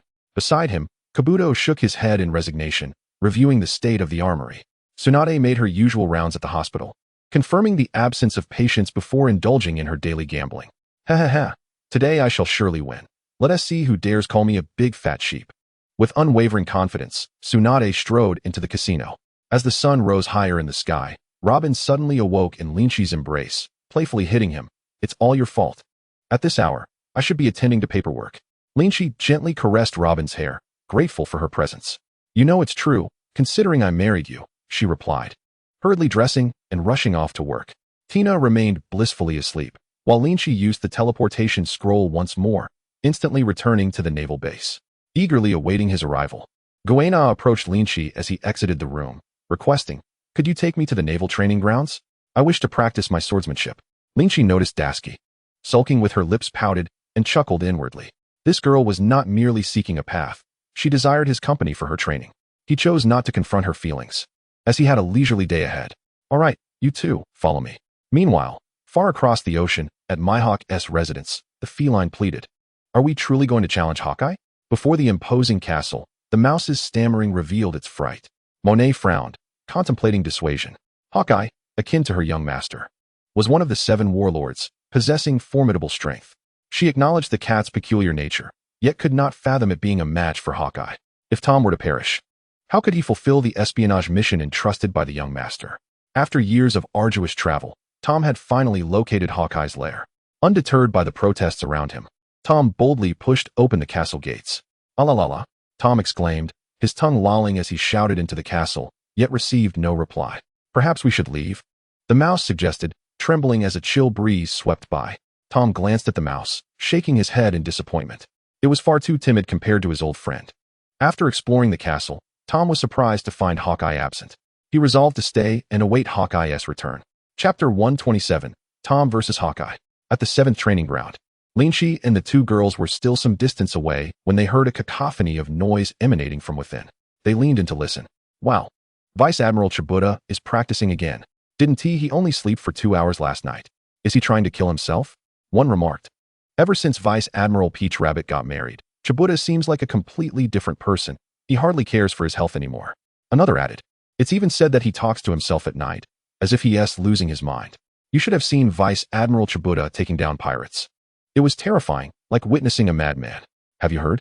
The breathing technique he has been developing is nearly complete, and once mastered, it will unleash devastating power in swordsmanship. Has it been named? I believe I heard him mention it. Something like the rabbit breathing technique? Oh, poor fellow. The onlookers regarded Chibuta with pity. Who doesn't he know that Chibuta is a hopeless sycophant? Peach Rabbit pays him no mind, yet he remains infatuated. Well, he kind of deserves it. A sycophant should always be at the bottom of the pack, suffering the consequences of his own actions. How tragic, with such a repulsive appearance. He dares to compete for women against General Lynch, utterly lacking self-awareness. I'm not exaggerating. The combined attractiveness of General Lynch and myself could shake the entire naval headquarters. The whispers among the crowd continued, hushed and conspiratorial. Could you make way? Lynch's gentle voice unexpectedly broke through from behind. General Lynch. The group, realizing who it was, quickly saluted and respectfully parted to create a path. Thank you, General Lynch. General Zhu Zhao. Upon Lynch's arrival, the chatter ceased. The crowd silencing out of respect for his esteemed presence. Navigating through the throngs of people, Lynch reached the front. Witnessing Chibuta engaged in a fierce spar with another vice admiral. The clash of blades and the flurry of sword energy filled the air. Lynch affectionately patted Guena and Dasky on their little heads, encouraging them to observe closely. Such exchanges between vice admirals were rare indeed. As a sword enthusiast, Guena was already entranced, hardly noticing Lynch's gentle touch. So this is the world outside, she mused. Dasky's attention, however, was fixated on the swords wielded by the two combatants. She eagerly opened her reference book, confirming that indeed, they were both renowned blades. If only I could get a chance to touch them. In the arena, the intensity of the battle escalated as Chibuta engaged vigorously with the other vice admiral. Suddenly, Chibuta scoffed. You still haven't made any progress, have you? Quietly, he activated the breathing technique he had created. With a surge of air flowing through his nostrils into his lungs to enhance blood circulation, his nose began to redden, resembling that of a clown. Simultaneously, the speed of his swordplay quickened, the verdant glow of his blade dyeing his hair green. The other vice admiral found himself relentlessly pushed back, and by the 70th exchange, his sword was sent flying. I concede. The vice admiral nonchalantly retrieved his sword, acknowledging that losing to Chibuta was hardly a disgrace. In their cohort, Chibuta and Peach Rabbit had consistently occupied the top two positions, their potential undeniable. After the bout, Chibuta noticed Lynch and, expressionless, turned to leave. This guy, Lynch chuckled, shaking his head. It had been a long time since he had seen Chibuta, who had never once sought to create trouble for him like the villains in tales. Since their initial meeting, Chibuta had not spoken a word to him. As fellow Navy members, Lynch had little desire to engage with him unless provoked. In the training ground, Lynch began imparting swordsmanship techniques to the two girls. Mr. Lynch, may I see your grandsword? Dasky, the little girl, was always eager to glimpse the legendary sword Shindu. Behave, don't get yourself into trouble.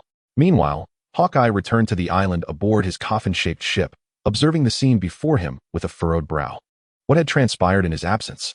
Who had come to the island and defeated his cherished pet? At the forest's edge, hundreds of gorillas lay unconscious, stars swirling in their eyes. This group of gorillas is no ordinary breed. They are a species known as human mimics, formidable in strength. To defeat them, one must at least be a master swordsman. With the keen insight of the world's foremost swordsman, Mohawk recognized that the injuries sustained were inflicted by a blade. After vanquishing them, he chose not to take their lives, suggesting a lack of malice on their part. The island remained unscathed. Could they have come to challenge my prowess as a swordsman? Through subtle clues, Mohawk quickly deduced the entirety of the situation. Suddenly, a gorilla stirred from its stupor, clinging to Mohawk's leg and weeping, as if to report a grievance, pointing in a certain direction. I understand. Rest well, he assured. With a narrowing of his eagle-like eyes, Mohawk made his way toward his castle.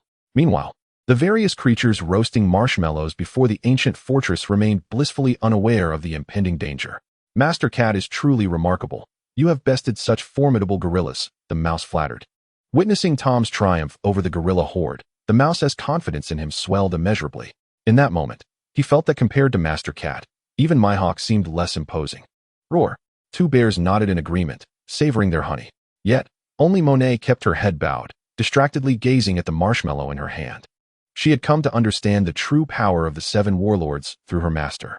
If Tom were to face defeat, would she reveal her strength to save him? Or would it be wiser to flee?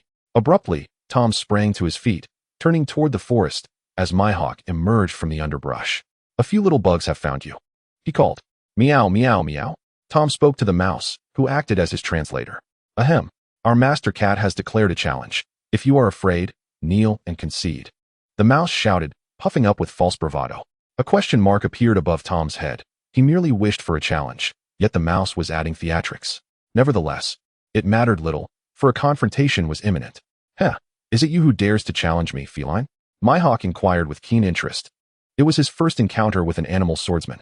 Slowly, he removed a small knife from his necklace, pinching it between 2 fingers, and stated in a voice rich with magnetism, I have no smaller blade than this. Whoosh. Tom leaped into the air, unleashing several slashing strikes that extended several meters. Too weak, kitty, unleash your full power. Mihawk effortlessly parried the attack with his diminutive knife. Taking a deep drag, Tom exhaled smoke, proclaiming, the vast world of the Meow spans 9 mountains and 8 seas. The long knife in his grasp shimmered with an ethereal glow as he compressed his body, transforming into a bolt of lightning that vanished from sight. Chapter 128. The path of the sword is not lonely. How swift. Where is Master Cat? Aside from Mihawk, no one present could catch a glimpse of Tom's current form. He seemed to vanish from existence. Simultaneously, Mihawk moved as well. Man and cat became a streak of electricity, crossing paths in midair. After the clash of blades, Mihawk stood unharmed, nonchalantly returning the small knife to his necklace, murmuring, I intended to spare your life, but fate is not in my hands. Tear. Tom's figure materialized, staggering forward a couple of steps before a fissure appeared on his brow. His body had been cleaved in twain, collapsing to the ground. Master Cat. The mouse cried out in alarm. Kitty. Monet gasped, covering her slightly parted mouth with her wing. Everything transpired too swiftly for her to intervene. The 2 bears embraced, tears streaming down their furry cheeks. How audacious for an ordinary swordsman to challenge me. It is commendable courage, but you may leave. Mihawk showed no malice toward the remaining creatures, his interest waning. He had anticipated some measure of skill from the cat that dared to confront him, only to discover it was merely an average swordsman. The chasm between swordsmen was vast. A swordsman just crossing the threshold of iron cutting is considered a swordsman, while one just shy of becoming a grandmaster is also labeled as such. Although both are swordsmen, their combat prowess can differ by leaps and bounds. What does that sound like, firecrackers? Just as Mihawk prepared to return to his castle, a small, red firecracker rolled into view. It resembled the kind children play with during the new year. Mihawk cast a fleeting glance at the diminutive firecracker, no larger than his pinky, before shifting his gaze away. Where's that cat? Upon diverting his attention, Mihawk realized Tom's corpse had vanished. No one else present could have stolen Tom's body right before their eyes. Unless the cat had somehow survived. How could that be possible? He was certain he had cleaved the feline in 2. Could it be the power of a devil fruit? Mihawk squinted, reopening his observation Haki to search for Tom's presence. Suddenly, a change flickered across Mihawk's expression for the first time. He sensed danger emanating from the tiny firecracker. Boom! The firecracker erupted in a violent explosion, its force rivaling that of 10 cannons firing simultaneously, engulfing Mihawk in its wake. Hearing the blast, the head of a British short-hair cat suddenly emerged from the ground nearby, gazing toward the explosion with a discerning look. Master Cat, you're alive? The mouse's fear transformed into joy. They knew Tom possessed regenerative abilities, and the worst he could have suffered was a broken limb. Who could have imagined he would survive being cleaved in half? Monet's eyes deepened with intrigue. What devil fruit could this cat have consumed? In the aftermath of the explosion, a deep crater formed in the ground. A figure as black as coal stood resolutely in the center of the pit. Ha ha! Tom erupted into laughter, slapping his knee in amusement at the sight of the charred figure before him. Yet, the next moment, Tom's laughter faltered. Mihawk had dispelled the Haki enveloping his body, and the soot covering him dissipated. A glimmer of murderous intent surfaced in his eyes as he coldly regarded Tom. That firecracker was thrown by you, wasn't it, cat? Tom feigned innocence, shaking his head vigorously while pointing at Monet, as if he were merely an unsuspecting little kitten. However, at that moment, a firecracker fell from Tom's tail. All eyes turned toward the scene, rendering the atmosphere exceedingly awkward. Realizing his ruse had been uncovered, Tom revealed a sheepish grin, quickly snatching up the fallen firecracker. He took a deep drag and exhaled a line of smoke.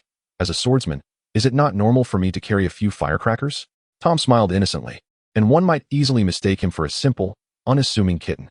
However, in his haste to collect, he failed to notice yet another machine gun tumble from his tail. Having learned from experience, Tom inhaled deeply and declared, as a swordsman, is it not normal for me to carry a few machine guns? The mouse. Monet. The Bear Brothers? Mihawk's eyes narrowed, beginning to scrutinize the feline before him. The machine gun was larger than Tom's own body. How had he concealed it? Did his tail have an interdimensional pocket? And how had he come back to life? Having traversed the seas for years, Mihawk had never encountered such an enigmatic devil fruit. Cat, your strength has earned my respect. Mihawk unsheathed the black blade Yoru concealed behind him. Next, I shall use this blade to end you. Every devil fruit has its weaknesses. There is no such thing as an invincible devil fruit. Mihawk believed that if he could uncover the flaw, he could halt the cat's resurrection and truly vanquish it. If you are a swordsman, do not resort to petty tricks that would cause me to scorn you. Exhibit your swordsmanship and engage me in a fair duel between swordsmen. Mihawk now held a genuine interest in this cat. Not merely interest, but a sense of admiration. In this world, few beings can withstand a single blow from him. Upon hearing Hawkeye's words, Tom Cat's expression turned serious. Indeed, he is a swordsman. A swordsman must embody the dignity of one. Reflecting on this, Tom's aura transformed, resembling that of a legendary hero. Hawkeye's words evoked memories of his days serving as a guard beside the Queen of England.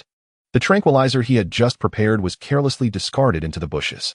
Poor gorillas, having awakened with great difficulty to witness the spectacle, found themselves drenched in the potion the moment they peeked out. Dozens of gorillas succumbed to unconsciousness amidst the pink mist. Hawkeye mused, what an enigmatic feline. For 3 days and nights, Hawkeye and Tom Cat clashed fiercely before the ancient castle. During this time, Tom's weapon was severed 300 times. Tom himself was bisected 70 times, dismembered 100 times, shattered into pieces 300 times, reduced to a pulp 11 times, and sliced into shreds 900 times. Yet, regardless of the horrific injuries inflicted by Hawkeye, in an instant, both he and his weapon would restore to their original forms. Employing every conceivable tactic, Hawkeye was forced to accept a grim reality. He could not kill it. The setting sun cast a crimson hue, with his black blade pointed at Tom. Hawkeye's magnetic voice resonated. This is where it ends, Kitty. You lack the talent to defeat me. Embrace the title of the immortal swordsman and tread the seas, striving to keep pace with me until the day you believe you can best me. With that, Hawkeye sheathed his black blade and walked steadily back to the castle, his garments untouched by dust. Yet, a smile played at the corners of his mouth. On the ocean, yet another intriguing adversary had emerged, one currently weak but impossible to slay. The path of the sword is never solitary. Chapter 129, The Celestial Dragon Under Attack. Tom stared in bewilderment at Hawkeye's departing figure. Scratching his head, his large eyes filled with innocence. Why did the fight suddenly cease? Does this mean he has won? Tom is a cat of idealism. In earlier encounters, being dismembered had been particularly painful, but when he believed it didn't hurt, it truly ceased to be painful. Later on, he even found dismemberment somewhat amusing. Master Cat, you have been acknowledged by the world's greatest swordsman. The mouse quivered with excitement. Hawkeye even personally bestowed upon you the title of immortal swordsman, something all swordsmen in the world would envy. With the title granted by Hawkeye, Tom had indeed made a name for himself across the seas. To put it metaphorically, with his newfound fame, joining a powerful faction would easily elevate him to a position of authority. Whenever he wished, he could rally a host of supporters. Such are the benefits of renown. Tom did not dwell on these thoughts. After all, he harbored no ambition, his greatest dream being to have a master who would never abandon him. If only he could have a warm home, that would be even better. Memories of Lynch flooded Tom Cat's mind, as the longing for home burgeoned within him. After years at sea, he had achieved his initial goal. It was time to return. Rather than aspire to be a swordsman, Tom preferred to be a domestic cat. In a state of contemplation, Tom resolved to return home immediately. Monet remained in shock, astonished that there existed a cat that even Hawkeye could not slay. A sudden premonition washed over her.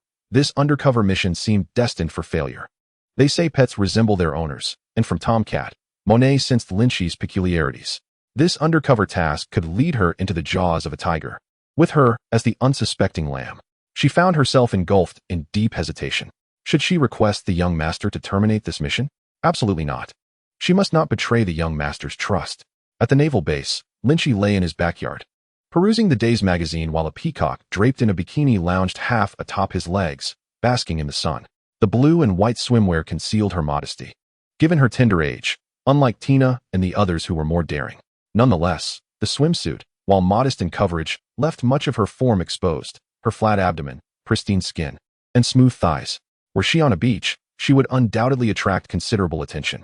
The warmth of the sun enveloped them as the peacock hummed a folk tune, her slender legs swaying, playfully striking her developing rear. Be a bit more decent. You're disturbing my reading, Lynchy said without hesitation, delivering a light smack. The peacock shivered at the touch, instantly becoming compliant. Not far off, Kuina and Dasky, also clad in bikinis, giggled as they practiced swordsmanship under the sun, beads of sweet sweat emerging on their skin. As the two girls swung their swords, their chests bounced in unison, one large and one small. Lynchy set down his magazine, taking in the splendid scene with a gentle smile. Tomorrow, Kuina would turn 16. How swiftly time passes. He reminisced about the days when she was but a child, barely half his height. Now, the three girls were in a rapid growth phase, changing almost daily. Even little Dasky had begun to develop. Placing his hand on the peacock's soft form, Lynchy's thoughts drifted back to the previous night. Admiral Crane's unexpected visit had been somewhat unsettling. Lynchy, I have a rather unconventional request, she had said. Once the peacock comes of age, I hope you will take her as your wife. Lynchy was astonished by her opening words. Seeing his stunned expression, Admiral Crane assumed he was reluctant and feigned sternness. What? My granddaughter is beautiful and talented. Does she not deserve you? Moreover, she had improved her behavior, no longer picking fights without reason. Lynchy quickly responded, No, Miss Peacock is the pride of our Navy. It is my fortune that she would consider me. Your understanding brings me comfort. He had been curious about why Admiral Crane had come to him at such an hour. So he inquired, But I already have 3 wives. Why would you? It is only natural. No one wishes to marry their granddaughter to a man already with a wife. Admiral Crane huffed, She is my only granddaughter. If I do not cherish her, who will? With that, she departed. Lynchy understood then that the peacock had persistently persuaded Admiral Crane. Later, when he asked the peacock how long she had been pleading with her, she had smiled sweetly, saying it was not even a year. Additionally, there had been Admiral Crane's threatening words before she left.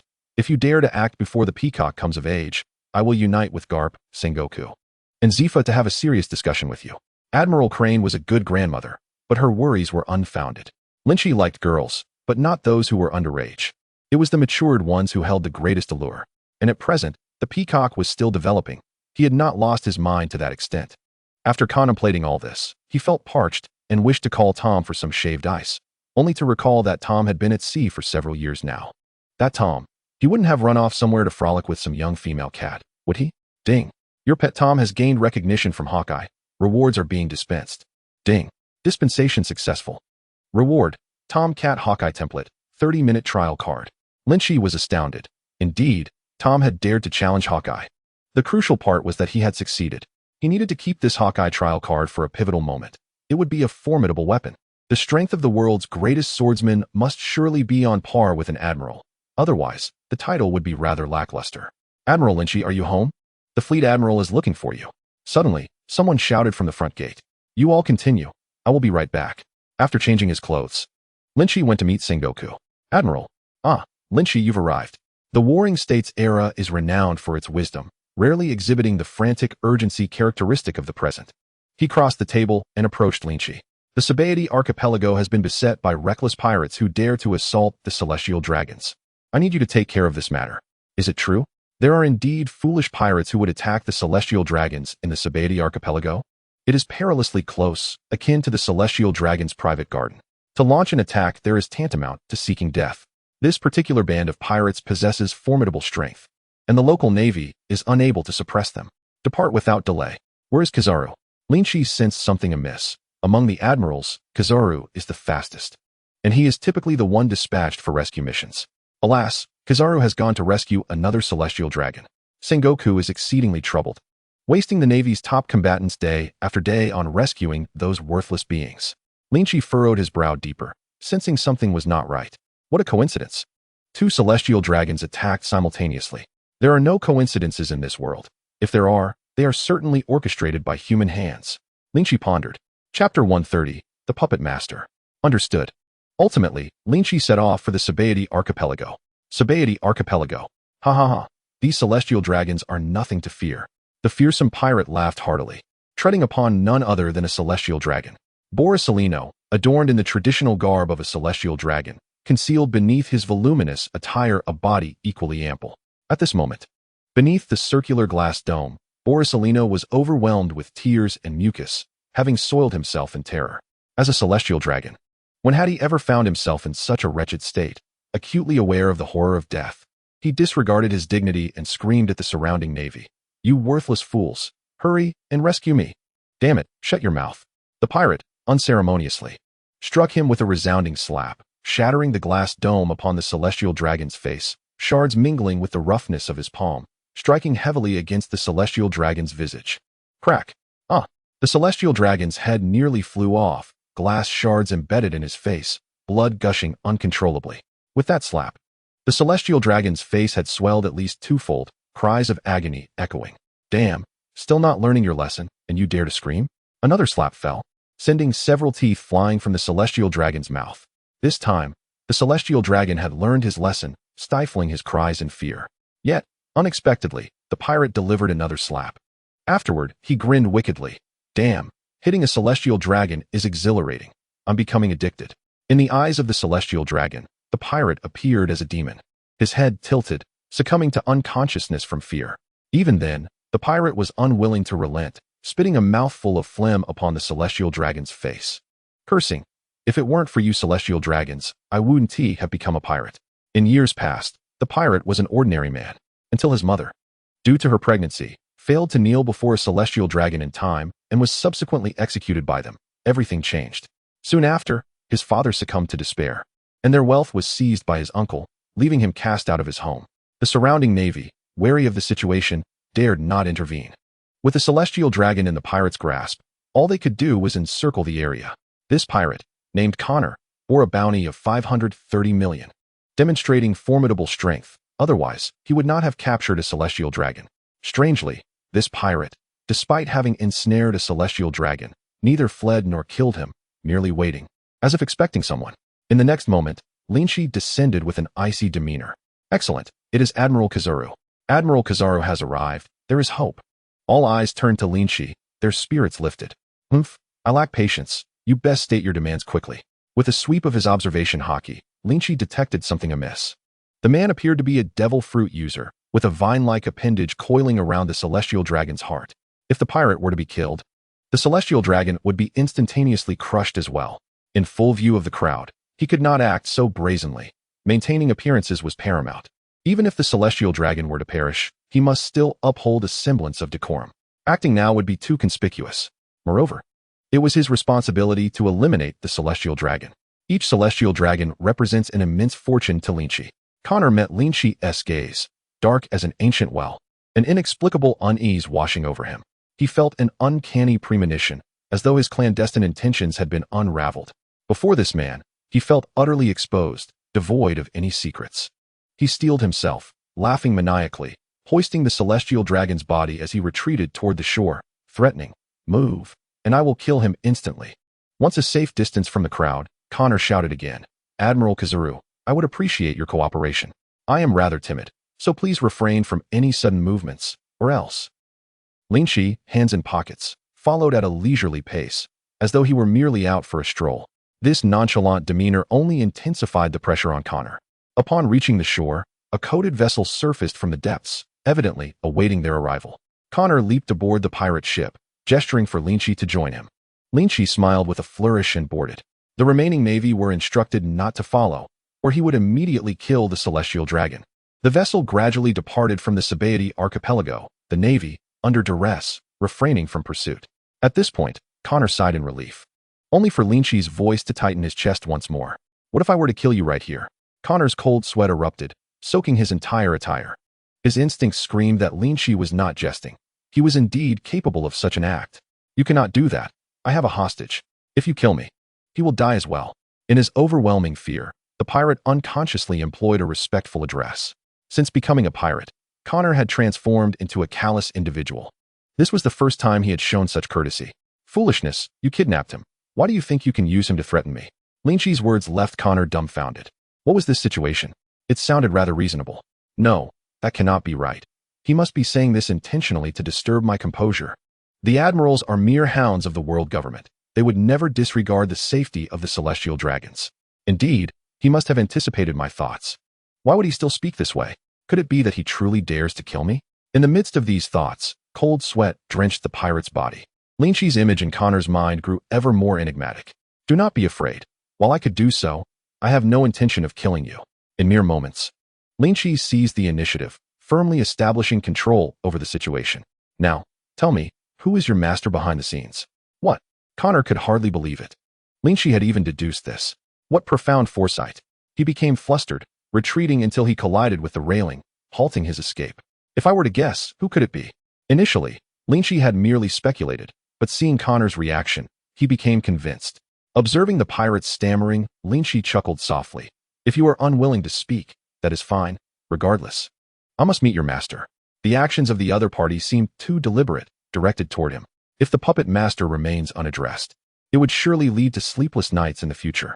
At this moment, Connor dared not utter another word to Lynch, fearing his heart could not withstand the pressure. What manner of man is this? He has said nothing yet has deduced everything. It is beyond terrifying. Chapter 131. The Greed of Revolutionaries. The sea lay tranquil. The vessel sailing for several hours before finally docking at a small island.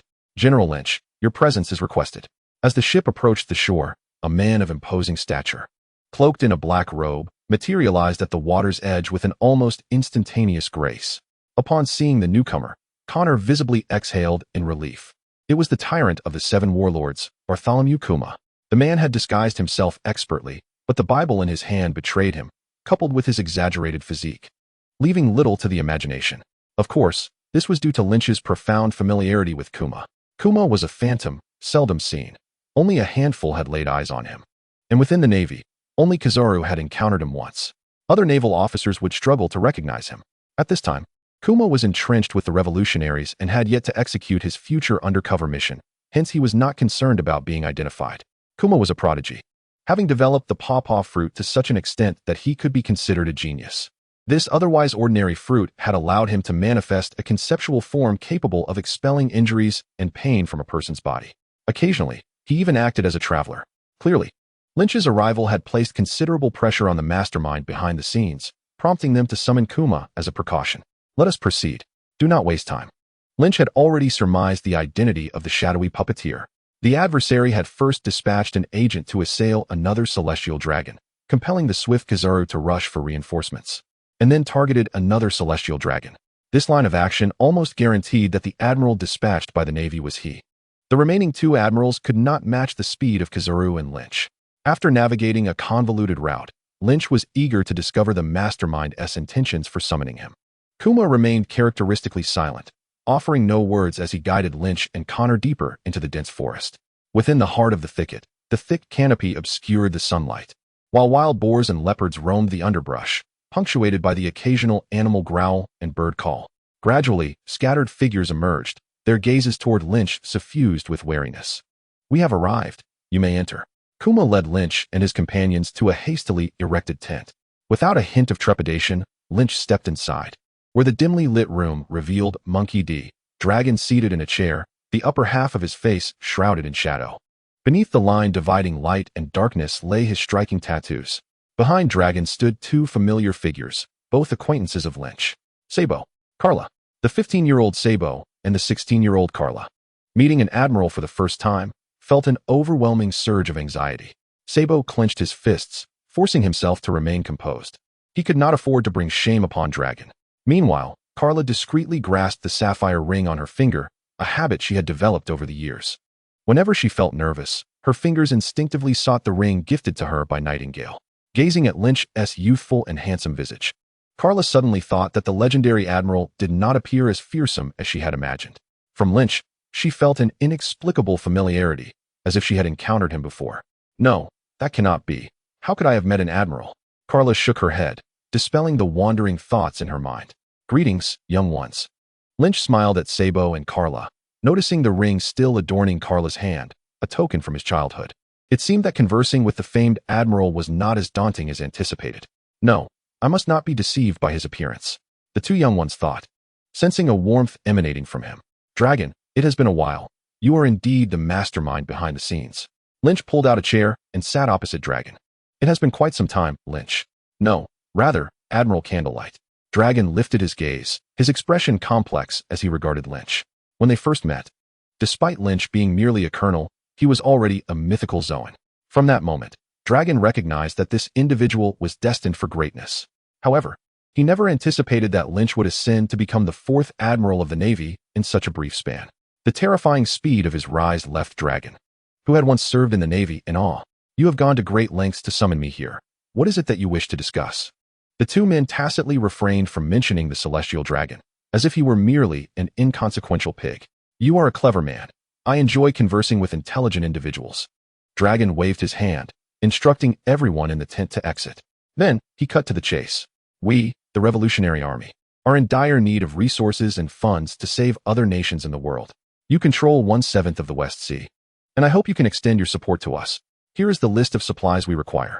Unlike Lynch, the Revolutionary Army was relentlessly pursued by the world government, forced to exist in the shadows while striving to assist the impoverished and inciting uprisings in various nations.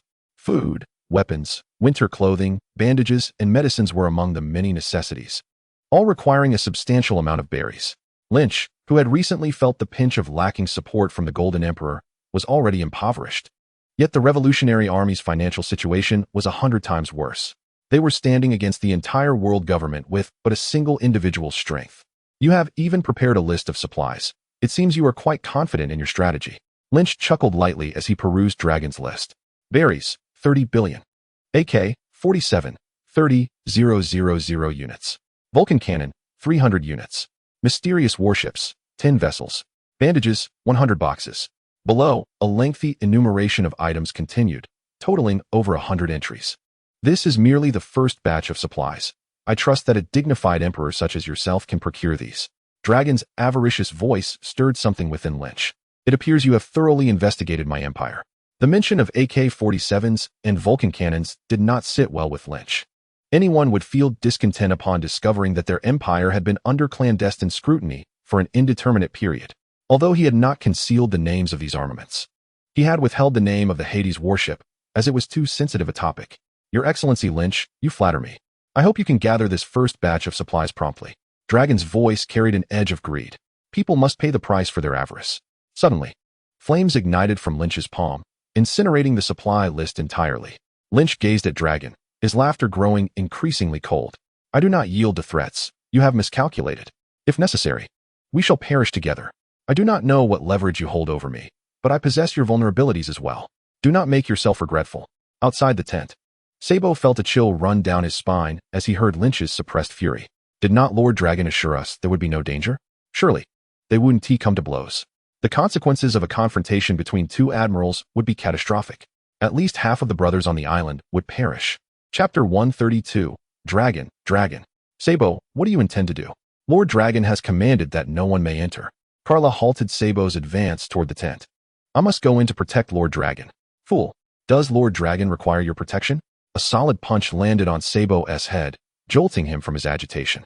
Inside the tent, Dragon appeared self-assured, seemingly unfazed by Lynch's threats. Do you think I would believe your words? Dragon was brimming with confidence. He had constructed the Revolutionary Army into an impenetrable fortress, and there was no way for any leverage to fall into the enemy's hands. Conversely, he had seized upon the opponent's critical weakness. Shank, you may enter. A man entered from outside, kneeling before Dragon. Lord Dragon. Lynch, do you know who he is? No. Let me refresh your memory. The Kingdom of Pangaea. Please, continue. A glimmer of cold light flashed in Lynch's eyes. The Kingdom of Pangaea was one of the 5 puppet states he supported in the West Sea, which had helped him secure vast territories. This individual had once held a high-ranking position in the Kingdom of Pangaea until he was replaced by others over 6 months ago. He chuckled. I never expected that you would possess such audacity, daring to disregard the warnings of the world government and continue to expand your nation. What do you think would happen if the world government discovered your backing of puppet states? Dolag methodically tapped his fingers on the table, seemingly confident of his victory. It was, in fact, a stroke of luck that he had uncovered this secret. Shank had once been a high-ranking official of the Pangaea Kingdom and was also one of the revolutionaries' undercover agents in this country. In preparation for igniting a revolution within this nation, Dolag had made extensive arrangements. Little did he anticipate that with the ascension of the new king, everything would change, resulting in the obliteration of his years of effort.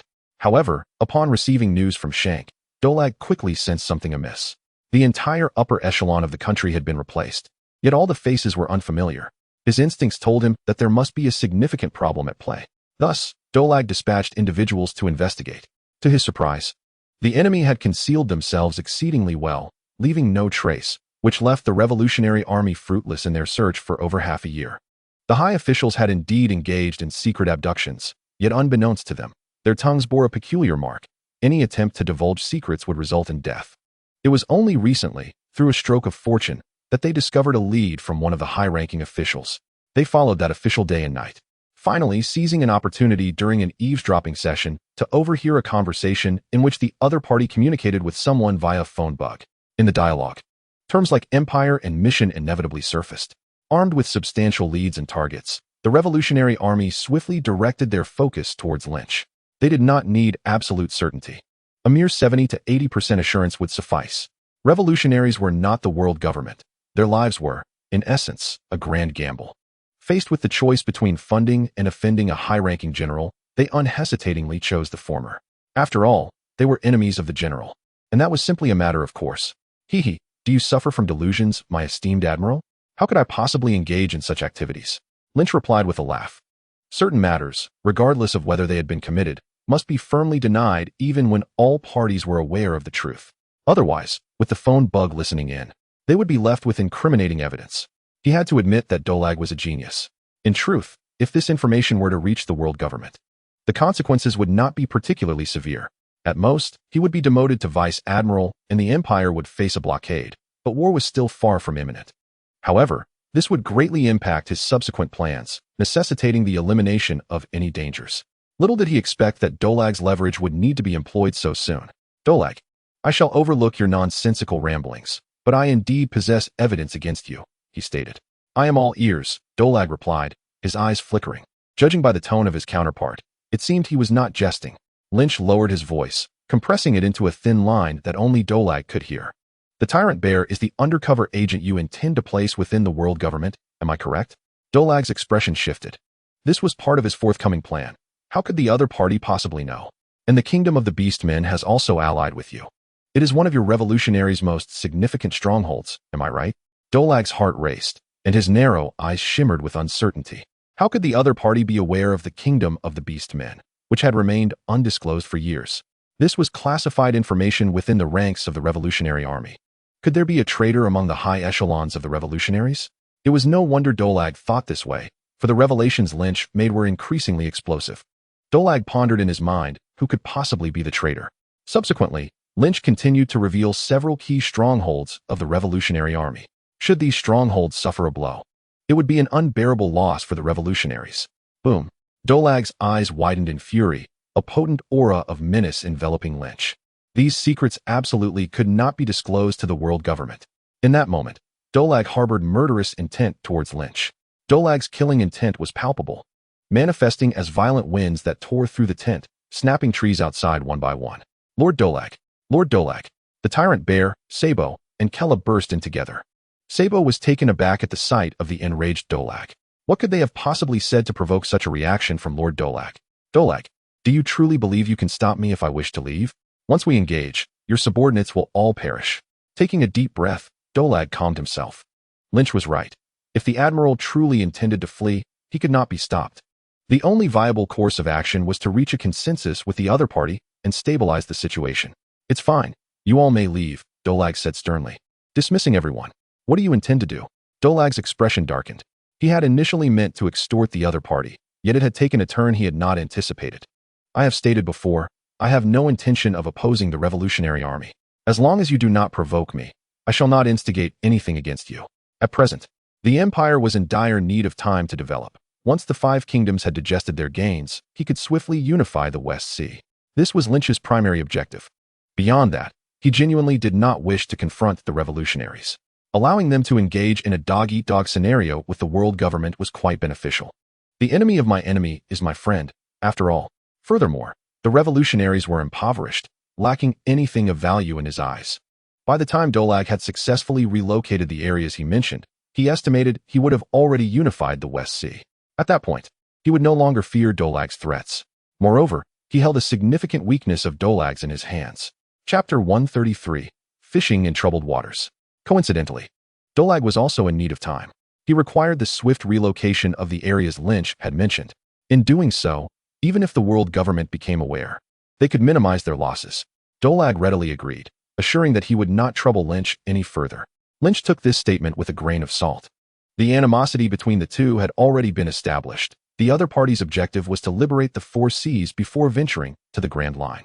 In pursuit of liberating the Four Seas, they would inevitably clash with him in the future. Both parties held leverage over one another, achieving a relative balance. However, the leverage in Lynch's possession was fatal to Dolag, making him more cautious in his actions. With the absence of conflicting interests, a temporary cooperation was established, and with no means to eliminate each other, the two resumed a calm demeanor as they sat down once more. I must trouble you to run an errand for me. This concerns the ransom demands for the celestial dragons. After the first matter fell through, Dolag broached the second topic. In reality, this second matter was the Revolutionary Army's primary objective. True heroes never have eternal enemies or friends. Everything revolves around interests. Had it not been for one of their key operatives being kidnapped, the Revolutionary Army would not have dared to risk abducting a celestial dragon, as this would undoubtedly provoke even greater reprisals from the world government. As for Lynch, he was merely a secondary consideration. If they could successfully extort a ransom, that would be splendid. If not, it was no great loss. Lynch took the second list handed to him by Dolag. Compared to the first, this second list was significantly more concise, containing only 3 conditions. Condition 1, 1 trillion berries. Condition 2, 5 devil fruits. Condition 3, the release of all Revolutionary Army members captured by the world government in recent days. 1 trillion berries was not a significant sum for the world government. Converted to renminbi, it amounted to approximately 7 billion or so, merely a drop in the bucket for the ruling celestial dragons. Regrettably, the individual they have kidnapped is merely an ordinary celestial dragon, not a significant figure wielding substantial power. The ransom is approximately within that range. 5 devil fruits are likely intended to bolster the strength of the Revolutionary Army. While these devil fruits may be rare treasures to others, for the world government, which has dominated the world for over a century, they have become mere playthings for the celestial dragons. Condition 3. Lynch gazed intently at Dragon. This should indeed be his primary objective, deliberately placed at the end to avoid drawing attention. The officers of the Revolutionary Army, concealed within the crowd, must hasten to conduct the transaction before the world government realizes it, as any delay could deliver a severe blow to the Revolutionary Army. Dragon's urgency, even to the extent of kidnapping a celestial dragon, is driven by this underlying reason. Very well, I shall relay your conditions to the world government. Lynch secured the document and departed the small island. There was nothing to refuse. It was advantageous for him. Boss, aren't you worried that they might bring a fleet of Marines to besiege us? After Lynch's departure, Sabo inquired anxiously. Dragon affectionately ruffled Sabo's hair. Your ability to consider this brings me comfort. Come with me. Upon returning to the Marine base, Lynch, as the person in charge of this operation to rescue the celestial dragon, made his first call to the 5 elders. Yes, indeed, they are demanding 1 trillion berries, 10 devil fruits, and 5 great blades of 21, in addition to the release of all recently captured members of the Revolutionary Army. Admiral Zuchao, we are quite dissatisfied with your actions this time, came the stern and imposing voice of the 5 elders from the other end of the line. Your blunder has resulted in the failure of the rescue, causing immeasurable losses to the world government. We need to discuss the ransom for a moment. Reflect on your shortcomings. The exquisitely crafted snail closed its eyes, and the call was terminated. TCH, those old geezers really do think highly of themselves. Casting aside the communication device, Lynch unceremoniously plopped down into Sengoku's chair. Sengoku stood by the window, letting out a deep sigh. You can say such things in my presence, but do ensure that no one else hears. Sengoku had intended for Lynch to succeed Sengoku as the next fleet admiral after Akiji. The poor impression left before the 5 elders through this mission worried him that they might support another admiral to compete for the position. At Marigios, the 5 dignified elders were seated on a sofa, masters of the world and among the strongest forces of the world government. After half a minute, a voice finally echoed through the room. Humph, this Lynch, who previously rejected our overtures, is either genuinely foolish or feigning ignorance. This time, he has stirred up such trouble that he cannot even save a celestial dragon. He is truly a complete failure. I believe he should receive some punishment as a warning. No, We cannot afford to insult an admiral. We still require his combat capabilities. Perhaps we should grant him another opportunity, interjected the portly elder. If he wishes to ally with us, that is acceptable. Otherwise, it is not too late. Ah, the navy of the empty era is indeed obedient. This current generation of Marines is far too rebellious, having forgotten their place. The elder, holding the title of the one who cuts, spoke ominously. Historically, while the navy had its pride, it remained under control, a loyal dog. Unlike this generation, ever since Sengoku's ascension, none of the newly appointed 3 admirals have shown willingness to submit to the world government. They had attempted to recruit the other 3 admirals, but Akainu's foul temper is well known. He holds no reverence for his masters. Akiji is better left unmentioned. Even the lethargic Kizaru has not chosen to submit. It is a lamentable situation. Hence, the 5 elders have turned their attention to Lynch. They desperately need someone within the upper echelons of the navy who is loyal to them. The atmosphere fell silent once more. After a while, one of the elders, Moss, exclaimed in anger, "The revolutionary army has become far too greedy. They dare to demand so much for just one celestial dragon. For a waste like him, we can acquire as many as we wish. If he wishes to kill, let him do so, but he must bear the brunt of our wrath. We must rescue St. Borwell. Otherwise, what remains of the world government's dignity?" Another elder presented a differing opinion. "Because that St. Borwell is a descendant of my family. If it were an ordinary celestial dragon, then so be it. But as a member of the Roseward family, he must be saved. The Roseward family ranks among the top 3 families of the celestial dragons. As the patriarch, I must ensure that this descendant is rescued." As per tradition, they decided to put the matter to a vote. Whenever a divergence arises, they resort to voting, with the minority yielding to the majority. "I propose a rescue." "Reject." "Agree." "Reject." The last individual hesitated for a moment, then raised his hand in agreement, but insisted that the ransom must be reduced. Chapter 134, Unmasking the Conspiracy. Thus, 3 of the 5 elders agreed to the rescue, while 2 opposed. The minority yields to the majority. Lynch received another call from the communication snail of the 5 elders.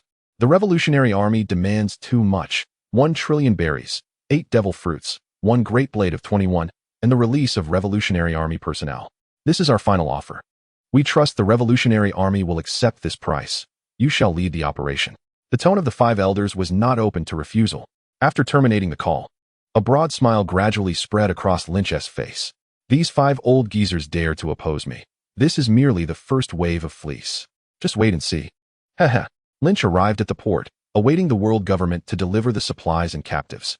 2 hours later, a ship laden with gold and revolutionary army captives arrived. Lynch leaped aboard, where CP members respectfully presented 8 small and 1 large wooden boxes before him. "Sir, this is the ransom for this time. Please inspect it."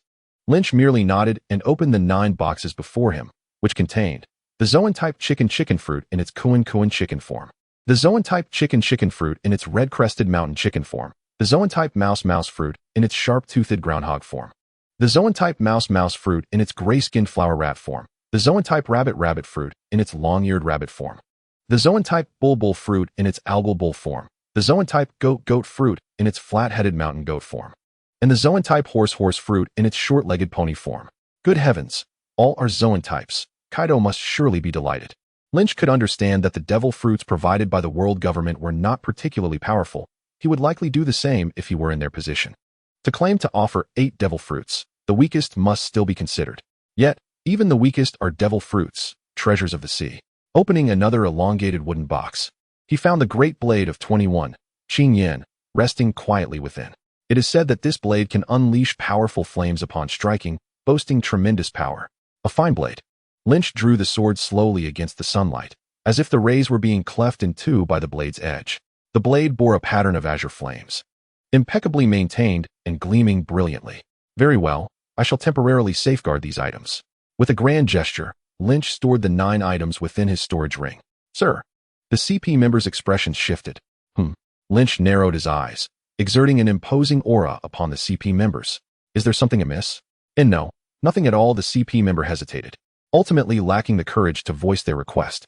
"Shall we inspect the gold and captives in the hold?" "No need. Set sail quickly." "Yes, sir."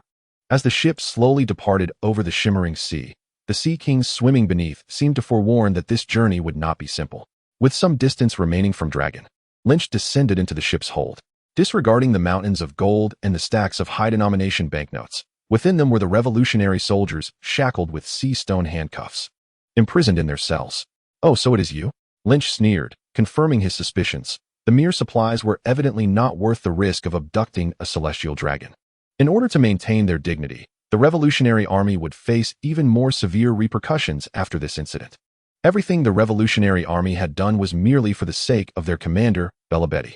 Her Inspire Fruit possessed an enchanting influence, playing a crucial role in inciting rebellion among the revolutionaries, rivaling even the power of a natural type. Foolishness. What use is it to paint one's face black when two conspicuous bulges remain exposed, as if to ensure no one notices you? If one were to describe Belabedi's appearance, Lynch would need to ponder, yet upon witnessing her ample bosom, he could instantly deduce her identity. Her voluptuous figure had shockingly avoided censorship back in the homeland, making it nearly impossible to forget. Oh, now he understood why those commoners transformed into hardened men at just a few words from Belabedi. It was not merely the effect of her Inspire Fruit.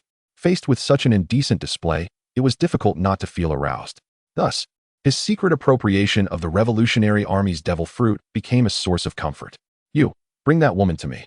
Upon seeing Lynch point at Belabedi, the guard let out a lewd chuckle, wearing an expression understood by men.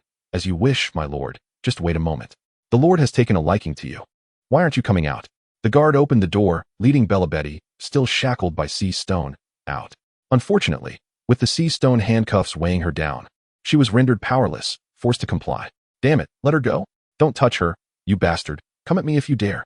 Lynch's actions stirred a hornet's nest, causing an uproar within the prison as several large hands seized the guard's clothing. "Are you all insane? You're about to regain your freedom, and yet you dare to cause trouble. My lord, save me." The guard cried out in panic. As an ordinary man, he could not withstand their pull and was gradually being dragged back. "Before you possess absolute strength, let me enlighten you on the foolishness of your actions." Without Lynch making any move, an overwhelming intent to kill fell upon each individual like a heavy hammer striking their heads. Cats freeze in fear when confronted by a lynx, obediently becoming prey.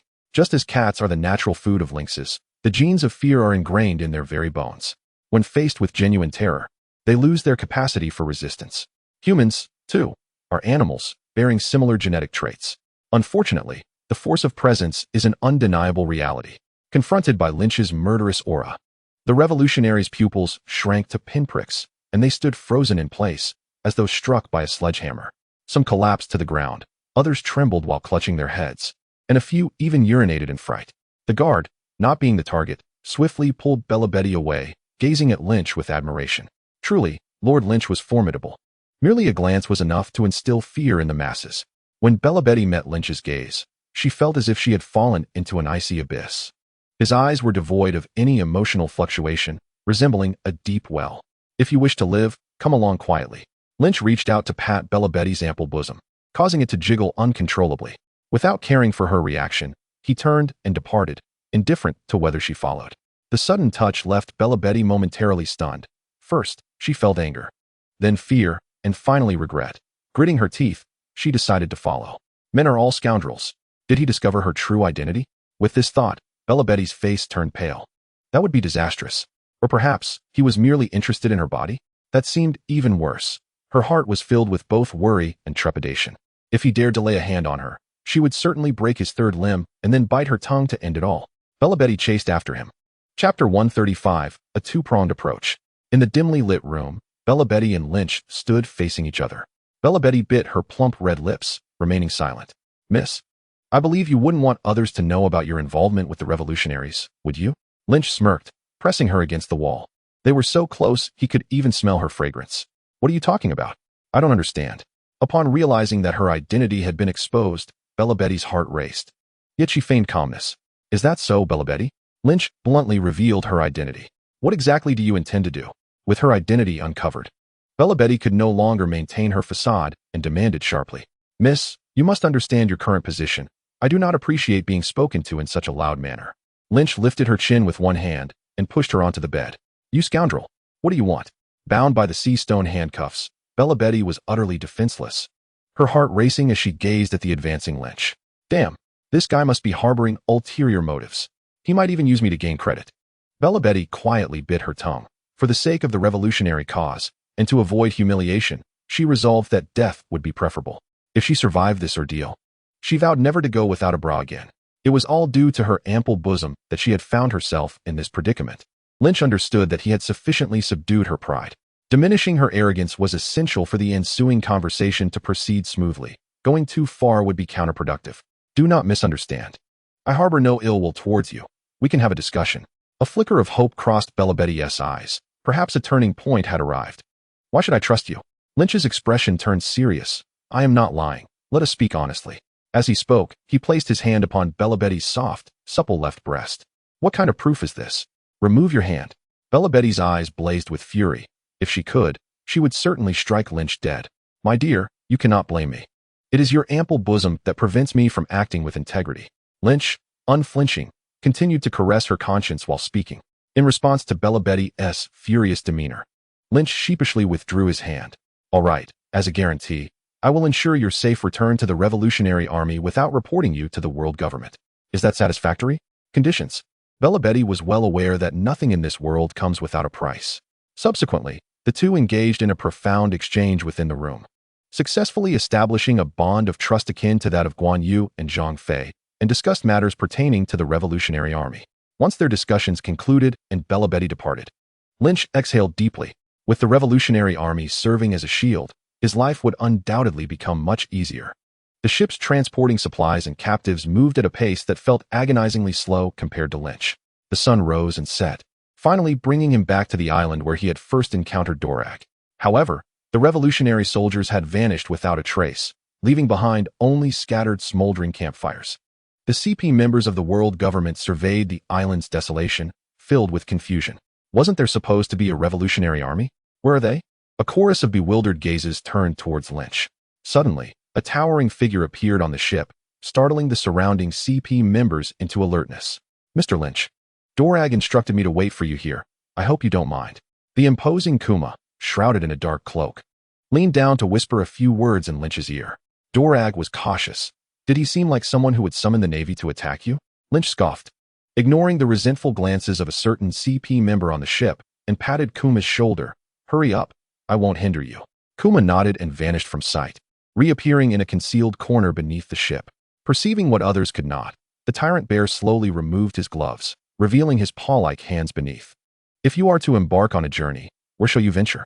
With a gentle tap on the vessel, the enormous transport ship vanished, leaving only the tyrant bear standing in its wake. Subsequently, he tapped himself, and the tyrant bear too disappeared from sight.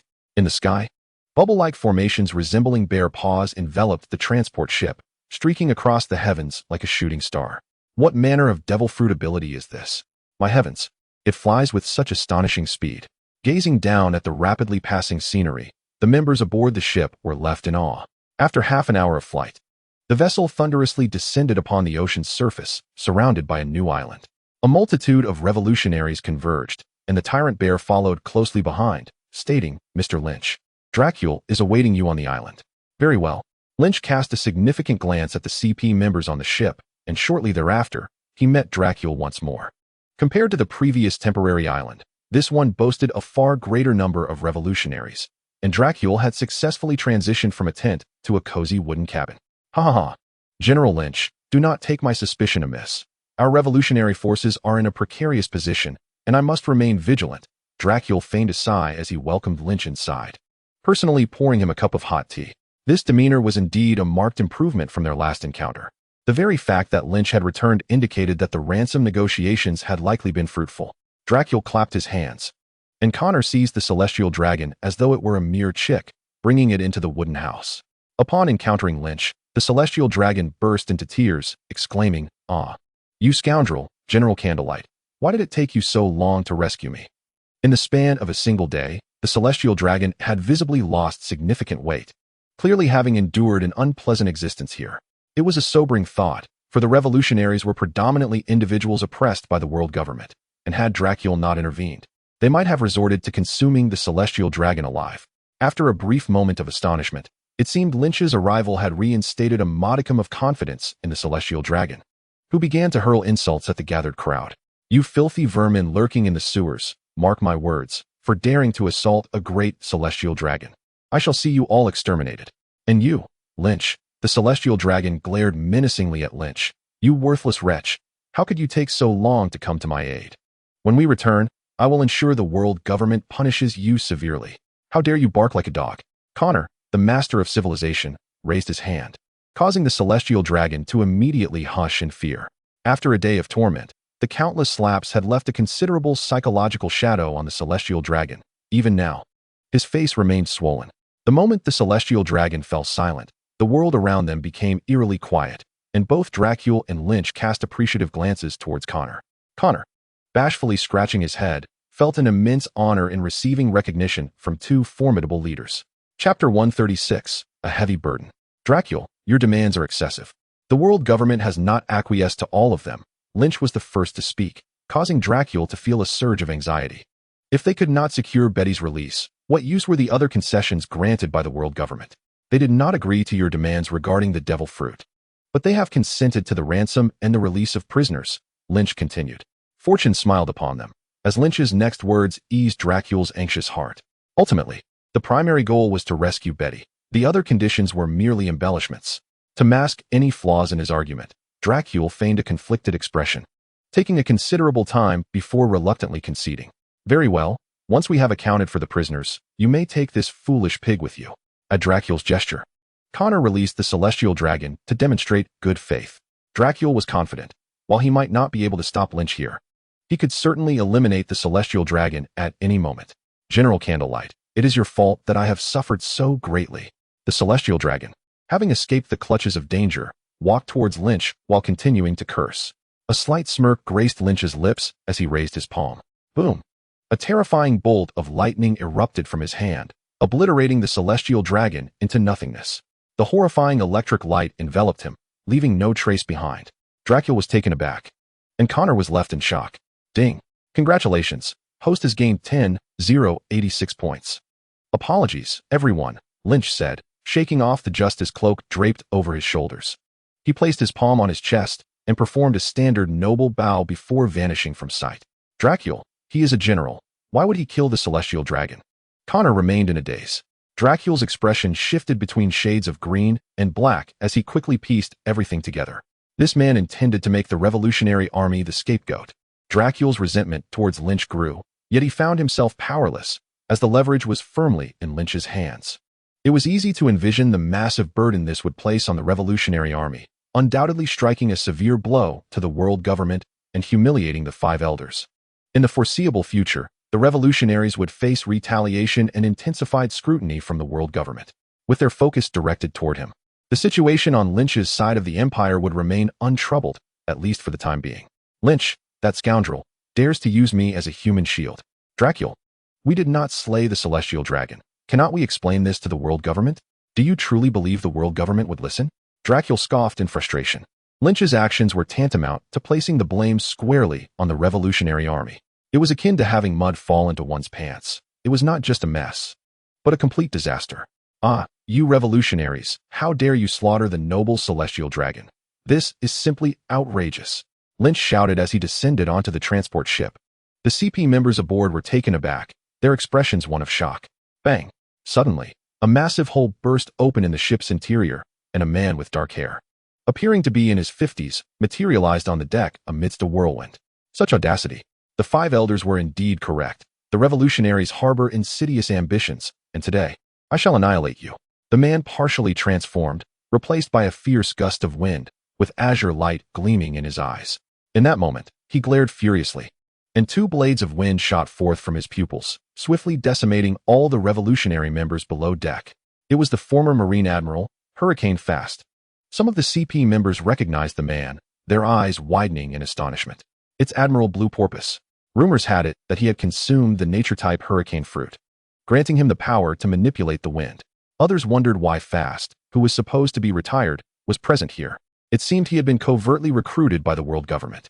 As Hurricane Fast murmured the name he had just heard, Lynch realized the five elders' cunning methods left no room for error. His earlier shout upon returning to the ship had also served as a test. However, the former Marine Admiral was indeed a formidable force. What was the connection between his hurricane fruit and Dracula's wind fruit? Were they of equal rank or hierarchical in nature? Upon seeing Fast, Lynch forced out a mouthful of blood, spitting it forth, clearly gravely injured. General Candlelight, Assist me in eliminating noticing Lynch's miserable state. Fast swallowed the remaining words. Forget it. Even without him, I can still eliminate the enemy. No one will snatch my glory. Cough, cough, fast. I was carelessly ambushed by Dracula. My internal injuries require some time to heal. I rely on you. As Lynch coughed up blood, he declared, staying here is nothing but a hindrance to me. I may even need to protect him. Fast, contemplating this, addressed Lynch with righteous fervor. General Lynch, make haste. I shall hold the rear.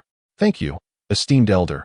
I shall not stand on ceremony, Lynch replied, elated at the opportunity. He had been troubled about how to find a suitable reason to retreat, and this was akin to receiving a pillow while dozing off.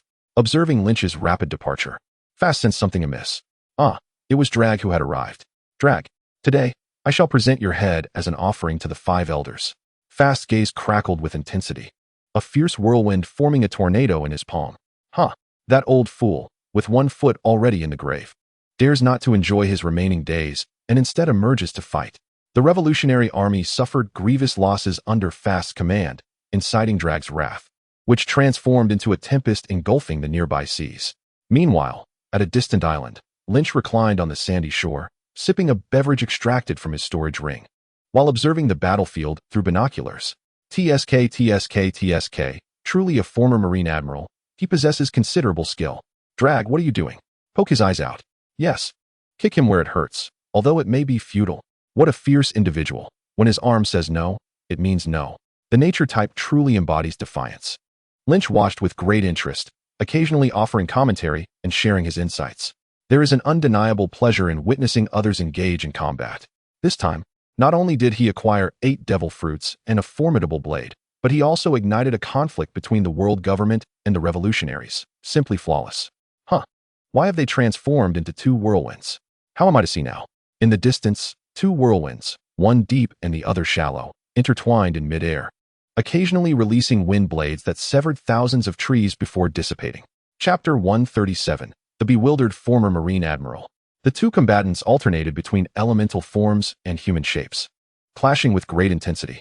Yet, one must not forget that the revolutionaries still had the tyrant Kuma. After relocating all revolutionary members, Kuma remained hidden, refraining from action. Unlike Lynch, who was aware of his identity and could act freely before him, Fast's discovery of Kuma's true identity could jeopardize future operations.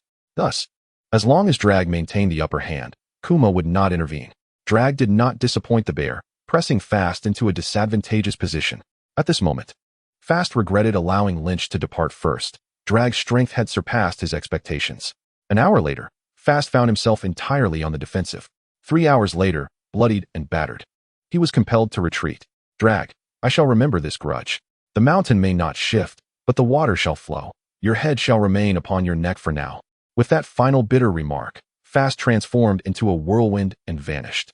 After defeating Fast, Dragon did not pursue, landing on the ground. As a user of the hurricane fruit, Fast was intent on fleeing, making it difficult for Dragon to claim his life.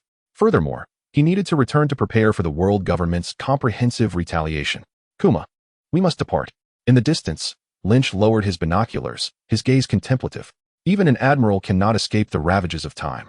Fast, once capable of achieving the rank of admiral, had his strength spoken for, yet now, he was grievously wounded and spitting blood at the hands of the similarly nature-type Drag in merely 3 hours. Though Drag's power was formidable, the more pressing factor was Fast's age. One could imagine that while he appeared to be in his 50s, his actual age was likely closer to 70. At such an age, it was a hardship for him to still engage in life-and-death battles, unlike Rayleigh, who had retired. The wicked 5 elders even exploited the elderly. No. To prevent Fast from reporting to the 5 elders about my actions, I must first stab him in the back. Those who suffer often harbor their own faults. Lynch felt no pity for those who willingly served the world government like dogs. He promptly dialed the 5 elders den mushy, recounting the events on the island with embellishments, shifting all the blame onto Fast. Meanwhile, Fast intermittently emerged from his elemental form, coughing blood and his expression darkening ominously. Why couldn't the injuries inflicted by Drag heal? He was a proper nature type, and although his recovery speed was not as swift as a Zoan type, it should not be this peculiar. At this juncture, Fast anchored at a small island base, harboring thoughts akin to Lynch's. This time, my judgment was flawed. I must not leave a poor impression on the esteemed 5 elders. It seems I can only shift the blame onto Lynch. The CP members dispatched had all perished, and he could dictate the narrative as he pleased. Any punishment would have to be directed at Lynch. What did it have to do with him? Fast. Yes, it was settled. Fast dialed the 5 elders den mushy. Indeed. Esteemed 5 elders, it is all Lynch's fault. If it weren't for his obstinacy, our mission would not have failed. Had he not hindered me, I would have returned with Drag's head. Please, punish Lynch severely. On the other end, the expressions of the 5 elders gradually darkened. Nonsense. What transpired? Lynch has already informed us, and you still wish to conceal the truth? Return to us at once. The 5 elders angrily terminated the call. Each party held firm to their stance, but due to the initial impression, the 5 elders reprimanded Fast harshly. There was another reason. The 5 elders were inclined to trust Fast, as he was one of their own. However, given the current circumstances, they had no choice but to believe Lynch. Fast was an ally, part of their mutual benefit, while Lynch was not. To win Lynch over, regardless of the truth of the situation, they had to temporarily impose a burden on Fast. Listening to the static on the den mushy, Fast stood frozen in place. How had Lynch also reported him? Was he faster than him? Infuriating. After reporting, Lynch returned to the Navy, delighted, with 8 devil fruits in hand. The following day, Lynch received a summons to meet the 5 elders at Mariehua. This was something Lynch had anticipated. If one disregarded his previous encounter with Tiger, this would mark his first entrance into Mariehua through official channels. The most concentrated seat of power in the world, it was adorned with unimaginable opulence. Skipping over other areas, Lynch was escorted directly to a vast, empty hall. Please wait here. The esteemed 5 elders will summon you shortly, the attendant coldly remarked, leaving Lynch to his own devices. The resplendent hall featured floors crafted of gold, with window edges encrusted with thousands of shimmering diamonds, exuding an air of understated luxury. A red carpet stretched beneath his feet for 100 meters, culminating in a towering golden door. The door stood resolutely closed, denying Lynch entry. Inside the 5 elders' conference room, they observed Lynch's figure through the surveillance, den mushy, and coldly said, "Let us keep him waiting for a while. We must temper his arrogance. He must understand that even though he has attained the rank of admiral, we remain his superiors." The 5 elders exchanged mischievous smiles, for Lynch had caused them considerable ire, and today they intended to suppress him thoroughly.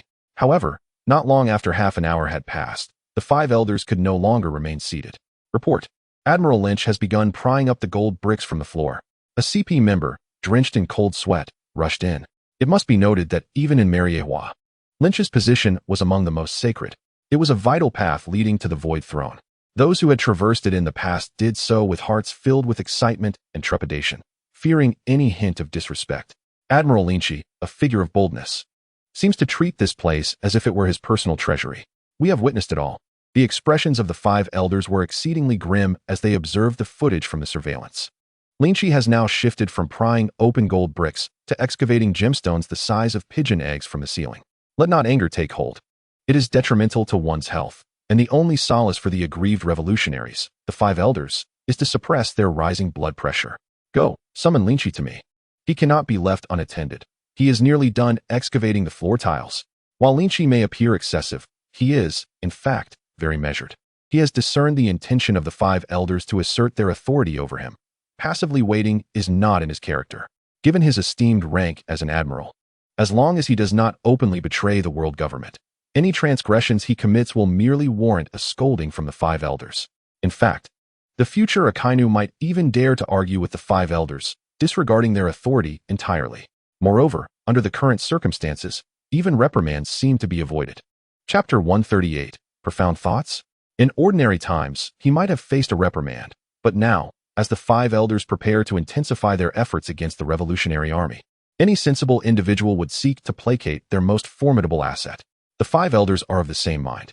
The extensive script they had prepared is rendered unnecessary, leaving them only to apply subtle pressure on Lynch in hopes of prompting his timely realization. The pent-up admonishments that they can no longer voice leave the 5 elders feeling quite unsettled. Admiral Lynch, the esteemed 5 elders request your presence. The CP member who had just departed has returned. Achieving his objective, Lynch accepted the last gemstone, patting the man's shoulder. "I appreciate your rebellious spirit." Upon encountering the 5 elders, Lynch merely inclined his head slightly and remained in place. Tap, tap, tap. The 5 elders' fingers rhythmically tapped on the solid wood handle. Lynch, not only have you failed to protect the celestial dragons, but you have also suffered defeat at the hands of Dorag alongside Fast. Are you aware of your transgressions? Master Mars declared with gravitas. I am aware of my transgressions. Observing Lynch's receptive attitude towards his faults, the five elders' demeanor softened slightly, finding Lynch more agreeable. Very well. Since you acknowledge your misdeeds, according to the ironclad laws of the world government, punishment is inevitable. Are you prepared to accept it? I am prepared. Suddenly confronted with Lynch's compliance, the five elders, often driven to fury, found themselves unaccustomed to such submission. The elders exchanged glances and nodded discreetly. They favored individuals who recognized the situation. Master Mars cleared his throat twice and articulated the speech he had meticulously crafted in his mind. After the stick, it was time to entice with sweet dates. According to the initial punishment, you should be demoted to the rank of Vice Admiral. However, considering your unwavering loyalty and significant contributions, we are willing to offer you an opportunity. What opportunity? Lynch inquired with keen interest. A smile graced Master Mars' face. If you agree to align with us, not only will you be spared punishment, but upon your retirement from the Navy, you and your descendants could join the Celestial Dragons, becoming one of them. Fast, you know, should now be referred to as Fast Saint. He and his family have ascended to the ranks of the esteemed Celestial Dragons. Master Mars revealed another significant piece of information. No wonder Fast, even after retirement, was willing to serve the world government. It all makes sense now. However, Lynch feigned a conflicted demeanor, as if torn. Sengoku is also working for the world government, and we, too, are serving the world government. You need not worry about that. Seeing Lynch's apparent indecision, Master Mars approached him, patting his shoulder amiably. Young man, you are still in your prime. The road ahead is long, and you must seize the immense wealth that awaits you. What are you hesitating for? Join us to secure a more glorious future, advised the bald elder with the legendary sword, seizing the moment to entice him. Very well, I accept, but I have one condition. Speak. I am still young, and I have no descendants. I am willing to forego the opportunity to become a celestial dragon in exchange for the privilege to select 10 items from the highest treasury of the world government. The five elders fell into contemplation upon hearing this. Allowing Lynch's descendants to join the celestial dragons not only served as a means of control, but also tied their interests together. Yet, Lynch's request was entirely unexpected. Agreed. But you may only select 5 items. Ultimately, the five elders reluctantly acquiesced. Within the current ranks of the Navy's higher echelons, none were their people. They were in dire need of an insider. An agreement was reached, and Lynch departed. TCH, old geezers, who would willingly serve you. Exiting the room, Lynch felt a surge of satisfaction, having acquired benefits, hoping the treasury contained valuable items. Before long, he would leave the Navy, leaving the five elders dumbfounded. Before opposing the world government, he would seize every opportunity. Engaging in pretense not only alleviated troubles, but also yielded gains. What could be more advantageous? Sir, the treasury has arrived. While Lynch contemplated, the highest treasury of the world government was delivered. After a series of complex procedures, Lynch finally entered. The world government's treasury is vast, and this particular treasury is reputed to be among the highest. Surprisingly, there was no gold or wealth to be found within. Treasures had become unworthy of such a treasury. The treasury comprised 3 rooms. Sir, the eastern room contains the devil fruits. Lynch first approached the initial chamber. 7 stone pillars crafted from marble displayed 7 devil fruits. The attendant opened each one in turn, offering enthusiastic introductions. The 7 devil fruits included the ancient Zoan cat fruit, saber-toothed tiger form, the ancient Zoan dragon fruit, wind god pterosaur form, the ancient Zoan ape fruit, King Kong form, the ancient Zoan dragon fruit, terror claw dragon form, the ancient Zoan fish fruit, giant crocodile form, the ancient Zoan dragon fruit, egg thief dragon form, and the ancient Zoan bird fruit, great winged bat form. All of them were ancient types. Lynch scoffed inwardly. Such uniform classification clearly indicated that these devil fruits had been intentionally categorized. Moreover, there wasn't a single mythical beast or Logia type present. It certainly did not qualify as the highest grade treasury. Indeed, those old schemers among the 5 elders remained as shrewd as ever. It would be more accurate to say this was their true nature. Had they provided Logia types, Lynch might have suspected a conspiracy. Nonetheless, even if it was not the most elite treasury, the presence of these ancient types still rendered it a first-rate treasury. The 5 elders were indeed willing to part with considerable resources. With someone monitoring him, Lynch symbolically selected the ancient Zoan dragon fruit, wind god pterosaur form, disregarding the others. As he exited the chamber, he discreetly concealed a world transfer scroll in a corner. The remaining 2 rooms contained various rare materials and important land deeds and shares. Lynch also symbolically chose 2 items before leaving the treasury, returning to the Navy base under the witness of the attendants. In the 5 Elders' chamber, this lad is quite astute. A person who recognizes the situation is a true talent, Master Mars remarked, stroking his beard, in a cheerful mood. I only fear he is two-faced, outwardly compliant, while secretly opposing us. He dares. Our possessions are not so easily acquired. That night, beneath a brilliant starry sky, Lynch opened his eyes in the darkness, utilizing the world transfer scroll to return to the treasury from earlier that day. You old geezers, your schemes are not as profound as the mermaid's charms. Chapter 139, The Night Banquet. Lynch unceremoniously stuffed the 6 ancient types into his storage ring. Thus, including the ones from earlier, he now possessed 7 ancient Zoan fruits. The 5 elders would never have imagined that such a thing as a world transfer scroll exists in this world. Kaido, after toiling for many years, had finally amassed 9 ancient fruits, and he nearly surpassed expectations with this latest acquisition. The mere sight of it would surely ignite his envy. This also serves to illustrate just how immense the financial resources of the world government truly are. Merely one treasury contains such a wealth of items. They have dominated the world for a staggering 800 years. 800 years. Surely, there must be many hidden natural fruits among their treasures. The Atom Tree. Once again, Lynch found himself in the materials room, discovering an abundance of atom trees alongside other materials. These items are essential for crafting the Pluto, and whether they are expensive is a matter of debate. The primary issue is that they are practically priceless in the market, rendering them unattainable. Unfortunately, Lynch's storage ring was rather limited, and within a short span, it was filled to capacity, leaving a multitude of materials scattered about with no place to store them. Beep. Detection of host strong dissatisfaction regarding the lack of system space. The system space is now being activated. Activation successful. Lynch plunged his consciousness into his mind, piercing through layers of fog, seemingly glimpsing a small space measuring 1 meter in length, width, and height. Lynch could hardly believe it. He thought the system had finally shown some benevolence, only to find this. It was smaller than his storage ring. If other systems were to see this, they might think he couldn't afford anything more substantial. Bring on 10 portions. No, 100 portions. Beep. A cost of 100,000 points will allow you to expand the system space to dimensions of 100 meters each. Would you like to upgrade? Upgrade. So it can be upgraded. 100,000 points for 1,000,000 cubic meters of storage space is quite the bargain. It seems the system has some conscience after all. And Lynch decisively made the purchase. Beep. Upgrade successful. A vast expanse of white light flashed, and the system space rapidly expanded to an astonishing 100 meters. At last, Lynch could store all of his resources without constraint. He left behind the land deeds and shares of the last room, knowing that whoever used them would only ensnare themselves. Before departing, Lynch tossed a high explosive bomb into the treasury and ignited the fuse. With the transfer scroll in hand, the scene flickered, and he reappeared in his room, murmuring, boom, boom. An immense explosion erupted in the direction of Mariehua. Due to the treasury's sturdy construction, it remained undestroyed. But everything within was obliterated. Numerous CP members rushed to the scene, staring in stunned silence at the treasury that had been annihilated from within. Only a handful of guards knew the treasury's password, and it goes without saying that they were in for a dire fate. After such a significant event, the 5 elders were furious and ordered a thorough investigation, yet they uncovered nothing. Half a month later, upon the West Sea, an enormous transport ship laden with vast amounts of gold and jewels arrived at the Empire. Welcome to my domain, beautiful lady. Lynch took Baccarat's delicate hand and gently kissed the back of it.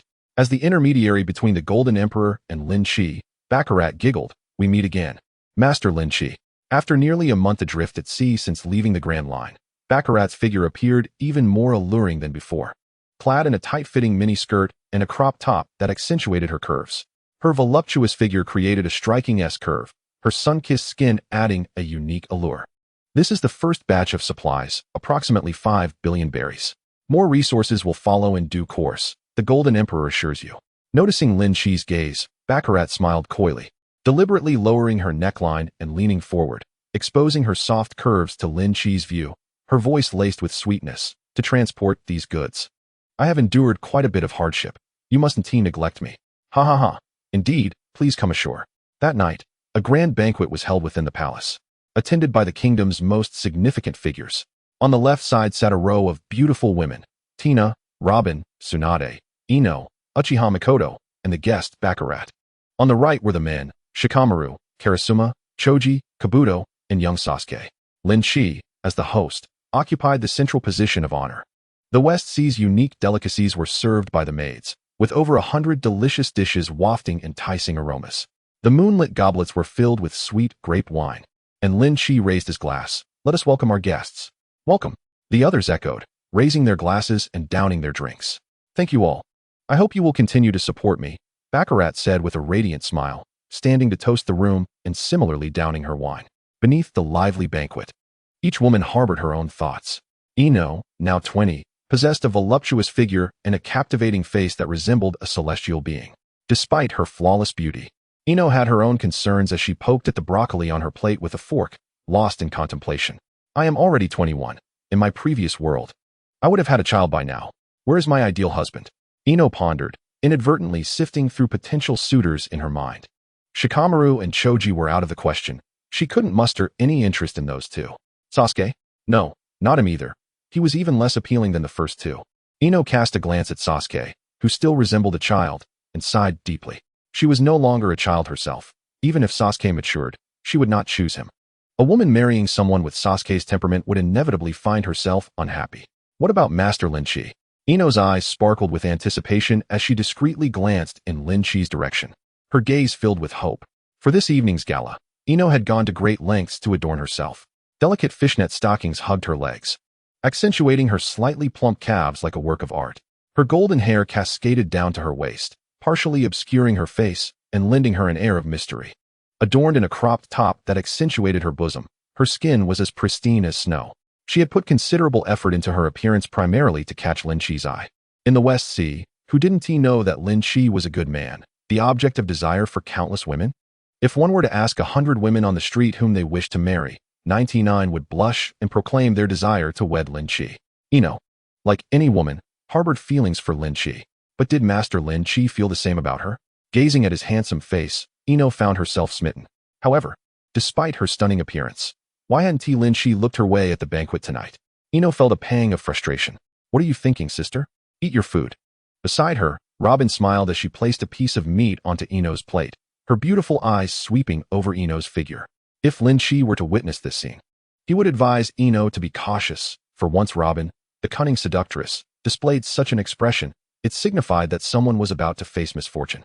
Robin's thoughts diverged from Ino's. Her concerns lay in matters of her husband. They could no longer bear it. So she conferred with Tina to find a few more sisters to share the burden. After several days of observation, Robin deemed Ino a suitable candidate, a beautiful girl who was not only clever, but also an ideal companion. "Thank you, sister," Ino said warmly, taking small bites of her meat, unaware that she had caught the attention of a little devil. Sighing, Ino thought, "How can I still harbor feelings for Robin's man when she treats me so well? It is truly inappropriate." A wave of guilt washed over her. "That is not correct. Lord Lynch is a king, and having multiple wives is quite normal. I need not feel any guilt." Ino shook her golden locks and regained her resolve. Not far away, a similar scene was unfolding. "Sister, allow me to put this exquisite foie gras on your plate, Bacala." "Thank you, sister." Bacala's large eyes sparkled with delight. While these two were contemplating how to entice their husbands into acquiring additional wives, the men's situation was decidedly simpler. Dingzi focused intently on his meal. Tai Xing remained silent, while Shikamaru and Yakushi Kabuto played the role of mood enhancers. "Lynch, come, let us have another drink." Tsunade, with the effects of alcohol taking hold, flushed and half-slumped in his embrace, insisted on drinking more. Tsunade's tolerance for alcohol could only be described as both poor and enthusiastic. Her behavior became rowdy with too much to drink. He recalled the last time, when she insisted on taking him to see some white tiger after overindulging. "Tsunade, you've had enough to drink." Feeling the softness at his wrist, Lynch recited a calming mantra inwardly. "Happy sheep, beautiful sheep, lazy sheep. I am not drunk." Tsunade forcefully shrugged off Lynch's hand. Her cheeks flushed as she exclaimed, "If you won't drink, then I shall drink alone." She lifted her glass and poured it directly into her mouth. "You are intoxicated." Lynch frowned slightly, snatching the glass from her hand, and stood up, pulling her arm gently. Apologizing to everyone, "Please continue drinking. I must escort Tsunade back." "Let go of me. I am not drunk. I wish to continue drinking," Tsunade protested. Yet she leaned against Lynch's arm and fell asleep. Lynch shook his head, chuckling softly, suddenly finding this large-breasted and temperamental Tsunade quite endearing. Tsunade's figure and beauty were undoubtedly those of a true mature woman, Having taken the beauty-enhancing pill Lynch provided, her appearance forever remained in its prime. After bringing Tsunade back to her room and tossing her onto the bed, she lay there soundly asleep. As Lynch tucked her in, he was suddenly grasped by a hand at the hem of his clothing. From the darkness behind him came Tsunade's voice, tinged with a hint of a sob. Shinju, please do not go. Do not leave your sister, all right? Did she remember her brother who perished on the battlefield? Lynch turned back, feeling a pang of tenderness. Wiping away the tears at the corner of her eyes, softly assuring her, all right, I won't leave. I will never abandon you. Hearing his words, Tsunade rolled over and resumed her deep slumber, leaving Lynch uncertain if she was truly awake. Just as Lynch was about to depart quietly, Tsunade awakened once more, displaying incredible speed as she pulled him into her embrace. The sudden embrace made Lynch's eyes widen. Coincidentally, Tsunade's long legs draped over him. The scene shifted to the next morning. Tsunade awoke from her dreams, stretching luxuriously, her perfect curves illuminated by the sunlight, feeling utterly refreshed.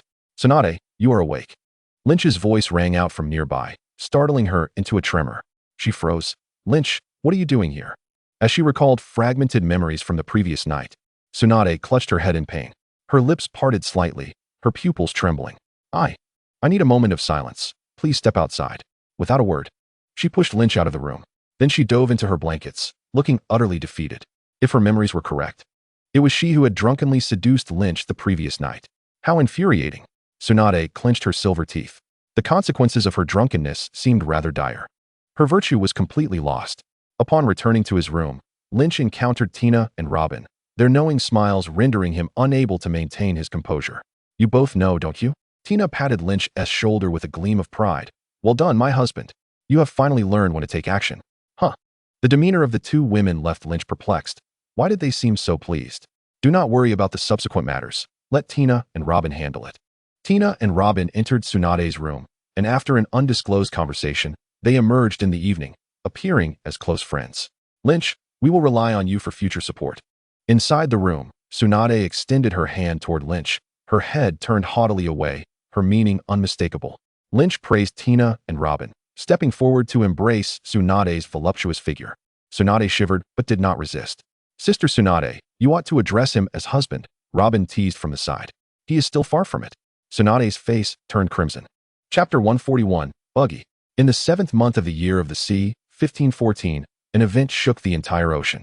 The Whitebeard pirates, the Big Mom pirates, the Beast pirates, along with some of the great pirates from the bygone era, returned to the world.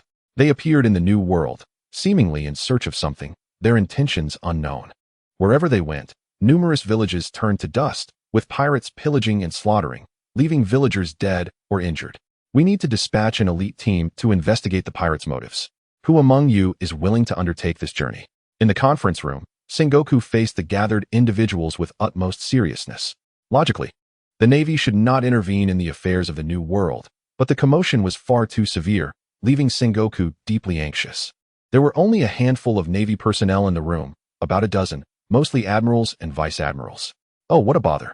Such a great opportunity should be left for the youth. Kizaru lounged in his chair, legs crossed, hands in his pockets, appearing lazily reminiscent of Luffy's uncle. Sengoku suppressed the urge to strike Kizaru, turning his gaze to the others. With 3 of the 4 emperors involved, as well as a formidable pirate like Silver Axe, the vice-admirals were somewhat intimidated. The New World was the domain of pirates. If they were discovered, they would be hard-pressed to escape.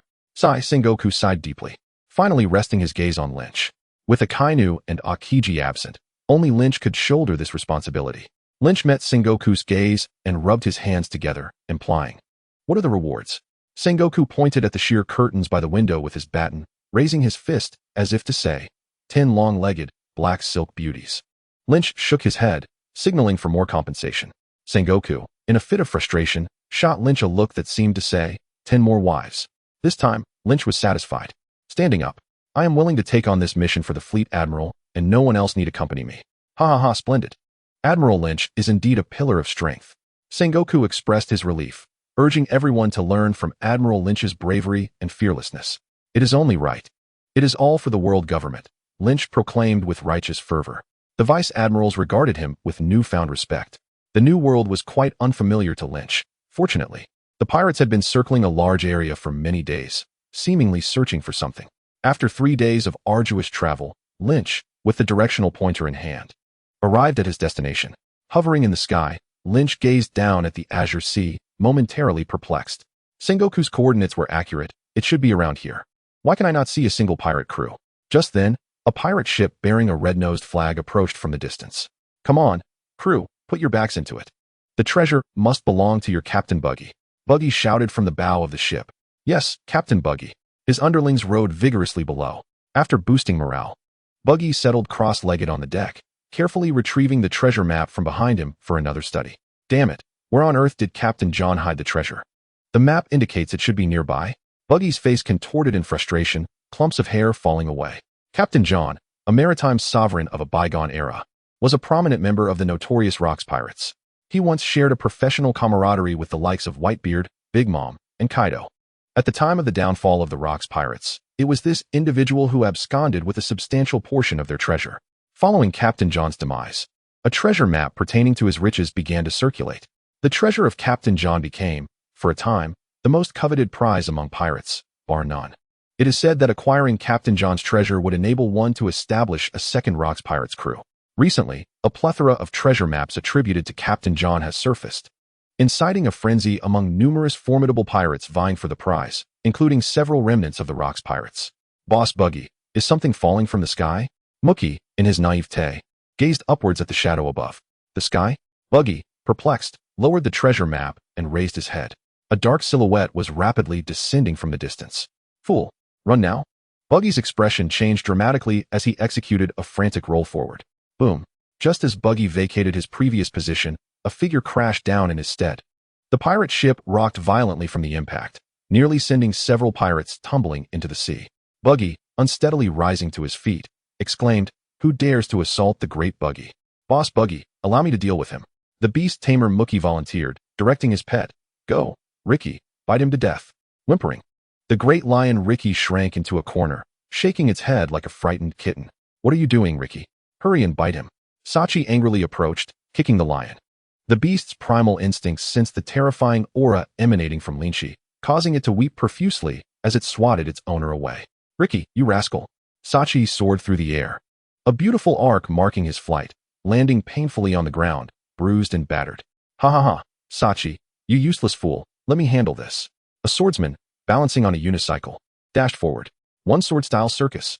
Kabaji's long blade gleamed like lightning as it lunged towards the back of the man's head. In response, the figure, with a casual grace, extended two fingers and effortlessly caught the incoming blade, snapping it in two with a mere flick. "What?" Kabaji gasped in shock, and as the blade shattered, he was sent flying. Crashing to the ground, Kabaji's heart raced in terror. What kind of power was this?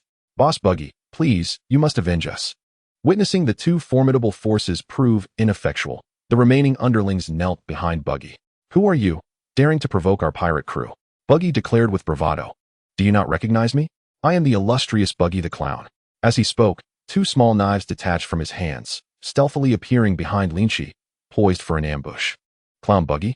I believe I've heard that name from Shanks," Lynch remarked, turning to face him, his handsome visage causing Buggy to wilt. "GG Great General Lynch," Buggy stammered, his limbs and even facial features seeming to detach from his body in sheer fright, the hands that aimed to assassinate Lynch dropping to the ground. This was the power of the split fruit. In the world of pirates, Buggy might be the sole character capable of rivaling Tom in absurdity. "Oh, how audacious of you to let your subordinates attack me," Lynch said with a sinister smile, stepping on Buggy's palm. "Ouch, it hurts." Buggy gasped in pain. "Forgive us. We didn't know it was you we were attacking." The members of Buggy's crew, more sincere than Buggy himself, collectively knelt before Lynch, prostrating in abject submission. Chapter 142, The Reunion of the Rocks Pirates. "Forgive us, boss. We had no choice before, but now we wish to be good people. We are truly sorry. Please bear with us. You lot, if I don't take your lives, I shall have to read your names backwards." Without Lynch lifting a finger, his subordinates surged forward, binding Buggy into a tight ball, upon which Lynch stepped. Buggy piqued Lynch's interest, for not all who had names that read backwards were as formidable. "Speak. What is the situation?" "Oh, so you have gathered here in pursuit of Captain John's treasure? Hand over the treasure map." Lynch seized Buggy's map, marking a significant circle on it, indicating the treasure's location. Beneath the map was a riddle. "In the moment when light and darkness intertwine, the bells of dawn shall surely resound." Under the aegis of the moon goddess, ancient dust shall awaken from the depths. O traveler in search of treasure, there is but one chance each month. The first line of the riddle was straightforward, indicating a time, the moment when light and darkness converge, likely around 4:46 a.m. The subsequent lines remained enigmatic. Suddenly, Lynch experienced a moment of clarity. The second line could be interpreted to mean that the sound of bells could be heard at dawn in that location. The last two lines, when combined, suggested that once a month, during the full moon, the island concealing the treasure would rise from the depths of the sea. Lynch couldn't help but commend himself for this deduction, deeming it highly plausible. Gather a few men, investigate where the sound of bells can be heard nearby. Lynch instructed several of Buggy's subordinates. Yes, boss Lynch. By the way, how many days remain until the next full moon? Reporting to you, boss. There should be 6 days left. Excellent. I shall grant you 6 days. Failure will result in you being thrown into the sea prison. 5 days swiftly passed. And on the 6th day at dawn, Buggy's subordinates discovered the purported location. It was an island rich in copper mines, where the unique geography produced sounds akin to bells whenever the morning sea breeze blew. There were certainly other clever individuals besides Lynch. As darkness enveloped the sky, an increasing number of pirate ships appeared in the vicinity, clearly having arrived at this time to evade pursuit. The Whitebeard pirates, the Big Mom pirates, the Beast pirates, and the Hive Island pirates. Buggy observed these maritime overlords, his legs trembling with fear. Had he known so many powerful figures would arrive, he would never have come. He had truly become the jester. General Lynch, please let me go. I no longer desire this treasure, Buggy lamented, tears welling in his eyes. What kind of predicament is this? Before it even begins, I have already become a captive. Since you know I am friends with Shanks, you must extend him the courtesy of sparing me, Buggy pleaded. Silence. A slap resounded against Buggy's head, rendering him compliant. Buggy's subordinates cast sympathetic glances at their leader. The pirate crews maintained a tacit understanding, surrounding the waters without erupting into conflict. Conflict was merely a means for pirates to vie for profit, and they were uncertain of the treasure's existence. Despite the current calm, should a treasure truly emerge, these individuals would likely lose their minds. As the moon traversed the sky, it glowed particularly bright this night, being a full moon. In the blink of an eye, 4 a.m. arrived. A thin mist rose silently from the sea, creating an eerie stillness. At 4:30, the sea beneath them suddenly boiled like water, with several massive water columns erupting dozens of meters into the air. One of these columns nearly struck Buggy's ship, leaving him pale with fear. If such a torrent were to strike, it would surely obliterate him. Boom! A tremendous roar emanated from the depths, causing the sea surface to swell dramatically, as if something was ascending from the abyss. The pirate ships were pushed away by the force of the water. Hold on tight, lest you fall into the sea. The pirates aboard Buggy's ship, tossed about by the turbulent currents, frantically grasped at anything they could. Yet, only Lynch remained as steady as a mountain, firmly planted upon Buggy's body. As the currents subsided, a long-buried island resurfaced due to the full moon's tide, revealing a hidden land. Indeed, an island exists. The craftsmanship of nature is truly awe-inspiring. The pirates were left dumbfounded, but soon realized that this was the perfect moment to disembark. Delay could mean losing the treasure to other pirates. Charge, lads. That is the legendary Captain John's treasure. Brothers, let us rush forth. As countless pirate ships anchored, innumerable pirates eagerly surged ashore. Buggy, take care of yourself. Lynch's gaze sent a chill down Buggy's spine before he too leapt onto the small island, disregarding the damp surroundings, and hastened toward the island's center alongside the throng. Amidst the crowd, Lynch spotted Kaido, Whitebeard, and Big Mom. Was that the man clad in golden armor, Wang Ji, once of the Rocks pirates? And the one wielding an axe, encased in armor, was that Silver Axe from the same crew? Lynch recognized some of the notorious pirates, while others escaped his memory. It appeared that this assembly comprised members of the Rocks pirates, with 3 of them now standing as the current 4 emperors. A testament to the terror once wielded by the Rocks pirates. Ha ha ha, Whitebeard, Lin, Kaido, we meet again. Wang Ji chuckled heartily, stroking his beard, eliciting frequent glances from Lynch. Such demeanor was befitting of a former great pirate. Wang Ji, it has been a while, Whitebeard remarked with a hint of nostalgia, as Wang Ji's presence stirred memories of his youth, a time marked by grandeur. Oh ho ho ho, it's you, Wang Ji. Care to pledge your allegiance to me? Ah, Wang Ji, do remember to attend my next tea party, Big Mom chimed in. In their earlier days on the Rock ship, Wang Ji had been one of the few gallant souls among a band of ruthless brigands, often looking out for the newcomers, including Kaido and Big Mom, who still harbored a fondness for him. Few could evoke such warmth from Kaido and Big Mom on the high seas. It's truly remarkable that the Rock's pirates have reunited after so many years, and all due to that fellow John, Wang Ji mused. In stark contrast to Wang Ji's joviality, Silver Axe's reputation was that of a notorious bully, infamous for tormenting newcomers. Silver Axe, you don't even greet me? He bellowed. Come here and chat with me. Chapter 143, Captain John's Treasure. Kaido and Big Mom approached Silver Axe with hostile intentions. In the days aboard the Rock's ship, Silver Axe had been a notorious tyrant, delighting in bullying the inexperienced. Kaido, once a mere intern, had been shielded from his wrath only thanks to Big Mom. The grudges of the past lingered in Kaido's heart, and now that he faced this old scoundrel, retribution was inescapable. Lin, Kaido, if you two are not afraid of others snatching Captain John's treasure, then come along, Silver Axe declared, hefting his massive axe as he pressed on. You're right. Silver Axe, just keep your head firmly attached to your shoulders until I'm done with it. Big Mom and Kaido understood that settling scores could wait. Their primary focus was seizing Captain John's treasure. What on earth? There's a Navy officer here. A pirate exclaimed. Despite Lynch's careful concealment, the Navy uniform betrayed him. Among the thousands of pirates on the island, he stood out conspicuously. Lynch cast an appreciative glance at the pirate who had spotted him, silently offering a reward of a swift end. Realizing he could no longer remain hidden, Lynch drew his sword, Long Yuan, under the astonished gazes of the pirates. One sword style, Heavenly Guard. The crescent-shaped blade of light radiated outward, decapitating hundreds of unsuspecting pirates before they could react. Points 45, points 5, points 17. The points surged dramatically as the surrounding pirates fell, leaving a realm of death. It's Admiral Lynch. Isn't he the bane of pirates? What is he doing here? Within the throng, some recognized Lynch, their hearts racing with trepidation. Who could forget that when his conqueror's Haki was unleashed? Few pirates remained standing. A wave of panic swept through the tens of thousands of pirates, as if they were encircled by a single individual. Fear not. We have many great pirates on our side. His presence here is merely a death wish. Someone shouted, rallying the others. Indeed, even if 4 admirals came, it would make no difference. Gulalala.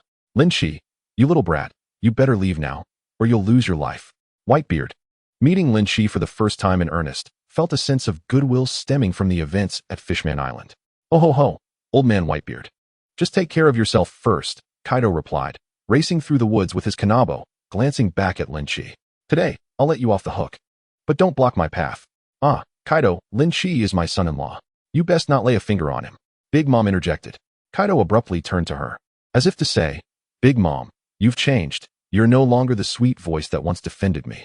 Ahem. Encountering his mother-in-law for the first time, Lynch felt a bit awkward, but the thought of being able to give her a good thrashing later invigorated him. Wang Ji and Silver Axe remained silent, merely casting a glance at Lynch before resuming their hurried pace. They secretly hoped for a clash between Kaido and Lynch, allowing them to claim John's treasure for themselves. When compared to legendary riches, all past grievances could be set aside. The island was not vast, and soon they reached the island's heart. Is this truly the handiwork of nature? The crowd stood before a grand lake at the island's center, awestruck by the sight.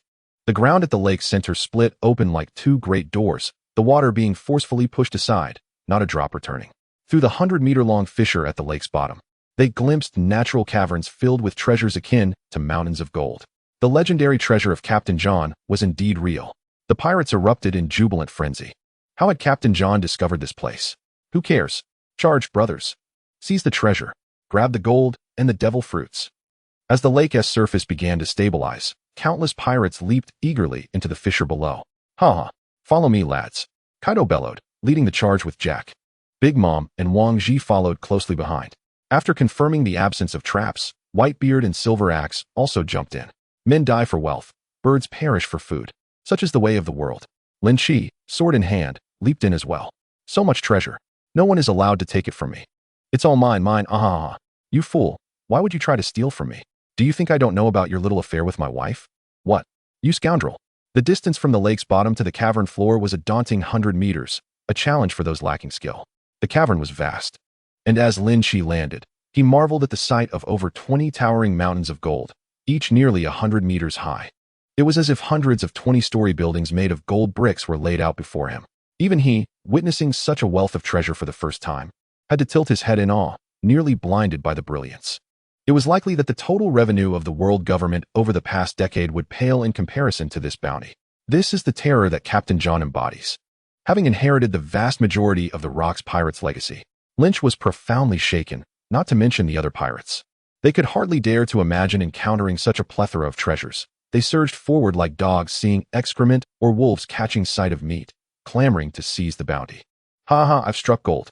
Once I finish this grand haul, I'll return to my homeland to enjoy a peaceful retirement. How infuriating. Had I known there would be so much treasure, I would have brought a bag. And there are devil fruits too. There is an overwhelming abundance of riches. No one even needs a weapon, as there is more than enough to gather. Some individuals, eager to claim more treasures, even discarded their weapons. This state of affairs persisted until someone unearthed a devil fruit from the treasure pile, causing tensions to rise once more. It was the superhuman type puff puff fruit. Lynch recognized the fruit immediately. After a mere glance, he diverted his gaze elsewhere. This fruit is utterly useless, according to the Fruit Encyclopedia. Its sole offensive capability is to emit various colors of rainbow farts. A true waste. Don't come any closer. Look, I've already consumed the devil fruit. Faced with a pair of eyes as predatory as wolves, the pirate appeared panicked. Gritting his teeth, he bit into the devil fruit. Ugh, it tastes awful. The pirates, lacking the devil fruit encyclopedia, were consuming these fruits as if opening blind boxes, unaware of what abilities they might gain. Chapter 144, The Terror of the Steel Balloon. Upon realizing the ability he had acquired, this pirate nearly wept. What use is it to only emit rainbow farts?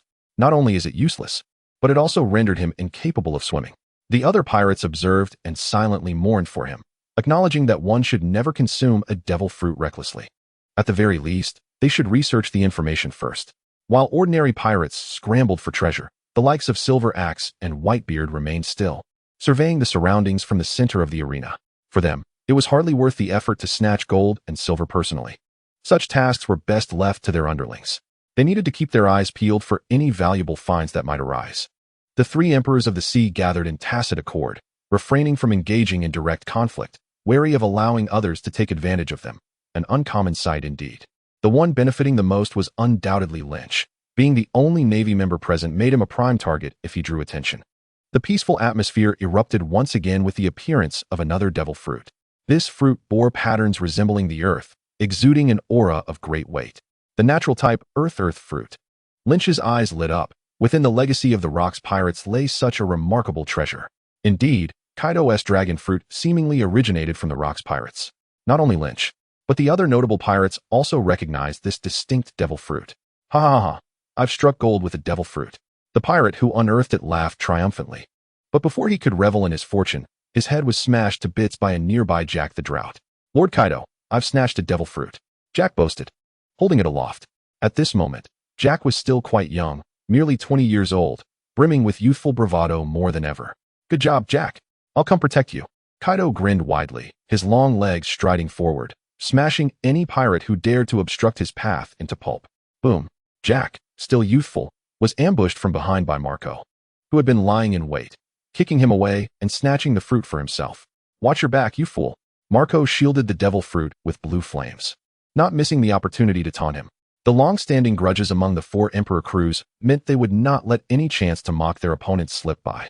Jack, having been kicked into a mountain of gold, found himself buried beneath the riches. Yet, leveraging his ancient lineage, he stood up unscathed, even managing to retrieve a massive golden hammer from the pile. Marco, how dare you ambush me? Jack transformed into a 6-meter-tall hybrid form, charging back with 2 ivory tusks worth 900 million each. All of this transpired in the blink of an eye. A single second was sufficient for them to engage in multiple skirmishes. Sticky rice impact.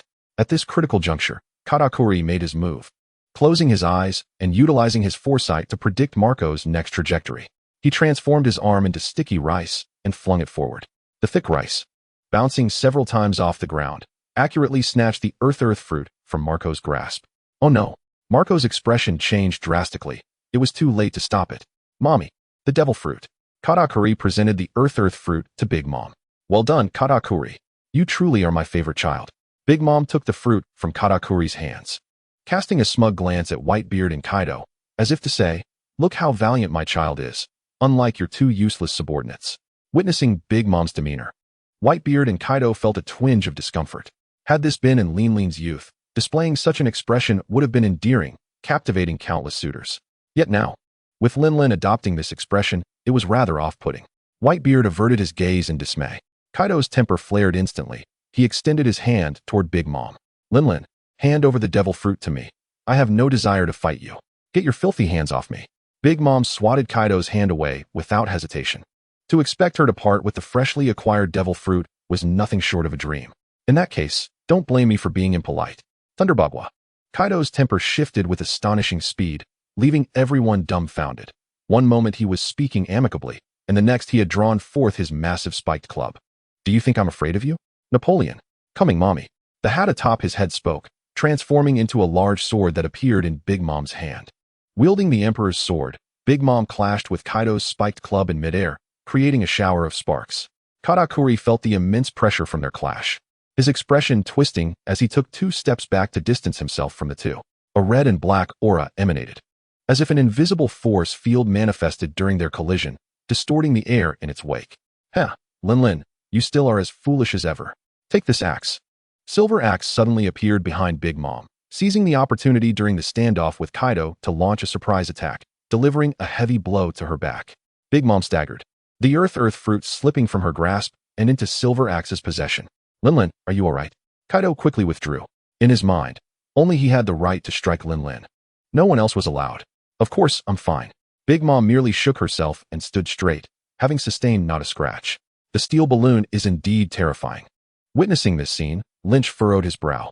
When it comes to physical prowess, there is no one more gifted than Big Mom. She was a ruthless individual who slaughtered half a giant village by the age of 5.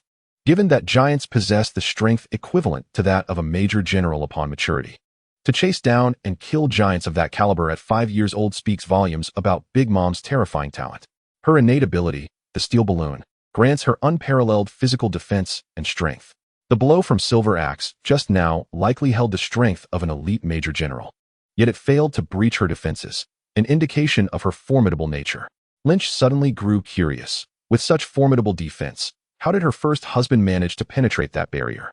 Fortunately, Big Mom later transitioned to a soul mage, consuming a soul fruit. Otherwise, had she consumed a mythical Zoan-type fruit, continuing down the path of physical prowess, no one would stand a chance against her. The formidable Big Mom, endowed with the powers of the soul fruit and the strength of a formidable creature, could likely single-handedly dismantle the Navy headquarters. Lin's talents remain as astonishing as ever. Silver Axe, too, took note of Big Mom's defenses, feeling a surge of trepidation within. How dare you ambush me, you scoundrel? Big Mom's visage was terrifying, resembling a malevolent specter, striking fear into the hearts of those who beheld her. Chapter 145, The Earth Fruit. Silver Axe, you wretched fiend, your treachery knows no bounds. Before Big Mom could make a move, Whitebeard took the initiative. With a powerful thrust, he struck the air with his fist, causing it to shatter like glass, reverberating with a cacophonous crackle as the shockwave surged outward. Sensing the terrifying energy radiating through the atmosphere, Silver Axe's heart raced in alarm. Despite his preparations, Silver Axe was propelled backward by the force, his helmet dented ominously, leaving him looking quite fearsome. Removing his helmet and casting it aside, a trickle of blood escaped from the corner of his mouth, revealing a countenance that, surprisingly, resembled that of a kindly old man. Whitebeard, your mastery of the tremor fruit has only grown, Silver Axe remarked, wiping the blood from his mouth, surprisingly unfazed. After all, Whitebeard had always been stronger than him, even in their youth, so it was no surprise he could inflict injury. In their days aboard the rock ship, Whitebeard was 6 years the elder of both Big Mom and Kaido, boasting the greatest strength among them. While Big Mom's power was formidable, it paled in comparison to theirs. Kaido was the youngest of the lot, having joined as an intern. Without Big Mom's protection, he would have faced considerable bullying. During their time on the ship, the hierarchy of strength was apparent. Rocks at the top, followed by Whitebeard, Shiki, John, Wang Ji, Silver Axe, and finally, Big Mom. Alas, Rocks and John have since perished. Wang Ji and Silver Axe have aged, their powers waning, while the new waves brought forth by Big Mom and Kaido rendered Silver Axe no longer their match. Though Silver Axe appeared the most benevolent, he was, in truth, the most treacherous member of the Rocks pirates. Who could have anticipated that the seemingly genial John would cunningly abscond with the crew's treasures during the legendary Battle of God Valley? Big Mom and Kaido, in stark contrast, had not even participated in the fray. Whitebeard and Shiki had long since allied with Roger, effectively becoming mere spectators.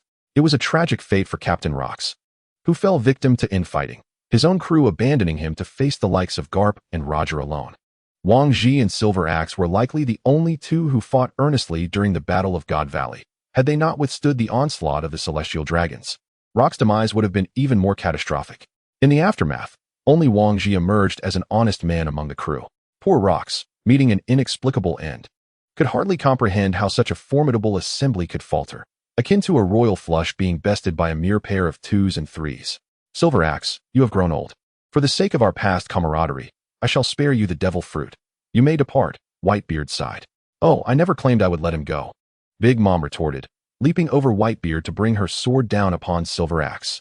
Even without the powers of her devil fruit, her strength was not something to be trifled with. Lin, though I may be aged, I am not yet so frail as to be immobile, Silver Axe declared, wielding his axe, clad in a dark hue of Haki, resolutely meeting Big Mom's assault. The ground buckled beneath them, forming a vast pit 5 meters wide. A battered vessel still boasts its nails. How much more so does the esteemed Silver Axe? Ah, Lin, I come to aid you, Kaido exclaimed, charging forth with an endearing yet clumsy gait, unleashing a thunderous attack that struck both Big Mom and Silver Axe. Get lost, Big Mom bellowed in fury. Recognizing that the battle would not conclude swiftly, Lynch withdrew his gaze. Since you all covet the Earth Fruit, I shall not hesitate to seize other treasures. The time it took to obtain the Earth Fruit was uncertain, and Lynch's focus shifted to other targets. Unlike Kaido and his ilk, he possessed a storage space, untroubled by capacity, and he was indiscriminate in his pursuit of valuable items. Is this a paramecia-type fruit of durability? Lynch pondered, straining to identify its name. Upon teleporting behind a pirate, he swiftly snapped the pirate's neck and claimed the devil fruit for himself. General Lynch. Nearby pirates recoiled in fear, fleeing in terror. Their captain had no chance against Lynch. Their only option was to escape, for to confront him meant certain death. As treasures were unearthed, a plethora of items began to surface. The excellent blade, Moonlit Night. The great blade, White Star. A Zoan-type bird fruit, ancient variety, dodo form. A paramecia-type fuzzball fruit. Lynch, heedless of the consequences, eliminated any witnesses and pilfered their treasures. Against these minor pirates, a single strike could silence them, ensuring a painless demise. You. How do you resemble a naval admiral? This is nothing short of banditry. A trembling pirate accused, his anger rendering him speechless. He wished to curse, questioning why Lynch did not seek treasures on his own but resorted to stealing from others, and on top of that, silencing them. Was there no justice in this world? The navy of today seemed more akin to pirates than the pirates themselves. Congratulations, you are correct. I have come to be a bandit today, Lynch replied, casting an approving glance at the pirate. I have never encountered such shamelessness. The pirate was left astounded by Lynch's audacity, wondering if this was truly an admiral. Ha, a devil fruit. I've struck gold. A small pirate, amidst thousands, had discovered a devil fruit within the vast treasures of the Rock's pirates, trembling with excitement. Devil fruits are the gems of the sea. Consuming one grants unimaginable power. Even if he chose to sell it instead of consuming it, he could earn 100 million berries, securing his future. Oh, a devil fruit? Show it to me, Lynch said, appearing like a phantom behind the pirate, drawn by the scent of treasure. This belongs to me, the pirate thought, but before he could utter a word, the smile on his face froze. General Lynch, this is a humble offering from me. Please spare my life, the pirate stammered, trembling as he placed the devil fruit in Lynch's hands. How considerate. Lynch accepted the devil fruit with a sense of entitlement, justifying his actions as serving a greater moral purpose. What are you staring at? Keep searching, whatever you find. Bring it to me. Yes. The pirate, on the verge of tears, resumed his subjugation under Lynch's demands. The commotion attracted the attention of Whitebeard and the others. They had little interest in what Lynch had pilfered, their sole focus being the Earth fruit. In the distance, Wang Ji watched in astonishment. In this day and age, can a bandit truly become a navy admiral? Chapter 146, The Three Great Holy Lands. Silver Axe cast a look of admiration at Lynch. I never imagined there would be kindred spirits among the navy. Whitebeard wore a somewhat dazed expression, suddenly realizing that this young man who had once aided him was not as honest as the rumors suggested. You still remain as cunning as ever, young lad, Kaido mused. Convinced he understood Lynch better than anyone, the lad was sharper than a rabbit. Ah, what a harsh word. I prefer to call it astuteness, Big Mom interjected, effortlessly dispatching Silver Axe and Kaido to reclaim the Earth fruit. Lynch flashed them a shy smile, choosing not to engage further, as a multitude of treasures awaited his acquisition. What is this? Jack discovered a cursed blade among the weapons, and as he grasped it, His eyes blazed with crimson intensity, an insatiable desire for bloodlust igniting within him. Roar! The murderous intent within him ignited. Jack charged towards the nearest pirate like a raging bull. However, after just a few strides, his crimson eyes reverted to black and white, halting abruptly as he gazed at his empty hands, bellowing, "Where's my knife? Who the hell stole my knife?" At that moment, the cursed blade that nearly drove Jack to madness was impaled upon the heart-crossing demon blade, greedily siphoning its demonic energy. "You dare to seize my knife, don't you?" Jack glared furiously at Lynch, indifferent to his status as a general. "Do you think you know who I am? I am the illustrious Droughtbringer." Jack. Huh. This Jack truly is a simpleton. No wonder he could commit such brazen acts relying on the ship king. Lynch fixated on Jack's 2-meter-long ivory tusks. "If you don't turn around, I almost forgot. Those tusks of yours must be quite valuable, right?" "Humph, indeed. My tusks are unmatched in the world and require daily oiling for maintenance," Jack retorted with pride and malice. "Don't think that flattering me will spare you from my wrath. Is that so?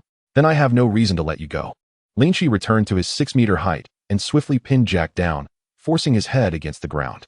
The heart-crossing's absorption would take a while longer. He might as well engage in other tasks. At just 20 years old, Jack's strength likely matched that of Marco's, and he had a long way to go before becoming the ship king of the future. "Let me go?" Jack exclaimed, horrified to discover that his strength was no match for Lynch's. No matter how hard he struggled, he could not break free, even when transforming into his half-beast form. He remained firmly restrained. Lynch smiled as he drew the 2-meter-long Long Yuan from behind him. "What do you intend to do?" Jack asked, a sudden panic overtaking him. "I'm merely borrowing your tusks." With a swift motion, 2 exquisite tusks were severed and cast into the system's space. "No, those are my tusks. I've cared for them meticulously every day." "Your tusks, you say?" Jack strained his neck, veins bulging, and ultimately roared as he transformed into a colossal mammoth, charging towards Lynch. The noise was deafening. With a single punch, Lynch sent Jack's mammoth form, weighing over 10 tons, hurtling through the air, crashing into the stone wall over 100 meters away, reverting him to his human form, motionless and unresponsive. One punch had reduced an ancient being back to his human state, granting the onlookers a clearer understanding of the general's power. At that moment, the heart-crossing finished absorbing the demon blade's energy, which Lynch returned to its sheath. "Ah, it seems my luck is holding up quite well." Marco observed the devil fruit revealed beneath his feet, a smile creeping onto his face. Suddenly, as if struck by a thought, he began scanning the area for Lynch's figure. Their gazes collided from 100 meters apart, and Marco felt torn about whether to pick up the devil fruit or leave it, ultimately opting for an awkward smile. The scene of Jack's defeat was still fresh in his mind. He certainly did not wish to become the next Jack, enduring a brutal beating and losing the devil fruit. Marco's greatest strength was his self-awareness. He understood that facing Lynch would undoubtedly result in a beating. "I've got it." Marco's mind raced. "Katakuri, consider this a gift." "No need for thanks." He kicked the devil fruit toward Katakuri like a soccer ball. "Pineapple head, do you dare betray me?" Katakuri glared at Marco, decisively throwing the devil fruit away. A small pirate picked it up and respectfully presented it to Lynch. "General Lynch, this is a humble offering from me." Not bad. I'll accept it." The earlier spectacle of Jack being vanquished with a single blow instilled fear among them. Whitebeard and his crew disregarded these ordinary devil fruits, fixated instead on seizing the natural type, inadvertently benefiting Lynch. "Take this." Thunderous 8 trigrams. Exploiting the chaos of the clash between Whitebeard and Big Mom, Kaido mercilessly struck Silver Axe, sending him flying. The black lightning swirling around the club looked painfully menacing. The earth fruit fell into Kaido's hands. "Cough, cough. Kaido, you scoundrel. Ambushing me." Silver Axe spat blood as he was propelled backward. What a dishonorable act, attacking a 70-year-old man. Silver Axe felt the weight of his misfortune. Although 4 individuals were competing for a single devil fruit, the other 3 seemed to target him intentionally, a consequence of his past misdeeds. By unfortunate coincidence, the direction in which Silver Axe was flung led him straight towards Lynch. "Get lost." Lynch delivered a powerful kick, sending Silver Axe crashing back into the fray, denting his armor significantly. "These young people today are nothing like the kind-hearted souls of my youth." Silver Axe climbed to his feet, spitting blood, waiting for an opportunity to strike. "Ha ha, I found it, I found it." So John truly took this away all those years ago. Clad in golden armor, Wang Ji stood atop a golden mountain, laughing maniacally with something in his hand. Unlike Silver Axe, he had never engaged in battle. From the very beginning, he had been focused on finding something. It seemed he had finally succeeded. It was an object resembling a pendant. Long ago, the celestial dragons possessed three great sacred places: Mariewa, God Valley, and Hidden Dragon Gorge. Among them, Mariewa was where the celestial dragons exerted their dominion over the world, as well as where they raised their livestock. They kept those with no ambition, who merely lazed about and waited for death in the safest of conditions, raising them like pigs. Their only task was to produce as many offspring for the celestial dragons as possible. In simple terms, they were akin to breeding pigs, marrying within close kin to produce more fools for the so-called noble bloodline. This explains why the celestial dragons one encounters in Mariewa often appear as useless, debauched imbeciles. Chapter 147, Hidden Dragon Gorge. God Valley served as the celestial dragons' arena, a place for honing their combat skills. Talented young celestial dragons were gathered here to engage in bloody duels with masters selected from around the world. Bartholomew Kuma's father perished in a duel within God Valley. The current celestial knights were also elite celestial dragons chosen from God Valley. Surely, no one genuinely believes that the celestial dragons lack strength and could maintain their rule over the world for 800 years, do they? If all celestial dragons were as foolish as those in Mariewa, the revolutionary army could laugh themselves awake in the middle of the night. Finally, Hidden Dragon Gorge was where the influential celestial dragons retired, including many from the previous celestial knights. Hidden Dragon Gorge served not only as a refuge for their retirement, but also as a place for them to educate the young celestial dragons. This is the reason the celestial dragons endure. They distribute their kin across 3 regions, ensuring that even if one is obliterated, the others can still survive. Elite and talented celestial dragons receive education in Hidden Dragon Gorge during their youth, engage in slaughter in God Valley during their prime, and retreat to Hidden Dragon Gorge in their later years to teach the next generation. The inept celestial dragons remain in Mariewa, indulging in pleasure and procreation, serving to placate any potential rebellious enemies. When adversaries see the celestial dragons in Mariewa, they inevitably lower their guard, leading to their own demise. This tactic was employed by a certain country during World War II with remarkable results, and even into the 21st century. It was frequently used to select presidents as mere puppets. These are the 2 primary strategies of the celestial dragons. Of these, only the location of Mariewa is widely known. The other 2 locations, God Valley and Hidden Dragon Gorge, have remained a mystery to all but the celestial dragons for centuries. Lynch speculated that the secret of the celestial dragon that Doflamingo spoke of might very well be the coordinates of Hidden Dragon Gorge. Is that the object? Silver Axe's expression changed dramatically as he recognized the pendant in Wang Ji's hand. Rox was able to locate the hidden valley of the gods, where the celestial dragons concealed themselves, thanks to the pendant that could point to its coordinates. Although the valley of the gods vanished after the great battle of Ur, the Hidden Dragon Gorge remains. Guided by the pendant, one could successfully find the Hidden Dragon Gorge, which harbors nearly a third of the wealth accumulated by the celestial dragons over 8 centuries. Despite the presence of numerous retired masters among the celestial dragons posing significant danger, the potential rewards are astronomical. Should one manage to seize control of the Hidden Dragon Gorge, the children within represent the future hope of the celestial dragons, a fact that even they would not dare to take lightly. At that juncture, he could threaten the world government into submission and recruit forces with the treasures found within the gorge. Thus, he would ascend as the next ruler of the world. With this thought, Silver Axe was fervently stirred. Wang Ji, hand it over to me. Silver Axe decisively abandoned the Earth Fruit and lunged for the pendant. In the pirate crew of years past, only he, Wang Ji, and Rox were privy to this secret, while the others remained oblivious. Therefore, as long as he could eliminate Wang Ji, he would be able to monopolize this treasure, the Silver Fang's celestial pendant. This was perhaps the first time since entering the island that Silver Axe unleashed his full strength without reservation, intent on swiftly resolving the encounter with Wang Ji. His face twisted in ferocity as he exerted tremendous force, and the massive axe in his hand became enveloped in a radiant glow, swelling to 3 times its original size. Descending like a comet. Silver Axe, get lost. Wang Ji unsheathed his broad sword from his back, undeterred by the oncoming assault of Silver Axe. He was all too aware of the young man's capabilities. It would take at least 10 days to determine a victor between them. Now was not the time for entanglements. He needed to contemplate an escape plan. After a brief exchange of blows, Wang Ji leapt into the distance, striding towards the cave's entrance. Kaido and Big Mom exchanged knowing glances. They were far from foolish. After all, it takes both intelligence and might to ascend to the position of the 4 emperors. Silver Axe's willingness to forsake the Earth fruit in pursuit of that pendant indicated its value surpassed even that of the fruit. Hehe. I'll let you have the Earth fruit for now. I'll investigate this matter further. Wang Ji, good things are meant to be shared.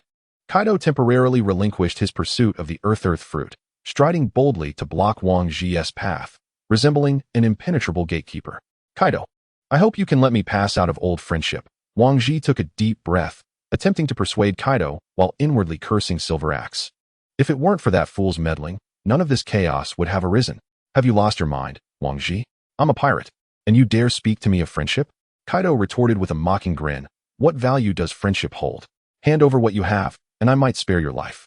Kaido's massive hand lunged towards Wang Ji's chest, and Silver Axe also pursued from behind. Wang Ji's heart sank. The situation was dire. It seemed that escaping would not be an easy feat, however. He could not relinquish the coordinates to the hidden Dragon Gorge. I'm all in. Wang Ji steeled himself and plunged into battle with Kaido and Silver Axe. Clang, clang. The clash of Wang Ji's broadsword and Silver Axe's massive axe echoed as the two engaged in a whirlwind of strikes. The air filled with the glint of blades and the reckless application of Haki. Each blow that struck the ground left behind craters several meters deep, and their exchanges numbered in the hundreds within mere seconds. Both warriors, having fallen from their peak prowess, managed to momentarily regain their former strength through sheer will. Of course, how long they could maintain this was uncertain. Their fighting styles were utterly reckless, trading blows as if their lives depended on it, leaving even Kaido momentarily taken aback, instinctively retreating from the fray. Yet he quickly regained his composure. If these two old-timers were willing to risk it all, then the prize at stake must be extraordinary. Kaido transformed into his half-beast form and joined the fray with a ferocious intensity. The battle centered around the three created tremors that shook the very ground. With debris cascading from the cave's ceiling, and anyone within 100 meters dared not approach, fearful of being reduced to rubble by the residual shockwaves. The cavern was effectively divided into two battlefronts, centered around the two coveted items. The three on Kaido's side were nearly at their wits' end, while Whitebeard and Big Mom fared far better on the opposite front. Crack, crack, crack. Whitebeard wielded his supreme blade, the Zoan Mythical, in one hand while utilizing the tremor fruit to shatter the void, living up to his title as the strongest man. Big Mom, facing Whitebeard's relentless onslaught, matched him blow for blow. Her fierce lightning, paired with Napoleon, sent shockwaves through the ground with each collision. It appeared that Whitebeard held a slight advantage over Big Mom. Lynch observed the unfolding battle with keen perception. Superficially, it seemed the two were evenly matched, yet he surmised that in the long run, Whitebeard would likely emerge victorious. The tremor fruit could bypass physical defenses, directly damaging internal organs, a fact that countered Big Mom's steel balloon. Nonetheless, as fellow emperors of the sea, any disparity in strength was limited, and it would be unwise to predict a definitive victor. The outcome of their clash would not be evident for several days. It is time for me to enter the fray. Lynch, fixated on the chaotic skirmish involving Kaido and the others, resolved to seize the Earth fruit for himself. Although he was unaware of the true nature of what Kaido and the others were vying for, their fervent attitudes compelled him to seek an opportunity to claim it. Son-in-law, you've arrived. Quickly, help me eliminate Whitebeard. Upon seeing Lynch approach, Big Mom resembled a benevolent mother-in-law, her face glowing with delight. Lynch felt a chill run down his spine, contemplating the irony of her feigned kindness, recalling vividly the time she had sent someone to kill him. Here I come. Lynch nodded and unleashed his technique, one sword style, heavenly timing moon. Drawing his sword in one fluid motion, a blade of azure energy surged forth, nearly 100 meters long. As it passed, countless pirates met their demise, their bodies cleaved asunder. The ground was marred by the razor-sharp energy, leaving a deep trench in its wake. Excellent. Let me test your mettle.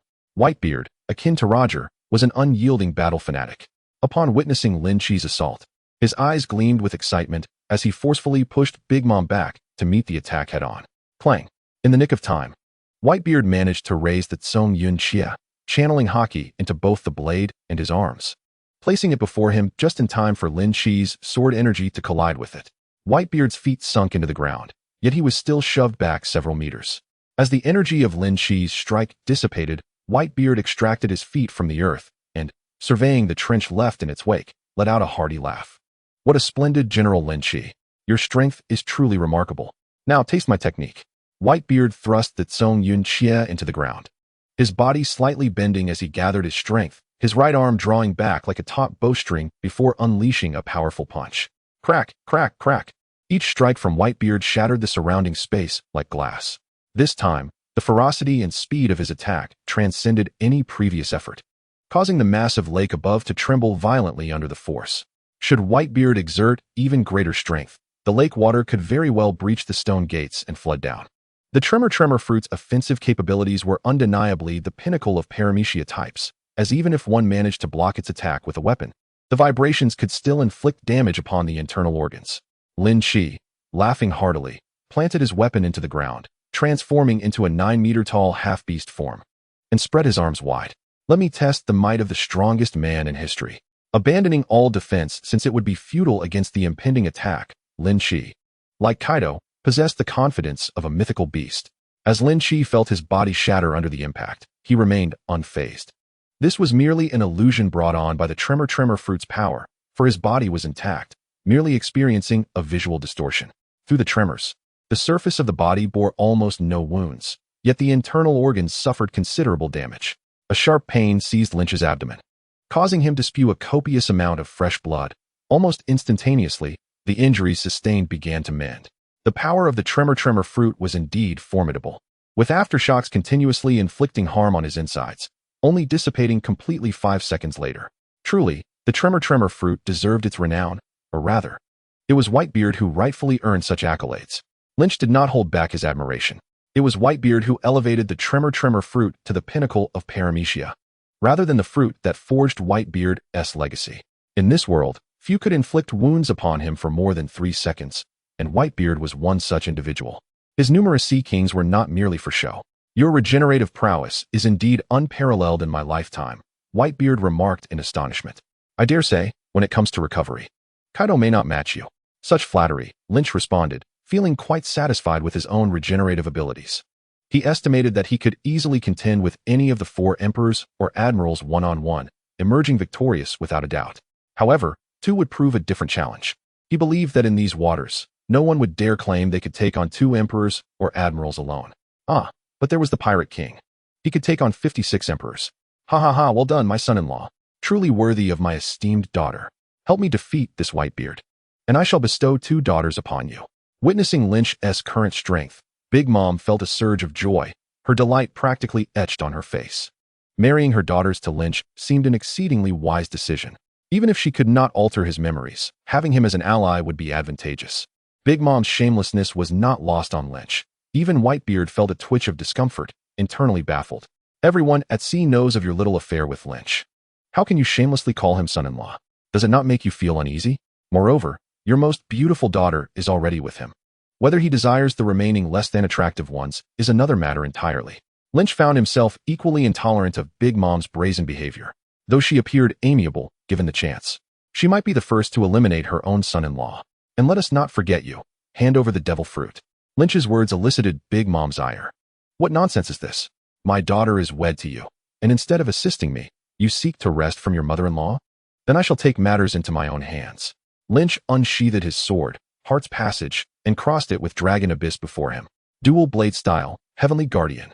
He intoned softly, his feet pushing against the ground as a surge of energy enveloped him like a furious tide. The blade of Heart's Passage shimmered with countless engravings, a violent energy radiating from it. For your treachery, I shall impart a lesson. Resorting to force was necessary when emotional appeals failed. Did she truly believe he would relinquish the Tremor Fruit? Dream on. He would not even hesitate to trade his daughter or son for a natural-type devil fruit if the opportunity arose. Zeus, Napoleon. Coming, Mama. Big Mom called out, and the 2 familiar figures sprang into action, a storm cloud emerging from their midst. They were manifestations of Big Mom's soul, fused with the storm cloud and other elements. Essentially extensions of her will. Lightning sword. The storm cloud coiled around Napoleon, taking the form of an emperor's sword, crackling with relentless lightning.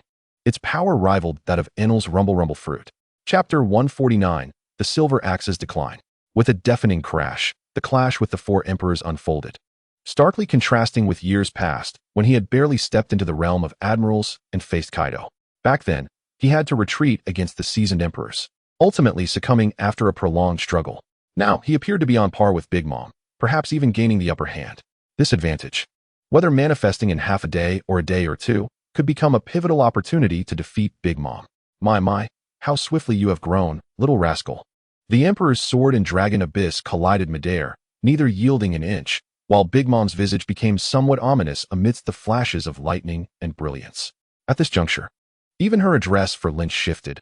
No longer was he her son-in-law, but instead, little rascal. Big Mom's rapid change of demeanor left Whitebeard feeling inadequate. Such is the nature of the four emperors. Nothing more. Their clash generated shockwaves that nearly conjured a tornado, sending numerous pirates crashing against walls, vomiting blood from the force.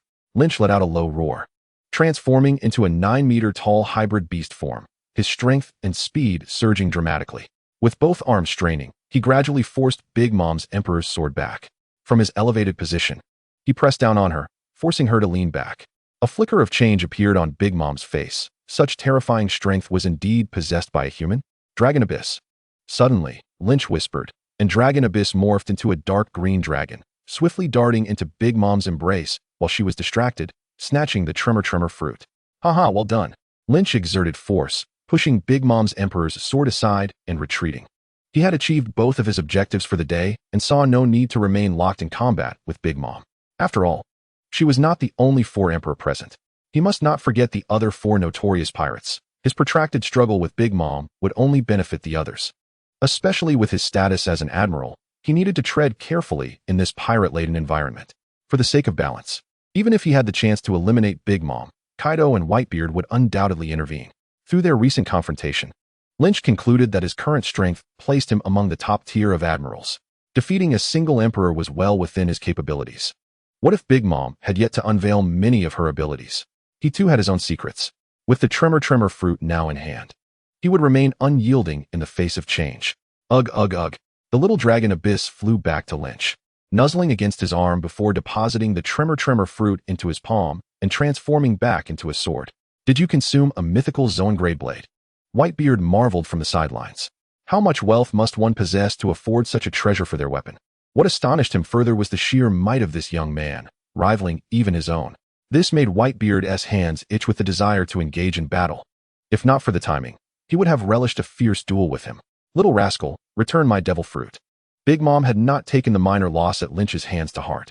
That young brat was still so young. She believed that with her full attention, she could easily defeat him. Raising her hand, she summoned a vast expanse of storm clouds, unleashing countless serpentine bolts of lightning that struck the ground, leaving scorched craters in their wake.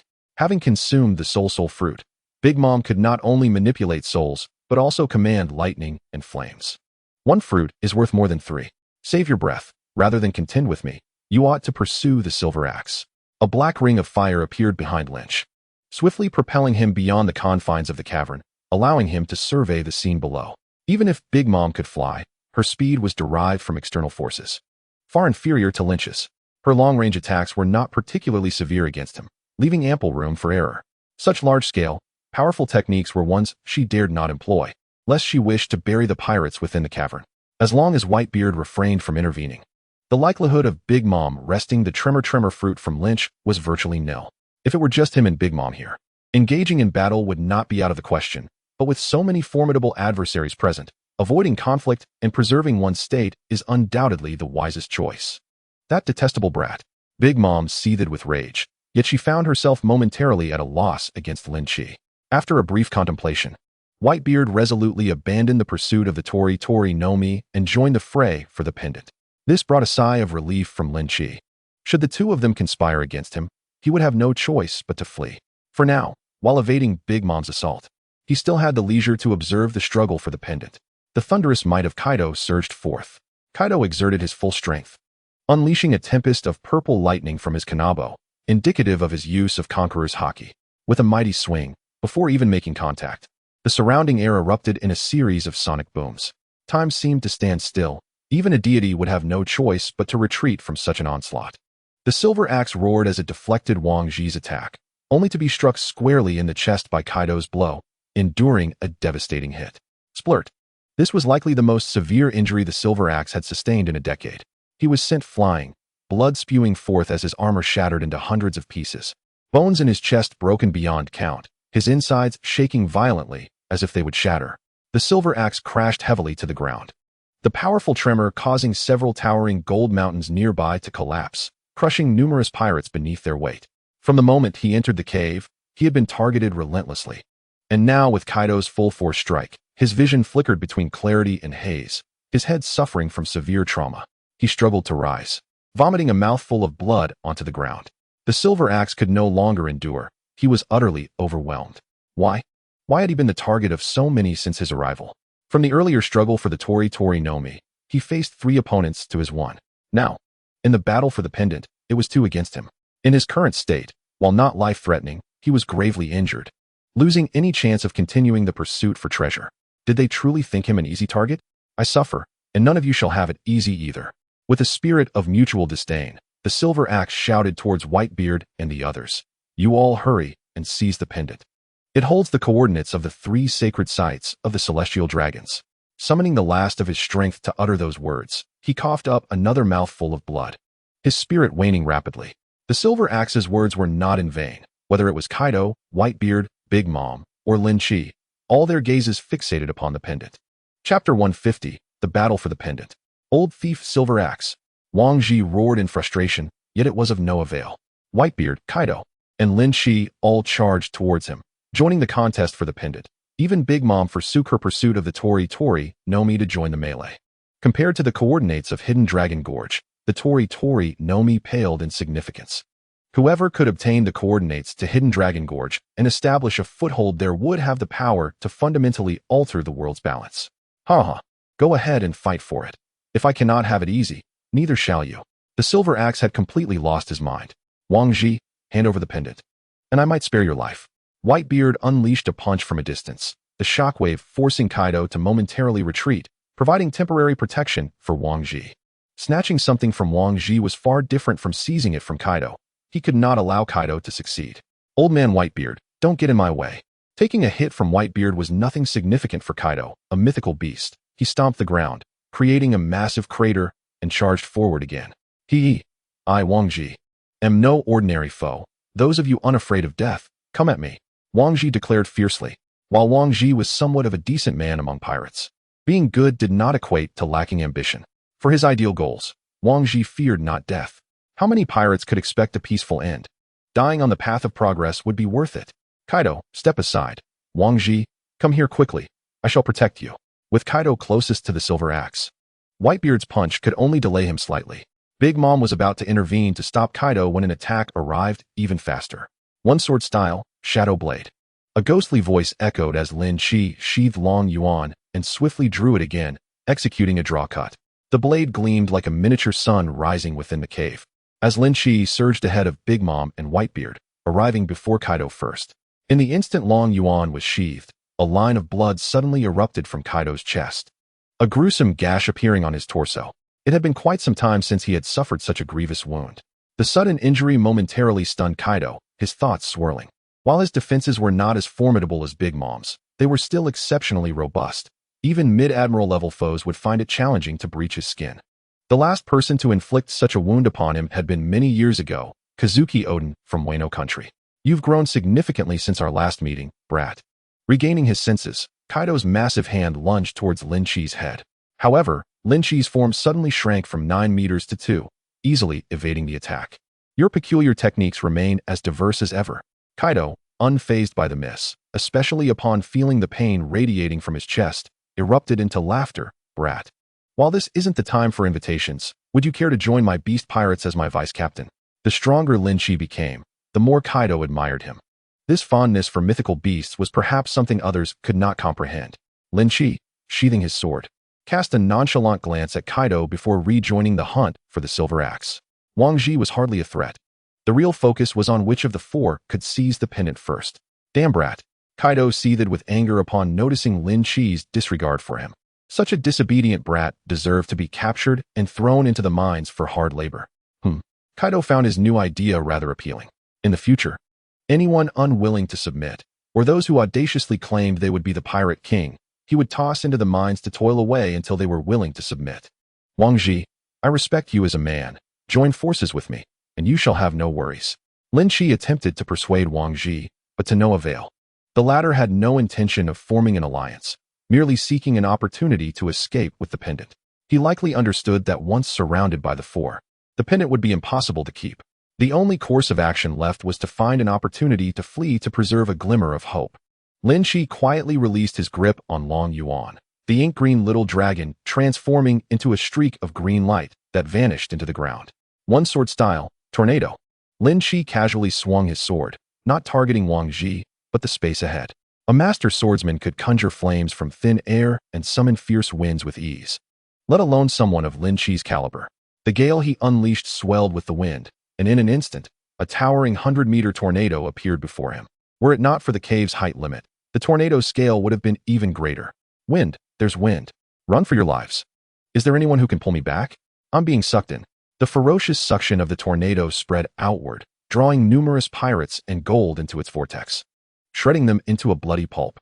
Score 25. Score 106. Score 13. The tornado was stained a golden red, enriched with coins, amplifying its lethality. It stood between Wang Ji and the path ahead. He could either brave the tornado or take a detour. Yet Lin Shi, having prepared in advance, had already maneuvered to intercept him. Whether it is Wang Ji taking a detour or forcefully charging through the tornado, he will inevitably be caught by Lin Shi, who is a persistent little demon. Cold sweat trickled down Wang Ji's back. He had no choice but to seize the opportunity to engage in a brief clash, creating some distance once more. Flowing cherry blossom 10-fist sword. Wang Ji abruptly halted, and a black-red flame ignited on his broadsword, emanating a chilling aura that sent shivers down the spine. This was one of Wang Ji's two ultimate techniques. Those struck by it would fall into a state of being sealed, rendered immobile. At present, Lin Shi was the closest to Wang Ji, merely 3 steps away. Hot on Lin Shi's heels was Kaido, almost breathing down his neck. Following them were Whitebeard and Big Mom, not far behind, capable of catching up within 2 or 3 seconds. Therefore, Wang Ji had to act swiftly.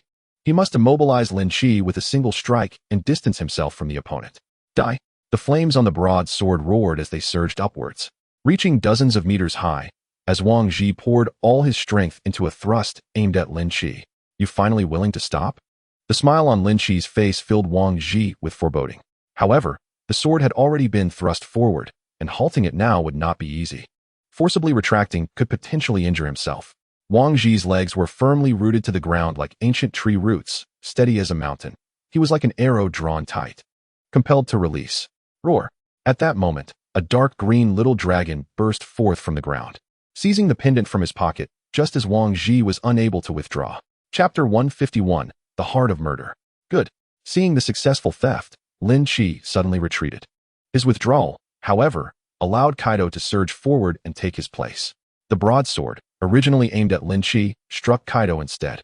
Return my belongings. Damn little Lin Shi. Both Wang Ji and Kaido's expressions changed dramatically as they roared in fury. The broadsword struck Kaido, and the flames transformed into a 5-clawed fire dragon, ensnaring Kaido's body tightly, rendering him immobile. Wang Ji was taken aback. He had not anticipated anything could emerge from the ground. With the pendant stolen, he disregarded Kaido and hurriedly pursued. Wang Ji, you haven't helped me unbind yet. The 5-clawed fire dragon tightened around Kaido like a binding gold rope. While it could not inflict harm, it was utterly unyielding. In the past, Wang Ji had been one of the most formidable figures aboard the rock ship, his strength once overshadowing Big Mom and Kaido. Even though he was older now, his hidden techniques were not easily countered, especially this one, which focused on trapping the enemy. Kaido transformed from his human form, his body elongating into a half-beast form, eventually shifting into a dragon form, the 5-clawed fire dragon changing size in sync with him, never leaving his side. Judging by the fire dragon's dim speed, Kaido was not going to escape anytime soon. Lin Shi secretly breathed a sigh of relief. Fortunately, Kaido had taken the blow for him, as the remnants of the rock ship were not to be underestimated. Kaido, don't crash. Do you want to bury us alive? Kaido, in dragon form, repeatedly slammed against the cavern walls in an attempt to shake off the fire dragon, causing large chunks of stone to fall from the ceiling. Big Mom scolded sharply. If Ling Ling doesn't come to help, you might as well accept your fate. You idiot. Kaido, despite his brutish demeanor, deliberately threatened Big Mom, forcing her to assist. Ha ha ha, the ultimate victor will still be me.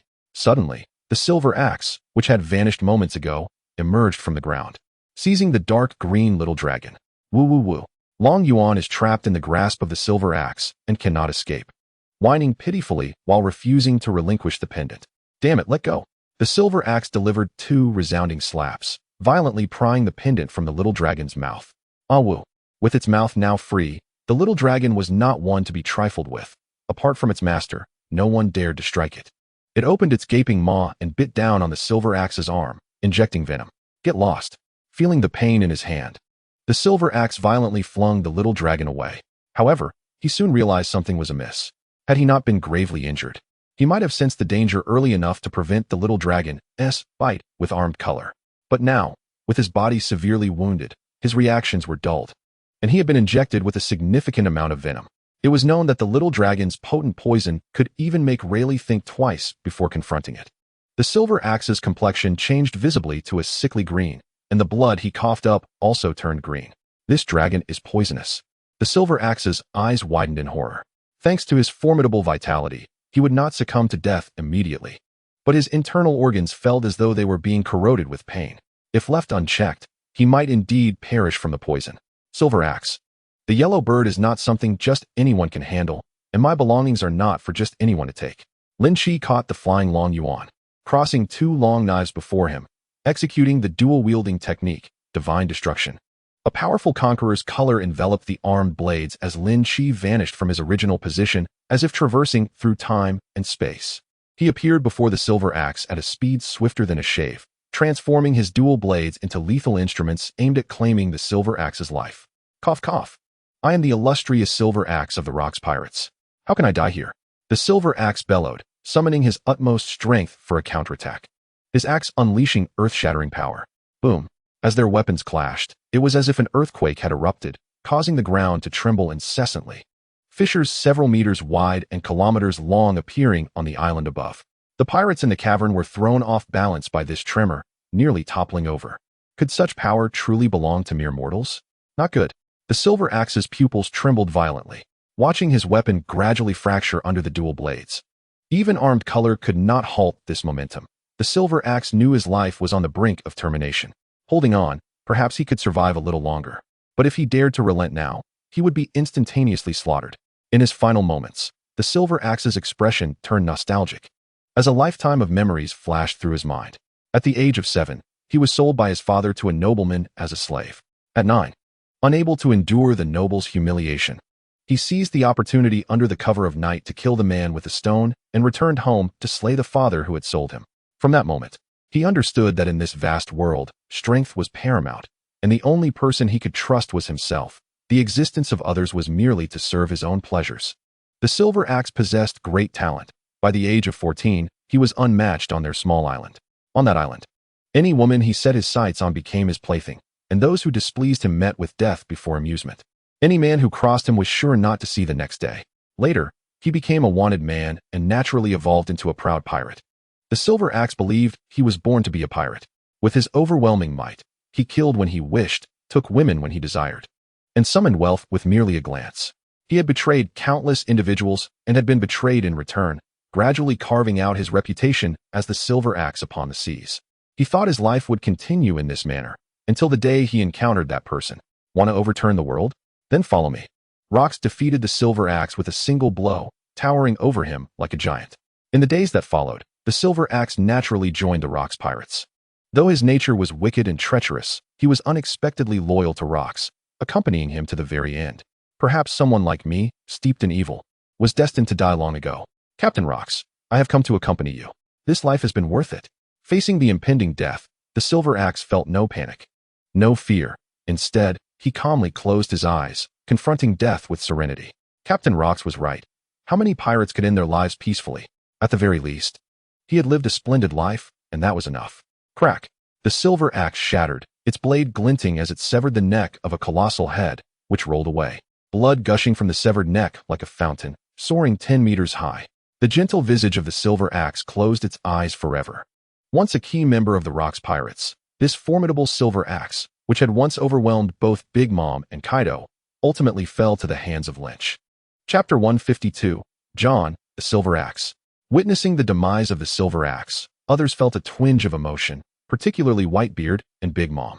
They had once been comrades aboard the same ship, navigating through the tides of an era, witnessing its rise and fall. The passing of yet another former companion evoked a sense of bittersweet nostalgia. Wang Ji felt this sentiment deeply. being of similar age and strength to the silver axe. His heart quaked at witnessing its demise. The death of the silver axe struck him like a cold splash of water, bringing him back to his senses. Among those present, he was the weakest, and the odds of reclaiming the pendant from the others were slim. It was not worth risking his life for. As long as the green hills remain, one need not fear the lack of firewood. With newfound resolve, Wang Ji abandoned the struggle for the pendant, snatching a few devil fruits from Marco before leaping a staggering 300 meters into the air, escaping the cavern and departing from the island. Some individuals, having survived to this day, understand the importance of discernment. At this moment, the other small pirates slowly began to grasp the gravity of the situation. Everything had unfolded too swiftly. Gazing at the still bleeding corpse of the silver axe, gasps of disbelief echoed throughout the cavern. The silver axe is dead. How could this legendary figure, who has roamed the seas for nearly a century, perish here? They murmured in shock. Isn't this Admiral Lynch's strength a bit excessive? It seems the Navy hasn't eliminated a pirate of such caliber in nearly 20 years. One might argue that Admiral Lynch deserves the title of the Navy's greatest admiral. In the cavern, many pirates found themselves breathless in astonishment. The silver axe had met his end in battle, which, I believe, was his wish. Whitebeard solemnly stated, "Now, allow me to use this technique to send off my brother, the silver axe." A halo of white light enveloped Whitebeard's hands, causing the surrounding space to tremble with energy. He murmured, "Even the Zoan slash requires the support of armament Haki to successfully unleash this strike." Whitebeard's large hand grasped the Zoan slash, first cloaking it in a layer of pitch-black armament Haki, before the white halo spread from his hand to the blade. Buzzing, the Zoan slash, encased in the white aura, emitted a piercing sound, reminiscent of a rapidly spinning chainsaw. Merely standing still, the Zoan slash caused the surrounding space to roil violently, shattering into thousands of mirror-like fragments. Whitebeard infused the vibrations into the Zoan slash, finally attuning them to the particle level, spinning rapidly in two opposing directions. Thus, a blade capable of obliterating all matter was born. This was the tremor effect of the tremor fruit. Such a feat could only be achieved if the fruit were developed to its awakened state. This old fellow has developed such a terrifying technique. Both Big Mom and Kaido were taken aback. In their eyes, this move rivaled the legendary Roger's God's avoidance. A simple act of obliterating all defenses was a nightmare for everyone. Huh? Whitebeard roared, directing the Zoan slash at Lynch. However, the strike did not hit Lynch, but instead grazed past him, accurately striking a distant mountain of gold. The 100-meter-high mountain of gold was reduced to dust in the wake of this particle-level storm of slashing energy. In the face of such a cataclysmic attack, countless treasures vanished, leaving behind only a pool of minuscule gold particles. Whitebeard's control over his strength was exceptional, seemingly targeted solely at that mountain of gold, sparing the surrounding area. This Whitebeard possesses a vivid imagination, yet there remains room for improvement. Although the purpose of Whitebeard's actions eluded comprehension, it did not hinder his thoughts. In reality, Whitebeard's imagination was still limited. Had he achieved a certain frequency of vibration that resonated with other objects, theoretically, he could have passed through walls. Piercing weapons and armor would be trivial matters. Moreover, his previous strike lacked precision. Theoretically, a particle-level attack should leave nothing behind. Yet he still left a heap of gold particles. Whitebeard, have you lost your mind, old man? Clearly, Lynch was not the only one bewildered by Whitebeard's actions. Big Mom and Kaido were equally perplexed. Watching the pile of gold vanish before their eyes, they felt a pang of sorrow. Ever since I arrived, my Kinbunchika Haki has been persistently alerting me to something amiss. The one lurking in the shadows. It is time for you to reveal yourself. Whitebeard addressed a particular direction, disregarding the thoughts of others. Cough, cough, cough. Whitebeard, after all these years, your sixth sense remains as sharp as ever. A voice, aged and raspy, echoed as if one's throat had been sliced open with a blade. Not only Big Mom, but Kaido also found the voice eerily familiar. Emerging from the adjacent mountain of gold, a figure resembling a zombie, or rather, a being more terrifying than Moria's undead. It appeared as if a mummy had been exhumed and left to bake under the sun for 3 years. Described as a mere skeleton, its muscles clung to its frame like strips of flesh, its skin turned a putrid black. The fact that such a being had not perished was nothing short of miraculous. Stumbling forth, the figure coughed up thick black blood, revealing numerous wounds oozing with viscous, dark fluid. It seemed that Whitebeard's earlier attack had been aimed at this entity. Judging by the condition of the corpse-like figure, it had evaded the full brunt of the attack, but had not entirely escaped, suffering significant injuries. Big Mom and Kaido furrowed their brows. attempting to discern the identity of this ghastly figure. John, how is it that you are still alive? What of the treasure map that has been circulating the seas? Whitebeard was the first to recognize the identity of the corpse. It was none other than Captain John, the master of the treasures hidden within this cavern. He was also the culprit who once absconded with a significant portion of the Rock's pirates' fortune. The appearance of John sent thousands of pirates into a frenzy, as if they had encountered a ghost. Who could have imagined that Captain John's treasure map had been in circulation for decades while its owner still lived? The shockwaves were akin to Roger rising from the grave. It's you, John? You've been alive all these years. Where have you been? Big Mom exclaimed in astonishment. John, what has become of you? Kaido looked at the wretched figure with contempt. Lynch squinted, intrigued by the spectacle unfolding before him. Hee. John opened his mouth, emitting a terrifying, discordant laugh. All these years, I have, of course, been with my treasure. As for the treasure maps scattered across the seas, I personally released them. Chapter 153, Scheming the Four Emperors. What? The crowd gasped in surprise. If I hadn't deliberately leaked the information, how could I have lured you greedy fools into my trap? Over these decades, I have guarded my treasure and eliminated countless who sought to claim it.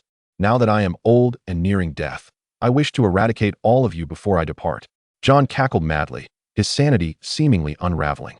Kaido inwardly lamented his misfortune, not wishing to contend with a madman. All this time, the treasure maps that had appeared across the seas were, in fact, John's own doing. The sudden proliferation of treasure maps was merely a trap he set, sensing his own mortality drawing near.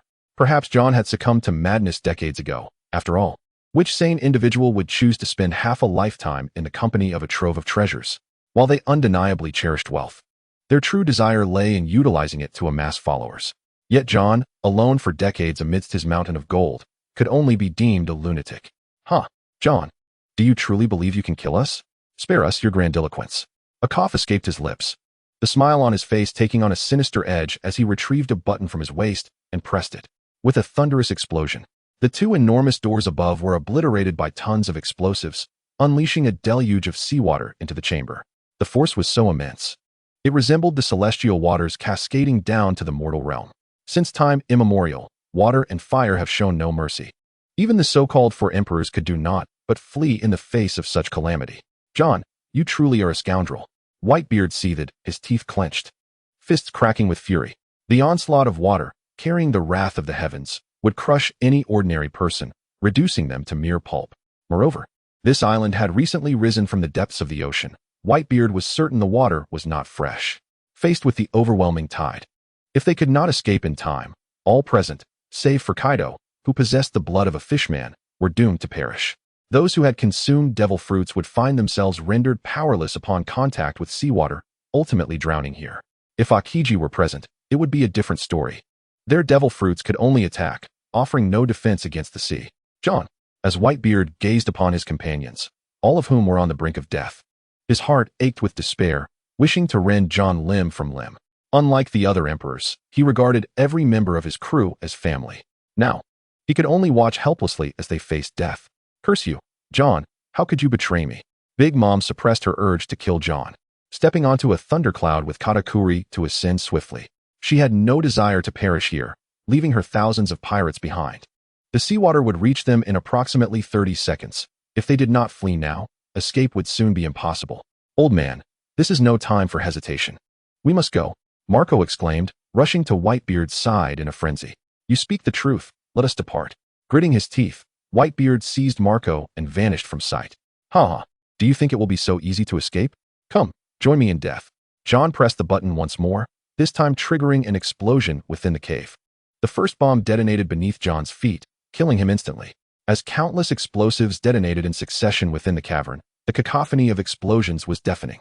1/3 of the pirates perished in this cataclysm. More grievously, the blast caused the cave to collapse entirely. Those who did not drown would be buried alive. It seemed that as a result of the explosion, the island itself began to sink. Within 5 minutes, it would be entirely submerged. Whitebeard and Big Mom navigated the torrent of water, dodging perilously in the face of its onslaught.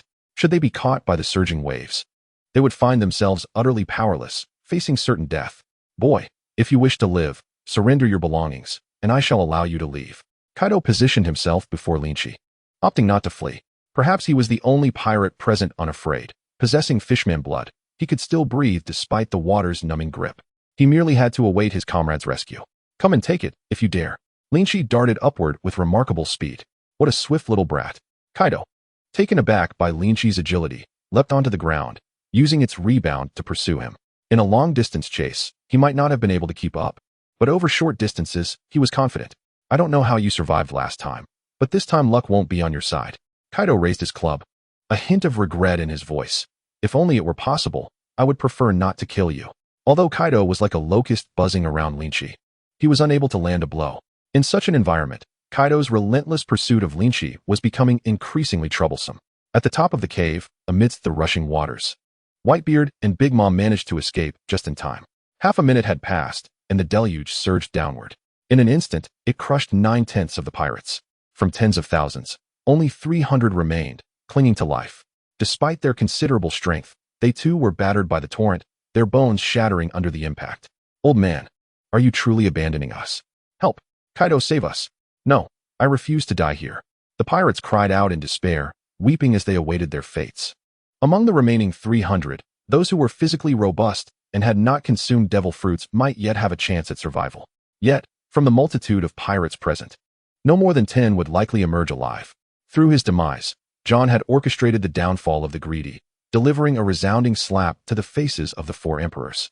Meanwhile, Lynch and Kaido continued their ascent, striving to evade the encroaching waters. Kaido, if you desire it so much, then claim it yourself. Lynch kept a vigilant eye on the unfolding scene below, noting that the pirates had all perished before tossing the pendant into the depths. Alongside it, he cast down a scroll. Kaido's eyes widened in fury as he glared at Lynch. He would not drown, but upon entering the water, he would become a mere vegetable, unable to move. How was he to retrieve the pendant now? Lynch was indifferent to Kaido's plight as he leaped from the cave's mouth. Seeing that the cavern was already half submerged, Kaido, despite his reluctance, soared into the air. It was better to fly out on his own than wait for Quinn to rescue him. Cursed fate. I forgot about Jack. Mid-flight, Kaido suddenly recalled that he had left Jack behind. Given the situation, there was no way he could descend to retrieve him. Ah, well, Jack possesses fishman blood as well. He won't drown. I'll return to rescue him in 10 days or so. Chapter 154, A Great Bounty. As Lynch and Kaido emerged from the cave, it collapsed with a thunderous roar, burying everything inside. Huh, Napoleon. Big Mom, having exited first, lingered in the air with Whitebeard, prepared to intercept Lynch. Wait, Lynch called out, halting Big Mom's advance. The items are no longer in my possession. They sank into the cave, and Kaido witnessed it. Upon hearing Lynch's words, Big Mom paused to glance at Kaido. If the pendant was not in Lynch's hands, attacking would be futile. Humph, Kaido scoffed, transforming into a blue dragon and soaring away, intent on returning to gather a rescue party for Jack. Good son-in-law, do remember to visit Cake Island when you have the chance. Big Mom's eyes shimmered as she departed on her thundercloud. Whitebeard nodded at Lynch before taking his leave with Marco. As the waters inundated the small island, it sank completely beneath the depths of the ocean after 2 minutes. Lynch watched as the island vanished beneath the waves before turning to depart. 2 hours later, Lynch utilized the transfer scroll and found himself amidst the ruins of the collapsed cavern at the ocean's depths. Enveloped in a membrane generated by the halo behind him, he shielded himself from the water. The moment he appeared underwater, Lynch felt a crushing weight, realizing he was at least 10,000 meters deep. Any ordinary creature would be instantly crushed here. Just how much explosives had John planted to cause such devastation? Lynch grasped the scroll he had discarded when leaving the cave. The surrounding space for movement was less than 2 meters. Encased in rubble, scattered coins littered the ground. The island had collapsed, its unique structure destroyed. Even during a full moon, it would never rise to the surface again. Captain John had intended for this place to be his tomb, guarding his treasures even in death. Given the current technological capabilities of pirates, it seems highly improbable that they could salvage all these treasures from the depths of the ocean. Fortunately, I had an ace up my sleeve. Now, all these riches belong to me. In his transformed state, resembling a towering candle nearly 100 meters high, Lynch wreaked havoc within the cavern, shattering stones into oblivion while intermittently releasing columns of ice to stabilize the surroundings. After a night of diligent effort, the cave was finally cleared. Thankfully, his massive size allowed him to accomplish what others could not have managed, even at the risk of exhaustion. The golden coins glimmered before him. With a swift motion, Lynch gathered a mountain of gold into his system's space. Merely half a mountain filled the space to capacity. Remarkably, there were still over 20 such mountains within the cave. System, initiate an expansion of the storage space. Ding. 10,000 points deducted. Expansion in progress. Ding. Expansion successful.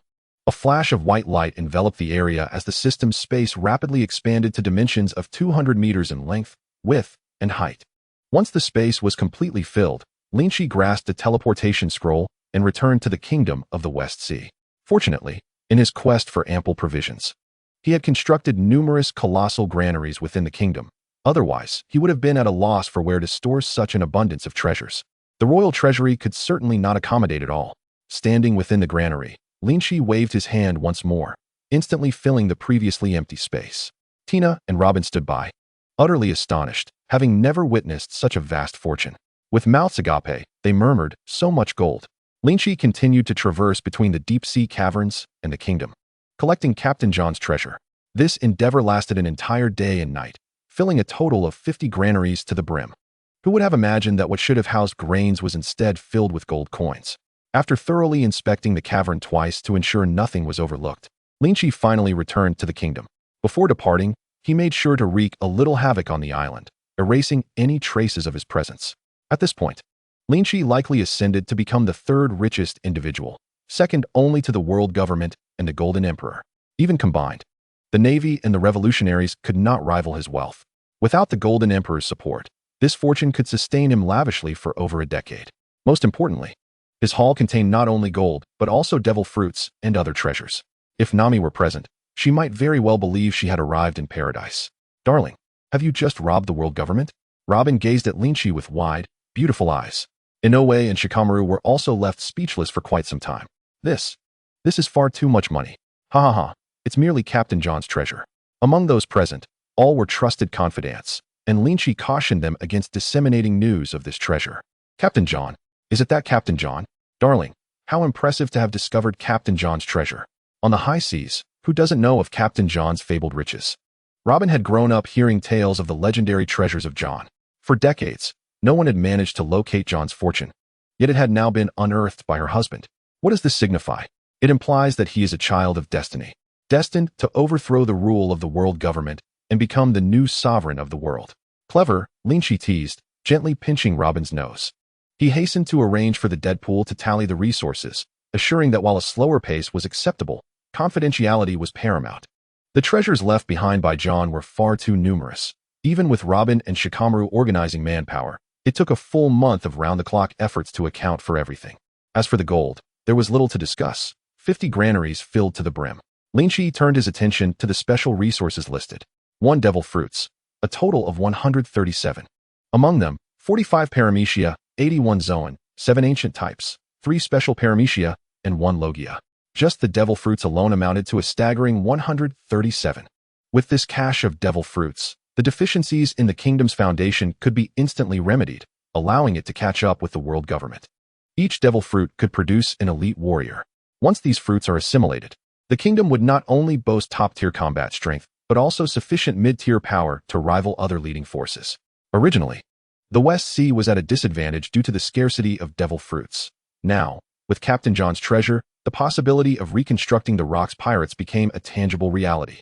Among the 7 ancient type devil fruits were Zoan ancient type dragon fruit, armored dragon form, Zoan ancient type dragon fruit, rapid dragon form, Zoan ancient type dragon fruit, sunken dragon form, Zoan ancient type dragon fruit, mysterious dragon form, Zoan ancient type pig fruit, tusked mountain pig form, Zoan ancient type frog fruit, devil frog, and Zoan ancient type rat fruit, Eurasian wrinkled tooth beast form. Lynch now possessed an astonishing 14 ancient types, and combined with the 81 ordinary Zoan types, he could easily assemble an army. This number far surpassed that of Kaido. Chapter 155, King of the West Sea. The 3 special paramecia were the window fruit, the healing fruit, and the memory fruit. The first fruit is a variant of the door fruit, belonging to the spatial category of devil fruits, capable of opening a window at any location. If utilized wisely, it could function akin to a teleportation portal. The second, the healing fruit, is exceedingly rare among devil fruits. The third, the memory fruit, allows the user to forcibly view another's memories and delete their recollections, manifesting elements from those memories into reality. However, this manifestation consumes the user's lifespan, varying depending on the complexity of the item. For instance, Materializing a diary from a girl's memories may only consume an hour of life, while attempting to manifest Kaido's mythical azure dragon fruit could cost 100 years of lifespan. The sole remaining Logia is, of course, the Earth fruit. It is high time to bolster the strength of my subordinates. Lynch hesitated briefly before summoning Robin, instructing her to select loyal and capable individuals from the Imperial Navy and Army to distribute the devil fruits. As for fairness, the Empire has its own contribution system, so he need not worry. Additionally, soldiers who consume the devil fruits will be strategically placed within the army, serving as the backbone of the forces. In times of need, they will convene to form a special mobile unit. The special unit will be categorized using the heavenly stems and earthly branches. Those who consume paramecia will be assigned to the heavenly stems unit, while those who consume Zoan will join the earthly branches unit. The remaining items include numerous large and swift blades, although in comparison to the devil fruits, these are considerably less impressive. Even among the swords, 3 are classified as cursed. The pendant containing the coordinates to Hidden Dragon Gorge has also been found, but Lynch intends to temporarily store it in the system space. Having completed all these tasks, Lynch returned to the naval base to report to Sengoku about the events regarding John, carefully concealing his own acquisitions. Time swiftly passed, like a fleeting shadow. 6 months have elapsed since the discovery of John's treasure, during which many intriguing incidents have transpired. Enel successfully arrived on the moon, and after carelessly discharging electricity, he found himself contemplating the ancient robots that appeared before him. Moria emerged in the new world, avoiding direct confrontation with Kaido, instead engaging in guerrilla warfare, causing significant trouble for Kaido's subordinates. Just rescued, Jack nearly met his end at Moria's hands, fortunately saved in the nick of time by Jin. The title of the immortal swordsman, Tom Cat, has spread widely across the seas, and now everyone knows that within the swordsman world, there exists a cat named Tom, who has gained the acknowledgement of Hawkeye. Shanks, the red-haired, has successfully ascended to the position of Emperor of the Sea. Whitebeard appears to be rumored to have fallen ill. The families of the Elcian department have been covertly relocated to reside within the Empire. The Heavenly Stems and Earthly Branches Special Unit has been successfully established. The research form of the Pharmacist dough has been extracted and merged with the youthful Pharmacist dough. The earthy fruit has been given to the extracted Kakashi, enabling him to casually play with the earthen flow wall and sculpt dog heads in the future. Everything is progressing steadily in a positive direction. In the year 1515 of the ocean calendar, in February, after more than half a year of digestion, the Western Sea has reignited its warfare. Of the original 58 nations in the Western Sea, 33 have already submitted beneath Lynch's feet. As the adage goes, beginnings are always difficult. The remaining small nations are not too challenging to conquer. In less than 4 months, the remaining nations of the Western Sea were all subdued by the Empire's minor kingdoms. Currently, the Western Sea appears to be divided among 6 great powers, yet all 6 are but extensions of Lynch's will. Thus, Lynch has spent 5 years in total to completely unify the Western Sea, proclaiming himself the king of the Western Sea. On June 1st, 1515 of the ocean calendar, Lynch achieved the title of King of the Western Sea, heralding a new chapter in the world. Ding! Congratulations, host, on becoming the King of the Western Sea. The Divine Kingdom function has been activated. A double blessing, the system's melodious voice echoed in his ears. Upon opening the Divine Kingdom interface, it bore a resemblance to a technological tree. Within it, the system presented 3 paths: technology, combat, livelihood. Upon seeing this, Lynch seemed to grasp why the Divine Kingdom function was only activated after the unification of the Western Sea. Beneath each of the 3 paths lay a skill orb in a semi-illuminated state, with subsequent skill orbs remaining hidden. Clearly, one must first illuminate the corresponding skill orb to unlock subsequent skills. Below the technology path was a skill named Land of Brass. Land of Brass, upon unlocking, it will mysteriously activate brass technology in your Western Sea, leading to the emergence of numerous brass technology talents. The effect will be noticeable in approximately 6 months to a year. Unlocking requires faith points, 2 million. Upon seeing the required number, Lin Chi felt his heart race. He had only accumulated 10 million faith points, yet unlocking the Land of Brass demanded 2 million? This was an extravagant request. Could it be that once brass technology is unlocked, the Western Sea could produce towering machines and brass airships? Wait, that seems quite plausible. He always remembered one saying: products from the system are guaranteed to be of exceptional quality, ensuring value for money. If it dares to charge such a price, it must be worth it. In reality, Lin Chi had underestimated the system's power, The advent of brass technology could indeed alter the entire world. Below combat, there was also a skill, strong as an ox. Strong as an ox. The basic physical constitution of your subjects will be double that of the other 3 Cs. Unlocking requires points, 2 million. Basic attributes, Lynch murmured. For instance, if an adult in other Cs possesses a strength of 500 pounds, those under his rule would have a strength of 1,000 pounds upon reaching adulthood. Faced with an enemy whose strength, speed, and physique are all doubled, one would merely be crushed. A doubled constitution means more vigor in labor, faster plowing. It is undeniably advantageous. Compared to the former 2, livelihood appears somewhat unremarkable. Stability, under your command, order is strictly maintained, ensuring that everyone has food to eat and lives in peace and happiness. This will significantly reduce the crime rate in the Western Sea. Unlocking requires faith points, 1 million faith points.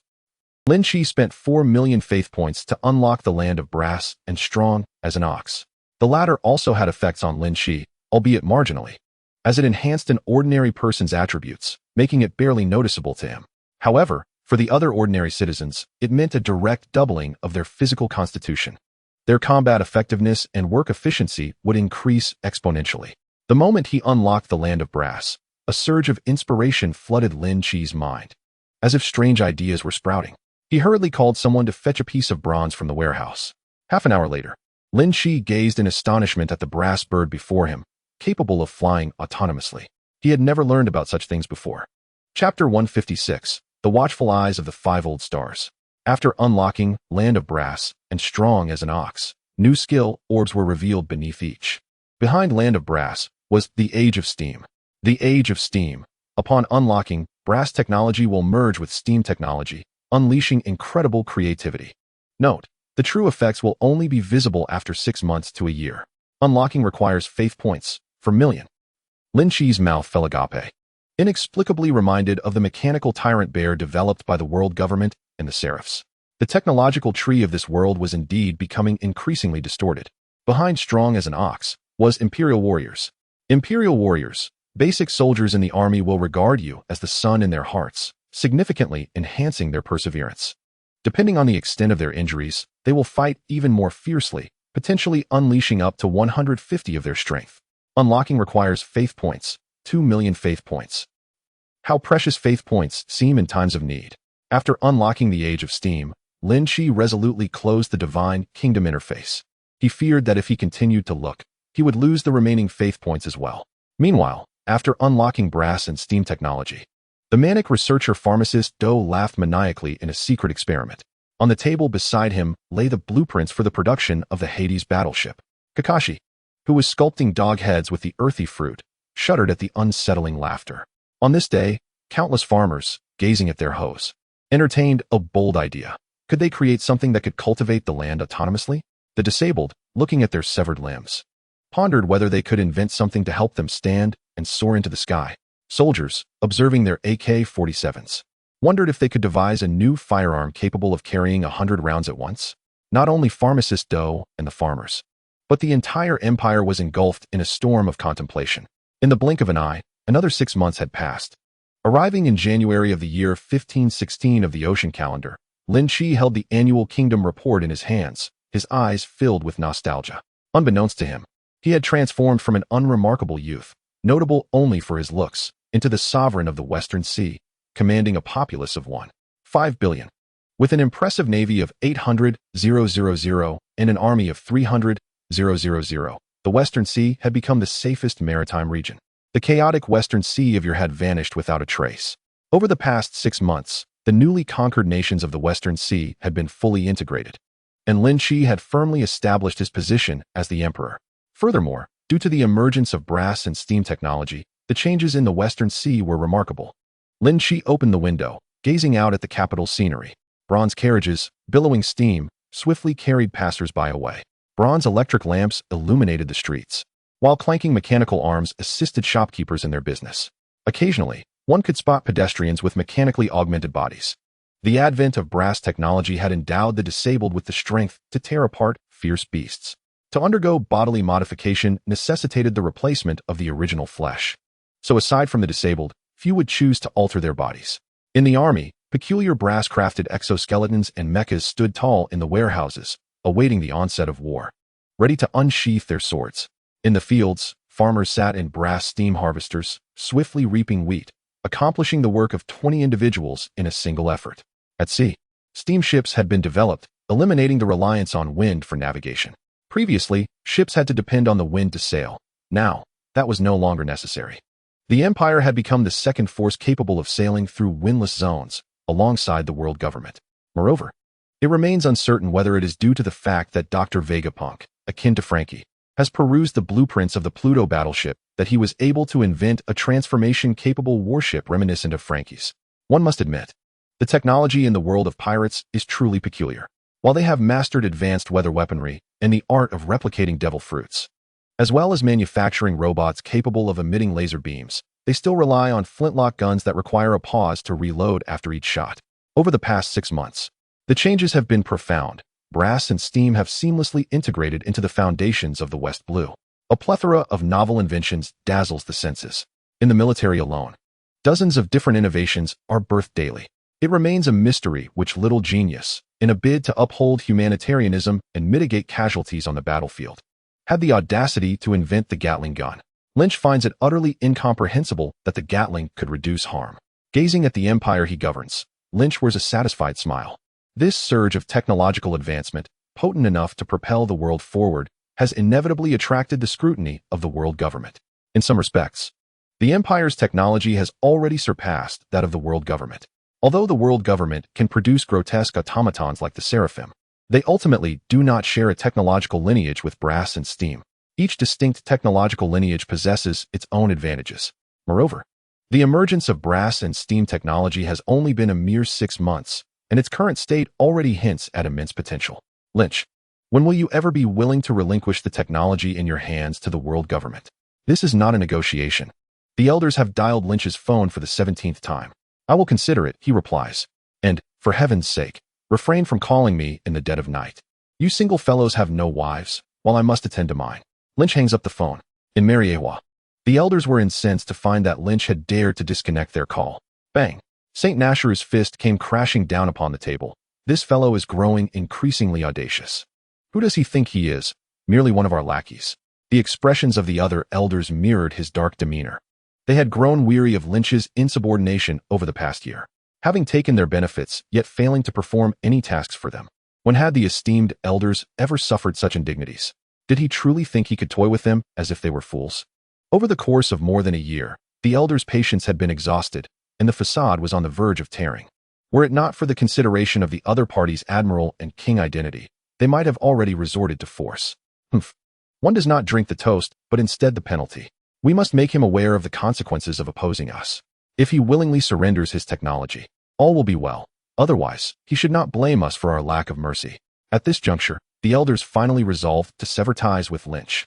That very night, a warrant for his arrest issued by the elders reached the Navy base and landed in Sengoku's hands. Chapter 157. Shocking news. Sengoku. Why on earth have you summoned me at this ungodly hour? Carp grumbled, rubbing his bleary eyes as he walked in, stifling a yawn. Carp, take a look at this. It's a directive just received from the elders. Zifa, having undergone a drastic change in temperament following the previous incident of losing his arm, was not summoned. Only Carp was called. Let me see. Carp took the report, and, in an instant, his eyes widened in disbelief.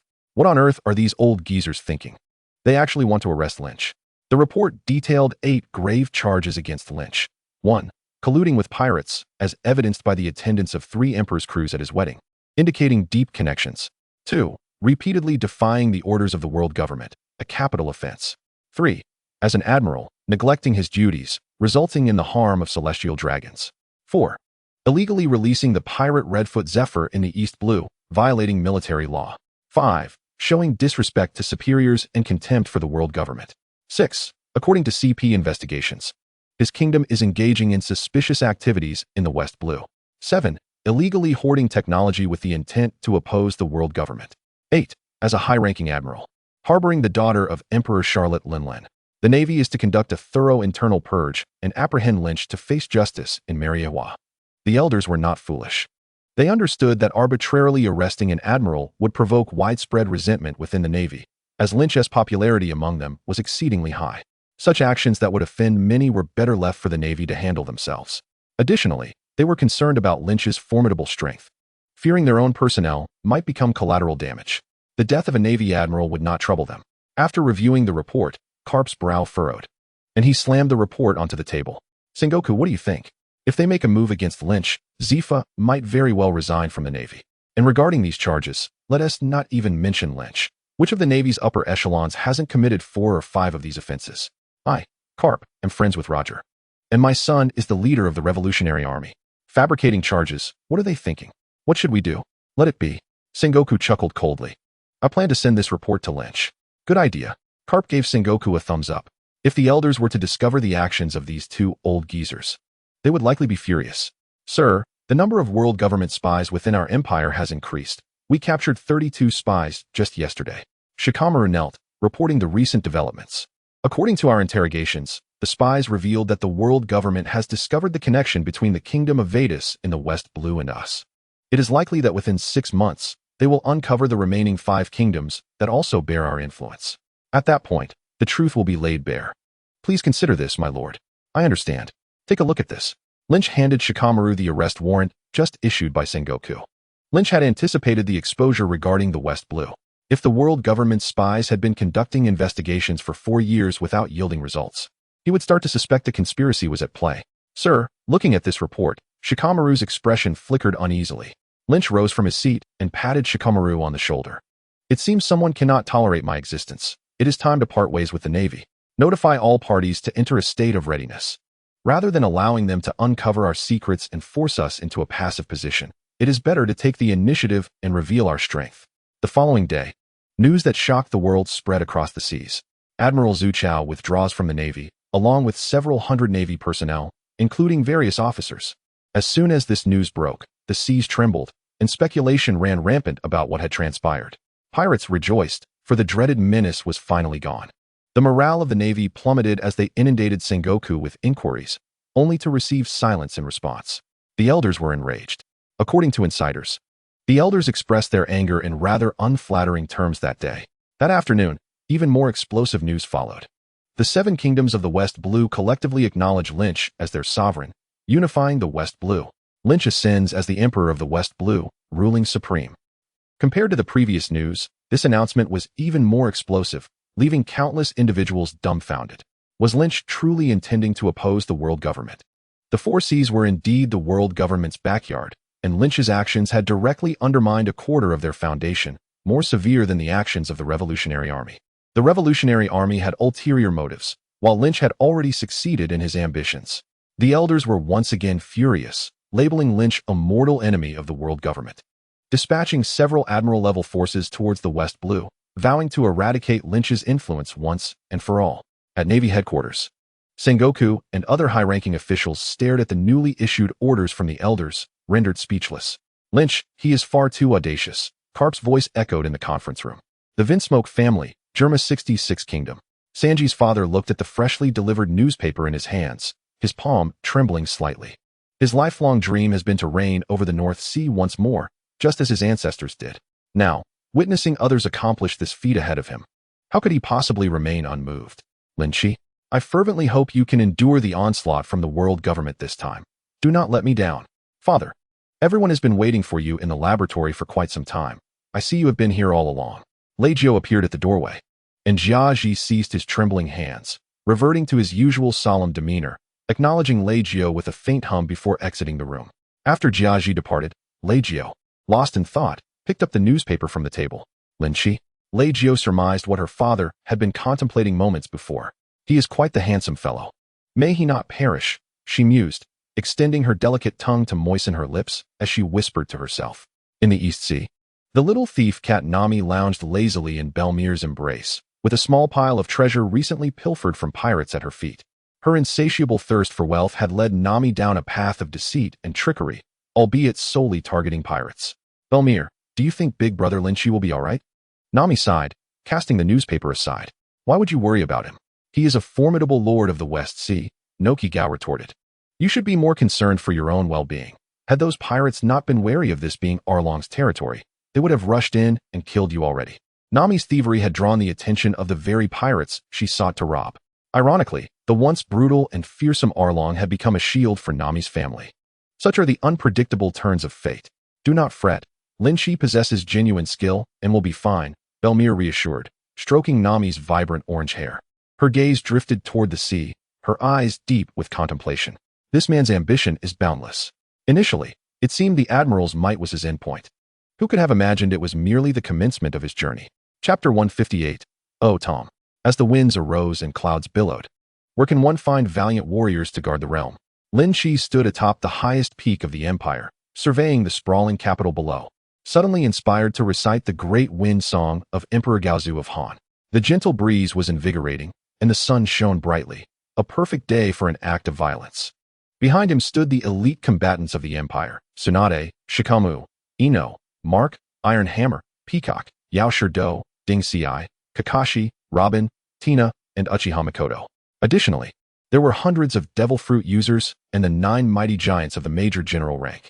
Through informants within the Navy, Lynch learned that the world government had dispatched only admiral-level forces to swiftly eliminate him. Should the world government wage an all-out war on the West Sea, he would find himself outmatched. Thus, these individuals would play a crucial role. Their presence would assist Lynch in fending off all adversaries below the admiral rank. Yet they would be nearly powerless against those of admiral caliber. Below the admiral rank, they were but ants. Nonetheless, they persisted in following him. For the sake of these loyal followers, he too must repel the enemy.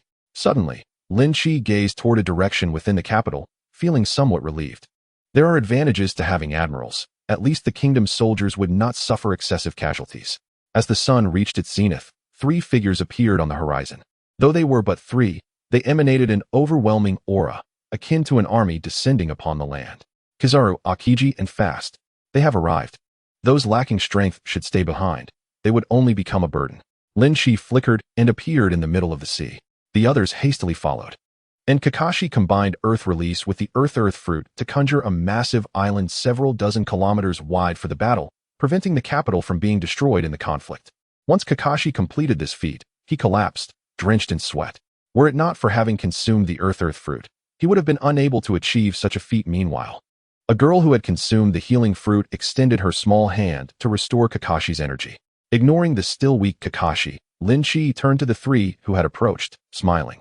Welcome to the West Sea, my domain. Once again we meet, brother Lynch. I never anticipated our reunion would find us as adversaries, Kizaru remarked cryptically. Gazing at Lynch understood immediately. The acting Kizaru had taken his position. I shan't hold back against my enemies. Aokiji drawled as he leisurely withdrew his hands from his pockets. Observing his 2 comrades, Fast felt a sense of unreliability about them. However, he trusted the arrangement of the elders and huffed heavily at Lynch, still managing to find the humor in the situation. Today marked the end of your days. I shall deal with Lynch. You 2 swiftly eliminate the remaining lackeys, Fast commanded Kizaru and Aokiji, intent on personally vanquishing Lynch to avenge past grievances. Whatever. I have no objections. Good luck, Kizaru replied indifferently. Witnessing the nonchalant demeanor of Kizaru and Aokiji, Fast's eyes twitched in frustration. With such lackadaisical allies, he felt an urge to strike them. Is it really this casual? Why do they show no respect for someone of his seniority in the Navy? The younger generation has become increasingly disappointing. Lynch, prepare to meet your demise. Fast transformed into a gust of wind, enveloping Lynch and appearing not far away. Bad wind. Fast's palms suddenly summoned a tempest, unleashing razor-sharp winds that left numerous wounds upon Lynch's form. Yet, despite the severity of the damage, his healing was swifter. Old man, at your age, you should be enjoying a peaceful retirement. To launch an attack, those of the natural type must first revert from their fully elemental state to a semi-elemental or physical form. As Fast transitioned from elemental to human form, Lynch surged forward and seized his head, forcefully slamming it into the ground.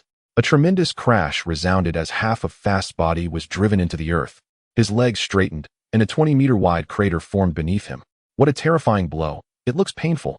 Tina and her companions watched warily, observing Kizaru's reaction, who appeared to be enjoying the spectacle. He had concealed his strength within the Navy. We need to reassess. Aokiji spoke to himself, seemingly unaware of whom he was addressing. What? You want me to assist Fast? No way. He forbids our help. You are doomed. Fast felt as though his head might shatter, blood trickling from his mouth where it had been cut by the debris. As he attempted to blow Lynch away and regain his footing, he discovered Kizaru and Akiji still watching from the sidelines, and he yearned to eliminate those two before dealing with Lynch. You two, why aren't you making a move? Fast nearly roared in frustration. Make a move? All right, we're moving. What an impatient old man, Akiji retorted lazily, nearly inciting Fast to spit blood. He was fighting for his life in front, while these two lounged behind, yet they accused him of lacking patience. Fast suddenly suspected that they might be spies. With Fast's voice trailing off, Kizaru and Akiji finally sprang into action. This battle involved not only those visible, but also countless unseen eyes watching intently. If they could stall for a minute, it would be the absolute limit for Kizaru and his companions. If they did not act now, it would be rather suspicious. Though many familiar faces were present below, with that individual observing from the shadows, they could not afford to hold back. Thus, if Tina, Robin, and the others lacked sufficient strength, they could indeed meet their demise. Were it not for their ties to Garp and Zephyr, Akiji and Lynch would not even be considered ordinary friends. The camaraderie between Kizaru, Akiji, and Lynch had not yet reached a level where they would suffer severe repercussions for his sake. Watch out, little monsters. I'm coming for you, Kizaru taunted, lifting his long leg, bright light converging and intensifying upon it as he squinted, searching for worthy targets below. This one won't do. Too weak, they won't withstand my kick. This one won't do either. An unfamiliar face, undoubtedly not strong. The internal aura of this being is far too weak, it simply won't do. Huang Yuan scanned the surroundings and realized that there seemed to be no one below capable of withstanding even a single kick from him. This revelation made Huang Yuan somewhat anxious. With that individual covertly observing him, he couldn't afford to put on a show. What appeared to be a serious kick was, in fact, a mere feint designed to send someone flying.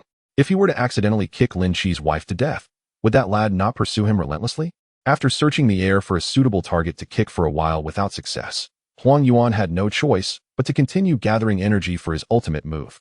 The power in his leg intensified, and now even a rear admiral might face death from a single strike. His words transformed into, "Old man is coming. Here I come. Here I come. Hey Tom." Chapter 159, Reinforcements, Reinforcements. I am Tom, a cat. I adore my master just as much as Jerry does. Far away on the Grand Line. Upon hearing that my master was in trouble, I immediately rushed homeward. Using my tail as a propeller, I tamed a sea creature along the way, taking 2 days to do so. Fortunately, I made it just in time. However, as I arrived on the scene, before I could even make my entrance, I witnessed a lecherous old man transform into a golden light and kick towards me. I, Huang Yuan, am a righteous marine, diligently clocking in and out every day. I never provoke others lightly, for it allows me to live a more carefree life. Yet today, I found myself in a predicament. Although my relationship with Lynch isn't particularly close, we can be considered friends. In light of his past suggestion to Sengoku regarding my salary raise, I decided to show him mercy. Of course, the main reason remains my principle. Never offend anyone lightly, especially those who are formidable. If I were to inadvertently kick his wife to death, would he let me off the hook? What is my life worth for a monthly salary of several 100,000 berries? My righteous kick is reserved for those who are wicked, while Lin Shi is a good man. However, with that individual watching from the shadows, I cannot hold back. Otherwise, I would offend the world government. I must execute my flash kick within 5 seconds, and it must claim a life. Just when I thought all was lost, Tom the cat appeared. I thought to myself, if he has been bestowed the title of an immortal swordsman by Mohawk, surely he can withstand my kick, right? Meow, meow, meow. As Tom the cat materialized on the battlefield, he saw Huang Yuan channeling his flash kick into a miniature sun, launching it towards him. The speed was so great that he could not react in time. When Huang Yuan's flash kick struck Tom's body, it exploded like a small nuclear bomb, the energy erupting into a towering inferno that nearly obliterated the small island created by Kakashi. Under the onslaught of that terrifying energy, Tom was reduced to ashes. Not a single hair remaining. Oh no, I've just killed someone's pet cat. This was Huang Yuan's first reaction. It's Tom. How wonderful, Tom has returned. Knowing of Tom's immortality, Tina was both astonished and overjoyed. Those unfamiliar with Tom cast puzzled glances at Tina. Why was she still so pleased when the cat had just died? Then, to the astonishment of everyone present, Tom resurrected from the ashes. Meow, meow, meow. The resurrected Tom was quite displeased, taking a deep drag from his cigar and exhaling smoke that formed a large inscription in midair. Yellow-skinned monkey. Dare to sneak attack my lord cat, suffer the consequences. Confirming that this was indeed an enemy, he brandished a rapier and transformed into 9 smaller versions of himself. dashing towards Huang Yuan at lightning speed. He truly didn't die? Huang Yuan, momentarily taken aback, engaged in combat with Tom the cat. Although Tom was not particularly strong, he was remarkably resilient. Despite Huang Yuan unleashing his full power, it had no effect. Thus, Tom single-handedly occupied Huang Yuan. Who says the feline race lacks great emperors? 9 Toms versus Huang Yuan. Akiji retracted his gaze from Huang Yuan, exhaling deeply, and opened his arms. 2 icebergs manifesting between them. Tina and Tsunade, along with the others, braced themselves, their bodies tense and ready for action. Though they felt nervous, none of them retreated. They had to assist in holding off the final enemy until Lynch could defeat fast. Stand back, I will take care of this. The recovering Kakashi positioned himself behind everyone, his gaze steely. As a fellow user of a natural-type devil fruit, he understood Akiji's strength all too well. If the others were hit by the icebergs, they would likely be frozen into ice sculptures. Alas, the icebergs. The 2 5-meter-tall icebergs dove down, exuding frigid air that froze the space around them. Gritting his teeth, Kakashi pressed his hands to the ground and shouted, "Earth release. Earth flow wall." A towering wall of earth shot up, intricately carved with 5 dog heads. The combination of the earth fruit and earth release amplified the effect. Kakashi felt a pang of anxiety, uncertain whether he could withstand the opponent's assault. After all, he had only been in this world for half a year, and his mastery of the so-called Haki was still rudimentary. His devil fruit powers were also not fully developed. Kakashi waited anxiously for what felt like an eternity, yet the expected attack never came. Glancing to the side, he saw waves of golden liquid engulfing the icebergs. "Everyone, I hope I'm not too late." The Golden Emperor Tetsolo appeared in midair, stepping onto tons of gold, and called out to Lynch, "Hurry up and resolve this. I can't hold this guy off for long." It was evident who had just shielded everyone from Akiji's attack. "Had you not added that last remark, I might have thought more highly of you," Lynch remarked, effortlessly slicing fast away with a single stroke. Having received news of the world government's impending assault, Lynch had been well prepared. Tetsolo's arrival had been anticipated. "Ha ha ha, I possess self-awareness." Tetsolo laughed heartily. "Tetsolo, do you dare to betray the world government? Are you aware of the consequences of treachery?" Akiji's voice was cold, as if the surrounding temperature had dropped. First Tom. Now the Golden Emperor's appearance today had brought him unexpected surprises, particularly with Tetsolo's betrayal adding fuel to the fire for the world government.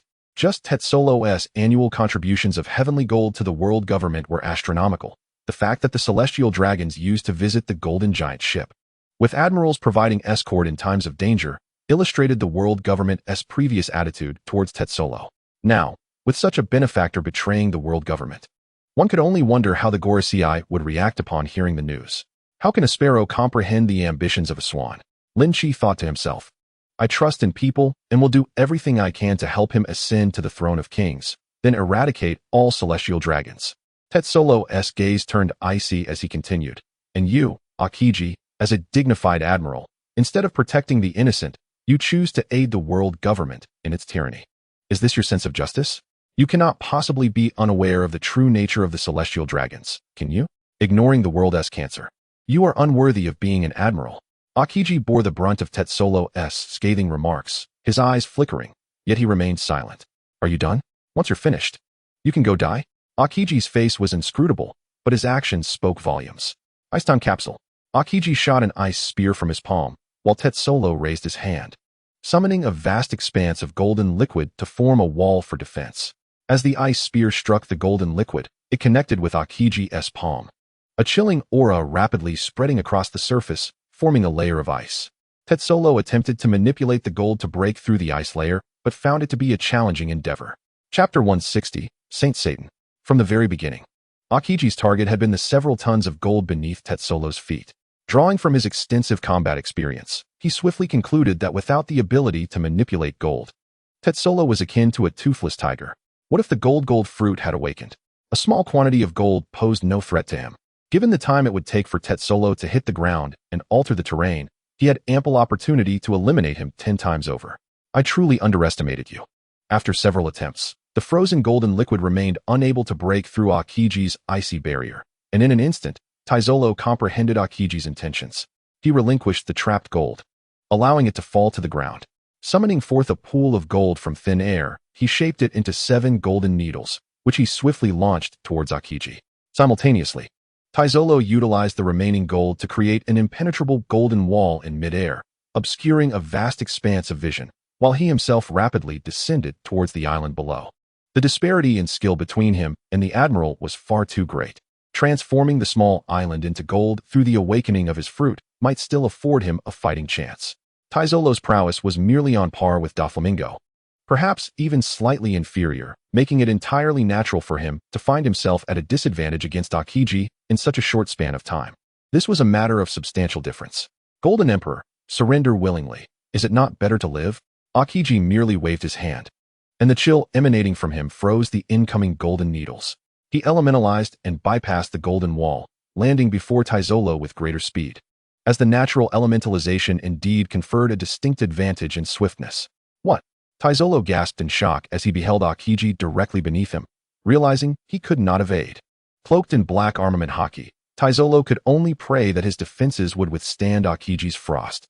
Alas, farewell, little brother, Aokiji remarked with an air of indifference, extending a finger towards Taizolo above him. Two ice spears, radiating an aura of cold, were poised to pierce Taizolo's heart. In that critical moment, a pillar of lightning as thick as a water barrel descended from the heavens, enveloping both Taizolo and Aokiji within its grasp. Charged with crackling electricity, Enel, resembling a divine entity, floated in midair, shouldering a golden staff. I hope my arrival is timely, Lynchy, he said, casting a glance in Lynchy's direction. A grin suddenly spreading across his face. Just in time, let me ensnare Aokiji for Taizolo. No problem, just a mere mortal, allow me to handle him. On the ground, while Taizolo was charred to a crisp by the lightning, he nonetheless managed to salvage his life. Aokiji narrowly evaded the lightning strike, his eyes, once half closed, now fully alert. Moments ago, his observation Haki had been suppressed, nearly failing to dodge the attack. What a terrifying observation Haki. Aokiji, it must be you, mortal. Enel sat cross-legged in the sky, looking down upon Aokiji with disdain, as if regarding an ant. He considered no one worthy, save for Lynchy. Did a mere mortal from the East Blue truly dare to challenge the might of a god? Indeed, having traversed the cosmos, Enel had once more ascended, daring to refer to all but Lynchy as mere mortals. Presently, Enel possessed the justification for such arrogance.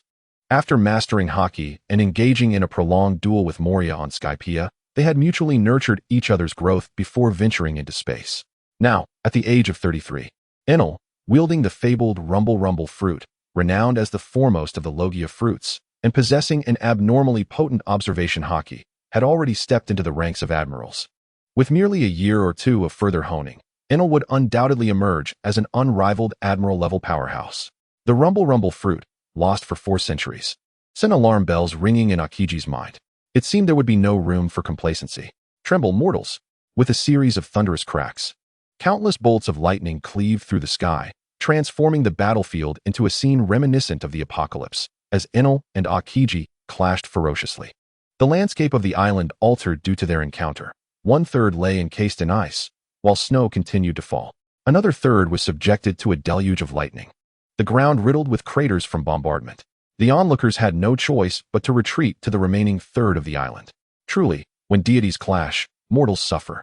After converting a substantial amount of gold, Taizolo joined the fray. With the addition of a warlord's combat strength, Enel found himself momentarily overpowering Aokiji with relentless assaults. The Rumble Fruit was extraordinary. Its offensive prowess was unmatched. Robin and the others observed the 3 battlefields with bated breath. On Lynchy's front, Fast was being pushed back relentlessly, his face marred with bruises. In stark contrast, Lynchy remained unscathed. As for Tom, he was in a dire state, having endured a severe beating from Kizaru, rendering him a sight unfit for children. Yet, Tom could not be killed. After several hundred exchanges, Kizaru began to doubt his own existence, while Tom remained wholly intact. What an enigmatic feline. The fierce exchange between Aokiji, Enel, and Taizolo was the most intense of the 3 battlegrounds. Kakashi and Tsunade stealthily approached one of the sites, intent on seizing an opportunity for a surprise attack, while Robin and the others contemplated how they could assist when an unassuming yet imposing figure materialized before them. It was an elderly man with white hair, slightly hunched, hands gripping a cane. He appeared ordinary yet exuded an aura reminiscent of a malevolent spirit. Admiral Lynchy. A remarkable individual, yet you should not oppose the world government, murmured Saint Satan. Even as an adversary, he could not help but regard Lynchy with a measure of respect. From the outset of the battle, It was evident that the combined might of the three admiral-level combatants would easily overwhelm Lynchy. Yet, no one anticipated the extent of Lynchy's hidden abilities. His hidden strength was formidable enough to withstand the combined might of three admirals. No faction other than the world government could simultaneously deploy three admiral-level forces. If Lynchy were to survive this ordeal, the news would undoubtedly send shockwaves throughout the world. The West Blue, capable of countering the strength of three admirals, would significantly disrupt the global balance. Every action taken by the West Blue henceforth would resonate with countless lives. Alas, there are no ifs, for he has arrived. Saint Satan's purpose for being here was to oversee the battle and prepare for contingencies, yet unexpectedly, he became the ultimate trump card. At this moment, he felt fortunate for his decision. Had he not been present, the outcome of this confrontation would have been uncertain. However, with his arrival, the conclusion was inevitable. This must end now. Beware. Those with strength below the admiral level, bow your heads and avert your gaze from this old man. Robin urged anxiously.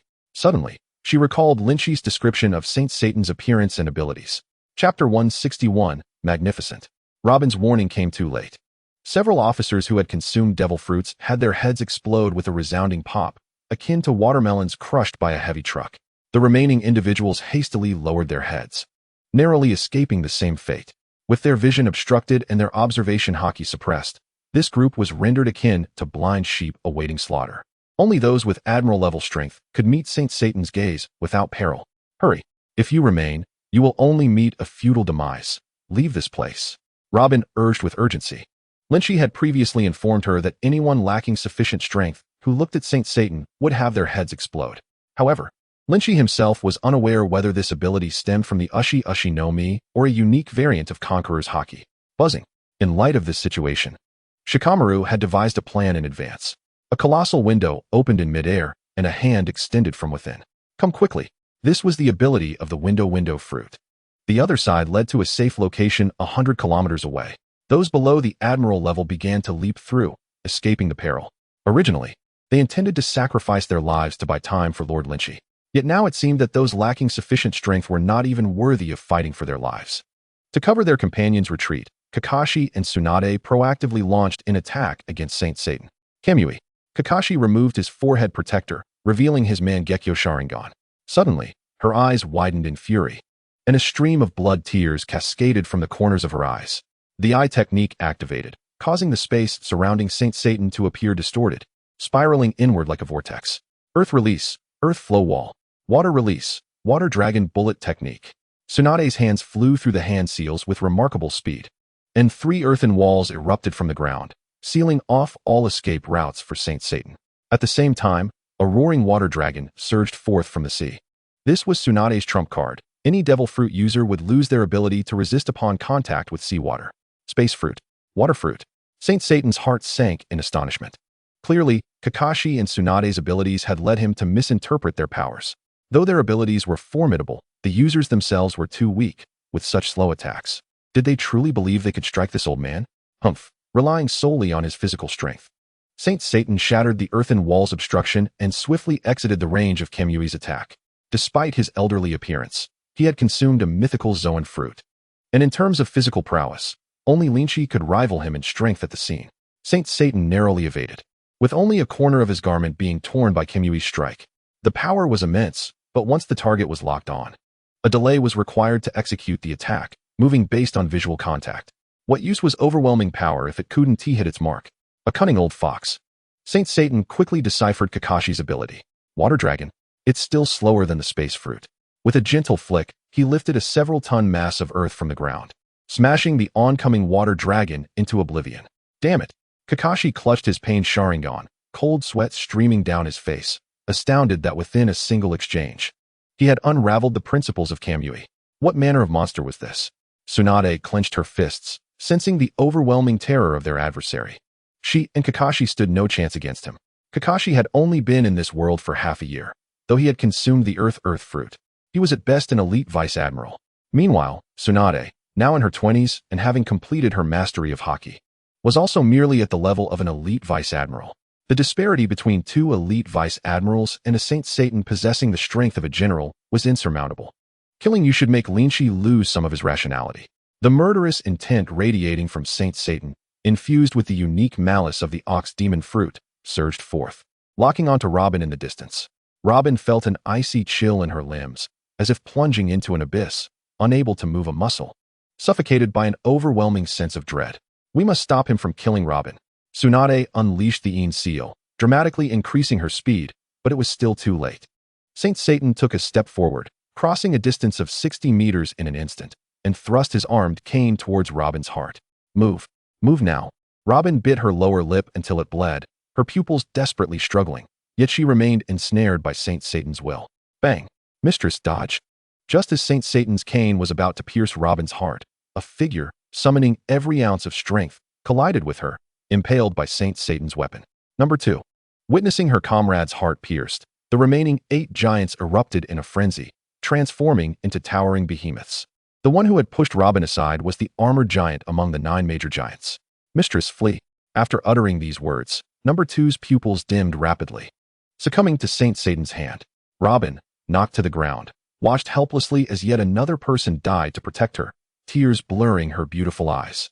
Overwhelmed by intense emotions, Robin could not maintain her life return and reverted to her original form.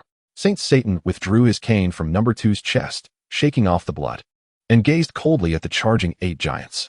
Your loyalty to Lynch is commendable, but you're willing to sacrifice your lives. You old fool. You will never understand the greatness of Lord Lynch.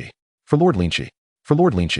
The ground rumbled as the giants roared Lynch's name, launching themselves in a desperate, almost suicidal charge to shield Robin from harm. The 14-meter-tall female giant was the first to reach Saint Satan, swinging her agile arms to create a sonic boom before delivering a powerful punch. I hit it.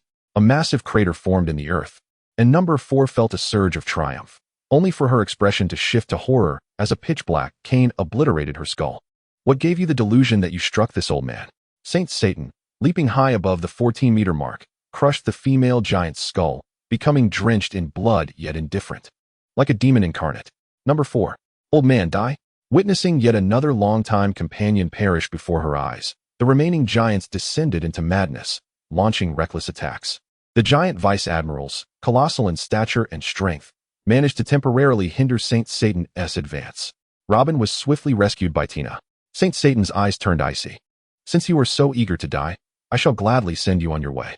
In his view, these grotesquely ugly giants, akin to the giant clan, possessed mere brute strength but were pitifully weak targets.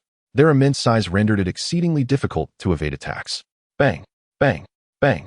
One by one, the heads of the 7 remaining giants were shattered by Saint Satan's blows. 9 headless corpses fell to the ground, buying precious time to delay Saint Satan. None retreated until their last breath. Chapter 162, The Demon Robin. Sensing the return of the 9 giants' powers to the system, Lynch, on the opposite end of the island, seemed to grasp the situation, roaring as he lifted fast to the heavens, then smashing it down onto the ground.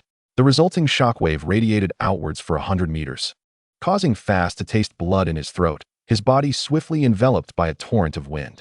Lynch closed in, his Haki-infused fists raining down upon Fast's head, reducing it to pulp.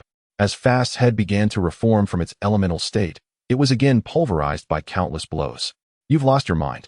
Before Fast could finish his sentence, his head exploded once more. The powers of the 9 giants remained intact, while new giants could be forged after the battle. They would never compare to those loyal companions who once stood by his side.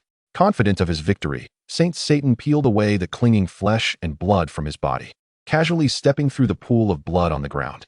He turned his gaze towards Robin, now reverted to her true form, and spoke with an expression devoid of emotion. So, your true identity is that of the Devil's Child, the sole survivor of the O'Hara incident. It appears Lynch has long harbored his opposition to the world government, not only sheltering you years ago, but also taking you as his wife. Do not look at me with such eyes. Your identity will not burden Lynch. In any case, you all shall die here today. The legendary Devil's Child, when compared to Lynch, the king of the West Sea, was reduced to a docile lamb. Saint Satan regarded the gathered crowd with the disdainful gaze one might reserve for a group of corpses, devoid of any emotional fluctuation. As if the 9 giants he had just slain were no more than 9 ants crushed underfoot. I shall not allow others to die in my stead. I refuse to become a burden to everyone. Robin pushed away Tina's support, wiped the tears from her beautiful eyes, and gazed at Saint Satan's figure. She recalled the giants who had given their lives for her, the tragedy of the O'Hara incident, and the loss of everyone on the island before her eyes. All of it was due to the world government lurking in the shadows. The misfortunes of her childhood, the disdain of those around her, her departed mother, Saul's redemption, and her husband's teachings, once again witnessing her companions perish before her. A surge of intense emotions erupted within Robin's mind, causing her great anguish. Thanks to Lynch's guidance over the years, Robin now harbored nothing but hatred for the world government, devoid of fear. The Robin of the past would have been paralyzed with fear upon encountering Aokiji, unable to move. But the current Robin had seen through the essence of the Navy, daring to strike at the master behind the scenes. Unbeknownst to her, a shroud of black mist began to envelop Robin's form. Amidst the black smoke, a colossal demon, resplendent in crimson, adorned with wings and crowned with horns, materialized before the onlookers, towering at an imposing height of 9 meters, eclipsing all present. The offspring of the demon. Robin. The demon's form had manifested 6 years ahead of time. Has the flower fruit awakened? In an instant, Satan's saint sprang into action, vanishing from sight. Do not allow him to approach Robin. Kakashi activated the abilities of the Earth Fruit, conjuring several earthen dragons that intertwined to block Satan's saint's path. Painful heaven's foot. Tsunade leapt high into the air, one leg raised above her head, achieving an exaggerated 180-degree angle with the other. At that moment, she displayed extraordinary flexibility. White energy enveloped her delicate foot as she descended with force. Suddenly, one of Satan's saint's arms swelled, transforming into a black and robust appendage reminiscent of the legendary Ox Demon, shattering Kakashi's earthen dragons with a single strike. As Tsunade descended upon him, his arm elongated once more, firmly grasping her descending foot. What? Tsunade's face blanched, hastily channeling all her armament to counter Satan's saint's staff. With a sickening sound, Tsunade's defenses faltered against Satan's saint, the staff piercing through her abdomen and sending her hurtling away as if she were refuse. Cough, cough, it hurts so much. Tsunade fell to the ground, spitting blood, her gaze fixed on the rapidly healing wound on her abdomen, a wave of fear washing over her. Had this been an ordinary person, they would have perished by now. With the Een sealing activated, Tsunade feared not the piercing wound, yet if her opponent targeted her head, even the Een sealing would not save her. Everyone. To protect Tsunade and the others, Robin charged towards Satan's saint. A myriad of vibrant blossom strikes. As Robin sprinted forward, her hands crossed before her, activating the powers of the flower fruit. 200-meter long, elegant legs emerged from the earth, poised to crush Satan's saint, only to be effortlessly obliterated by a single punch from him. The demon form of Robin had the prowess to vanquish Black Maria, one of the flying six of the beast pirates, indicating her strength was at least on par with that of an elite vice-admiral, if not already stepping into the realm of a candidate for admiral. Yet, even in the face of Satan's saint, Robin felt a profound sense of helplessness. She surmised her attacks would be futile against him, and the ease with which he deflected her assault left her deeply frustrated. Undeterred, Robin realized she still had her trump card unutilized. As long as she could draw near Satan's saint, it would be time to unleash it. First, I shall eliminate you. The water fruit user. Satan's saint cast a glance at the approaching demon Robin, suddenly changing his mind, a sinister scheme forming in his mind. Killing them one by one was too cumbersome. It would be better to use that woman named Tsunade to lure the others into their doom. If memory serves, this Tsunade is also one of Lynch's wives. Lynch's assessment of the 5 elder stars was not mistaken. The malice of these old coots runs deeper than that of the mermaid girl Nico. Old thief, taste my wrath. As Satan's saint approached Tsunade, Iron Execution suddenly transformed into an 8-meter-long armored dragon, charging at Satan's saint. This armored dragon fruit was one of the ancient types acquired by Lynch from John's treasure. Alongside Iron Execution, a Kinlong and a Swift Mist dragon charged forth as well. They had all attained the strength of a rear admiral and remained steadfast in this battle. When it came to the determination to face death, they were no less formidable than those giants. Once again, these resilient ancient species. Satan's saint's brow furrowed. These ancient beings, akin to cockroaches, may lack strength, but eliminating them would not be an easy task. Though Satan's saint could slay them, he did not wish to waste time on such trivialities. Noticing the distant sea, a new idea seemed to dawn on Satan's saint. The ocean shall be your grave. Satan's saint plunged his staff into the ground, his other arm swelling. 2 discordant arms materialized upon Satan's saint's body. With a dual strike, he sent the 3 ancient beings flying as if they were mere toys, transforming them into streaks of meteors in the air. Before these individuals lacking formidable combat power, Satan's saint exhibited an overwhelming demeanor against anyone. As Iron Execution and the others neared the sea, on the verge of drowning, Robin intervened. Chapter 163, Shadows. A myriad of blossoms ensnaring net. Thousands of robins' arms spread from the earth, reaching into the sky to form a vast net, catching the ancient beings before they plunged into the ocean. Myriad blossoms spider flower. Myriad blossoms dragon gall. Robin activated the abilities of the flower fruit once more. Hundreds of arms weaving a grand net that ensnared Satan Saint in its center. Several arms suddenly sprouted from Satan Saint's shoulders and back, attempting to twist his neck and vertebrae, but alas, they failed, as his body felt akin to being forged from steel, immovable. Chakra surgical knife. Within mere seconds, the gaping wound in Tsunade's abdomen had healed, and she sprang into action, attempting to sever Satan Saint's visual nerves with chakra, aiming to blind him. Bang! Tsunade's arm was struck by Satan Saint's staff, bending at an unnatural angle as her bones shattered into fragments. The net crafted from Robin's arms dissipated like petals in the wind. Gritting her teeth against the pain, Tsunade straightened her arm, with the presence of the Een sealing. As long as her head remained intact, her injuries would heal swiftly. Satan Saint squinted his eyes, swinging his staff, this time targeting Tsunade's head. Tsunade's pupils trembled. Am I to die? Tsunade, get out of the way. Fortunately, the previous delay caused by iron execution and the others had bought Robin the precious seconds needed to reach Satan Saint's back just as he was about to strike Tsunade down. Unleashing her ultimate ability, a multitude of crimson arms sprouted from the demon Robin, coiling around Satan Saint's limbs and head like serpents. Unlike the previous arms, these were scarlet demon arms, sprouted directly from Robin's being. Demon Blossom. With Robin's delicate command, it seemed as though Satan Saint had truly been ensnared. Halting his attack on Tsunade. Great Vortex Claw. Robin's dozens of arms exerted force simultaneously, striving to snap Satan Saint's bones. To Robin's despair, no matter how hard she tried, Satan Saint remained utterly unyielding. Lowering her gaze, she discovered, unbeknownst to her, that Satan Saint's shadow had been connected to a long shadow. Robin's mistress, Tsunade's mistress, flee quickly. I cannot hold on much longer. Shikamaru cried out urgently. After sending away the other ability users, Shikamaru, Ino, and Choji rushed back. At this moment, Choji and Ino stood behind Shikamaru, channeling their energy through their arms to empower Shikamaru to execute the shadow manipulation technique. The shadow that fixed Satan Saint in place was precisely Shikamaru's secret technique. It could immobilize foes, rendering them incapable of movement. Shikamaru dared not contemplate how powerful Satan Saint was. Just 2 seconds of immobilization nearly drained all the energy from him and Choji and Ino. It was only through the simultaneous activation of their strongest abilities by Robin and Shikamaru that they briefly constrained Satan Saint. What? Was it not I who had him under control? Robin swiftly lifted Tsunade, retreating. In Robin's grasp, Tsunade appeared no larger than a doll. In the next moment, Satan Saint broke free from the shadow binding technique. Shikamaru coughed up a mouthful of blood, collapsing to the ground. With his chakra depleted, he was forced to expend his life energy, his spirit instantly waning, several strands of white hair sprouting upon his head. Both Choji and Ino were likewise affected, sitting weakly on the ground, finding it difficult to lift even a hand. I shall not slay you. I will ensure you are thoroughly studied. Satan Saint cast a deep gaze at Shikamaru and the others.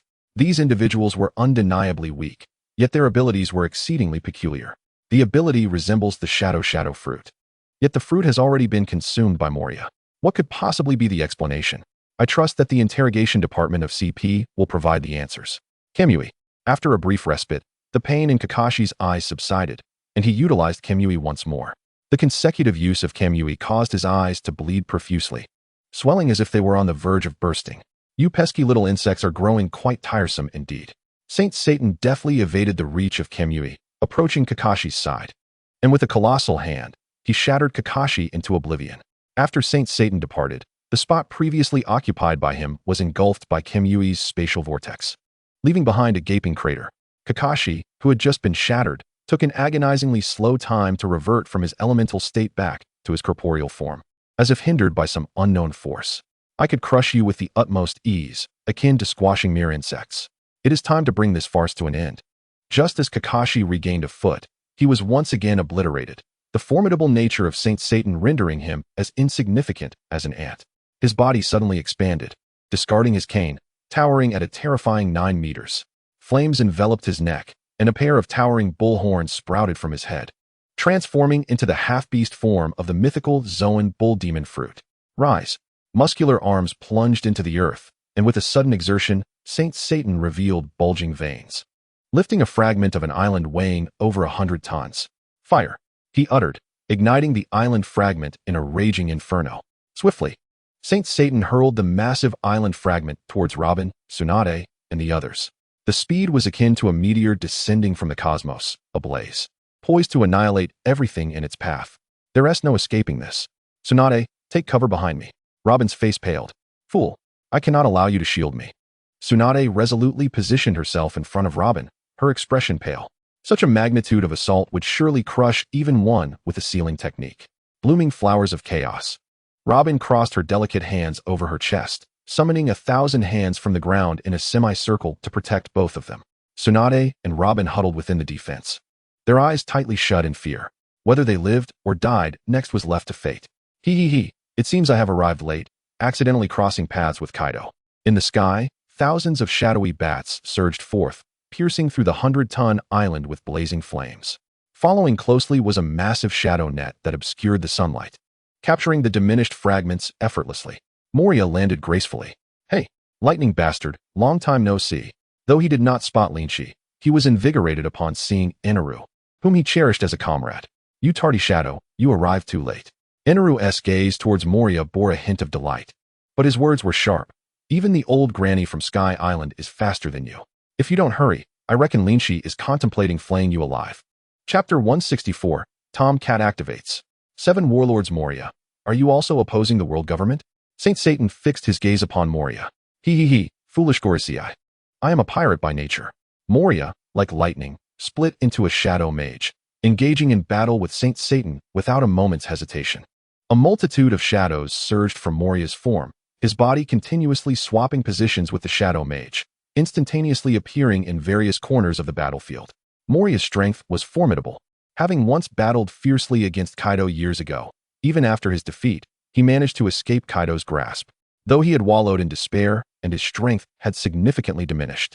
After being thoroughly beaten by Lynch, he regained his resolve, his power skyrocketing in the sky along with Eneru, utilizing the indestructible properties of the top-tier paramecia shadow fruit. Moria steadfastly held his ground against Saint Satan. The demon Robin, Tsunade, and Kakashi provided support from a distance. A warlord slightly weaker than Eneru, 2 elite vice-admirals, and a quasi-admiral candidate, the 4 of them combined successfully restrained Saint Satan. The scene shifted to another battlefield. In midair, Kizaru delivered a shining kick, obliterating Tom for the 300th time. Meow, meow, meow. Tom transformed back into cat form, stomping his paws while pointing at Kizaru, meowing indignantly. Though Kizaru could not comprehend Tom's words, he sensed the offensive nature of the feline's complaints. Strange cat, I am merely following orders. Do not hold it against me. Kizaru, with one hand in his pocket, pointed towards the distant Saint Satan, saying, Did you see that? That man is the one giving me orders. Seek your revenge from him in the future. Tom nodded vigorously, remembering Saint Satan. Just as he intended to seek vengeance against Saint Satan, Kizaru blocked his path. Speaking lazily, Cat, your opponent is me. Having finally found a foe with whom he could leisurely laze around and clock out, Kizaru was determined not to let Tom leave. As he spoke, Kizaru raised his foot and kicked Tom back to the ground, turning him into a cat pancake. A pancake of merely 1 centimeter in thickness, with Tom's eyes resembling 2 fried eggs.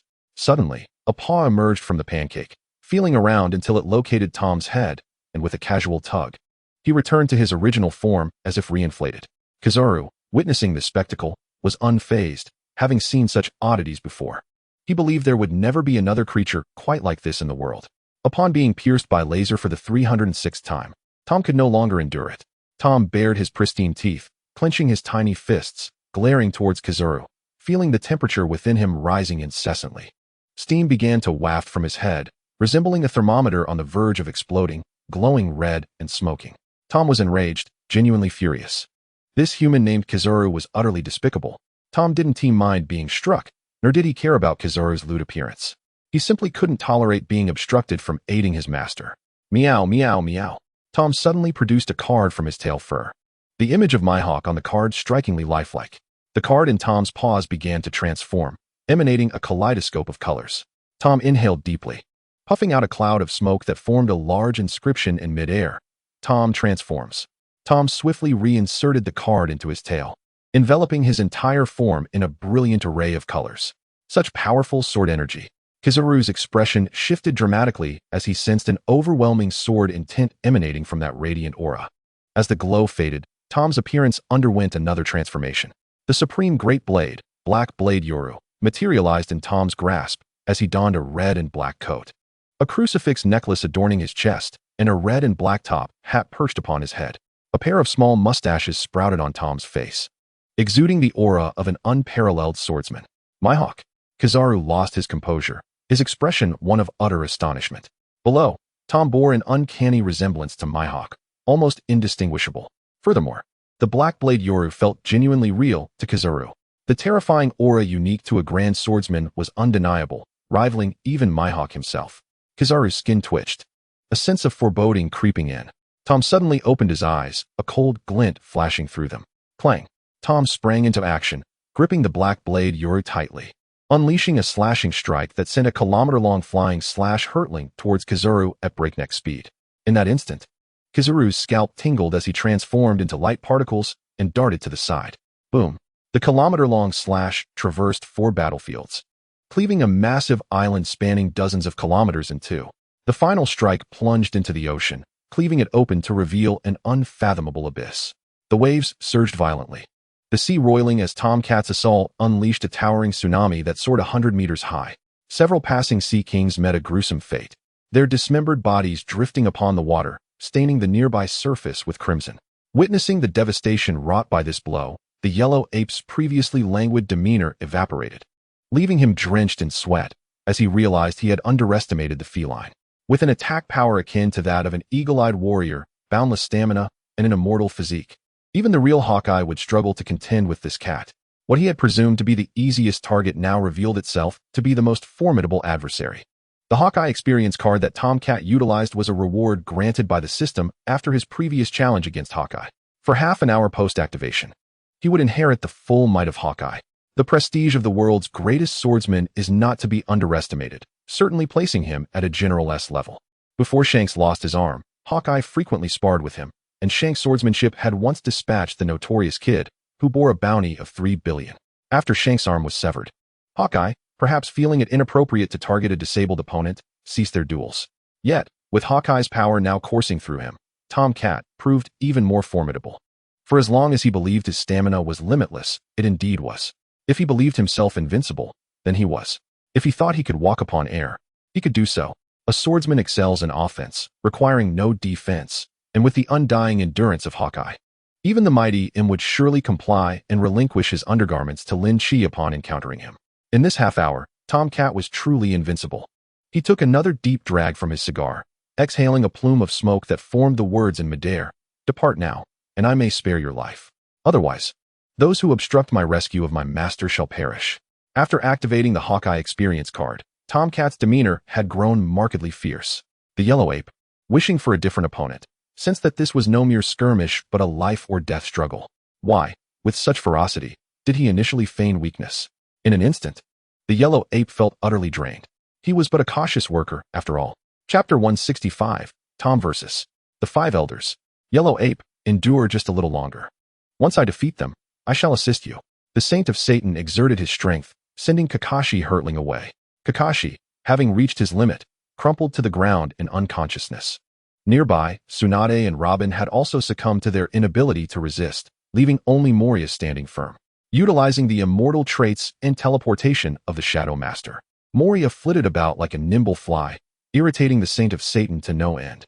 Yet, the Saint found it impossible to eliminate this pesky opponent, as any harm inflicted failed to affect the Shadow Master, and Moria could effortlessly swap positions with him at will. Saint of Satan, I cannot hold on much longer. Moria cried out as the yellow ape was sent crashing to the ground with a heavy thud. At this moment, the yellow ape appeared quite disheveled, his once tailored yellow suit marred by sword marks, a trickle of blood staining his lips. Incompetent, the Saint of Satan berated the yellow ape. I shall deal with that cat. You must swiftly eliminate Moria.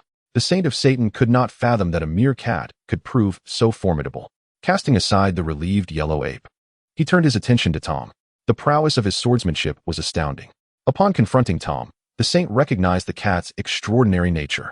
Even standing still, Tomcat emanated an intimidating aura that could sap the will to fight from any foe. The breeze brushing past Tom carried with it the unique murderous intent of a great swordsman, causing the skin of those nearby to ache as if it were being sliced by blades. Upon sighting the Saint of Satan, Tom Cat's eyes filled with fury. That lecherous old man had been the true culprit behind his master's plight. Tom swiftly brandished his black blade, Knight, unleashing a torrent of slashing strikes that enveloped the saint. Each of these strikes possessed the lethal potential to slay a vice admiral. The ground trembled as hundreds of cuts ravaged the landscape, reminiscent of a stampede of tyrannosauruses. Roar! The Saint of Satan, refusing to underestimate Tom, let out a low growl, contorting his body in an unusual manner as he swelled in size. A terrifying creature, half bull and half demon, with 6 arms, emerged onto the battlefield. The mythical beast's form was that of the bull demon fruit. He resembled a grotesque amalgamation of a bull, crab, and spider, boasting the head of a bull and long legs as sharp as spider spears, while his lower half was a bizarre fusion of crab and spider traits. His greenish face and razor-sharp teeth, coupled with his jet-black body and steel-like hair, made him appear as though he had crawled from the depths of hell.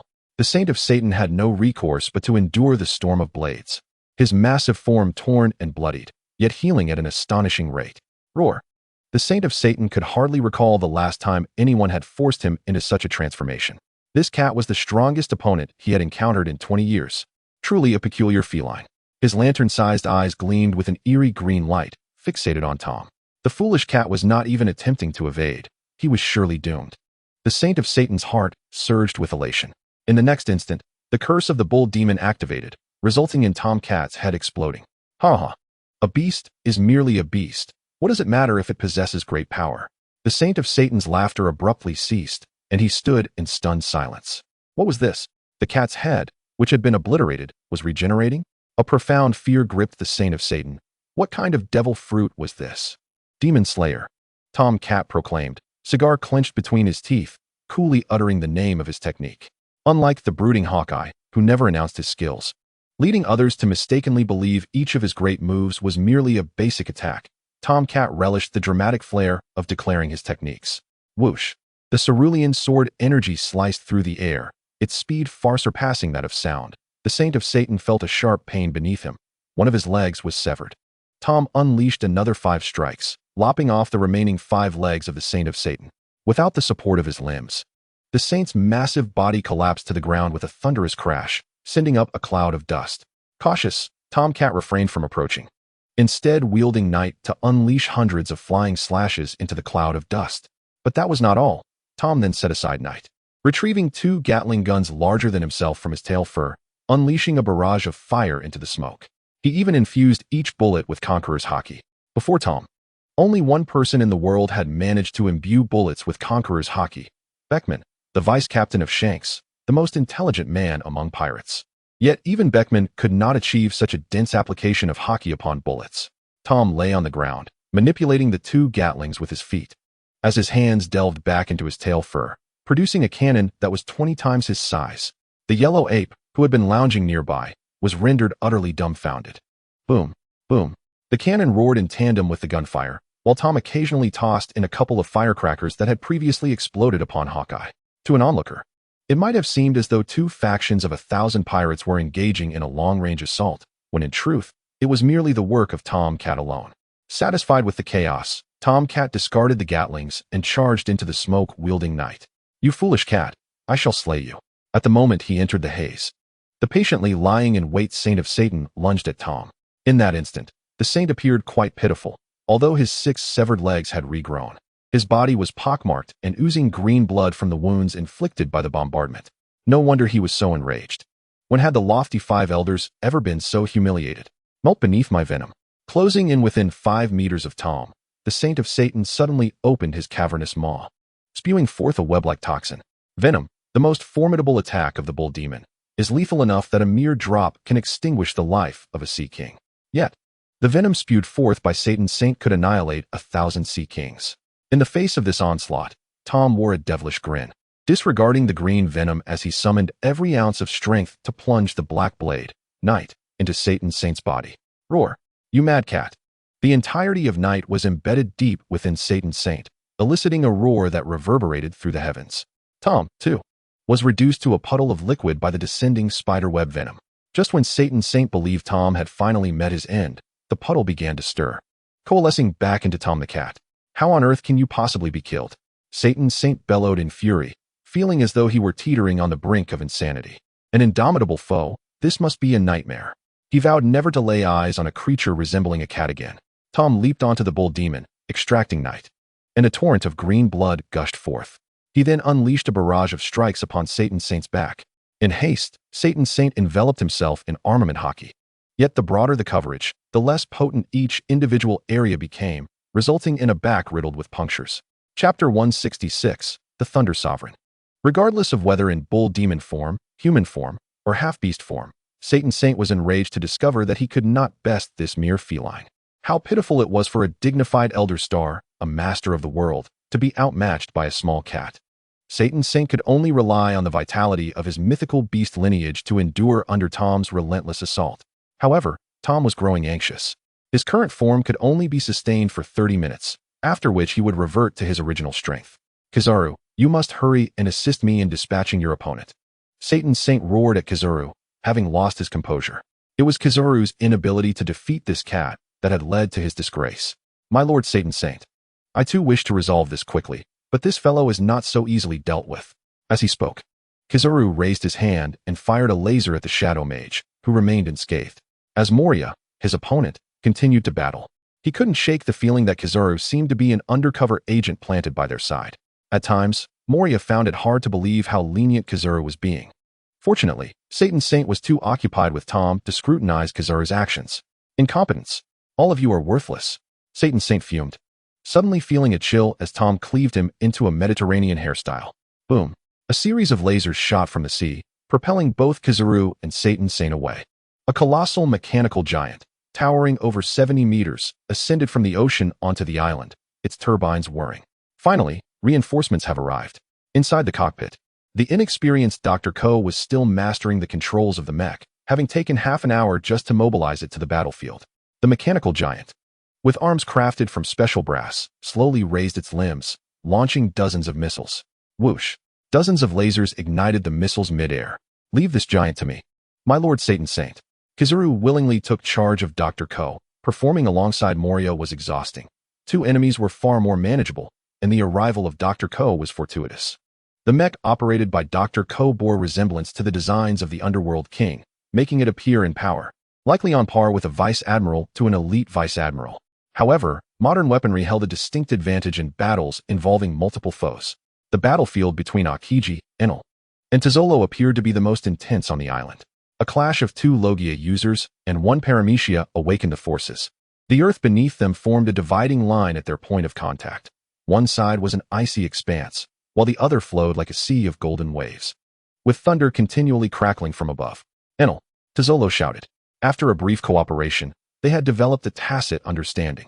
Upon Tazolo's call, Enel instantly grasped his intent. The golden waves surged, rising over 50 meters and stretching hundreds of meters, crashing towards Aokiji with destructive force. The density of gold was unlike that of water. Being struck would be fatal. 200 million volts, Thunder Beast. Enel swung his golden staff, conjuring a pack of lightning-infused wolves to charge into the waves, electrifying them. Ice Age. Aokiji unleashed a wave of cold, but this time he could not freeze the gold as he had before. The moment the cold enveloped the golden liquid, it melted under the latent electricity within. Aokiji pivoted, retreating. Trying to escape? Not so easily. Thunder Gold.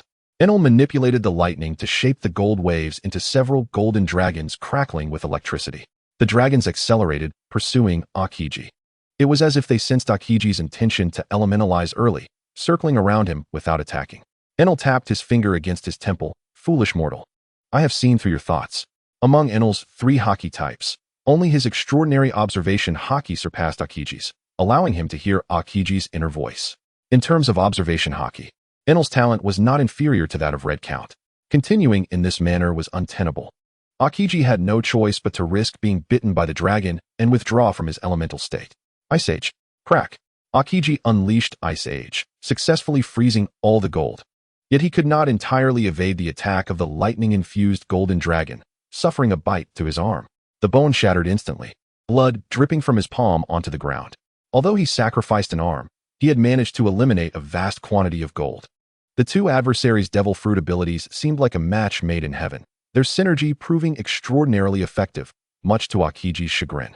Particularly as the wielder of the rumble fruit was nearly equal in strength to himself. Ah, can you read minds, young man? Then I shall refrain from thought. Akiji encased his bleeding arm in cold, summoning an ice blade as he mentally prepared himself, his gaze suddenly becoming hollow. Years of combat had ingrained fighting into his very instincts. At times, overthinking proved futile, especially in a situation where his observation haki was being suppressed. When clarity was required, he would naturally awaken. A certain rubber monkey had once dealt with Enel in such a manner, leaving Enel questioning his very existence. Enel paused, realizing he could no longer read his opponent's thoughts. Is that possible? Enel exchanged glances with Tezolo, realizing the predicament was dire. Predicting Akiji's moves was no longer feasible. Let us change tactics. All right, help me melt some gold. The gold this time had frozen more solidly than expected. I can only manage to melt an area of 10 meters in diameter. It's a bit scant, but it will suffice. 200 million volts, Thunderbird. Enel summoned a phoenix-like giant bird, crashing it into the ground below. The gold was frozen more solidly than Enel had anticipated. By the time the Thunderbird's energy was expended, it had only melted an area of 8 meters around. Not necessarily enough, so be it. Golden statue. Tezolo manipulated the remaining gold, enveloping himself to form a 10-meter-tall golden giant. 20 billion volts, Thunder God. Enel unleashed a torrent of lightning, encasing himself and transforming into a 30-meter-tall thunder god, with a blue face, jagged fangs, and thunder drums on his back. Then, before Akiji's eyes, the golden statue merged with the thunder god, forming a 15-meter-tall figure wielding twin lightning blades, clad in electric armor, with 6 thunder drums hovering behind it. As the lightning coursed through, Enel deliberately avoided the center where Tezolo stood. Thunder Sovereign. Enel and Tezolo shouted in unison. Chapter 167. The Mysterious Woman. Akiji was jolted awake by the transformation of the two combatants, feeling utterly bewildered. Ah, I see, a combination attack, is it? 2 against 1, huh? Fruit synergy, perhaps? The Ice Age. The dominant nation. In a moment of perfect timing, Lynch unleashed a giant's ultimate technique, enveloping his golden strike with the aura of Conqueror's Haki, sending the untransformed Fast flying. With a sickening sound, a gaping wound was carved across Fast's torso, from his shoulder blade to his abdomen, marring his upper body with crimson gore. Blood gushed forth from the injury, revealing glimpses of his white ribs beneath the flesh. Boom. Fast was driven deep into the earth by the force of the attack, and since the onset of battle, he had lost count of the number of bones that had shattered in his body. Struggling to sit up, he coughed up dark blood, a grimace etched across his face. Ha ha ha. What a remarkable general, Lynch. What a gathering of heroes. Fast tilted his head back, a bitter smile forming as blood trickled from the corner of his mouth.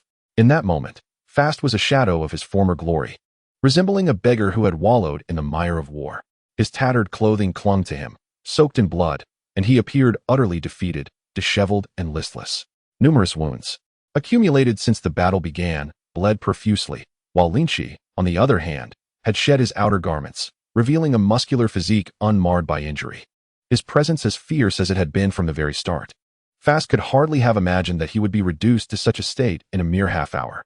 Even when facing the most notorious criminal in history, Dahlgren, he had never found himself in such a pitiful predicament. After all, he was a former Marine Admiral, the illustrious Hurricane Fast. Cough, cough. What does it matter if you can defeat me? As long as I can hold you back, once Lord Satan achieves victory, the ultimate loser will still be you. Fast coughed blood as he spoke, his confidence in Lord Satan unwavering. What did it matter if he couldn't best Lynch? All he needed to do was stall his opponent. Could Lynch truly kill him? Fast believed that even with diminished strength, he still possessed the combat prowess of an admiral, an elite user of the Hurricane Fruit, a top-tier powerhouse who had roamed the seas for half a century. Among such elite warriors, defeating them was easy, but killing them was a daunting task. The difficulty of execution was nearly tenfold that of mere defeat. Unless outnumbered or wholly resigned to death, individuals of this caliber rarely perished in battle. Renowned figures such as the Golden Lion, the Red Count, and Roger were nearly impossible to capture unless they sought their own demise, even when faced with overwhelming odds. Old man, do not be overly confident in yourself. Hold me back. Don't be absurd. If you don't flee soon, you may very well find yourself dead here, and no one will be left to collect your remains. Lynch replied coldly to Fast's words, looking down upon him as he slowly raised his formidable blade. Long Yuan. While he knew he couldn't prevent the hurricane fruit user from escaping, Lynch was entirely confident in his ability to extinguish fast. Who dared to engage him in such a state? The prospect of relying on Lord Satan seemed more fantastical than depending on a sow in a pigsty, especially since Fast was on the verge of being slain by Tomcat. Moreover, as he had yet to reveal his ultimate trump card, it was evident that he maintained control over the situation. Suddenly, an unexpected figure appeared in the heart of the battlefield between Satan and Kizaru. With fair skin, striking beauty, and long, graceful legs, her hair was styled in a loose bun, cascading elegantly down her back, revealing a smooth forehead. The soft lavender eyeshadow lent her an alluring charm. Her garments were cut daringly low at the chest, teasingly revealing a hint of her pristine bosom, leaving one to wonder if even a single button could withstand the pressure. However, it was her lengthy, slender legs that captivated the gaze the most. The mysterious woman gently assisted Tsunade and Robin, her voice soothing as she declared, "Fragrance of healing." A waft of pink perfume enveloped everyone, the delightful scent flooding their senses. Robin's wounds rapidly healed, and upon recognizing the newcomer, her face lit up with joy. "Sakurane, you're back to normal." "Indeed, I have returned," Sakura replied tenderly as she caressed Robin's cheek, a gentle smile gracing her lips. "I have witnessed your valiant efforts. Thanks to you, the enemy was held at bay. Now, allow me to take over." 3 years had passed since Sakura had absorbed the essence of the Admiral, inheriting the full power of history's first female admiral, awakening just before the battle commenced. Her revival was the very foundation of Lynch's confidence. Now, she was undeniably at the admiral level. Thanks to the consumption of the youth elixir, Sakura's appearance had remained unchanged since 3 years prior, though her complexion appeared even more radiant. The reason she had not intervened at the battle's outset was due to her prolonged inactivity. Humans, when sedentary for extended periods, risk muscle atrophy. Those who have had fractures encased in casts often find that the immobilized arm appears significantly smaller than the other upon removal of the cast. This phenomenon is known as disuse muscle atrophy, a medical term for the condition. For the average individual, even with ample nutrition, 3 years of inactivity would lead only to death. Thus, the tale of Sleeping Beauty is but a fairy tale. Even a comatose patient requires assistance to move and be massaged, otherwise, they would likely perish in a short time. However, Sakura, endowed with a physique beyond the ordinary and the protection of the Admiral's spirit, had only experienced normal disuse atrophy over the past 3 years. This was not a disease, but rather a natural adaptation of the human body. Because it was not a disease, it could not be treated but only rectified through increased nourishment and exercise. While ordinary individuals might require months or even a year to recover, Sakura had fully restored herself in just 1 hour since her awakening. During the half hour of battle thus far, Sakura had been secretly recuperating her body. Though the battlefield seemed fraught with peril, she would intervene when Robin and Tina faced truly insurmountable danger. Robin and her comrades had not disappointed Sakura, successfully holding their ground until her recovery was complete. Now, Sakura stood at the pinnacle of her power. She leapt into the air above the battlefield occupied by Kizaru, activating her devil fruit abilities. Fragrance of healing, fragrance of excitement, fragrance of immunity, fragrance of swiftness, fragrance of paralysis, fragrance of venom. Suspended in midair, Sakura's red lips parted. And with each name of the perfume she uttered, a layer of enhancement enveloped herself and Moria below. Moria was astounded to find that not only had his injuries healed, but his stamina had returned to its peak. He felt stronger, faster, and entirely devoid of pain. Chapter 168, Kizaru vs. Sakura. With dozens of different enhancements layered upon himself, Moria felt as if he could take on Kizaru single-handedly. He gazed at his bulging muscles, his confidence surging as he imagined that striking down the 3 admirals or kicking the 5 elders would be a trivial matter. Of course, this was merely a delusion on Moria's part. Once Sakura had bestowed enhancements upon her 2 allies, she drew forth Kinpyra, parting her warm, supple lips to exhale a rainbow-hued fragrance toward the blade. From this moment forth, it would become a blade of lethal poison, imbued with effects of paralysis, toxicity, dizziness, and weakness. A mere prick from the blade's tip could incapacitate a sea king measuring 3,000 meters in length. Kizaru, it has been a while. Having completed her preparations, Sakura, wielding Kinpyra, flashed a radiant smile at Kizaru, her formidable aura radiating with terrifying power. "You are, little Sakura." Kizaru rubbed his eyes, astonished by the overwhelming presence emanating from the woman above him, staring in disbelief at the transformed Sakura. It had only been 3 short years, yet it felt as though she had become his equal.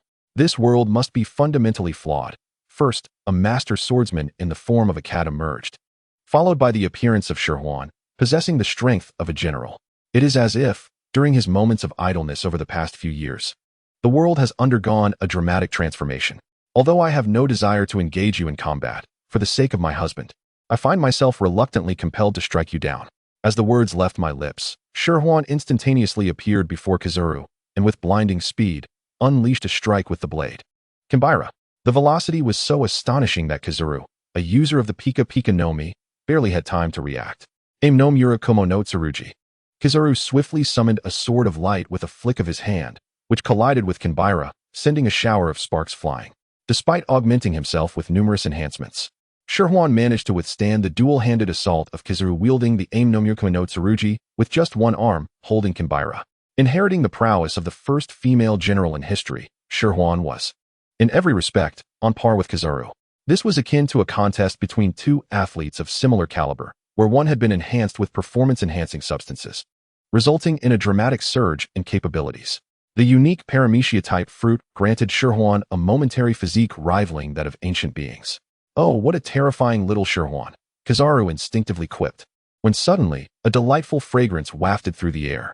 The moment he caught a whiff of the aroma, a wave of dizziness invaded his mind. Kizaru's expression changed drastically as he held his breath, closing all his pores, and retreated swiftly. The air was toxic. After retreating 100 meters, Kizaru gasped for breath, finally dispelling the dizziness clouding his mind. Kizaru-senpai, my husband once said that the more tempting something is, the more dangerous it becomes. Haven't you heard?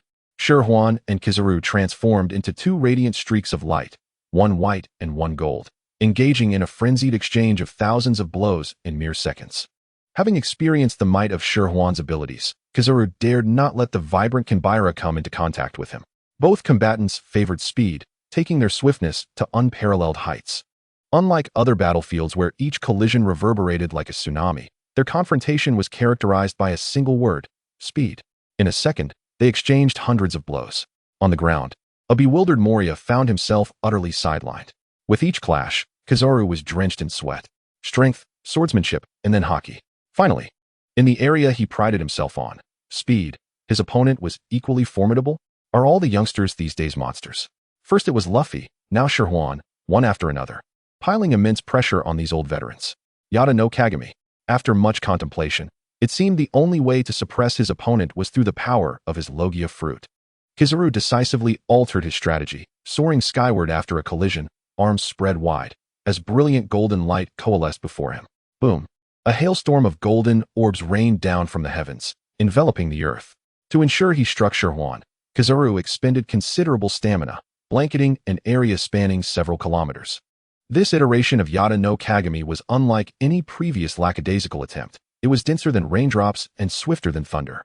Sherhuan could not evade the onslaught of Yada no Kagami, thus seizing Moria and using him as a shield. As he gazed up at the dazzling multitude of light points cascading toward him, Moria's sharp voice erupted into a high-pitched scream. Shadow Master.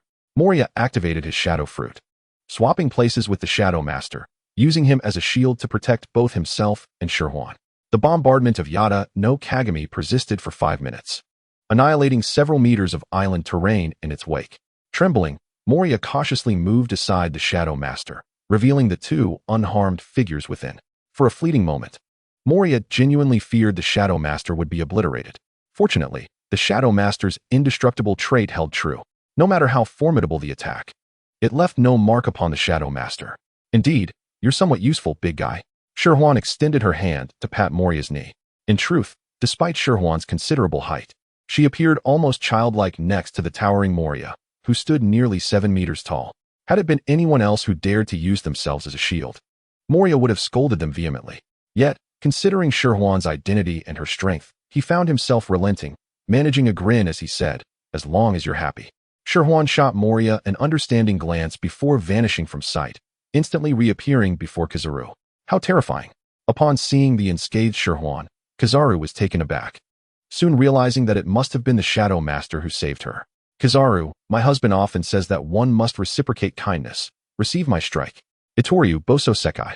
Sherhuan's hand formed a sword gesture, gliding over Kinbaira, which suddenly erupted with dazzling light, as if an ethereal paradise was materializing within its radiance.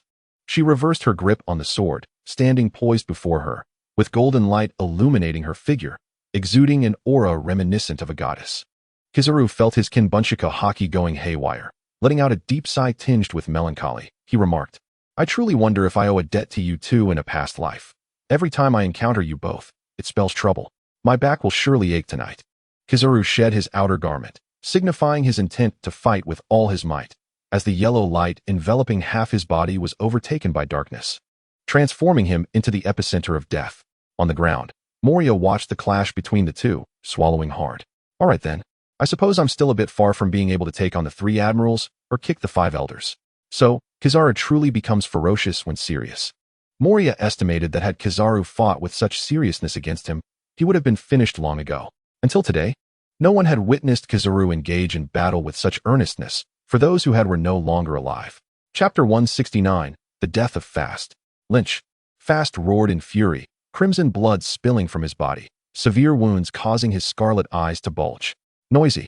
Lynch, noticing the swirling storm in Fast's hand, charged forward without flinching. Thud. The sharp vortex tore through Lynch's body, momentarily stunning Fast, who then burst into laughter. "Ha! I've got you. Fool. It is I who has captured you. Just look around." Despite his injuries, Lynch strained to grasp Fast's body, attempting to prevent him from elemental transformation. After all, for a mythical Zoan user, not being decapitated did not constitute a true injury. Hearing Lynch's words, a flicker of clarity returned to Fast's eyes, suddenly inundated by a sense of foreboding. In the midst of their relentless battle, they had traversed from the center of the island to the ocean's edge. "What are you planning? Have you lost your mind? Let go of me. If we fall into the sea, you'll die too," Fast exclaimed, panic-stricken, desperately struggling to free his arm. Alas, his strength was no match for Lynch's grip.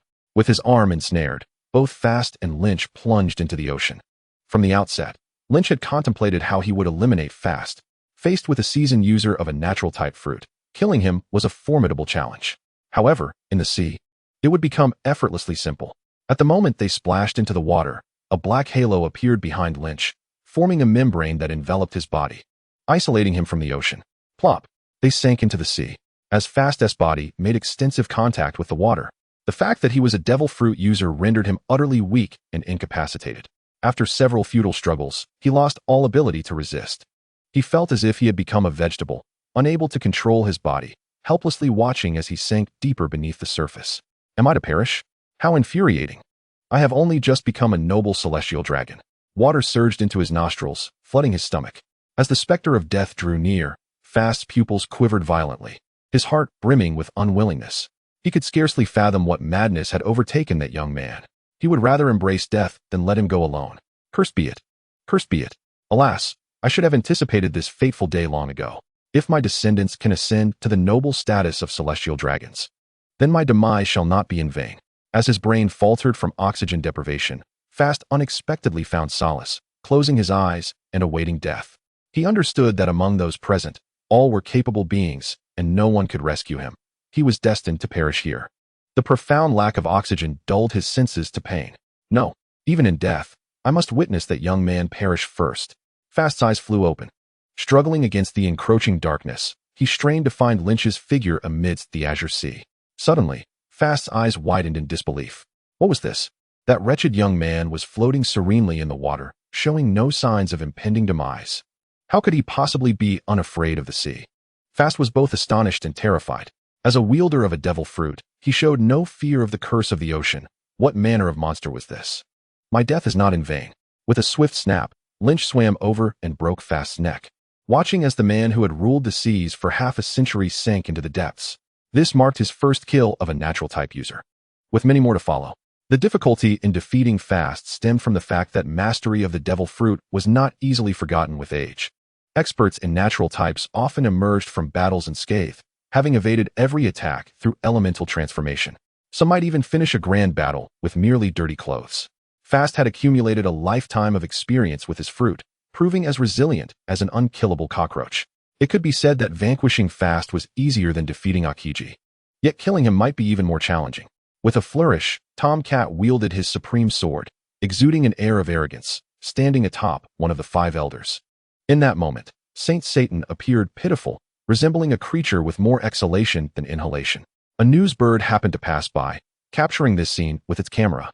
Just as Tom was fervently engaged in his assault with the black blade, he suddenly softened, collapsing like a deflated balloon into a mere cat pancake. Meow? Tom Cat looked around in confusion, then, as if inflating a balloon, bit his thumb and puffed himself back up. He seemed to sense something. Glancing at the nearly incapacitated Saint Satan beneath him, and his tail suddenly bristled. Unbeknownst to him, the 30-minute experience card for Mohawk had expired, restoring Tom Cat to his original strength. He drew a knife once more, attempting to strike down again, but this time failed to leave even a scratch. Realizing he had previously inflicted considerable damage on Saint Satan, Tom swallowed hard, perspiration pouring from him as if he had just emerged from a bath. He began to tug at his fur like a sweater, revealing his bare skin beneath. Continuously pulling at his fur, he fanned himself to cool down. Having lost the torrential onslaught, Saint Satan, who had been on the brink of unconsciousness, seemed to regain a modicum of awareness, his injuries healing at a painfully slow pace. The fact that he could inflict such damage on a mythical beast renowned for its recovery power indicated the inhumane torment Saint Satan had endured during that brief half-hour. With no choice, Tom, taking advantage of his boundless stamina, unleashed his skills that even Mohawk hesitated to employ. If he had just another half-hour, it was conceivable that the esteemed Five Elders, a mythical beast user, could indeed be slain. At one moment, Saint Satan felt as though he could see his great-grandmother in heaven beckoning him. As he noticed Saint Satan's gradual recovery, Tom Cat leapt off him, sprinting swiftly to a distance of 10 meters. Midway through his escape, he seemed to recall something and scrambled back to Saint Satan, exerting immense effort to extract the black blade that was slowly fading. Tom felt like just an ordinary house cat. If possible, he wished to avoid conflict, for sometimes it truly hurt, much like the immense pain inflicted by the large dog back in his hometown. Is the old man still alive? Feeling a surge of regained strength, Saint Satan shook his woozy head, his 6 spider legs pushing him upright. Despite the blood flowing from various fractures and the multitude of wounds, none posed a fatal threat. A testament to the terrifying regenerative ability of mythical beasts. Chapter 170, The Battle of the Three Heroes. Where is that accursed cat? The mere thought of the feline sent waves of pain coursing through Saint Satan's body. Following the trail of blood, he spotted that wretched cat. Upon noticing Saint Satan's gaze, Tom, seizing the moment, straightened his back, tilting his head skyward in a posture of invincibility. In truth, Tom was quite anxious.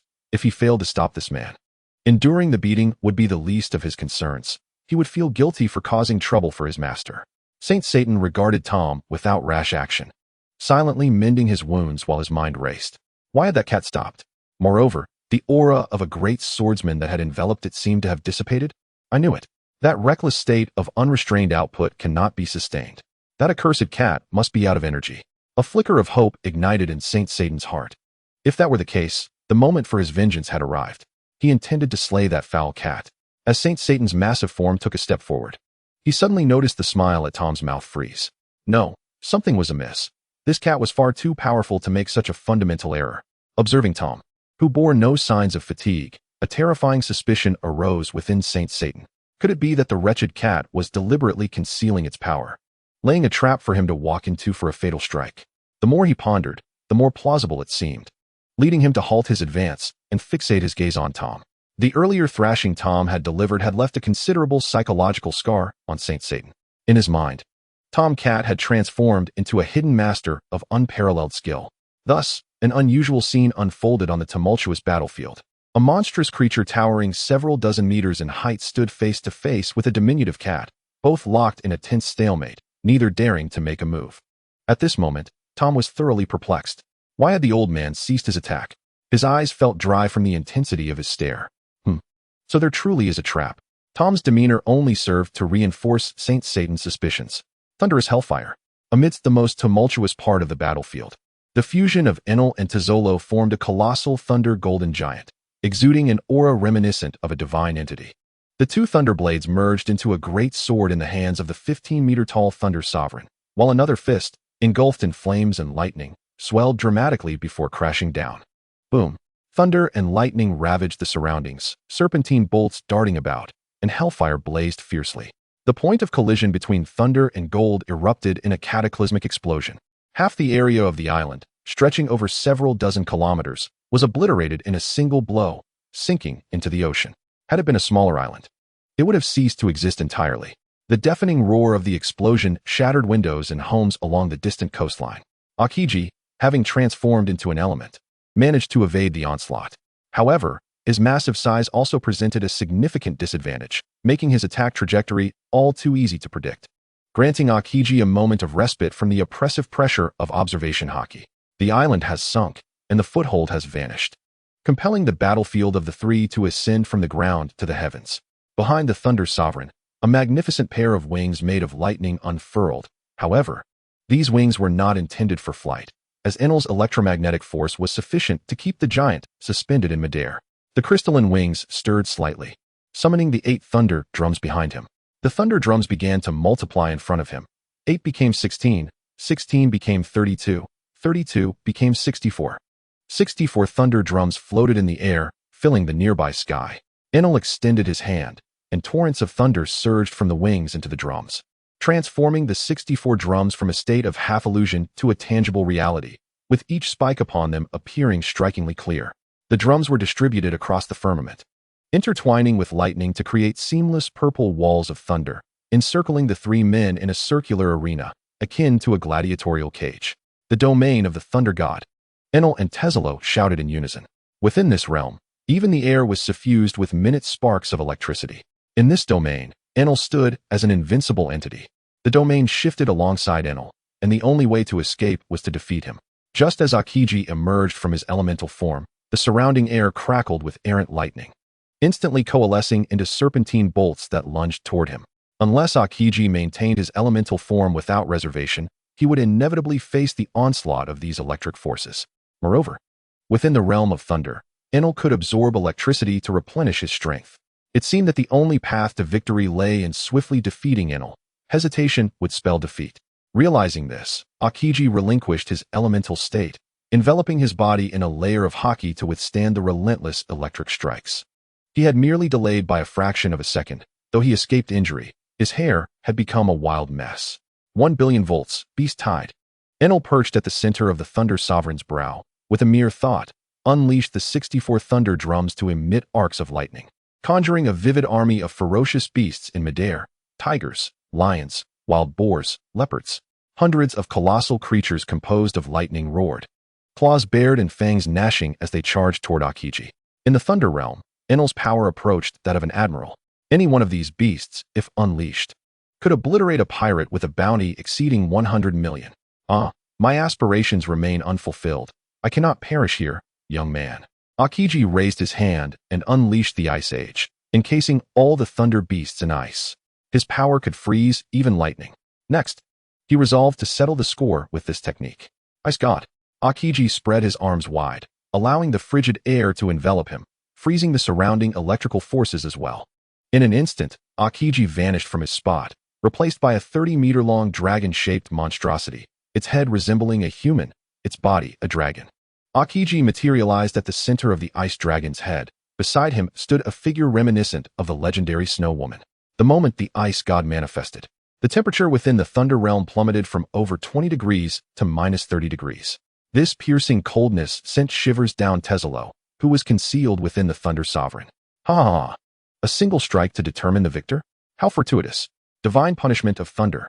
Enel cackled maniacally, commanding the Thunder Sovereign to raise its 30-meter-long greatsword. As the 64 thunder drums simultaneously unleashed lightning that converged upon the sword, the blade glowed as brilliantly as a nuclear reactor, its energy potent enough to annihilate a nation. The wings behind the Thunder Sovereign flared wide, propelling its massive form forward with astonishing speed. Chapter 171, The Finale. Aokiji too commanded the Ice Dragon, charging forth. Aokiji. Enel wielded the great sword, his electrifying gaze roaring. Enel. Aokiji, riding the Ice Dragon, leaned forward and roared back. Aokiji. Enel. Boom. The two collided in midair, the clash of ice and thunder erupting like a nuclear explosion, a blinding white light illuminating the surrounding area for miles, blinding all who gazed upon it. Far across the ocean, the capital city was affected as well. In that fleeting moment, the sky appeared to bear a second sun. In that instant, the citizens could not endure the dazzling light and retreated indoors, shutting their eyes. Fortunately, the residents of the capital managed to hide in time. With the emergence of the white light, the temperature of the air surged rapidly, causing items with melting points around 50 degrees to begin to liquefy. Meanwhile, at the epicenter of the explosion, the temperature soared to terrifying heights. The seawater directly beneath Enel and the others began to boil, sending countless delicious fish to the surface. After a brief span of seconds, the deafening roar finally reached the capital. In an instant, it felt as though an earthquake had struck the capital. Every building trembled slightly, and numerous glass objects shattered amidst the vibrations and noise. A towering mushroom cloud, thousands of meters high, ascended from the center of the ocean. "Oh great Lord Lynch, is this the end of the world? May Lord Lynch bless and protect my family. Cursed world government, we have only just begun to live well. Why must you disturb us?" Under the shock of the blinding light and deafening sound, countless residents seemed to transform into the blind and deaf. They groped their way to the statues of the revered king in their homes, clasping their hands together in silent prayer. Once the white light dissipated, no one could discern what had transpired at the center of the battlefield. All that remained was the absence of the ice dragon and the thunder sovereign. Aokiji, Enel, and Tezelo, battered and bruised, descended onto the charred earth. Cough, cough, I thought I was going to die. Tezelo coughed up dark blood repeatedly, barely remaining upright with Enel's assistance. Aokiji swayed slightly, on the verge of collapsing, yet he persevered. The battle among the three ultimately concluded with mutual injury. Aokiji bore extensive electric wounds, while Tezelo and Enel were left with bodies tinged purple from the cold. If things went awry, all three might suffer severe repercussions, potentially leaving them disabled for life. In the countless exchanges with Kizaru, the stalemate persisted, with Jiyuan stepping in front of Enel and Tezelo. Kizaru transformed into golden light, shielding Aokiji. Meanwhile, Saint Satan remained locked in a silent standoff with Tom. Even under the blinding white light, Saint Satan, to avoid being ambushed by Tom, shed tears while refusing to blink. Humph, this foolish cat pretends to be unable to withstand the aftermath of battle. How naive. Do you think I am unaware of your strength? Saint Satan sneered inwardly at Tom, who writhed on the ground, pained by the aftereffects of the blinding explosion. Surely, he sought to deceive me. Alas, his acting is rather clumsy. How could a grand swordsman succumb to the residual waves of battle? Humph. Saint Satan prided himself on being the cleverest of all. No one would deceive him. Having just returned from slaying Fast in the sea, Lynch was greeted by this oddly harmonious scene. What is happening? Why has both sides ceased hostilities? Upon seeing Lynch's return, but noticing Fast's absence, Saint Satan's expression darkened immediately. On their side, Aokiji was gravely injured, leaving only himself and Kizaru capable of continuing the fight. Meanwhile, the opposing side still had Jiyuan, Tom, and Moria available for battle. Now that Lynch had returned and Fast had perished, the tenuous balance that had been maintained was utterly shattered. Undoubtedly, this encirclement of the West Sea had ended in complete failure. If they lingered any longer, it was likely that they too would fall here. Reflecting on the world government's fervent promise to dispatch 4 admiral-level forces with the intention of eradicating Lynch's entire influence in the West Sea, the situation appeared dire. The outcome was not only that the adversaries suffered no losses, but also that one of our own, Fast, had perished. Each time this thought crossed his mind, Saint's expression darkened to the point where it seemed he might weep. Yet, being a figure of formidable stature, he swiftly let reason triumph over bitterness. Reverting from his monstrous form back to human shape, and fixed a cold gaze upon Lynch. Our world government upholds the virtue of mercy. Considering your years of service to the Navy, I shall grant you one more chance. Today, I shall let you go unscathed.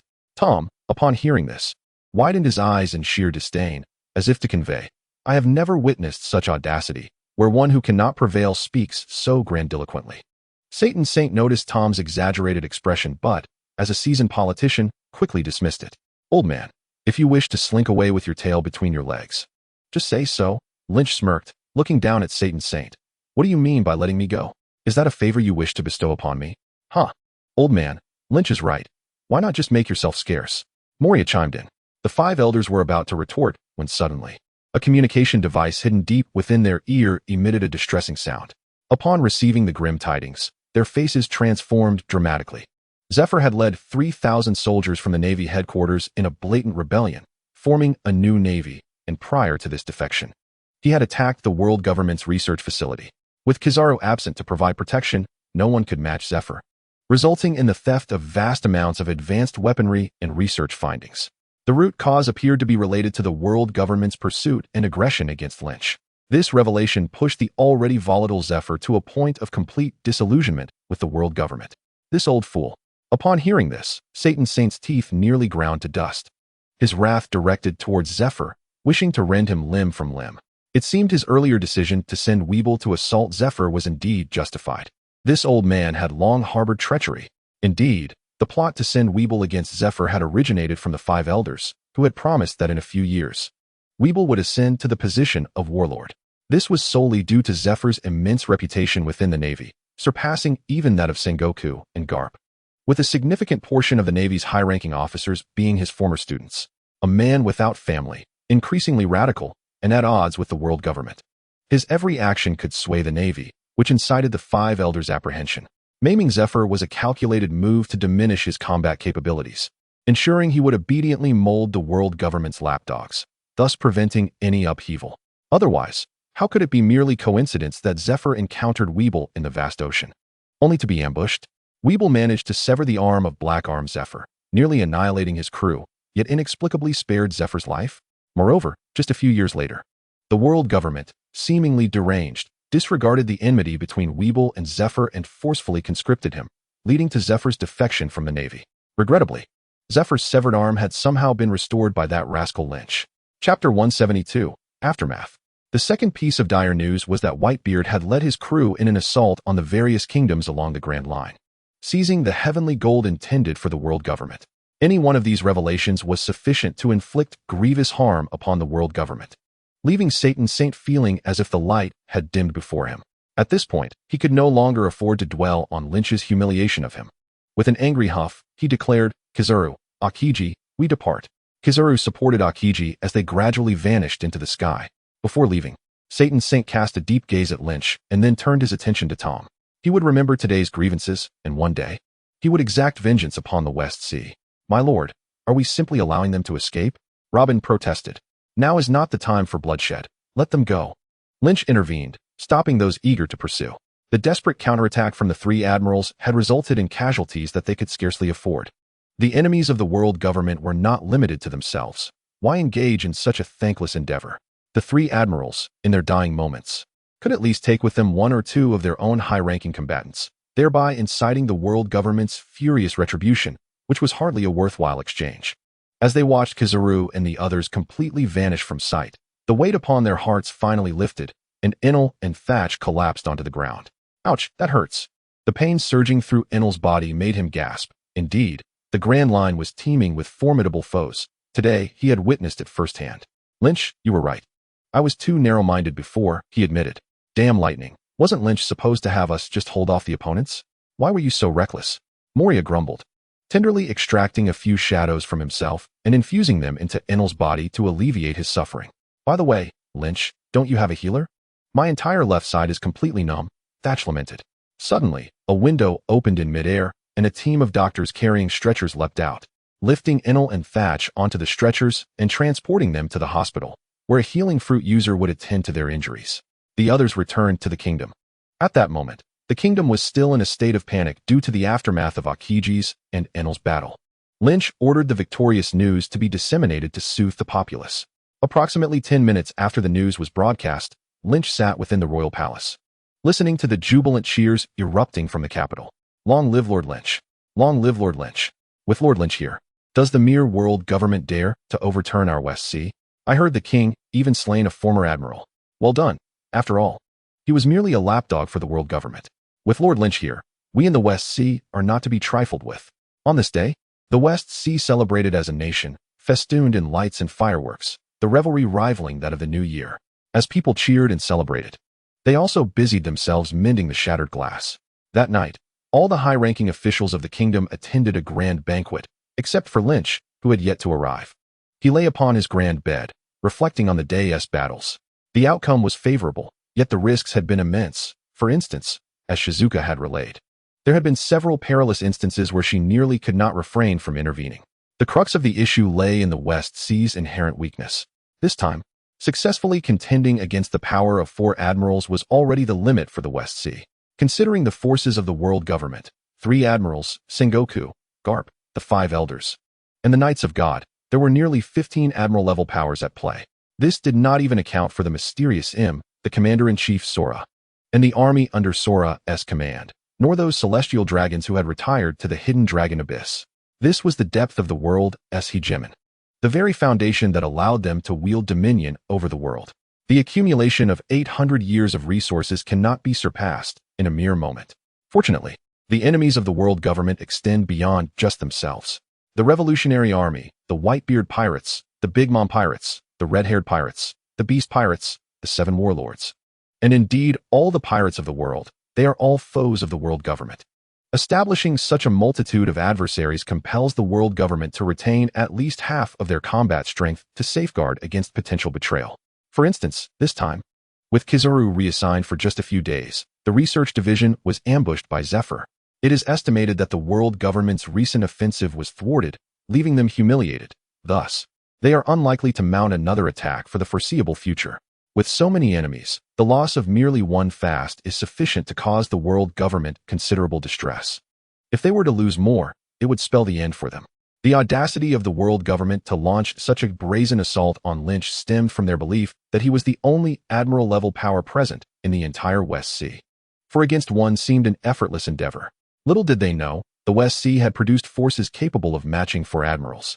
As long as the world government possesses a modicum of sense, they will not recklessly attack again unless they are absolutely certain of victory. The strength of four admirals is not something to be taken lightly. One's own power can rival that of two Yonko crews. They wish to launch an offensive, but first, they must consider whether they can withstand the potential losses. Moreover, Lynch believes that despite his detestable nature, he is not regarded as the primary adversary in the eyes of the world government. He has not incited global rebellion like a revolutionary, nor has he engaged in rampant pillaging and destruction akin to the Yonko factions after dominating the latter half of the Grand Line. For the time being, Lynch harbors no intentions of causing upheaval. He merely desires to lead a tranquil life within his own modest territory. Observing that Sanji's family has maintained dominion over the North Blue for 66 days, it becomes evident that, were it not for his provocation of the five elders, they would have been disinclined to engage with him at all. Alas, his lack of strength is a significant concern. He must contemplate ways to bolster the foundation of the West Sea. Lynch suffers from an acute fear of insufficient firepower, believing he needs at least 2 more admiral-level fighters to feel at ease. He wonders if Garp and Zifa would be inclined to join him. Perhaps he will inquire another day. As for Sengoku, it is best to wait until his retirement to discuss matters. Additionally, there are 9 loyal giant majors. He must seize an opportunity to request a few pristine clones from Sanji's father. Though the individuals may have perished, the power of the giants has enveloped their souls, returning them to Lynch's grasp. By utilizing their DNA, he could solicit Sanji's father to assist in crafting bodies, infusing them with the giant's power to achieve a flawless resurrection. Suddenly, a series of urgent knocks interrupted Lynch's musings. "Lord Lynch, are you here? Everyone asked me to call for you." Inoue's soft voice echoed at the door. Hesitating for a moment, Inoue pushed open the door, revealing what was indeed Lynch's chamber. "I am so sorry, Lord Lynch. I didn't mean to intrude. I was unaware you were here." Inoue, flustered, lowered her head, stammering, her petite face flushed crimson, appearing as though it might bleed, with wisps of steam rising from her head. Had she known Lord Lynch was in his room, she would never have entered. How embarrassing. How could she face him again after this? Now, whenever Inoue closed her eyes, the image of what she had just witnessed would flood her mind, her heart racing. Impossible to forget. Inoue. Hearing Lord Lynch call her name, she dazedly lifted her head, only to have a large hand gently brush aside her hair, resting upon her smooth, egg-like cheek. The warmth radiating from his touch sent her heart racing. What could Lord Lynch be intending to do? Should she feign resistance, or yield? In that moment, Inoue's body temperature soared alarmingly, nearly overwhelming her senses. "Foolish girl, everyone is still waiting for us. We must hurry." By the time Inoue regained her composure, Lynch had already reached the door. "Oh, and after the banquet tonight, do come to my room," Lynch added softly as he paused at the threshold. In the banquet hall, Enel, wrapped in bandages, continued his drinking contest with Moria, the two appearing as close companions. It is said that one cannot compare individuals. Some possess an advantage, able to recover from shattered bones and lost teeth by merely consuming a bottle of milk within 5 seconds. Conversely, there are those who have practiced swordsmanship from a young age, capable of demolishing walls with a single blow, yet they can be felled by mere stares. Enel's injuries this time were somewhat severe. Alongside Akiji, he would likely require at least 10 days to recuperate. Fortunately, a healing fruit user was present. Otherwise, both Moria and Trafalgar would have faced the prospect of amputation. "Ha ha ha, you old fool. Aren't you a bit long in the tooth? Isn't it time for you to find a little sister?" Moria teased. "Let me give you some advice, my brother. While the five-fingered girl is certainly convenient, she can never replace the comfort of a woman's embrace. A man needs two trusted women by his side throughout his life. Moria, with an arm around Enel's neck, downed a bottle of red wine, becoming increasingly animated. Enel twitched at the corners of his mouth. Get lost, or I'll make you regret it. What? I'm not rushing you. Am I? Moria said with a sly grin, glancing around before leaning closer to Enel's ear. Don't think I didn't see you hiding in your room playing with an inflatable doll a few days ago.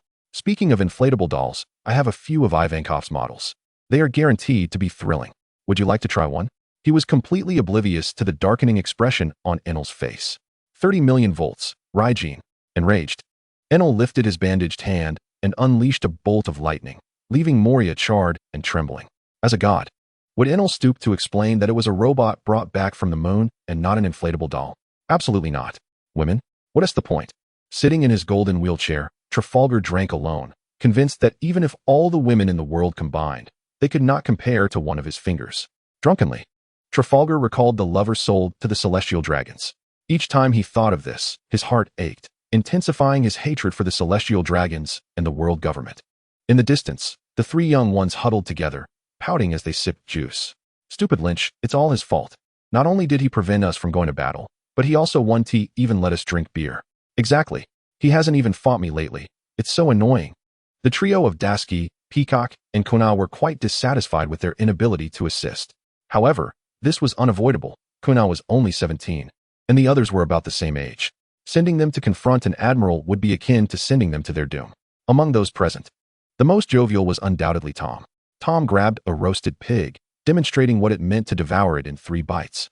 His mouth stretched wide as if stuffed with a watermelon. Poor Tom suddenly found himself choking, his eyes rolling back as he hastily downed a bottle of milk in one hand and a bottle of red wine in the other. Alalala. In his drunken state, Tom somehow procured an Indian grass skirt, laughing heartily as he waved a spear and began dancing the hula. The onlookers watched fondly as Tom, a hero of the battle, danced with abandon. Amidst the music, Tsunade wrapped her arms around Robin, playfully pressing her against her ample bosom, carefree. Shizen sat elegantly nearby, sipping from a goblet, casting a glance towards her dear friend, a hint of mirth sparkling in her beautiful eyes. Tina felt inadequate, burdened by guilt. Laying her head on the table, she appeared listless. Clearly, it was not just the 3 young ones who were disheartened. Tina too felt sorrow for her inability to contribute in the battle. Everyone, are you enjoying your drinks? As Lynch entered the banquet hall, a profound silence enveloped the room. Regardless of what they were doing, all eyes turned towards the evening's guest of honor. My lord, you have arrived. Kabuto and Shikamaru rushed over, respectfully kneeling on one knee. Iron Fist and Kakashi silently positioned themselves behind Lynch, serving as his guards. Marco, with practiced finesse, slid forward. My lord, you have finally come. The thought of once again witnessing your magnificent presence fills me with indescribable emotion. My admiration for you flows like the relentless waters of the Yellow River, never ending. What are you all doing? Rise, Lynch said, helping Kabuto and Shikamaru to their feet as he approached the table, picking up a glass and pouring red wine. Let us toast together to celebrate this victory. Lynch raised his glass high above his head. Cheers. The crowd mimicked Lynch, raising their glasses high and drinking deeply. At that moment, joy radiated from every face, embodying their hopes for the future, dreams of triumph over the world government, and their admiration for Lynch. After the banquet, Lynch returned to his room, where Inoue awaited him. My lord, it is getting late. We should rest, Inoue said, nervously turning off the lights in the room. The following day, at the Navy headquarters, Smoker and Tontata, upon receiving Lynch's covert report, exchanged glances filled with bewilderment. Does Lynch not yet know that Teacher Zephyr has defected from the Navy? Tontata furrowed his brow. He likely remains unaware. Let us inquire with Old Man Garp, Smoker suggested. Early in the morning, with dew still glistening on the grass, Smoker and Tontata found Garp, who was indulging in snow cakes, accompanied by Sengoku. Vice Admiral Garp. Marshal. The two hastily saluted. Both Sengoku and Garp were fully aware that these two were spies left by Lynch, and they tacitly accepted this. Upon their arrival, Garp, realizing it was certainly Lynch's directive, grumbled, "Speak quickly. Do not impede my challenge of enjoying these snow cakes." Garp was perplexed, first his son, then his grandson clamoring to become pirates, and now Lynch had also withdrawn from the Navy, along with Zephyr. What is going on? Is there poison in the Navy? In short, Garp was quite displeased. Noticing Sengoku beside him, the two hesitated. Speak, what does Lynch want from you? Sengoku feigned authority. Or do you require me to leave before you will disclose your message? And no, we would never dare, the two stammered. Hearing Sengoku's command, they steeled themselves and recounted Lynch's words. Old man Garp, Lynch claims that if you are dissatisfied with the Navy, you are welcome to join him at any time. Not only does he offer 5 insurances and a retirement fund, but also double your salary. Additionally, he guarantees a weekly opportunity to thrash Luffy, ensuring he is molded into the perfect Navy captain. As for you, Marshal Sengoku, Lynch extends an invitation for your retirement as well, offering to establish a zoo for you. The moment their words fell, both were sent flying by a kick from Garp and Sengoku, respectively. Garp, bristling with anger, exclaimed, "That brat dares to lure me to the West Sea? Does he realize the enormity of his blunder? And Zephyr, that old fool, at his age. How can he be so foolish?" Sengoku simmered with indignation. That brat dares to covet even the position of Navy Marshal. What else might he not attempt? There was one thought Sengoku suppressed. If only he could wish for Lynch to return and assume the role of the next Navy Marshal. I knew this would be the outcome, Tontada remarked awkwardly, as he and Smoker retreated in dejection. Lynch's original target was Zephyr. These two were merely secondary considerations. Who could have anticipated that Zephyr had already departed from the Navy? The vicissitudes of life are unpredictable. From Smoker, Lynch learned of Zephyr's exit from the Navy. Teacher Zephyr, please do not lose hope. Lynch fretted that Zephyr might fall back into old habits and urgently dispatched the LCN department to seek Zephyr's whereabouts. Since following Lynch's departure from the Navy, the LCN department had transformed into a specialized organization focusing on intelligence and assassination. Simultaneously, news of the world government's defeat was disseminated by the news bird to every corner of the world. The world government dispatched 4 formidable admirals to assault the West Sea, only to return in defeat. Former Navy Admiral Hurricane Fast perished in the West Sea. Is a second great power emerging? The king of the West Sea, Lynch, has established his rightful place. The defeated world government and the rising West Sea. Various newspapers were dispatched worldwide, each emblazoned with striking headlines. In an instant, the reputation of the world government faced severe repercussions. Revolutionaries and pirates alike were invigorated. On this day, the world would remember Lynch, the king of the West Sea, the man who dealt a significant blow to the world government. Chapter 175, Reactions from All Sides. As news of the world government's defeat spread across the globe, reactions varied greatly, ranging from shock to various other sentiments. On Cake Island, Big Mom exclaimed, "Mamma mia! This boy actually survived? How astonishing!" She marveled. "Even I might struggle against the lineup of 4 admirals. I thought Lynch was surely doomed, yet he has prevailed." Despite her disdain for Lynch, upon hearing the news, she felt compelled to commend him. Previously, Katakuri had wished to fetch his sister from the West Sea, but Big Mom had declined out of fear of attracting trouble. However, it seemed the time had come for her daughter to return with her precious son-in-law. Given Lynch's current strength, Big Mom was willing to set aside past grievances and make every effort to ally with him. There are no eternal enemies, only enduring interests. Over the years, she and Whitebeard, Kaido had often clashed, yet they united against the Navy. With a common enemy, they could form a mutually beneficial alliance. Lynch, stationed in the West Sea, strong and resourceful, posed no threat to her territory. He was the perfect ally. At that moment, Big Mom felt immensely fortunate to have agreed to Katakuri's suggestion all those years ago to arrange for Garrett to marry Lynch. "Mamma mia, this sea ultimately belongs to my big MOM pirates." Big Mom surveyed the astonished faces of Smug and Longbread before fixing her gaze on Katakuri. "Katakuri, you shall personally journey to the West Sea to invite your sister and brother-in-law to the next tea party." "Indeed, mother. Garrett is my beloved daughter. It is time for her to come home," Katakuri responded, kneeling with uncontainable joy on his face. He was finally going to see his sister again. Since he had heeded Longbread's advice years ago, proposing Garrett marry Lynch for the greater good, Katakuri had felt a lingering guilt over his sister. On the red-haired pirate's vacation island, Shanks jovially exclaimed, "Drink up. You must not leave until you are thoroughly intoxicated." He playfully embraced Myhawk, forcefully placing a bottle of fine wine in his hands. Myhawk accepted it with a stoic expression, sitting upright, unperturbed by the potential poison within, and took a generous swig. Who would have thought that a stoic could form a friendship with a social butterfly? "Hey, Myhawk, where is that ancestral pendant of yours? Why has it been replaced?" Shanks inquired, noticing the absence of the ever-present pendant knife. Myhawk grasped the new pendant around his neck, recalling the cat that seemed impossible to kill, and replied solemnly, "I wagered it in the New World." Meanwhile, far away in the West Sea, Tom suddenly sneezed, instinctively touching the necklace Myhawk had gifted him. A question mark appearing above his head, Why did it feel as though someone was thinking of him from afar? Shanks paused, then burst into laughter. Ha! Did you also wager in the new world? Recollecting something, Shanks touched his severed arm with a wistful expression. That new world must surely be extraordinary. After a rare moment of seriousness, Shanks returned to his playful demeanor. Mohawk, let us see who can stuff 100 buns into their mouth in one go.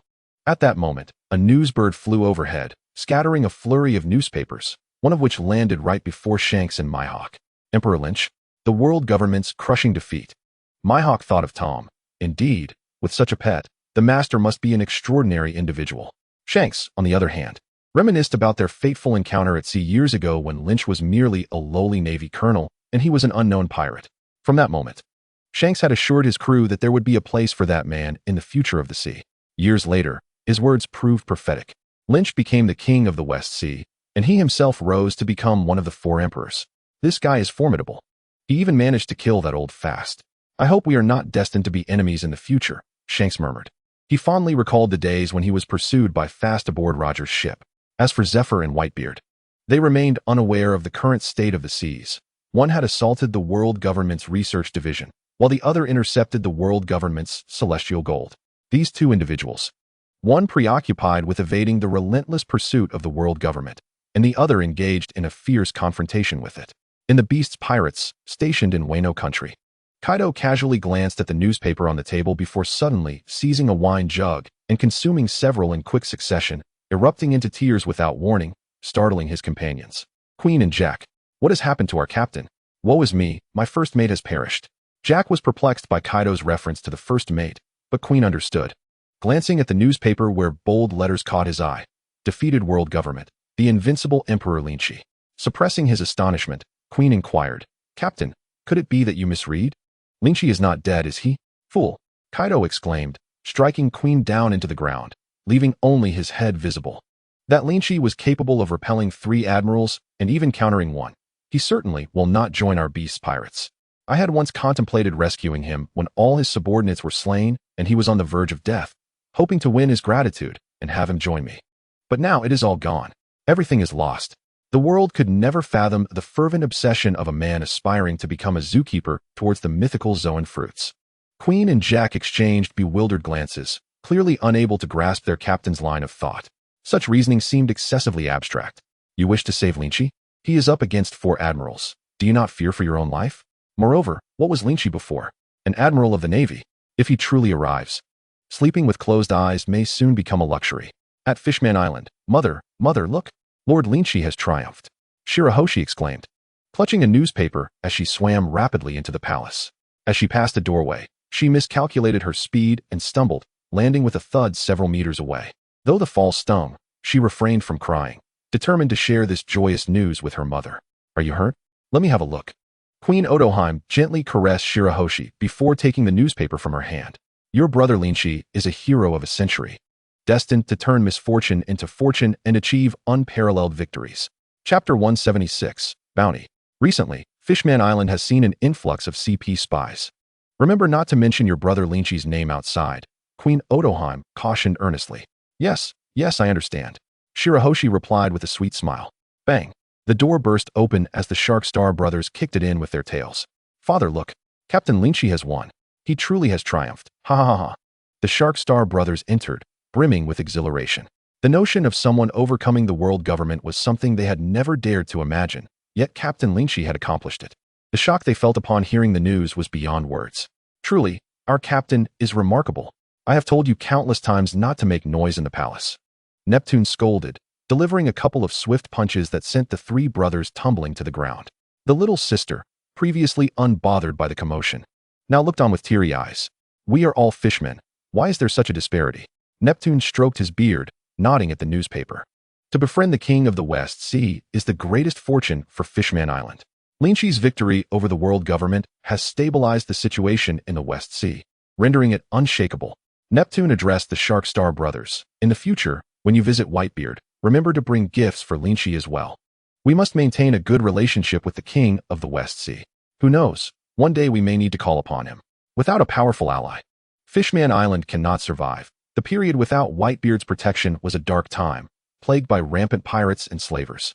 Rumors have circulated that Whitebeard is ill, and considering his age, Neptune must seek a new protector for himself and Fishman Island. Given their existing rapport, Lynch is undoubtedly the best choice. Yes, father, the Shark Star exclaimed excitedly. This year I will finally see the handsome face of our captain again. Father, I want to meet Lord Lynch too. Shirahoshi tugged at Neptune's clothing, her cheeks flushed. All right. In a few months, you can go with your brothers, Neptune replied indulgently. After news of Lynch's victory over the world government broke, astonishing headlines followed in rapid succession. Former Admiral Black Arm Zephyr defects from the Navy, establishing a new Navy. Admiral Zephyr attacks the world government's research facility, inflicting severe losses. Whitebeard intercepts Heavenly Gold, inciting the fury of the world government. Each sensational report left the denizens of the sea in shock. When did the world government become so vulnerable? This day would forever be etched as a dark chapter in the history of the world government. Morgans, responsible for the news, was nearly delirious with joy, as he churned out one blockbuster story after another, practically reaping a fortune. In the afternoon, a piece of news that rivaled Lynch's victory was unveiled by the newsbird. The undying swordsman Tom defeats Elder Star Satan, leaving him gravely injured and on the brink of death. Accompanying this announcement was a photograph of Tom, dressed as Hawkeye, standing triumphantly atop the nearly lifeless form of Elder Star Satan. The common folk may not have known who the Elder Stars were, but those with powerful connections were left astounded, marveling at the prowess of Lynch's pet. A cat acknowledged by Hawkeye, indeed, was no ordinary creature. Wow, Lord Lynch is incredible. Even his pet can overpower an Elder Star. Tom the cat is remarkable. I must establish the Meow Meow sect.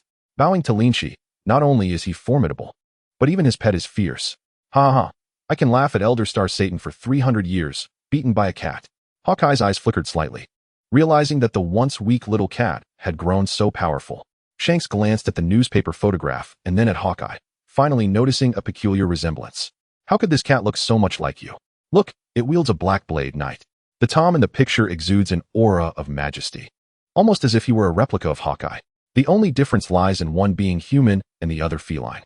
Staring at the identical whiskers of Tom and Hawkeye, Shanks stroked his chin, arriving at a conclusion with an expression of realization. I see. Do you fancy women of the fur tribe? What are you talking about? Hawkeye questioned, puzzled by his old friend's antics. Shanks pointed at Tom in the photograph. Isn't this your illegitimate child with a fur tribe woman? Hawkeye. Ha ha. The captain's dark humor remains as amusing as ever. Jesus Burgess chuckled. At Holy Mary Geos. When had Elder Star Satan ever endured such humiliation? Not only was he defeated by a cat, but the photograph was also disseminated by that scoundrel Morgans. My lifelong reputation. Elder Star Satan's anger surged, a low growl reverberating through the room. Morgans. Tom the cat. I will ensure your demise. Alongside the photograph of Tom the cat, a thick stack of bounties was presented. Sir, Shikamaru respectfully handed over the hefty bundle of bounty notices. After 7 or 8 years of hunting pirates. I never imagined I would one day find myself on a bounty notice. Lynch mused with interest. The first bounty was his own. Emperor of the West Sea, Lynch. Bounty, 506000000. The accompanying photo was a recent one, though he had no idea who the genius had captured it. The profession of bounty photographer in this world is truly extraordinary. Regardless of the amount of your bounty or your location, they can always procure your most recent photograph. In the image, one sees oneself returning triumphantly, surrounded by countless adoring fans and the jubilant populace. Indeed, the photograph captures me rather handsomely. Wang Lufei, it seems, defeated Kaido for a bounty of merely 3 billion, correct? Little does he know that due to the striking nature of his bounty photo, it has been displayed by many admirers, including the likes of Nami, Shirahoshi, and Ulki. Lynch set aside the bounty notice and picked up the second one, slightly surprised to discover Tom's bounty was so exorbitant. It seemed likely that Saint Satan had been influenced by personal emotions, seeking revenge. Undying Swordmaster Tomcat. Bounty, 3.69 billion. As a bounty notice issued by the world government, it certainly could not feature a photo of the 5 elders trampling upon it. Instead, it depicted Tom devouring a steak. Upon hearing his own bounty, Tom dashed over, a satisfied nod on his face, his tail nearly soaring skyward. Excellent, he thought. He would hang it in his room, right alongside the photo of himself stepping on Saint Satan. Chapter 177, Lunar Technology. Next came Sword Princess Cheyenne. Bounty, 3.03 billion. Thunder God Enel. Bounty, 2.56 billion. Shadow Mage Moria. Bounty, 1.34 billion. Demon Child Robin. Bounty, 930 million. Golden Emperor Tezelo. Bounty, 888. 88 million. Doghead Kakashi. Bounty, 450 million. Tsunade, the legendary sucker. Bounty, 400 million. The total of these bounties surpassed an astonishing 20 billion, an unprecedented sum. Prior to Lynch, no faction had ever amassed a bounty exceeding 200 billion. My lord, numerous factions have arrived in the West Sea bearing gifts. Would you like to meet them? Asked the pharmacist Do. Gifts? What do they want? They merely wish to congratulate us on our triumph over the world government. Perhaps they seek to curry favor. Let them in. Why not? Lin Chi's lips curled into a smirk. Let them enter boldly through the main gate. His subordinate understood. It turned out that before the conflict began, many factions had dispatched their subordinates to linger outside the West Sea, awaiting the outcome of the battle. Should the world government emerge victorious, they would remain indifferent. Conversely, if Lin Chi were to prevail, having a common enemy would prompt them to establish good relations. Especially with Lin Chi now controlling the West Sea, where no conflicts of interest could arise. Who knows what future opportunities for cooperation might present themselves? The world of martial arts comprises more than just fighting. It also encompasses human relationships. Thus, the day was particularly lively in the empire. The main gates of the imperial capital stood wide open, with countless residents curiously lining the streets, watching as various factions carried in numerous gifts. A representative from the Whitebeard pirates stepped forward, offering congratulations to the emperor on his resounding victory over the world government, wishing him longevity, prosperity, and the well-being of his subjects. The representative from the Whitebeard pirates, beaming with joy, gestured to the back, where a multitude of subordinates brought forth beautifully wrapped gifts. The attending guards, after inspecting the offerings, proclaimed loudly, from the Whitebeard pirates, a congratulatory gift of the paramecia-type paper fruit, 3 pairs of deep-sea night pearls, and 3 large chests of gold. Wow! The Whitebeard pirates are exceedingly generous, even gifting us a devil fruit. The spectators gasped in astonishment, unable to tear their eyes away from the glittering treasures within the chests. Are they honoring our lord or acknowledging his might? The Whitebeard pirates, after all, are one of the 4 emperors, remarked an astute observer. Following this, representatives from various factions appeared in succession, each bearing an eclectic array of gifts.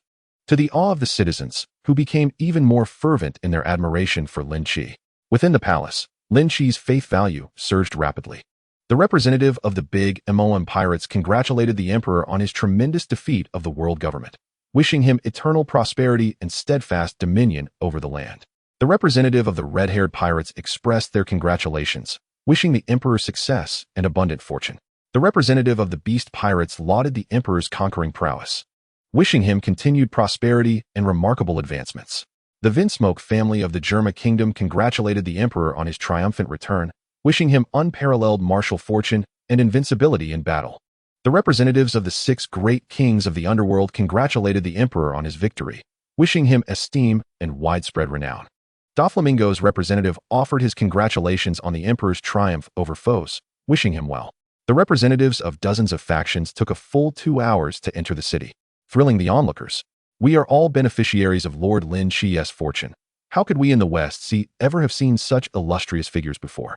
My goodness, those treasures could scarcely fit in a single house.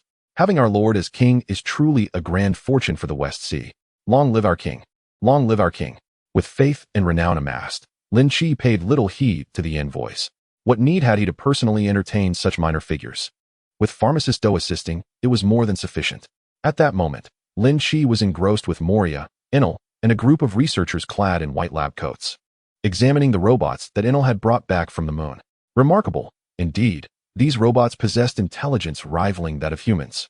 When fully charged, they could operate for 3 months. Impressive. The group of scientific enthusiasts gazed at the central little robot with a mix of awe and trepidation. She tugged at Enel's arm, exclaiming, "Divine One, can we leave now?" Nan is scared. "Fear not, they are not malevolent," Enel replied, surprisingly gentle. "Once they complete their research, I shall take you for battery ice cream." Hooray! The Divine One is the best, cheered the little robot. Enel had indeed changed significantly over the years since his encounter with Lin Chi. In the past, he would not have consoled anyone, let alone spared a robot from disassembly. "How long until you can decipher the lunar technology?" Lin Chi inquired. "Well, Your Majesty, the technology from the moon is vastly superior to ours. Even with many samples here, we would require at least a decade to fully unravel it. Robots with self-awareness do not even exist within the world government, and will only be developed 6 years hence. This is the result of decades, if not centuries, of research by the world government. Thus, Lynch understood their predicament, yet found it unacceptable. Alas, it seems I must find another genius like Vegapunk to assist us. One pharmacist, though, is insufficient. At most, he can shorten the time by 2 years. All right, you may take your leave for now and continue your research. Remember, do not harm the robots. Yes, Your Majesty. The scientists eagerly rushed back to their research facility. Are these creations from that great moon above? After the scientists departed, Moria poked at the little robot Nan Nan's face, sheepishly asking, "Surely there are no aliens in this world?" "Perhaps there are," came the response. "Indeed, there are aliens in this world." Lynch knew far more, aware that the inhabitants of Skypiea had migrated from outer space, having once resided on the moon. Their technology had surpassed even that of the world government, but regrettably, they had regressed after arriving in Skypiea. If the people of Skypiea were thus, what of the fishmen? The merfolk, the oni, the giants, the three-eyed tribe, the long-legged tribe, the long-armed tribe, the fur tribe, and the special races of Bear and Jean? With so many races so disparate from the Scypians, it would not be surprising if their ancestors were similarly extraterrestrial migrants. Chapter 178, Tom's Crew. Aliens? Enel scoffed. If there truly were aliens, all the men would be seized to cultivate watermelons and pick cotton, with those who disobeyed whipped into submission.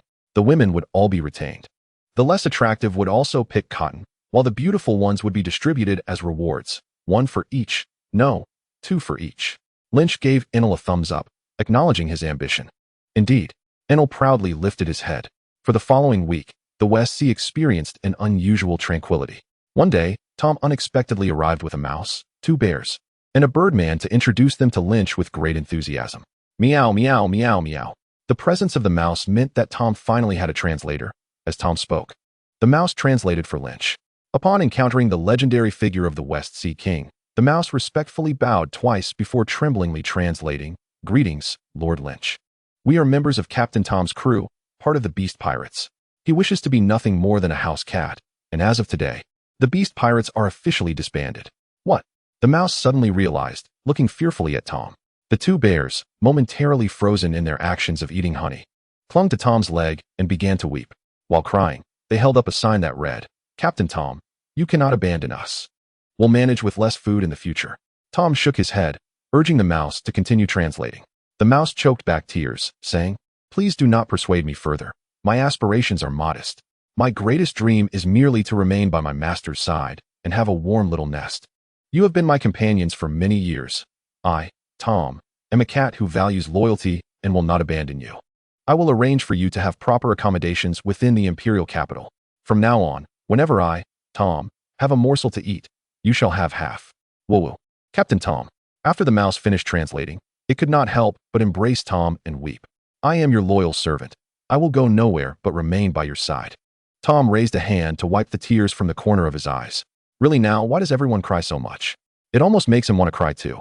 Lynch observed this scene with a bemused expression, pondering where Tom had found such a peculiar assortment of animals. The Beast Pirates, indeed, what a disgrace for Kaido. Very well. With a light remark from Lynch, the animals immediately ceased their crying. "Out of respect for Tom, I shall ensure your accommodation in the imperial capital is suitable, and you may visit him whenever you wish." "Is that true?" The mouse and the bear brothers perked up with excitement. "I speak not in jest." "Thank you, Your Excellency." "Thank you, Your Excellency. You are our benefactor." The mouse pulled the bear brothers to bow several times in gratitude before stepping back. Only Monet remained, staring blankly at Lynch. Though it was her first time seeing Lynch in person, she had heard of his great renown. How to describe it? Before seeing his photograph. Upon hearing of his fearsome exploits, she had imagined Lynch as a 3-headed, 6-armed creature with a fearsome countenance who devoured children whole. Yet, he was truly handsome, far more so than in the pictures, with a smile that felt like a gentle spring breeze, yet his eyes radiated authority. For a moment, Monet was utterly entranced. The rhythmic tapping of Lynch's fingers against the wooden chair brought Monet back to reality. Noticing the piercing gaze directed at her, she quickly feigned weakness, collapsing to the ground, covering her lovely face with her wings and beginning to sob. Her graceful form exuded a delicate vulnerability, tugging at the heartstrings. This young woman had been orphaned at a young age, cruelly captured by villains who severed her limbs, transforming her into a monstrosity. After managing to escape, she was rescued by Captain Tom and learned of the exploits of His Excellency, leading to her admiration for him. This young woman implored him to allow her to stay by his side, even if it meant serving as a maid. It was preferable to being alone and forlorn. As she spoke, her delicate frame trembled with sobs, resembling a wounded creature.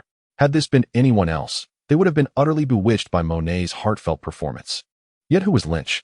He was not one to be swayed by beauty alone. Furthermore, he was well aware of Monet's true identity, Doflamingo's subordinate and a user of the snow fruit. She was yet another disgrace among the Logia users, wielding a powerful ability yet lacking in skill. However, Doflamingo had just sent gifts to curry favor with him. What was this woman doing here? Lynch narrowed his eyes. That villain truly deserved 1,000 cuts, even stooping to harm a beauty such as her. Do you remember that villain's address? We shall go eliminate him. Monet was momentarily at a loss for words. This was not how the script was supposed to unfold. Wasn't the expectation that he would be captivated by her beauty and willingly take her into his care? She had absolute confidence in her looks. Who could refuse the allure of such a beautiful little admirer? The thought of being delivered to Caesar filled her with dread, conjuring images of hellish consequences. How overly eager he was. Had she known, she wouldn't have feigned such pitifulness. Monet let tears flow again, lamenting her inadequacy and claiming she was lost, unable to recall the name of the island. She bowed her head in self-reproach, her eyes reddened, burying her face in what was undoubtedly a generous bosom. Though ample, it was also harmoniously proportioned, perhaps a unique beauty of women in this world. Lynch recalled reading in a weekly Shonen Jump about Nami and Robin, both boasting F-cup busts. Such exaggerated proportions, full and rounded bosoms paired with delicate waists, seemed to exist only in manga, yet here it was in reality. Lynch mused, truly, a former spy. Her acting skills deserved an Oscar. Alas, you are also a pitiable soul. Henceforth, make the palace your home, and I shall arrange a room for you. Thank you. Your Excellency, your kindness shall be etched in my memory for eternity. Monet dried her eyes, stood, and respectfully bowed to Lynch, exposing her snow-white, deep cleavage before his gaze. Once Monet departed with the guards, Lynch revealed a disdainful smirk. Attempting to seduce him? Every one of his wives was a stunning beauty.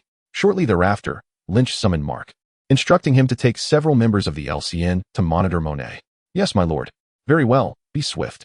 Mark's fervent gaze was somewhat overwhelming for Lynch, prompting him to usher him out of the room. The first thing Mark did upon exiting was to proficiently pick up a black book to record his observations. Wednesday. Clear skies. Today, Lord Lynch remains as majestic and commanding as ever. I engaged him in conversation again. What joy. Chapter 179, Doflamingo. That night, Lynch suddenly sprang from his bed, appearing atop the roof. The dark night appeared as bright as day to his eyes, allowing him to spot a green-haired little mouse stealthily scurrying through various rooms. My lord, you have emerged, Mark said, appearing behind Lynch and kneeling on one knee. It appears tonight's little mouse is rather restless. Withdraw. I shall keep watch over her personally. Mark hesitated for a moment, then bowed his head and replied, Yes, my lord. After half an hour of searching, Monet transformed into a flurry of snowflakes, slipping through a narrow door and entering a room guarded by sentinels.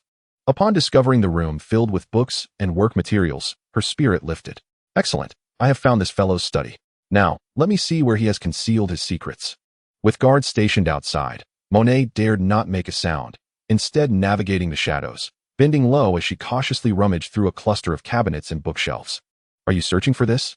Suddenly, a large hand extended towards her, delivering a stack of documents. Thank you. Monet instinctively accepted them, but immediately sensed something amiss. Like a startled kitten, she instinctively lashed out at the shadow with a kick. Smack! Lynch effortlessly caught her delicate foot, or rather, it should be described as a bird's claw. Miss Monet, indulging in thievery under the cover of night is hardly a commendable habit. Was it Doflamingo who prompted you to do this? It's Lynch. A chilling wave coursed through her body, sending a shiver down her spine and raising goosebumps all over her skin. She had no time to ponder how he had discovered her identity as the young master. Her mind was consumed by a singular thought: flee. She attempted to elementalize and escape, but Lynch firmly grasped her foot, forcefully suppressing her retreat with his haki. What? Miss Monet, did I grant you permission to leave? Lynch said with an indifferent smile, lifting her ankle and bringing it down heavily onto the solid wooden floor. Who are you? Don't move. Raise your hands. The tremendous commotion in the room drew the attention of the guards outside, who burst in clad in exoskeleton armor. It is I, your majesty. Upon seeing Lynch and then noticing the unconscious Monet on the floor, the guards appeared to comprehend the situation. Expressing their fear and remorse, we have failed in our duty. allowing a thief to infiltrate such a secure area. Please, punish us, Your Majesty. It is not your fault. The elementalization of the natural type is something you cannot possibly obstruct, Lynch reassured them, though his words only deepened the guilt of the two guards. If it weren't for His Majesty's presence tonight, the nation would have suffered immeasurable losses. Your Majesty, please do punish us, lest we lose the trust of the people. Those who could serve as guards in the palace were staunchly loyal, with loyalty points reaching 90 or above. Lynch understood that if he did not impose some form of punishment, they would likely spend a sleepless night. You are right. Let me contemplate how to penalize you. The two guards stood anxiously in place. Very well, I shall dock each of you a month's salary. Thank you, Your Majesty, for your leniency. Your benevolence is unparalleled. Your Majesty. The two guards knelt on the ground, as if a heavy burden had been lifted from their hearts. Was a month's salary a harsh punishment? Not at all. It was hardly a punishment at all. Hence, the guards expressed such heartfelt gratitude. Your Majesty is truly a benevolent ruler who cherishes his soldiers as if they were his own children. Enough, rise. Lynch pointed at the unconscious Monet on the floor. Secure this woman with sea-stone handcuffs and bring her to my quarters. Yes, Your Majesty. Monet was roughly bound and thrown to the ground. Electricity crackled at Lynch's fingertips, causing her to shudder involuntarily. Enough of the charade. I know you are awake. He grasped Monet's exquisite, smooth face and lifted her from the floor. Now tell me, what orders did Doflamingo give you? Realizing that her pretense was futile, Monet opened her magnificent golden-hued eyes and glared fiercely at Lynch. Her speech slightly slurred due to his grip on her mouth. Don't ask anymore. I won't betray the young master. All right. Lynch chuckled in exasperation, amused at her defiance as a spy. You, a traitorous vixen. Monet couldn't comprehend Lynch's words, yet she sensed something was amiss, her fierce gaze wavering slightly. Consider yourself fortunate. I am not one to engage in such perverse actions. Lynch extended his hand toward Monet. Where is the communication snail you used to contact Doflamingo? Hand it over. I shall speak to him personally. Monet pondered briefly, realizing she had little choice, but then her face flushed red with an unknown thought. I will, but you must first untie me. Fine, but I advise you not to try any tricks. Lynch picked up a fruit knife from the table and severed the sea stone chains binding Monet. Could you please turn around first? Monet requested shyly. No. If you do not produce it soon, I will search you myself. Lynch was curious. Where could Monet conceal such a sizable communication snail? Monet turned her head away, embarrassed to look at Lynch, her cheeks flushed with a rosy hue. Lynch's eyes widened in surprise. What did he just witness? Monet reached into her garment and pulled out a fragrant communication snail. Could it be a dimensional pocket akin to Tom's? Lynch was still in shock as the aromatic communication snail was passed to him. Yet, something seemed off about it. Was it perhaps befuddled by the scent? Here is the communication snail you requested. Wait, why does this communication snail seem off? It wouldn't be dead, would it? I apologize, it died several months ago. There were no vegetables for it to eat at sea, Monet lamented. But I believe you can revive it, right? Revive it? Nonsense.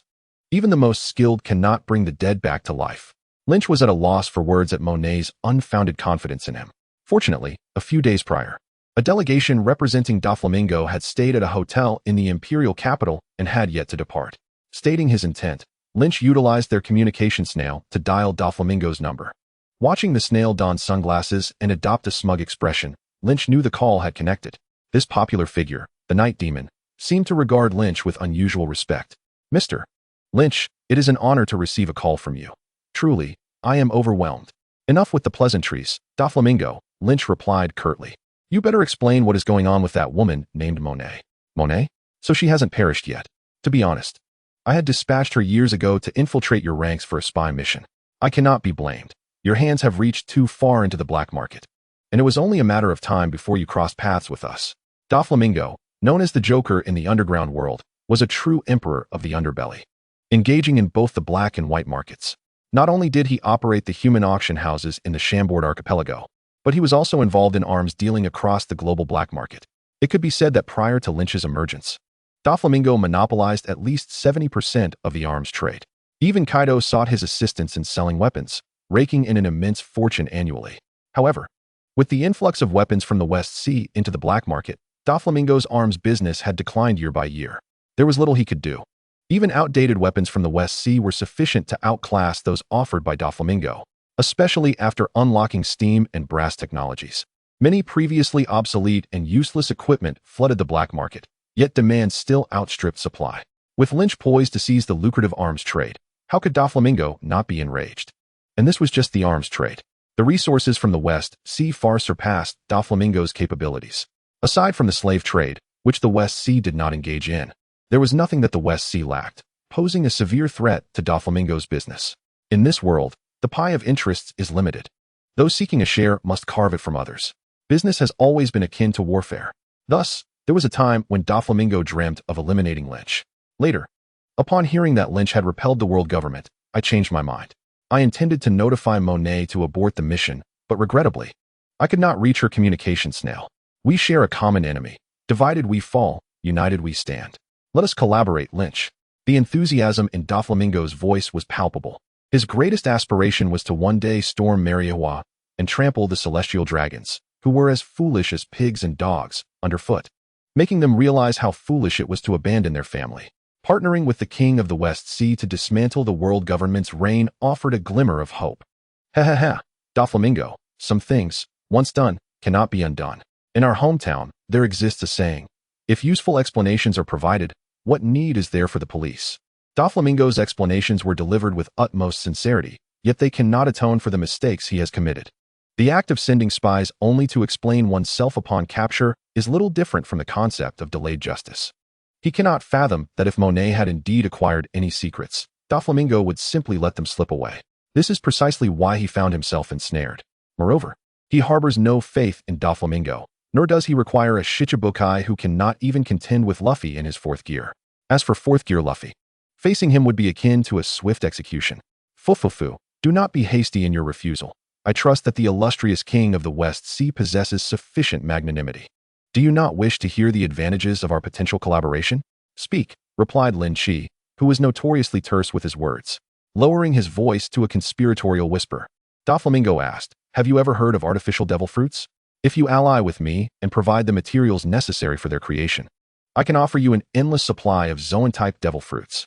In exchange, all you need to do is assist me in gathering certain resources and provide protection when it truly matters. A most advantageous deal, would you not agree? With a sense of assured victory, Doflamingo intertwined his fingers and reclined comfortably in his chair. He found it hard to believe that anyone could resist the allure of artificial devil fruits, treasures that even Kaido could not refuse. Doflamingo, do you truly think I am unaware of the shortcomings of artificial devil fruits? That worthless trinket is better suited for Kaido. Furthermore, as recompense for your offense against me, I expect you to deliver 5 genuine devil fruits as a gesture of goodwill. Otherwise, do not blame me for being ruthless. To secure Monet's release, add 3 more to that. Click. The phone bug was abruptly disconnected, and Doflamingo's smile froze upon his face, veins bulging at his temples. Lynch, how dare the other party reject his invitation as the night demon, and yet it appeared they were well versed in the nature of artificial devil fruits. What was the meaning of this? Could it be that Monet had betrayed him? Impossible. Monet would never turn against him. Young master, is something amiss? Pika, alerted by the commotion, entered the room. Nothing of consequence. In an instant, Doflamingo regained his composure, stating calmly, prepare 8 devil fruits to be sent to the king of the West Sea, Lynch, true to his reputation as a formidable overlord. Despite his desire to eliminate Lynch, he chose to compromise, remembering the formidable feats of the past. 30 years of fortune and misfortune, Lynch, we shall see. Meanwhile, Lynch remained unperturbed by Doflamingo's actions. The man who dared not utter a word in Kaido's presence had the audacity to negotiate terms with him. The only aspects that piqued his interest were Dressrosa and Doflamingo himself. Subduing him would prove to be a challenge, not only due to the latter's arrogance, but also the formidable backing of Kaido. The plan to acquire Doflamingo could now be set into motion. As for the artificial devil fruits, they were scarcely worth a dog's attention. Not only were they water-sensitive, but if only the Zoan type were enough. Their effectiveness paled in comparison to the authentic variety, and at times, they could not even control their own abilities, with the hybrid form displaying severe deficiencies. Aside from Kaido, a fervent enthusiast of Zoan types, only the blind would invest in such a product. The artificial devil fruits were initially crafted by Vegapunk, who soon discovered their irreparable flaws and never produced a second. By the time these artificial devil fruits were further perfected, 6 years would have passed. Upon returning, Lynch summoned the user of the memory fruit. Erase all of Monet's memories pertaining to Doflamingo. Is that feasible? It poses certain difficulties, as her memories of Doflamingo are extensive.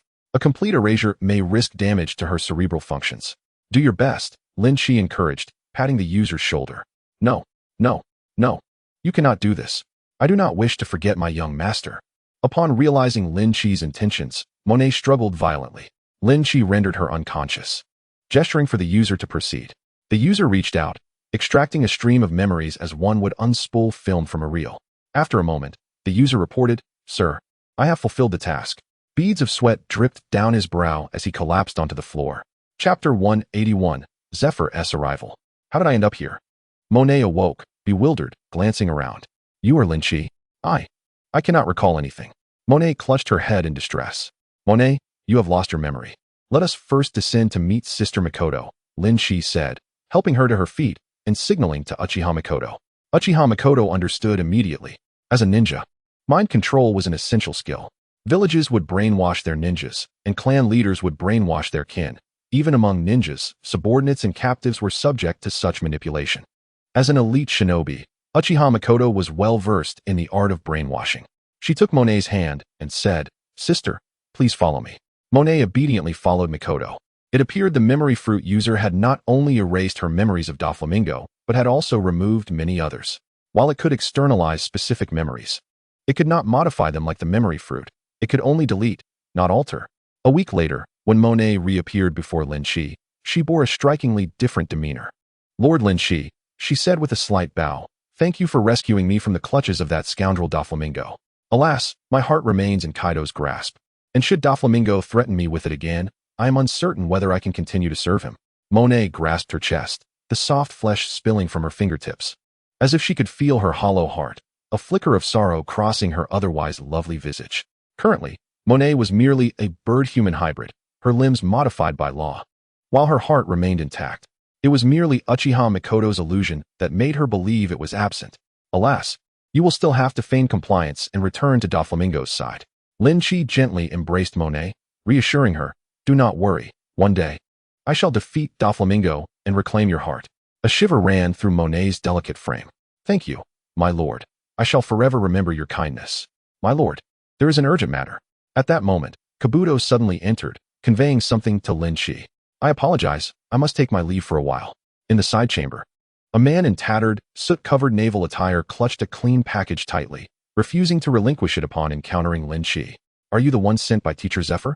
Observing the man's wretched condition, Lynch, feeling a rare sense of respect, addressed him formally.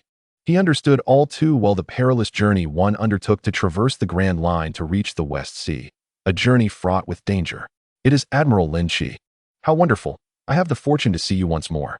The man, upon spotting Lynch, seemed to relax, collapsing into a chair, trembling as he extended the only clean backpack, wrapped in layers of clothing. "This is what Admiral Zephyr instructed me to deliver to you. It contains a letter addressed to you. Additionally, Miss Ein and Mr. Bin send their apologies, as they are unable to leave Admiral Zephyr's side and have sent me to deliver this. You have my gratitude.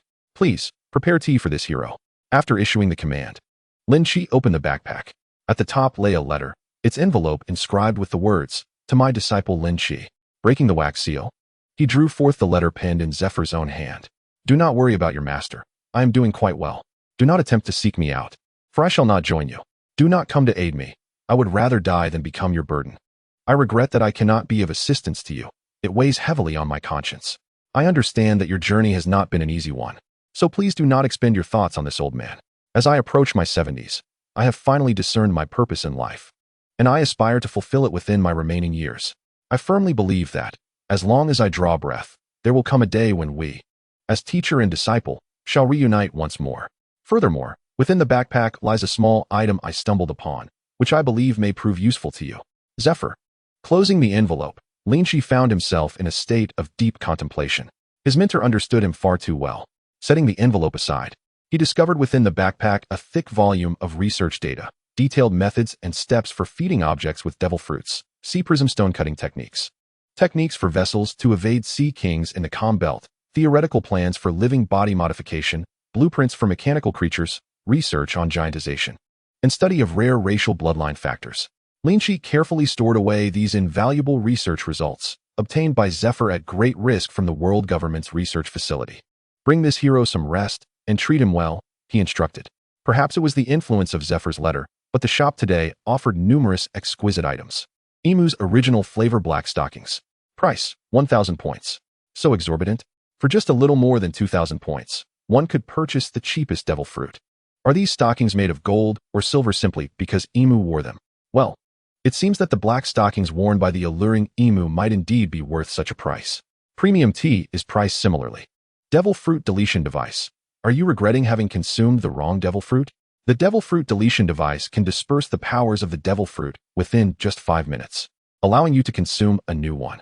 Price, 100,000 points. Note, reusable. Purchased without hesitation. Although the price is somewhat steep, it is undoubtedly worth it. While he may not personally require this device, it could be of great use to his wife and subordinates, should they come across a formidable fruit in the future. It would be a waste if no one could consume it. With this device, they could wash away their inferior fruit abilities and replace them with superior ones. System. How many points do I currently possess? Returning to the host. Current points, 188,000. Alright, purchased. Hey, what are you doing? Buying a crow of your brother? Price, 1 point. Lifespan fruit, not a devil fruit. Increases lifespan by 1 year. Price, 10,000 points. Phantom beast species, Chinchio fox form. Price, 111 points. Luffy's lunch for a month. Price, 100 points. Wait a moment. Is there something strange mixed in here? After purchasing the devil fruit deletion device and the lifespan fruit, only 78,000 points remain. The quality of items in the system store speaks for itself. Each is a masterpiece, but alas, they are too costly. Expanding system space requires points, and buying items also requires points. It feels like there are never enough points to spend. Points are always insufficient when needed. The pirates of the Grand Line are so delightful. With a single slash, they fall silent, while the young ones sleep soundly and even gift points. Chapter 182, Among the Flowers.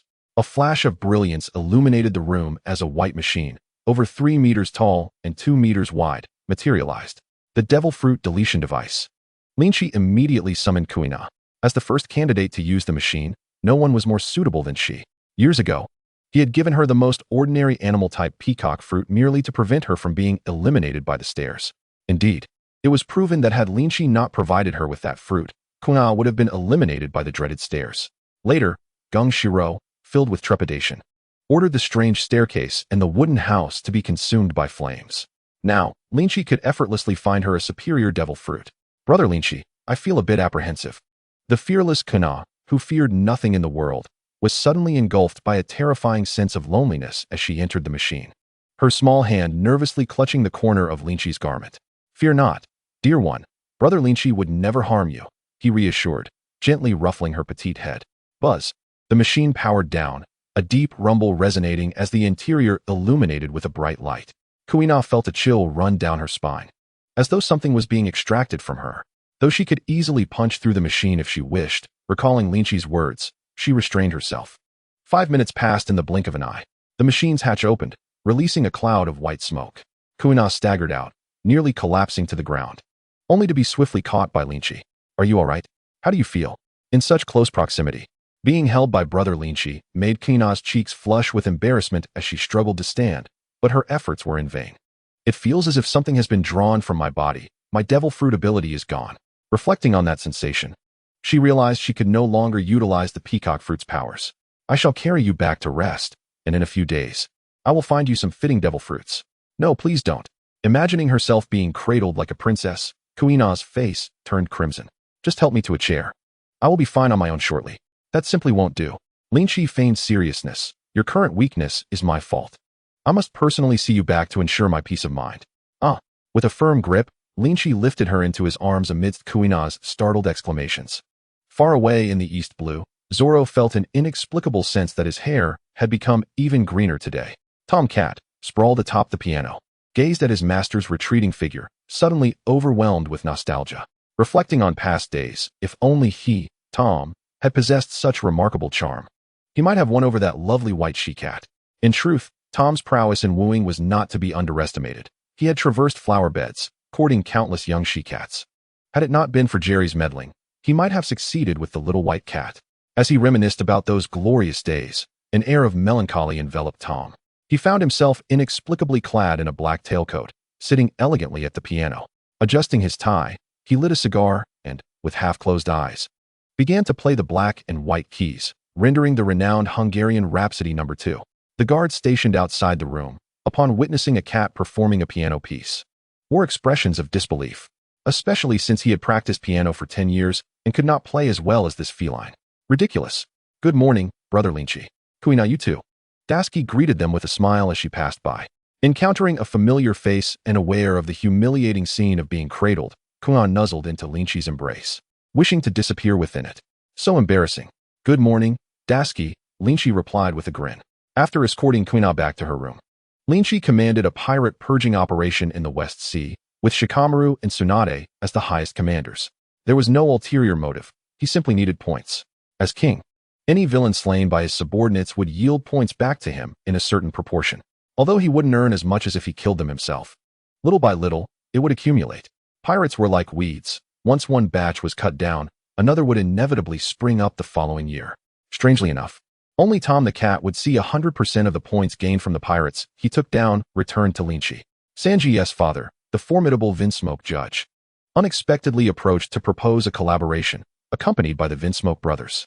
Judge's primary purpose for this visit was to ascertain whether the rumors surrounding Lynch held any truth. After all, seeing is believing.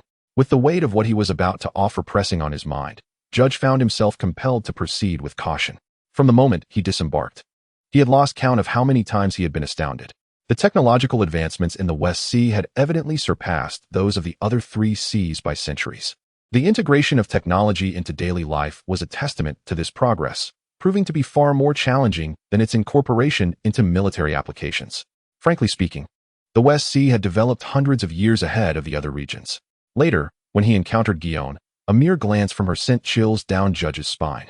At that moment, he was finally convinced of the rumor's authenticity and solidified his resolve to collaborate with Lynch. Collaboration? Certainly, but first, I would require you to create 9 clones as a gesture of goodwill. Judge's timing was impeccable. Lynch had been contemplating reaching out to him as well. By handing over the DNA samples of the 9 giant rear admirals to Judge, they had established a gentleman's agreement. The prerequisite for their collaboration was the creation of the clones as a demonstration of sincerity. Judge did not linger that night, promptly returning to the Vinsmoke family. In the dimly lit opulence of Mariehua, tranquility reigned. The only movement came from a solitary bounty notice for Lynch, lying quietly on the floor next to an exquisite pair of scissors. Suddenly, a translucent jade foot emerged from the shadows, unceremoniously stepping on Lynch's bounty notice and playfully twisting her dainty foot until the notice was distorted and shattered. A pair of sun-kissed legs then stepped into view, followed by a woman clad in sheer fabric, her figure exquisite. A faint floral fragrance filled the air as M's 3 eyes glimmered with a flicker of emotion, casting a disdainful gaze upon the remnants of Lynch's bounty notice. Parting her lips, she murmured, "Lynch, is it? Those with the qualities of kings upon the sea are as numerous as the fish in the river. What significance does Conqueror's Haki hold, and what do you amount to?" Below her, the Gorosei knelt in a row, their heads bowed in reverence, not daring to meet Lady M's gaze, let alone show any disrespect. Beads of sweat trickling down their foreheads. Had an outsider witnessed this scene, their jaw would surely drop. To the world, the Gorosei were the rulers of the realm. Yet here they were, bowing before a woman of seemingly unparalleled stature. Chapter 183, Jerry, brother. Fear not, my husband is quite amiable, Garrett exclaimed joyfully, having reunited with her family after a long time. Katakuri, having received an invitation from Big Mom to attend a tea party, arrived in the capital but chose to visit his sister first. Let us hope for the best, he mused, his broad grin revealing a hint of tenderness in his eyes.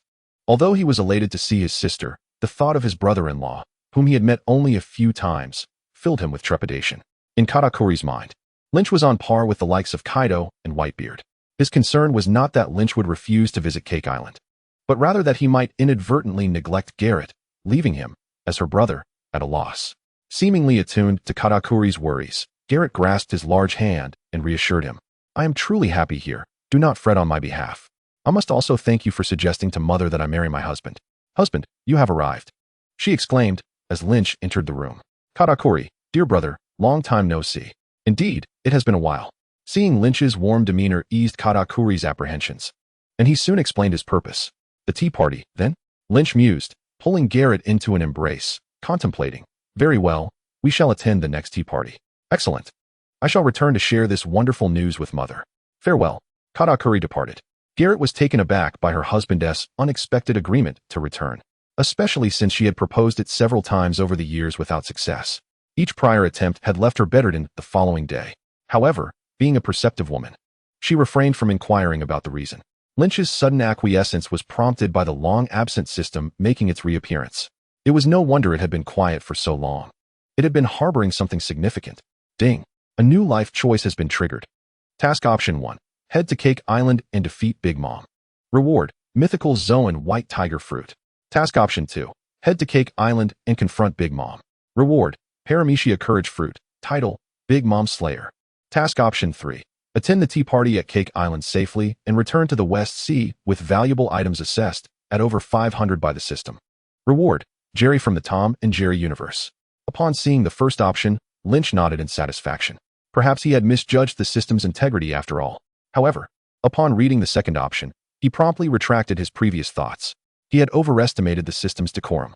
This audacious system had the audacity to assign him a task as brazen as confronting Big Mom.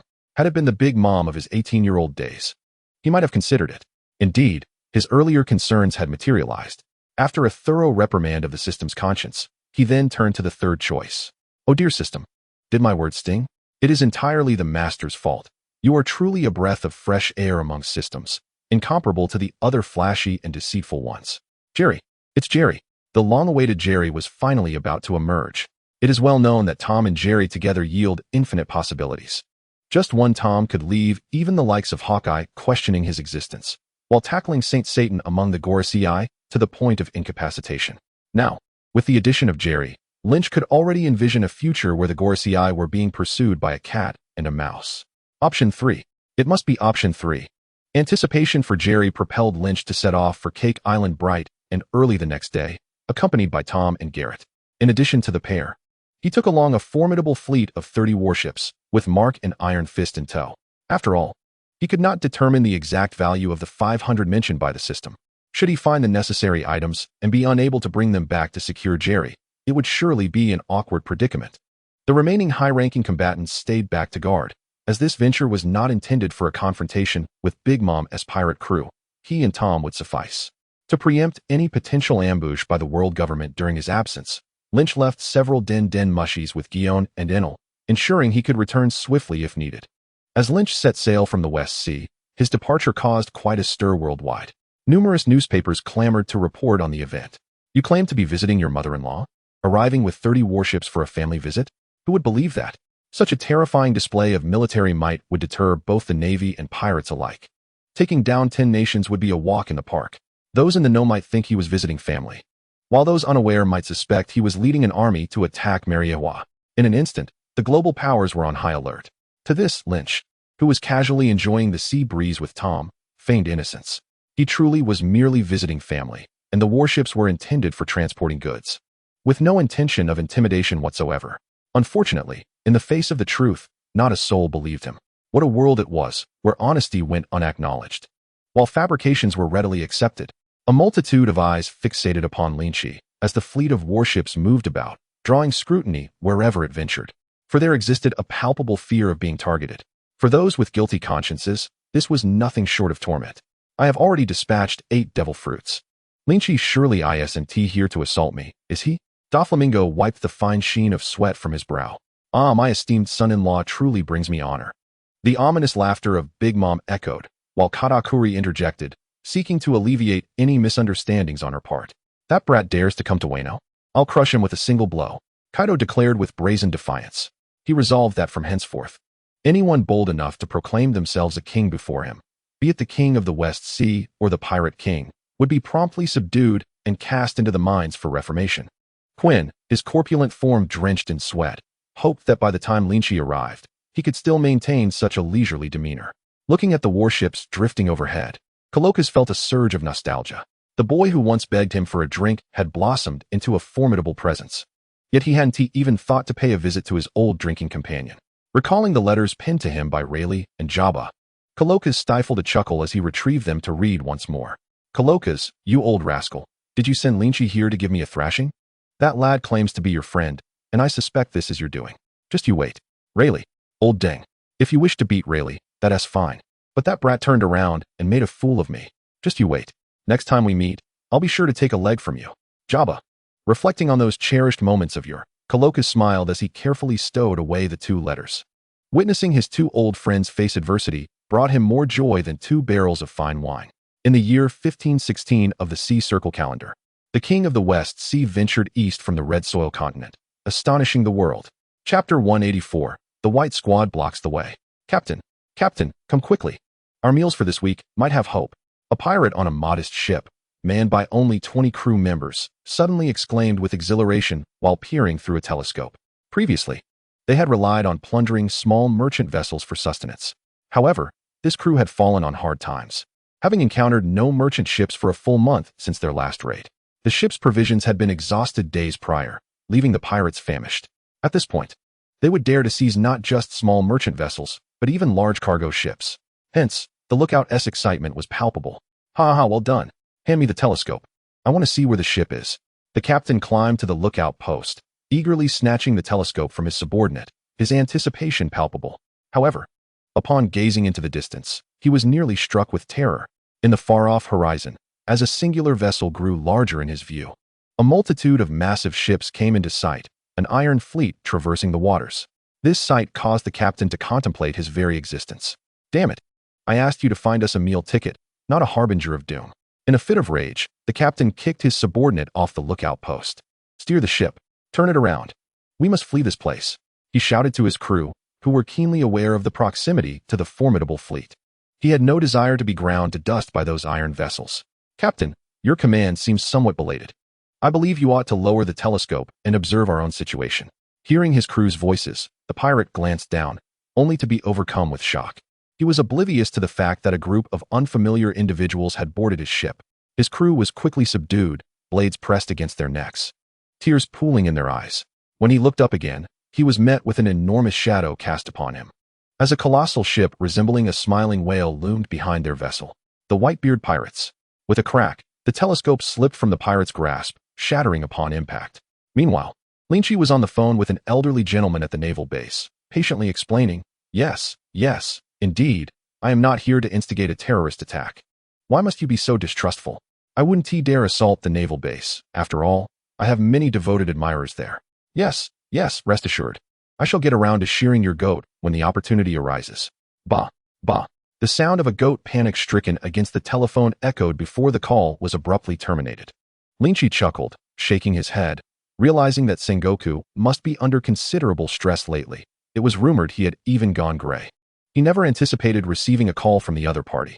My lord, the Whitebeard pirates have appeared ahead, and Whitebeard wishes to invite you for a meeting. Mark entered the room. Ding. New life choices detected. Task option 1. While Whitebeard sleeps, pull out his oxygen tube. Reward, Paramecia-type healing fruit. Task option 2. Earn the respect of the entire White Squad for Tom. Reward, Paramecia Tom S3 Moves Experience Card, Movie Edition. Task option 3. Make the Whitebeard pirates understand the terror of the King of the West Sea. Reward, 10 additional meters to the length of the Candlelight form. The options have returned? What is going on? There had been no options for an entire year, yet suddenly 2 have appeared in just a few days. Perhaps the previous year had been too peaceful, leaving the system struggling to find opportunities for mischief? Task option 1 was swiftly dismissed. Given Whitebeard's current condition, needing an oxygen tube was a concern for the distant future. Task option 2 seemed intriguing, as it might yield unexpected benefits. After reviewing task option 3, he ultimately settled on task option 2. The growth of his Candlelight form could be achieved through consuming more Sea King species, so he could afford to forego those 10 meters. Since the other party extended a sincere invitation, it would be prudent not to diminish the momentum. I shall go alone to their ship with Tom. There is no need for you all to accompany us. But my lord, have no fear, if I wish to depart. Even the members of the Whitebeard pirates would be unable to stop me. The audacity of the opposing party to face his 30 ships with just 1 ship necessitated his solitary journey to the Whitebeard pirates, ensuring he would not diminish their grandiosity. The world of the seas is not solely about violence. It is also steeped in the intricacies of human relationships. On the ocean, 30 warships encircled the Moby Dick. The 4 seas were tranquil, and an eerie silence enveloped both parties. Suddenly, a mechanical arm extended from a warship, shooting forth a slender rope that secured itself to the Moby Dick. Lynch, a fine wine in one hand and a tomcat in the other, exuded an air of dominance as he stepped onto a rope no thicker than a finger. Lynch is coming. Sachi murmured gravely. Young ones, retreat. Your bodies cannot withstand this. Marco warned with concern. Boom. The moment Lynch landed on the Moby Dick, countless pairs of powerful eyes fixed upon him. Marco, Jozu, Sachi, Teach, Vista, Bramink, Cleo, and Burenheim. At the forefront, seated in the main position, was the formidable Whitebeard. A mere speck of dust dares to gaze upon the blazing sun. With a single step, Lynch's gaze turned fierce, an unparalleled aura of dominance surged forth, engulfing the surroundings. Crack, crack, crack, one after another. Crew members fell like dumplings under the weight of this overwhelming conqueror's haki. Am I too late? Marco rubbed his temples, feeling a headache coming on. Acknowledging the intensity of Lynch's conqueror's haki, Marco and the other captains felt a surge of astonishment within. What a terrifying conqueror's haki. It likely surpassed that of that man. Hey, are you all alright? Slightly stronger pirates lingered a second longer than their comrades before collapsing after uttering those words. What incredible haki, Teach thought to himself. After 3 steps, only the captain-level members and a few scattered pirates remained standing. Crack. The planks along the ship's edge suddenly splintered, causing Marco's heart to race. Isn't this conqueror's haki a tad excessive? It can even influence tangible objects. Can it still be called conqueror's haki? Before the Moby Dick could shatter further, Lynch retracted his conqueror's haki. Apologies for giving you a taste of my prowess right as I boarded. I dislike being stared at as if I were a mere monkey. Lynch cast aside the barrel of wine and faced Whitebeard, a smirk dancing on his lips. Ah, what an arrogant little brat you are. Daring to treat my sons in such a manner aboard my ship. Do you know who I am? I am Whitebeard. Suddenly, Whitebeard seized the supreme great blade, the title cutter, from his throne and swung it down fiercely towards Lynch. Chapter 185, The Sky Splits. Whitebeard. The long blade slid from its sheath, the heart-piercing demon blade soaring skyward. Clang. Though there was a distance between Whitebeard's title cutter and Lynch's heart-piercing demon blade, their energies collided through the air, swirling black and crimson light flickering between the two swords. This was the power of Conqueror's haki. At this moment, Whitebeard was not the frail figure he would become 4 years later, adorned with 4 drips. Thus, even though the two adeptly avoided the Moby Dick beneath them, Marco and the others were still buffeted by the shock waves generated by their clash, causing their faces to sting. Fortunately, the unconscious crew members were shielded by railings. Otherwise, they would have been swept into the sea. Oh dear, Captain Sachi, lend me a hand. Teach stumbled over Tom Cat's extended paw, nearly being swept into the ocean by the fierce winds before being caught by Sachi's quick reflexes. You. Lacking ambition while lounging about all day is one thing, but how dare you be so careless during a clash between 2 emperors? In the face of Sachi's admonishment, Teach chuckled sheepishly. It's not like I'm alone here. I wouldn't be careless if you weren't present. In his prime, Whitebeard was indeed the mightiest among the 4 emperors. Ever since their days aboard the Rock's ship, Kaido and Big Mom had been consistently overshadowed by him, and even now, the situation remained unchanged. Truly a formidable young man, Whitebeard had seldom encountered a man capable of matching him in battle, and his crescent-shaped mustache stood even more defiantly than before. This old relic of the bygone era shall not be underestimated by the youngsters of the new age. No, father, please. Ignoring his son's pleas, Whitebeard's arms suddenly swelled, and the title cutter crackled with dark lightning. Ha ha ha ha, come and give it your best shot. Lynch placed his other arm upon the blade. The Moby Dick beneath them creaked ominously, evoking fears that it might shatter at any moment. Thankfully, the Moby Dick held up well, enduring the onslaught from both men. Just as the sky, once shrouded in dark clouds, suddenly let sunlight pour down. The onlookers instinctively looked up, gasping in awe. Look, the sky is splitting open. Incredible. Is this the caliber of battle between the 4 emperors? It seems humanity can indeed reach such heights of power. The previously overcast sky was cleaved into 2 by the rising conqueror's haki, marking the battleground between Lynch and Whitebeard. A massive chasm, stretching over 10 kilometers, formed in the middle, with dark clouds swirling and billowing inward. Marco, Jozu, and the others remained stunned, unable to regain their composure, their jaws agape in disbelief. Teach, meanwhile, cast a furtive glance towards the clash between Whitebeard and Lynch. A flicker of envy and ambition flashing in his eyes before he quickly masked it, reverting to his usual affable demeanor. A true man should be like this. He, Blackbeard Teach, shall one day attain the status of these 2. He will achieve even greater feats than they. Whitebeard and Lynch suddenly withdrew, sharing hearty laughter. Oh, the legendary king of the West Sea lives up to his name. No wonder you repelled those scoundrels of the world government. With a thud, Whitebeard planted the title cutter on the deck, laughing in admiration. The world's strongest man truly deserves the title. Lynch chuckled in agreement. It is well known that each meeting between figures of the four emperors typically begins with a test of strength, a kind of greeting. Those who can withstand the greeting are deemed equals, capable of sitting down for a proper conversation. Those who cannot are doomed to misfortune, much like Monkey D. Luffy. Not only was he knocked unconscious by Kaido's blow, losing several teeth, but he also ended up in prison, condemned to hard labor. What a tragic fate indeed. The ensuing scene unfolded as Lynch had anticipated. Before he could exchange more than a few words with Whitebeard, a banquet was suddenly underway. This was a time-honored tradition among pirates. When faced with uncertainty, they would first host a feast. The pirates, dazed from the shock, rose to find a banquet awaiting them. Forgetting the cause of their dizziness as they grabbed wine and chicken legs, forming a circle to sing boisterously. Pirates, as a species, can be quite extraordinary at times. They might suddenly doze off mid-drink, eating as they sleep, with chopsticks poked into their mouths while attempting to stand on their heads. Some played instruments, others sang, while others told risque jokes. To those unfamiliar, it might seem like a circus rather than the Whitebeard pirates. Ha ha ha. Lynch, feel free to make yourself at home. Treat this place as your own. Whitebeard exclaimed, lifting a jar of wine and slapping Lynch on the shoulder. Young brother Lynch, allow me to serve you a leg of Sea King. Marco enthusiastically presented Lynch with a chicken leg larger than a person. Lynch, unreserved, opened his mouth wide, swallowing the 3-meter-long chicken leg in an instant. Marco stared in astonishment, finally encountering someone who could eat even more than Sachi. Come, try this unique wine from the West Sea. Lynch grabbed a barrel of wine he had brought, pouring himself a bowl before tossing the entire remaining barrel to Whitebeard. Whitebeard caught it, transforming the barrel into a wine cup the moment it reached his hands. Gulp! What fine wine! Whitebeard drank heartily, the fragrant liquid cascading down his chin. After finishing an entire barrel in one go, it felt as refreshing as downing chilled soda on a sweltering summer day. Actually, ever since Fishman Island, I've wanted to share a drink with you. Today, I finally found the opportunity. The last time we met, we were adversaries.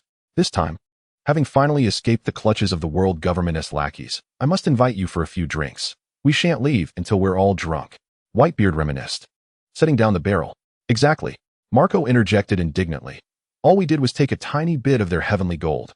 Why pursue us like rabid dogs? The money they hoard is merely for their lavish indulgences. It would be better spent aiding disaster victims. Lynch understood that the victims Marco referred to were likely from Whitebeard's homeland. Pirates are not philanthropists, after all, and seldom assist those they have no ties to. Haha. It seems heroes see eye to eye. Lynch chuckled. Suddenly, he noticed Teach in the distance, appearing affable, yet with shifty eyes. This was the future Blackbeard. His interest piqued. Ding. New life choice triggered. Life choice 1. Accumulate 100 points of Blackbeard Teach's negative emotions. Reward, Fruit of Longevity x10. Life choice 2. Preemptively eliminate Blackbeard in his cradle. Reward, Supreme Great Blade, Golden Sandstorm. Life choice 3. Shave Blackbeard's head bald. Reward, accidentally make Blackbeard ingest poison, reducing his manhood to 1 cm. What the hell? Is Blackbeard truly that valuable? Whitebeard didn't trigger a system choice, yet Blackbeard did. Impressive, indeed. Chapter 186, A Dark Day for Blackbeard. Choice 1 offers a full 10 longevity fruits, valued at 100,000 points in the marketplace. Consuming them would extend one's life by a decade. To be frank, if Whitebeard were to regain 10 years of youth and suppress his afflictions, he might have wreaked havoc during the Marineford War. While it might be unrealistic to crush Akainu's skull, saving Ace should be possible. After all, witnessing the events of the Marineford War, even Lynch felt sympathy for Akainu, who was merely acting out his scripted role. In the midst of the Warring States period, a spectacle unfolds, where a single punch could obliterate the entire Blackbeard pirates' crew, yet curiously, it is ineffective against Luffy, who nonchalantly dismantles the execution platform. The Venerable Carp, in his 2 rare instances of action, finds himself sent flying by his own grandson, Luffy, and in another instance, he audaciously attempts to eliminate Akainu. Akainu exclaims in disbelief. Here I am, facing a 5-on-1 challenge in the tournament, and while you all play your roles, you dare to betray me? Among the 3 admirals, aside from Akainu, the other 2 are merely playing their parts. Aokiji could have slain Luffy, but chose instead to return him to Whitebeard, seemingly reluctant to allow Luffy to fall at his hands, opting instead to coast through the chaos. As Akainu charges, Aokiji remains passive, even as Akainu grapples with Whitebeard. Aokiji continues to idle, unfazed despite Akainu nearly facing demise at Whitebeard's hands. Lynch finally comprehends why Aokiji suffered such a brutal defeat against Akainu during the struggle for admiralty. The roots of this reality lie here. Kizaru, living up to his moniker of the actor, surpasses all in his performance. While outwardly feigning terror, inwardly, he is merely urging his nephew to flee. He would shoot to sever keys, but would never harm Luffy. He would only kick Luffy when assistance arrived, and upon being confronted with a small firearm. He drops the pretense, confessing, "I am merely an actor." After the skirmish, Akainu is gravely injured and spitting blood. Aokiji bears minor injuries, while Kizaru's attire is merely slightly soiled. Among the 5 highest combatants, 4 are merely performing. Alas, only Akainu, the honest man, speaks the bravest words while enduring the harshest blows. Regarding the second option, while the Supreme Great Blade is indeed splendid, it pales in comparison to engaging in battle against the Whitebeard pirates. Only a fool would attempt the thankless task of eliminating Teach in such a scenario. Presently, Teach likely still embodies the image of a good son in Whitebeard's eyes. As for this pirate version of a paternal annihilator, Lynch has plans for the future. As for the third choice, the notion of reducing Blackbeard's stature to merely 1 centimeter, for reasons unknown, Lynch feels an impulsive urge to select this option. Ultimately, however, he relies on his remarkable willpower to abandon the idea of transforming Blackbeard into a diminutive form and chooses option 1 instead. Sigh, who is that individual? I feel a connection. May I invite him to join us? Following Lynch's gesture, Marco spots Teach, indulging in a cherry pie. Oh, that's Teach. An ordinary crew member aboard our ship, Marco explains. Since you seem to have taken a liking to Teach, let him come over and join us. Vista, would you kindly fetch Teach? Marco requests. Ha ha ha. Dad, Captain Marco, I hear you called for me? Teach greets, his face adorned with a simple, hearty smile. Resembling a jovial, hefty lad. At least in Whitebeard's eyes, Teach appears thus. It is Lin Shi. He expressed a fondness for you and wishes to extend an invitation. Marco casually remarks. In an effort to ease any tension, he pats Teach's arm, adding, "It is a stroke of luck that the King of the West Sea has taken notice of you. All sons of the sea are brothers. Do go and sit beside him. Greetings, Lord Lin Shi. Your esteemed name resonates profoundly with me. I am finally meeting you in person," Teach exclaims. Plopping down next to Lin Shi, his amiable grin unwavering. Had Lin Shi not recognized the true nature of this individual, he might have been deceived. Teach's facade has persisted for decades, his acting skills ingrained in his very being, undetectable even by Whitebeard. Regrettably, a subsequent dark fruit revealed Teach's true character. Otherwise, Teach's life might have genuinely been that of a dutiful son, a loyal crew member. In the realm of human nature, one may judge actions rather than intentions. In terms of intentions, perfection is unattainable. If Teach could maintain the guise of a devoted son for a lifetime, regardless of his cunning and treacherous nature, he would remain a benign son in appearance. Now, at the age of 34, Teach perfectly exemplifies the notion of late bloomers. Indeed, a round head, it is quite spherical. Lin Shi observes, his gaze fixed upon Teach's prominent cranium. Haha, thank you for your kind words, Lord Lin Shi. Teach responds with a surface-level smile, while internally grumbling. Why does this King of the West Sea keep fixating on my magnificent hair? Ding. Teach's negative emotion, level 1. Dear Brother Black, do you mind if I address you thus? Lin Shi wraps his arm around Teach's shoulder. The worthy take precedence. I certainly do not mind. Teach responds with a hearty laugh. Ding. Teach's negative emotion, level 1. Observing the camaraderie between Lin Shi and his son, Whitebeard feels a sense of satisfaction and refrains from interrupting the pair. Very well, dear Brother Black, do you not find your current hairstyle to be somewhat unsuitable? Unsuitable for me. Teach muses internally, yet outwardly he concurs. Indeed, I too feel it is not quite fitting. How about I design a hairstyle for you? I assure you it will make you feel as though you have returned to your 20s. Looking extraordinarily dashing, Lin Shi declares with unwavering confidence. You see, during my time in the Navy, even Sengoku's pet sheep would come to me for shearing. This is a secret I seldom share. My skills are unrivaled at Navy headquarters. Shear sheep? Cut my hair? Ding. Teach's negative emotion level 2. Then I extend my gratitude to the King of the West Sea. Teach concedes reluctantly, maintaining his facade of the good-natured persona. After all, it is merely a haircut. He doubts it could turn out that poorly. Whitebeard observes the two with pride, noting how swiftly relationships develop between those who resonate with one another. They have only exchanged a few words and already are discussing haircuts. Teach, having the King of the West Sea himself cut your hair is quite the bragging right for the future, Marco teases. Indeed, Captain Marco speaks true. I am grateful to Lord Lin Shi for this opportunity. Ahem, are you prepared? I shall begin now. Lin Shi reaches into his clothing, revealing a pair of electric clippers from his system space. Teach feels a wave of relief upon seeing the tools, reasoning that a person who carries tools must possess some level of skill. All right, from now on, stay still, otherwise it won't look good. With a swift motion, Lynch activates the clippers, and with a resounding buzz, a large swath of flowing hair tumbles from Teach's head, exposing his bare scalp beneath. Teach feels a sudden chill on his scalp and watches in horror as his long hair falls away. Lord King of the West Sea, are you truly skilled? I actually think not cutting would suffice. Rest assured, this is the trendiest hairstyle of the year. You simply do not understand. Just wait and see. With the clippers set to maximum power, Lynch continues his work, transforming half of Teach's head into a smooth, bald surface. Marco and Whitebeard exchange bewildered glances, questioning whether this will indeed look good.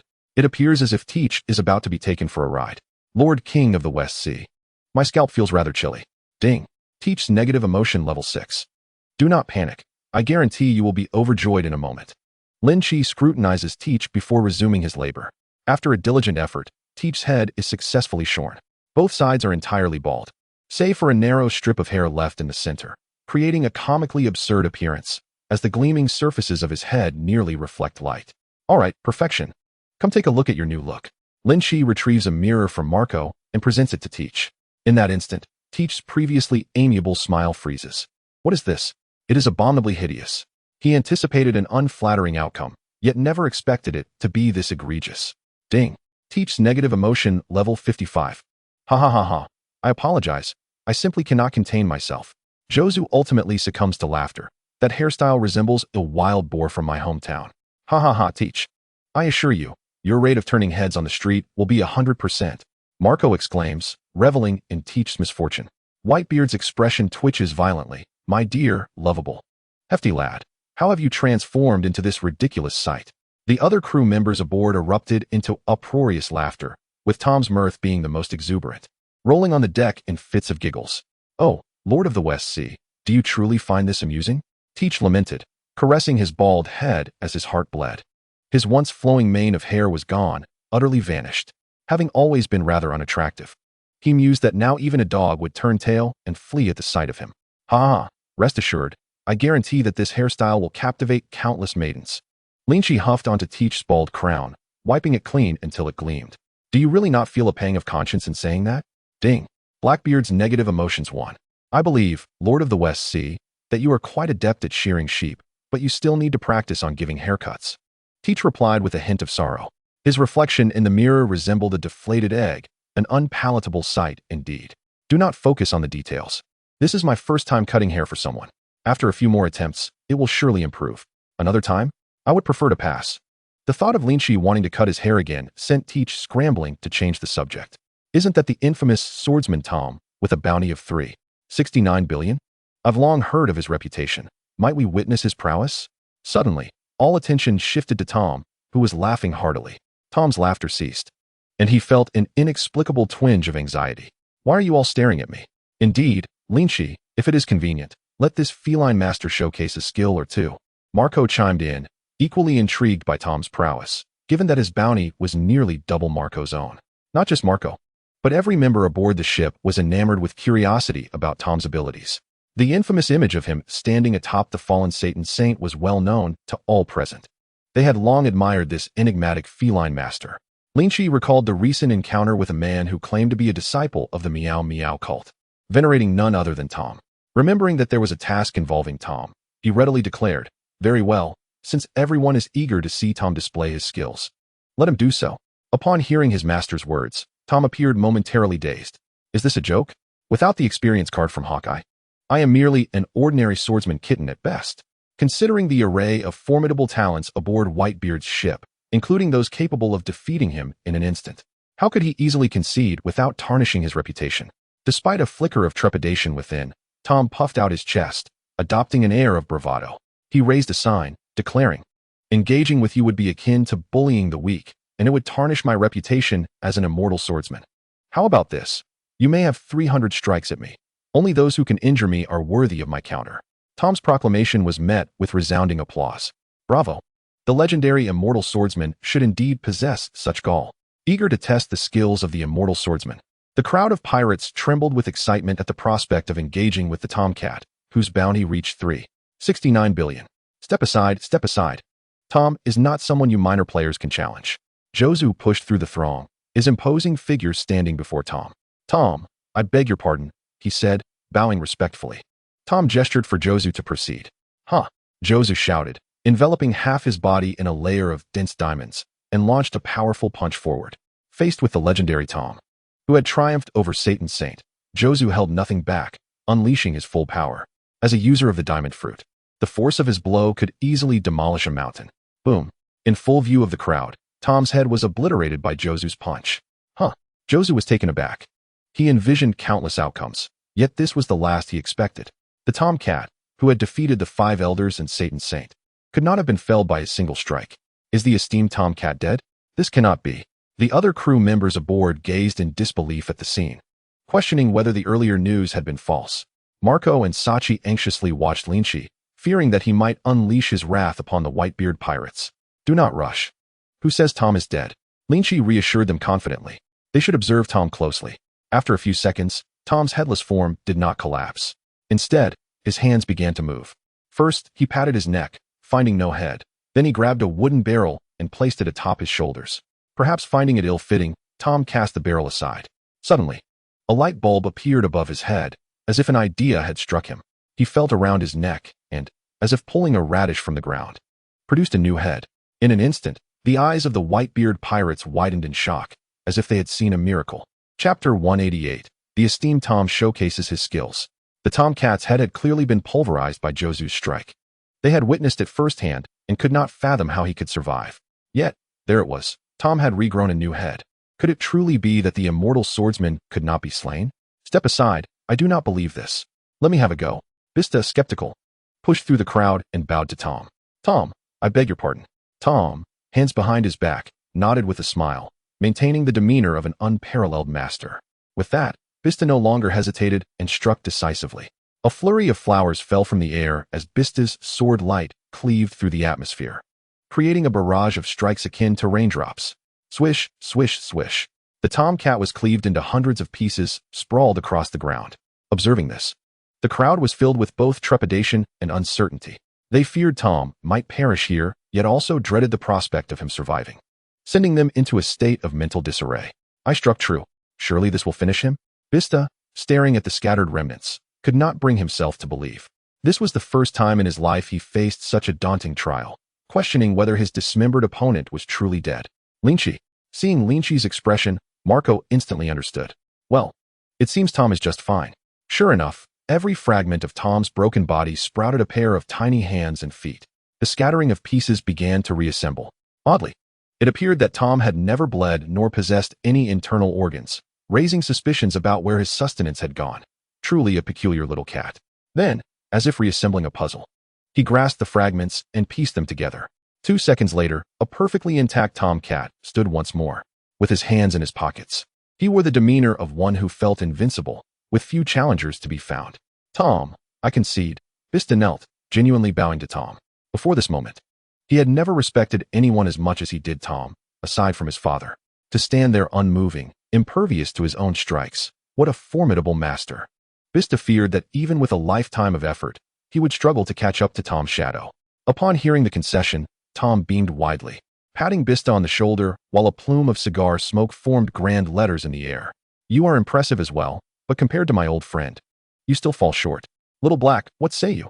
Would you like to have a go? Lynch playfully patted Teach's flamboyant bald head. Ding. Blackbeard's negative emotions won.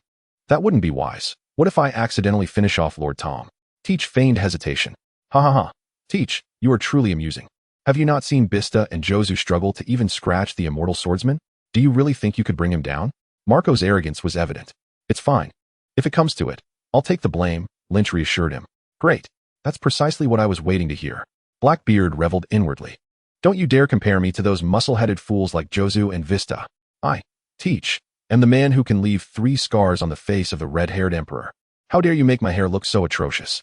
Just wait and see how I deal with that wretched cat. Teach had already begun to perceive Tom as a user of a devil fruit. Thus, all he needed to do was to throw him into the sea. Ha ha ha. You truly are an ugly fatso. Tom couldn't help but laugh heartily as Teach approached. Ding. Blackbeard's negative emotions increased by 3. Humph. Be careful, Senior Tom. My fists are quite formidable, Blackbeard declared, donning 3 steel claws. Teach pondered how to strike Tom into the depths of the sea without revealing his true strength. Seizing the moment while Tom was still unprepared, he suddenly launched a sweeping kick aimed at Tom's lower body. Tom, with a devilish grin, lifted himself by his tail, suspending his body in the air. Even Newton would rise from his grave at the sight. Unsurprisingly, Teach's kick missed entirely. The crew aboard the ship was left in shock. Hey, what kind of devil fruit is this? How can it defy the laws of physics? This is outrageous. Teach exclaimed in frustration, Senior Tom, you said you wouldn't dodge. Tom took a deep drag from his cigar, exhaling smoke. I hadn't said go yet, little black fatso. Now it's time. This cat was as infuriating as his master. Teach clenched his fists, his smile a mere facade. Here I come, Senior Tom. With a flurry of claws, Teach sliced Tom into 10 pieces, then kicked him away with great force. In midair, Tom rapidly reformed, transforming back into a small kitten in the blink of an eye. Suspended above the sea, Tom crossed his arms, floating effortlessly. Teach felt a dryness in his throat, stammering. You can float? Indeed, it seems this isn't the moonwalk. Senior Tom can suddenly fly. The entire Whitebeard pirates crew was momentarily awestruck by Tom's power. The legendary might of the immortal swordsman was indeed as unfathomable as the tale suggested. The 3 captain-level figures, alongside Teach, failed to inflict any damage on Tom. No wonder Mihawk conferred upon him the title of the immortal swordsman. Ding! Congratulations on completing the task of earning the respect of the entire Whitebeard pirates for Tom. Superhuman Tom's 3-move experience card, movie edition, rewards being dispensed. Dispensation successful.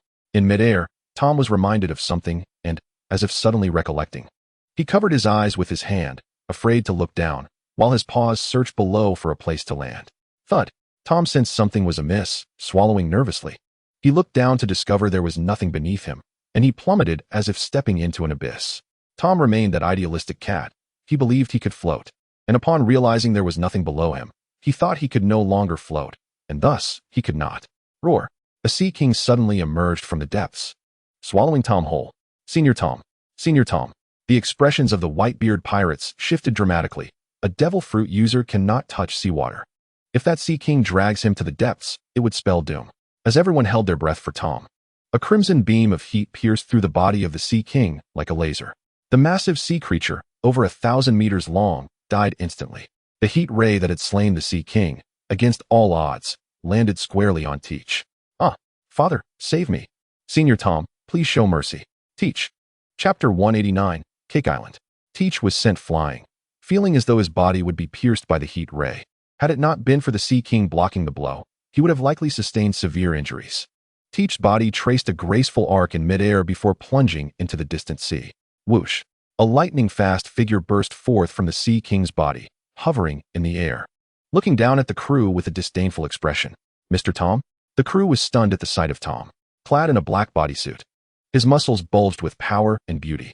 A pitch-black cloak billowed behind him in the wind, and the T emblem on his chest exuded an aura of coldness. Tom's face radiated invincibility. Was this truly the same Tom they had seen before? This was the true power of the immortal swordsman.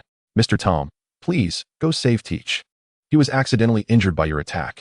In the presence of such a formidable Tom, Vista instinctively used honorifics.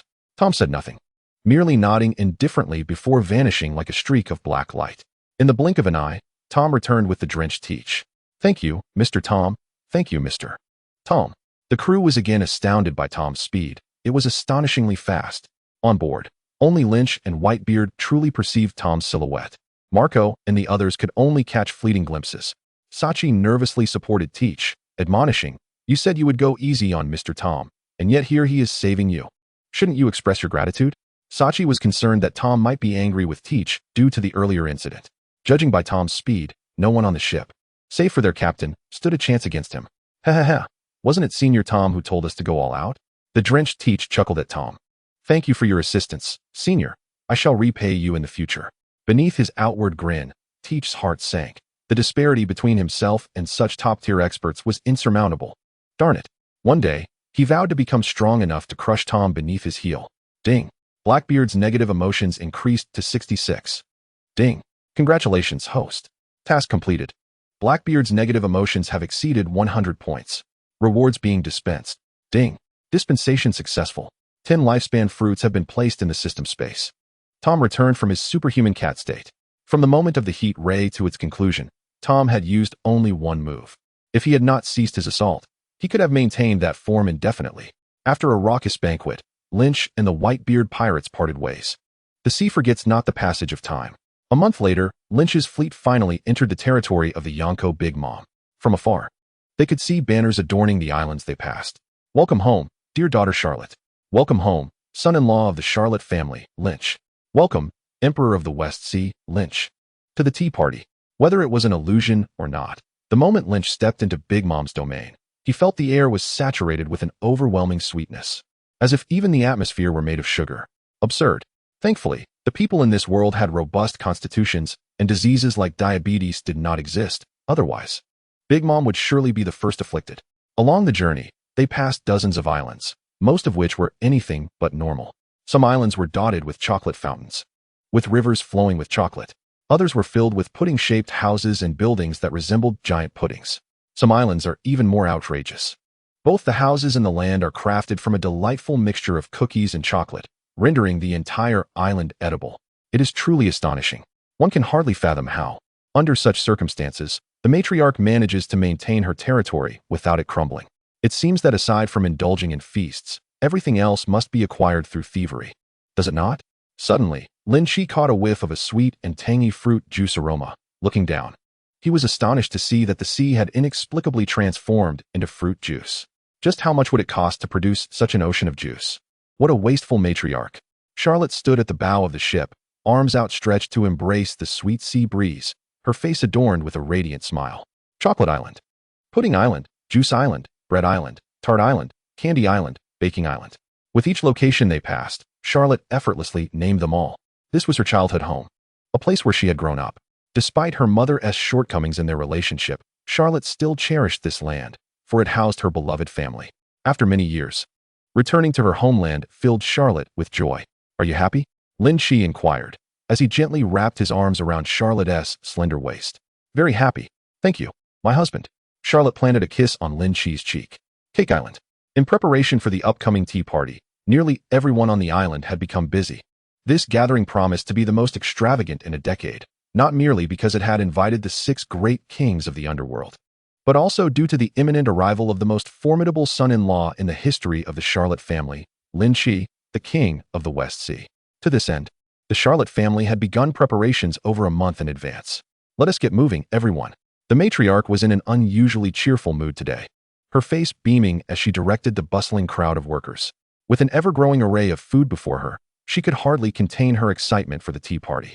It has been ages since Cake Island has been this lively, Katakuri remarked as he observed the throngs of people. Aside from Katakuri, the other children of the matriarch were so preoccupied that they barely knew which way was up. As the juice princess, Smoothie was nearly overwhelmed. Longbread hadn't tea left the kitchen since the day before yesterday. Paraspero was busy concocting syrup, while Owen, engulfed in flames, functioned as a human baking machine, capable of producing tons of cookie cakes in a single batch. Brother Katakuri, may I go welcome Sister Charlotte? Reiju asked. Among the matriarch's children, Charlotte had the closest bond with Reiju, having cared for him since he was young. Had it not been for the lack of a brother's permission, Reiju would have already been at the harbor awaiting his sister's arrival. Sure, go ahead. Your 5th brother, 8th sister, and 35th sister are already waiting there. All right. With Katakuri's approval, Reiju dashed away like an excited child. Chapter 190, The 6 Great Kings. Wouldn't it be wonderful if the Charlotte family could always be as joyous as we are today? Katakuri mused. We've arrived. My husband is here. That means we're at Cake Island. Mother and my brothers and sisters are all up there. A large island resembling a cake came into view, and Charlotte exclaimed with excitement as she hugged Lynch tightly. Lynch smiled gently, stroking his wife's hair. As they approached Cake Island, a group of welcoming ladies waved various colorful flags, creating a picturesque scene. Upon seeing 30 large ships approaching, they knew Lynch had arrived, and hurriedly set off fireworks and firecrackers, raising banners high. Welcome, esteemed Emperor, to the tea party. The Charlotte family welcomes you. Welcome home, Sister Charlotte and brother-in-law Lynch. Cake Island welcomes your arrival. On the ship, Mark and Iron Fist were momentarily taken aback by the spectacle. Isn't this the infamous and ruthless Big Mom pirates? They seem rather warm and welcoming, Mark remarked. I feel their enthusiasm surpasses even that of the residents of the West Sea. Hey, old buddy, say something. It's awkward for me to talk alone, Mark lamented, feeling a sense of despair as he encountered Iron Fist, who was notoriously reticent. After a month together at sea, Mark felt he might go mad from the silence. He vowed never to team up with Iron Fist again if he could help it. Fool. I know they're so gentle because of our benefactor. If it weren't for our benefactor's standing, we wouldn't even have been left with crumbs here. Iron Fist said gloomily. After this brief exchange, he fell silent once more. Hey, do you think I didn't realize that? I just hadn't thought of it in that way. Mark exclaimed in frustration, finding it absurd that Iron Fist chose that moment to chastise him. As the ships docked, Lynch embraced Charlotte and floated down from the air. Miss Charlotte, Lord Lynch. Upon their arrival, 100 ladies gathered at the port, collectively bowing and greeting them with respect. Sister Charlotte, little sister, you're back. Bruley and Bryn rushed from the crowd, excitedly embracing Charlotte, their hands intertwined, as if 1,000 words were bubbling to the surface. Reiju, standing nearby, felt a sudden pang of emotion, standing alongside Opera. Little sister, how have you been these past years? Very well, my husband dotes on me greatly. Sister Charlotte, your skin looks splendid, even better than before. That is thanks to your brother-in-law. Huh, silly girl, you'll understand once you're married. Charlotte, Bruley, and Bryn huddled together, chattering incessantly, growing more animated by the moment. Reiju, standing aside, suddenly felt superfluous, wishing he were a girl so he could join in the conversation. As everyone rushed to welcome Charlotte, they didn't engage with Lynch. It wasn't out of disdain. Rather, the psychological pressure Lynch exerted was immense, leaving them fearful of saying anything that might displease him. Thus, they chose to approach Charlotte to bridge the gap between them. After all, Lynch was a figure of immense stature, on par with their mother, Kaido. Even Opera, the eldest among them, dared not act frivolously in front of her brother-in-law. You must be my fifth uncle. I've heard Sister Charlotte speak of you. Upon hearing the King of the West Sea address him, Opera was taken aback. Oh no. You may call me Little O. Lynch chuckled at the timid fifth uncle, realizing the familial hierarchy was becoming quite tangled. Opera was rendered speechless, feeling a great weight of pressure in the presence of the King of the West Sea. All right, I'll call you whatever I please. You needn't keep referring to me as the King of the West Sea. Just use my name. Very well, as you wish, Opera replied, wiping away the sweat. Meanwhile, Charlotte noticed Reiju standing awkwardly to the side and said with a smile, Little brother, why aren't you greeting your brother-in-law? Don't forget, your brother-in-law once taught you a lesson when you were younger. Reiju, that stings, sister. Years had passed, and the once nurturing sister seemed to have suddenly lost her warmth. What should he do? He felt anxious and was in need of guidance. Accompanied by Bruley and the others, Lynch led Charlotte toward the interior of Cake Island, leaving Mark and Iron Fist on the ship. Along the way, provisions were supplied to the 30,000 soldiers on board, so there was no need for them to disembark. To avoid any unnecessary misunderstandings, as the time for the tea party drew closer, the 6 great kings of the underworld made their appearance at the banquet. Unlike Lynch, they dared not keep the formidable 4 emperors, Big Mom and others, waiting, thus some arrived well ahead of time. The 6 sovereigns of the underworld are as follows: the Emperor of Currency, known as the King of Usury, Duffeld, the Emperor of Entertainment. The Queen of the largest Joy Street, Stussy, the Emperor of Assassins, Dorag Piclo. The Emperor of Intelligence, nicknamed Big News Morgans, the Emperor of Warehousing, Kyberson, and the Emperor of Ocean Transportation, Omid. Each of them wields an astonishing skill that fortifies their unassailable position in the shadowy realm. For instance, Omid, amidst a sea teeming with sea kings and calamities rampant along the Grand Line, manages to deliver goods worldwide with remarkable safety. The maritime industry, a domain even the world government has yet to penetrate. Morgans requires no further elaboration. His unique newsbirds ensure that newspapers reach every corner of the globe in a timely fashion, solidifying his unassailable status as the leading figure in journalism. Stussy, adept at procuring a plethora of beauties from around the world to establish Joy Street, has managed to maintain her position for many years with a feminine grace that is no small feat. It is crucial to note that few who venture to Joy Street are benign. Without certain skills, one risks not only missing out, but being robbed of their very existence. Together, these 6 individuals epitomize the entirety of the underworld that exists beyond the reach of the world government. Stussy, gleefully sliding down a sugar crystal slide crafted by Perispero, approached Big Mom with an air of camaraderie, inquiring, lingling, how long until the Sea King arrives? I can hardly wait to behold his splendor. Now, Stussy, remember that Lynch is my son-in-law, so do not harbor any mischievous thoughts, Big Mom jested. How could I? I merely wish to witness the legendary Sea King's majesty. Stussy replied, feigning innocence. In a corner unnoticed by others, Stussy's eyes flickered with an unsettling restlessness. Attending Big Mom's tea party was not solely a privilege for the 6 rulers of the underworld, but also included numerous pirate crews under Big Mom's banner. The Fire Pirate Crew, Beast Pirate Crew, Tank Pirate Crew, the Thunder Dragon Pirate Crew, and nearly every race in the world, except for the Giants. The Fishmen, Merfolk, Three-Eyed Tribe, Long-Legged Tribe, Long-Armed Tribe, and Fur Tribe all aspired to Big Mom's dream of a harmonious world where all races coexist, a vision she termed Wano. Yet, her relationship with the Giants remained fraught with guilt. Despite their repeated refusals to join Wano, Big Mom refrained from taking any hostile action against them. Having grown up in the giant homeland of Elbaf, she nearly destroyed their village due to her hunger-induced rampage, and even claimed the life of a giant elder, who, at 300 years of age, perished at the hands of a mere 5-year-old Big Mom. The heroic giant, Waterfall Beard Yoru, fell to her might. Consequently, she was expelled from the land of giants, forever burdened by remorse. Gaining the giants' forgiveness stands as one of Big Mom's greatest aspirations, aside from establishing Wano. Ironically, the giants, who claimed to possess the strength of a vice admiral upon reaching adulthood, collectively could not defeat a mere child of 5. This illustrates their profound fear of Big Mom, who was labeled a devil by their kind. The total number of attendees at the island's tea party surpassed 10,000. Fortunately, the Charlotte family had adequately prepared for such a gathering, enabling them to accommodate this multitude of guests. Lord Lynch, the Sea King, we pay our respects to the Emperor. As Lynch passed through the throng, a sea of bodies bowed before him, dark and intimidating. Whether they were pirates, denizens of the underworld, or various races, all offered their sincere reverence to this king of the sea. In this era of great pirates, strength reigned supreme. Although this was their first encounter with Lynch, his reputation had long since spread across the land through countless deeds. Anyone who had perused the newspapers held a deep-seated admiration for this fearsome entity, capable of overpowering even the Gorosei with his pets. Some even claimed that the current maritime hierarchy had morphed into 4 emperors, 1 overlord, 1 king, 1 tiger, and 7 wolves. The 4 emperors being Big Mom, Red-Haired Shanks, Kaido, and Whitebeard, the overlord representing the world government, the king, of course, being Lynch, the tiger representing the Revolutionary Army, igniting a wave of rebellion across the world, and the 7 wolves, the 7 warlords of the sea appointed by the world government. Lord Lynch, King Neptune, and Princess Otoheim send their regards.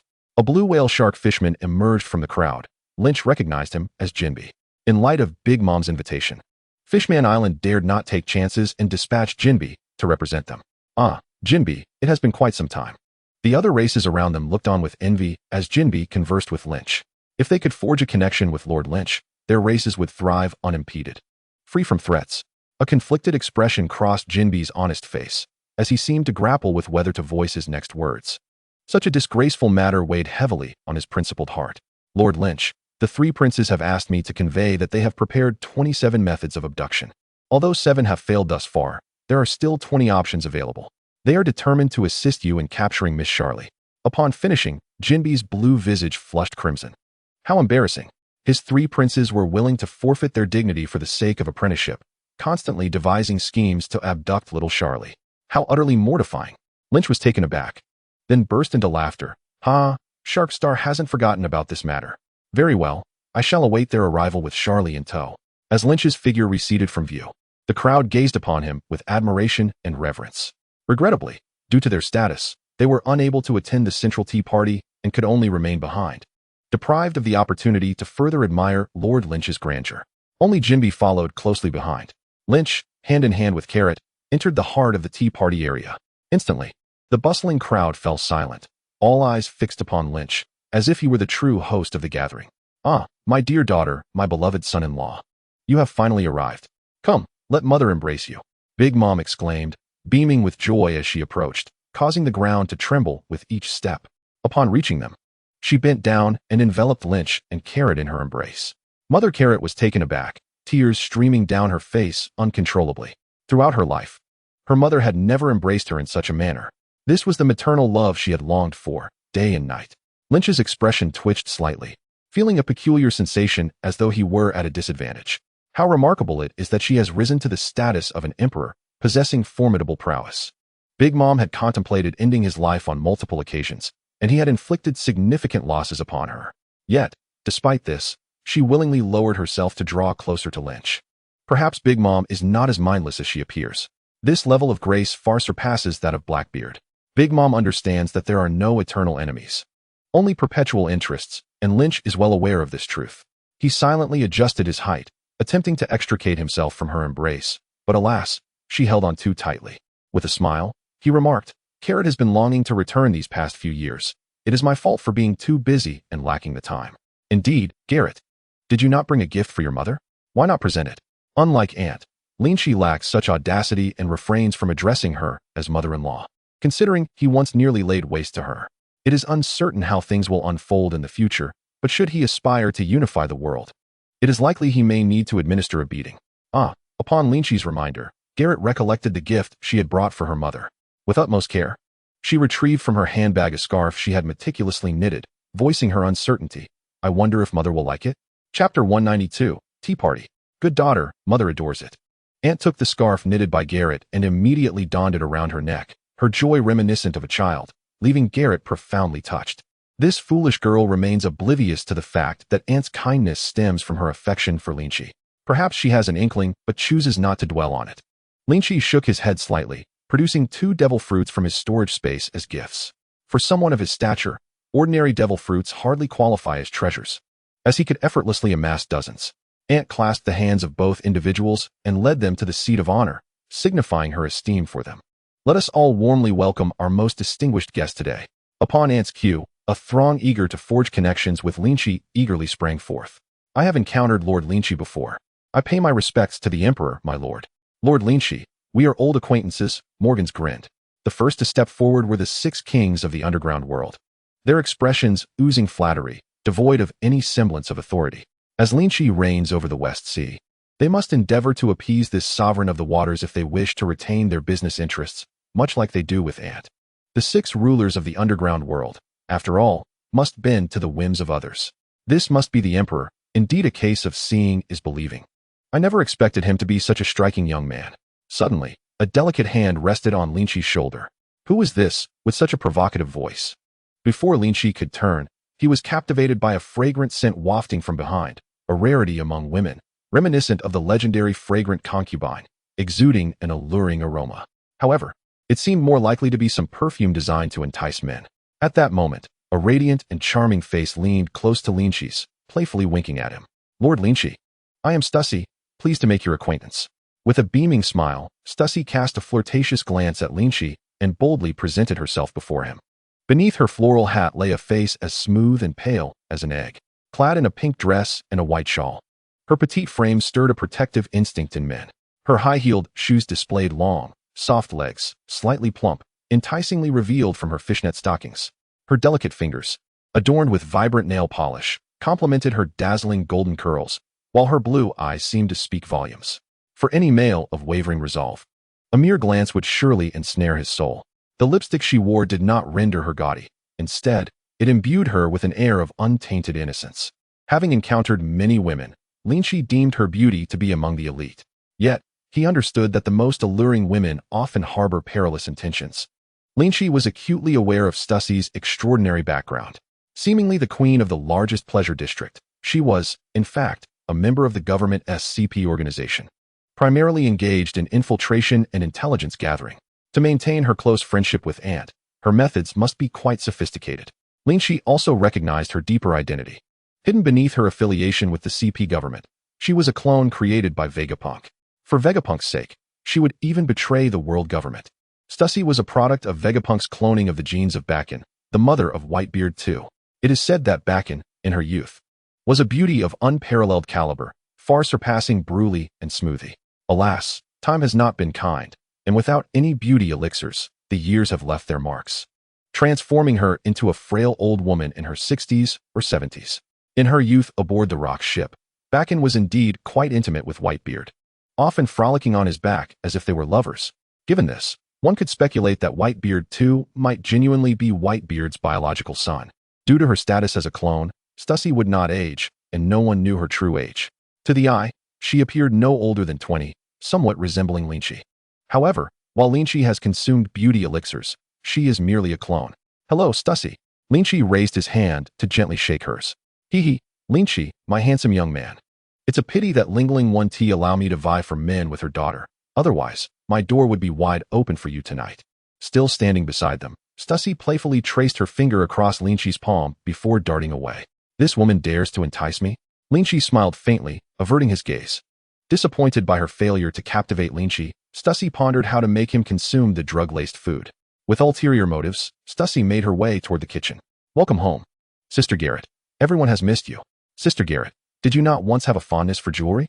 Come see the gifts brother has prepared for you.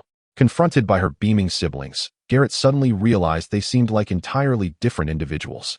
Aunt had many children, and not every sibling shared a close bond. Many of those now smiling at her had previously distanced themselves from her. Suddenly, Garrett seemed to grasp a profound truth. It was not her family that had changed, but rather herself. More precisely, it was her marriage to Lynch that had prompted them to seek her favor, motivated by their desire to please her husband. Upon this realization, Garrett's gaze brightened significantly, and she began to graciously accept the gifts offered by her family members, even smiling at her brothers who had once bullied her. In that moment, Garrett's perspective shifted. She understood that everything she now possessed was a result of her husband's influence.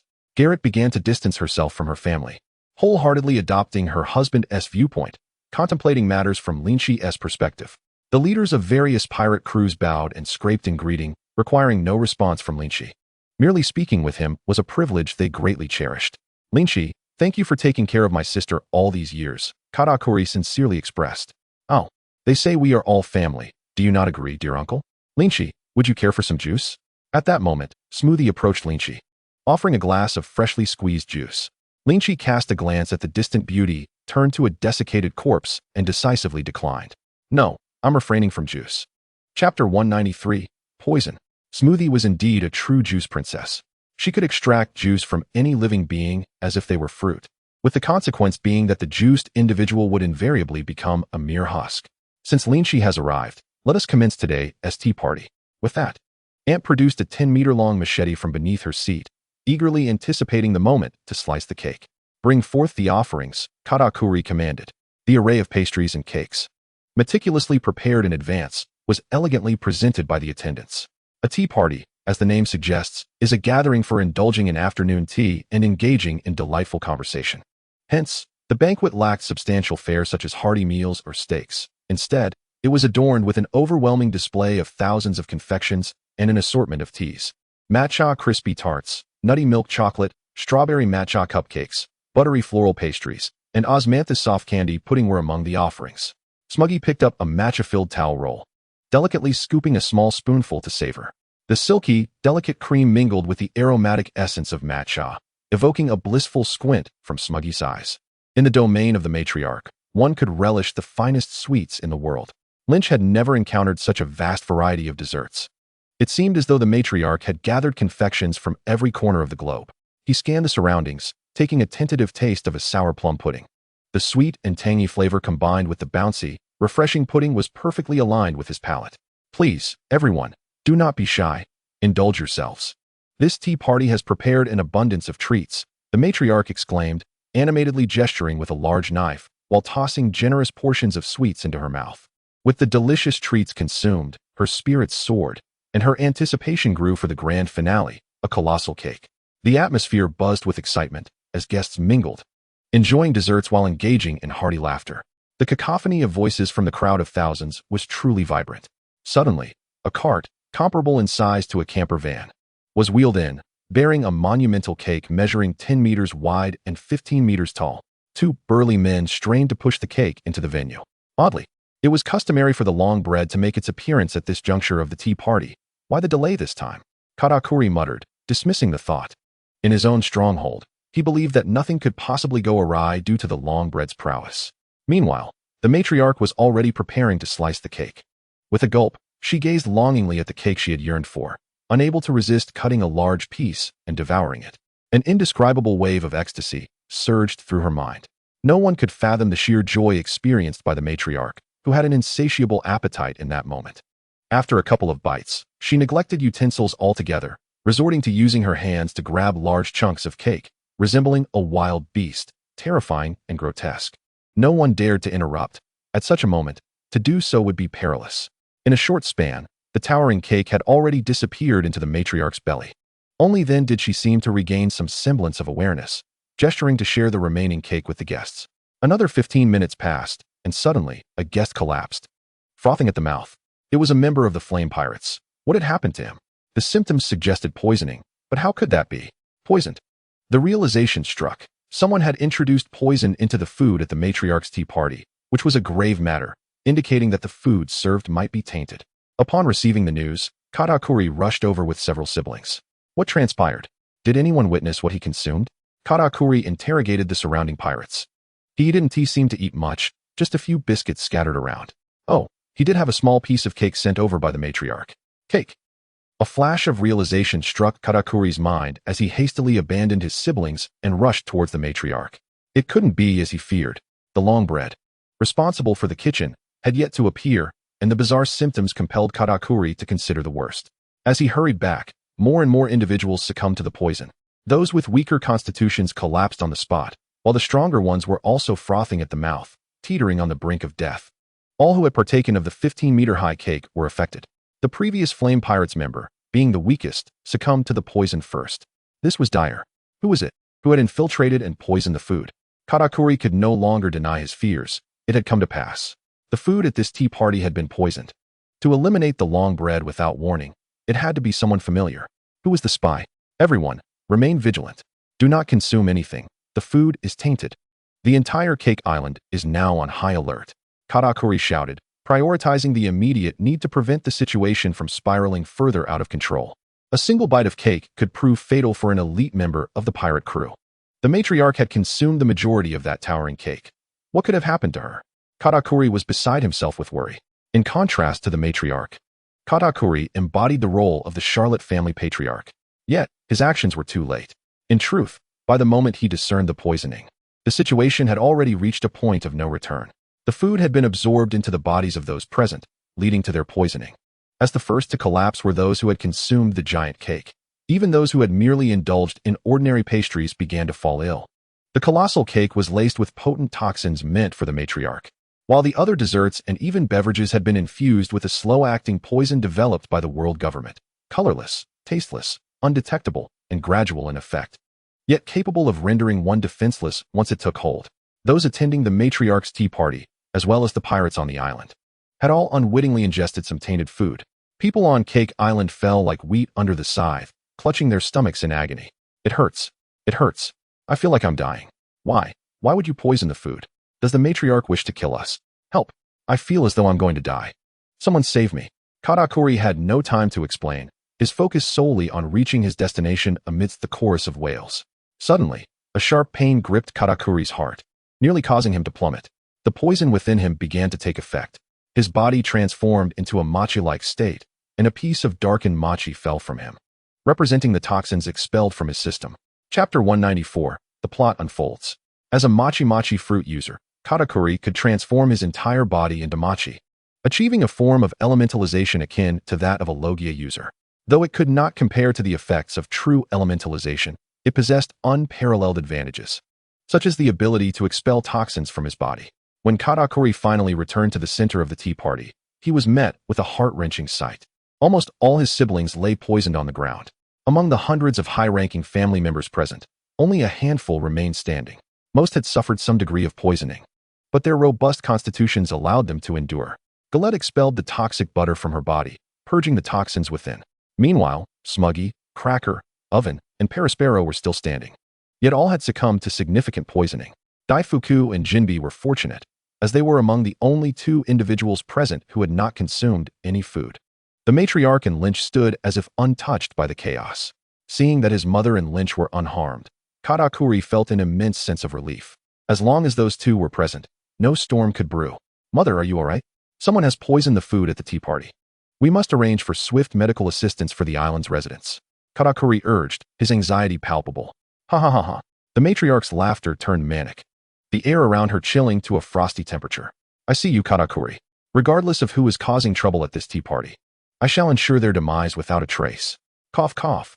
Brother, quickly, make a call to Kaido for assistance, for I sense that this matter is far from over.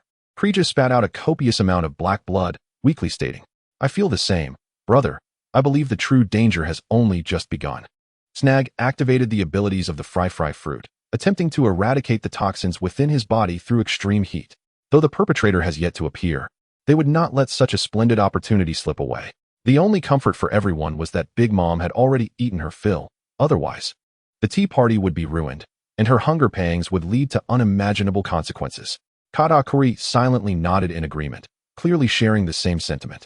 He wished to save his fallen siblings, yet nearly everyone on the island had been utterly decimated. One could only hope that those who had consumed the cake would not succumb to poisoning just yet. They must hold on until Smoker arrives to rescue them. No one could fathom the anguish in Katakuri's heart at this moment. Cough, cough. The moment had finally arrived. Smoker utilized the extract fruit to expel the toxins from his body, and his symptoms quickly abated. Once restored, Smoker immediately rescued Brûlé from her poisoned state, ensuring she could drag their afflicted siblings into the mirror realm for safety. Subsequently, he tirelessly employed his fruit's powers to extract the toxins from Krija, Oven, Snag, and Paraspero. Lynch, what are you doing? Have you lost your mind? Katakuri's peripheral vision suddenly caught sight of Lynch, prompting a startled shout. Could it be that Lynch was the mastermind behind the poisoning? Lynch had a firm grip on Baron Egg's neck, striking his face with brutal punches, on the verge of ending his life. Oh, why are you hitting me, Lord Lynch? Baron Egg, battered and questioning his existence, felt as if his brains were about to burst. Fool, open your mouth. At the sound of Lynch's voice, the nearly lifeless Baron instinctively opened his mouth, crimson blood gushing in. Baron Egg's injuries rapidly healed, akin to a chick hatching from an egg, evolving from his ordinary form into that of a chick viscount. Externally, he resembled a creature that had consumed the chick fruit, a Zoan-type ability. This was Baron Egg's power. He had ingested a special paramecia type, the egg fruit, which allowed him to hatch and grow stronger after enduring severe attacks. Theoretically, as long as Baron Egg could withstand the blows, he could become infinitely powerful. Coincidentally, Lynch's blood guaranteed the other's immortality. Within a mere 2 minutes, Lynch had seemingly killed him 72 times. Baron Egg then evolved from the chick viscount form into that of a rooster count, and subsequently into a cock duke, his strength rivaling Katakuri's. This method was unique to Lynch. Under normal circumstances, Baron Egg would not have survived more than 5 or 6 hits. Useless, is your potential exhausted already? As Lynch continued his assault, Baron Egg's strength ceased to increase, prompting Lynch to disdainfully discard him. At this juncture, Baron Egg realized that Lynch was assisting him and quickly expressed his gratitude. Thank you, Lord Lynch. Thank you, Lord Lynch. Following the 2-minute-long beating, Baron Egg profoundly understood the strength of his opponent, leading to immense respect. Humph, go assist Katakuri and the others. Even if it weren't for accompanying Garrett on a family visit, Lynch felt compelled to aid Big Mom. Moreover, he suspected that the enemies were not solely targeting Big Mom, but were also after him. If there weren't intentions aimed at him, they would not have chosen this moment to strike Cake Island. Lynch, thank you, Katakuri sincerely expressed. It must be said, when Lynch is a teammate, the sense of security is overwhelming. Just as Smoker intended to continue his rescue efforts, an unexpected intruder drew everyone's attention. Stussy, you traitor. Big Mom glared at the approaching figure, almost on the verge of fury, veins bulging on her forehead. Hee hee, don't look at me like that. We are such good friends, Stussy teased, remarking, how impressive. You consumed most of a poison capable of killing 1,000 beasts, and yet you remain unharmed, Linlin. Stussy then turned her gaze to Lynch. You too? Handsome, you've eaten quite a bit as well, yet you're still fine. Just how confident are you to think that poison could kill a mythical Zoan? Lynch retorted sarcastically. Do not call me Linlin. I shall kill you. Napoleon. Big Mom summoned her sword, the Emperor's blade, into her hand. Hee hee, haven't you figured it out yet? The very fact that I dare to appear before you means your chances of victory are nil. As Stussy's words echoed, a multitude of CP members surged forth from all directions, surrounding Cake Island. West Sea King Lynch and Charlotte Linlin, you dare to conspire together, defying the world government? Are you prepared to meet your demise? Saint Satan looked down upon the two with a haughty demeanor, ready to exact revenge for the humiliation suffered in the West Sea. The world government had been embedding spies across nations for over a decade. It was indeed unfortunate for Big Mom. Had it not been for Lynch's arrival, provoking Saint Satan, the world government would not have acted against her so swiftly. Their plan was to poison both Lynch and Big Mom on the spot. If that failed, they would strike again. Alas, dreams are often beautiful, while reality is harsh. The health of these two was simply too formidable. The poison that could fell hundreds of beasts had no effect on them. While others succumbed to the poison, these two remained unscathed. Lynch's unique physiology, due to the candle fruit, allowed him to digest anything, including poison. As for Big Mom, ever since childhood, her hunger pangs compelled her to consume anything, from venomous snakes to deadly spiders and various toxic plants. With her unique trait of surviving any poison that didn't kill her, she had effectively built up an impressive resistance, compounded by her innate abilities, making her very difficult to poison. Akainu, carp, yellow monkey, you old geezers. Big Mom gritted her teeth, her eyes ablaze, nearly growling each word. The devastation Cake Island had suffered, along with her own sense of betrayal, fueled her desire to annihilate everyone present. Ha ha ha ha, Saint Satan, have you forgotten the lessons of the past? Lynch's hearty laughter echoed in the air. Old fool. Are you not afraid of dying here today? Standing shoulder to shoulder with Big Mom, the scene was nothing short of surreal. Truth be told, Lynch never imagined that one day he would ally with Big Mom against the world government. Members of the Charlotte family stood behind Lynch and Big Mom, the impending battle about to erupt. Only a few hundred were left to fight on Cake Island, those fortunate enough not to have consumed any sweets. However, compared to the vast numbers of CP members, they were nearly defenseless. Yet Saint Satan and his cohorts did not underestimate the situation. In any battle, the outcome is determined by the fighters at the top. Even the most numerous foot soldiers cannot sway the final victory for the world government. If they could kill either Lynch or Big Mom today, it would be a monumental victory. Humph, sharp-tongued brat, Saint Satan snorted. Today shall be your grave. Attack. Fist impact. The war between the two factions officially commenced with Garp's decisive strike. Leaping into the air, Garp unleashed a fist imbued with Haki, directing his attack downward. The resulting shockwave nearly obliterating half of the structures on Cake Island. The Charlotte family's formation was thrown into disarray, scattered by the force of the impact. As Garp descended, his gaze met with Lynch's in midair. Lynch understood the unspoken message. Last time, I could refuse your assault, but this time against Lin, I cannot hold back. Boy, brace yourself, and do not perish. Landing gracefully, Garp bypassed Lynch and charged directly at the rampaging Big Mom. If circumstances allowed, he would prefer not to be adversaries with Lynch. However, Garp would not relent in this battle due to their prior rapport. Beyond their personal connection, he was a Navy officer, bound to uphold the justice emblazoned upon his cloak. Confronting the notorious pirate was his duty. Sparing Lynch was an act of goodwill. Battling Big Mom was a matter of justice. Galaxy Splitter. Garp's fist was once again enveloped in a shroud of pitch-black Haki, radiating a dark aura reminiscent of Whitebeard's tremor fruit, echoing with a depth akin to the abyss. This time, his target was none other than Big Mom. Garp, you old fool, thunder. Big Mom raised her hand to summon Zeus, unleashing a bolt of lightning that struck Garp. Amidst the inky explosion, Garp emerged unscathed, his fist still glowing ominously with that black light. Emperor's sword, break blade. The Emperor's sword, shrouded in Haki, collided fiercely with Garp's attack, unleashing a terrifying shockwave that utterly devastated the tea party venue, sending Daifuku and others flying. From the previous exchange, it was evident that the two were evenly matched, with Garp slightly trailing behind in sheer momentum. Could this legendary vice admiral truly be this formidable? No wonder he once chased the Pirate King across the globe. Witnessing this spectacle, Katakuri and the others could not help but feel a pang of concern. If it were merely Garp they faced, it might be manageable. However, the number of skilled adversaries on the opposing side was overwhelming. The four emperors truly were terrifying figures. Suddenly, a beam of golden light illuminated one side of the battlefield. It was Kizaru. Uncharacteristically serious, he drew his sword, Amatsuke's, and declared, "Old man Garp, I am here to assist you." Transforming into a beam of light, Kizaru darted through the shattered mirrors of the ground, reappearing above Big Mom, his sword poised to strike. The clash of steel resonated like thunder. With one hand wielding the Emperor's sword and the other enveloped in flames, Big Mom valiantly faced off against both Garp and Kizaru, appearing to hold her own. After several exchanges with Big Mom, Kizaru marveled inwardly at her extraordinary physical prowess, rivaling even that of mythical Zoan users. Feeling a slight numbness in his palm, Kizaru recognized that a direct confrontation with Big Mom was futile and promptly altered his strategy. In contrast, Garp embodied the essence of a brawler, epitomizing the adage that sometimes sheer force is the answer. Garp had never consumed a devil fruit, dedicating his life entirely to mastering Haki, thus rendering his armament Haki the strongest among the three. Even if Garp's raw strength did not surpass Big Mom's, he was akin to an iron turtle, impossible to budge. The innate talent of the monkey family remained as formidable as ever.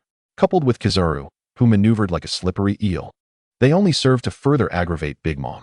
At this juncture, Garp was not yet the man he would become 6 years hence. Indeed, even in 6 years. As long as he was not ambushed, his formidable armament Haki would allow him to both attack and defend. The reason Garp would ultimately falter on Egghead Island was twofold. He faced an admiral and half of a Yonko crew as foes, and he was preoccupied with rescuing others during the skirmish. From the outset, Garp had been multitasking, unable to unleash his full potential, and suffered a betrayal from Shiryu. Perhaps, too, Garp was simply aging. Chapter 196, The Clown T-Pig. Mother. Katakuri attempted to assist, but was halted by Saint Satan. Your enemy is me. Damn it, old man. Get out of my way. Machi thrust. Katakuri transformed his arm into Machi, enveloping his trident in the sticky substance, launching it with great speed. Saint Satan's arm swelled dramatically, morphing into a 3-meter-long, pitch-black, muscle-bound appendage, seizing Katakuri's trident. You little brat, if you do not even regard Lin Lin, what do you think you are to me? With a single arm, Saint Satan exerted force, lifting Katakuri and his trident effortlessly before crashing them down. Katakuri had no choice but to abandon his weapon, leaping off to avoid the impact. Boom. The trident struck the ground, creating a gaping pit of unknown depth. How formidable. Just one encounter had cost him his weapon, and Katakuri realized that his opponent was beyond his solitary capacity to contend with. Now, not only was he unable to rescue his mother, but merely stalling this old man would be the best assistance he could provide. Katakuri flung a strand of Machi, retrieving the embedded trident from the ground. Crouching low in readiness. Brother, we are here to help you. Smoothie fought alongside Katakuri, sword in hand. Cracker relentlessly clapped his hands, summoning an unyielding army of biscuit soldiers. Snakeman silently stood beside his brothers. The battle between the Sweet Commanders and Saint Satan of the Gorosei was about to ignite. Meanwhile, Akainu strode toward Lynch.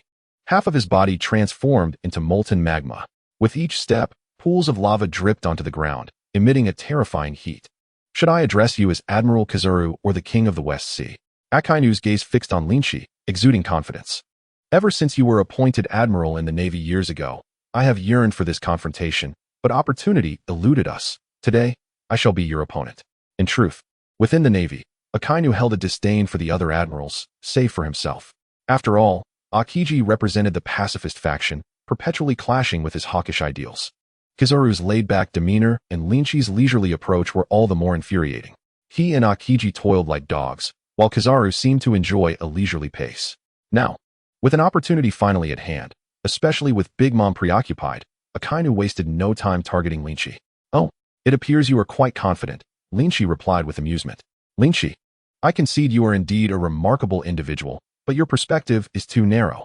Akainu surveyed the surroundings. Do you not see? The victor of this conflict will be us. You and these pirates shall remain here forever. Raising his magma-dripping fist, he prepared to strike when an incongruous voice interjected. Well said. Chanter suddenly leapt into view, accompanied by another Vice Admiral, Fire Mountain. Lynch, do you have any idea how long I have awaited this day? Chanter glared fiercely at Lynch. The hatred of losing my beloved, I cannot forgive. Today marks the 2,453rd day, 8 hours, 24 minutes, and 37 seconds since you took Tauru from me. Do you know the agony I have endured through these countless days and nights? I often awaken in terror, dreaming of you snatching Tauru away.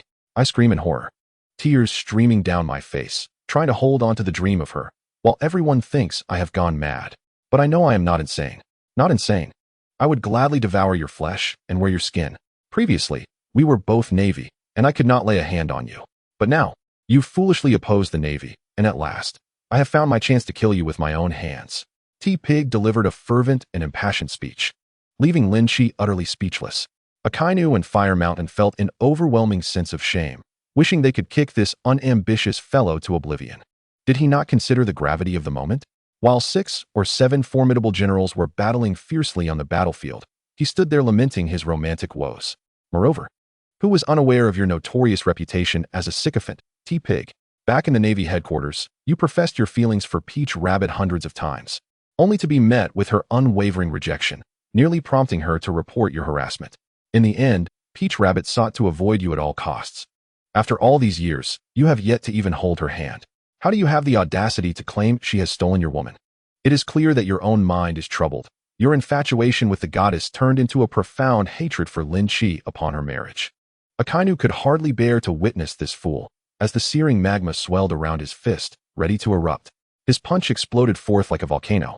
A torrent of molten rock poised to engulf Lynch. In an instant, the temperature around them soared to a terrifying 60 or 70 degrees, resembling a desert landscape. Akainu, I must admit, I hold a certain admiration for you. Lynch's heart-crossing demon blade trembled at his waist, suddenly springing to life, cleaving Akainu's attack in two. In times of chaos, one must wield heavy-handed measures. Your relentless determination to eradicate pirates is precisely what this era demands. The blade moved of its own accord. Fire Mountain gazed in astonishment at his animated heart crossing. It seems even the legendary demon blade, Ichido Kicho, lacks such ability. Of course, Ichido Kicho pales in comparison to heart crossing, which, over the years of following Lynch, has consumed no less than 20 demon weapons.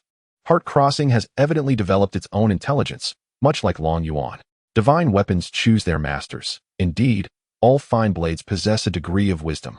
For instance, Enma nearly drained Zoro, as good swords instinctively vibrate when meeting worthy adversaries. However, reaching the level of intellect exhibited by Heart Crossing and Long Yuan is a daunting challenge. Humph, do not think your flattery will spare you, Akainu stated sternly. The colossal blast of fire, now cleaved in two, shot into the sky, fragmenting into numerous boulder-sized meteorites enveloped in scorching magma, raining down upon Lynch, Garrett, Owen, and others. Each volcanic projectile possessed enough destructive power to annihilate an entire warship. As Lynch prepared to strike, Jinbei's voice resonated. Jinbei summoned a vast expanse of freshwater from a nearby pool, raising it in towering waves that collided with the descending volcanic projectiles, generating plumes of steam. The high-temperature magma met the freshwater, transforming into chunks of pitch-black, paste-like stone that plummeted from the sky. Jinbei, as a warlord of the sea, do you intend to oppose the Navy? Fire Mountain exclaimed, immediately confronting him. I do not speak on behalf of Fishman Island. I act solely for myself, Jinbei replied resolutely. Lynch is a benefactor to Fishman Island, and Jinbei's integrity compelled him to intervene. Chapter 197, The World Destroyer. Leave Lynch to me. You all focus on dealing with him. I will eliminate Jinbei first, then assist you, T-Pig declared, drawing his long sword and charging forward. Akainu and Fire Mountain lunged at Lynch together. Among the remaining combatants, the elite vice admirals, Weasel and Ghost Spider, faced off against Owen, Perispero, and Garrett. The vice admiral adorned with a doghead decoration, Dalmatia, clashed with Big Mom. In a heartbeat, the battlefield was divided into several smaller arenas, with only Baron Eggman left unengaged. Thanks to Lynch's previous consecutive defeats of Baron Eggman, his current strength was second only to Katakuri. No matter which battlefield he joined, he could sway the outcome of the battle. Big Mom, Lynch, Baron Eggman hesitated between the two skirmishes, but ultimately resolved to aid Big Mom. 70-fold gun. A sudden gunshot drew Baron Eggman's attention. As he turned towards the direction of the sound, his eyes widened in disbelief. Was that a bullet that could be fired from a gun? A bullet larger than a cannonball appeared in Baron Eggman's line of sight. And why was it traveling so swiftly? It must have exceeded 5 times the speed of sound. There was no escaping it. Baron Eggman, seeing the bullet less than 50 meters away, desperately raised his 2 pairs of large wings to shield himself. He had consumed a paramecia-type fruit, yet at that moment, his appearance resembled that of a half-beast rooster that had consumed a chicken fruit, a large white rooster at that. Rooster head, wings, chicken feet. Boom. The bullet, larger than a cannonball, struck Baron Eggman's armored wings, unleashing a terrifying force that sent him hurtling through the air. Cough, cough. Am I unscathed? Baron Eggman landed on the ground, astonished to find himself unharmed. Thanks to Lord Lynch, Baron Eggman had never felt so powerful, a strength he had yet to fully comprehend. Had it been his former self, such a blow would have surely left him grievously injured. Oh, you little chick's strength is quite impressive, a burly figure adorned with a sun mask, a CP agent, remarked, gazing at Baron Eggman in surprise. His flintlock pistol emitting wisps of smoke. Baron Eggman furrowed his brow, fixing his gaze on the figure hovering above. The man's technique felt eerily familiar. Multiplication, multiplication. Multiplication fruit. Baron Eggman finally recalled the man's identity. You must be the World Destroyer, Wald? Ha ha ha. I never expected that after all these years, someone would still remember me. Upon being recognized, Wald tossed aside his sun mask, revealing a rugged countenance. It's you. It truly is you. Baron Eggman's pupils constricted in shock. I never imagined the esteemed World Destroyer would willingly become a lapdog for the world government. Moreover, you are not even from the same era as Whitebeard. How do you still appear so youthful? You think I desired this? They offered me far too much. Wald snorted, releasing 2 jets of hot air from his nostrils. The world government had taken Wald's beloved brother hostage, offering to cure his brother's ailment in exchange for Wald's servitude. In truth, many like Wald exist within the world government. Why does the world government construct deep-sea prisons? To merely delay the rebirth of devil fruits is but one of many reasons. If it were solely to hinder the resurgence of devil fruits, why not eliminate those heinous pirates who have not consumed them? The more significant reason is that the world government seeks to select powerful lackeys from among them.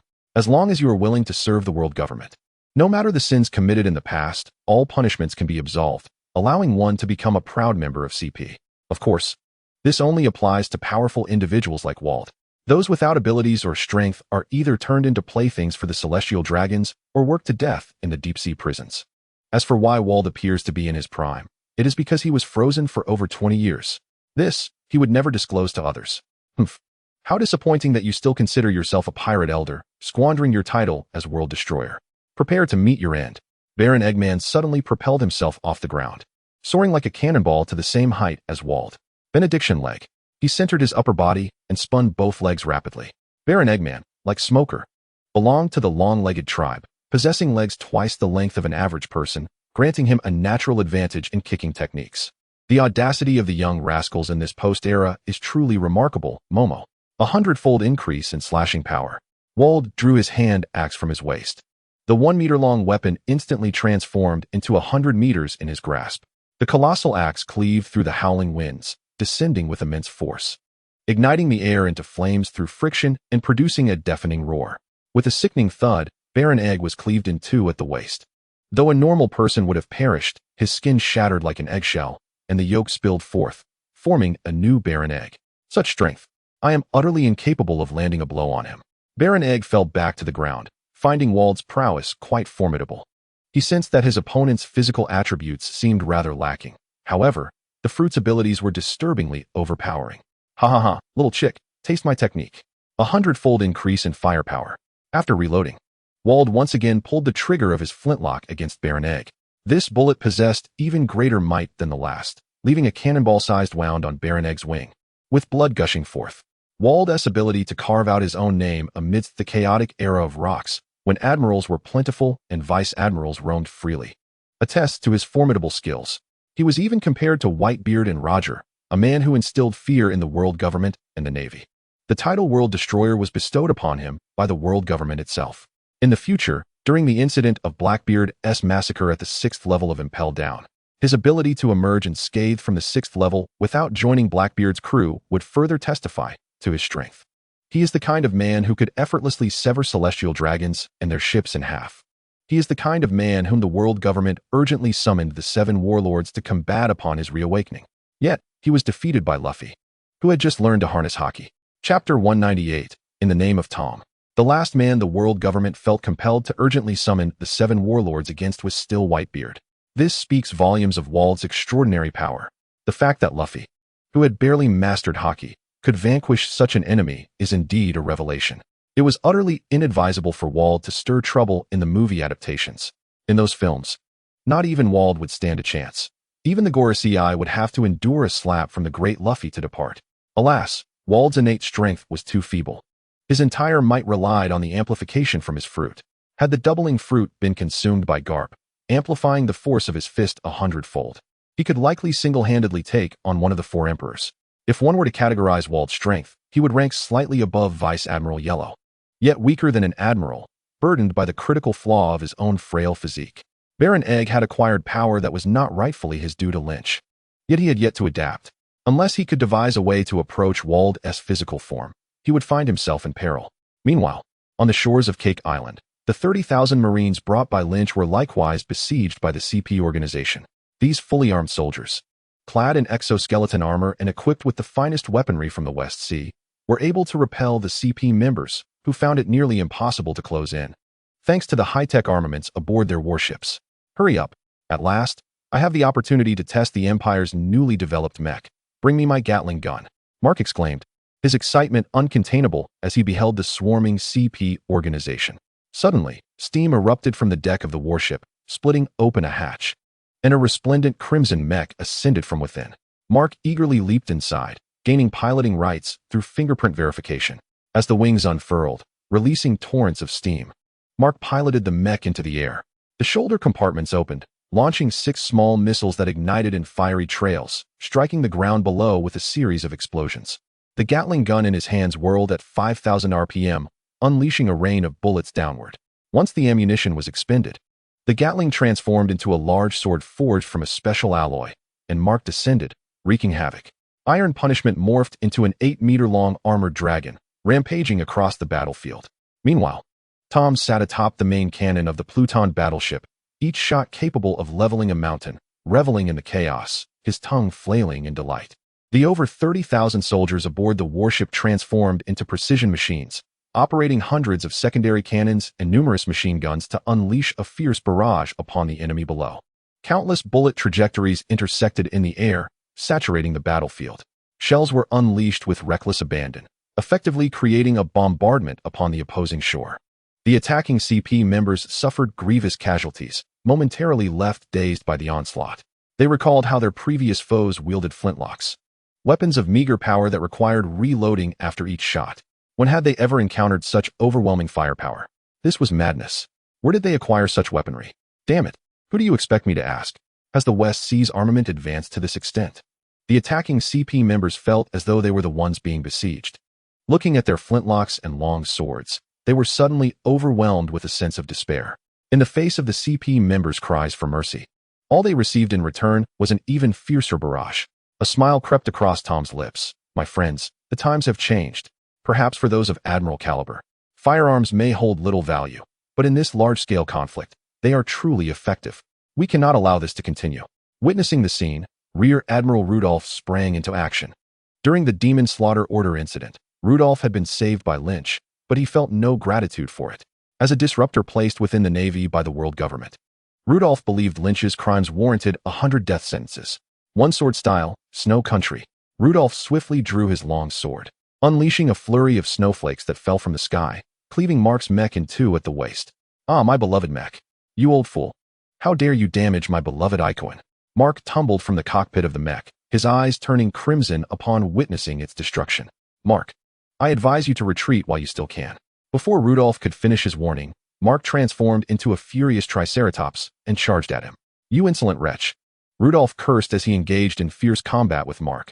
Amidst the relentless assaults from the CP organization, a group of elite members managed to breach the warship. Despite their numbers being merely 2, they were exceptionally powerful. One wore a devil mask, while the other donned a lion-headed mask. Not a single soldier aboard the ship could withstand them. In the world government, they are designated with a special code name, CP0. 3-sword style, Blooming Sea of Flowers. Fong impact. 10,000 blades breaking the army. The ship's female swordsman, a user of the Borbor fruit and the Blade fruit, immediately launched an assault against the duo. Bang! With just a single exchange, the 3 were sent flying. Do not let them escape. Kill them. The 2 CP0 members pressed their advantage, and as their spears threatened to pierce the throats of the trio, a western sword intercepted their attack. Tomcat arrived just in time, the dark brim of his hat casting half his face into shadow, his voice gravelly yet magnetic. If you wish to kill them, you must first contend with me, Tom. It's Tom, the one who defeated the immortal swordsman, Satan. Upon hearing Tom's name, the 2 CP0 members were taken aback and hurriedly distanced themselves from him. Do not force my hand, for when I do, even I fear myself. I will count to 3. You had best flee. 1. Tomcat had just counted to 3 when 2 CP0 agents were frightened into a hasty retreat. The reputation of Tomcat, unbeknownst to him, had grown more formidable than that of a sword. Thank you, Lord Tom, for saving my life, expressed the 3 rescued colonels, rubbing their aching chests in gratitude. Tomcat cast a deep glance at them and rasped, Those who utter my true name shall attain eternal life. After departing, he tucked himself into a corner, quietly exhaling in relief and wiping the sweat from his brow. Fortunately, he had managed to scare off those 2. Otherwise, unless he resorted to that mysterious card, he might not have been able to defeat them. After a moment of relief, Tomcat stood tall again, filled with pride, thinking to himself how remarkable he was, driving away 2 formidable adversaries without a single soldier lost. Master, wait for me. I will assist you once I have dealt with the enemies here. Chapter 199, Bludgeoning the Dog's Head. Akainu. In a fierce clash, the cursed blade, Shindo, was sent soaring through the air by Akainu's strike. The long sword spun rapidly in the sky, and Lynch seized the opportunity to grasp Akainu's dog-like head. Thunder Fist. A fierce electric light erupted from his fist as Lynch swung violently, instantly obliterating a significant portion of Akainu's head. Shave. Fire Mountain, using Shave, arrived behind Lynch. Its blade engulfed in blazing flames, aiming directly for Lynch's heart. Get lost. Lynch kicked Fire Mountain away as if it were a mere soccer ball, blood trickling from the corner of his mouth. After rolling several hundred times on the ground, Fire Mountain finally collided with a large rock and came to a halt. Looking utterly disheveled, gazing at the weapon he had lost, Fire Mountain wore a face of horror, feeling as if his bones were about to snap. No. I'm a vice admiral, yet you effortlessly kick me away. Do I not deserve any dignity? Lynch, daring to harm a vice admiral in my presence? Akainu's severed head transformed into molten magma, restoring itself as Lynch kicked Fire Mountain, trapping Lynch's fist within Akainu's head. The magma's intense heat could not harm Lynch's flesh, but extracting it would require time. Hellhound. Seizing the opportunity, Akainu's fist expanded to the size of a soccer ball, resembling a grotesque dog head, and struck Lynch's chest without hesitation. The surging magma splattered, and the forming hellhound seemed to roar silently. This was Akainu's most penetrative move, which had once exploded half of Whitebeard's head during the later Marineford War. One could say that Whitebeard nearly perished from this very attack. What? Akainu's previously excited expression morphed into one of horror. The good news was that he had struck Lynch. The bad news was that it had not pierced through. The hellhound's attack was lodged in Lynch's chest, still a considerable distance from penetrating his heart. What kind of monstrous physical prowess is this? I think the title of the strongest creature in the sea, land, and air should belong to you instead. Under normal circumstances, let alone a human, you could pierce through 2 mountains. Yet today, even the explosive hellhound failed to penetrate Lynch's body. Akainu, disregarding his shock, felt the magma embedded in Lynch's chest expand, attempting to unleash a fiery eruption within him. However, it seemed Lynch's movements were swifter. Would you believe me if I said I deliberately allowed you to kick me away? Among good brothers, one must speak openly. Lynch's arm remained in Akainu's head, while Akainu's arm was embedded in Lynch's chest, creating a scene of camaraderie. After spinning in the air for a total of 81 revolutions, the cursed blade landed precisely in Lynch's hand. One sword style, binding divine kill.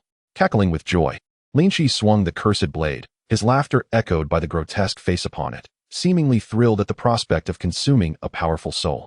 In stark contrast, Akainu's countenance turned pale. The proximity of their actions was far too intimate. Akainu had no time to elementalize and could only brace himself to endure the blow with his physical body. Yet this strike seemed particularly painful, and Akainu gritted his teeth. Enveloping himself in Haki, under the 1,000-meter-long slash, Akainu felt minuscule. The moment they made contact, he vanished. Boom. The sharp light of the blade seemed to possess boundless power. After being swung, it continued to soar rapidly in one direction. The attack struck the ground with unrelenting force, as if a hot knife had sliced through a block of tofu. The entire Cake Island trembled beneath this might, massive boulders rolling down from the mountains, and numerous houses on the island collapsing in large sections. Earthquake! Earthquake!